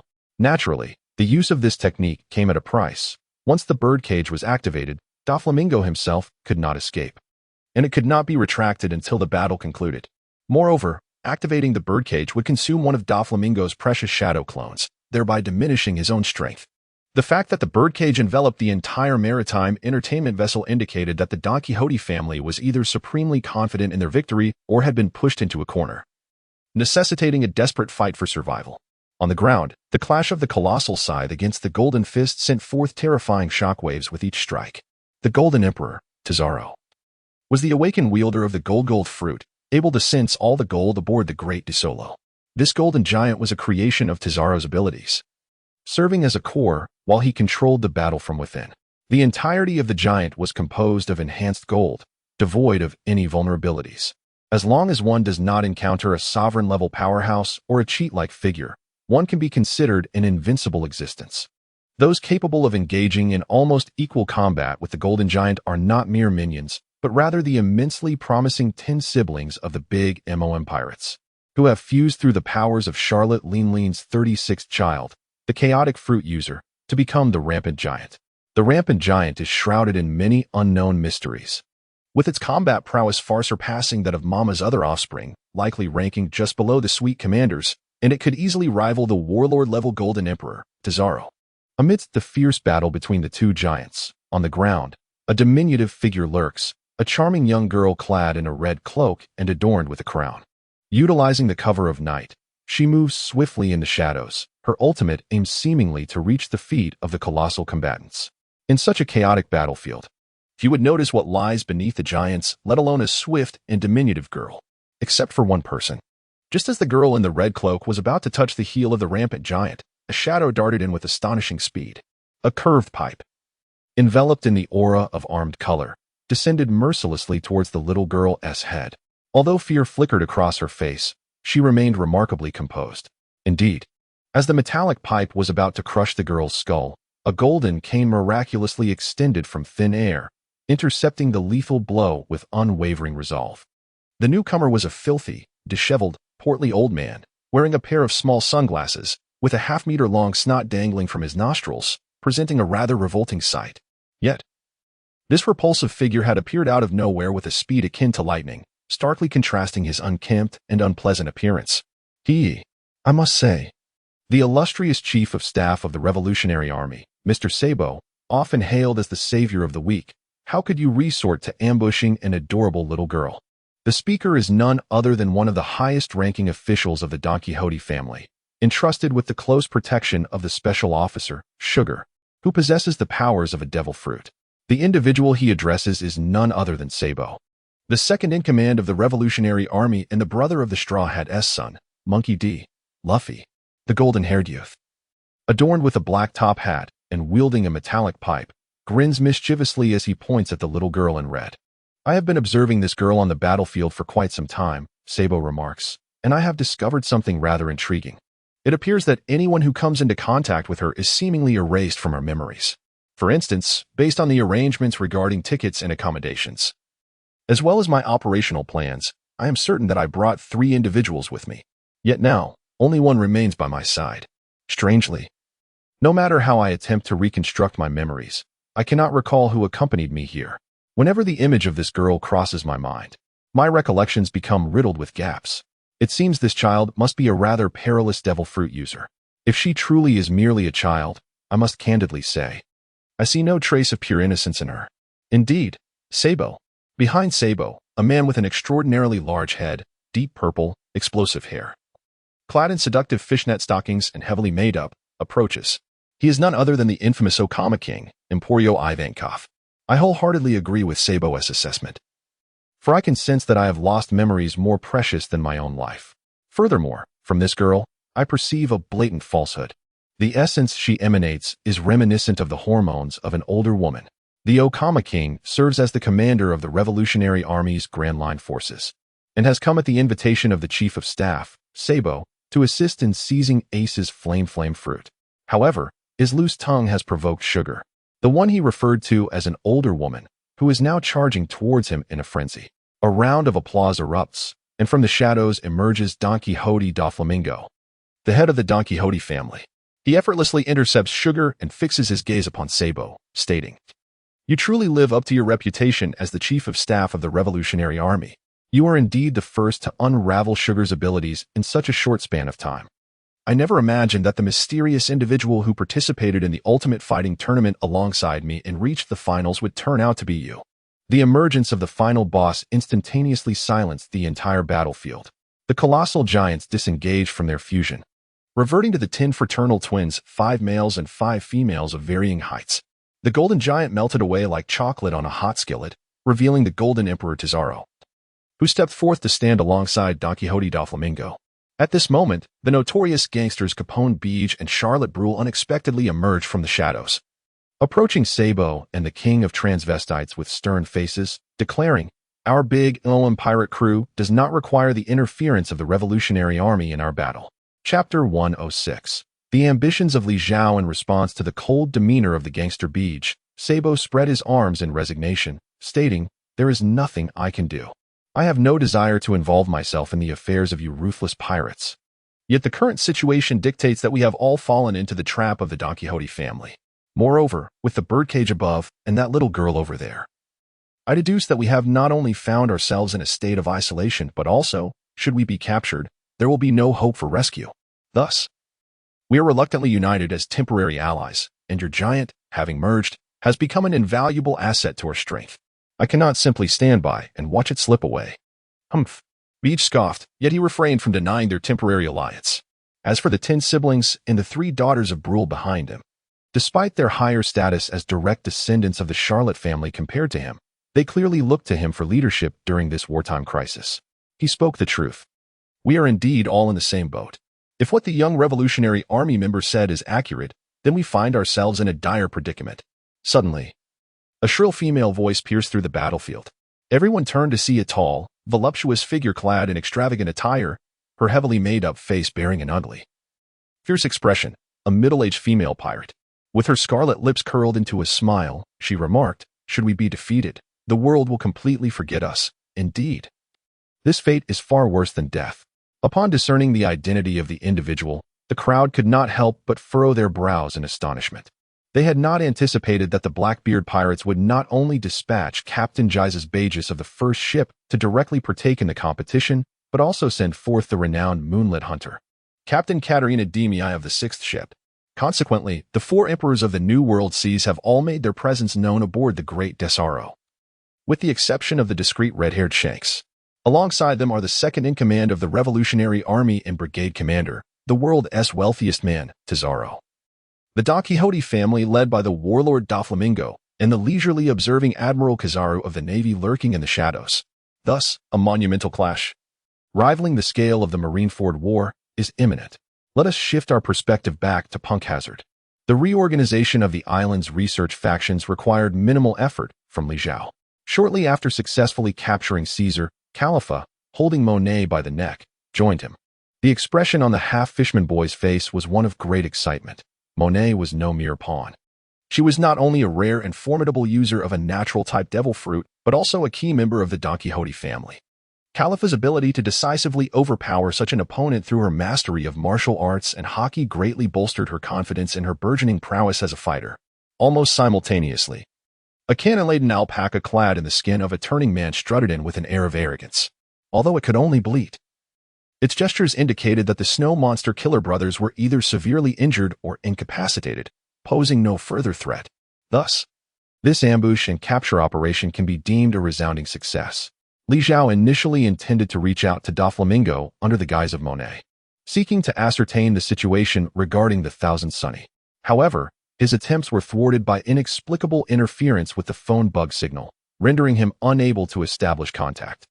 Even the phone bug belonging to Brule was unreachable, which instilled a sense of unease within him. The only viable course of action was to swiftly bolster his own strength. And the most effective means to accomplish this lay in the thorough exploitation of the resources available on Punk Hazard Island. The island was home to several hundred individuals, primarily divided into Caesar's balloon troops and the sailors affiliated with the Don Quixote family's cargo fleet. Li Zhao adopted a distinct approach toward each group. The crew members of the Don Quixote family were subjected to a grim fate. Their hearts were extracted and they were imprisoned, while those who displayed a particularly defiant spirit and had unrefined tongues met a grimmer end, their heads severed and displayed on the castle's exterior. This macabre spectacle, while resulting in no fatalities and not a single drop of blood spilled, created a profoundly shocking effect, especially the sight of heads swaying in the cold wind. Their mournful cries serving as a dire warning to any who might harbor ill intentions. As for the balloon troops, these individuals were either discarded experimental subjects of the celestial dragons or desperate pirates. From the original anime, it was known that their loyalty was, in fact, quite commendable. Li Zhao gathered them together and first elucidated the true culprit behind their lower body paralysis, the deceitful Caesar clown.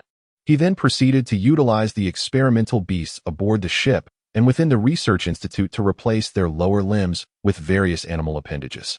Thus, the balloon brigade was officially renamed the Centaur Brigade. Subsequently, the conditions were right for Li Zhao to embark on the most ambitious and audacious plan since their crossing. Do not misconstrue this as a mere aspiration to become a pirate king, an elusive title that held no allure for him. From the publicly executed former pirate king, Roger, Li Zhao discerned nothing of interest. A man tortured by illness, publicly beheaded, and whose family suffered for his fate. What glory was there in being a pirate king? In contrast, the four emperors, each loyal to their own desires, forged their own realms and reveled in their lives. Big Mom's obsession with gastronomy, Whitebeard's quest to create a large family, and Kaido's pursuit of unparalleled strength all ignited Li Zhao's intrigue. At this moment, what Li Zhao yearned to achieve most was to create genuine users of the multiple fruit ability. Indeed, not through the temporary acquisition of various powers by controlling others, but akin to the four Emperor Blackbeard, to truly master the powers of multiple devil fruits.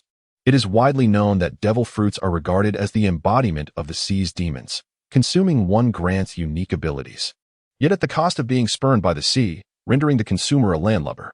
Devil fruits are categorized into three major types: Paramecia, Zoan, including the rare mythical and ancient types, and Logia.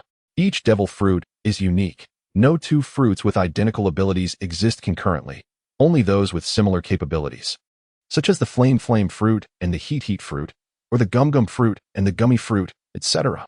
Upon the death of a user, the devil fruit they consumed reappears somewhere. When not consumed, it appears that the fruit can be preserved indefinitely. If many individuals share a fruit, only the one who takes the first bite gains its powers, while subsequent consumers experience no transformation. This suggests that the bestowal of the fruit's abilities resembles a form of authorization or curse, rather than a result of digesting some special substance that causes bodily mutation. Furthermore, an individual can consume at most one devil fruit, possessing a single ability. Should one greedily consume more than one, their body cannot withstand the curse, resulting in an explosive demise. However, the emergence of Blackbeard Marshal D. Teach shattered this understanding. He acquired the Tremor fruit from Whitebeard's corpse, thereby becoming a super user with two fruit abilities. The reasons behind this phenomenon remain unclear. Li Zhao speculated that it likely relates to the mysterious nature of Blackbeard Teach's body. The immortal Marco once remarked that Blackbeard's physique is otherworldly. He has never slumbered since his birth. Chapter 107. Experiment successful. If it were feasible, Li Zhao would indeed wish to bind Blackbeard and conduct a thorough dissection for research, confident that all enigmas would be elucidated in due course. However, such an endeavor is evidently impossible, at least for now, as Li Zhao cannot contend with any of the four emperors of the sea.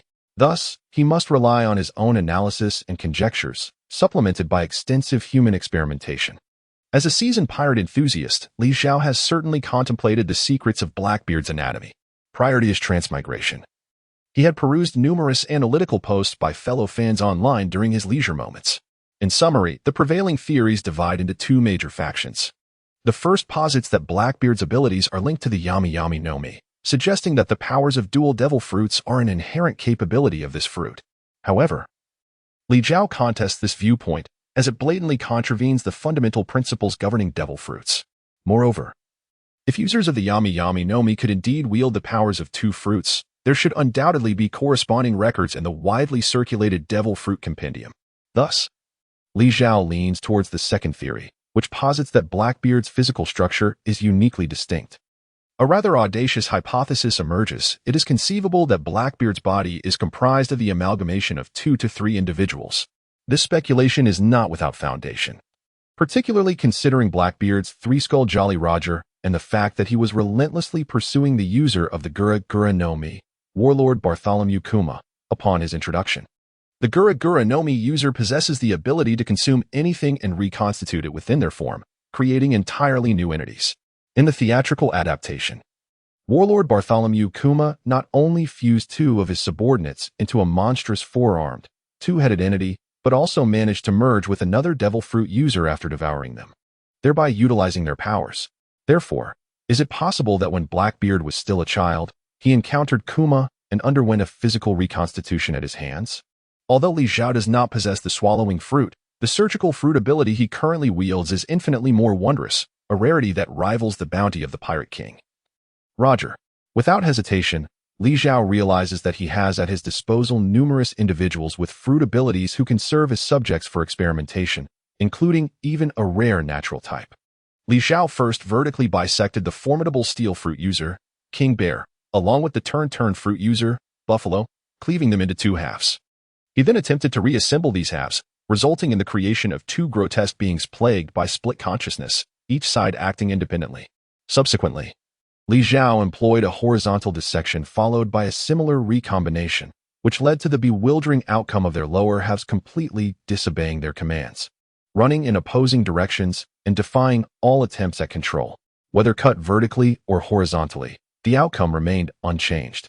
Any monumental success is invariably built upon a multitude of failures. Li Zhao consoled himself in this manner, subsequently attempting to interchange heads and hands, and even amalgamating the components of both individuals into a single entity. Though the outcomes cannot be deemed entirely failures, they remain significantly distant from his envisioned success. Particularly, the creature with 4 hands, 4 legs, 2 heads, and 2 torsos instilled a sense of unease within him. I have long asserted that your research direction is fundamentally flawed. A voice suddenly echoed from beside him. Li Zhao turned to see a head resting on the table, its expression a blend of trepidation and a hint of arrogance. None other than the malevolent scientist, Caesar Coulomb. Although Li Zhao looked down upon this unscrupulous individual, he couldn't help but admire his wicked yet creative intellect, particularly given his past experience as an assistant to the renowned scientist Vegapunk, where he had been privy to numerous scientific secrets that might prove useful one day. Thus, while conducting various human experiments, Li Zhao decided to place his head beside him as a decorative piece, hoping for some inspiration. Upon realizing that Li Zhao was not angered by his interjections, Caesar felt a surge of encouragement and became animated. I have observed you long enough to gain some understanding of your abilities and intentions. You aspire to create a being capable of harmonizing multiple devil fruit powers. Do you not? However, your research trajectory is fundamentally flawed. To put it bluntly, you are excessively merciful, a hypocritical saint cloaked in false benevolence that repulses me. As Li Zhao tossed a scalpel perilously close to Caesar's mouth, merely a millimeter away, the clever fool finally grasped the situation and fell silent. Get to the point, Li Zhao stated coldly. The crux of the matter is that, according to Vegapunk, no, based on my research, the essence of devil fruit secrets lies within the lineage factor. Your ability to disassemble and reassemble the human body is indeed remarkable. However, those you cut and recombine remain fundamentally 2 distinct individuals. Do you grasp my meaning? Although you forcibly merge them, their lineage factors do not fuse as a result. If you still cling to the notion that even in the event of a failed experiment, you can simply separate them and restore them to perfection, and if you do not come to terms with the reality that these subjects may perish should your experiments fail, then your endeavors shall never yield success. Li Zhao felt as though struck by lightning, and he suddenly realized that what that scoundrel Caesar had said was indeed true. Li Zhao previously deduced through the operation of soul swapping with Luo that the powers of the devil fruit are bound to the physical form of the user rather than their soul. Moreover, the individual who has been dismembered by the surgery fruit remains essentially a cohesive entity. Despite the severed limbs being distanced, they remain interconnected through a mysterious otherworldly dimension. Even in a state of dismemberment, the blood flowing from the heart can still reach the brain and the various limbs. To sever this connection, one must truly unify the 2 entities. The heart? Indeed, the heart. If the soul resides within the brain, then without a doubt, the most enigmatic genetic factor in the world of pirates must dwell within the heart itself. Only through the transplantation of the heart can the transfer or exchange of the devil fruit powers of the user be realized. Li Zhao acted upon his thoughts. For the fruit of surgery was indeed omnipotent in this realm. It could even facilitate the ethereal transfer of souls, rendering the dismemberment of living beings without fatal consequence. What challenge could a heart transplant possibly pose? Yet, as Caesar had previously derisively remarked, such endeavors inevitably jeopardized the life safety of the experimental subjects.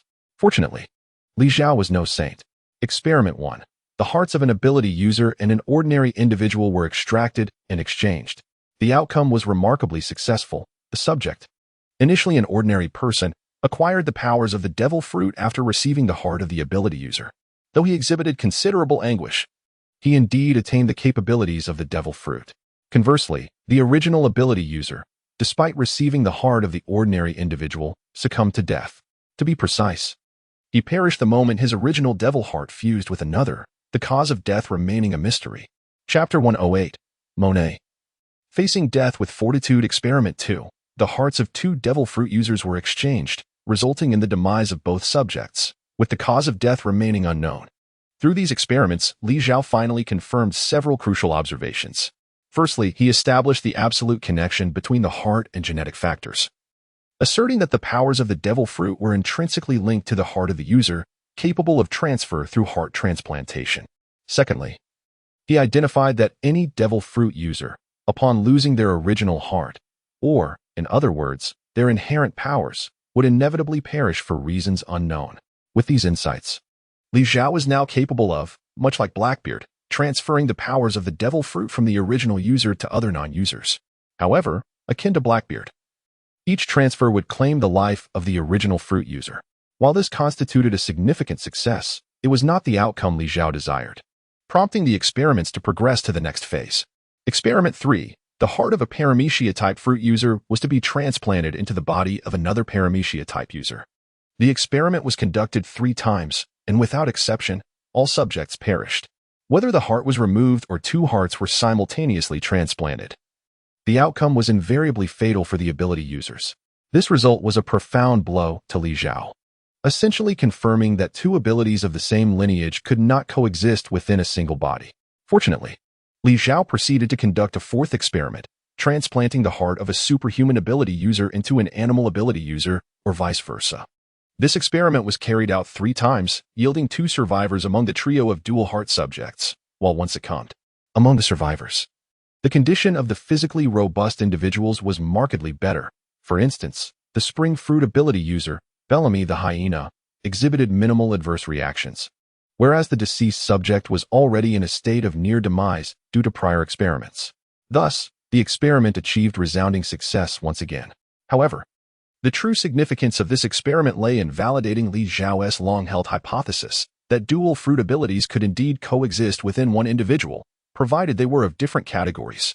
In an ideal scenario, a person could simultaneously possess one ability from each of the 3 categories, superhuman, animal, and natural, becoming a genuine tri-fruit ability user.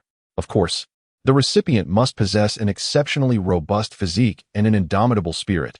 These are non-negotiable prerequisites. The remaining task was to utilize the final experiment to substantiate Li Zhao's conjecture. Currently, however, the issue was that after numerous experiments, most of the subjects had perished, leaving only 1 or 2 of the rarer abilities that Li Zhao was hesitant to employ in overly perilous experiments. More critically, while superhuman ability users were quite common, animal ability users were rare in terms of mythical and ancient types, though ordinary types were plentiful. The natural ability users, on the other hand, were so scarce that one could count the known individuals in the entire pirate world on one's fingers, most of whom, like the 3 admirals of the Navy, were formidable entities not to be trifled with. Among the natural ability materials Li Zhao possessed, aside from the unconsumed burned fruit, he only had the recently captured snow fruit ability user, Monet. In other words, regardless of whether the experiment succeeded or failed, Li Zhao had but one opportunity to validate his audacious theory. The fate of this endeavor hinged upon this singular trial. The green-haired secretary lay upon the operating table, fully aware of the impending ordeal and the grim fate that had befallen the devil fruit users who had previously been incarcerated alongside her. Yet, Monet's expression remained remarkably tranquil. She displayed neither anxiety nor terror, nor did she harbor any anger or curses towards the devil more ruthless than Caesar. "The young master will avenge me," she whispered softly as Li Zhao entered the room. Li Zhao originally intended to expose the true nature of Doflamingo to his female secretary. However, upon reflection, he chose to remain silent. Setting aside his allegiance, he held a genuine fondness for Monet. Had he traversed time as Doflamingo instead of Kelly Funk, he would have undoubtedly lavished her with adoration. Yet, this very understanding made him acutely aware of the unwavering loyalty she harbored for Doflamingo, rendering any notion of winning her over utterly futile. It was a pity that she was a user of the nature fruit ability. Moreover, Li Zhao understood that, regardless of whether the surgery succeeded or failed, the world would no longer have Monet in it. Given this reality, why not allow her to retain her beautiful dreams until she succumbed to eternal slumber? Monet, disregarding Li Zhao, resigned herself and closed her eyes, adopting an expression of surrender. Suppressing the tumultuous beating of his heart, Li Zhao activated the surgical space, room, and reached into the zipper pocket of his jacket. He retrieved the heart of buffalo. A user of the spin fruit, encased in a crimson jelly, its rhythmic thumping still palpable. He pressed this heart against Monet's chest with considerable force. For a user of the surgical fruit, a heart transplant was, in essence, a straightforward procedure. As the heart vanished within Monet's elevated chest, Buffalo's leather jacket lost its luster, becoming nothing more than an inanimate object. Simultaneously, Monet, now possessing two hearts and two types of fruit abilities, began to tremble, releasing an uncontrollable wail. What was happening? This was merely the implantation of the first heart. Such a reaction was unexpected. This was dire. The woman exhibited no will to survive whatsoever. Li Zhao was infuriated to the point of nearly resorting to curses. The notion of simultaneously sustaining 2 or even 3 hearts would impose an immense burden on the body. Thus, robust physical health and unwavering determination are indispensable. However, even more critical is the will to survive. One must ponder, how could an individual who harbors no desire to live endure the excruciating pain brought on by a heart transplant? Monet, a key combatant of the Don Quixote family, had undergone brutal training, her will so resilient that she seemed to scoff at death, meeting the basic criteria for the procedure. Yet, Li Zhao, despite his meticulous calculations, had not anticipated that this woman would be so reckless, holding her own life in such little regard, declaring that she wished to perish if the young master's mission remained unfulfilled. At this rate, not only would the prospect of implanting a third heart and completing the ultimate experiment become untenable, but she could very well perish at any moment. What to do? If the experiment were to be halted now, Li Zhao's only natural ability, the heart, would be lost alongside Monet. Yet to proceed with the experiment could lead to even greater losses. Alas, a dead horse must be treated as a living one, with a resolute heart. Li Zhao extracted the heart of a Zoan-type fruit user that had long been prepared and forcefully placed it within Monet's chest. Was the experiment a triumph or a failure? Chapter 109. Invitation to the trap. Gazing upon Monet, who lay upon the operating table, Li Zhao collapsed to the ground in despair. One could argue that the experiment had succeeded, yet it could equally be deemed a failure. The success lay in the fact that Monet still breathed. After implanting the heart of a Paramecia-type fruit user and that of a Zoan-type fruit user, 3 hearts now pulsated simultaneously within the body of this green-haired woman. This signified that she had, before the infamous Blackbeard, become the first individual in the pirate world to possess the powers of 3 different fruit types. From this perspective, the experiment could be considered a success. However, a smile eluded Li Zhao, for at this moment, although Monet's body remained alive, her soul had vanished from it. What remained was merely a soulless shell, devoid of life. Li Zhao was left pondering the cause of this outcome. Was it a consequence of the coexistence of 3 fruits? Or perhaps the absence of Monet's will to survive? Without clarity on this matter, the experiment ultimately fell short of its intended goal. Li Zhao's decision to conduct such inhumane experiments was driven by a singular ambition, to become a wielder of the 3 types of devil fruits. However, if the price of this endeavor is to reduce himself to a vegetative state, then all prior sacrifices would be rendered meaningless. The only viable solution at present is to undertake another heart transplant experiment involving the 3 types, with the stipulation that the recipient must possess a resolute will to survive. Unlike Monet, This endeavor necessitates at least 3 devil fruit users, with the grim certainty that 2 of them will meet their demise. Yet, Li Zhao finds himself devoid of suitable candidates for the experiment, particularly in the category of Logia-type devil fruit users. Perhaps it is due to the inherent superiority of dual or triple fruit users, who naturally suppress those with a single fruit, regardless. Li Zhao has discovered his inability to apply the powers of the jacket fruit and the surgery fruit against users of dual or triple fruits. Li Zhao had already experimented with Monet, and his heart had completely merged with the woman's body, rendering even the surgical fruits incapable of extracting the demonic heart. This meant that Li Zhao could neither transform Monet's body into a leather jacket nor reclaim the heart of the devil fruit user from within her. At this moment, although Monet was an unprecedented wielder of 3 devil fruits to Li Zhao, she was merely a beautiful yet useless human doll. As for Caesar, the gas fruit user, he was a prize reserved for Li Zhao himself. The gas fruit was something he yearned for deeply, and it must not be squandered lightly. If it were to be locked away inside a living corpse like Monet, Li Zhao would have nowhere to weep. As for the flame fruit, Li Zhao had no desire to utilize it here unless absolutely necessary. Just when he found himself at a loss, his peripheral vision caught sight of the snail phone resting on the table, the very device Monet used to contact Don Quixote da Flamingo, albeit with a signal persistently disrupted. The snail phone. The snail phone. Yes, indeed, the snail phone. Suddenly, a wild idea surged into Li Zhao's mind.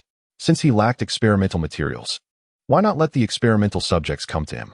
Li Zhao recalled that the area was under the jurisdiction of the G5 branch of the Navy, overseen by none other than the White Hunter, Smoker, the chain-smoking naval officer. This rear admiral, who once pursued the future pirate king relentlessly, was precisely the natural type smoke fruit user that Li Zhao desperately needed. Even more fortuitously, despite Smoker's arrogant and reckless demeanor, his true strength was rather lackluster, rendering him the perfect subject for experimentation. Without hesitation, Li Zhao retrieved Virgo's Din Din Mushy from his jacket pocket and dialed the G5 branch, simply stating, "I am at Punk Hazard, come and capture me." He then promptly hung up. Li Zhao was well aware that Smoker, with his fiery temperament, would recklessly rush here with his men upon learning of Virgo's whereabouts, a former commander who betrayed justice. Although this plan carried certain risks, such as the slim chance of Smoker inviting other naval officers to assist him, Li Zhao felt he could not afford to dwell on such possibilities. Given Smoker's notoriously obstinate nature, the likelihood of him seeking help was exceedingly low. Furthermore, even if 1 or 2 other vice admirals joined, as long as they were not the legendary Monkey D, Garp, or the Chief of Staff, Saru, Li Zhao felt confident in his ability to manage the situation. True to form, Smoker's responsiveness was remarkable. Nearly 2 days after Li Zhao's call, a messenger from the Centaur troops stationed at the dock reported that a Navy warship flying the G5 flag had arrived in the waters of Punk Hazard. "Open the waterways and let them in," Li Zhao instructed. After issuing his command, Li Zhao took a deep breath and began preparations to welcome the guests. The naval warship advanced boldly, navigating through a concealed waterway to the central lake of the island, ultimately docking at the pier near the Research Institute. Shortly thereafter, a motley crew of rogue sailors, more reminiscent of pirates than the Navy, descended from the ship, shouting and rushing towards the Research Institute. Leading the charge was the burly man with slicked-back hair, donned in sunglasses and puffing on a cigar, Smoker. Close behind him was his deputy, the bespectacled swordswoman Tashiji. Is this indeed Punk Hazard? Wasn't this a forbidden zone, abandoned by the world government and barred even to the Navy? Commander Virgo, could he truly be hiding here? Tashiji gazed at the Research Institute, her face a mask of confusion.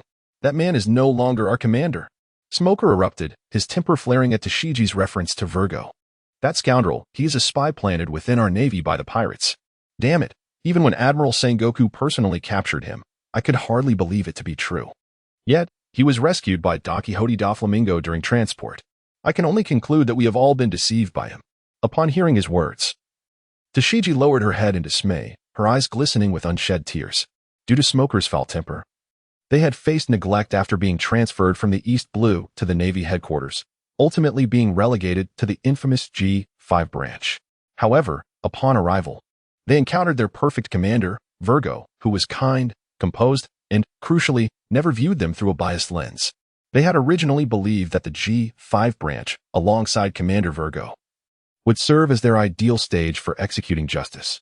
Yet, one day, the formidable former Admiral Sengoku's sudden visit to the Five Branch altered everything. I can sense it. That scoundrel is hiding within this research institute, waiting for us. It is indeed time to gain some understanding, just as Smoker's fist transformed into smoke.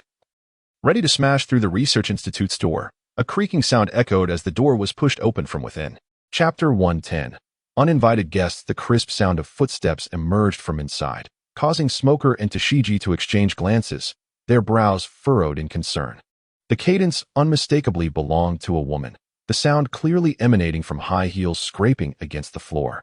Moments later, a statuesque figure with flowing golden hair appeared before them. It was Khalifa, the former CP9 female spy. However, all eyes were drawn to her right hand.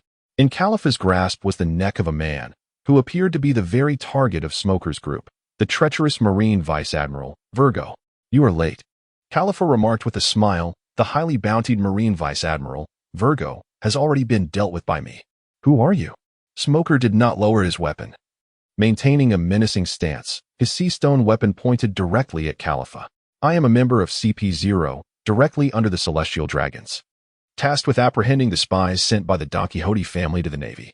Since you are here, you shall cooperate with my mission. From this moment on, you are all under my summons. As Khalifa spoke, she advanced towards them, dragging Virgo along. Stop, Smoker bellowed, exhaling a cloud of dense smoke. His face etched with contempt and suspicion. I harbor grave doubts about your identity. If you dare approach another step, I shall initiate an attack. TCH. Your suspicion is rather excessive. Very well, I shall entrust Virgo to you for supervision. That should suffice, yes? Smoker's gaze fell upon the man Khalifa was dragging, and there was no mistaking that it was their former commander, the fallen admiral who had betrayed justice. He was bloodied, evidently having endured a severe beating, his hands bound behind his back, appearing utterly powerless. Observing the fate of this man, Smoker's heart was a tumult of emotions, leaving him uncertain of his feelings. Instinctively, he nodded and replied, Fine, throw him over. The blonde beauty shrugged, seemingly bemused by Smoker's caution, yet she complied and tossed the hefty man towards him. As Smoker instinctively prepared to catch the incoming Virgo, he caught a glimpse of the blonde woman suddenly springing into action, her stiletto heels striking the ground in rapid succession, a clear precursor to the Six Styles shave. Damn it, it's a trap. Smoker disregarded the flying Virgo, weapon in hand, ready to confront the enigmatic blonde woman. Be careful, Virgo. A sudden shout erupted behind Smoker, startling him. As he turned to glance at Virgo, who had appeared lifeless moments ago, he was met with a scene that sent chills down his spine. Virgo's eyes were now wide open, fixating on him with a pair of crimson orbs. This was no half-dead prisoner. It was a harbinger of death, seemingly intent on him. With the two positioned so closely, Smoker had no time to react as Virgo, empowered by his haki, lunged towards his vital chest with a piercing strike. He was hit. Upon witnessing the scene before him, Zhao felt an overwhelming surge of excitement. Indeed, he was currently clad in the guise of Khalifa, witnessing the imminent acquisition of the natural smoke fruit. The individual known as Virgo was none other than the authentic Khalifa, who had recently become enamored with the martial arts. Alternatively, she could be referred to as Khalifa's persona. She had usurped the robust physique of a half-fishman youth, a form tenfold stronger than that of a typical human, and was now enveloped in the skin of Virgo, a user of the Momo fruit's abilities. In terms of strength, she was now more than capable of overwhelming the smoke user Smoker, rendering any pretense of a performance with Zhao unnecessary. However, a lingering sense of unease gnawed at Zhao's mind, as if he had overlooked a crucial detail that had compelled Khalifa to adopt a more cautious and insidious ambush strategy. Just as Khalifa's deadly technique, the Death Finger Spear, was poised to strike its target, an unexpectedly powerful hand seized her wrist, effectively halting her lethal blow. When Zhao discerned the identity of the hand's owner, a chill coursed through him, freezing him in place. It belonged to an elderly man, his hair as white as snow, his face etched with wrinkles, adorned with round spectacles, and a beard braided into a long plait. The old man exuded an aura of decay and twilight, yet possessed a sturdy physique and an imposing presence. This seemingly unremarkable elder held a status capable of instilling terror across the seas, for he was none other than the former fleet admiral, Sengoku. Since the day you were taken from me, I have been in pursuit of your whereabouts. I never anticipated that you would reach out to me while I was en route to the G5 branch to investigate your records. It seems the heavens have granted me this opportunity for redemption, Sengoku declared, his previously amiable demeanor replaced by a gaze directed at Virgo. now brimming with a chilling intent to kill. Li Zhao silently lamented his miscalculations. He had meticulously anticipated that Smoker, given his character, would rush to the punk hazard to apprehend him, neglecting to call for reinforcements from the Navy headquarters. However, he had not foreseen that Sengoku happened to be stationed at the G5 branch and would naturally accompany Smoker. The astonishment on Smoker's face, which surpassed his own, suggested that this old man had likely been stealthily lurking aboard Smoker's warship, sneaking along. Previously, Li Zhao had devised a cunning plan, revealing the identity of Virgo, a pirate spy, to Sengoku, thus providing him an opportunity for revenge against his beloved subordinate, Razanandi. Yet, this old man had bungled the situation, despite having captured Virgo himself. He had failed to secure him, allowing Don Quixote da Flamingo the chance to effectuate a rescue, thereby complicating matters for Li Zhao. Now, just when he no longer required Sengoku, this old man had inexplicably reappeared. In this predicament, no amount of explanation could clarify the situation for Li Zhao. There was no recourse but to engage in battle. However, despite having officially retired and relinquished his position as Fleet Admiral, Sengoku appeared significantly aged. Far from the imposing figure he had been during the Marineford War when he had delivered a crushing blow to the entire Blackbeard pirates. Nonetheless, Sengoku remained a former Fleet Admiral, and in his prime, he was likely to surpass several admirals in strength. "You despicable scoundrel." Before Li Zhao could fully comprehend the current circumstances and devise a counter-strategy, a crisp and melodious rebuke rang out beside him. It was the colonel's sister, Tashiji, brandishing a katana and launching an attack. To Tashiji, Li Zhao was merely a scheming woman who had laid a vile trap, attempting to ensnare the once respected, now despised Virgo, making her the perfect adversary for a Navy colonel. Li Zhao unzipped a pocket on his thigh and drew forth Trafalgar Law's katana, sweeping aside Dasky's longsword with a single stroke. "Get lost. I have no time to waste on you," he bellowed, his irritation palpable. "As a lady, you ought not to speak in such a tone." Chapter 111. Even old dogs have their teeth confronted by the tenacious female swordsman. Li Zhao found himself unable to strike a lethal blow. Although Dasky, the younger sister of the colonel, had limited screen time and lacked formidable prowess in the original anime, she was one of the few characters Li Zhao held in high regard. In the murky depths of the Navy, Dasky stood out like a pure white lotus emerging from the mud. Among characters of the younger sister archetype, while Rebecca, the gladiator girl from Dressrosa, evoked sympathy, Dasky represented an endearing and lovable presence. However, refraining from killing did not imply he would hold back his strikes.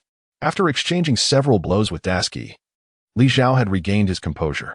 Meanwhile, Sengoku was engaged in battle with Califa, seemingly intrigued by the fact that Virgo had also become a devil fruit user, possessing the Momo Momo no Mi powers of the world destroyer, Bondi Walt. It appeared that Sengoku, perhaps to observe his foe, had not transformed into the towering golden Buddha, allowing Califa, enhanced by her doubling ability, to manage the situation with some difficulty. Nearby, Smoker, the smoke fruit user, exhibited signs of eagerness, seemingly preparing to launch a surprise attack. "Don't overlook me." Dasky, noticing that Li Zhao's focus was elsewhere, felt deeply insulted and intensified her onslaught, adopting a desperate demeanor. Had the circumstances not been so dire, Li Zhao might have entertained the idea of playfully engaging with this charming girl for a while. Yet, upon observing Sengoku's composure against the supercharged version of Virgo and the hint of disdain in the old man's eyes, Li Zhao felt overwhelmed. With no inclination to squander time with Dasky, after enduring a barrage of reckless strikes from the impetuous girl, Li Zhao finally lost his temper. "With your level of swordsmanship, you should remain at home and practice for several decades before emerging." With a powerful shout, Li Zhao's golden hair suddenly stirred without wind, intertwining to form 6 slender, elongated golden arms, each grasping a blade fashioned from strands of hair. This was a sophisticated application of the life restoration chi technique he had learned from the formidable spider demon. While swordsmanship was not his forte, it did not mean he was incapable of wielding a sword. On the contrary, his skills were derived from the finest swordsmen in the pirate world, such as the top-ranking Marine Vice Admiral, Spider, and the aristocratic pirate with unmatched swordsmanship talent, Cavendish.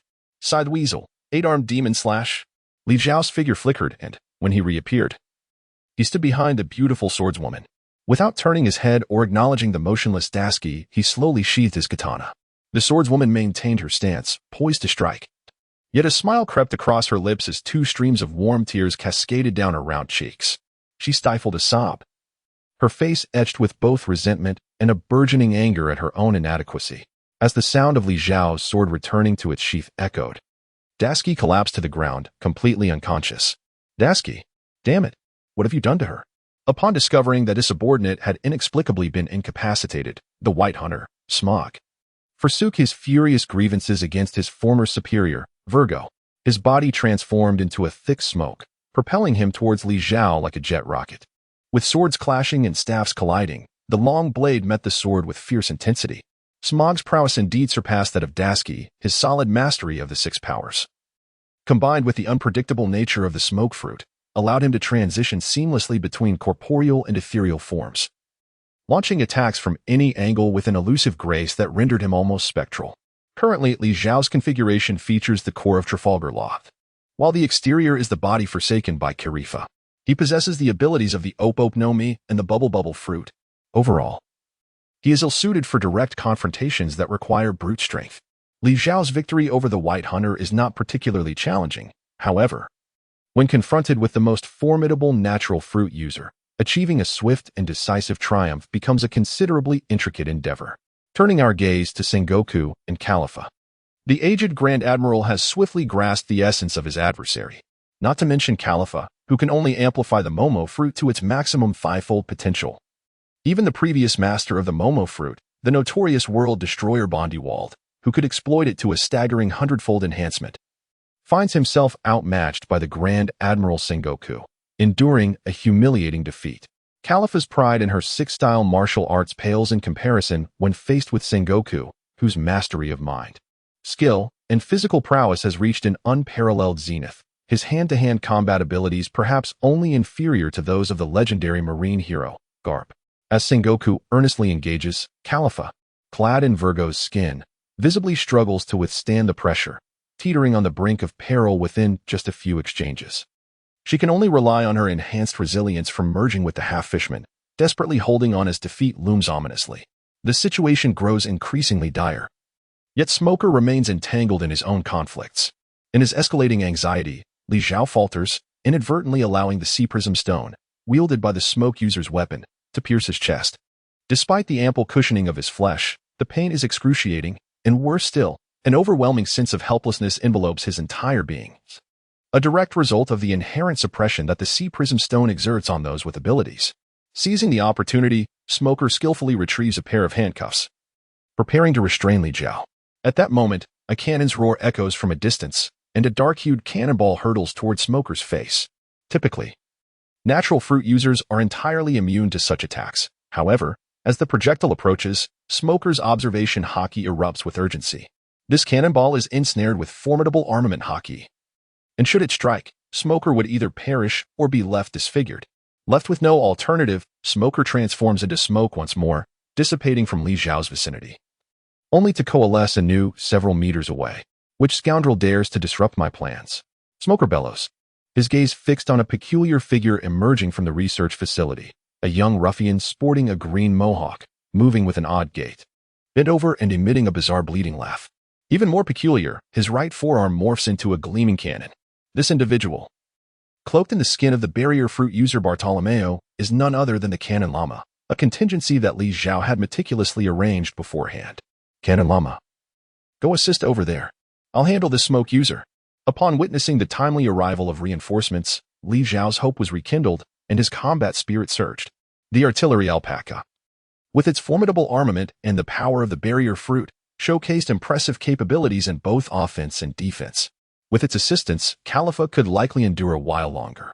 As he observed the artillery alpaca bleeding, conjuring a shield with one hand while the other unleashed relentless cannon fire upon Sengoku, Li Zhao exhaled deeply. Pressing a hand to his still-aching chest, his gaze filled with unrestrained malice, slowly shifting towards the White Hunter. You're finished, Dead Smoky. Chapter 112. Even old dogs have a few teeth. Natural type devil fruit users typically manifest their elemental abilities in two distinct categories. The first comprises elements produced by their own bodies, such as the meteorite projectiles unleashed by the magma fruit user Akainu, or the flammable and explosive gas emitted by Caesar Clown. These elements are not directly linked to the user's physical form. Thus, even if the meteorites are destroyed or the gas is completely consumed, the user remains unharmed and unaffected. However, generating these elements does deplete the user's stamina and mental energy. Hence, the more powerful the user, the greater the quantity of elements they can create. Not everyone possesses the prowess of Kizara or Akainu, capable of effortlessly conjuring cataclysmic meteor showers or laser storms. The second category involves the user converting their body into elemental form and subsequently extending and transforming it. For instance, Caesar is perpetually shrouded in swirling smoke, able to float freely in the air. Furthermore, natural-type users can elementalize their bodies to dissipate incoming damage, exemplifying this category. Given that the user's body has been entirely transformed by the devil fruit, one might argue that the elementalized form is indeed a manifestation of the user themselves. Therefore, elementalization incurs minimal physical exertion, rendering it a favored method among many natural-type users, particularly those of lesser strength, like the dead smoky smoker before Li Zhao. Every approach has its advantages and disadvantages. While elementalization is effortless and potent, the externalized elements are essentially a projection of the user's body. Should they encounter sea stone or an armed hockey user, the significantly enlarged elemental form becomes an ideal target and punching bag, just as it is now. Smoker transforms his entire lower body into a plume of high-pressure white steam, utilizing the resulting force to maneuver swiftly through the air, akin to a great white serpent coiling around Li Zhao. In an instant, he creates a smoke field the size of a basketball court, within which visibility is utterly obscured. While Smoker can launch surprise attacks from any angle or position, Li Zhao finds himself ensnared as if within Smoker's very being, rendered powerless. This was Smoker's invincible tactic during his reign over the East Blue. Regrettably, it is no wonder that one who was once unbeatable now finds themselves equally outmatched. Despite the passage of time since their journey from the East Blue to the Grand Line, their combat methods show no sign of evolution. With a cold snort, the golden hair atop Li Zhao's head stirred without a breeze, transforming like tentacles into a long braid of over 10 meters. This was the renowned skill of Khalifa, known as the Return of Life, Braid, Thorny Road. The golden whip, ensconced in the embrace of armament hockey, instantly morphed into a glossy black, resembling a steel cable. In the next moment, countless whip shadows materialized, enveloping every inch of space around Li Zhao. A series of muffled groans echoed as Smoker, caught by hundreds of lashes, clumsily reverted to his human form. Bloodied and astonished, he gazed at Li Zhao, inquiring, "This is the technique of Vice Admiral Don Quixote. How did you?" "It was taught to me personally by Lord Don Quixote. He instructed me to eliminate the traitors within the Navy," Li Zhao fabricated effortlessly, aiming to disrupt Smoker's thoughts and unsettle his combat rhythm. Such a ruse proved unexpectedly effective against someone so straightforward and impulsive. Upon hearing Li Zhao's words, Smoker immediately began to concoct elaborate conspiracy theories, his movements becoming noticeably more rigid. Seizing the opportunity, Li Zhao swiftly closed the distance, his hand slicing directly into Smoker's chest, and when he withdrew, he held a pulsating heart in his grasp. Surgical blade, heart extraction. Upon losing his heart, Smoker instantly succumbed to unconsciousness, while Li Zhao, having obtained his coveted prize, found it difficult to summon a smile. It was for this very object that he had risked fishing, only to inadvertently provoke Sengoku, this hidden formidable foe. It was a venture fraught with losses. Meanwhile, the combined efforts of the cannon-laden alpaca and Khalifa were being pushed back relentlessly by Sengoku. Clutching the heart, Li Zhao rushed forward, shouting at Sengoku, "Cease this at once. Surrender immediately, or I shall crush Smoker's heart." Sengoku furrowed his brow and replied, "Is this the power of the surgical fruit? How peculiar. You little brats have managed to astonish me multiple times in a single day. Truly, the seas are filled with such troublesome youngsters. Should you choose to act, so be it. They are Navy soldiers, and since donning this uniform, they have prepared to sacrifice themselves for justice." Li Zhao spat disdainfully. Indeed, he was a naval magnate who had navigated the seas for decades, unbound by such trivial antics. As Li Zhao concealed the heart of a chain smoker, he also buried his last flicker of hope, steeling himself and brandishing his sword and dagger as he charged towards Sengoku. It seemed that the disappearance of the ghost spider was undoubtedly linked to you. Even when besieged, Sengoku displayed an air of calm and composure, effortlessly deflecting Li Zhao's weapons with a mere wave of his hand. He then barehandedly caught the fierce projectile from the alpaca and promptly hurled it at Khalifa, who was lurking to launch a surprise attack. In an instant, the carefully orchestrated encirclement formed by the three was shattered. This old fellow's movements, though not rapid, were devoid of any discernible technique. Yet Li Zhao and his companions appeared to him as mischievous children, easily brushed aside. Continuing in this manner was not a viable strategy. A tactical shift was imperative. Among the trio, Carifa, possessing the physique of a half-fish and clad in the skin of Virgo, boasted the strongest close combat capability. Li Zhao decided to let her confront Sengoku head-on while instructing the cannon-wielding alpaca to provide long-range support, focusing on assisting as needed. Thus, on the battlefield, a scene unfolded. Just as Sengoku's fist was about to strike Virgo's vital point, the figure before him transformed into a green-haired rogue wielding a shield. Who was Sengoku? Even when facing the shield fruit for the first time, he would not be susceptible to injury from the rebound of his own force. Yet, at the moment he struck the shield and sensed something amiss, the green-haired rogue morphed into a statuesque blonde beauty. Before Sengoku could regain his composure, Li Zhao unleashed a long-prepared eight-chong fist, the essence of martial prowess, sending the old admiral staggering back several paces, a muffled groan escaping his lips. Since the onset of the battle, this was the first time Sengoku had exhibited such disarray. This could work. Witnessing this scene, Li Zhao felt an overwhelming surge of inspiration, instantly unleashing a torrent of bubbles, reminiscent of the classic tactics employed by the refined version of the White Hunter, Smoker. Under Li Zhao's command, the trio's figures continuously exchanged positions within the ocean of bubbles. The artillery alpaca, possessing both ranged attack and close combat defense capabilities, was utilized to its utmost potential by Li Zhao. It required no contemplation on how to engage in battle, by merely activating its barrier shield and relentlessly firing projectiles. These formidable shells would, under Li Zhao's guidance, target the visual blind spots of the old admiral. The shield would assuredly manifest wherever it was most crucially needed. Burgess's expression finally turned grave. His strikes were no longer effortless, and he began to adopt defensive maneuvers. After all, Burgess was advancing in years. During the previous Marineford War, he had already sensed his waning strength. Aside from initially feigning vigor to assist his old friend, Garp, in reprimanding his grandson, he had only truly engaged at the end of the battle when the Blackbeard pirates intervened. However, even that brief foray had drained him considerably. Thus, following the conclusion of the Marineford War, despite being acutely aware of the significant issues plaguing the Navy, including the uncertainty surrounding his successor, he felt compelled to resign from the position of Fleet Admiral. Burgess was cognizant of his inadequacies as Fleet Admiral. During his tenure, the territories of several pirate emperors expanded rapidly, with the emergence of the new Yonko, Shanks. In a bid to counter the Yonko, the world government had enlisted the likes of Crocodile and Flamingo from the Shichibukai, who, under the guise of their titles, inflicted great harm upon the member nations and the common populace, an issue for which Burgess could not evade responsibility.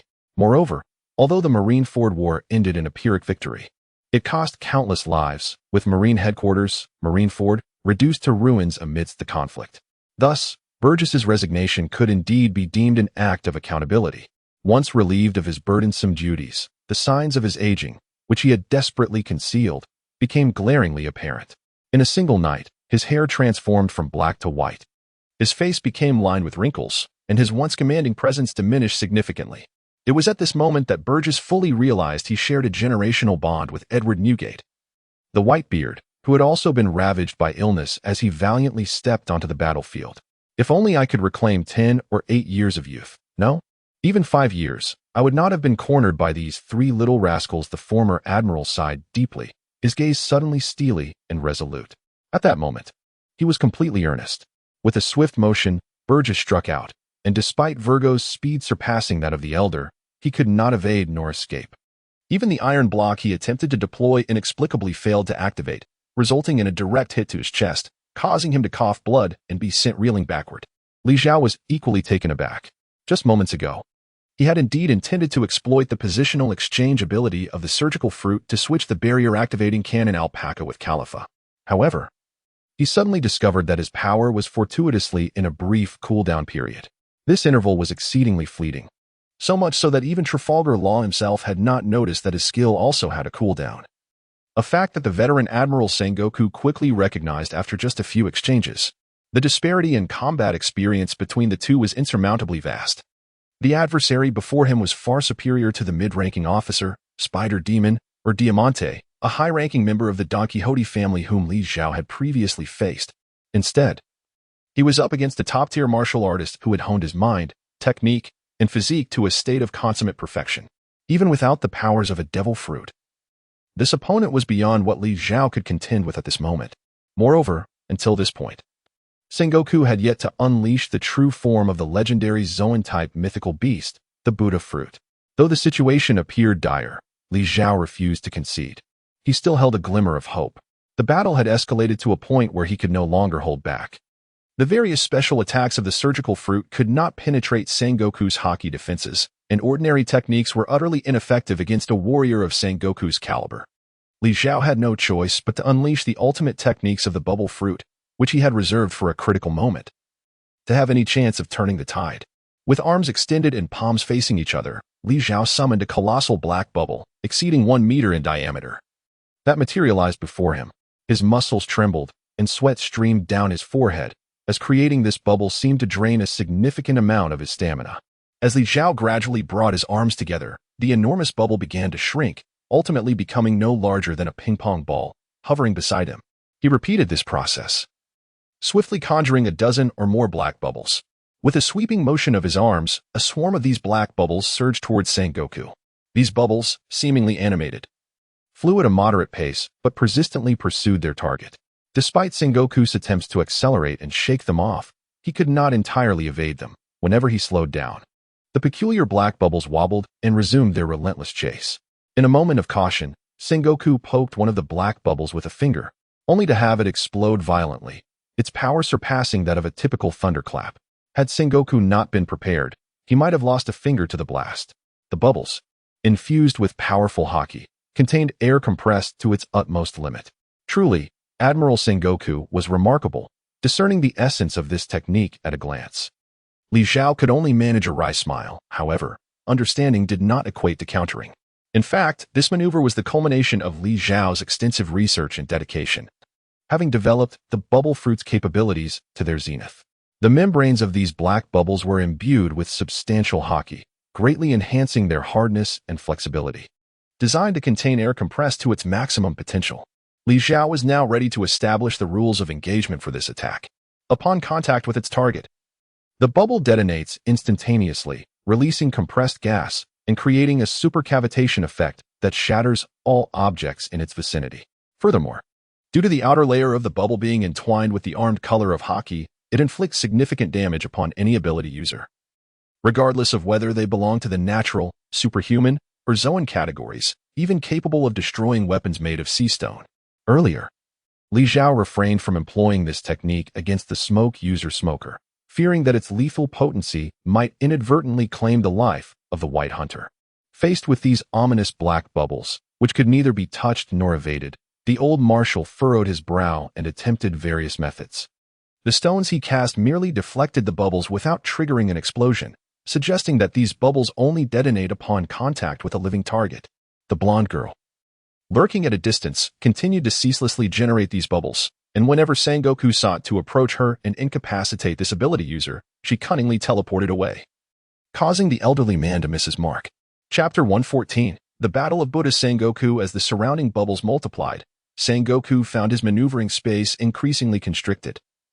A moment's carelessness could result in being caught in an explosion from these black spheres. Even with both his armed color of haki and ironclad defense activated, he would suffer grievous injuries, as if these bubbles were designed specifically to shatter defenses. The old marshal's frustration escalated, coincidentally compounded by the presence of the blind traitor Virgo, who approached at that moment. Sengoku deliberately feigned an opening to draw Virgo nearer, then seized him by the chest and hurled his body forcefully toward the dense cluster of black bubbles. If these bubbles were untouchable and unavoidable, then let me turn their own weapon against them. Virgo's body collided directly with the most concentrated area of the black bubbles. However, the catastrophic scene Sengoku anticipated did not unfold. To the contrary, several black bubbles suddenly expanded thousands of times their size, merging seamlessly to form a perfect bubble cushion that absorbed the impact of Virgo's momentum, allowing him to lie on the ground unscathed. Li Zhao could not help but sneer within. He had invested considerable effort into this yet unnamed bubble technique, where the supercharged air bubble enveloped in armed color haki. would only detonate upon contact with Sengoku's body. The greater the opponent's defense, the more damage it inflicted. Conversely, should it encounter a non-combat target, such as a cannon alpaca or califa, it would transform into an excellent defensive aid, as evident in the current scenario. Thus far, the technique's most significant drawback was the arduous and taxing process of creating the supercharged air bubble. Li Zhao had nearly exhausted all his stamina, resulting in a bubble that could only restrain Sengoku, lacking the decisive finishing power. Moreover, this technique bore a fatal weakness. If Sengoku utterly relinquished his defense and refrained from utilizing armed color hockey or iron blocks, these bubbles would revert to mere bubbles, inflicting no harm whatsoever. Fortunately, in the heat of battle, it was rare for anyone to voluntarily abandon all defenses in such a self-destructive manner.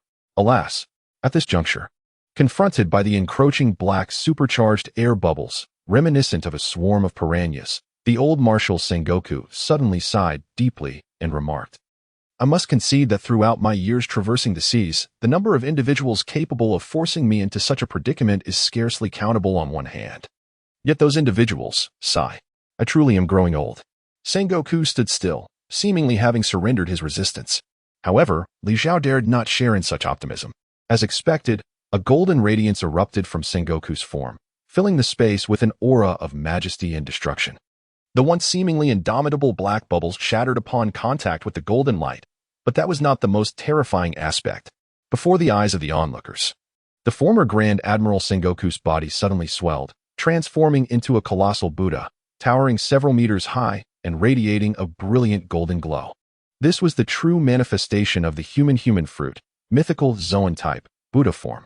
Could you young ones truly bear the price of provoking the old man? The entire sky resonated with a voice of formidable authority as Sengoku had locked onto his target. A colossal hand descended from above, aimed directly at Li Zhao's head. Before the hand could make contact, a golden shockwave enveloped a radius of 100 meters, shattering everything in its vicinity. Positioned at the very epicenter of this golden shockwave, Li Zhao felt as though his body was on the verge of being torn asunder.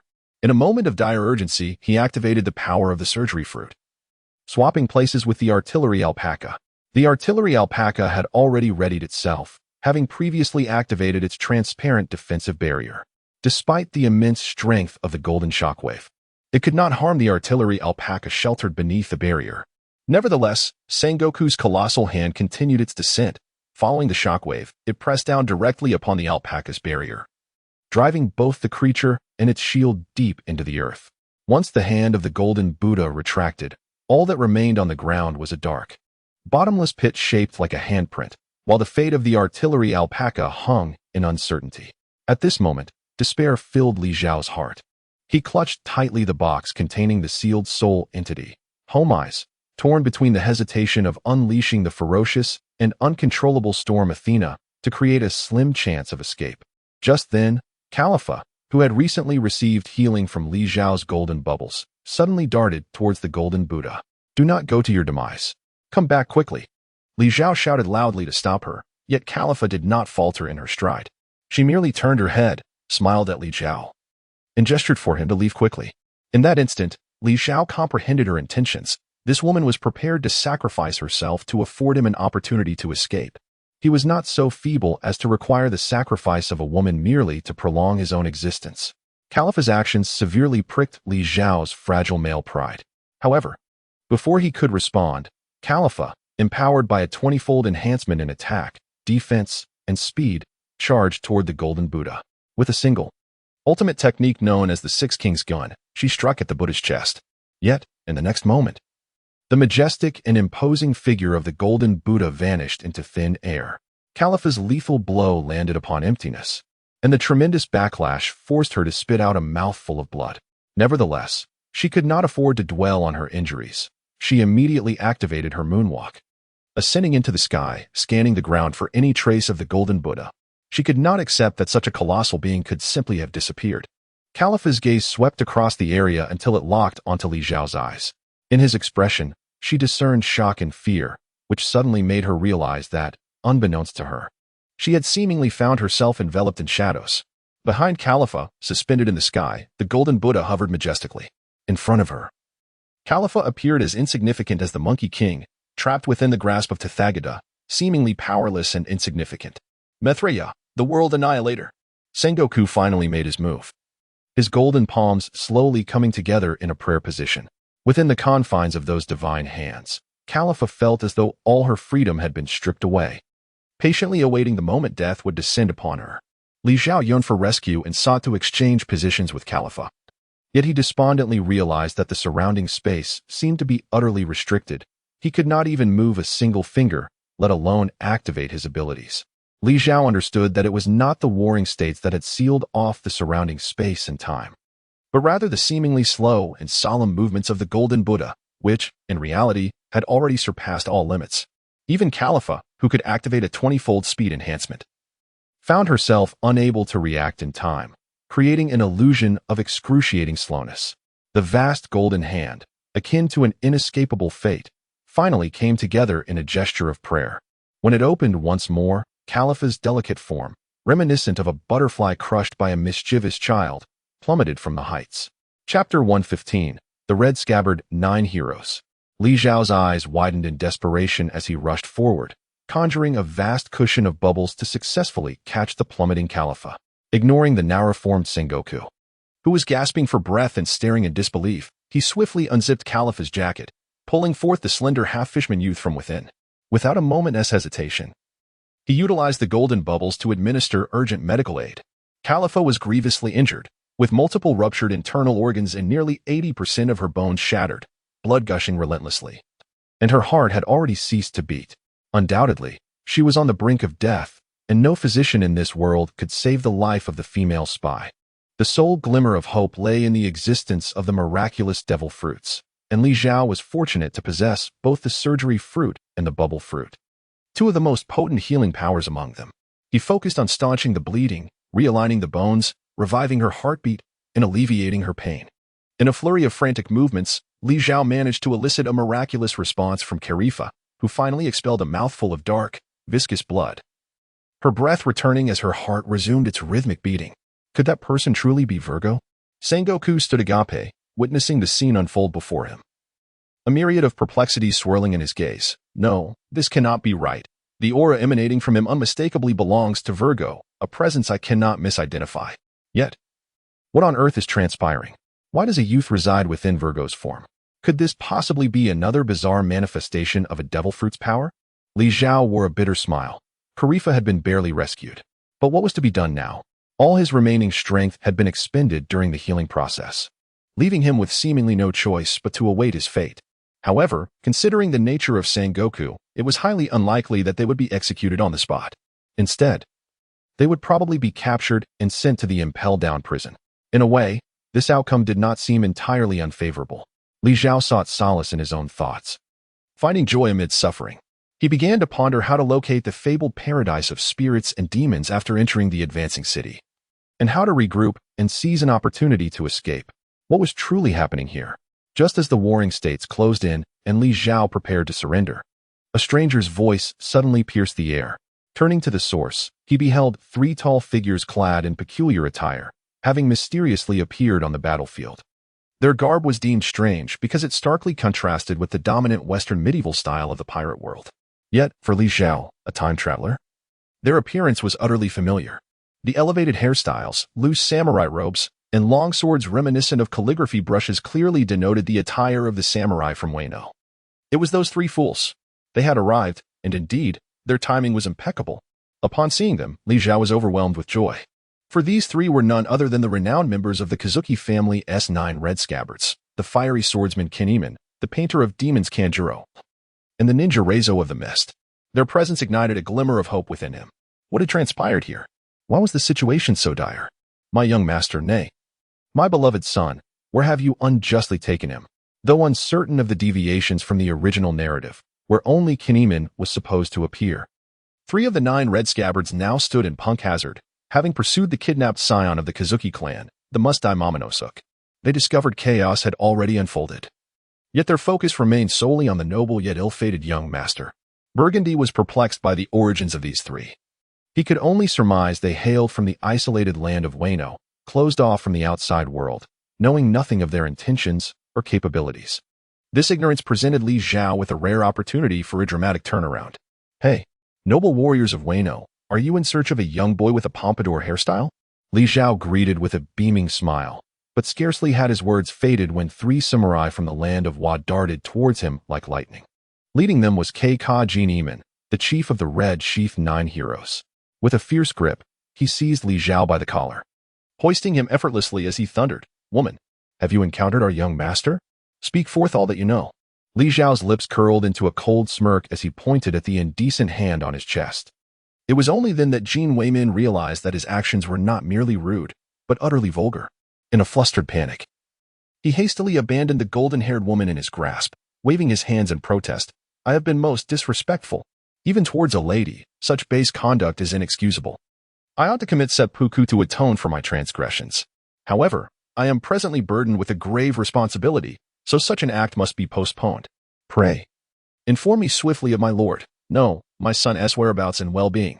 Despite his lofty words, the fingers that shielded his eyes were splayed wide, betraying a pair of furtive eyes that surreptitiously gazed at the woman's ample decolletage, revealing his lecherous nature. Li Zhao, naturally, would not quibble with the unexpected reinforcements and cannon fodder presented before her. With a composed demeanor, she adjusted the collar of her garment, concealing any inadvertent exposure, and calmly inquired, "Is it true that the child you mentioned, who was abducted, was taken by someone clad in such attire?" Sengoku had been silently observing. Yet upon hearing Li Zhao's words, his countenance darkened with palpable dismay, for the individual she alluded to as none other than himself, donned in a naval uniform. Previously, due to the internal traitor Virgo, the Don Quixote family had brazenly masqueraded as the Navy, abducting children from surrounding island nations and delivering them to Punk Hazard for Caesar Clown's grotesque experimentation in human gigantism. Sengoku, upon learning of Virgo's treachery, had inadvertently gleaned some knowledge of these heinous acts, understanding that they could not be disentangled from the Navy's reputation. However, he had also been directly warned by the celestial dragons to refrain from delving into this matter. Having endured oppression from the celestial dragons throughout his life, even in retirement, he lacked the courage to confront them, yet a lingering remorse for those children weighed heavily on his conscience. At this moment, being publicly implicated by the victims, he found himself unable to disavow any connection to the matter, even though he recognized it as Li Zhao's despicable ploy to frame him. The complex expression of guilt that marred Sengoku's features was perceived by Kinemon and the others as an admission of guilt, inciting their fury to a boiling point. "Eliminate this old man, and I assure you, you will soon lay eyes on the child named Momonosuke." In the throes of agitation, Kinemon failed to notice that he had not explicitly uttered the name of the young lord, Momonosuke, nor did he consider how Li Zhao had come by this knowledge. Only the yokai painter, Shuri Kanjiro, caught a glimmer of insight in his gaze as he cast a curious glance at Li Zhao. Yet he chose not to disclose this to his companions. Instead, he, along with Kinemon and the ninja Reizo, charged toward the formidable Sengoku. Li Zhao harbors no admiration for the 3 prominent members of the Red Scabbards. As a traitor among them, Black-Leg Kinemon is somewhat excusable. However, as an undercover agent, he stands unparalleled, overshadowing all other spies in the pirate world with his artistry and deception.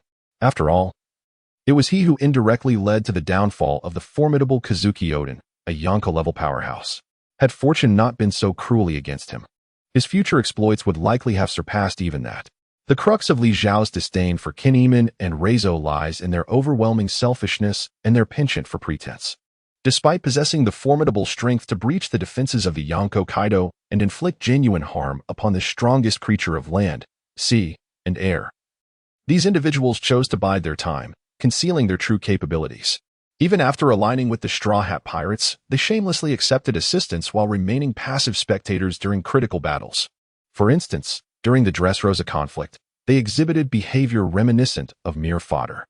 In the face of Sengoku, Kinemon and Reizo continued to adhere to their strategy of deliberately masking their strengths. This is particularly evident with Kinemon's compatriot, Black-Leg Kinemon, who, despite being a renowned painter, insisted on using his less adept left hand for his craft. Their performance in battle was nothing short of dismal. Had Sengoku not felt a sense of remorse and intentionally held back, the fight could have concluded at the very outset. Li Zhao held a vivid crimson heart in his grasp, his gaze fraught with hesitation. This heart symbolized his final hope for redemption, yet the perils accompanying it were immense, even threatening his very existence. Should he falter, it would be far better to let the warring state seize him and take him to the city of advancement, where he might still have a chance for resurgence. Nevertheless, he ultimately steeled his resolve. What he required now was a moment that would allow him to wager his future with tranquility. It was time to spur these three lethargic donkeys into action. Jin Weimin. Lei Zhang. Listen closely. If you fail in your endeavor, that child shall be confined in a secret prison known to none, with no hope of ever seeing the light of day again. Without sustenance, he would likely survive but a few hours at most. You may continue to slack off if you wish. As for you, Qin Shilang, if you prefer not to hear your true name uttered, then obediently draw with your right hand. Li Zhao's menacing threat undoubtedly played a pivotal role. Jin Weimin, who was merely a fool masquerading as a sage, had no time to ponder. In an instant, he drew a second sword from his waist and unleashed the ultimate technique of the Yutian two-sword style, his power surging beyond measure. The ninja, Mist Ray Zhang, also produced an enormous scroll, poised to strike. However, it was the sudden transformation of Kanjiru that was most striking. Li Zhao's previous taunt struck at his very core. If one were to suggest that Li Zhao was unaware of his secret, Kanjiru himself would find it implausible. Yet, he was astute enough to realize that Li Zhao had refrained from directly exposing him, indicating there was still room for negotiation. The immediate task at hand, as that individual had suggested, was to swiftly deal with the old man before them. With this thought, Kanjiru burst into a foolish laugh and exclaimed, "Ah, I have been drawing with my left hand all along. How could I have forgotten that I am not left-handed?" Such foolish words could only deceive the gullible. Fortunately, Kanjiru, who would have thought your artistic skill was so remarkable? Truly, how did you not notice sooner that you were not left-handed? Ah, indeed. It was fortunate that the golden-haired woman reminded me, or I might have remained oblivious. Hee hee. Thankfully, both Jin Weimin and Ray Zhang were utter simpletons. Even if one were to place a knife at their throats and reveal that their lifelong companion, who was more brother than brother, was in fact their mortal enemy. The traitorous Korizumi Orochi, planted among them from the very start, the true culprit behind their Lord Kazuki Odin's defeat and demise. Such a harsh truth would be met with disbelief. Nevertheless, once the three men ceased to conceal their true capabilities and fully committed, the pressure on the old general, Sengoku, escalated dramatically. Jin Weimin's dual-wielding swordsmanship rivaled that of the eight-armed demon hand style of Vice Admiral Spider, while the large-headed ninja's various peculiar techniques, though somewhat lacking in lethality, rendered him elusive and exceedingly troublesome.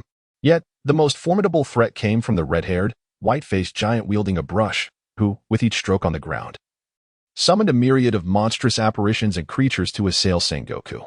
Eliminating these painted demons was not particularly challenging, but the general's most significant weakness lay in his frail, aging body, which could scarcely endure a war of attrition. Each transformation into a colossal Buddha seemed to deplete his very life force. In that moment, the overwhelming strength of his adversaries began to wear him down. If this continued, he would inevitably find himself exhausted and forced to retreat. With a heavy sigh, the old general resolved to hold nothing back. In the next instant, a brilliant golden light illuminated the world once more. What an extraordinary and majestic sorcery this was, rivaling that of Kai, akin to the legendary serpent demon from the homeland. Faced with the sudden emergence of the golden giant Buddha, several samurai of Wano displayed expressions of shock and fury. The stance of the Buddha during the Warring States period once again stirred their fear and resentment towards another formidable being, Kaido of the 100 Beasts, who possessed the ability to transform into a colossal dragon. Sengoku had neither the physical stamina nor the mental fortitude to endure their ramblings. With a swift strike of his palm, he unleashed a golden shockwave that obliterated the monstrous army painstakingly illustrated by Kanjiro over the course of an entire day. Kanjiro himself, caught off guard, was struck by the radiant light upon his arm, emitting a series of agonizing cries as he retreated. "This creature is exceedingly powerful. We must withdraw." Despite the three of them attempting to retreat, Sengoku, driven by desperation and the need to unleash his ultimate technique, was not inclined to allow them an easy escape. His immense form surged towards them with astonishing speed. Kanjiro's eyes gleamed with a fierce determination. He struck his chest forcefully and, spitting blood onto his brush, began to fervently draw upon the ground, rapidly creating a grand illustration. "Arise, and let us annihilate this demon. Great Oni, Shuten Doji." In the next moment, a towering figure, crimson as blood and adorned with dual horns, emerged from the artwork, slowly rising from the earth while wielding a spiked club, ready to strike down upon the golden Buddha. Chapter 117. Despicable scoundrel, the Golden Buddha and the Blood-Red Ogre engaged in an earth-shattering battle within Punk Hazard. It must be acknowledged that the Red Scabbards, both in individual combat prowess and devil fruit abilities, were indeed exceptional, particularly Kinemon's ability to manifest his illustrations into reality. The more skillful the artistry, the stronger the resultant entity, a coveted ultimate power for any artist or illustrator. However, despite the immense strength of the great Oni, Shuten Doji, capable of demolishing fortresses under its spiked club, it paled in comparison to Sengoku, the former fleet admiral, whose might resembled that of a descending Buddha. With a powerful strike, Sengoku unleashed a golden shockwave that illuminated all existence, completely obliterating the upper half of Shuten Doji. In that moment, Sengoku, consumed by rage, paid no heed to whether the individuals before him were victims of abduction. After dispatching the great Oni with a single blow, he aimed yet another strike directly at the Red Scabbards, the golden light shining once again like a fallen star. Just as it seemed the three were on the verge of vanishing from existence, the previously unremarkable Reizo of the Mist suddenly leaped high into the air, charging towards Sengoku's golden light. Just when everyone thought he was about to meet his demise, he shouted, "Prepare yourself. Ninja technique. Scroll of the rolling." A scroll, the size of a basketball court, appeared out of thin air, hovering above them. Sengoku's golden shockwave struck the scroll directly, dissipating like a drop of water in the ocean, leaving no trace of its former power. As Sengoku's technique waned, Reizo called out once more, "Ninja technique. Scroll of the rolling, karma reversal." The scroll, having absorbed the golden shockwave, darted towards the warring states like a serpentine spirit, entwining itself around the Golden Buddha. As Reizang formed the necessary hand seals, the scroll erupted with sudden ferocity, returning the absorbed golden shockwave intact to the Buddha of the warring states. No matter how formidable the defense of the warring states, it could not withstand the damage inflicted upon itself.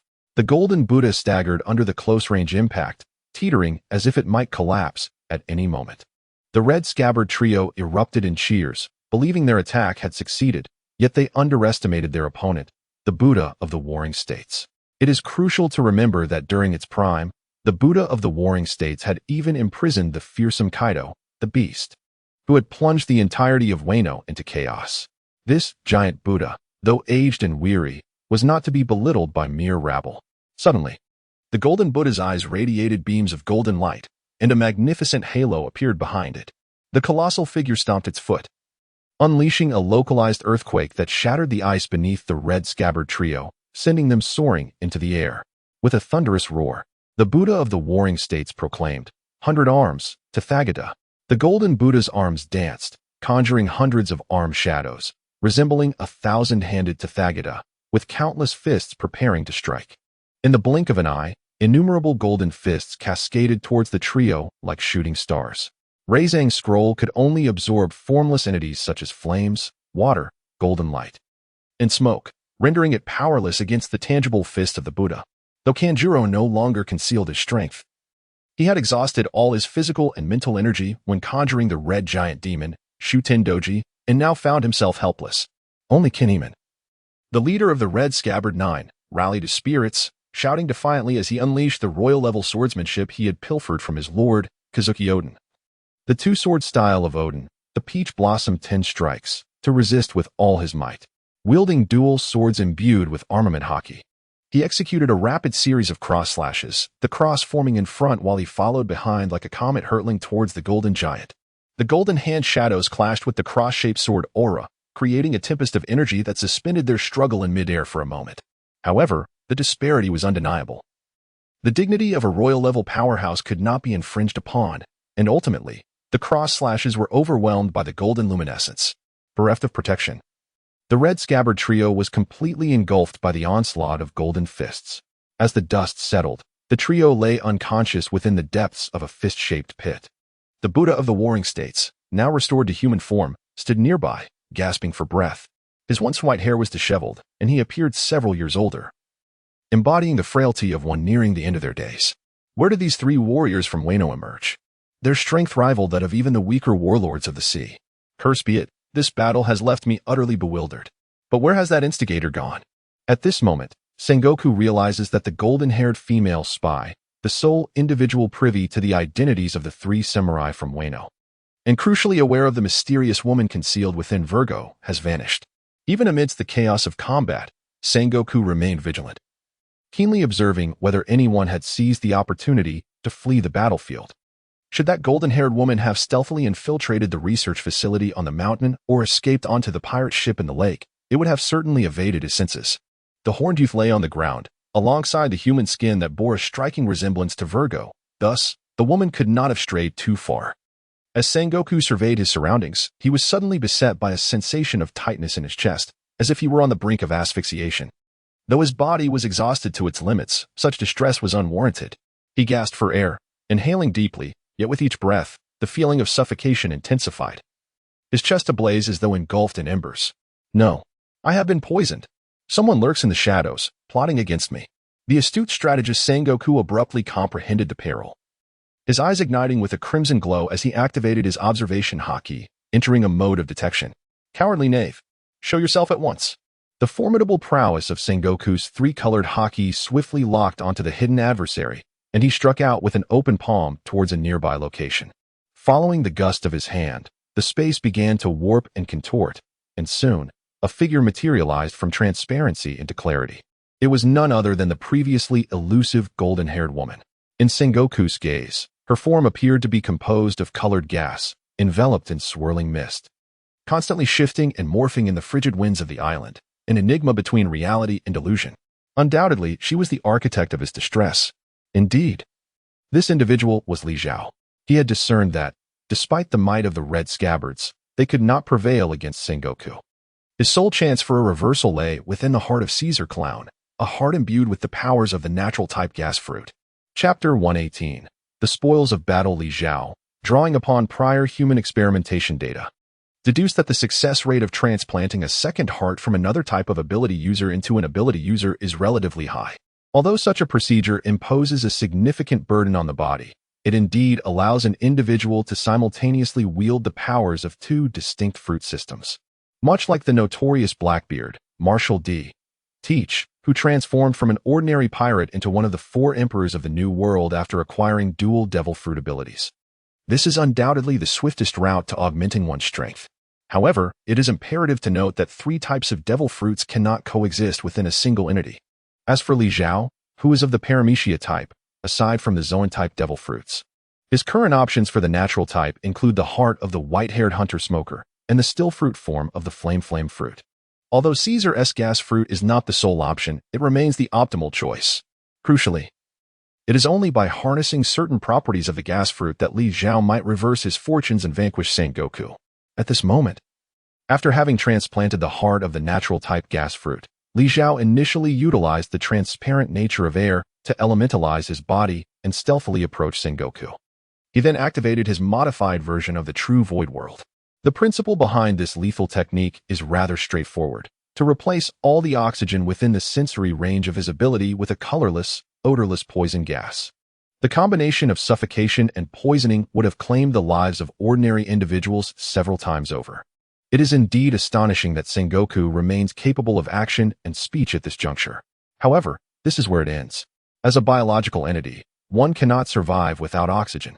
The aged Sengoku, already exhausted and severely depleted, now finds his body inundated with toxins while being deprived of the very essence of life, oxygen. His demise is an inevitable conclusion. Yet, as a formidable sovereign, the Buddhist Sengoku retains the strength for one final strike. A despicable man. Even in death, I shall administer justice upon you. What a remarkable Sengoku, that under such circumstances he would still dare to throw a punch at Li Zhao. Sengoku's martial prowess transcends the realm of the six powers. His final strike, even in human form, possesses the capability to obliterate a formidable opponent of the warlord level. Yet, your downfall lies in the ample time you afforded me to prepare. Faced with Sengoku's ultimate attack, Li Zhao neither flinched nor retreated. He merely snapped his fingers. In the next instant, countless ribbons emerged from the floating snow, ensnaring Sengoku like a serpent, binding him so tightly that not even a finger could move. The mummified Sengoku attempted to struggle, but these gossamer ribbons were, in fact, crafted from the full-sized steel plates used in battleship armor, layered over a dozen times. Only by transforming into the Golden Buddha could Sengoku hope to break free. Yet at this moment, he lacked the strength to do so. Moments later, As he beheld the golden-haired woman slowly inserting her hand into his chest, the former Grand Admiral of the Navy, Buddha Sengoku, despairingly closed his eyes. Clutching the slowly beating heart of the Buddha, Li Zhao, feeling utterly drained, knelt upon the ground. Though his body felt feeble, his emotions were a tempest of complexity. In this battle, he achieved a genuine miracle, triumphing over a formidable foe previously deemed invincible. However, if time could be reversed and Li Zhao given the chance to choose anew, he would undoubtedly refrain from undertaking such a perilous endeavor. This confrontation was rife with fortuitous elements: the Virgo skin cloak imbued with the powers of the Momo fruit, the unexpected intervention of the red scabbards, and the successful transplantation of the gas fruit heart. All were indispensable components. Even so, had it not been for the fact that Sengoku was no longer in his prime, the outcome could very well have been defeat rather than victory. Nonetheless, the greater the sacrifice, the more substantial the reward. In this encounter, Li Zhao not only acquired the heart of a natural-type smoke fruit user essential for his human experimentation, but also unexpectedly gained the heart of Sengoku, now in the form of the mythical Zoan-type Buddha, a prize he had scarcely dared to dream of. Just as Li Zhao reveled in his triumph, a sudden, excruciating pain pierced his chest. The two hearts within him pulsated violently, akin to fierce combatants, each striving to vanquish the other and establish dominance. Each heartbeat brought him immense suffering. There could be no further delay. The experiment must commence immediately. Aboard the Thousand Sunny, the battle was drawing to a close. The mastermind behind this operation, Don Quixote Doflamingo, emerged as the unequivocal victor. The vast majority of adversaries fell before him, his family's warriors, and the crew he had assimilated, subsequently transformed into forgotten playthings by the Special Officer Sugar. Even the notorious Capone Beach, backed by the Yonko Big Mom, and the hunter Katarina Devon, allied with Blackbeard. Along with the former allies of Yonko Kaido, the Flying Six members were effortlessly dispatched, having become aware of too many of Doflamingo's secrets. Once transformed into toys, their powerful patrons would surely forget their existence and would not seek retribution from Doflamingo. Yet, in this moment of triumph, Doflamingo could not muster a smile. Despite his overwhelming victory, he had failed to capture the most elusive of foxes, the Chief of Staff of the Revolutionary Army, Sabo. A citywide search had been underway for 3 days, yielding no results. That man seemed to have vanished from this floating city of eternal night. Even the illustrious Tesoro, most familiar with the Thousand Sunny, had come up empty-handed in his search. Finally, with a soft sigh, Doflamingo lifted the constraints of the birdcage. Doflamingo, is this truly wise? Our operation must not be allowed to leak, voiced his most trusted aide, Trafalgar Law. It matters not, Doflamingo replied. The Revolutionary Army's relations with the other pirate emperors are dreadful, and even if Sabo manages to escape and recount the events here, who would believe the words of a revolutionary? Even he himself, after losing the memories of his companions, might be utterly bewildered about what has transpired here. The most pressing concern, however, is an unsettling premonition I have, a sense that something far more dreadful has occurred than our failure to locate that scoundrel Sabo. Could it be that the artificial devil fruit factory in Dressrosa has encountered a calamity? Don Quixote Doflamingo exclaimed in alarm, the last time they were robbed. They lost a long-time ally of several decades. Upon hearing Doflamingo's ominous intuition, his instinct led him to fear that their stronghold had once again been compromised. Nevertheless, there is currently Pika stationed there, an almost invincible presence in the resource-rich Dressrosa. How could they possibly suffer defeat? No, the factory is unharmed. I have already confirmed this through the transponder snail. Doflamingo immediately dismissed his companion's speculation, yet his countenance grew increasingly grim. However, after just releasing the birdcage, I attempted to reach Monet, but even now, she has not answered the transponder snail. Chapter 119, The World in Shock. A triple fruit user Monet is a rarity in the pirate world, reliable and pragmatic, devoid of any whimsicality. Her complex emotions towards Doflamingo, which blend respect, trust, admiration, and even a hint of amorous affection, elevate his status in her heart to the utmost pinnacle. It is no exaggeration to say that even if Doflamingo jested for her to perish in 3 seconds, this woman would not hesitate for a moment, ensuring her life would not linger beyond 4 seconds. A woman of such caliber would not disregard Doflamingo's urgent communication unless 2 grim possibilities arose. Either Monet has met her demise, or she has been utterly stripped of her freedom. Though mere Monet might not occupy the thoughts of the formidable Doflamingo, Her responsibility for monitoring and assisting the nefarious scientist Caesar Clown directly relates to the production of the crucial material for artificial devil fruits, SAD. This constitutes a direct strike at the very heart of the Don Quixote family. The transaction with the Yonko Kaido is a pivotal and perilous step in the Don Quixote family's expansion plans, its significance rivaling that of usurping the throne of Dressrosa. Any leakage regarding the coup would provoke a naval siege, while any disruption in the production of artificial devil fruits would incite Kaido's wrath, potentially igniting an all-out war between the two powers. Such a calamity would obliterate Doflamingo's years of hard work, an unbearable pain for the Night Demon. Go notify the helmsman of the Thousand Sunny to adjust course toward Punk Hazard. I must uncover who has been incessantly causing me trouble. The individual who has caused no small amount of distress for the notorious warlord Don Quixote Doflamingo is presently in a dire predicament himself. Indeed, I speak of Li Zhao. The sudden onslaught during the War of Buddha has not only inflicted severe losses upon Punk Hazard, but has also compelled Li Zhao to undergo an urgent transplantation of a natural-type devil fruit heart. The ensuing consequence of this decision is the imminent threat of cardiac rejection. The sole remedy lies in the transplantation of a heart derived from an animal-type devil fruit, thereby achieving a harmonious trifecta of elemental balance. However, this endeavor is far from a simple task. It is not merely a matter of placing a heart within one's chest. Li Zhao is not the infamous Blackbeard, Teach. Unaware of the secrets concealed within his own body, Li Zhao can only rely on the power of the surgery fruit, gradually exploring its mysteries. This endeavor necessitates a vast array of human experimental data, which explains his willingness to take considerable risks by provoking the Marine headquarters, thereby attracting the attention of the White Hunter, Smoker. In the world of pirates, while there is an abundance of devil fruit users, those who possess natural type abilities are exceedingly rare. Li Zhao is aware of only 11 such individuals, and half of them are either Marine admirals or members of the 4 emperors and 7 warlords. Currently, Li Zhao cannot contend with these formidable figures, let alone eliminate them. Fortunately, he has now gathered the research materials he requires. He is merely waiting to perform the surgery and uncover the secrets within. The question then arises, upon whom should he conduct the transplant? From the case of Monet, who has become a vegetable, it is evident that neither Trafalgar Law's soul-switching technique nor Li Zhao's jacket fruit ability can affect users of either 2 or 3 types of abilities.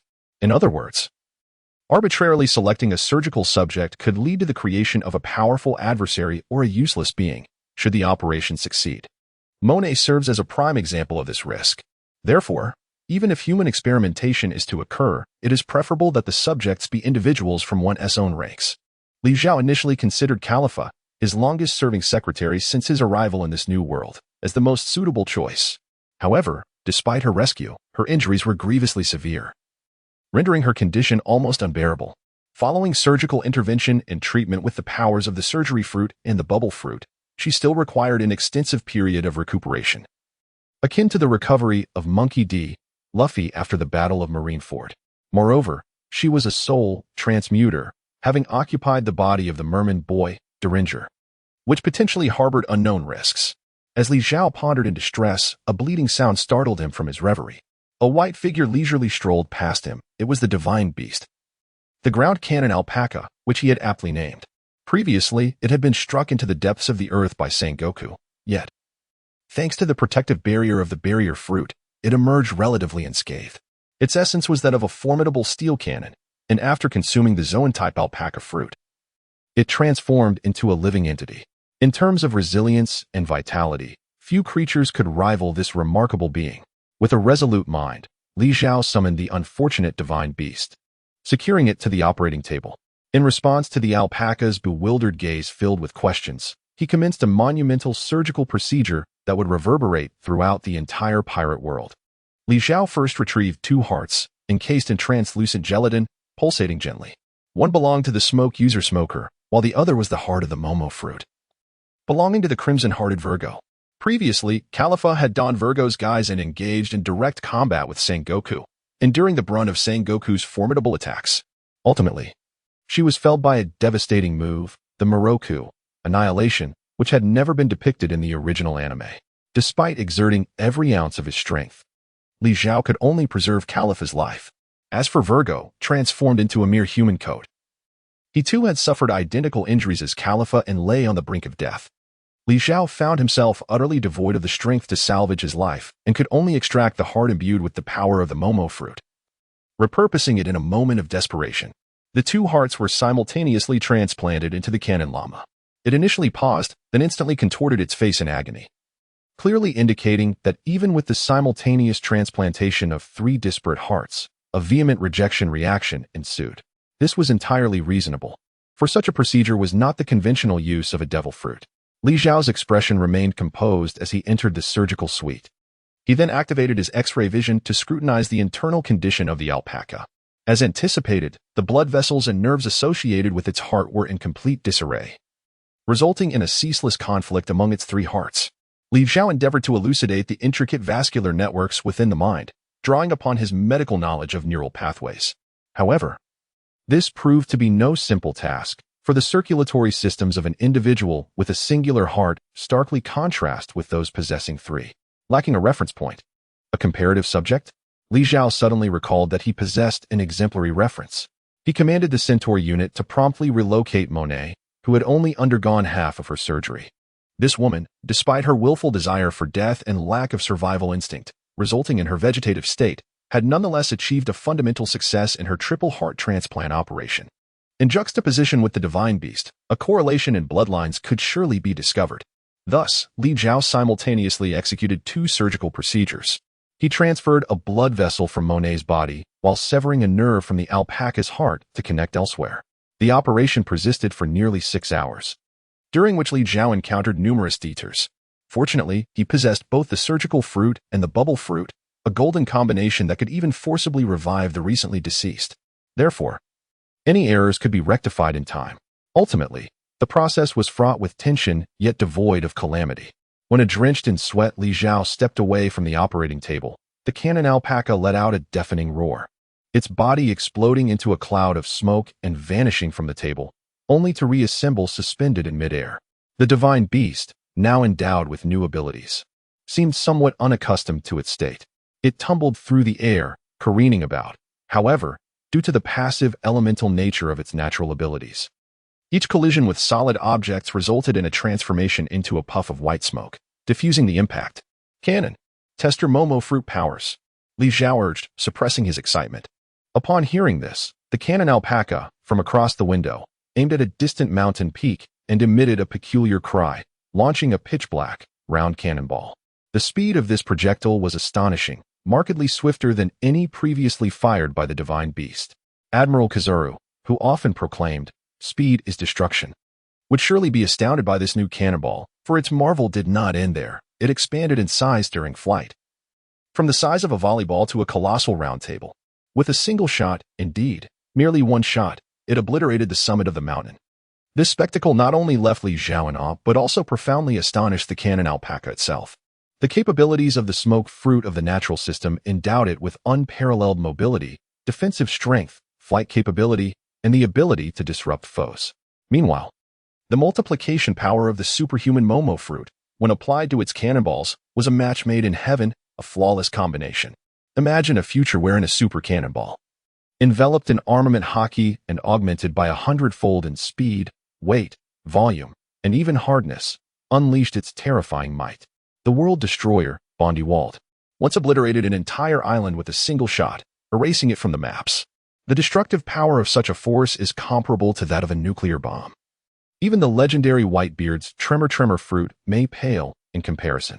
In Li Zhao's understanding, the greatest potential of a user possessing abilities from the 3 types of devil fruits lies not in the mere accumulation of widely acknowledged powerful fruits to enhance their capabilities, but rather in discovering the optimal combinations. By judiciously merging the strengths of the 3 types, one could create a truly magnificent user, or at least one that approaches perfection. In this regard, the cannon alpaca undoubtedly stands as Li Zhao's most exquisite creation to date, having ascended to the status of a true divine beast. The immense surge in power has left the divine beast alpaca in a state of unparalleled exhilaration. However, it seems that the recent blast has exhausted a considerable amount of its energy. After a moment of playful antics, the cannon alpaca finally returned to Li Zhao's side, nuzzling against him with its fluffy head, seemingly wishing to express its gratitude to its master in this affectionate manner. Li Zhao took the opportunity to meticulously examine his own body, repeatedly confirming the absence of any lingering health risks. Only then did he finally relax, declaring the trifruit grafting surgery a resounding success. However, as he eased his body, a sudden, sharp pain pierced his heart, with both of his hearts pounding like drums. There was no time to delay. The longer he waited, the greater the risk of leaving detrimental effects on his body. With this thought in mind, Li Zhao extended his hand, conjuring the zipper of his jacket fruit ability, and with a swift motion, the death surgeon Trafalgar Law emerged slowly from within him. Li Zhao locked eyes with him. Words were unnecessary, for Li Zhao knew he understood what he wished to convey. During their fusion, Li Zhao imposed no restrictions on Luo's consciousness, granting him the freedom to share his senses at will, to observe and feel his own actions, and to gain insight. Through this immersive learning experience, Luo not only mastered numerous martial techniques and combat skills from Li Zhao, but also successfully comprehended many novel applications of surgical fruits. Among these, the most invaluable was the trifruit co-transplant surgery that Li Zhao had just performed. The value it possesses is simply indescribable. It seems to rival even the legendary surgery for immortality. However, the true reason Li Zhao chose to separate from the fusion at this moment was that the tri-type fruit transplant procedure cannot be self-administered.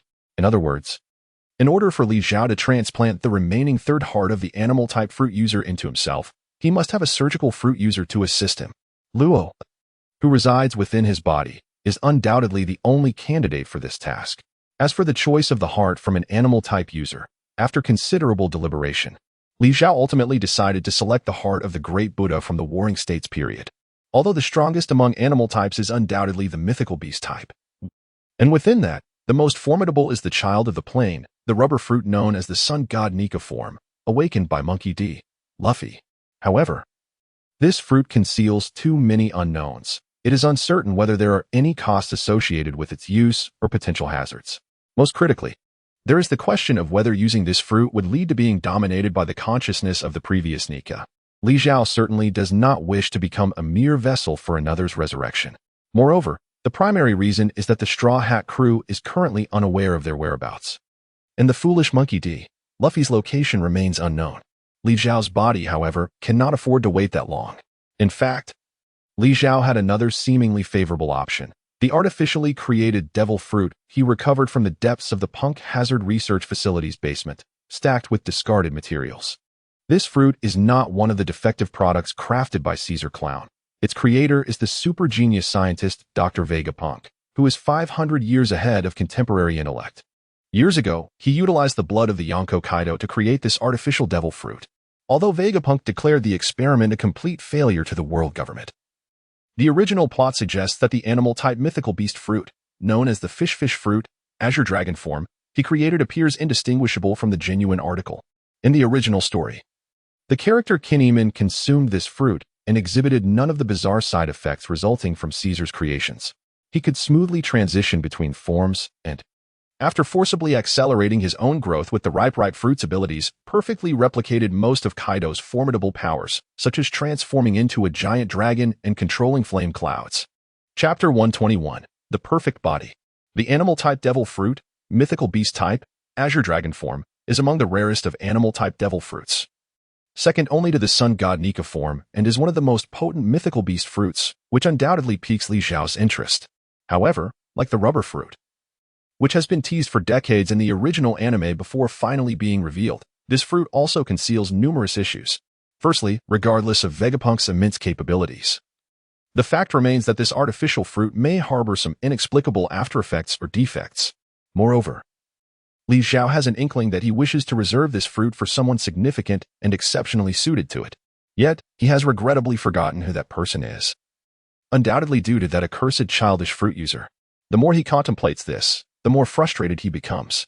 Fortunately, Li Zhao has glimpsed the hope of retribution, embodied in the great Buddha's heart he possesses. Neither self-deprecating nor ostentatiously boastful as a transmigrator, Li Zhao harbors no confidence in his combat talents. Born under the red flag and raised in an era of peace, he scarcely engaged in any fights prior to his transmigration, rendering him a quintessential otaku. Had it not been for the jacket fruit granting him a significant advantage after his transmigration, Li Zhao would likely struggle against even a standard passerby, let alone challenge a Yonko or warlord. Although merging grants him access to others' combat techniques and experiences, imitation has its limits. Akin to Murong Fu's futile attempts to match the prowess of the formidable Xiao Feng, facing the true emperor-level powerhouse, Sengoku the Buddha, further deepened Li Zhao's understanding of this truth. When Sengoku was wreaking havoc, despite possessing a plethora of profound body techniques, he found himself unqualified to engage him directly, relying instead on Khalifa for direct confrontation while he stayed back, supporting from the sidelines and resorting to underhanded tactics. To be frank, it is utterly unmanly. Recalling the battle, Li Zhao himself feels a blush of embarrassment. In order to alter this situation, whether through merging with others or transplanting the 3 types of demonic hearts, ultimately serves merely as a superficial remedy. At best, it could lead him to become a formidable force in the future. Yet to aspire to dominate the world with impunity is, alas, a delusion. After all, the original anime from which Li Zhao has traversed has yet to reach its conclusion. Not to mention the already introduced 4 emperors, 7 warlords, and 3 admirals, there remain the enigmatic celestial dragons, including the enigmatic Imsama, the 5 elders. The supreme commander of the 3 armies, Sengoku, the brilliant scientist Vegapunk, and the 3 ancient weapons of devastating power, Pluton, Poseidon, and Uranus, whose mysteries have yet to be unraveled. Alongside a multitude of hidden puppeteers yet to take the stage. In this impending world, should Li Zhao desire a tranquil existence, he must either retreat into seclusion or undergo a profound metamorphosis, embarking on a path of conquest to ascend to the pinnacle of the world. The crux of this transformation lies within the pulsating heart he holds, a Zoan-type devil fruit, the mythical beast, Buddha form. This power allows the user to transform into a colossal golden Buddha, capable of unleashing formidable shockwaves. However, its true essence lies in bestowing upon the consumer the strength, wisdom, and spirit akin to that of the Buddha, merging a grand physique with a keen intellect and flawless technique, thus enabling one to evolve into an ultimate being, harmonizing mind, body, and skill. Indeed, therein lies the key, granting the user the potential to attain powers comparable to the Buddha, evolving into a paragon of harmony. If Li Zhao's recollections are accurate, this Buddha form could very well enable a complete transformation, perfecting his heart, skill, and physique. Lying upon the operating table, Li Zhao closed his eyes, entrusting everything to the skilled hands of the surgeon, Trafalgar Law. The adage distrust those who should not be trusted, but trust those who are worthy resonates deeply, since the 3-heart transplant must be performed by another capable of surgical devil fruit abilities. He has no choice but to place his unwavering faith in Law. Naturally, Li Zhao is not one to trust just anyone. From the original storyline, he has gleaned profound insights into Law's character. This man, though ambitious with aspirations of conquering the world, possesses a strong sense of loyalty and principles, refusing to betray his allies for mere trifles. This is sufficient for Li Zhao. Observing the seemingly unperturbed Law, who lay quietly on the operating table, one could discern the complexity of emotions on his face, hesitation, confusion, and inner turmoil. Should Li Zhao open his eyes to this scene, he would likely find it hard to remain at ease. After an arduous 6-hour operation, despite having 2 successful cases behind him, Law found himself utterly exhausted. Collapsing to the ground, nearly depleted of energy, Li Zhao sat upright, his palm opening and closing, quietly attuning himself to the changes within his body. After a period of introspection, he finally confirmed that the surgery had been exceedingly successful, perhaps even more so than the 2 prior operations he had conducted. The 3 hearts had seamlessly merged with his body, as if they were always meant to coexist. After all, compared to him, a mere apprentice who had taken shortcuts, Luo was a truly world-class surgeon. Go take a look in the mirror. Upon hearing Luo's peculiar tone, Li Zhao hurried to the dressing mirror, and in the next moment, he was utterly stunned. The reflection revealed a face that was remarkably unfamiliar. Neither that of the unfortunate Kelly Van Court, whose life he had usurped, nor the fabricated visage of an Eastern mystic warrior he had conjured using his life force. The figure before him appeared to be a blend of a youthful Warring States warrior, Caesar Karong, and Kelly Van Court. The mirror-esque subject stood nearly 3 meters tall, possessing a stature reminiscent of the naval admirals Akiji and Kizaru, with a mane of lustrous black, medium-length hair. From this youthful visage emanated the gravitas and solemnity of the Warring States, the intellect and arrogance of the malevolent scientist Caesar Karong, and the cunning and ruthlessness of the professional assassin Kelly Van Court. While not conventionally handsome, the overall appearance was strikingly appealing, and the more Li Zhao looked, the more he found it pleasing, particularly as he faintly recognized echoes of his former self before the transmigration. as I performed the surgery. It seemed your body was also undergoing self-adjustments. I did my utmost to ensure these changes leaned towards a positive outcome. I hope that the Master of Qianhuan will be satisfied with your current appearance. Chapter 122. Luo's Dilemma. I shall no longer be a man. Luo pondered for a moment before continuing. In truth, even if the Master of Qianhuan is dissatisfied, there is little I can do.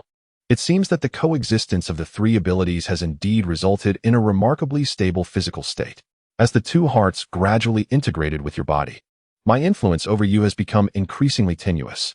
At this point, not only is it challenging for me to perform the mind-switching surgery, but even the thought of altering your appearance has become quite arduous. However, it appears this may not be a significant issue, after all. With the extraordinary abilities of the Master of Qianhuan, changing one's face or form should be a trivial endeavor. What Luo described was a defining characteristic of the unified three-type devil fruit. Akin to the properties of a triangle, the physical form of the user becomes extraordinarily stable, making it difficult for certain special effect abilities to take effect. This included Luo's soul exchange and Li Zhao's bodily jacket transformation. This phenomenon had been evident to Li Zhao since Monet had undergone surgery. He had originally intended to transform the comatose Monet into a human skin jacket, so that both he and his comrades could instantly acquire the powers of the three-type devil fruit by donning Monet's skin. However, Li Zhao soon discovered that his abilities were utterly ineffective on the comatose Monet. No matter how he endeavored, he could not transform this woman into a leather jacket. Later, following the successful heart transplant surgery of the artillery alpaca, Li Zhao experimented further, only to find that not only was he unable to turn the mythical creature, the grass mud horse, into a jacket, but that after the artillery alpaca acquired its new triadic powers, it had also lost the ability to don any other leather jackets. In other words, it could no longer assume a human form by wearing the leather jacket provided by Li Zhao. Fortunately, Li Zhao himself remained unaffected. He could still wear the leather jacket and could also incorporate other ability users into his being, continuing the previous triadic existence. After all, Li Zhao himself was a user of the Superman jacket fruit ability. Otherwise, this endeavor might have led to considerable loss. This situation presents both advantages and disadvantages. The benefit lies in the confirmation that the triangle is indeed the most stable shape in the universe. Based on the stability of the triadic union, it is likely that Li Zhao has become immune to whimsical touches akin to those of cotton candy, as well as the luck-stealing touch of the goddess of fortune, Bacala, the retrogressive touch of the retrogression fruit, and the delayed light waves of the silver fox. Such cheat-like special effect attacks may become ineffective or less potent against a triadic union ability user like Li Zhao. However, the specifics require practical testing, and Li Zhao had neither the opportunity nor the courage to use himself as a test subject. As for the disadvantages, they are more straightforward, aside from Li Zhao himself. His subordinates and allies, if transformed into a triadic union, would not benefit from his leather jacket's enhancements. For instance, the artillery alpaca. Yet, this concern may be somewhat unfounded, as the number of natural ability users throughout the pirate world is limited, and most of them are either formidable or elusive. Thus, even if the triadic union surgery could be freely performed, the actual beneficiaries are unlikely to number more than a handful. At this moment, Li Zhao finally discerned that his good ally, Luo, appeared to be preoccupied with some concern, exhibiting an expression of hesitation as if he had much to say yet was reluctant to voice it. Li Zhao pondered for a moment and surmised that this individual undoubtedly aspired to become a tri-system entity, just like himself. Li Zhao, having no ulterior motives towards his ally Luo, quickly reassured him, "Well, since both the ground cannon and I have already undergone the coalescence procedure, it is only natural that you are next. Let us first devise a plan to find a suitable heart from a capable individual for you."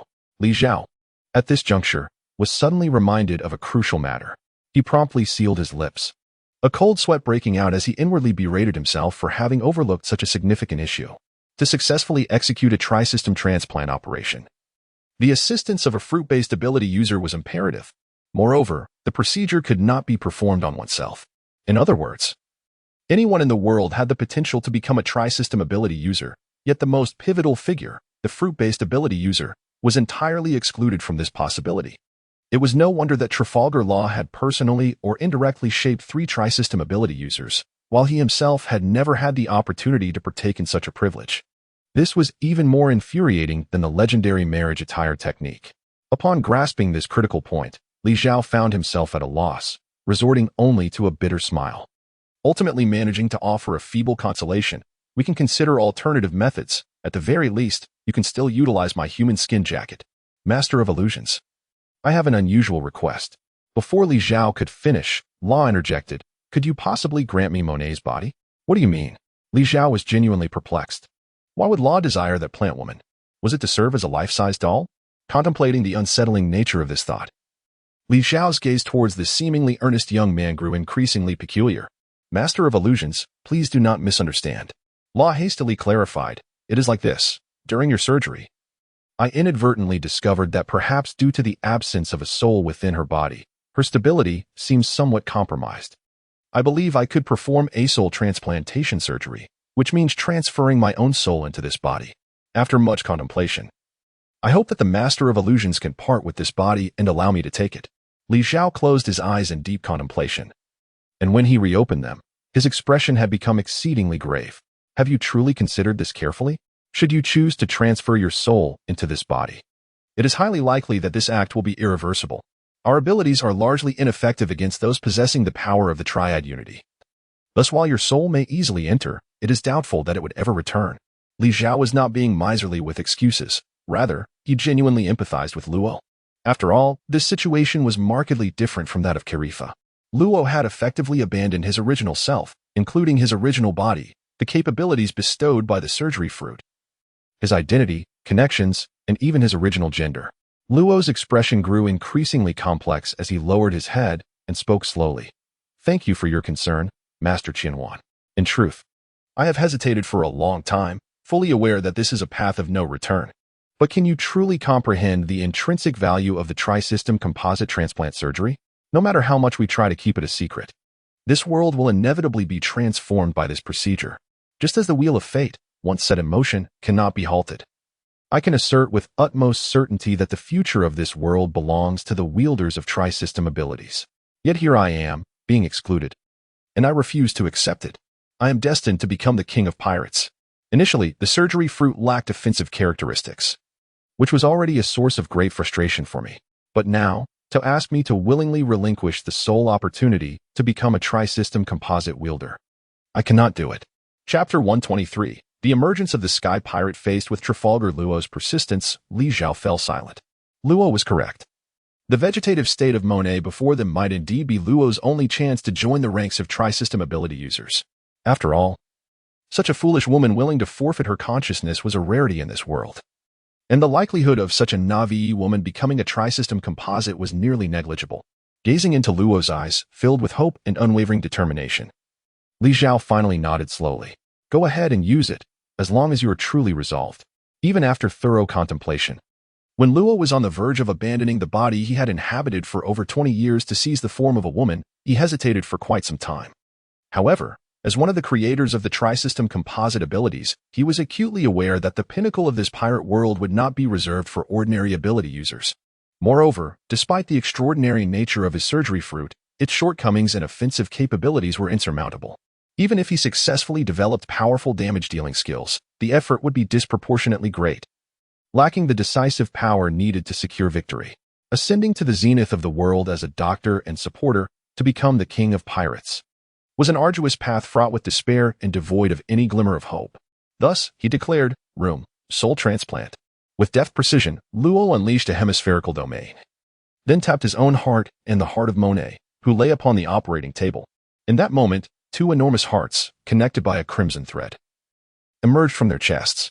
However, while Luo's heart was vibrant and full of life, the heart that floated from Monet's chest was dim and almost imperceptible. The two hearts converged in midair before each entering the other's chest. The connection to her body was severed completely. In the next moment, Luo, who had been standing, slumped weakly into the seat behind her, her gaze vacant and devoid of life. However, the long-slumbering Monet suddenly opened her eyes and sat upright. How do you feel? Li Zhao inquired immediately. Monet, no, the newly reborn Trafalgar Monet Luo, moved her neck and surveyed her surroundings as if she were encountering this world for the very first time. She then extended a delicate, alabaster hand, and her fingertip transformed into a sharp, claw-like point, from which a small flurry of snow erupted, dancing above her finger. Subsequently, The first joint of her finger defied the constraints of joints and began to rotate like a drill. As this joint spun, the tiny flurry also began to whirl, forming a minuscule tornado of blizzard above her fingertip. "You have succeeded," Li Zhao exclaimed, his voice tinged with delight and a hint of envy. Among the three existing tri-elemental entities, aside from himself, the other two had been meticulously selected for their compatibility, such as the Cannon Llama's Momo fruit and smoke fruit, along with Monet Luo's spin fruit and snow fruit, all of which could harmoniously combine to yield an astonishing result far exceeding the sum of their parts. Luo appeared quite pleased with her current form. She caught sight of her former self beside her and wished for Li Zhao to transform it into a leather jacket. If she could wear it, she would essentially be indistinguishable from her former self, merely enhanced with the powers of 3 devil fruits. Though the hope of success was exceedingly slim, it was certainly worth the attempt. Li Zhao was certainly aware of her intentions. Just as he reached out to touch the plan on the seat, a sudden flash of red light ignited in his eyes, a warning from his observation hockey. Shortly thereafter, Luo also sensed the disturbance, and the two exchanged glances, directing their attention to the ceiling. There, perched upon a skylight, sat an enigmatic figure. As a bolt of lightning illuminated the scene, they finally discerned the individual, an elderly man adorned with golden hair and a golden beard. A fragment of a ship's helm embedded in his head, and draped in a golden cloak. His visage was dark, and his legs were not flesh and blood, but rather 2 razor-sharp blades. This striking figure left Li Zhao gasping in shock. It was the Golden Lion, Shiki. Known as the Sky Pirate, Shiki was the captain of the flying pirate crew and the Grand Admiral of the Golden Lion pirate fleet. A wielder of the powers of the float fruit. Once, he had been renowned alongside Gold, Roger, and Edward Newgate, vying for supremacy over the seas in the same era.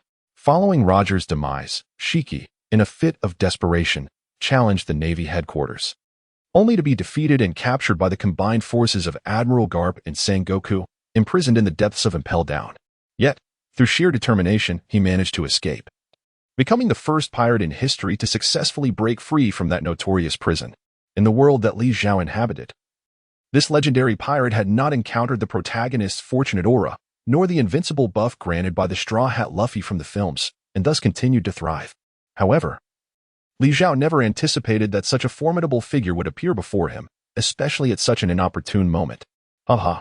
I sensed the presence of that old coot Sengoku and thought I'd come take a look.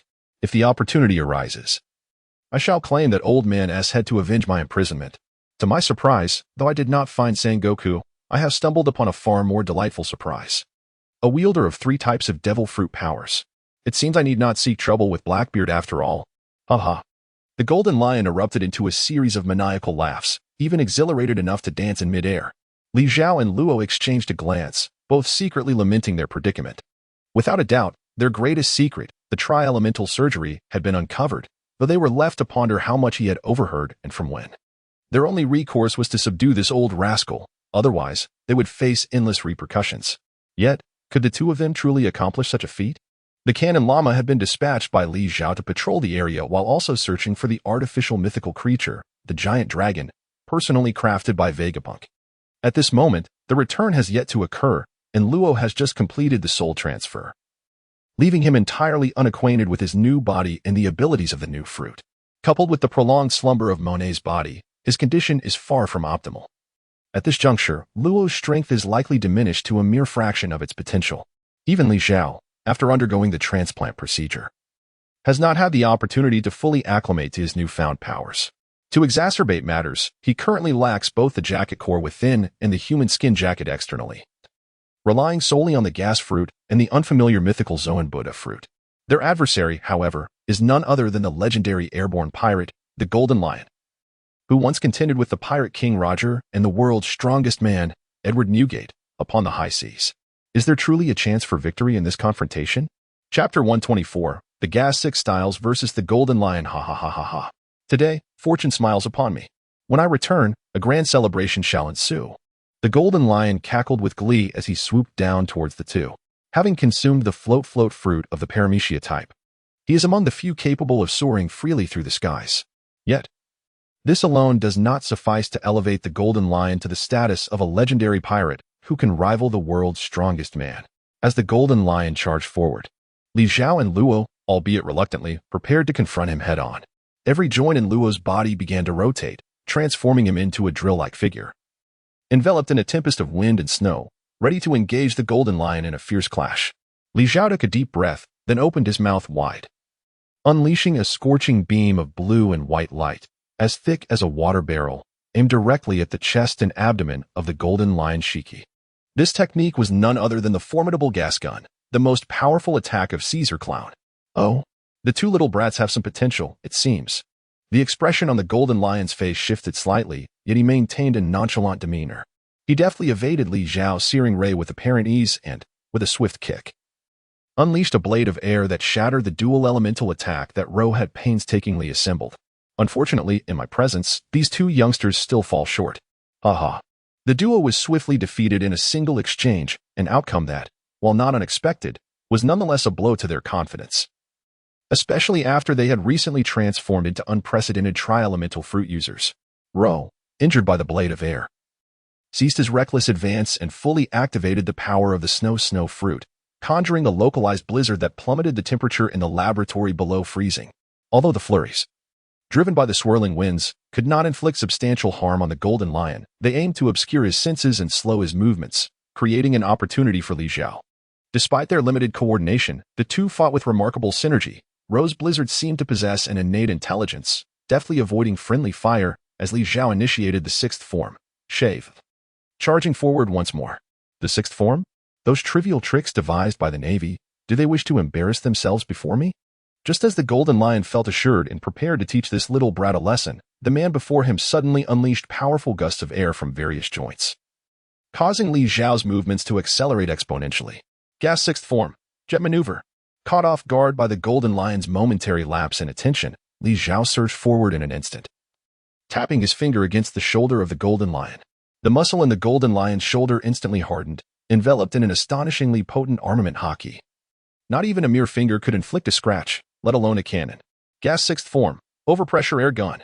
A resounding bang echoed as the base of Li Zhao's finger erupted, and the fingertip, now empowered by the armament hockey, gained a second burst of acceleration, causing a spray of blood to erupt from the golden lion's shoulder.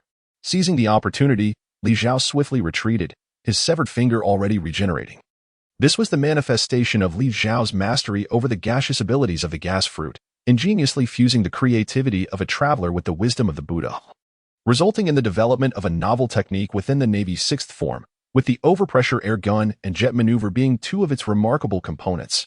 Li Zhao successfully achieved remarkable results with his initial display of power. However, this act genuinely incensed the formidable sky pirate before him. Very well, young whelp. It has been decades since I have felt such joy. In the spirit of reciprocity, prepare to receive my lion's might. Earthquake. The golden lion had already laid his hands upon the ground and walls of this research facility. Now, under the influence of his float fruit abilities, the entire floor was upheaved, along with the walls and ceiling. The entire laboratory seemed to come alive, transforming into a multitude of colossal rock beasts shaped like lion heads, surging toward Li Zhao and Law from all directions. Law was unable to evade in time and was instantly engulfed by the swarm of stone lions. Li Zhao, overwhelmed, could only transform his body into an ethereal form, maneuvering through the gaps among the lion horde.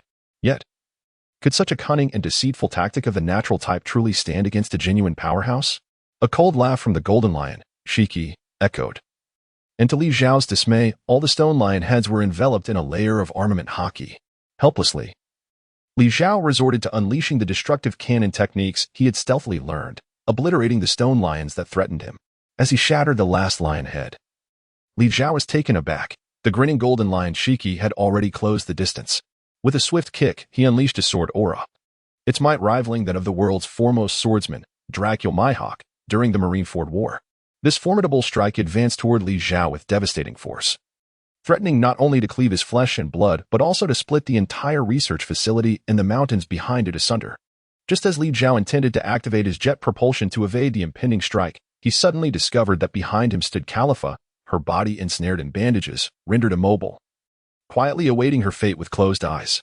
Although he could escape the lethal blade, this woman was undeniably doomed. Damn it, I shall fight to the end. Li Zhao, with a steely resolve, bit down hard and unleashed the full extent of his armed hockey, enveloping his entire being. Yet, this alone was insufficient. He further fortified his muscles through the 6 styles technique, iron block, steel. The final step involved drawing in the surrounding air, compressing and storing it within his semi-elemental musculature and skeletal structure. Following this intricate maneuver, Li Zhao's physique expanded dramatically, his muscles swelling like inflating balloons, resembling a pressure cooker on the verge of explosion. Indeed, this was Li Zhao's Gas 6 styles, Iron Balloon, a technique that drew heavily from Monkey D. Luffy's ultimate move, Gear 4th Transformation. Li Zhao's physical attributes have transformed into air. Although in terms of elasticity, he does not compare to Luffy's 4th gear bouncing form, which possesses rubber-like qualities. His body, fortified by armament haki and the iron block technique, is filled with compressed air at a pressure 100 times that of the atmosphere. Consequently, the steel balloon excels far beyond Luffy's 4th gear bouncing form in terms of fundamental hardness and explosive power. Li Zhao crossed his arms in a defensive stance, resolutely enduring a cataclysmic sword energy strike. At the moment the blade's force cleaved through his skin, a turbulent surge of energy erupted from within him, further mitigating the sword's ferocity. This technique was a revelation drawn from his understanding of the explosive reactive armor used in main battle tanks within the realm of reality, which ultimately prevented him from being cleaved in two by the onslaught.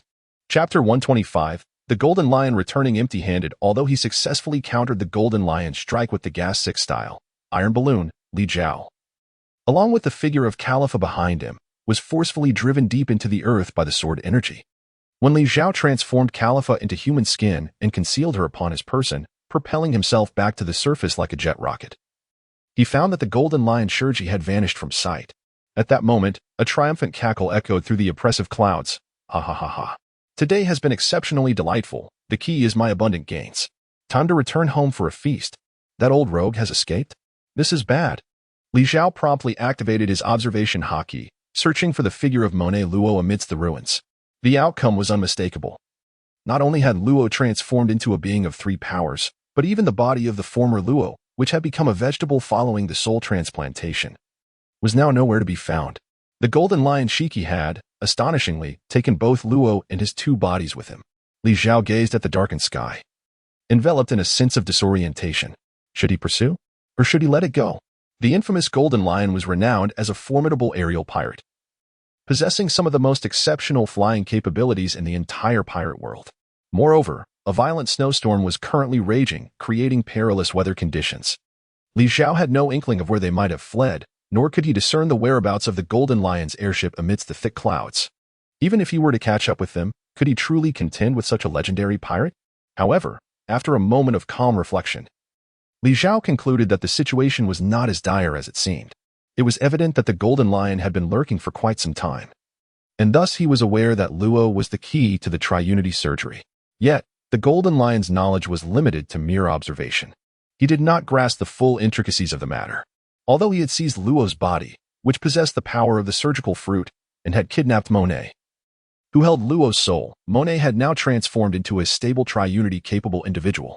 Consequently, the Golden Lion himself could not revert to his original form. As for the soulless plant like Luo, he was merely a vegetable, incapable of action. Without Li Zhao's intervention to transform him, he would remain in that state, utterly unable to perform the heart transplantation procedure for anyone. In other words, the Golden Lion Shiki's frantic efforts had ultimately yielded nothing but futile labor, destined to end in disappointment. If he wished to become a member of the Triunity, he would have to return to seek Li Zhao once more. Thus, Li Zhao's task was to prepare himself, ready to graciously welcome this old rogue when the time came. Not long ago, Li Zhao triumphed over the former Grand Marshal of the Navy, Boji Zhanghua, seizing his heart. At this moment, he has transformed into a triad of abilities, and with meticulous planning, he might yet possess the strength to contend. As Li Zhao pondered the intricate details, a great throng of half-human, half-beast pirate warriors suddenly surged forth from the distant mountains. They were none other than the members of his newly allied Centaur army. Leading the charge was a colossal figure, the commander of the Centaur forces, whose lower half was that of a crocodile, Chhz Chidaros Higligis. As he raced forward, he shouted, "Master, master, trouble looms." An island? A brilliantly illuminated island. It's drifting toward us. Upon reaching closer, Chhz was astounded to discover that their stronghold, the remnants of the World Government's Fortress Research Institute, lay in utter disarray, utterly devastated. A terrifying sword mark nearly cleaved the entire bastion in two. And merely gazing upon this scar instilled a chilling dread. Li Zhao paid no heed to the speechless T-bearded figures. These half-human, Half-beast pirates had been dispatched by him to the mountaintop to keep watch. The resplendent island they spoke of, gradually approaching Punkhazard, could be none other than the fabled city of gold, the Doflamingo. Its appearance here could only signify one thing, that the battle aboard the island vessel had concluded with a resounding victory for Don Quixote Doflamingo. It was likely that even the Golden Emperor, Tesoro, had now succumbed to the night demon, allowing Doflamingo to steer his majestic palace directly towards Punkhazard. With the issue of the Golden Lion still unresolved, the emergence of a menacing Chichibuke left Li Zhao feeling overwhelmed. At that moment, a sudden gust of wind swept through, prompting the crowd to look up. The centaur-like beings gasped and recoiled, huddling together as if to combat their fear. The source of their terror was none other than a colossal western dragon, its wings unfurling as it let out a deep, resonant roar, gradually approaching their vicinity. Li Zhao immediately discerned a proud and lofty creature standing atop the head of the flying dragon, a majestic beast, the alpaca. It appeared that it had successfully fulfilled Li Zhao's command to subdue the guardian dragon. Its air of self-satisfaction irked Li Zhao. Had this creature returned a few minutes earlier, they might not have faced the Golden Lion in such a dire predicament. However, the return of the divine beast served as a reminder that Doflamingo would soon arrive. And within this Fortress Research Institute, meticulously established by the eminent scientist Vegapunk, lay numerous valuable items that needed to be swiftly collected and relocated. Furthermore, it seemed imperative for me to have a serious discussion with my friends from Wano country. The sky above Punkhazard was perpetually shrouded in ominous clouds, one half illuminated by the fiery glow of flames, while the other half was continuously blanketed in heavy snow. Suddenly, a slender thread shot from the ocean straight into the sky, affixing itself to a dark cloud, and a shadowy figure grasped this thread. Swinging across the sea, it was the string fruit user, Don Quixote Doflamingo. Possessing such extraordinary abilities, even without the gift of flight, the skies above the ocean were an open realm for the heavenly Yiksha. The dreadnought Solaro was now just a few nautical miles from Punkhazard, unable to approach further, as the grand expedition fleet had already set sail from the island vessel, and their leader, the heavenly Yiksha, eagerly surged toward Punkhazard. When Doflamingo descended before the Central Fortress Research Institute of the island, veins bulged on his forehead. The entire fortress was cleaved in two by a terrifying sword scar, debris strewn about. It was evident that this place had endured a ferocious battle, littered with fragmented corpses. Doflamingo attempted to enter the fortress and, at last, amidst a pile of rubble, he discovered a survivor. He extended his hand, shooting forth a thread to pull the barely breathing individual towards him, clad in the attire of a sailor belonging to the Don Quixote family. Chapter 126, Covert Infiltration. What transpired here? Why young Master the Sailor, clearly recognizing Doflamingo, struggled to respond despite being on the brink of death. It was the Golden Lion. Shiki, cough cough. Not long ago, the Golden Lion descended from the heavens and attacked. Where is Caesar? Where is he now? This was the question that preoccupied Doflamingo's mind. Caesar. Lord Caesar. He was captured. Damn it. Upon hearing this news, the fury of the heavenly Yiksha reached its zenith. Where is Monet? Where is that useless wretch? Monet has also been taken away, along with the equipment used for the production of sad materials, which has also been transported by the Golden Lion. What could the Golden Lion possibly want with such equipment? Upon hearing this, Don Quixote Doflamingo was suddenly engulfed by a foreboding sense of dread, realizing that the situation might be far worse than it appeared. He listened intently as the Golden Lion mentioned that he intended to engage in business with Kaido, seeking to usurp the position of the young master. At this revelation, Doflamingo could no longer contain his fury. He forcefully hurled the family sailor against the wall, disregarding his fate. Gazing at the massive sword marks in the ground and walls of the laboratory, which had been forcibly shaped into the visage of a lion's head, Doflamingo understood that the sailor had spoken the truth. Such battle scars were beyond the capability of mere mortals to fabricate. The Golden Lion had undoubtedly been here and had fought fiercely. When Doflamingo finally arrived at the half-destroyed sad production facility, he was met with an empty expanse, which ignited his rage. The audacious Golden Lion had truly dared to provoke him, even aspiring to replace him in dealings with the Yonko Kaido. This affront crossed a line for Doflamingo. Regardless of the fact that this old relic had once fought for supremacy on the seas alongside the pirate king Roger and the legendary Whitebeard Edward, he would make it clear to this old man what consequences awaited those who dared to challenge him. In a fit of extreme anger, Doflamingo roared skyward, shattering the debris above him, and soared into the heavens, propelled by a thread, in search of the hidden flying pirate ship concealed within the clouds. Once Doflamingo's figure vanished into the mist, unnoticed by anyone, the grotesque corpses on the ground, including the ill-fated family sailor who had revealed the truth to Doflamingo, began to dissolve, turning into pools of dark ink within mere seconds. Upon closer inspection, each ink blot resembled a human figure. Simultaneously, within the fuel storage room of the fortress laboratory, a piece of paper depicting a blazing inferno floated serenely atop liquid gas. As the corpses transformed into ink, the flames depicted on the paper suddenly ignited into genuine fire. In the next moment, a tremendous explosion rocked the fortress laboratory, sending a colossal mushroom cloud soaring into the sky, threatening the very integrity of Punk Hazard Island itself. Doflamingo, now amidst the clouds, heard the resounding explosion but merely glanced back before dismissing it entirely. With the loss of the sad production equipment and Caesar clown, the laboratory held no value for him whatsoever. On the surface of the ocean, where no eyes lingered, two wisps of smoke, one purple and one white, glided gracefully across the water, inching toward the side of the Thousand Sunny. These two tendrils of smoke, seemingly alive, crawled up the ship's steep, cliff-like exterior, slipping through a crevice upon encountering it. This opening led into an unoccupied chamber, where the purple and white smoke converged, ultimately transforming into a human and a beast. The human was a tall and formidable samurai from Wano, wielding a long blade, while the beast was a snow-white divine creature resembling a llama. Indeed, it was none other than the trinity of abilities user, dressed in the skin of the foxfire Kineman, Zhao, accompanied by the cannon-laden llama. Upon reverting from a gaseous state to human form, Zhao immediately retrieved a stone from his pocket and placed it atop his head. Following a resounding thud, a plume of white smoke ascended. As the mist dissipated, the warrior robe adorning Zhao transformed into the standard attire of the Don Quixote family as soldiers. The mythical creature, the alpaca, let out a tremendous yawn, and with another loud bang, it too reverted to its original, true form, a handheld steel cannon. Zhao held the alpaca cannon in his hands, gazing towards the direction of Punk Hazard Island. Although nothing was visible, he was acutely aware that the trap he had set in motion had been activated.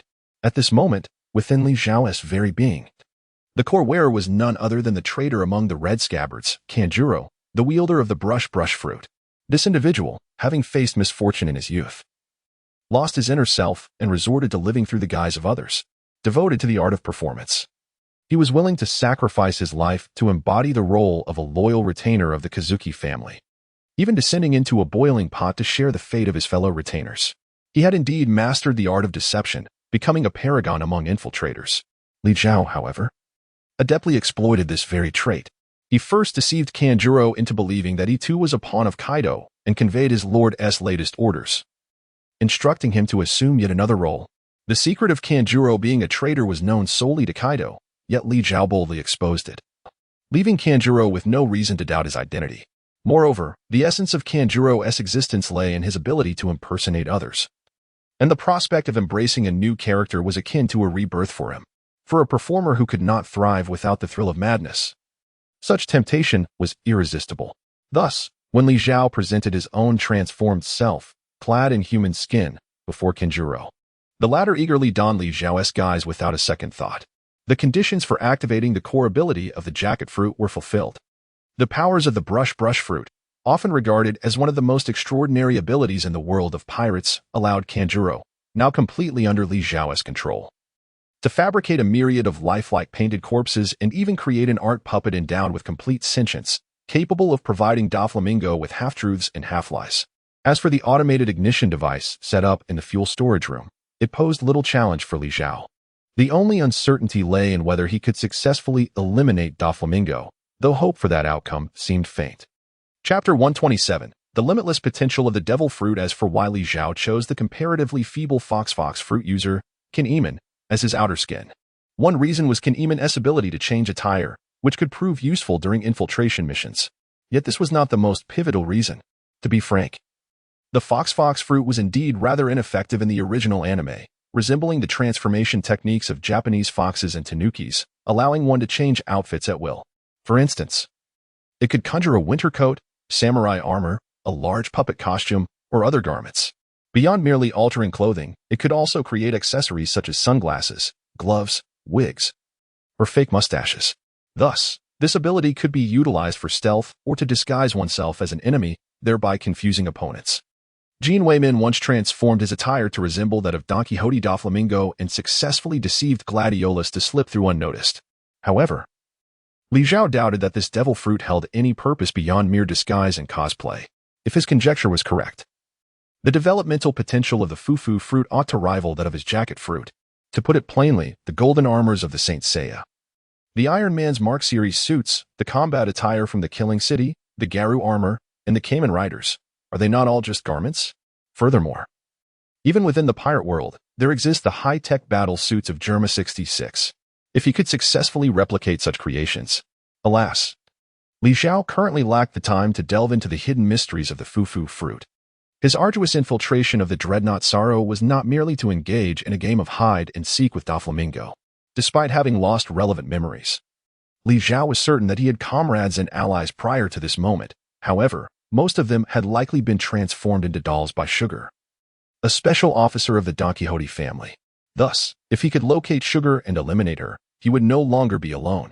The adept Usopp, known for turning adversity into opportunity, had indeed broken through a disadvantageous situation in the original anime narrative by defeating Sugar, ascending to a divine status in the process. With the Alpa Cannon and Samurai Sword secured, Li Zhao pushed open the door and proceeded along the corridor, soon arriving at the market on the deck of the dreadnought Zhao. A glance revealed a scene reminiscent of a second Dressrosa. The city remained vibrant, yet the streets were filled with various swaying living dolls. The soldiers of the Don Quixote family swaggered down the streets with an air of ownership. If Li Zhao could not discern the events transpiring here, he would be better off dead. It seemed. My boss, Lord Tesoro, has thoroughly lost even his undergarments. With this thought, Li Zhao could not help but chuckle coldly. That fool should have cooperated obediently. If he had not resorted to backstabbing and betraying his capable subordinates, he could have continued to reign as the Golden Emperor. Even if he ultimately turned against Li Zhao, it would still have been preferable to losing his entire stronghold. Nevertheless, this golden city had not collapsed. The streets appeared as pristine as new, evidently restored by the powers of the gold fruit. It seemed that the Golden Emperor not only faced financial ruin but had also lost himself, descending from a lofty status to become a mere golden dog of the Don Quixote family. For Li Zhao, this was far from a fortuitous development. Within the dreadnought Zhao, the territorial Lord Zhao was not significantly easier to confront than the nightmarish Doflamingo. Continuing along the main thoroughfare, Li Zhao soon found himself standing before the Golden Tower Hotel. The Tower Hotel, entirely forged from gold, stands as the most luxurious and comfortable sanctuary aboard the grand vessel, the de Dessua Luo. Unlike other sections of the ship adorned with gold, this Golden Tower Hotel is constructed entirely from the precious metal, serving as the residence of the illustrious Tiso Luo. Should Sugar still be aboard this vessel, it is highly probable that she has taken refuge within these opulent walls. The entrance to the hotel is equipped with surveillance devices and red-eyed scanning owls, while 2 rows of formidable guards stand sentinel, securing the entrance with unwavering vigilance. Witnessing such fortifications, Li Zhao is increasingly convinced that Sugar is indeed concealed within. Although eliminating these guards would not pose a significant challenge, it would undoubtedly raise alarm and jeopardize his intentions. Li Zhao feigned casualness, swiftly maneuvering to the rear of the Golden Tower. After surveying the surroundings to ensure no one was watching, his form began to shimmer and fade, transmuting into a colorless, transparent vapor. Ascending slowly, the gaseous Li Zhao approached a window situated several meters above the ground. Upon confirming the absence of occupants within, he slipped through the narrow gap of the window, maintaining his ethereal invisibility as he roamed the interior of the tower. Layer after layer, room after room, he nearly reached the pinnacle of the Golden Tower. Yet his search yielded no results. The longer he lingered, the more precarious his situation became. Sustaining his transparent form required continuous exertion, depleting his stamina. While Doflamingo and the fleet of Punk Hazard could return at any moment. Just then, Li Zhao's gaze fell upon a familiar figure, a diminutive individual with an oversized head, none other than Mr. Tianzhong, who possessed the power of the Pika Pika no Mi. He was seen pushing a food cart along the corridor. How curious. Li Zhao furrowed his brow. Mr. Tianzhong was the most trusted lieutenant of the Golden Emperor Tesoro, holding a position of significant authority aboard the Da de Tesoro, second only to the captain. How could he possibly be relegated to performing such menial tasks as delivering meals? Had he completely fallen out of favor with his new employer? Or was there another explanation? Li Zhao gazed at the cluster of grapes on the dining card, a subtle smirk curving the corners of his mouth, as if to ponder whether he was indeed engaged in a most significant task. I recall a certain legitimate loli whose favorite treat appeared to be grapes. Stealthily trailing behind Mr. Tianzhong, Li Zhao meandered through the labyrinthine corridors of the Golden Tower Hotel for quite some time. At last, Mr. Tianzhong halted before a wall. He gently tapped the wall in a rhythmic manner, and in response, he pushed the dining cart directly into the wall. Indeed, this fellow was a penetrator. He could enter any room without the need for doors or keys. Moments later, Mr. Tianzhong emerged from the wall, the cart he had been pushing now entirely empty. Once Mr. Tianzhong was completely out of sight, Li Zhao approached the wall, searching diligently but finding no semblance of a crack. Even if he were to become as light as air, he would still be powerless against such an impenetrable chamber, just as Li Zhao was on the verge of surrender. Contemplating the feasibility of breaching the wall through sheer force, a gentle breeze unexpectedly stirred a lock of his hair. Of course, it was air. As long as there is life, one cannot escape the necessity of air. Even if this chamber lacked doors and windows, there must be some form of ventilation. With this thought, Li Zhao abruptly lifted his gaze and immediately spotted the source of the breeze, the ventilation system installed in the ceiling. Unlike the expansive ventilation ducts found in various espionage action dramas, which could accommodate a train, this duct was merely the width of a thigh. Not even a child could hide within. However, for Li Zhao, whose essence had transformed into gas, this posed no challenge at all. Shaping himself into mist, he effortlessly entered the ventilation duct, and after progressing a short distance, he was met with a downward opening ventilation grill. Li Zhao approached the fence, peering down quietly. At first glance, he spotted Sugar, the girl in the red cloak, seated on a chair, incessantly indulging in grapes with her fingers. With the assassination target so close at hand, Li Zhao refrained from recklessly taking action. Instead, he chose to continue observing. As expected, where Sugar was present, her personal bodyguard was not far behind, one of the highest-ranking officials of the Don Quixote family, the disheveled and repugnant Tory Pole, who sat on the sofa engrossed in a newspaper. Aside from him, the room contained only a large bed draped with a mosquito net. The chamber was small, devoid of doors and windows, with walls, ceiling, floor, and all furnishings forged from gold. The occupants and their surroundings were entirely visible, theoretically eliminating the possibility of ambush or traps. Nevertheless, adhering to the principle that caution is the mother of safety, Li Zhao activated his observation hotkey and scanned the room repeatedly. Indeed, there were only Sugar and Toripole within the confines of the secret chamber, an opportune moment for him to strike. Given Sugar's troublesome abilities, Li Zhao's vigilance was entirely warranted. Even if he speculated that her childish touch might not affect his unique body, which housed 3 types of devil fruits, what if he was mistaken? Should he be transformed into a toy, his fate would be sealed. With this thought in mind, Li Zhao opened his mouth, releasing an odorless, colorless gas into the room, hypnotic gas. In the original anime storyline, the Straw Hat crew had fallen victim to this gas countless times, yet later, Caesar ceased to use this simple yet effective method of combat, likely influenced by a decline in intelligence. The hypnotic gas quickly filled the room, and soon both Sugar and Toripole began to yawn, eventually succumbing to a deep slumber. Li Zhao waited a while longer before crossing the barrier and entering the room through the ventilation shaft, restoring his human form. As he gazed upon the slumbering Sugar, he found himself once again torn between the decision to capture or eliminate her. Ultimately, he drew forth his katana. Although the powers granted by the childlike fruit were both formidable and intriguing, they were perilously unpredictable, and Li Zhao's methods of capture required close proximity, posing a significant risk. It was, therefore, wiser to eradicate her entirely. In the next moment, the blade in Li Zhao's hand pierced the chest of the legal loli.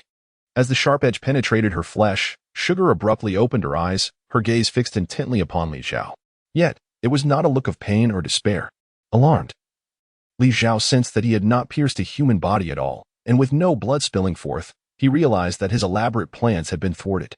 Sugar's form exploded instantaneously, transforming into countless threads that ensnared Li Zhao tightly, resembling a colossal cocoon from a distance.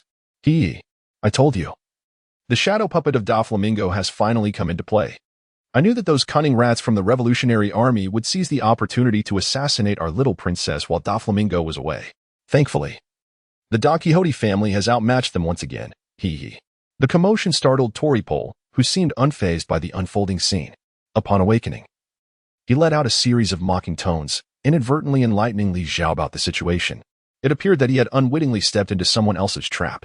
Don Quixote Doflamingo, as the wielder of the string fruit, possessed the ability to create various functional threads, establishing their fundamental attributes such as stickiness, toughness, elasticity, color, and texture. This bore some resemblance to Califa's bubble fruit. Based on these characteristics, Doflamingo could produce threads that adhered to clouds, allowing him to swing freely, as well as multicolored threads capable of slicing through any solid object, and puppet threads that could manipulate the movements of others.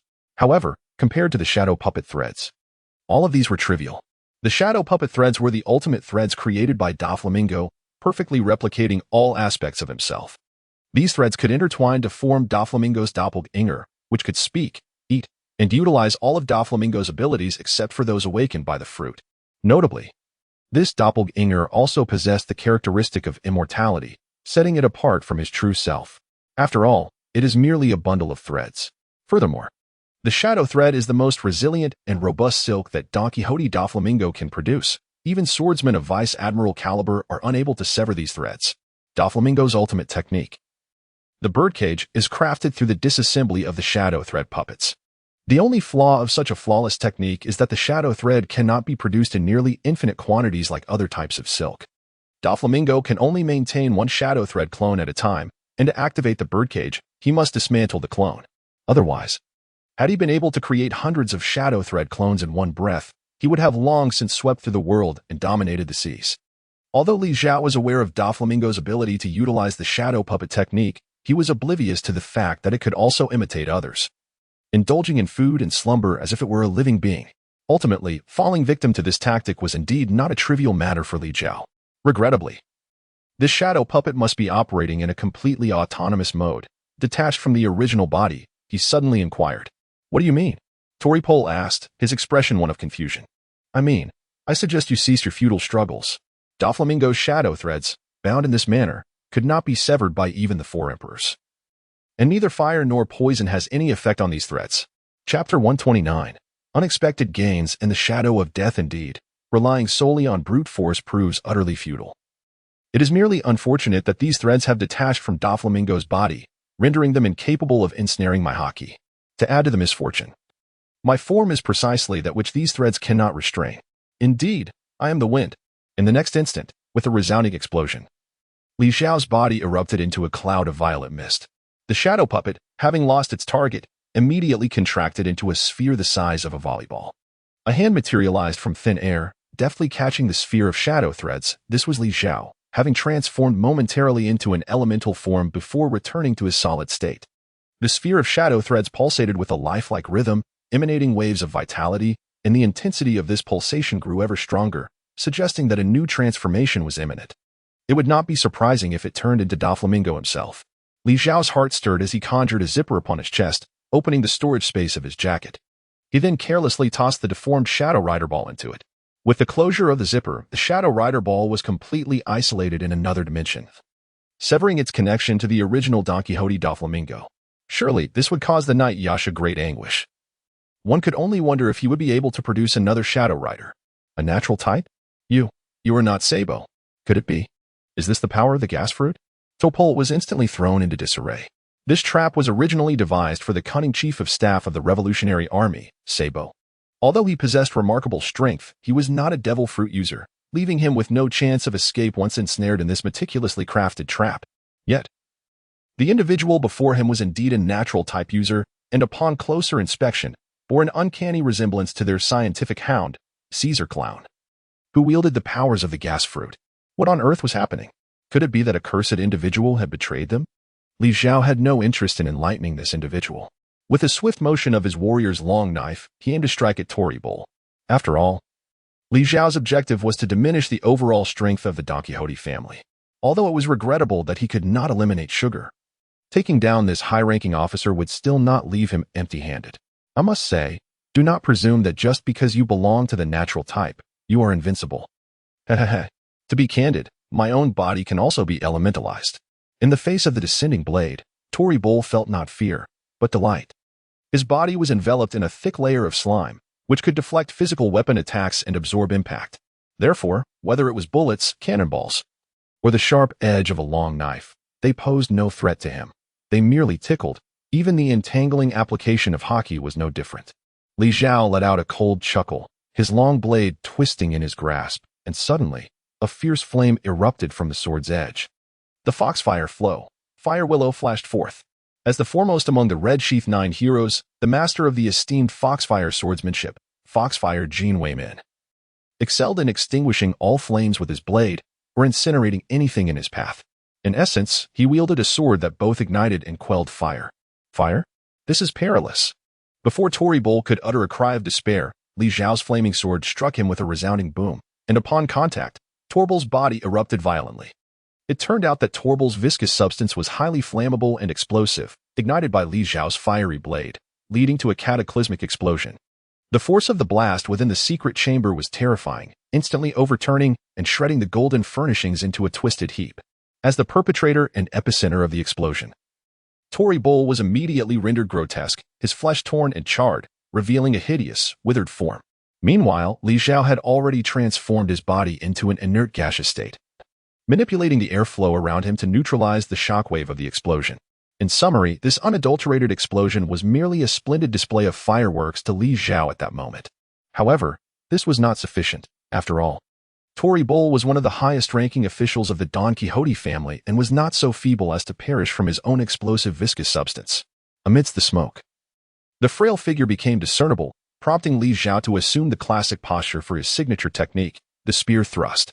Suddenly, the entirety of his posterior, the spine, the back of his head, shoulders, and legs erupted. Unlike the chemical explosion caused by Torbel's viscous substance, Li Zhao's back transformed instantaneously into high-pressure gas, resulting in an explosion that propelled him forward at a terrifying velocity. This technique was none other than Li Zhao's own developed ability. The gas 6 forms, jet propulsion explosive thrust. Li Zhao employed a butcher's knife meant for slaughtering cattle to dispatch a target who had just been disoriented and rendered dazed by an explosion. How could he possibly miss such an opportunity? Tori Bowl had no time to react, as his body was instantaneously pierced through the chest by the longsword, leaving him impaled against the gilded wall. Whether it be Shadang or Yu, the outcome remains unchanged. Li Zhao coldly bid farewell to Tori Bowl, possessing no interest whatsoever in the repugnant sticky fruit. Thus, he executed his actions without mercy. Consequently, it appeared that 3 of the 4 highest officials of the Don Quixote family had met their demise, either directly or indirectly, at his hands. Unable to suppress a sense of pride, he let out a haughty sigh. Suddenly, an icy chill washed over him, causing goosebumps to erupt across his skin. A shadow of death seemed to envelop him entirely. Had he been discovered by Zhao? Terrified, Li Zhao turned around, only to witness a sight that sent shivers down his spine. On the ruins of the golden bed behind him stood a diminutive, withered old man, quietly positioned atop the remnants of the bed. The elder's eyes were hollow, resembling 2 black voids. His body decayed like that of a zombie, or perhaps the desiccated corpse of a monkey, devoid of any semblance of life. Yet, this was precisely the source of terror. Li Zhao had previously employed his observation haki to meticulously scan the entire secret chamber. In fact, he continued to activate his observation haki even now. But whether moments ago or at present, his perception revealed nothing, no threats, no presence of any individuals. Was this old man perhaps a specter? Strangely enough, he bore a hint of familiarity. Cough, cough, cough. I see now. You're the one, cough, cough, cough. That damn scoundrel who murdered my friend, the one who killed Diamante, cough, cough, cough. Chapter 130. Eternal obsession. Despite being mortally wounded and on the brink of death, the repulsive old man, Tori Bowl, still possessed the strength to speak. Who was he? Li Zhao dared not turn away, his gaze fixated on the desiccated elder before him. Cough, cough, cough. He is Lao Ji. What? You only defeated him once and failed to recognize him? Lao Ji. As a time-traveling pirate enthusiast, Li Zhao would certainly not forget that Grandmaster of the D. Wong Fist.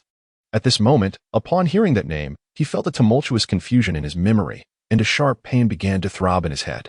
Li Zhao understood that this must be related to memories concerning his companion, who had been transformed into a doll, causing these memories to interfere with one another and thus induce his headache. He resolved to think no more on it. However, while Li Zhao struggled to recall, Tua Le Boer continued his discourse. Last time, ahem, you have no idea what peculiar substance you made Lao Ji consume. Initially, he had unleashed the ultimate technique of the Earth's sovereign fist, his demise imminent. Yet, whether it was the side effects of your bizarre concoction or Lao Ji's indomitable spirit clinging to life, he obstinately refused to pass on, resulting in his current state of limbo. Until your arrival at this very moment, I finally comprehend, ahem. You are the one whom Lao Ji vowed to drag into hell alongside him. Tua Lei Bo Air's voice dwindled, seemingly at the brink of death. Yet Li Zhao's heart raced with increasing urgency. The elderly figure before him remained motionless, resembling a mummified statue, devoid of any semblance of vitality. Yet, the more lifeless he appeared, the deeper Li Zhao's unease grew. Suddenly, the corpse stirred, its hollow gaze fixed upon Li Zhao, its parched lips twitching as if to form a smile. Realizing the impending danger, Li Zhao instinctively prepared to activate his defensive skills, but before he could react, the old man had inexplicably appeared right before him. The elder's trembling hand slowly rose, inching towards Li Zhao's chest, forming a gesture resembling the letter G. Lao Ji's movements were agonizingly slow, yet Li Zhao understood this was merely an illusion, as the debris stirred by the gusts still hovered in midair, refusing to descend. As if time itself had come to a standstill. This scene echoed the moment of the Buddha's war nation unleashing its ultimate attack. In other words, at this instant, this ancient corpse of an elder, the master of the earth's sovereign fist, who grew stronger with age and proximity to death, was delivering a final strike that had transcended into the realm of royal-level power. Tragically, it was Li Zhao who would bear the weight of this fleeting brilliance. The ultimate secret technique of the earth's sovereign fist, the final imprint.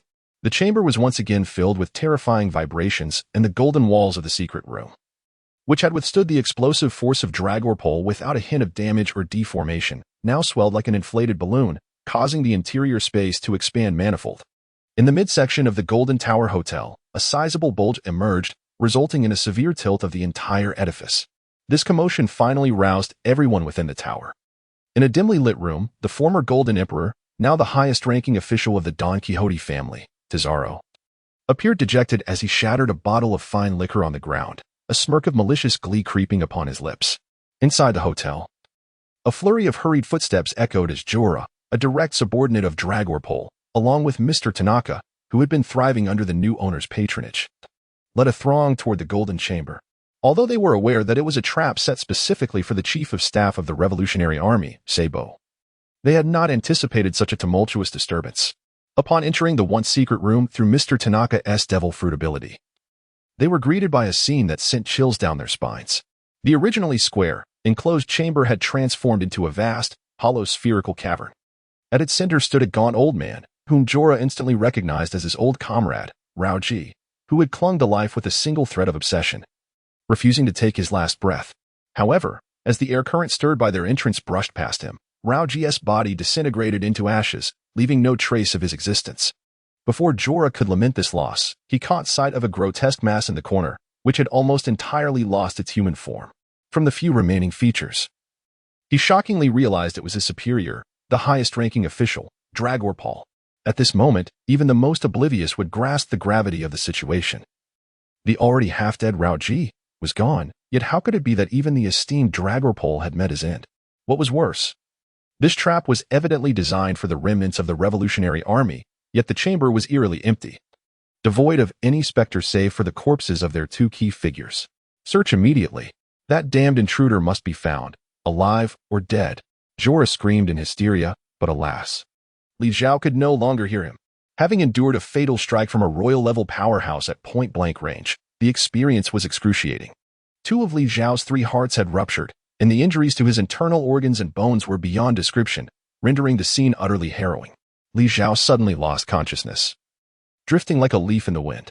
When he awoke once more, the first sight that met his eyes was a visage both grotesque and terrifying, rivaling that of a witch. "You are awake." A woman's voice resonated in Li Zhao's ear. "Sister Bulei," he exclaimed in surprise.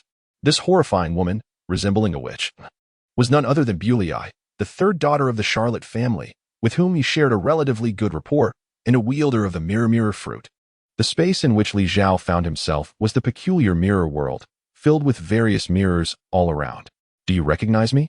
Bulei inquired, a hint of confusion coloring her tone in response to Li Zhao's warm address. In truth, she possessed a gentle and amiable nature, but few were aware of this reality. Li Zhao suddenly felt a sense of clarity. Indeed, his relationship with Miss Bruley was amicable. Yet, he had been wearing the countenance of the fervent supporter Bartolomeo at that moment, leaving him at a loss for how to elucidate the situation. "Miss Bruley." I surmised that his motive for attempting to assassinate Sugar stemmed from the fact that he too had a companion transformed into a toy by the Don Quixote family. It is not surprising that you do not recall him, given that many of us have had our allies ensnared, resulting in a certain disarray of memory.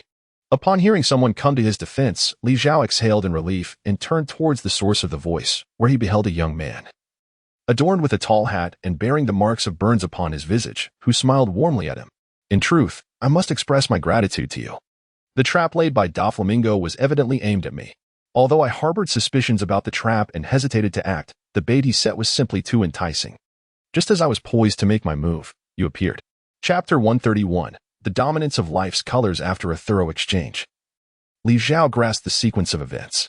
In the grand conflict between Doflamingo and the coalition of the major pirate factions aboard the Orden des Aro, it was ultimately the warlord, the Night Demon, who triumphed. A pivotal figure in this outcome was the Special Officer Sugar and her devil fruit ability. Anyone captured by the Don Quixote family would be transformed into a toy, with their memories erased from their companions' minds, leading to a chaotic distortion of recollections among the members of the Anti-Tang Alliance. This significantly diminished their combat efficacy, causing an already tenuous alliance, rife with mutual suspicion, to disintegrate into utter disarray, with each faction fighting for itself, unwilling to yield to one another. Even the widely acknowledged tactical genius, Zhao, the chief of staff of the Revolutionary Army, was unable to rally this group of inept allies, resulting in the once formidable coalition being systematically defeated by the Don Quixote family.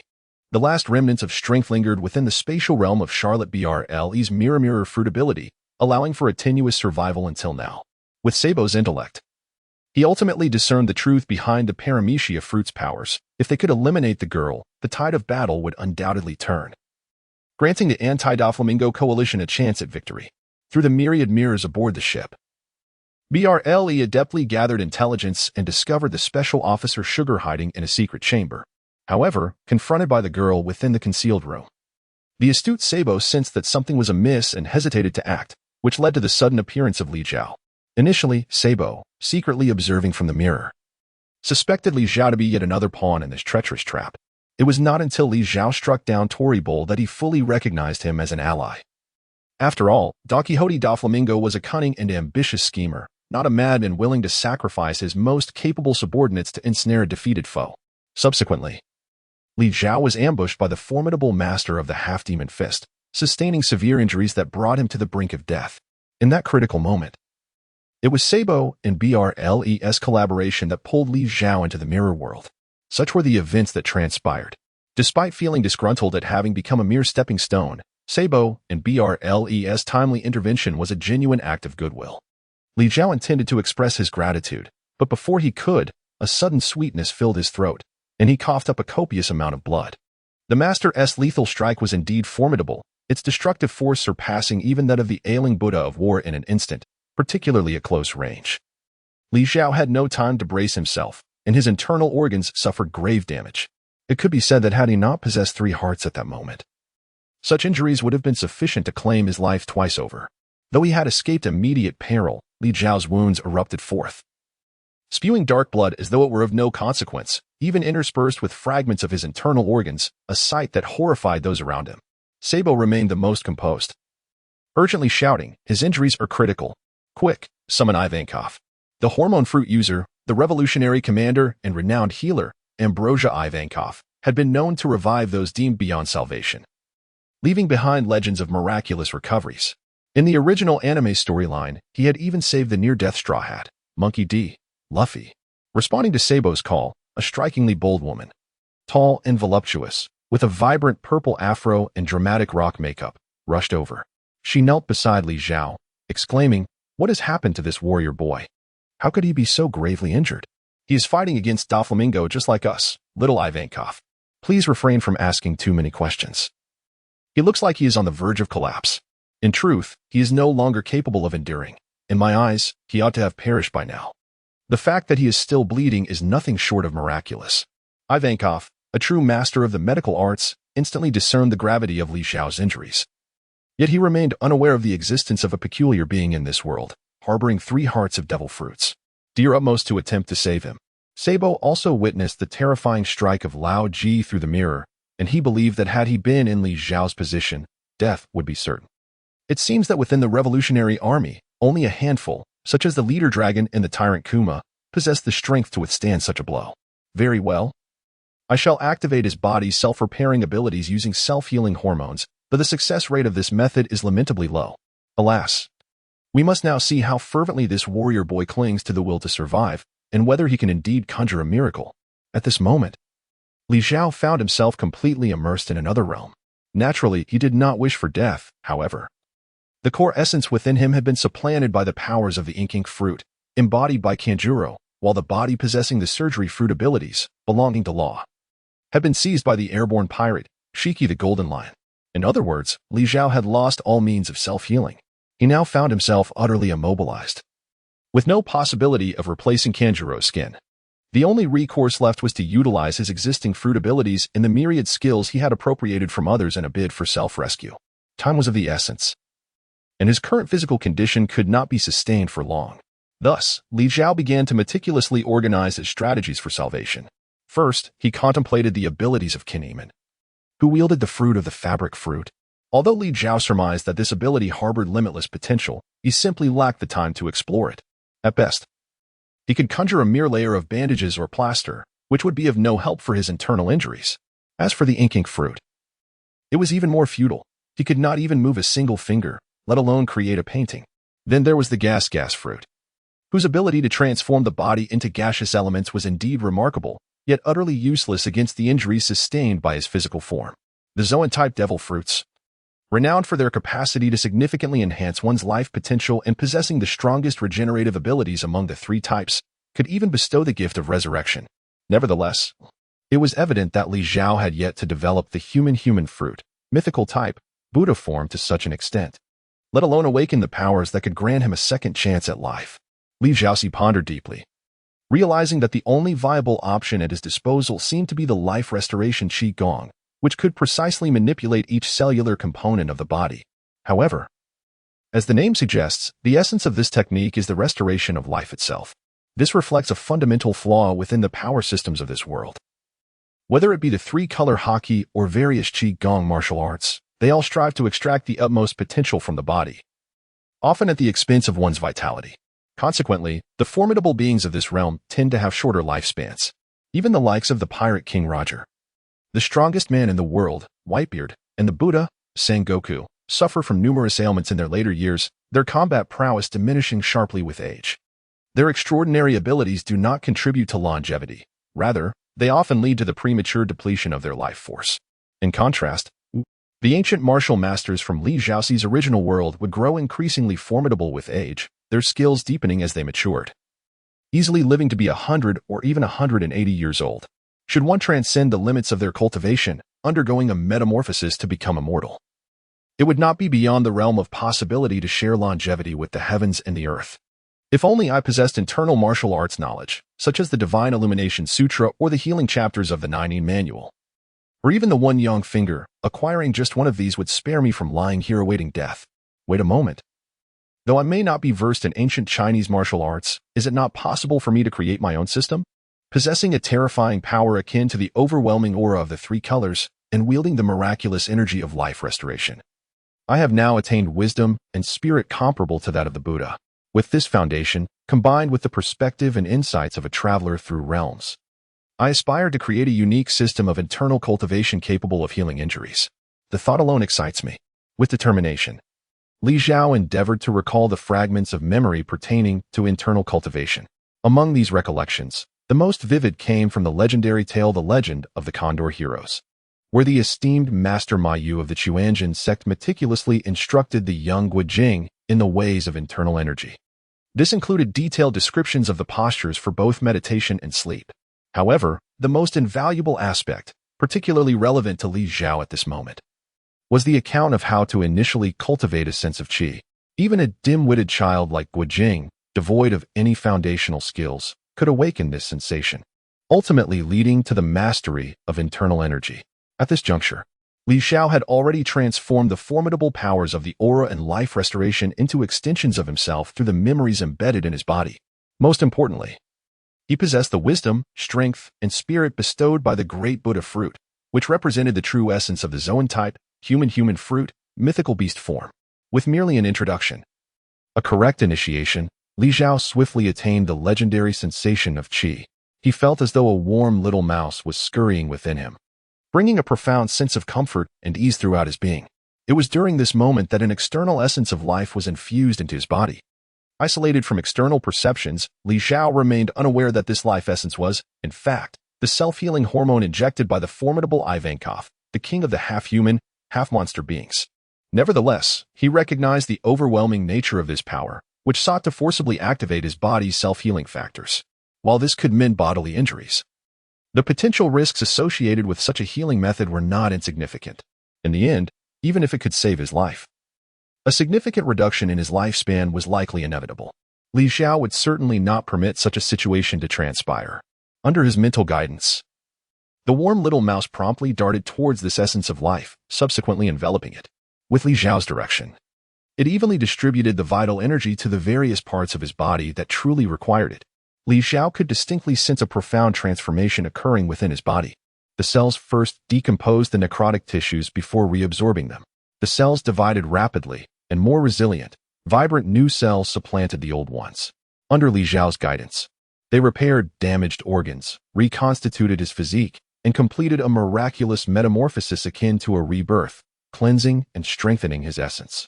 The internal energy surged through his body, growing stronger with each cycle. This life force, though fundamentally different from the domineering power of armament haki, shared a common origin.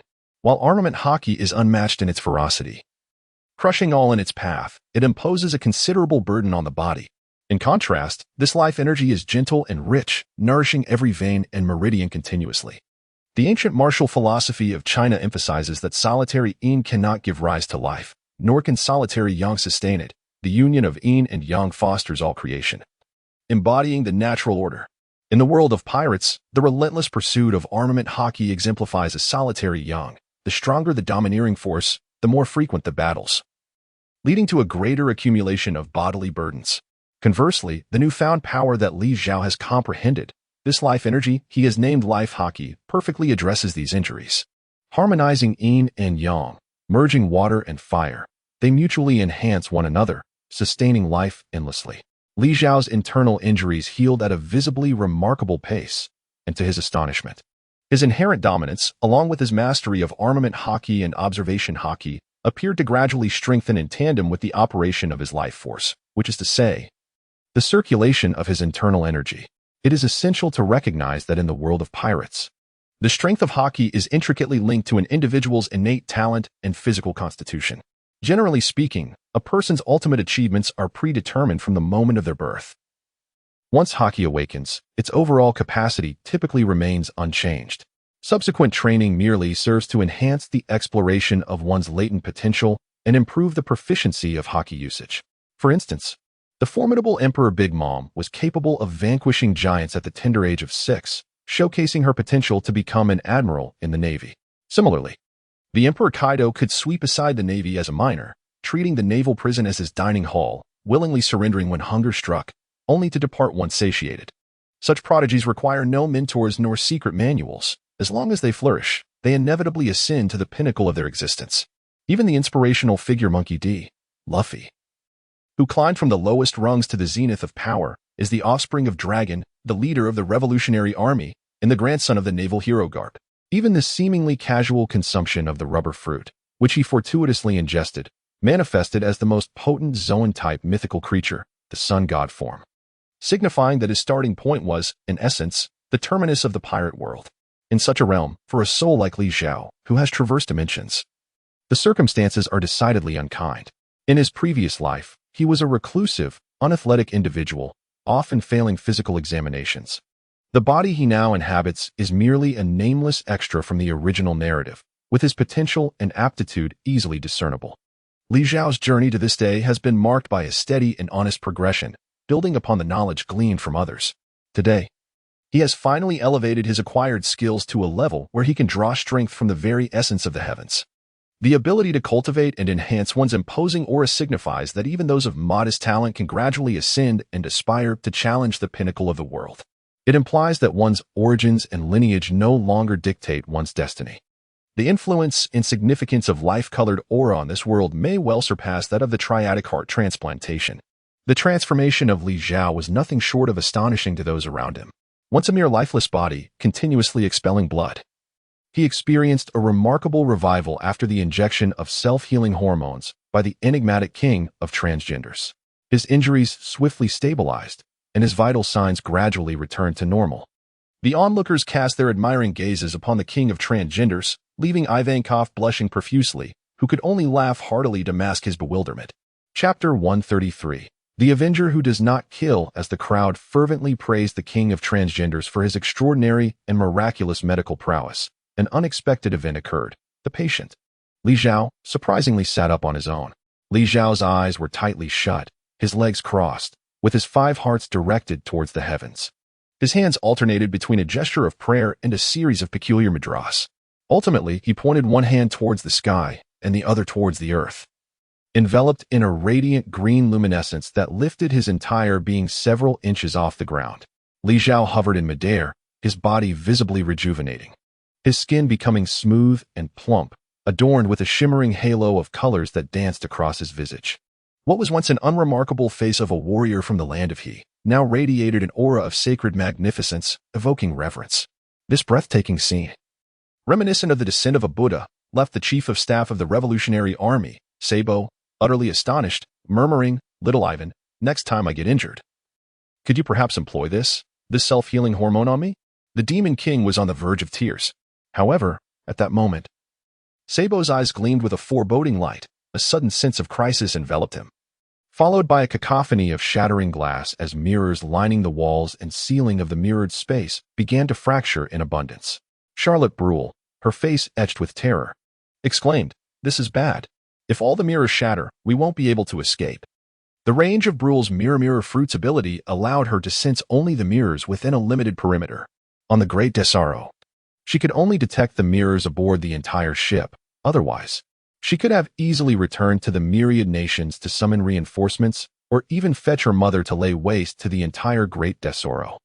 Instead of hiding as they were now, the continuous shattering of mirrors in the mirrored space signified the widespread destruction of mirrors in the real world aboard the Great Desaro. Had Doflamingo finally discerned the truth of Brule's power and begun to undermine her? There was no time for speculation. If all the mirrors shattered, it would mean they would be trapped in this realm, left to starve without food or water. There's a dressing mirror. Everyone, hurry through. Move quickly. The mirror is already showing cracks. The Demon King sees the meditating Li Zhao, hoisting him onto his shoulder, ready to pass through the mirror. Only to be halted by Zhao, who insisted, "I'll go first. That side may be a trap, so everyone must be cautious." Although Zhao was not a devil fruit user, he was the strongest here and possessed the highest vigilance. As the vanguard, it was only fitting for him to lead the way. Upon passing through the mirror, Zhao found himself in a lavishly decorated hotel room, devoid of traps or even a single soul. The other coalition members also crossed through the mirror, exchanging bewildered glances, uncertain of what had transpired. Suddenly, a thunderous voice erupted, "Kizaru, you little monkey, get out here. I'm going to butcher you, you son of a dog." The voice resonated like rolling thunder, and before it faded, the room's windows, teacups, and the tall dressing mirror through which they had just passed shattered simultaneously. At that moment, the group finally grasped the nature of the earlier threat. But who was this person? Such an overwhelming presence, capable of shattering every pane of glass aboard the Great Dicerono. Raises the question, could it be that one of the 4 emperors has deigned to grace us with their presence? The onlookers pressed themselves against the windows, beholding a towering figure with violet hair, performing a moonwalk, suspended in midair as he surveyed the entirety of the Dicerono. This man, appearing to be in his 30s, possessed dark skin and a robust physique, his right arm encased in a formidable mechanical prosthetic, radiating an aura of immense power. "Yellow monkey, you wretched cur. Come forth and meet your demise," he bellowed again, causing the nearby walls to begin to crack. Such terrifying strength. Who could this man possibly be? How dare he challenge Admiral Kizaru of the Navy? Has he lost his sanity? Moreover, his derisive reference to Kizaru as Little Monkey was audacious, considering he appeared considerably younger than the Admiral himself. Zhao pointed at the violet-haired giant above, his expression one of astonishment. Admiral Kizaru is, to any pirate or revolutionary, akin to a natural disaster. When encountered, one must flee with all haste. Fortunately, Kizaru adheres to a doctrine of lazy justice, rarely pursuing his targets with fervor. Otherwise, given his unrivaled speed, few pirates could hope to evade his relentless pursuit. Currently, Kizaru lingered aboard the Daisarono under the pretext of investigating the incident involving the celestial dragons, maintaining an aloof demeanor while observing the conflict between the Don Quixote family and the anti-Don Quixote alliance, as if he were merely a spectator. However, he seemed to have unwittingly provoked a fearsome adversary seeking trouble. It is clear he had the right to call Kizaru Little Monkey. For this man is none other than the chief instructor of the Navy headquarters, the mentor to the three admirals. As the crowd turned to look, they noticed Li Zhao slowly descending from the shoulders of the king of the transvestites. Your injuries, have they all healed? Bulei inquired with concern, but before she could finish, the impatient Sabo interrupted. Do you know that violet-haired man? You say he is the chief instructor of the Navy headquarters? Why is he seeking trouble with Kizaru? Li Zhao gazed at the purple-haired man, his expression a tapestry of emotions, filled with both nostalgia and confusion. It is no wonder you do not recognize him. His period of prominence at sea occurred over 30 years ago. He was once a formidable ally of Garp and Sengoku, standing resolutely against the pirate King Roger and the legendary Rocks pirates. He is the former admiral of the Navy, known as the Black Arm Zephyr. Zephyr? Is he the one known for his no-kill policy? Exclaimed Brule, who, being the eldest present, recalled the name that once echoed across the seas. I have heard my mother speak of him. She held him in high regard as a worthy adversary, yet deemed him quite foolish. Throughout his illustrious career, he has battled countless pirates but never took a single life, earning the title of the no-kill Admiral of the Navy. A significant portion of the infamous pirates incarcerated in Impel Down were captured by him, though his mercy towards them bred deep-seated animosity. Not long after marrying and starting a family, his wife and children were brutally slain by pirates. It is said that he fell into despair and subsequently resigned from his position. As Brule recounted Zephyr's tale, a collective sense of pity swept through the group. Most of them were members of the Revolutionary Army, driven to rebel against the dual tyranny of pirates and celestial dragons, while the Navy, the supposed bastion of justice, often remained ineffectual, even going so far as to form the Seven Warlords, granting these ruthless pirates letters of marque. Chapter 134, The Mystery of Rejuvenation. Men like Zephyr, who adhere to principles and genuinely fight for the people, are indeed rare within the Navy. However, due to the stringent information control within the Navy, only Li Zhao, the time traveler among them, possessed a clearer understanding of Zephyr's fate. Wait, you mentioned he is of the same generation as Garp and Sengoku. Yet he appears only slightly older than I, Sabo remarked, gazing at the celestial figure above with a perplexed expression directed at Li Zhao. This, too, was the crux of Li Zhao's own bewilderment. It was not surprising that Zephyr could reclaim his youth, one of his two devoted disciples. The backward fruit user and female swordsman Ain possessed the ability to reverse time by 12 years for anything she touched, consequently reducing the age of those individuals as well. With just 4 or 5 touches, she could restore her mentor to his prime. Yet, this was precisely what confounded Li Zhao. In the original anime storyline, Zephyr's physical condition had deteriorated to the point of being nearly comparable to Whitebeard's, requiring copious medication before and during battles to maintain his mobility. Despite Ain's unwavering loyalty and her willingness to sacrifice herself for him, why had she not utilized her remarkably convenient ability to aid her aging, frail, and ailing teacher? Thus, it is evident that this ability undoubtedly possesses its limitations. Otherwise, the venerable 3 admirals, the 4 emperors, the 5 elders, and the celestial dragons would be engaged in a fierce struggle for Ain, vying for supremacy at all costs. Hence, Li Zhao speculates that Ain's time reversal ability is merely a fade. For instance, while he might enable individuals to regain their youth, this transformation could solely pertain to their outward appearance, with their physical condition remaining unchanged. In fact, due to the body's inability to adapt to a youthful form, it may further diminish the lifespan of the elderly, akin to a flickering candle nearing its end. This reasoning could elucidate why, in the original narrative of the anime, I never restored Zephyr to his youthful state. So, what then is the nature of the Zephyr before us? If we adhere to Li Zhao's prior conjecture that rejuvenation is but an illusion, then this man, exuding an aura akin to a celestial being and defiantly challenging the marine admirals, hardly appears to be a mere charlatan. What transpired within Zephyr? As Li Zhao pondered deeply, a beam of yellow light suddenly soared into the sky, arriving before Zephyr. It was none other than Admiral Kizaru. My, how terrifying. Teacher Zephyr, what could your student have done to incite such wrath from you? You little monkey, you have caused the death of my beloved pupil Ain. I shall avenge her. Zephyr bellowed, brandishing his mechanical right arm, the crusher, and struck toward Kizaru. Is that girl named Ain? I assure you, I have not laid a hand on her, mister. Zephyr, You cannot wrongfully accuse me. An angry teacher is truly fearsome. Light sword. Kizaru retorted while condensing light into a sword in his grasp, advancing toward Zephyr. Foul play. Had you not launched a surprise attack while I had just battled Blackbeard, I would not have had to sacrifice her life merely to restore my combat ability. You, along with Blackbeard, no, all the pirates and marines of this world must pay for the lives of my two beloved students. Teacher Zephyr, how biased you are. Do not forget, I am also your student. Upon hearing this exchange, with Li Zhao's extensive research on the devil fruits and his understanding of the character arcs, he finally began to unravel the overarching narrative. It is clear that this world diverges significantly from the storyline of the original anime. Ever since Zephyr's family was slain by pirates, he has devoted himself entirely to nurturing the next generation of marine officers. Not long ago, he set sail for training with a ship full of new recruits, only to encounter the pirate Whitebeard too. Tragically, all the students aboard were slain, leaving only Ein and Binz alive, while he himself suffered the loss of his right arm. Yet, instead of avenging him, the Navy headquarters not only neglected to seek retribution, but also welcomed that very pirate as the new warlord of the sea. Such an utterly unscrupulous, no, inhumane act left Zephyr disillusioned with the Navy, prompting him to gather a group of like-minded individuals to establish the Neo Navy, with the mission to eradicate all pirates from the world. Following this, the plot of the movie unfolds. Zephyr pilfered a super bomb known as the Dynamite Rock, intending to execute a grand scheme, which resulted in the obliteration of the initial island, shattering the dreams of all pirates.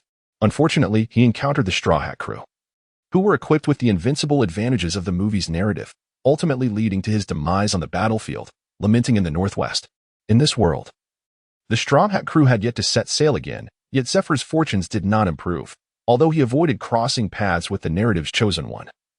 He soon clashed with the Yonko Blackbeard. Blackbeard hunted down those with devil fruit powers, mercilessly seizing their abilities, and it was hardly surprising that Ein, possessing the retrogression fruit, became his target. In his youth, Zephyr might have stood a chance against the dual fruit wielder Blackbeard, but now, in his advanced years, it was entirely expected that he could not hold his ground. The Neo Navy, unaware of the sacrifices made, managed to fend off Blackbeard. But calamity struck again when Kizaru suddenly appeared, intent on capturing Zephyr. Just as Zephyr's group seemed cornered, his beloved student Ein finally unleashed the power of the retrogression fruit, restoring his body to its prime. However, this time Ein's regression appeared markedly different. It was highly likely that she sacrificed her own life, exchanging her youth and lifespan for Zephyr's revival. The surgery fruit user could perform rejuvenation surgeries at the cost of their own life, while the retrogression fruit user could assist others in reclaiming their youth at the expense of their own vitality, thus illuminating the entire situation. Li Zhao's speculation has come remarkably close to the truth. However, such matters have become inconsequential. Zephyr has experienced the tumultuous highs and lows of life, having ascended to the pinnacle of success and plummeted into the depths of despair. Though he has regained his youth, he now finds himself once again a solitary figure, having lost all those he held dear. The Zephyr of today is no longer the esteemed admiral of the Navy, the revered chief instructor with a legion of disciples, nor the commander of the Neo Navy. Instead, he has transformed into a vengeful deity reborn with the sole purpose of annihilation, a bloodthirsty maniac. The Zephyr who once refrained from killing is irrevocably lost. Chapter 135, Seeking Death. The Eight-Span Mirror. The yellow ape's form transmuted into light, ceaselessly slashing around Zephyr, his sword speed reaching the zenith of the pirate world. Had the target been another, they would have been instantaneously reduced to mere minced meat.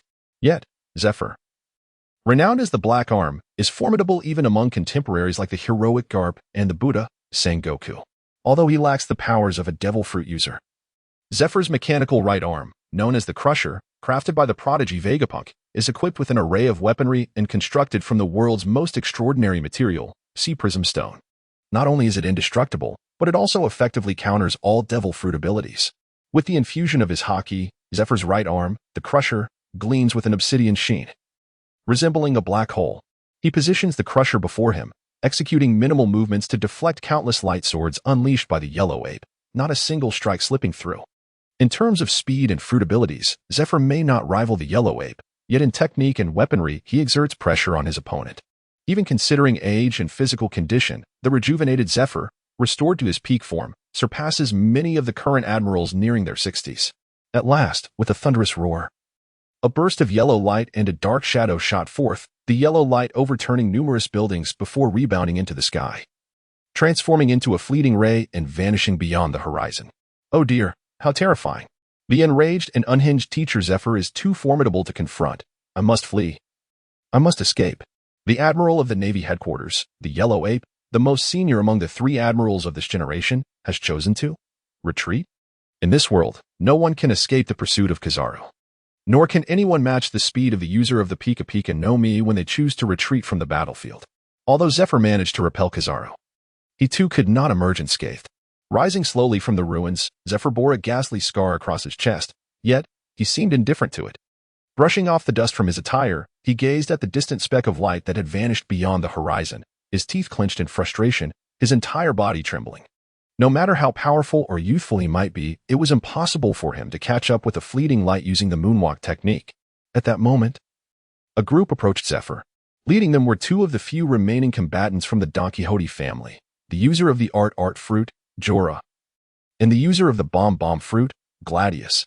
Jorah, a robust and fashionable woman, stepped forward with an air of arrogance, addressing Zephyr with a haughty demeanor. Mr. Zephyr, I extend my warmest welcome on behalf of the Doflamingo family aboard the Don Quixote, though I must also express my deep regret for the destruction you have caused to the city. Jorah's intentions were crystal clear. She aimed to hastily rid herself of Zephyr, whom she regarded as a harbinger of misfortune. It was uncertain whether Don Quixote Doflamingo was currently aboard the Don Quixote, as he had yet to make an appearance.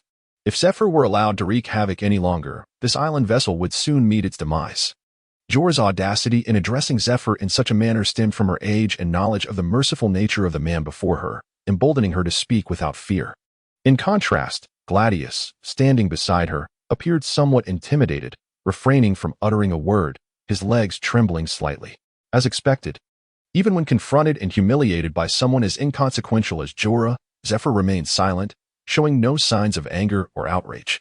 However, she continued, if you have completed your business, Mr. Zephyr, I kindly urge you to vacate this island nation. Although you may be unaware, this island vessel, the moving country of Don Quixote, has formally pledged allegiance to our Don Quixote family, under the esteemed name of Sir Don Quixote Doflamingo. This was alarming. Upon hearing Jorah's words, Zhao was suddenly struck by a foreboding sense of dread. Zephyr's right arm had been severed by none other than Whitebeard II, one of the 7 warlords, who had also ruthlessly slaughtered his entire crew of students.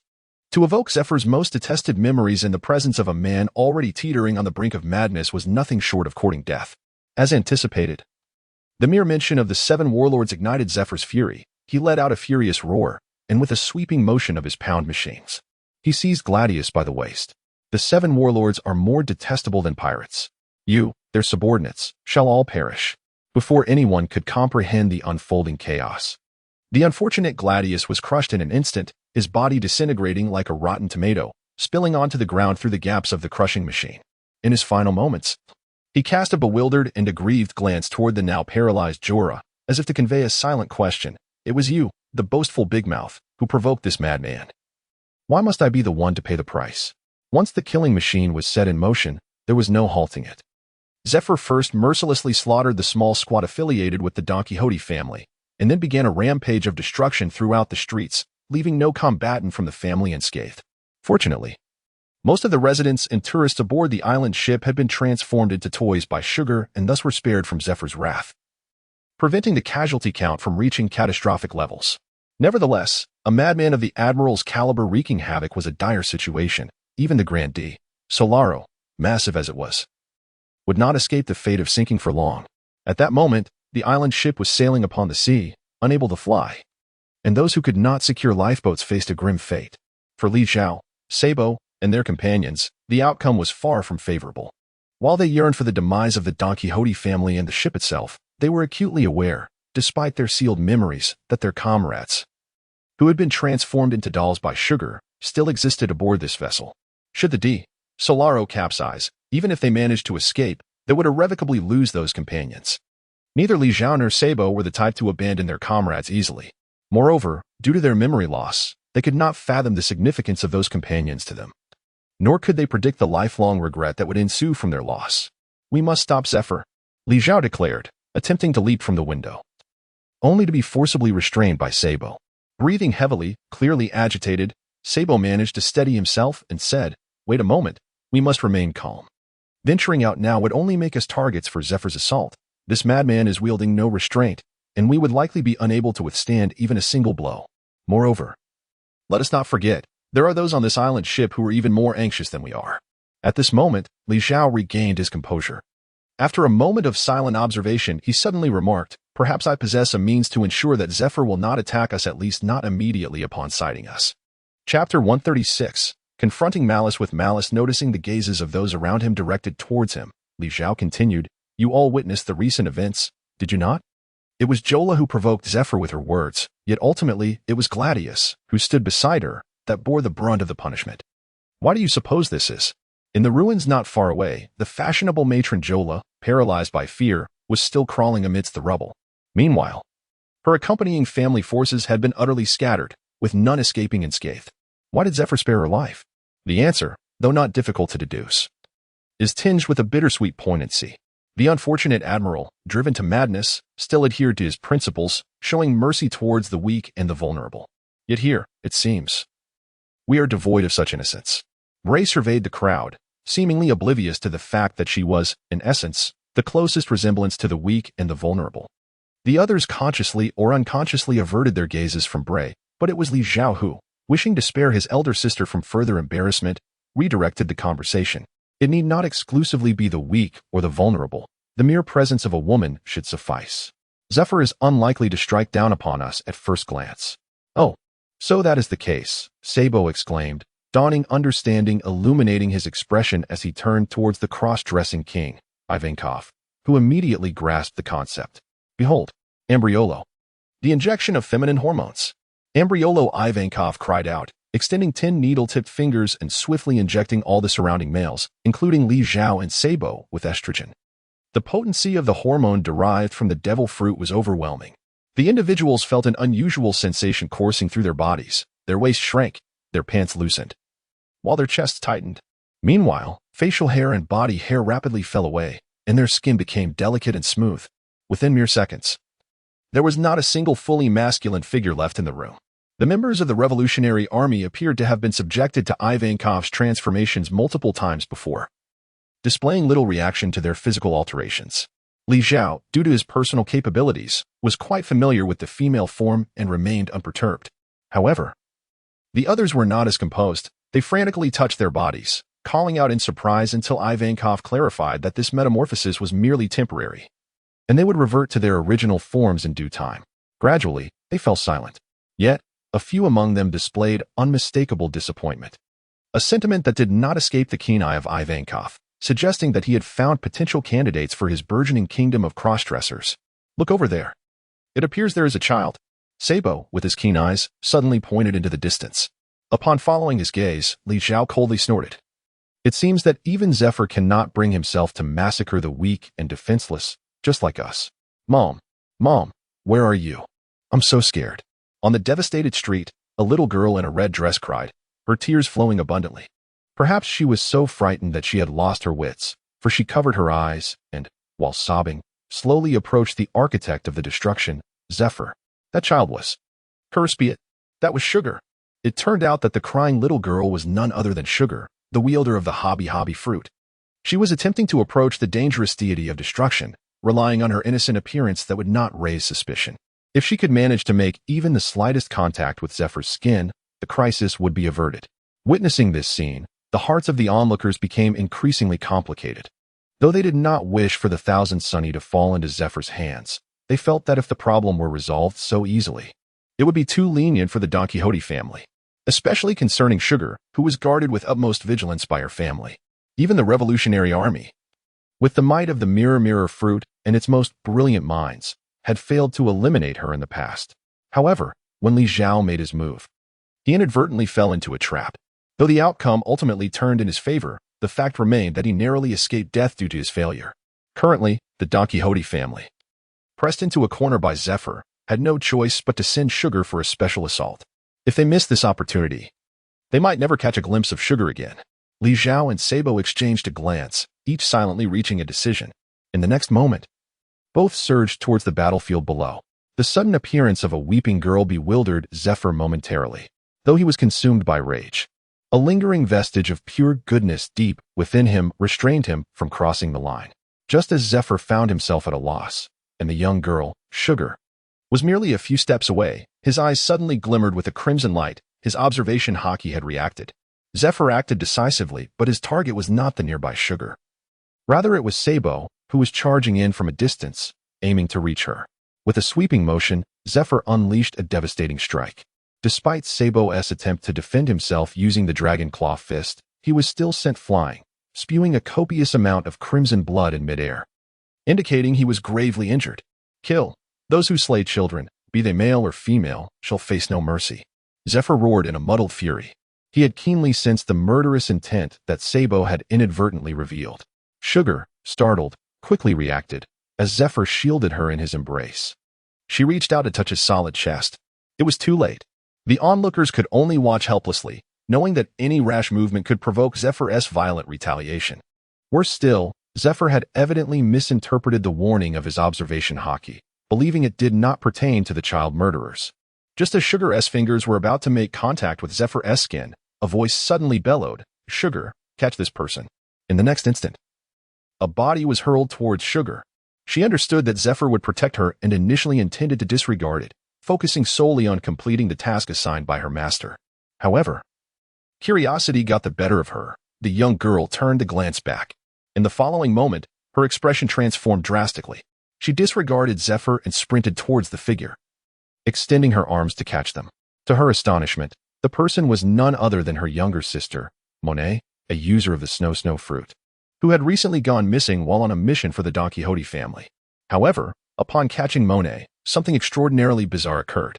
Before Sugar could inquire about her sister's condition, Monet's body began to dissolve, leaving only a desiccated skeleton in Sugar's embrace. Chapter 137. The appearance of the night demon. Did you see that, Zephyr? The moment that girl touches someone, they will be instantly dissolved. A voice cried out, drawing everyone's attention to a tall and robust female samurai clad in traditional garb. Pointing at Sugar. Indeed, she was Li Zhao, dressed in the skin of the red-scabbard samurai Kinemon, having been injected with female hormones by the Envy King. The Monet that Sugar had caught was, in fact, an apparition conjured by Li Zhao's brush fruit powers. The transformation from beauty to bone was a trick meticulously orchestrated by Li Zhao from the very beginning. Li Zhao sought to publicly expose the true nature of Sugar's abilities.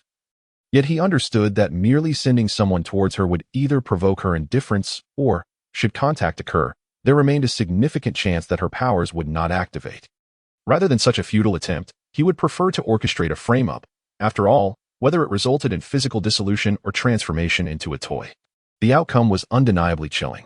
As long as Zephyr remained vigilant against any potential contact with Sugar, Li Zhao's ambitions would be fulfilled.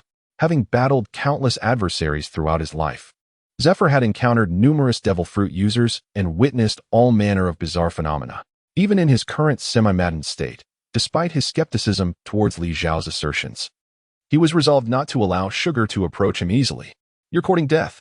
A furious shout resonated as the environment around them underwent a strange transformation. The houses, roads, and the ruins of once sturdy walls morphed into a milky substance interspersed with faint pink threads. The night Yasha has arrived. Everyone, be cautious. As a time traveler, Li Zhao was acutely aware of Don Quixote Doflamingo's trump card. Even if he had never unveiled his awakened abilities in public, Li Zhao comprehended them fully. This was the power unleashed by his string fruit, capable of transforming surrounding objects into threads under his control. As Li Zhao had forewarned, countless white threads began to align horizontally, surging like waves. Those caught upon this sea of threads, be they Li Zhao, Sabo, or even Zephyr, found themselves engulfed. Their bodies ensnared by innumerable threads, any attempt to move was met with immense difficulty. Even wielding blades or abilities to sever these threads resulted in more threads, ensnaring them further. Li Zhao has long harbored a perplexity. Don Quixote Doflamingo is the first character in the original anime whose fruit ability has clearly awakened.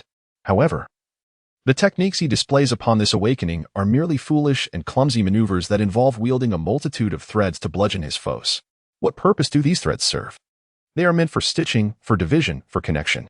Yet, in the original narrative, Doflamingo employs them as if they were mere stones or bricks, which not only signifies a gross misuse of potential, but also reflects a stark deviation from his true calling. If Doflamingo had not been influenced by a dimming aura and had returned to a more righteous path, how formidable his awakened string fruit abilities might have been. Li Zhao found himself torn between admiring his own perspicacity and lamenting his uncanny ability to speak ill fortune into existence. The world Doflamingo was evidently not as foolish as portrayed in the anime's original narrative. Surrounding objects morphed into threads, coalescing into a furious wave akin to a tempestuous sea, surging from beneath the crowd, gradually converging upon the adversary ensconced at the center of this ocean of filaments. Ultimately, it culminated in a colossal, twisted surge of white threads, intent on ensnaring the opponent and utterly annihilating them within its grasp. Yet, at this very moment, the man himself, Doflamingo, remained conspicuously absent from view. Indeed, this was the quintessential manifestation of the string fruit's capabilities. Li Zhao silently praised, recognizing this as the demeanor befitting an ambitious mastermind with grand designs to dominate the world. However, Tenyasha, have you perhaps underestimated us a tad too much? With a sudden and resounding shout, Li Zhao's body erupted, dispersing into the air and effortlessly extricating himself from the sea of threads, before coalescing once more in midair. Receive this. Foxfire Flow, Fire Willow Flash, Fire Tree Paradise. This was a composite technique birthed from the fusion of the Foxfire Flow's swordsmanship of the Red Sheath Samurai and the abilities of the gas fruit. A vast quantity of gas was released into the atmosphere, ignited by the Foxfire Flow, transforming the world into an inferno. Violet flames surged to heights of several dozen meters. And from a distance, it appeared as though the entire Great Desaro was ablaze. The threads, after all, remained mere threads, particularly those that had been forcibly transformed by the awakened powers of the fruit, lacking any extraordinary attributes. As Li Zhao set them alight, they were instantly reduced to ashes. I am unscathed. Standing amidst the ashes of the threads, Sabo gazed at his hands in astonishment, marveling at his own safety. This was hardly surprising. Li Zhao had not yet descended into madness to the extent of endangering both friend and foe. He had discreetly manipulated the gas, replacing all the surrounding air with inert gases that neither burned nor supported combustion, effectively creating a protective barrier. Although Sabo found himself enveloped in flames, he merely suffered from a brief moment of asphyxiation and the searing heat, leaving his body largely unharmed. However, the others amidst the sea of fire were not so fortunate. Li Zhao promptly went to assess his achievements, only to discover that Zephyr, enveloped in a formidable layer of armament hockey, resembled a black colossus descending upon the earth.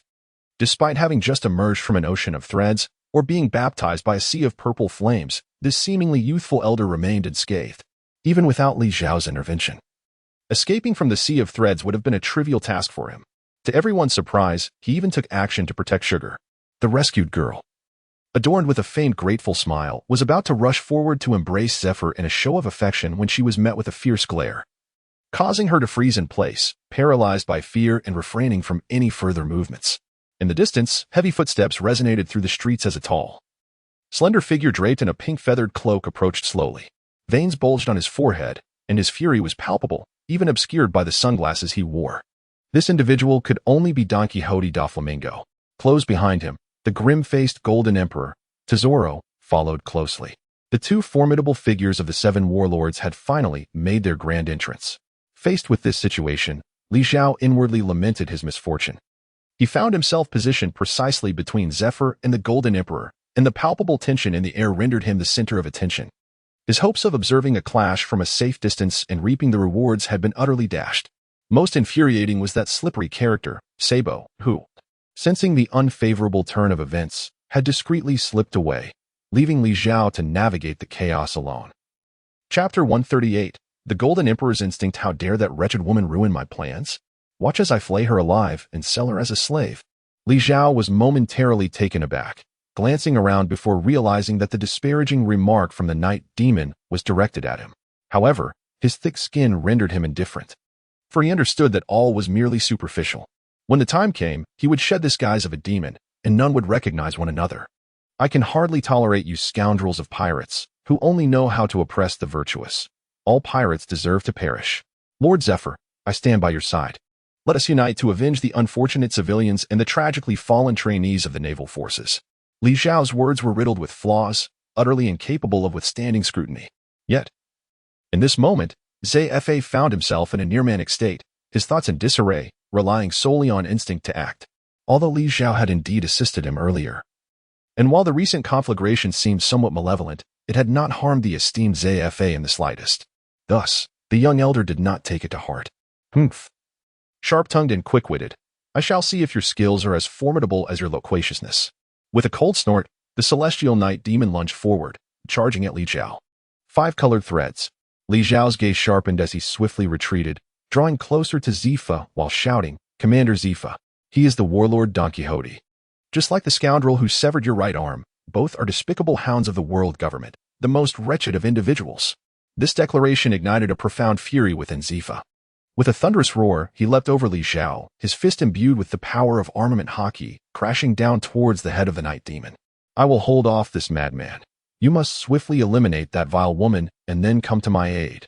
The night demon, with his left hand's fingertips resembling a gun, shot forth small strands to restrain, while his right hand rose high, unleashing a whip-like line exceeding 100 meters, aimed fiercely at Zifa. Receiving instructions from Doflamingo, the Golden Emperor Tesoro's countenance darkened, yet he remained silent as he charged towards Li Zhao. The first employer he recognized after his traversal now sought to eliminate him, stirring a flicker of emotion within Li Zhao. Nevertheless, this did not deter him from intent on striking down Tesoro. As a means to repay the favor of his earlier recognition, Li Zhao wielded his sword, flames dancing upon its blade. The fire, fueled by an abundance of flammable gas and a high concentration of oxygen, shifted in color from red to yellow, then to blue, and finally to a subtle shade of purple, culminating in a faint whiteness, a manifestation of the rising temperature, surpassing 1,000 degrees Celsius. Tesoro extended a finger, and a massive mass of gold transformed into a colossal serpent, lunging towards Li Zhao with the intent to consume him. Yet, as Li Zhao raised his flaming sword and struck, the golden serpent melted away like warm chocolate before it could even approach the blade. Though it is said that true gold fears not the flames, the melting point of gold is precisely 1,064 degrees Celsius. Witnessing this scene, Tesoro was taken aback. His golden fruit had once been invincible. Even against Doflamingo aboard the great ship, the Golden Emperor had never faltered. His current submission was merely a consequence of betrayal and the swift passage of time, a moment of reluctant compromise. In other words, Tesoro remained confident in his power. Yet here was an unknown female warrior who, solely by the fire upon her sword, could dissolve his once unassailable gold. How could this leave Tesoro unfazed? No, this is impossible. Tesoro shrieked, and the ground beneath him transformed instantly into gold, a testament to the awakened power of his devil fruit. Unlike Doflamingo, who could conjure gold from thin air, this ability to transmute surrounding objects into gold was far more practical for him than the awakening of the string fruit was for Doflamingo. A sea of gold surged, forming towering waves that rose several meters high, inundating the surroundings as they rushed toward Li Zhao. Do not rely on your fire to melt it. My gold is liquid now. Wahaha. Li Zhao's countenance was grave, as powerful gusts of air suddenly erupted from various parts of his body. His scapulae, cervical vertebrae, spine, hips, knees, and ankles, propelling him forward with the force of multiple miniature rocket boosters. Like a projectile, he surged ahead with astonishing speed. This was his self-created technique. The Gas 6 style jet movement, inspired by the Mobile Suit Gundam, with his flame-wreathed sword poised for a thrust. Li Zhao instantly carved a vast breach in the golden waves, and in the blink of an eye, his blade was mere inches from Tesoro's eyes. I cannot kill him. Just as victory seemed within reach, a sudden thought crossed Li Zhao's mind. He redirected the blade, which merely grazed Tesoro's cheek, leaving a profound scar upon the handsome, masculine visage of the Golden Emperor. In that moment, Tesoro realized he had brushed against the specter of death. However, instead of succumbing to fear, he regained his composure, standing tall and restoring his regal demeanor. Who exactly are you? I am but a humble warrior from the land of harmony, Li Zhao replied, fabricating a tale. Lies. Tesoro retorted. Although I have never laid eyes upon you, I sense that you are someone I know intimately. Do not deny it. My intuition has never failed me. Li Zhao let out a soft sigh, secretly admiring the man before him. It is hard to fathom that he was once a slave to the celestial dragons, and in a mere 2 decades, he has ascended to become the wealthiest individual in the world, a king of his nation. One could assert that this man possesses unwavering determination, resilience, intellect, and intuition, qualities he lacks not a single ounce of. The only thing he appears to be missing is a touch of fortune, and alas, he has crossed paths with me. Li Zhao bore no resentment towards Tesoro for betraying him, for he indeed harbored malicious intentions and never intended to serve this Golden Emperor for eternity. Moreover, he was covetously eyeing the grand ship, the Zhao, but before he could act, he found himself outmaneuvered by his adversary, leaving him speechless. Boss, I have transformed into this state, and yet you still manage to recognize me. Upon hearing the familiar tone, Zhao was first taken aback, and then his expression shifted to one of disbelief. He pointed at Zhao, his voice trembling as he exclaimed, You are Bobby Vanku. No, this cannot be. Your appearance, your gender? What on earth is happening? Zhao ceased to provide answers for Zhao as he suddenly found himself engulfed in confusion. Upon hearing the name Bobby Vanku, his immediate reaction was, Bobby Vanku? Who is this individual? Zhao, brimming with confidence, ultimately misidentified himself. After all, in this realm, he was known as Kelly Vanku. No, that is incorrect. He did not err. Rather, it must be I who is mistaken. Chapter 139. The Ingenious Strategy of the Night Demon. Upon realizing that his memories might be faltering, Zhao felt as though his mind had been struck by a colossal hammer, causing his thoughts to boil over. He clutched his head and staggered backward, emitting anguished groans. This torment was not unfamiliar to Zhao. The cursed sugar, whenever memories associated with his companions, transformed into playthings by her, resurfaced, would mercilessly torment his mind. This unexpected turn of events, however, presented an exceptional opportunity for Zhao to counterattack. He extended his hand, and the molten gold flowing across the ground instantly divided into several streams, piercing toward Zhao as if possessed by a will of their own.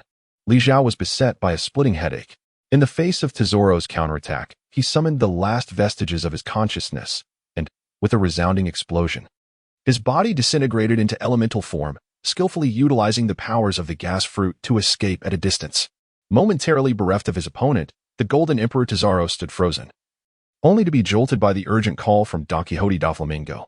With the rejuvenated former Admiral Zhao pressing hard, the formidable knight Yasha found himself on the brink of collapse, necessitating Zhao's immediate assistance. A fleeting flicker of unusual emotion crossed Zhao's face, and in the next instant, he summoned thousands of tons of liquid gold, charging toward the battlefield. Zhao and Da Flamingo, two awakened devil fruit users and formidable overlords at the level of the 7 warlords, confronted the former Admiral Zhao. The battle escalated from its inception. Unlike the duo, Zhao was an entirely ordinary man who had never consumed a devil fruit nor possessed any peculiar lineage.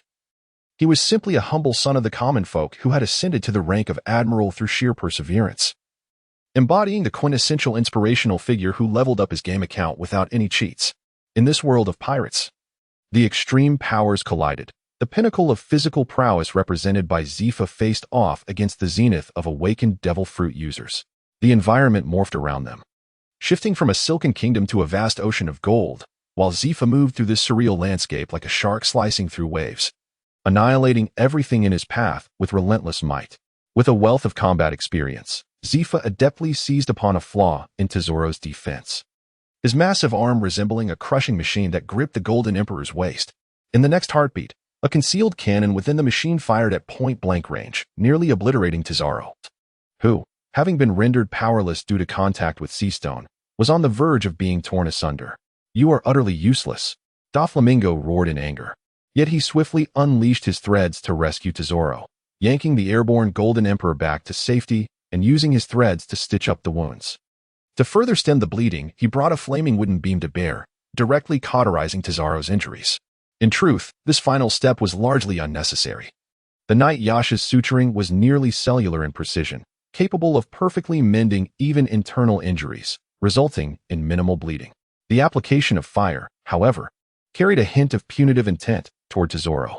As excruciating pain coursed through him, Zhao cried out, gratefully acknowledging the assistance of knight Yasha. Yet, when Da Flamingo turned his gaze, the Golden Emperor's eyes instantly transformed into pools of venomous hatred. Far from being simple-minded, Zhao was exceedingly astute. He perceived Da Flamingo's unabashed tactics with clarity. Get up and continue fighting. This madman is formidable, but I've discerned his weakness. If we coordinate our efforts, we can swiftly dispatch him. Yes, as you command, master. Zhao covered the wound on his chest with a delicate layer of gold, not only to alleviate the pain and staunch the bleeding, but more importantly, to conceal the grotesque burn that marred his appearance. Zhao, the most beloved artist and singer in the world, always placed great importance on his image. Then, with a thunderous roar, the Golden Emperor summoned all the liquid gold around him, which surged forth to envelop him, ultimately transforming him into a colossal golden titan, towering over 100 meters and resembling Tesoro in every detail. This was Tesoro's ultimate move, the embodiment of the golden god. Everything in this city is under my control. Do not underestimate me. Prepare yourself for the golden inferno. The golden giant unleashed a powerful punch, its fist entwined with an energy brimming with explosive force. Zephyr, undeterred, wielded his sleek, dark, and glimmering crushing machine, confronting the golden titan head-on with unwavering resolve. A terrifying shockwave from the ensuing explosion swept across the entire city, causing the golden giant to stagger back several steps, nearly toppling over, while numerous cracks appeared on its right fist. However, such damage was trivial for a golden colossus, easily mended with a mere thought. Essentially, this golden giant bore little difference from the T-1000 Terminator, nearly immune to physical attacks. Zephyr 2 was thrust deep into the ground. Yet he remained unscathed, effortlessly propelling himself back into the air with a few swift moon steps. With his eyes glowing red, Zephyr activated his observation haki to its fullest extent, perceiving the golden giant as if it were entirely transparent. He could distinctly see Tesoro's true form nestled within the titan's chest. This was one of the practical applications of observation haki, the ability to see through objects. Even in a semi-mad state, Zephyr's combat experience remained sharp. Utilizing both moon steps and shaving, he rocketed towards the golden titan's chest, delivering a crushing blow that instantly created a gaping hole, revealing the hidden Tesoro within. At that moment, a commanding voice rang out from Doflamingo. "Zephyr, do you see who this is?" The Knight Yasha, holding a firearm and cradling a child, had the gun's barrel pressed against the child's head. The child, Sugar, was weeping profusely, crying out, "Mama, save me. Navy Big Brother, save me." Her appearance was utterly pitiable. "Do you see, Zephyr? This child is merely an ordinary civilian. Touching her will not dissolve your body. You were deceived by that cunning, vile woman. But now, you must pay the price for wrongfully accusing this innocent girl. I will count to 10, and if you do not surrender immediately, I shall shoot this girl." Chapter 140. The demise of Sugar indeed. The interplay between Doflamingo and Sugar was nothing short of theatrical, a focal point in the strategic maneuvering orchestrated by the Knight Yasha. The classic villainous ploy of taking hostages is a time-honored tactic when confronting a hero. Doflamingo, a quintessential rogue, swiftly devised a method to exonerate Sugar, who had been unjustly implicated by Li Zhao. If mere contact with this girl leads to instant decay, then why am I unharmed? Thus, Sugar emerges as an ordinary child, tragically bereft of her mother and family in the calamity, making her the quintessential hostage. Zeph is a man who has devoted his life to justice and protection. In the film adaptation, although he is willing to annihilate the New World to eradicate all pirates, this stems from his old age and dwindling strength. Faced with an unending tide of pirates and a world government that is either ineffectual or colludes with these marauders, he has descended into a profound despair and helplessness, prompting his reckless, all-or-nothing decision.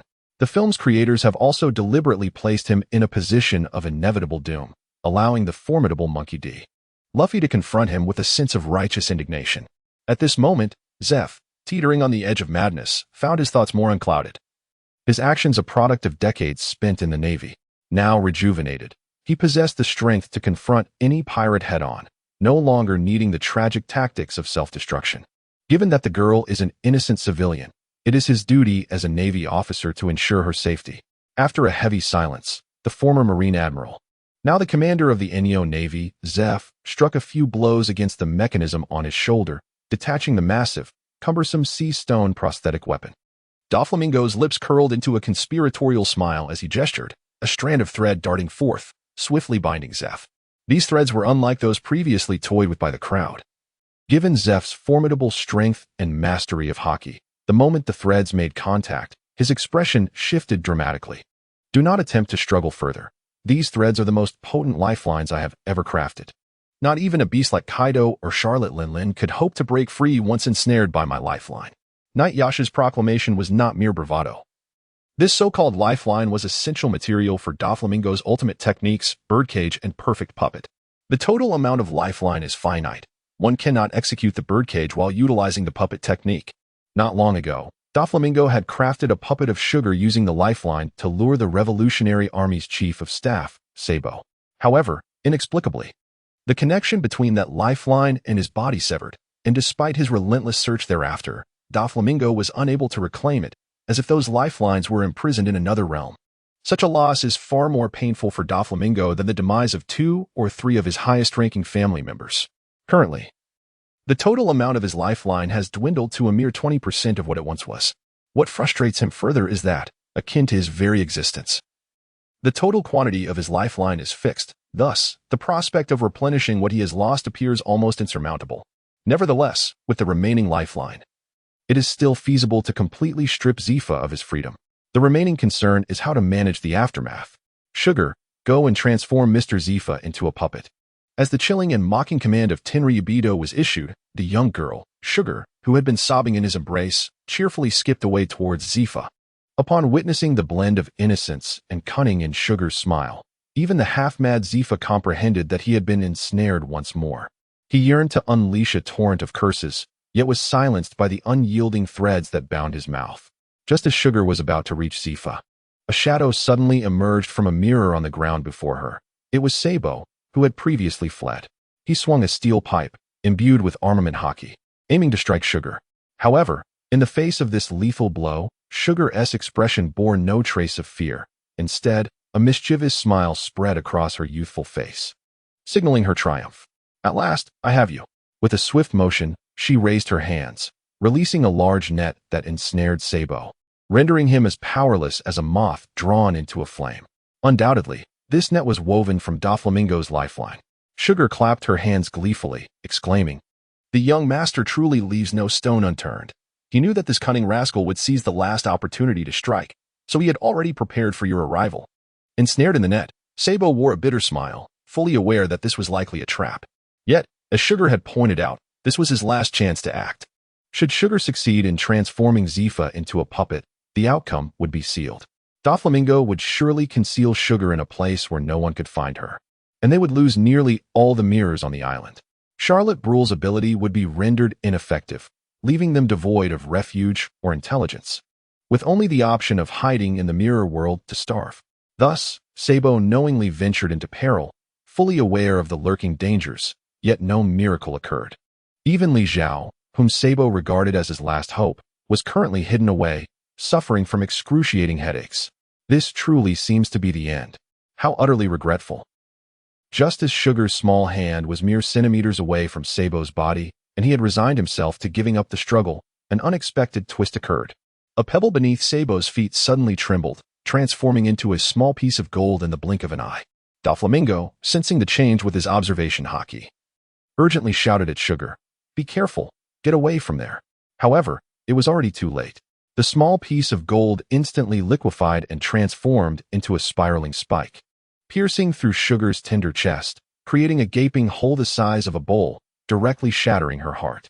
Doflamingo rushed forward, only to realize that attempting to stitch together a pile of minced flesh into a complete heart was nothing short of a fantastical delusion. Sugar was dead. Chapter 141. Reunited. The revival of the Thousand Illusions pirate crew. Ha ha. Ha ha ha. Ho ho ho. Wah ha ha ha. The immobile golden titan statue nearby emitted an uncontrollable fit of laughter from the crack in its chest. The voice belonged to the Golden Emperor, Tesoro, who had finally seized this singular opportunity to eliminate the greatest reliance of his avaricious ally. Doflamingo, did you truly think of me as your pet dog? To be scolded at will, to be commanded as you please? Wahaha. This is the price for your humiliation and scheming against me. Wahaha. Remember this well, for I am a god, the supreme deity of this world. Another one has gone mad, Sabo murmured, and in the next moment, countless memories that had been sealed surged into his mind like a tidal wave. With the complete passing of Sugar's soul, all the puppets aboard the island ship, the Doflamingo, and the toy slaves far away in Dressrosa were liberated at that very instant. As they regained their human forms, the memories associated with them returned to the minds of the world. If anything could deliver a fatal blow to the Don Quixote family, it would be Sugar's demise, a severity that could surpass any calamity befalling Don Quixote Doflamingo himself. Since consuming the hobby fruit at the age of 6, Sugar had amassed thousands of toy slaves over the years for the family. These puppets were the cornerstone of the Don Quixote family's rapid ascent. Yet they also harbored the potential to obliterate the entire lineage. Once they exploded, It would equate to the accumulation of a decade's worth of enemies knocking at their door, the consequences of which were unimaginable. Zhao, the night demon, bellowed with a terrifying yet despairing roar, his body shooting towards the golden giant like lightning. Zhao continued to emit maniacal laughter, as the fissure on the chest of the golden giant instantaneously repaired itself, and the colossal golden fist swung toward Doflamingo. At the moment Sugar passed away, Zhao, who had been hiding in the shadows, suffering from an intense headache, suddenly felt an overwhelming sense of relief wash over him. Countless memories flooded his mind. Indeed, he had a younger brother named Bobby Vanku in this world, a crew of sailors, and a woman, Violet, who would vie for his affection. How could he have forgotten such vital matters? Since I have regained my memories, it signifies that Sugar has been eliminated. Who could have done it? Sabo? Zifa? Or? Zhao's mind was suddenly flooded with the visage of his former employer. Forget it. What purpose does idle speculation serve? It is better to go and see for myself. Zhao's form became ethereal, transforming into air as he navigated through the countless crevices of the ruins, only to reassemble on the deck. His gaze immediately fell upon Don Quixote Doflamingo, who was fervently assaulting the golden titan statue. It was evident who had set their sights on Sugar. The clash between the Golden Emperor and the Knight Yasha was a spectacle of mutual destruction, and Zhao had no intention of intervening hastily. Soon, his attention shifted to the bound figures of Zephyr and Sabo.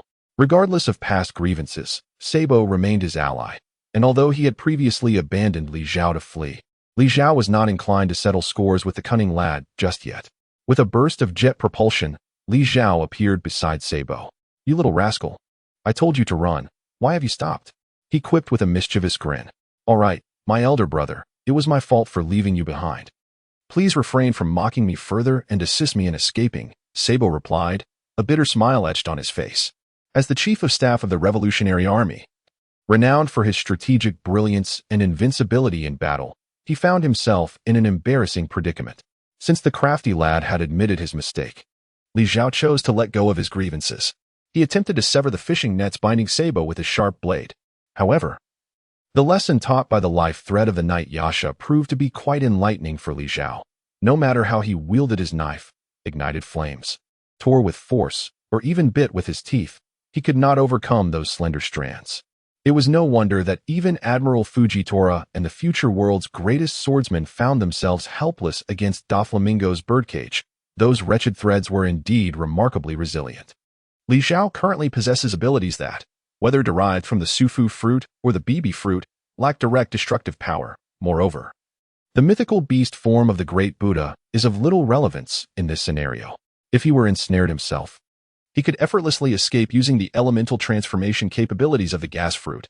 Yet when it comes to rescuing others, he finds himself at an impasse. After much contemplation, it appears that the only feasible method would be to transform Sabo into a human skin cloak and forcibly extract him through the gaps in the fishing net. However, such an action would indisputably lay bare his secrets before this cunning and astute strategist. Due to certain reservations, Zhao was reluctant to draw too close to the Revolutionary Army. Just as he hesitated, a sudden shout erupted from behind him. "Brother!"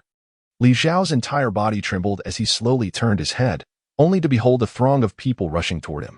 At the forefront was a towering, muscular figure, his younger brother, Bobby Vanku. Bobby. Before Zhao could utter a response, a slender, delicate silhouette darted ahead of Bobby and collided directly into his embrace. Lowering his gaze, he was met with the enchanting visage of Princess Violet, the fiery dancer of Dressrosa, whose expression was a blend of mock anger and joyous delight. Bobby soon followed, grinning foolishly as he enveloped both of them in his arms, spinning them around in sheer exuberance. Hot on their heels were the esteemed butler Sebastian, the shipwright Garum, the ship's Dr. Nathan, and the apprentice cabin boy, Rebecca, clad in her bikini armor, tears streaming down her cheeks. The group joyfully huddled together, relishing the bliss of their reunion. "You rascal, Captain, you finally remembered to rescue us," Violet scolded, disregarding the fact that she had once implored Zhao not to take such risks. Yet, tears flowed freely down her cheeks as she extended her petite fists, ready to thump Zhao's chest in frustration, only to suddenly realize that he now possessed a physique rivaling even her own. Well aware of her captain's character, Violet merely chuckled in disbelief as she playfully touched the impressive form before her, teasingly remarking, "No wonder it took you so long to come to our aid." It seems our esteemed captain has no desire to embrace manhood. It had previously been noted that, due to the unique nature of Li Zhao's jacket fruit abilities, members of the Phantom Pirate crew had developed a distinctive method of identifying their own. Upon regaining his memories, Li Zhao promptly utilized the fruit of fruits to adorn himself in a new attire, inscribing on it information that delineated his identity.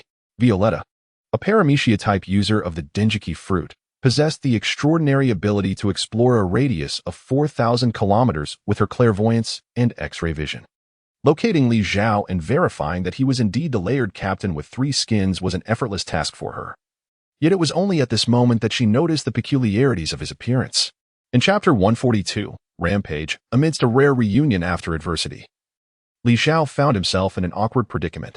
Despite having undergone a remarkable transformation, his current visage was rather appealing, yet with the Revolutionary Army Sabo observing nearby, he hesitated to shed the layer of feminine skin resembling Jinbi, thus opting to shift the conversation. We did this to ensure that when Teacher Zifa confronts us, he wouldn't immediately resort to violence, hence the slight injection of female hormones. But let us not dwell on that. How did you manage to escape? And where were you held captive? It turned out that to ensure absolute security, Doflamingo had refrained from allowing the most perilous of the puppet slaves to roam freely. Particularly those crew members of Li Zhao who were as formidable as his top executives, leaving no margin for error. Consequently, they were all confined in a completely sealed prison, known as the Golden Hell. In this dismal locale, devoid of mirrors, doors, or windows, the only means of ingress and egress were Mr. Tianzhong's Ponsu fruit and Tezaro's golden manipulation abilities, ensuring their utmost safety. Following the demise of Sugar, all puppets returned to their human forms, and the members of the Thousand Illusions pirates congregated. Violetta first employed her clairvoyance to locate the Captain Li Zhao, who had come to rescue them. And then the giant fish Sebastian utilized his water fruit abilities to lead everyone out of the Golden Hell. Notably, as they departed, they also rescued other dangerous pirates confined within the Golden Hell, united by their shared plight, all of whom sought to settle scores with Doflamingo. At that moment, Li Zhao beheld several familiar figures trailing behind the crowd, including Run T and Peggy Wan from the Flying Six, as well as the notorious Capone Beach, Baron Egg, and some officers from the Revolutionary Army. However, they did not recognize Li Zhao, clad in the female version of Jin Wyman's skin, and thus refrained from approaching him.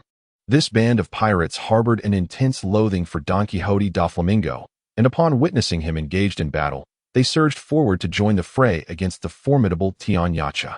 Only a few remained in place, seemingly observing the unfolding situation. Lightning, you have been rescued. How splendid. From the group of liberated individuals emerged a striking beauty. Her hair a striking blend of silver on one side and vibrant orange on the other. Adorned with sunglasses and a long trench coat, she exuded an air of elegance. This was Imisona, the deputy commander of the Great Rout Army, directly affiliated with the gender-bending Ivan Koff from the Revolutionary Army. Like her superior, she too was a liberated individual. Imisona, known for her calm demeanor and aversion to excessive conversation, stepped forward. Suddenly, her hands transformed into 2 massive scissors, resembling the claws of a crab. With a few swift snips, she effortlessly severed the lifeline of Tian Yacha, which had previously left Li Zhao in a state of helplessness, reducing it to mere frayed strands. Li Zhao initially felt as though he had sustained some form of injury, primarily concerning his self-esteem and confidence. However, he quickly recalled that in the original storyline of the anime, Lightning had once severed the shackles made of sea prism stone. It seemed that his scissor fruit must belong to the category of rule-based abilities, allowing him to disregard the hardness and material of objects and freely cut through them.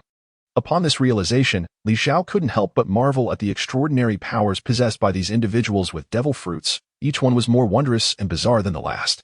If only he could be entrusted with their development, he would undoubtedly create an array of fascinating techniques.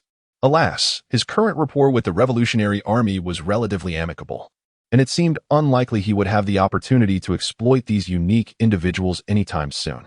Meanwhile, as Li Zhao reminisced with his crew, the battle had reached its climax. Despite the formidable prowess of the Sky Knight Demon, he found himself in a dire struggle against the Golden Emperor, who was of comparable strength. Now, with a multitude of pirates joining the fray, including the likes of the Flying Six and the notorious gang leader, Capone, alongside the loss of his most powerful weapon, the lifeline, Don Quixote Doflamingo was in a precarious position, sustaining injuries one after another. In a critical moment, he was struck by a headbutt from the transformed, dragon-like Runty, sending him crashing into the ground. We must eliminate this scoundrel. Do not allow Don Quixote to escape. A throng of pirates prepared to capitalize on their advantage, eager to inflict further wounds upon the seemingly incapacitated Doflamingo. Yet, they were taken aback by the sinister and mocking smile that crept across the corners of the Sky Night Demon's mouth. Suddenly, Doflamingo reached out, and in an instant, the lifeline that had once ensnared former Marine Admiral Zifa transformed into a stream of threads, returning to Doflamingo's grasp.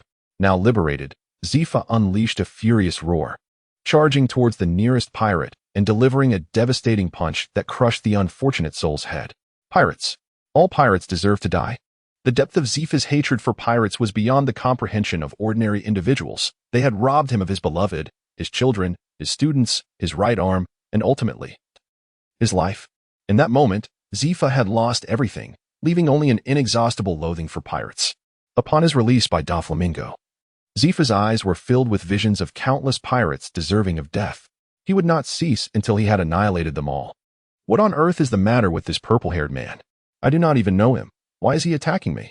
The name of the half-human, half-dragon form of Zifa has never graced her ears, let alone the man before her who, despite appearing to be of similar age, exuded an oppressive presence rivaling that of her captain, the godlike Kaido. With a single, devastating punch, she was sent hurtling away by Zifa. Fortunately, her resilient physique, a gift of the ancient Zoan type, along with her femininity, afforded her some protection, sparing her life in that moment. The other pirates, however, were far less fortunate. Capone Beach, transformed into a colossal fortress-like giant through his ultimate skill, full-scale, Big Boss, was mercilessly pummeled by Zifa, reduced nearly to mere rubble. The combined might of Charlotte's 10 siblings resulted in the breaking of a leg, leaving them unable to rise again. Ultimately, it was the sheer force of the Golden Emperor, alongside the remaining few formidable pirates, that barely managed to stave off Zifa's rampage. Yet, as they unleashed their ultimate techniques, the upper deck of the dreadnought Sorrow was nearly obliterated, and the ship's very structural integrity began to suffer catastrophic damage. Chapter 143. The dragon soars. If this relentless assault continued, the dreadnought Sorrow would surely not survive until dawn, destined to sink entirely. The top-tier shipwright, Garum, had rendered the most pessimistic of forecasts. Yet, it was unnecessary for him to voice it. The thousands of passengers aboard, restored from doll form, including wealthy merchants, renowned and obscure pirates alike, vacationing naval soldiers, and even those originally under the banner of the Don Quixote family, along with the Golden Emperor's subordinates, began to surge toward the ship's dock in a frantic bid for escape. The enormity of the dreadnought Sorrow, once submerged, would inevitably create a vast whirlpool, voraciously consuming everything upon the sea's surface, rendering any attempt at escape futile. What are your plans? Sabo inquired, having reassembled the Revolutionary Army forces, alongside the likes of the Okama King and Lightning, as they approached Li Zhao. Li Zhao shook his head and responded with a question. What about your Revolutionary Army? What are your plans? Sabo chuckled heartily, though a hint of regret crossed his face. I came here to retrieve my brother's relic, the burning fruit, but alas, it seems there is little hope for that. He continued, this battle does not belong to us, the Revolutionary Army. Staying here serves no purpose. We have decided to depart. Noticing that Li Zhao and his companions had no intention of leaving together, Sabo, though intrigued by this obscure yet seemingly profound mysterious pirate crew, would not gamble the fate of the Revolutionary Army for it. Thus, he bid farewell to Li Zhao and made his way to the dock, confident that they would secure a vessel for their escape without difficulty. Li Zhao fixated on the figures of the several enigmatic beings within the Revolutionary Army, his gaze imbued with an unmistakable sense of longing. It was only after Violet pinched him fiercely a few times that he reluctantly withdrew his wistful stare. Those who understood the situation were aware that it was the allure of those devil fruits that held him captive. Yet, to the uninformed, it might have seemed as if Li Zhao's perception of his own gender had undergone a transformation, leading him to eschew his identity as a man. However, even Li Zhao, this traveler from another realm, was oblivious to the fact that the deity governing the pirate world had not finished its mischievous games with him. In the near future, he would find himself entangled with the most formidable and perilous of these beings. Yet, that was a tale for another time. After the Revolutionary Army departed, Li Zhao noticed that Charlotte Brle, who had been concealed within the mirror, was now taking action, preparing to escort the gravely injured Capone Beach and the disarrayed Tantado away. Li Zhao missed those few alluring beings. Yet he would never allow the tantalizing fruit of the firmament to slip away. Under his covert directive, the giant fishman Sebastian silently descended into the depths. In the next moment, his hands emerged from the ground, seizing Capone Beach and pulling him into the subterranean realm, akin to submerging beneath water. Yulia was taken aback, hastily shielding her equally injured octuplet brothers. After a moment of hesitation and struggle, Li Zhao finally sighed, signaling his subordinates to allow Bulei and her companions to depart. Li Zhao and Blay have always maintained a cordial relationship. Although Capone Becky is Blay's sister's husband, he harbors sinister intentions towards the Charlotte family. Li Zhao feels no remorse for secretly abducting him. However, targeting the family members that this elder sister cherishes, her brothers and sisters, crosses a line for Li Zhao. Nevertheless, he still reaps substantial rewards. He transforms the unconscious headbutt sister, Runmi, and her brother, Peggy Wan, who possesses the ancient beast form of the Spinosaurus, into human leather jackets, which he then hands over to Nachin and the boatman, Guy Ram. These two old fellows had long sought suitable human skin coats. Guy Ram had been using the skin of a color fruit user, a rather mediocre rapper under the command of a treasure hunter, while Nachin had donned the skin of a nameless young female pirate devoid of any fruit abilities.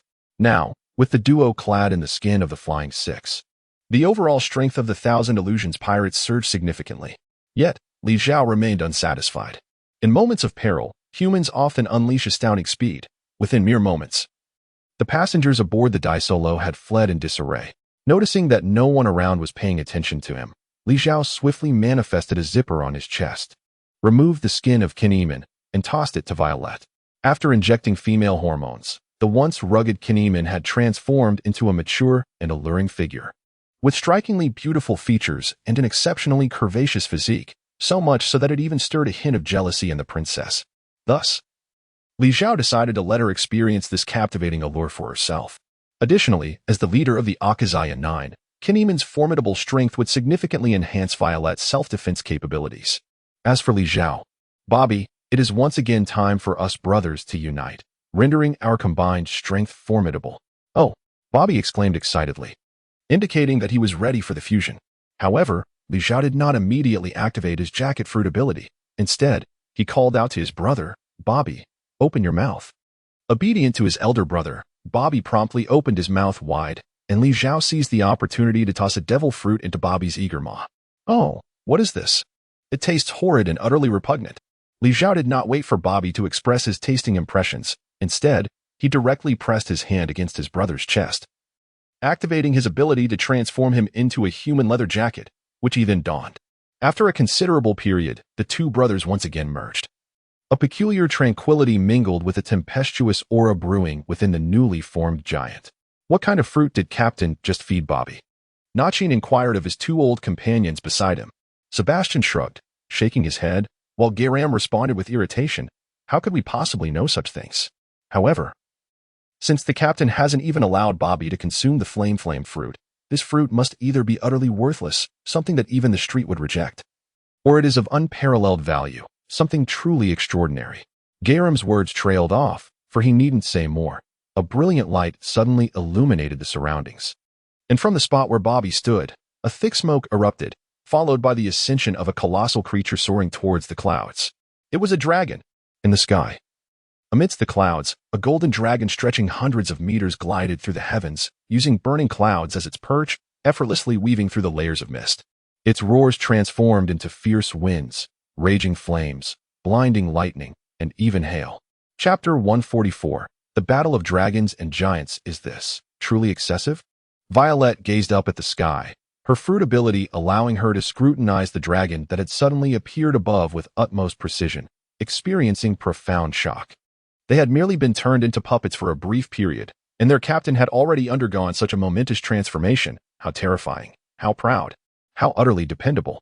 The beast type, mythical Zoan, fish fruit, dragon form. This is the demonic fruit power currently possessed by Bobby Vanku. Originally, as a synthetic devil fruit extracted from Kaido's bloodline by Vegapunk, this mythical dragon fruit harbored numerous uncertainties. Its powers were exceedingly difficult to control and manifest. In the original anime, Kazuki Momonosuke, after sacrificing decades of his lifespan, barely managed to achieve the transformation into a dragon.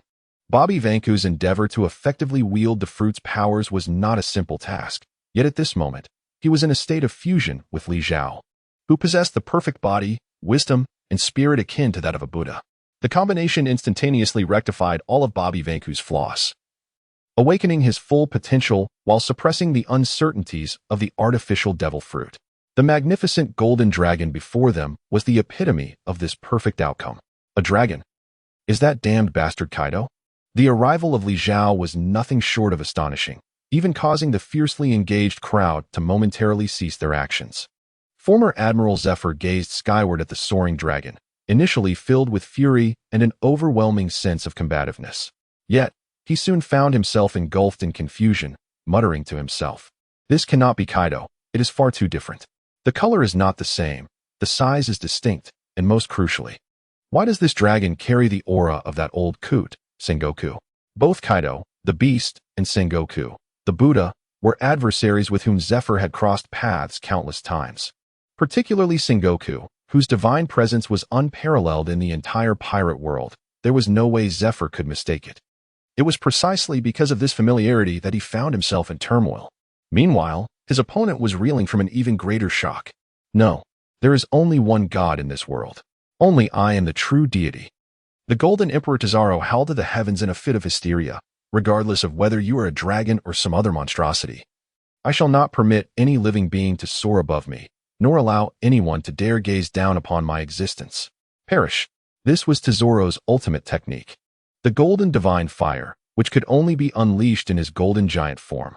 It harnessed his internal haki as a primal energy source, transformed and amplified through massive quantities of gold, and heated via the energy transmission system within the giant's body, resulting in a golden laser beam radiating with brightness akin to the sun, shot forth from the right eye of the golden giant, aimed directly at the majestic golden dragon soaring through the sky. Li Zhao, initially immersed in the supreme ecstasy of becoming a dragon, suddenly sensed an impending crisis.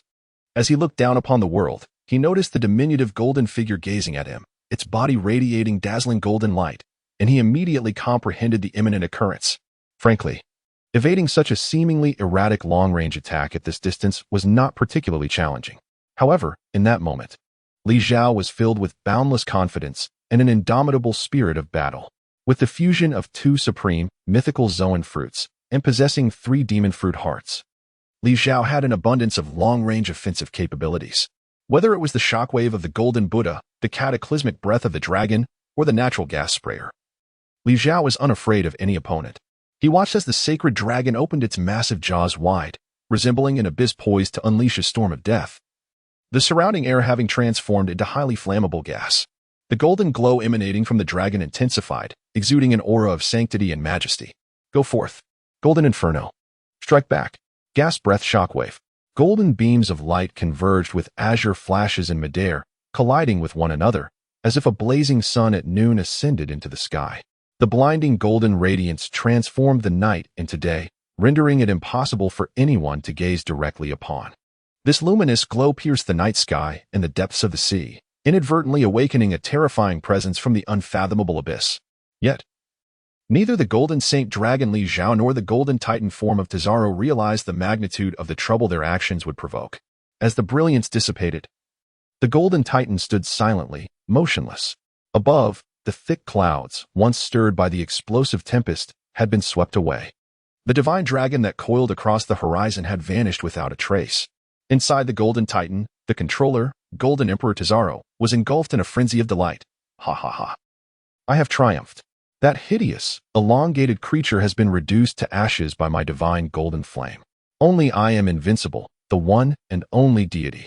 However, before Tazoro's maniacal laughter could fade, the air surrounding the golden giant began to warp and coalesce, ultimately materializing into a tangible form that tightly ensnared the golden giant. It was none other than the previously vanished Golden Saint Dragon. This is impossible.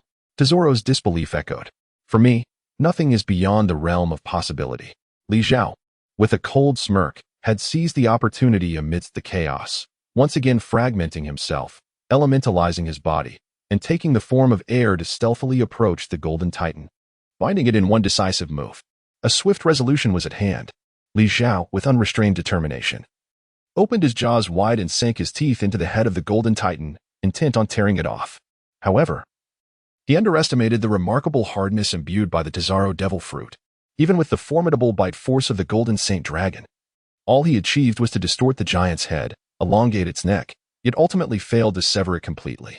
My golden form is indestructible, Tesoro taunted, while the golden giant fought desperately to break free from the dragon's grasp. Biting into hard stone was hardly a wise strategy. Having failed in one tactic, Li Zhao swiftly adapted. He possessed more than just the powers of a mythical beast. He was also a wielder of the natural gas fruit. Once more, he transformed the surrounding air into a flammable gas, and in an instant, the immense body of the holy dragon ignited, enveloping the entire Golden Titan in roaring flames. Chapter 145.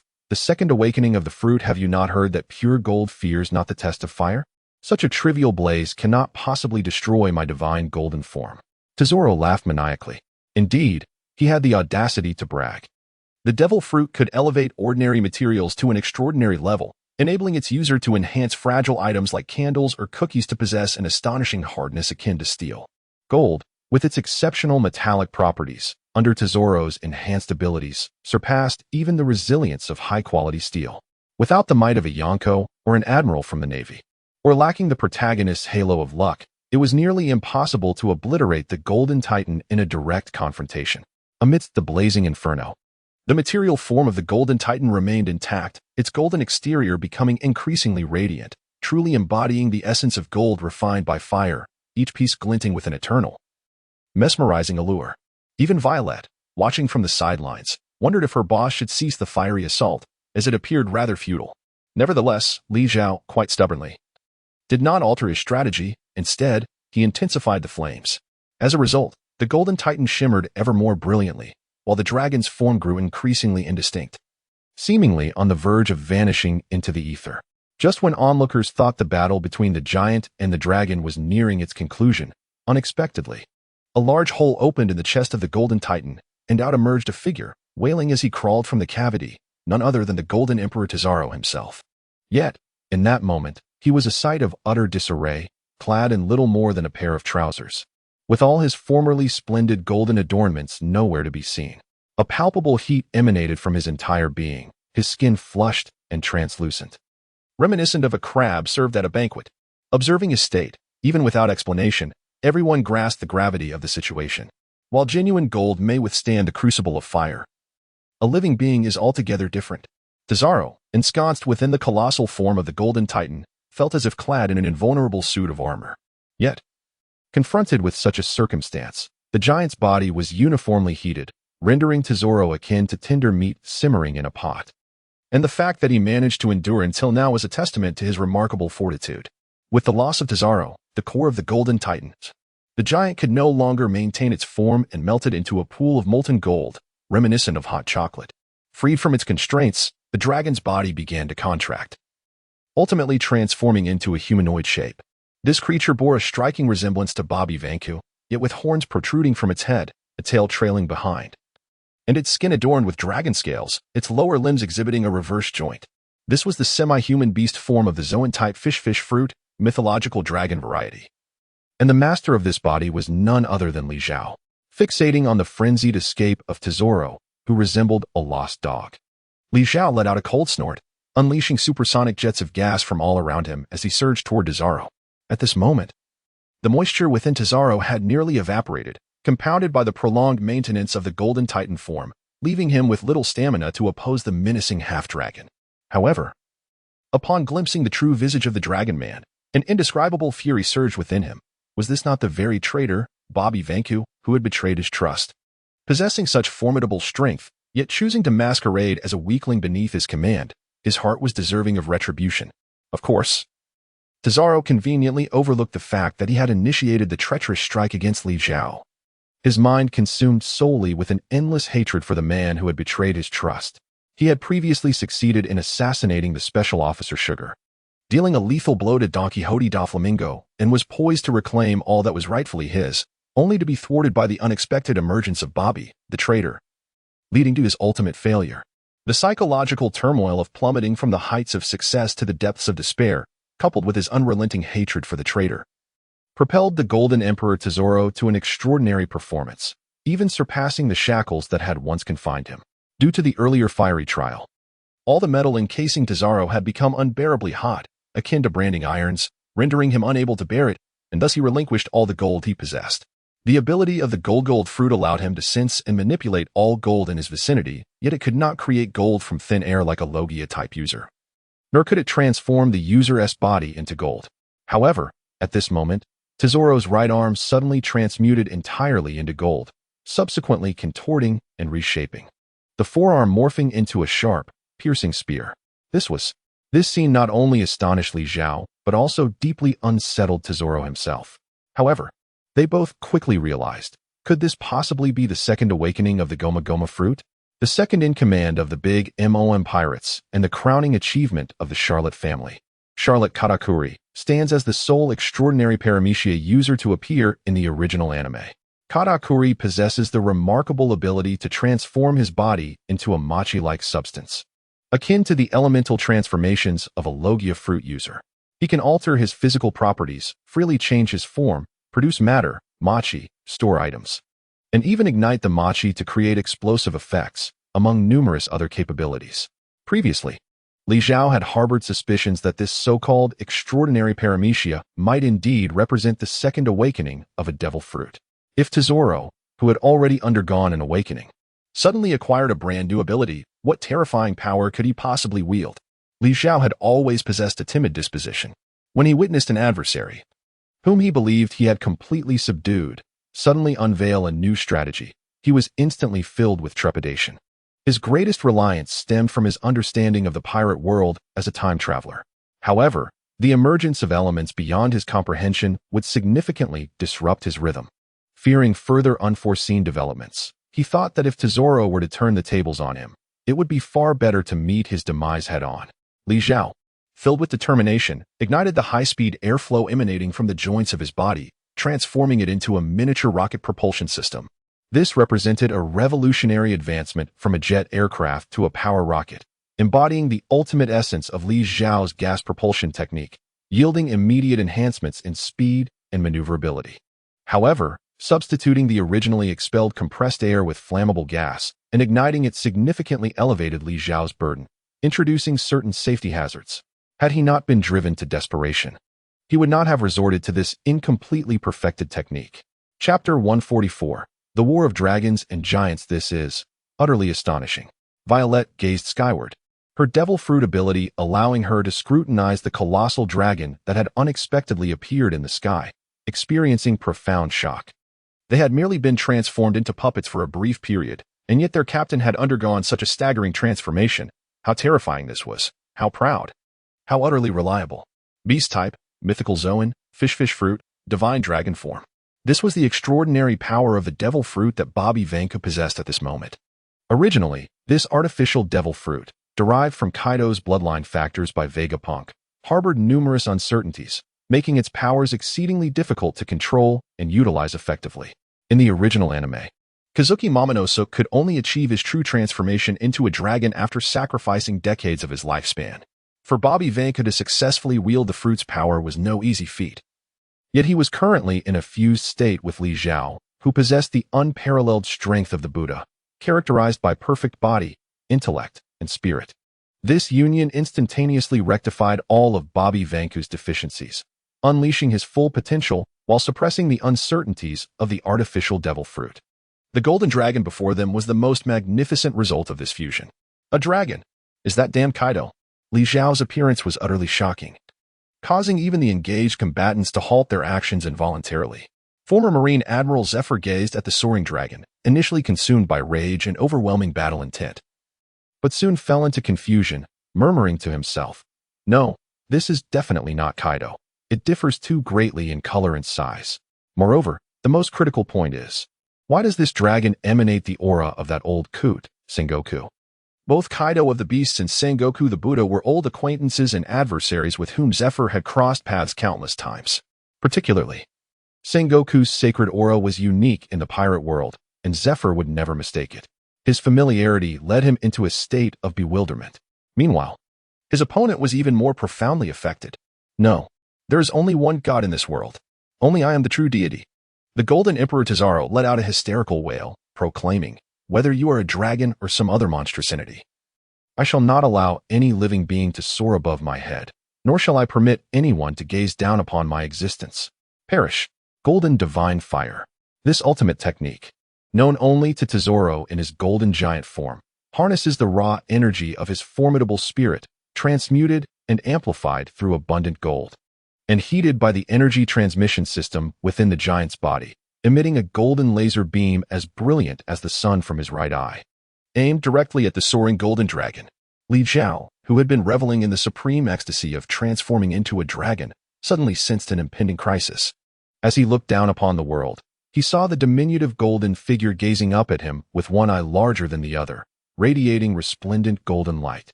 And he instantly grasped the gravity of the situation. To be candid, dodging such a nonsensical long-range attack from this distance was not an insurmountable challenge. However, in this moment, Li Zhao was imbued with boundless confidence and an indomitable fighting spirit. With the combined powers of 2 top-tier mythical fruits and 3 devil fruit hearts, Li Zhao was no stranger to remote assault tactics. Whether facing the shockwave of the Golden Buddha, the catastrophic breath of the dragon, or the natural gas blasts, he had never shied away from any adversary. In the sky, the sacred dragon opened its maw wide, as if brewing a tempest of death within the abyss of its cavernous throat. The surrounding air had transformed into a flammable and explosive gas, while the golden light emanating from the dragon's body intensified, exuding an air of divine solemnity. Go, golden inferno. Strike back. Gas breath shockwave. The golden beam of light collided with the azure breath of the dragon in midair, creating a radiant spectacle akin to a blazing midday sun. Its blinding golden rays transforming the night into day, rendering it impossible for anyone to gaze directly upon. The golden light pierced through the night sky and the depths of the ocean, inadvertently awakening a terrifying presence in the endless abyss. Yet, neither the golden sacred dragon Li Zhao nor the golden titan Tizaro realized the magnitude of trouble their actions would invoke. As the brilliance dissipated, the golden titan stood motionless, while the thick clouds above were swept away by the explosive tempest. The sacred dragon that had once coiled in the sky was now nowhere to be seen. Inside the golden titan, the controller, the golden emperor Tizaro, was engulfed in a frenzied joy. Ha ha ha ha. I have triumphed. That hideous, elongated worm has been reduced to ashes by my golden divine fire. Only I am the invincible, unparalleled deity. However, before Tizaro's maniacal laughter could cease, the air surrounding the golden giant began to warp and coalesce, ultimately materializing into a tangible form that ensnared the golden giant tightly. It was none other than the golden sacred dragon, reappearing. This is impossible. To me, nothing is impossible. Li Zhao scoffed coldly in his heart. Seizing the opportunity against the wave, he once again fragmented his form, transforming his body into elemental air, stealthily infiltrating before the golden titan giant, binding it in one swift motion. A rapid resolution. Li Zhao, unrestrained, opened his jaws wide and clamped down on the head of the golden titan, intent on tearing it off. However, he underestimated the hardness of the gold, enhanced by the powers of the Tizaro devil fruit. Even with the biting force of the golden saint dragon, his attempt merely deformed the giant's head, elongating its neck significantly, yet failing to sever it completely. My golden form is indestructible, Tizaro taunted with a provocative howl, while the golden giant desperately struggled to free itself from the dragon's grip. Biting into hard stone was ultimately not the wisest course of action. Having failed in one strategy, Li Zhao swiftly altered his tactics. He possessed more than just the powers of a mythical beast. Let it not be forgotten that he was also a user of the natural gas fruit. Once more, he transformed the surrounding air into a flammable gas, and in the next instant, the colossal body of the Saint Dragon erupted into flames, enveloping the entire body of the Golden Titan in a fierce blaze. Chapter 146. The Ultimate Secret Art, 6 Divine Energy Cannons. Li Zhao's physique resembled that of a miniature Gundam, executing a series of defiant maneuvers that defied the laws of physics. In one moment, he surged forward with reckless abandon. In the next, he abruptly veered, darting left and right, soaring up and down, all without the slightest deceleration or pause. Such acrobatic prowess rendered the nearly exhausted Golden Emperor Tizaro incapable of tracking Li Zhao's movements. His arms transformed into golden spears, thrusting wildly yet finding only empty air. Although his newly awakened abilities were remarkable, they seemed of little practical use. In the blink of an eye, Li Zhao had closed the distance between them. Golden Sea Urchin. Faced with imminent peril, Zhao, in a moment of desperation, emitted a peculiar cry as his entire form contracted into a compact sphere, transforming into a perfectly rounded golden orb. Instantly, the surface of the sphere sprouted countless sharp spikes, reminiscent of a sea urchin. This sudden maneuver caught even Li Zhao off guard. Regrettably, Zhao had exhausted all his armed haki on the previous strike of the golden divine fire, leaving the golden spikes, though sharp and resilient, unable to penetrate Li Zhao's elemental body, merely passing through without effect. Once again, it was proven that without armed haki or sea prism stone, no attack could harm a natural fruit user with the ability to elementalize their body. Nonetheless, this unexpected strike startled Li Zhao. Had Zhao still possessed armed haki, this blow would undoubtedly have posed a significant threat. Anger surged within him, and Li Zhao ceased to hold back. His dragon tail lashed out, ensnaring the sea urchin, while he pressed his fists gently against its golden exterior. The ultimate technique of the 6 powers, 6 gods, air cannon. This was an upgraded version of the 6 kings gun. Li Zhao's fists extended slightly, making the gentlest contact with the golden sea urchin. The delicacy of his touch akin to a playful tap on the chest. In that very moment of contact, the world seemed to come to a standstill. A deep, resonant sound echoed from the depths of the sky, and in an instant, the latter half of Li Zhao's body, his back, his skull, even his arms, exploded into a cloud of white smoke, unable to reform into human shape for a considerable time. Meanwhile, the golden sea urchin, struck directly by this technique, appeared utterly unscathed, remaining unchanged and unmoved even after Li Zhao's dragon tail shattered and relinquished its hold. Li Zhao still could not revert to his human form, while the golden sea urchin across from him suddenly twisted and morphed at an alarming speed, instantly regaining the visage of Zhao. At that moment, the golden emperor stood expressionless, exuding an air of indomitable majesty, reminiscent of an ancient deity carved in stone. Just as everyone believed that Li Zhao's new move was a whimsical tactic that inflicted minor harm on his enemies, while self-inflicting significant damage, an unexpected turn of events transpired. The seemingly invincible golden emperor Zhao, in the next instant, bent over and began to violently regurgitate, expelling not only blood but also his internal organs. Reduced to a gruesome pulp, Li Zhao exerted a tremendous force, one that even his own body could scarcely endure. Yet he directed it entirely into the body of the golden emperor without a trace of leakage. The energy erupted within, wreaking havoc at a cellular level, the destructive potential of which is unimaginable. It is not merely the superhuman abilities renowned for their resilience that would falter, even the top-tier Zoan-type users, lauded for their immortal forms post-awakening, would likely find themselves teetering on the brink of death if struck by such an attack. Therefore, Zhao's current reaction is hardly surprising. As the onlookers marveled at the sheer terror of this technique, Li Zhao, in a state of panic, rushed toward the golden emperor, bearing the unmistakable look of someone who had committed an irrevocable blunder. Oh no, oh no, oh no. Momentarily dizzy, I struck too hard. The abilities of the golden emperor Zhao, or rather, his very being, his skin, are among the prized possessions Li Zhao yearned to acquire.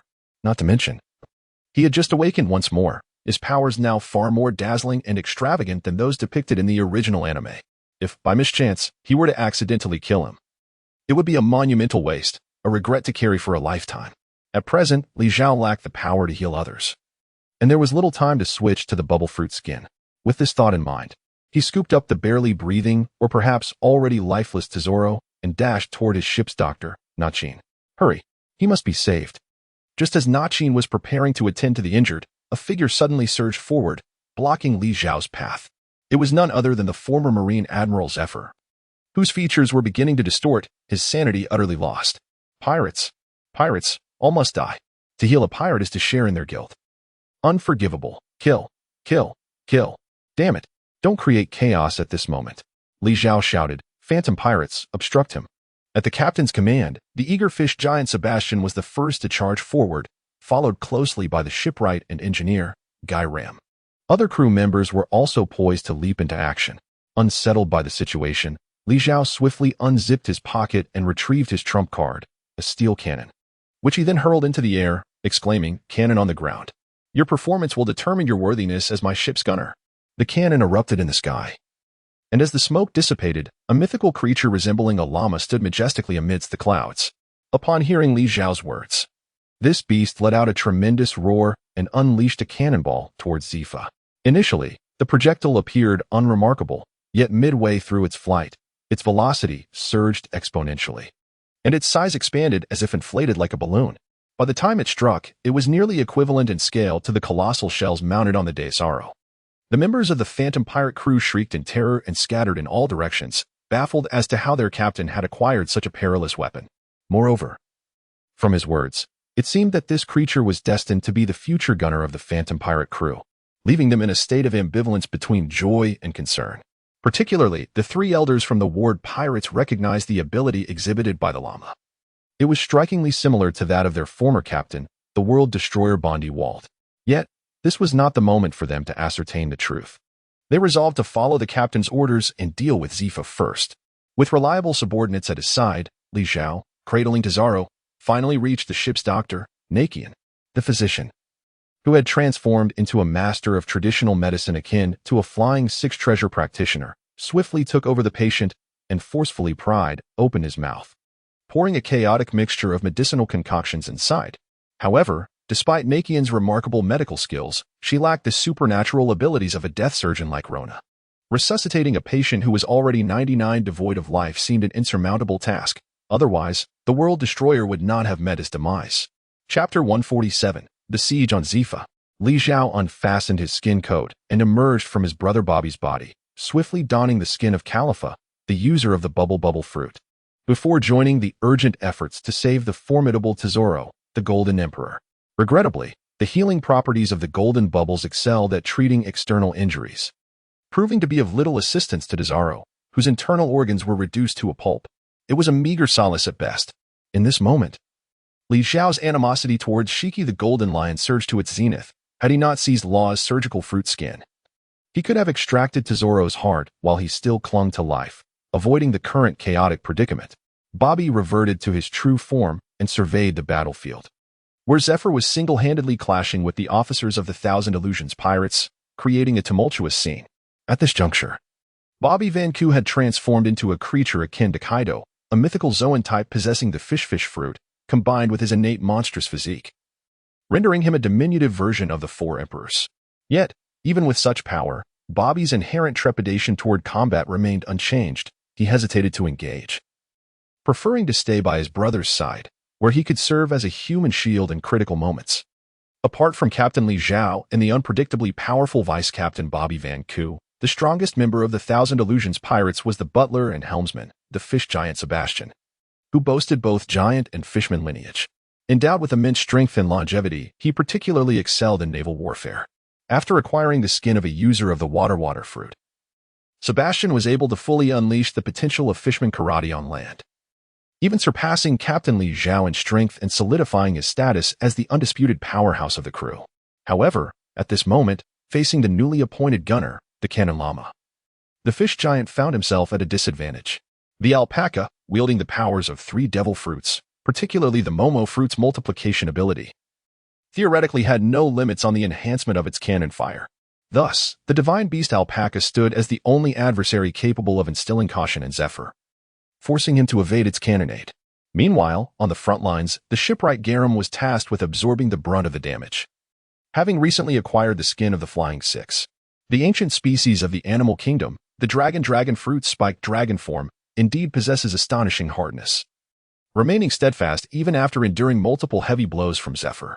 Naturally, this resilience is also attributed to Zephyr's trepidation regarding the capabilities of the Garum Cube fruit, as he fears the potential destruction of his own body and weaponry should he be struck, thereby refraining from approaching too closely. Meanwhile, the elusive fish giants traverse the depths with ease, serving to restrain Zephyr from a distance. Various fishmen unleash their unarmed techniques in a colorful display, causing considerable trouble for the former admiral. Violet, the lookout wielding a samurai sword, has earned her place on the battlefield after acquiring a female hormone-enhanced version of Kinemon's skin. The true prowess of Kinemon is capable of inflicting damage upon the 4 emperors, Kaido, coupled with Princess's observational abilities granted by the Stare fruit. Violet's fiery sword strikes are aimed precisely at Zephyr's vital points, seamlessly coordinating with her 2 companions.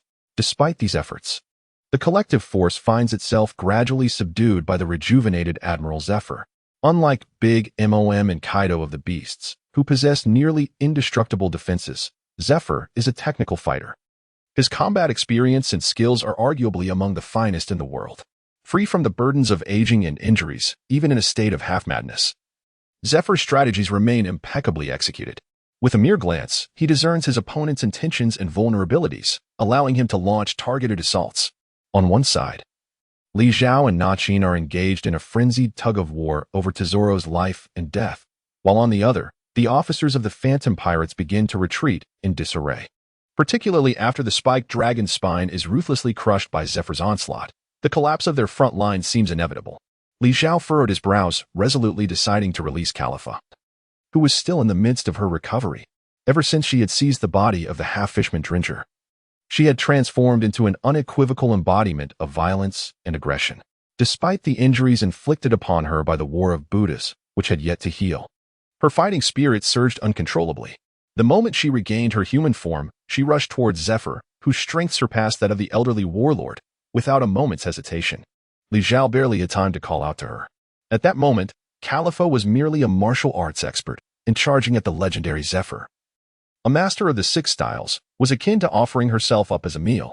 Li Zhao had initially intended for her to don the persona of her timid brother, Bobby, but Califa did not afford him the opportunity to intervene. Li Zhao wore a bittersweet smile, his peripheral vision catching sight of a young maiden beside him, Rebecca, an apprentice sailor of the Phantom Pirates, trained since childhood by her father, the legendary gladiator Cyrus. In the art of the water sword technique and the mastery of observation hockey, she possessed commendable defensive skills, although her offensive capabilities were somewhat lacking. However, her inherent strength was too feeble to qualify her for battles of such magnitude. Contemplating this, Li Zhao decided to allow Rebecca to merge into Bobby's formidable physique, directly confronting Zephyr. To his astonishment, this strategy proved remarkably effective. With Rebecca's exceptional observation hockey and her impeccable water sword technique, combined with Bobby Van Q's impervious steel-like body, the newly formed entity was able to adopt a purely defensive stance against Zephyr, holding their ground with unwavering resolve. Aided by other Phantom Pirates officers, as the battle raged on, Zephyr's frustration intensified. The half-dragon before him, for reasons unknown, had refrained from employing the remarkable body transformation technique used to vanquish Tesoro. Yet, even with just a flawless defensive swordplay, Zephyr found himself at an impasse. Even his most powerful strikes with the Crusher were insufficient to overpower his opponent, for the enhancements provided by a top-tier mythical Zoan fruit were exceedingly formidable. Furthermore, the other adversaries exhibited unexpectedly rich combat experience. Despite their youthful appearances, some scarcely in their teens, they maneuvered with the cunning and caution of seasoned veterans who had fought on the seas for decades, making it difficult to exploit any weaknesses. What should he do? Should he consider a temporary retreat? The battle had escalated to a point where further entanglement seemed unnecessary. Yet, suddenly, several youthful faces appeared before Zephyr, Ein, Binz, and Kyozo, the last group of apprentices he had trained. The image of Binz sacrificing himself to shield them from Blackbeard's assault, gradually engulfed by a shroud of darkness, flashed through his mind. In the face of the incoming Kazuru, the lovely Maiden Ein smiled, her entire form enveloped in a pink flame, ultimately transforming into a spark that merged with her essence. Chapter 148. Farewell. The lonely hero Mr. Zephyr, please avenge us. Teacher Zephyr, you must take vengeance for us. The haunting voices of his tragically fallen students echoed like a curse within Zephyr's mind, causing him to clutch his head in torment. Witnessing this, Sebastian sought to capitalize on the moment, hoping to eliminate this formidable foe in one decisive move. Rebecca, noticing his intent, rushed to intervene but was a moment too late. Pirates, they all deserve to die. In a frenzy, Zephyr's strikes grew increasingly rapid, the Crusher moving at an indistinguishable speed as it swiftly ensnared the waist of the approaching fish giant, the sea prism stone instantly draining him of all strength. Crusher, tear these pirates apart. With a chilling cry, Zephyr swept his right arm, forcing Rebecca, Garam, Violet, and others who rushed to his aid to retreat. He then raised his right arm high, poised to bring it crashing down, ensuring that even if Sebastian survived, he would undoubtedly be eliminated. At that moment, a strikingly beautiful girl suddenly appeared before Zephyr, quietly gazing at the purple-haired admiral. Ain. This girl was none other than the sword-wielding Ain, the one who had sacrificed her own ability to reverse time in hopes of restoring Zephyr's lost youth. Zephyr rubbed his eyes vigorously and shook his head in disbelief, but Ain remained before him, not fading away like the illusions he had previously experienced. Could this truly be real? But how could it be? Ain was someone he had witnessed with his own eyes. The young Ain stepped forward, gently embracing Zephyr. The tender warmth of her touch shattered all of the former admiral's strength and fury like a thunderous explosion. Unbeknownst to him, tears streamed down Zephyr's face as he gradually loosened his grip on Sebastian's devastating arm. The fishman, having narrowly escaped death, dove into the ground as if it were a refuge. Yet Zephyr, as if oblivious, extended his left arm, drawing Ain into his embrace. Even if this were merely an illusion, even if it were nothing more than a trap, so what? For this moment of reunion, even if fleeting, even if just a dream, everyone, attack! Li Zhao issued the cold command. Though the crew found it peculiar, they promptly complied with their captain's orders. Launching an assault on Zephyr. Bold pirates, you seek death. Zephyr roared, ready to retaliate and teach this reckless group a lesson, but the girl Ain clung to him tightly, refusing to let go.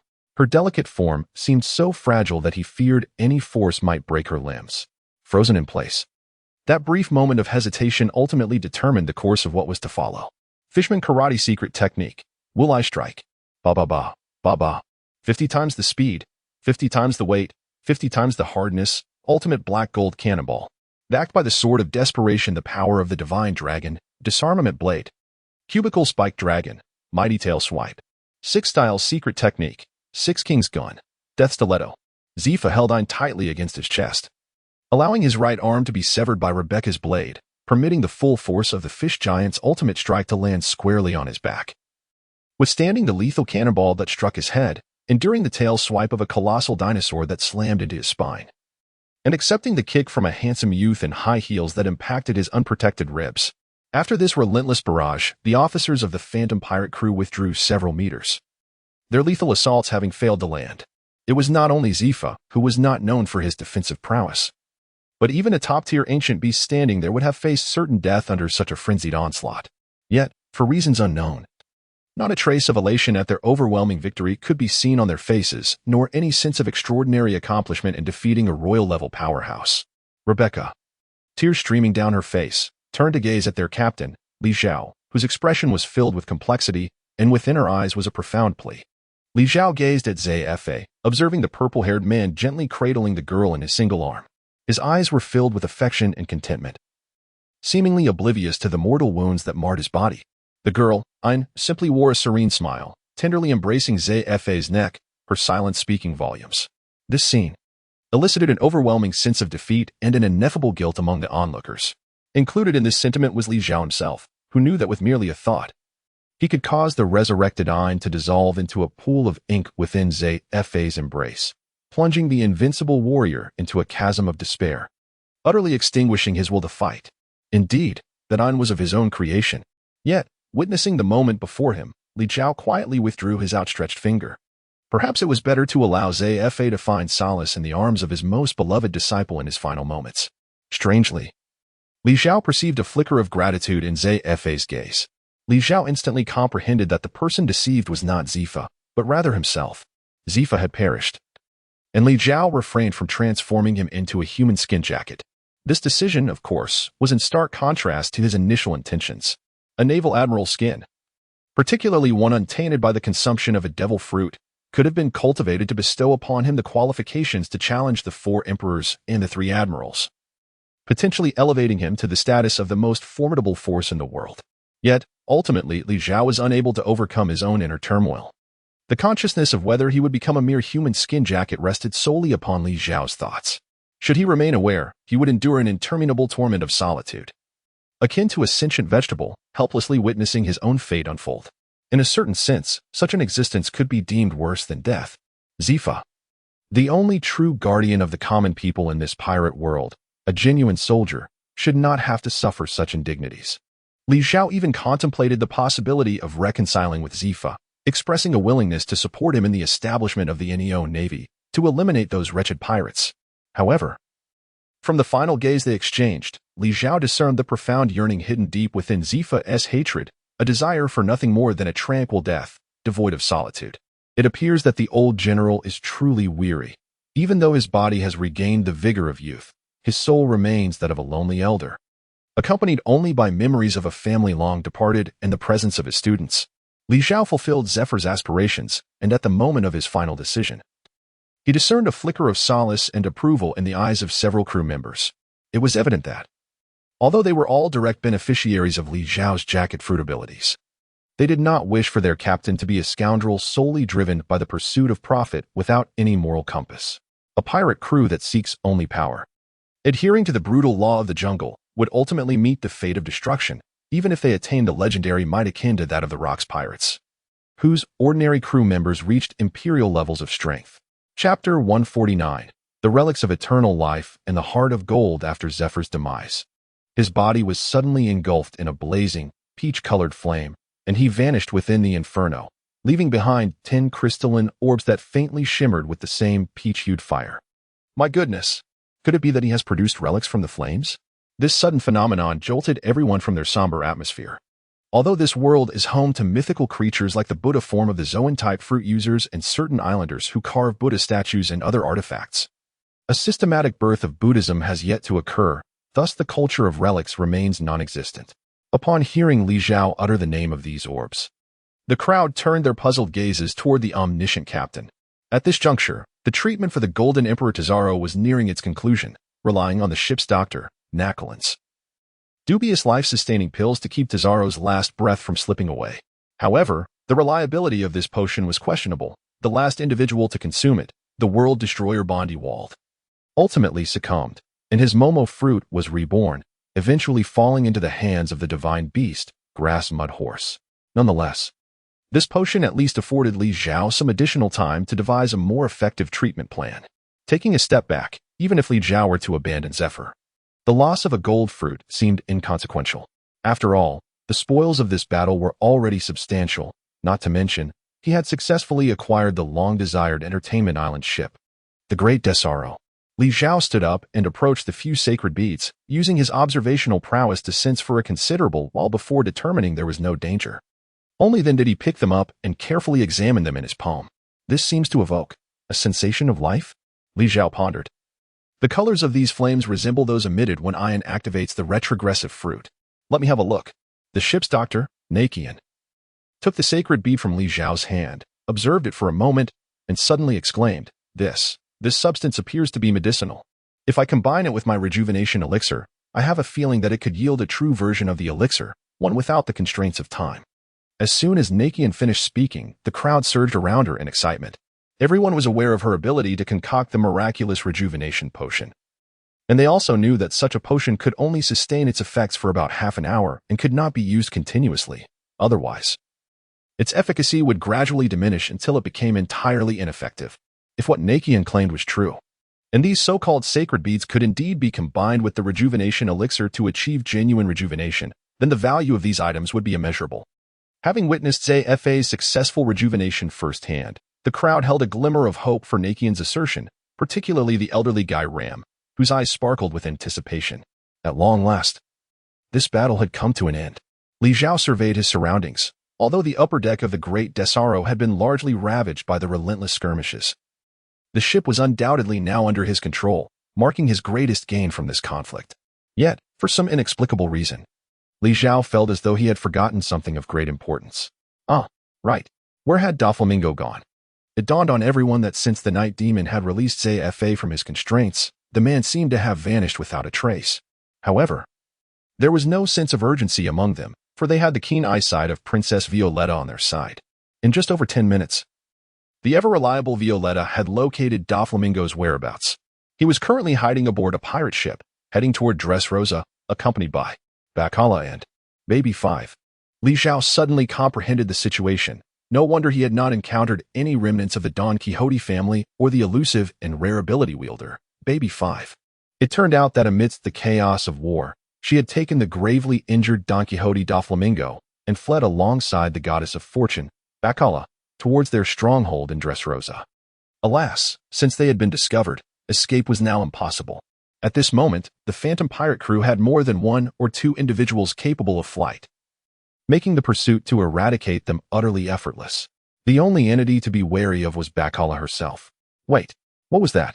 Just as Li Zhao transformed into air, preparing to pursue the celestial demon while accompanied by the divine beast, the llama, and his brother, Bobby Van Koo, who had morphed into a giant dragon, Violetta, who had been observing the surrounding waters with her clairvoyance, suddenly gasped in alarm. "What did you see?" Li Zhao inquired, noticing the princess appeared thoroughly frightened, uncertain of the terrifying sight that had befallen her. That is. Oh my heavens! What on earth is that?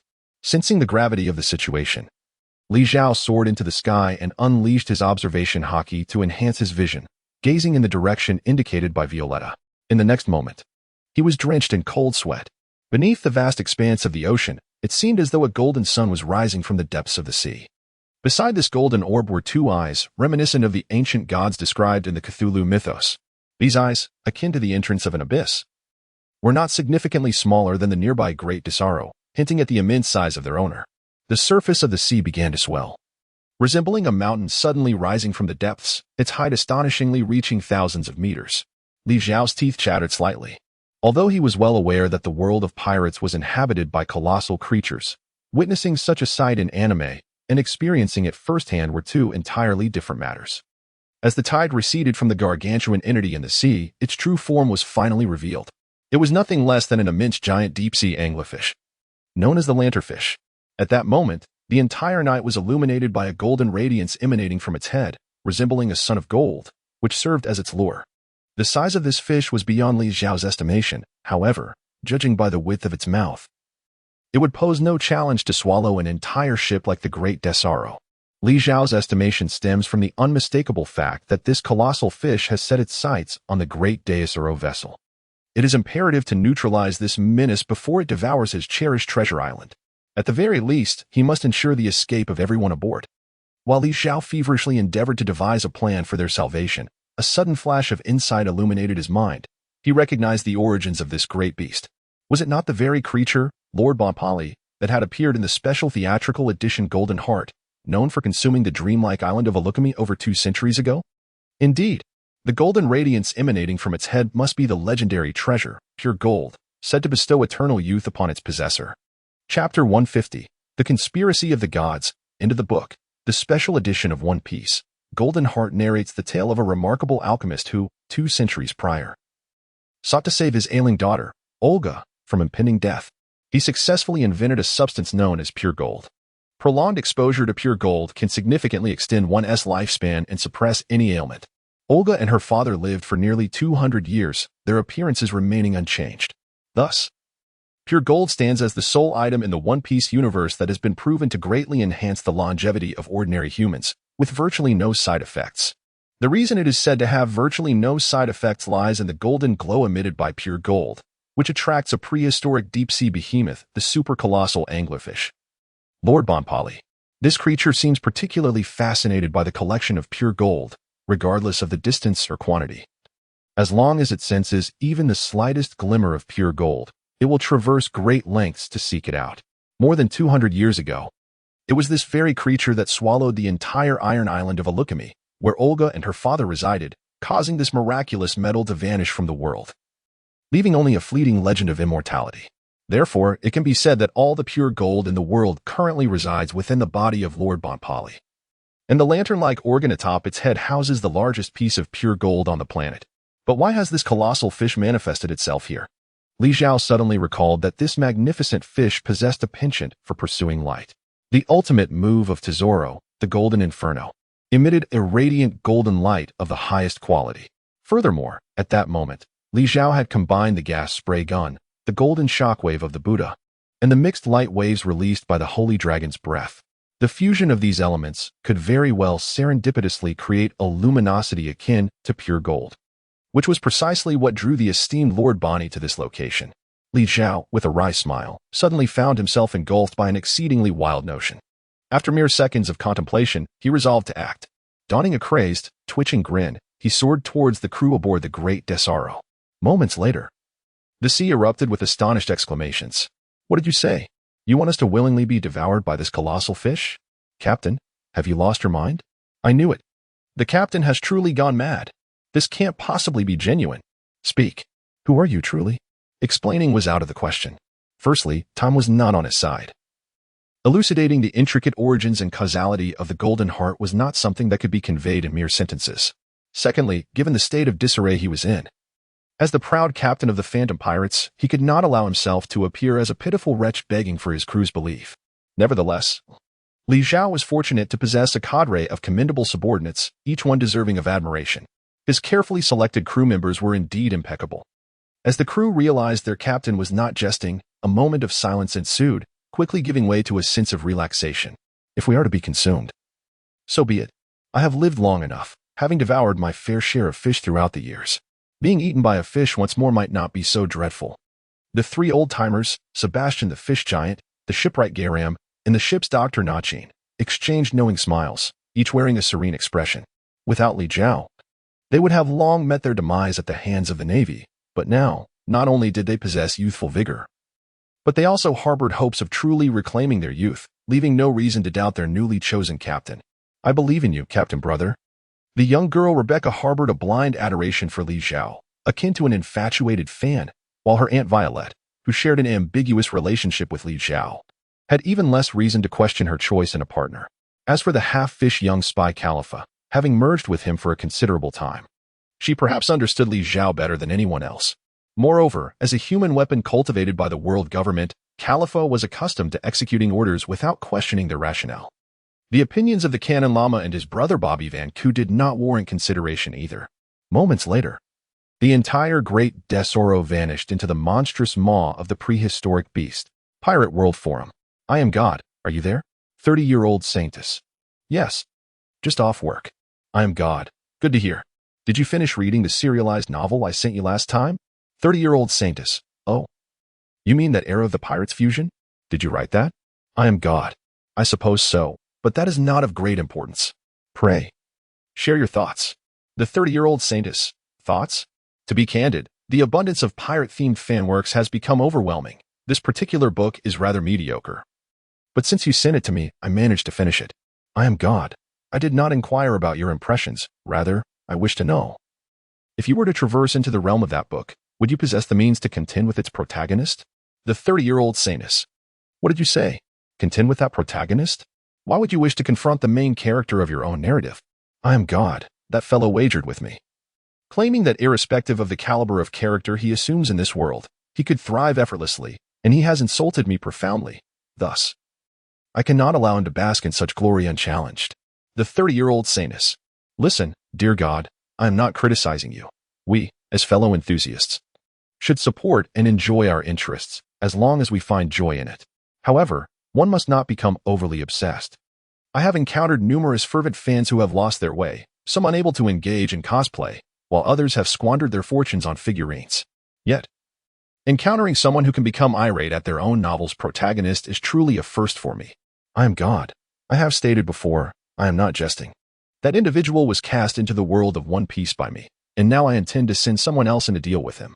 After careful consideration, I have chosen you, for you are, to my knowledge, the only one whose understanding of the pirate world rivals his. Pray tell, how would you subdue him if you were to enter that realm? The 30-year-old Saintess. All right. Allow me to prepare some instant noodles first. Hey, are you still there? I am God. Yes, do hurry. The 30-year-old Saintess. All right. Your protagonist seems to possess the abilities of 3 devil fruits simultaneously, including a mythical zoan and a gas fruit, along with the capacity to mix and match 2 additional abilities at will, essentially wielding 5 powers at once. Akin to a fusion of several individuals. My goodness, such advantages. I would suggest you grant me the bloodline of a Super Saiyan. I would eliminate him in an instant upon entering. I am God. That is not permissible. External powers would disrupt the foundational rules of the world and would alert that individual.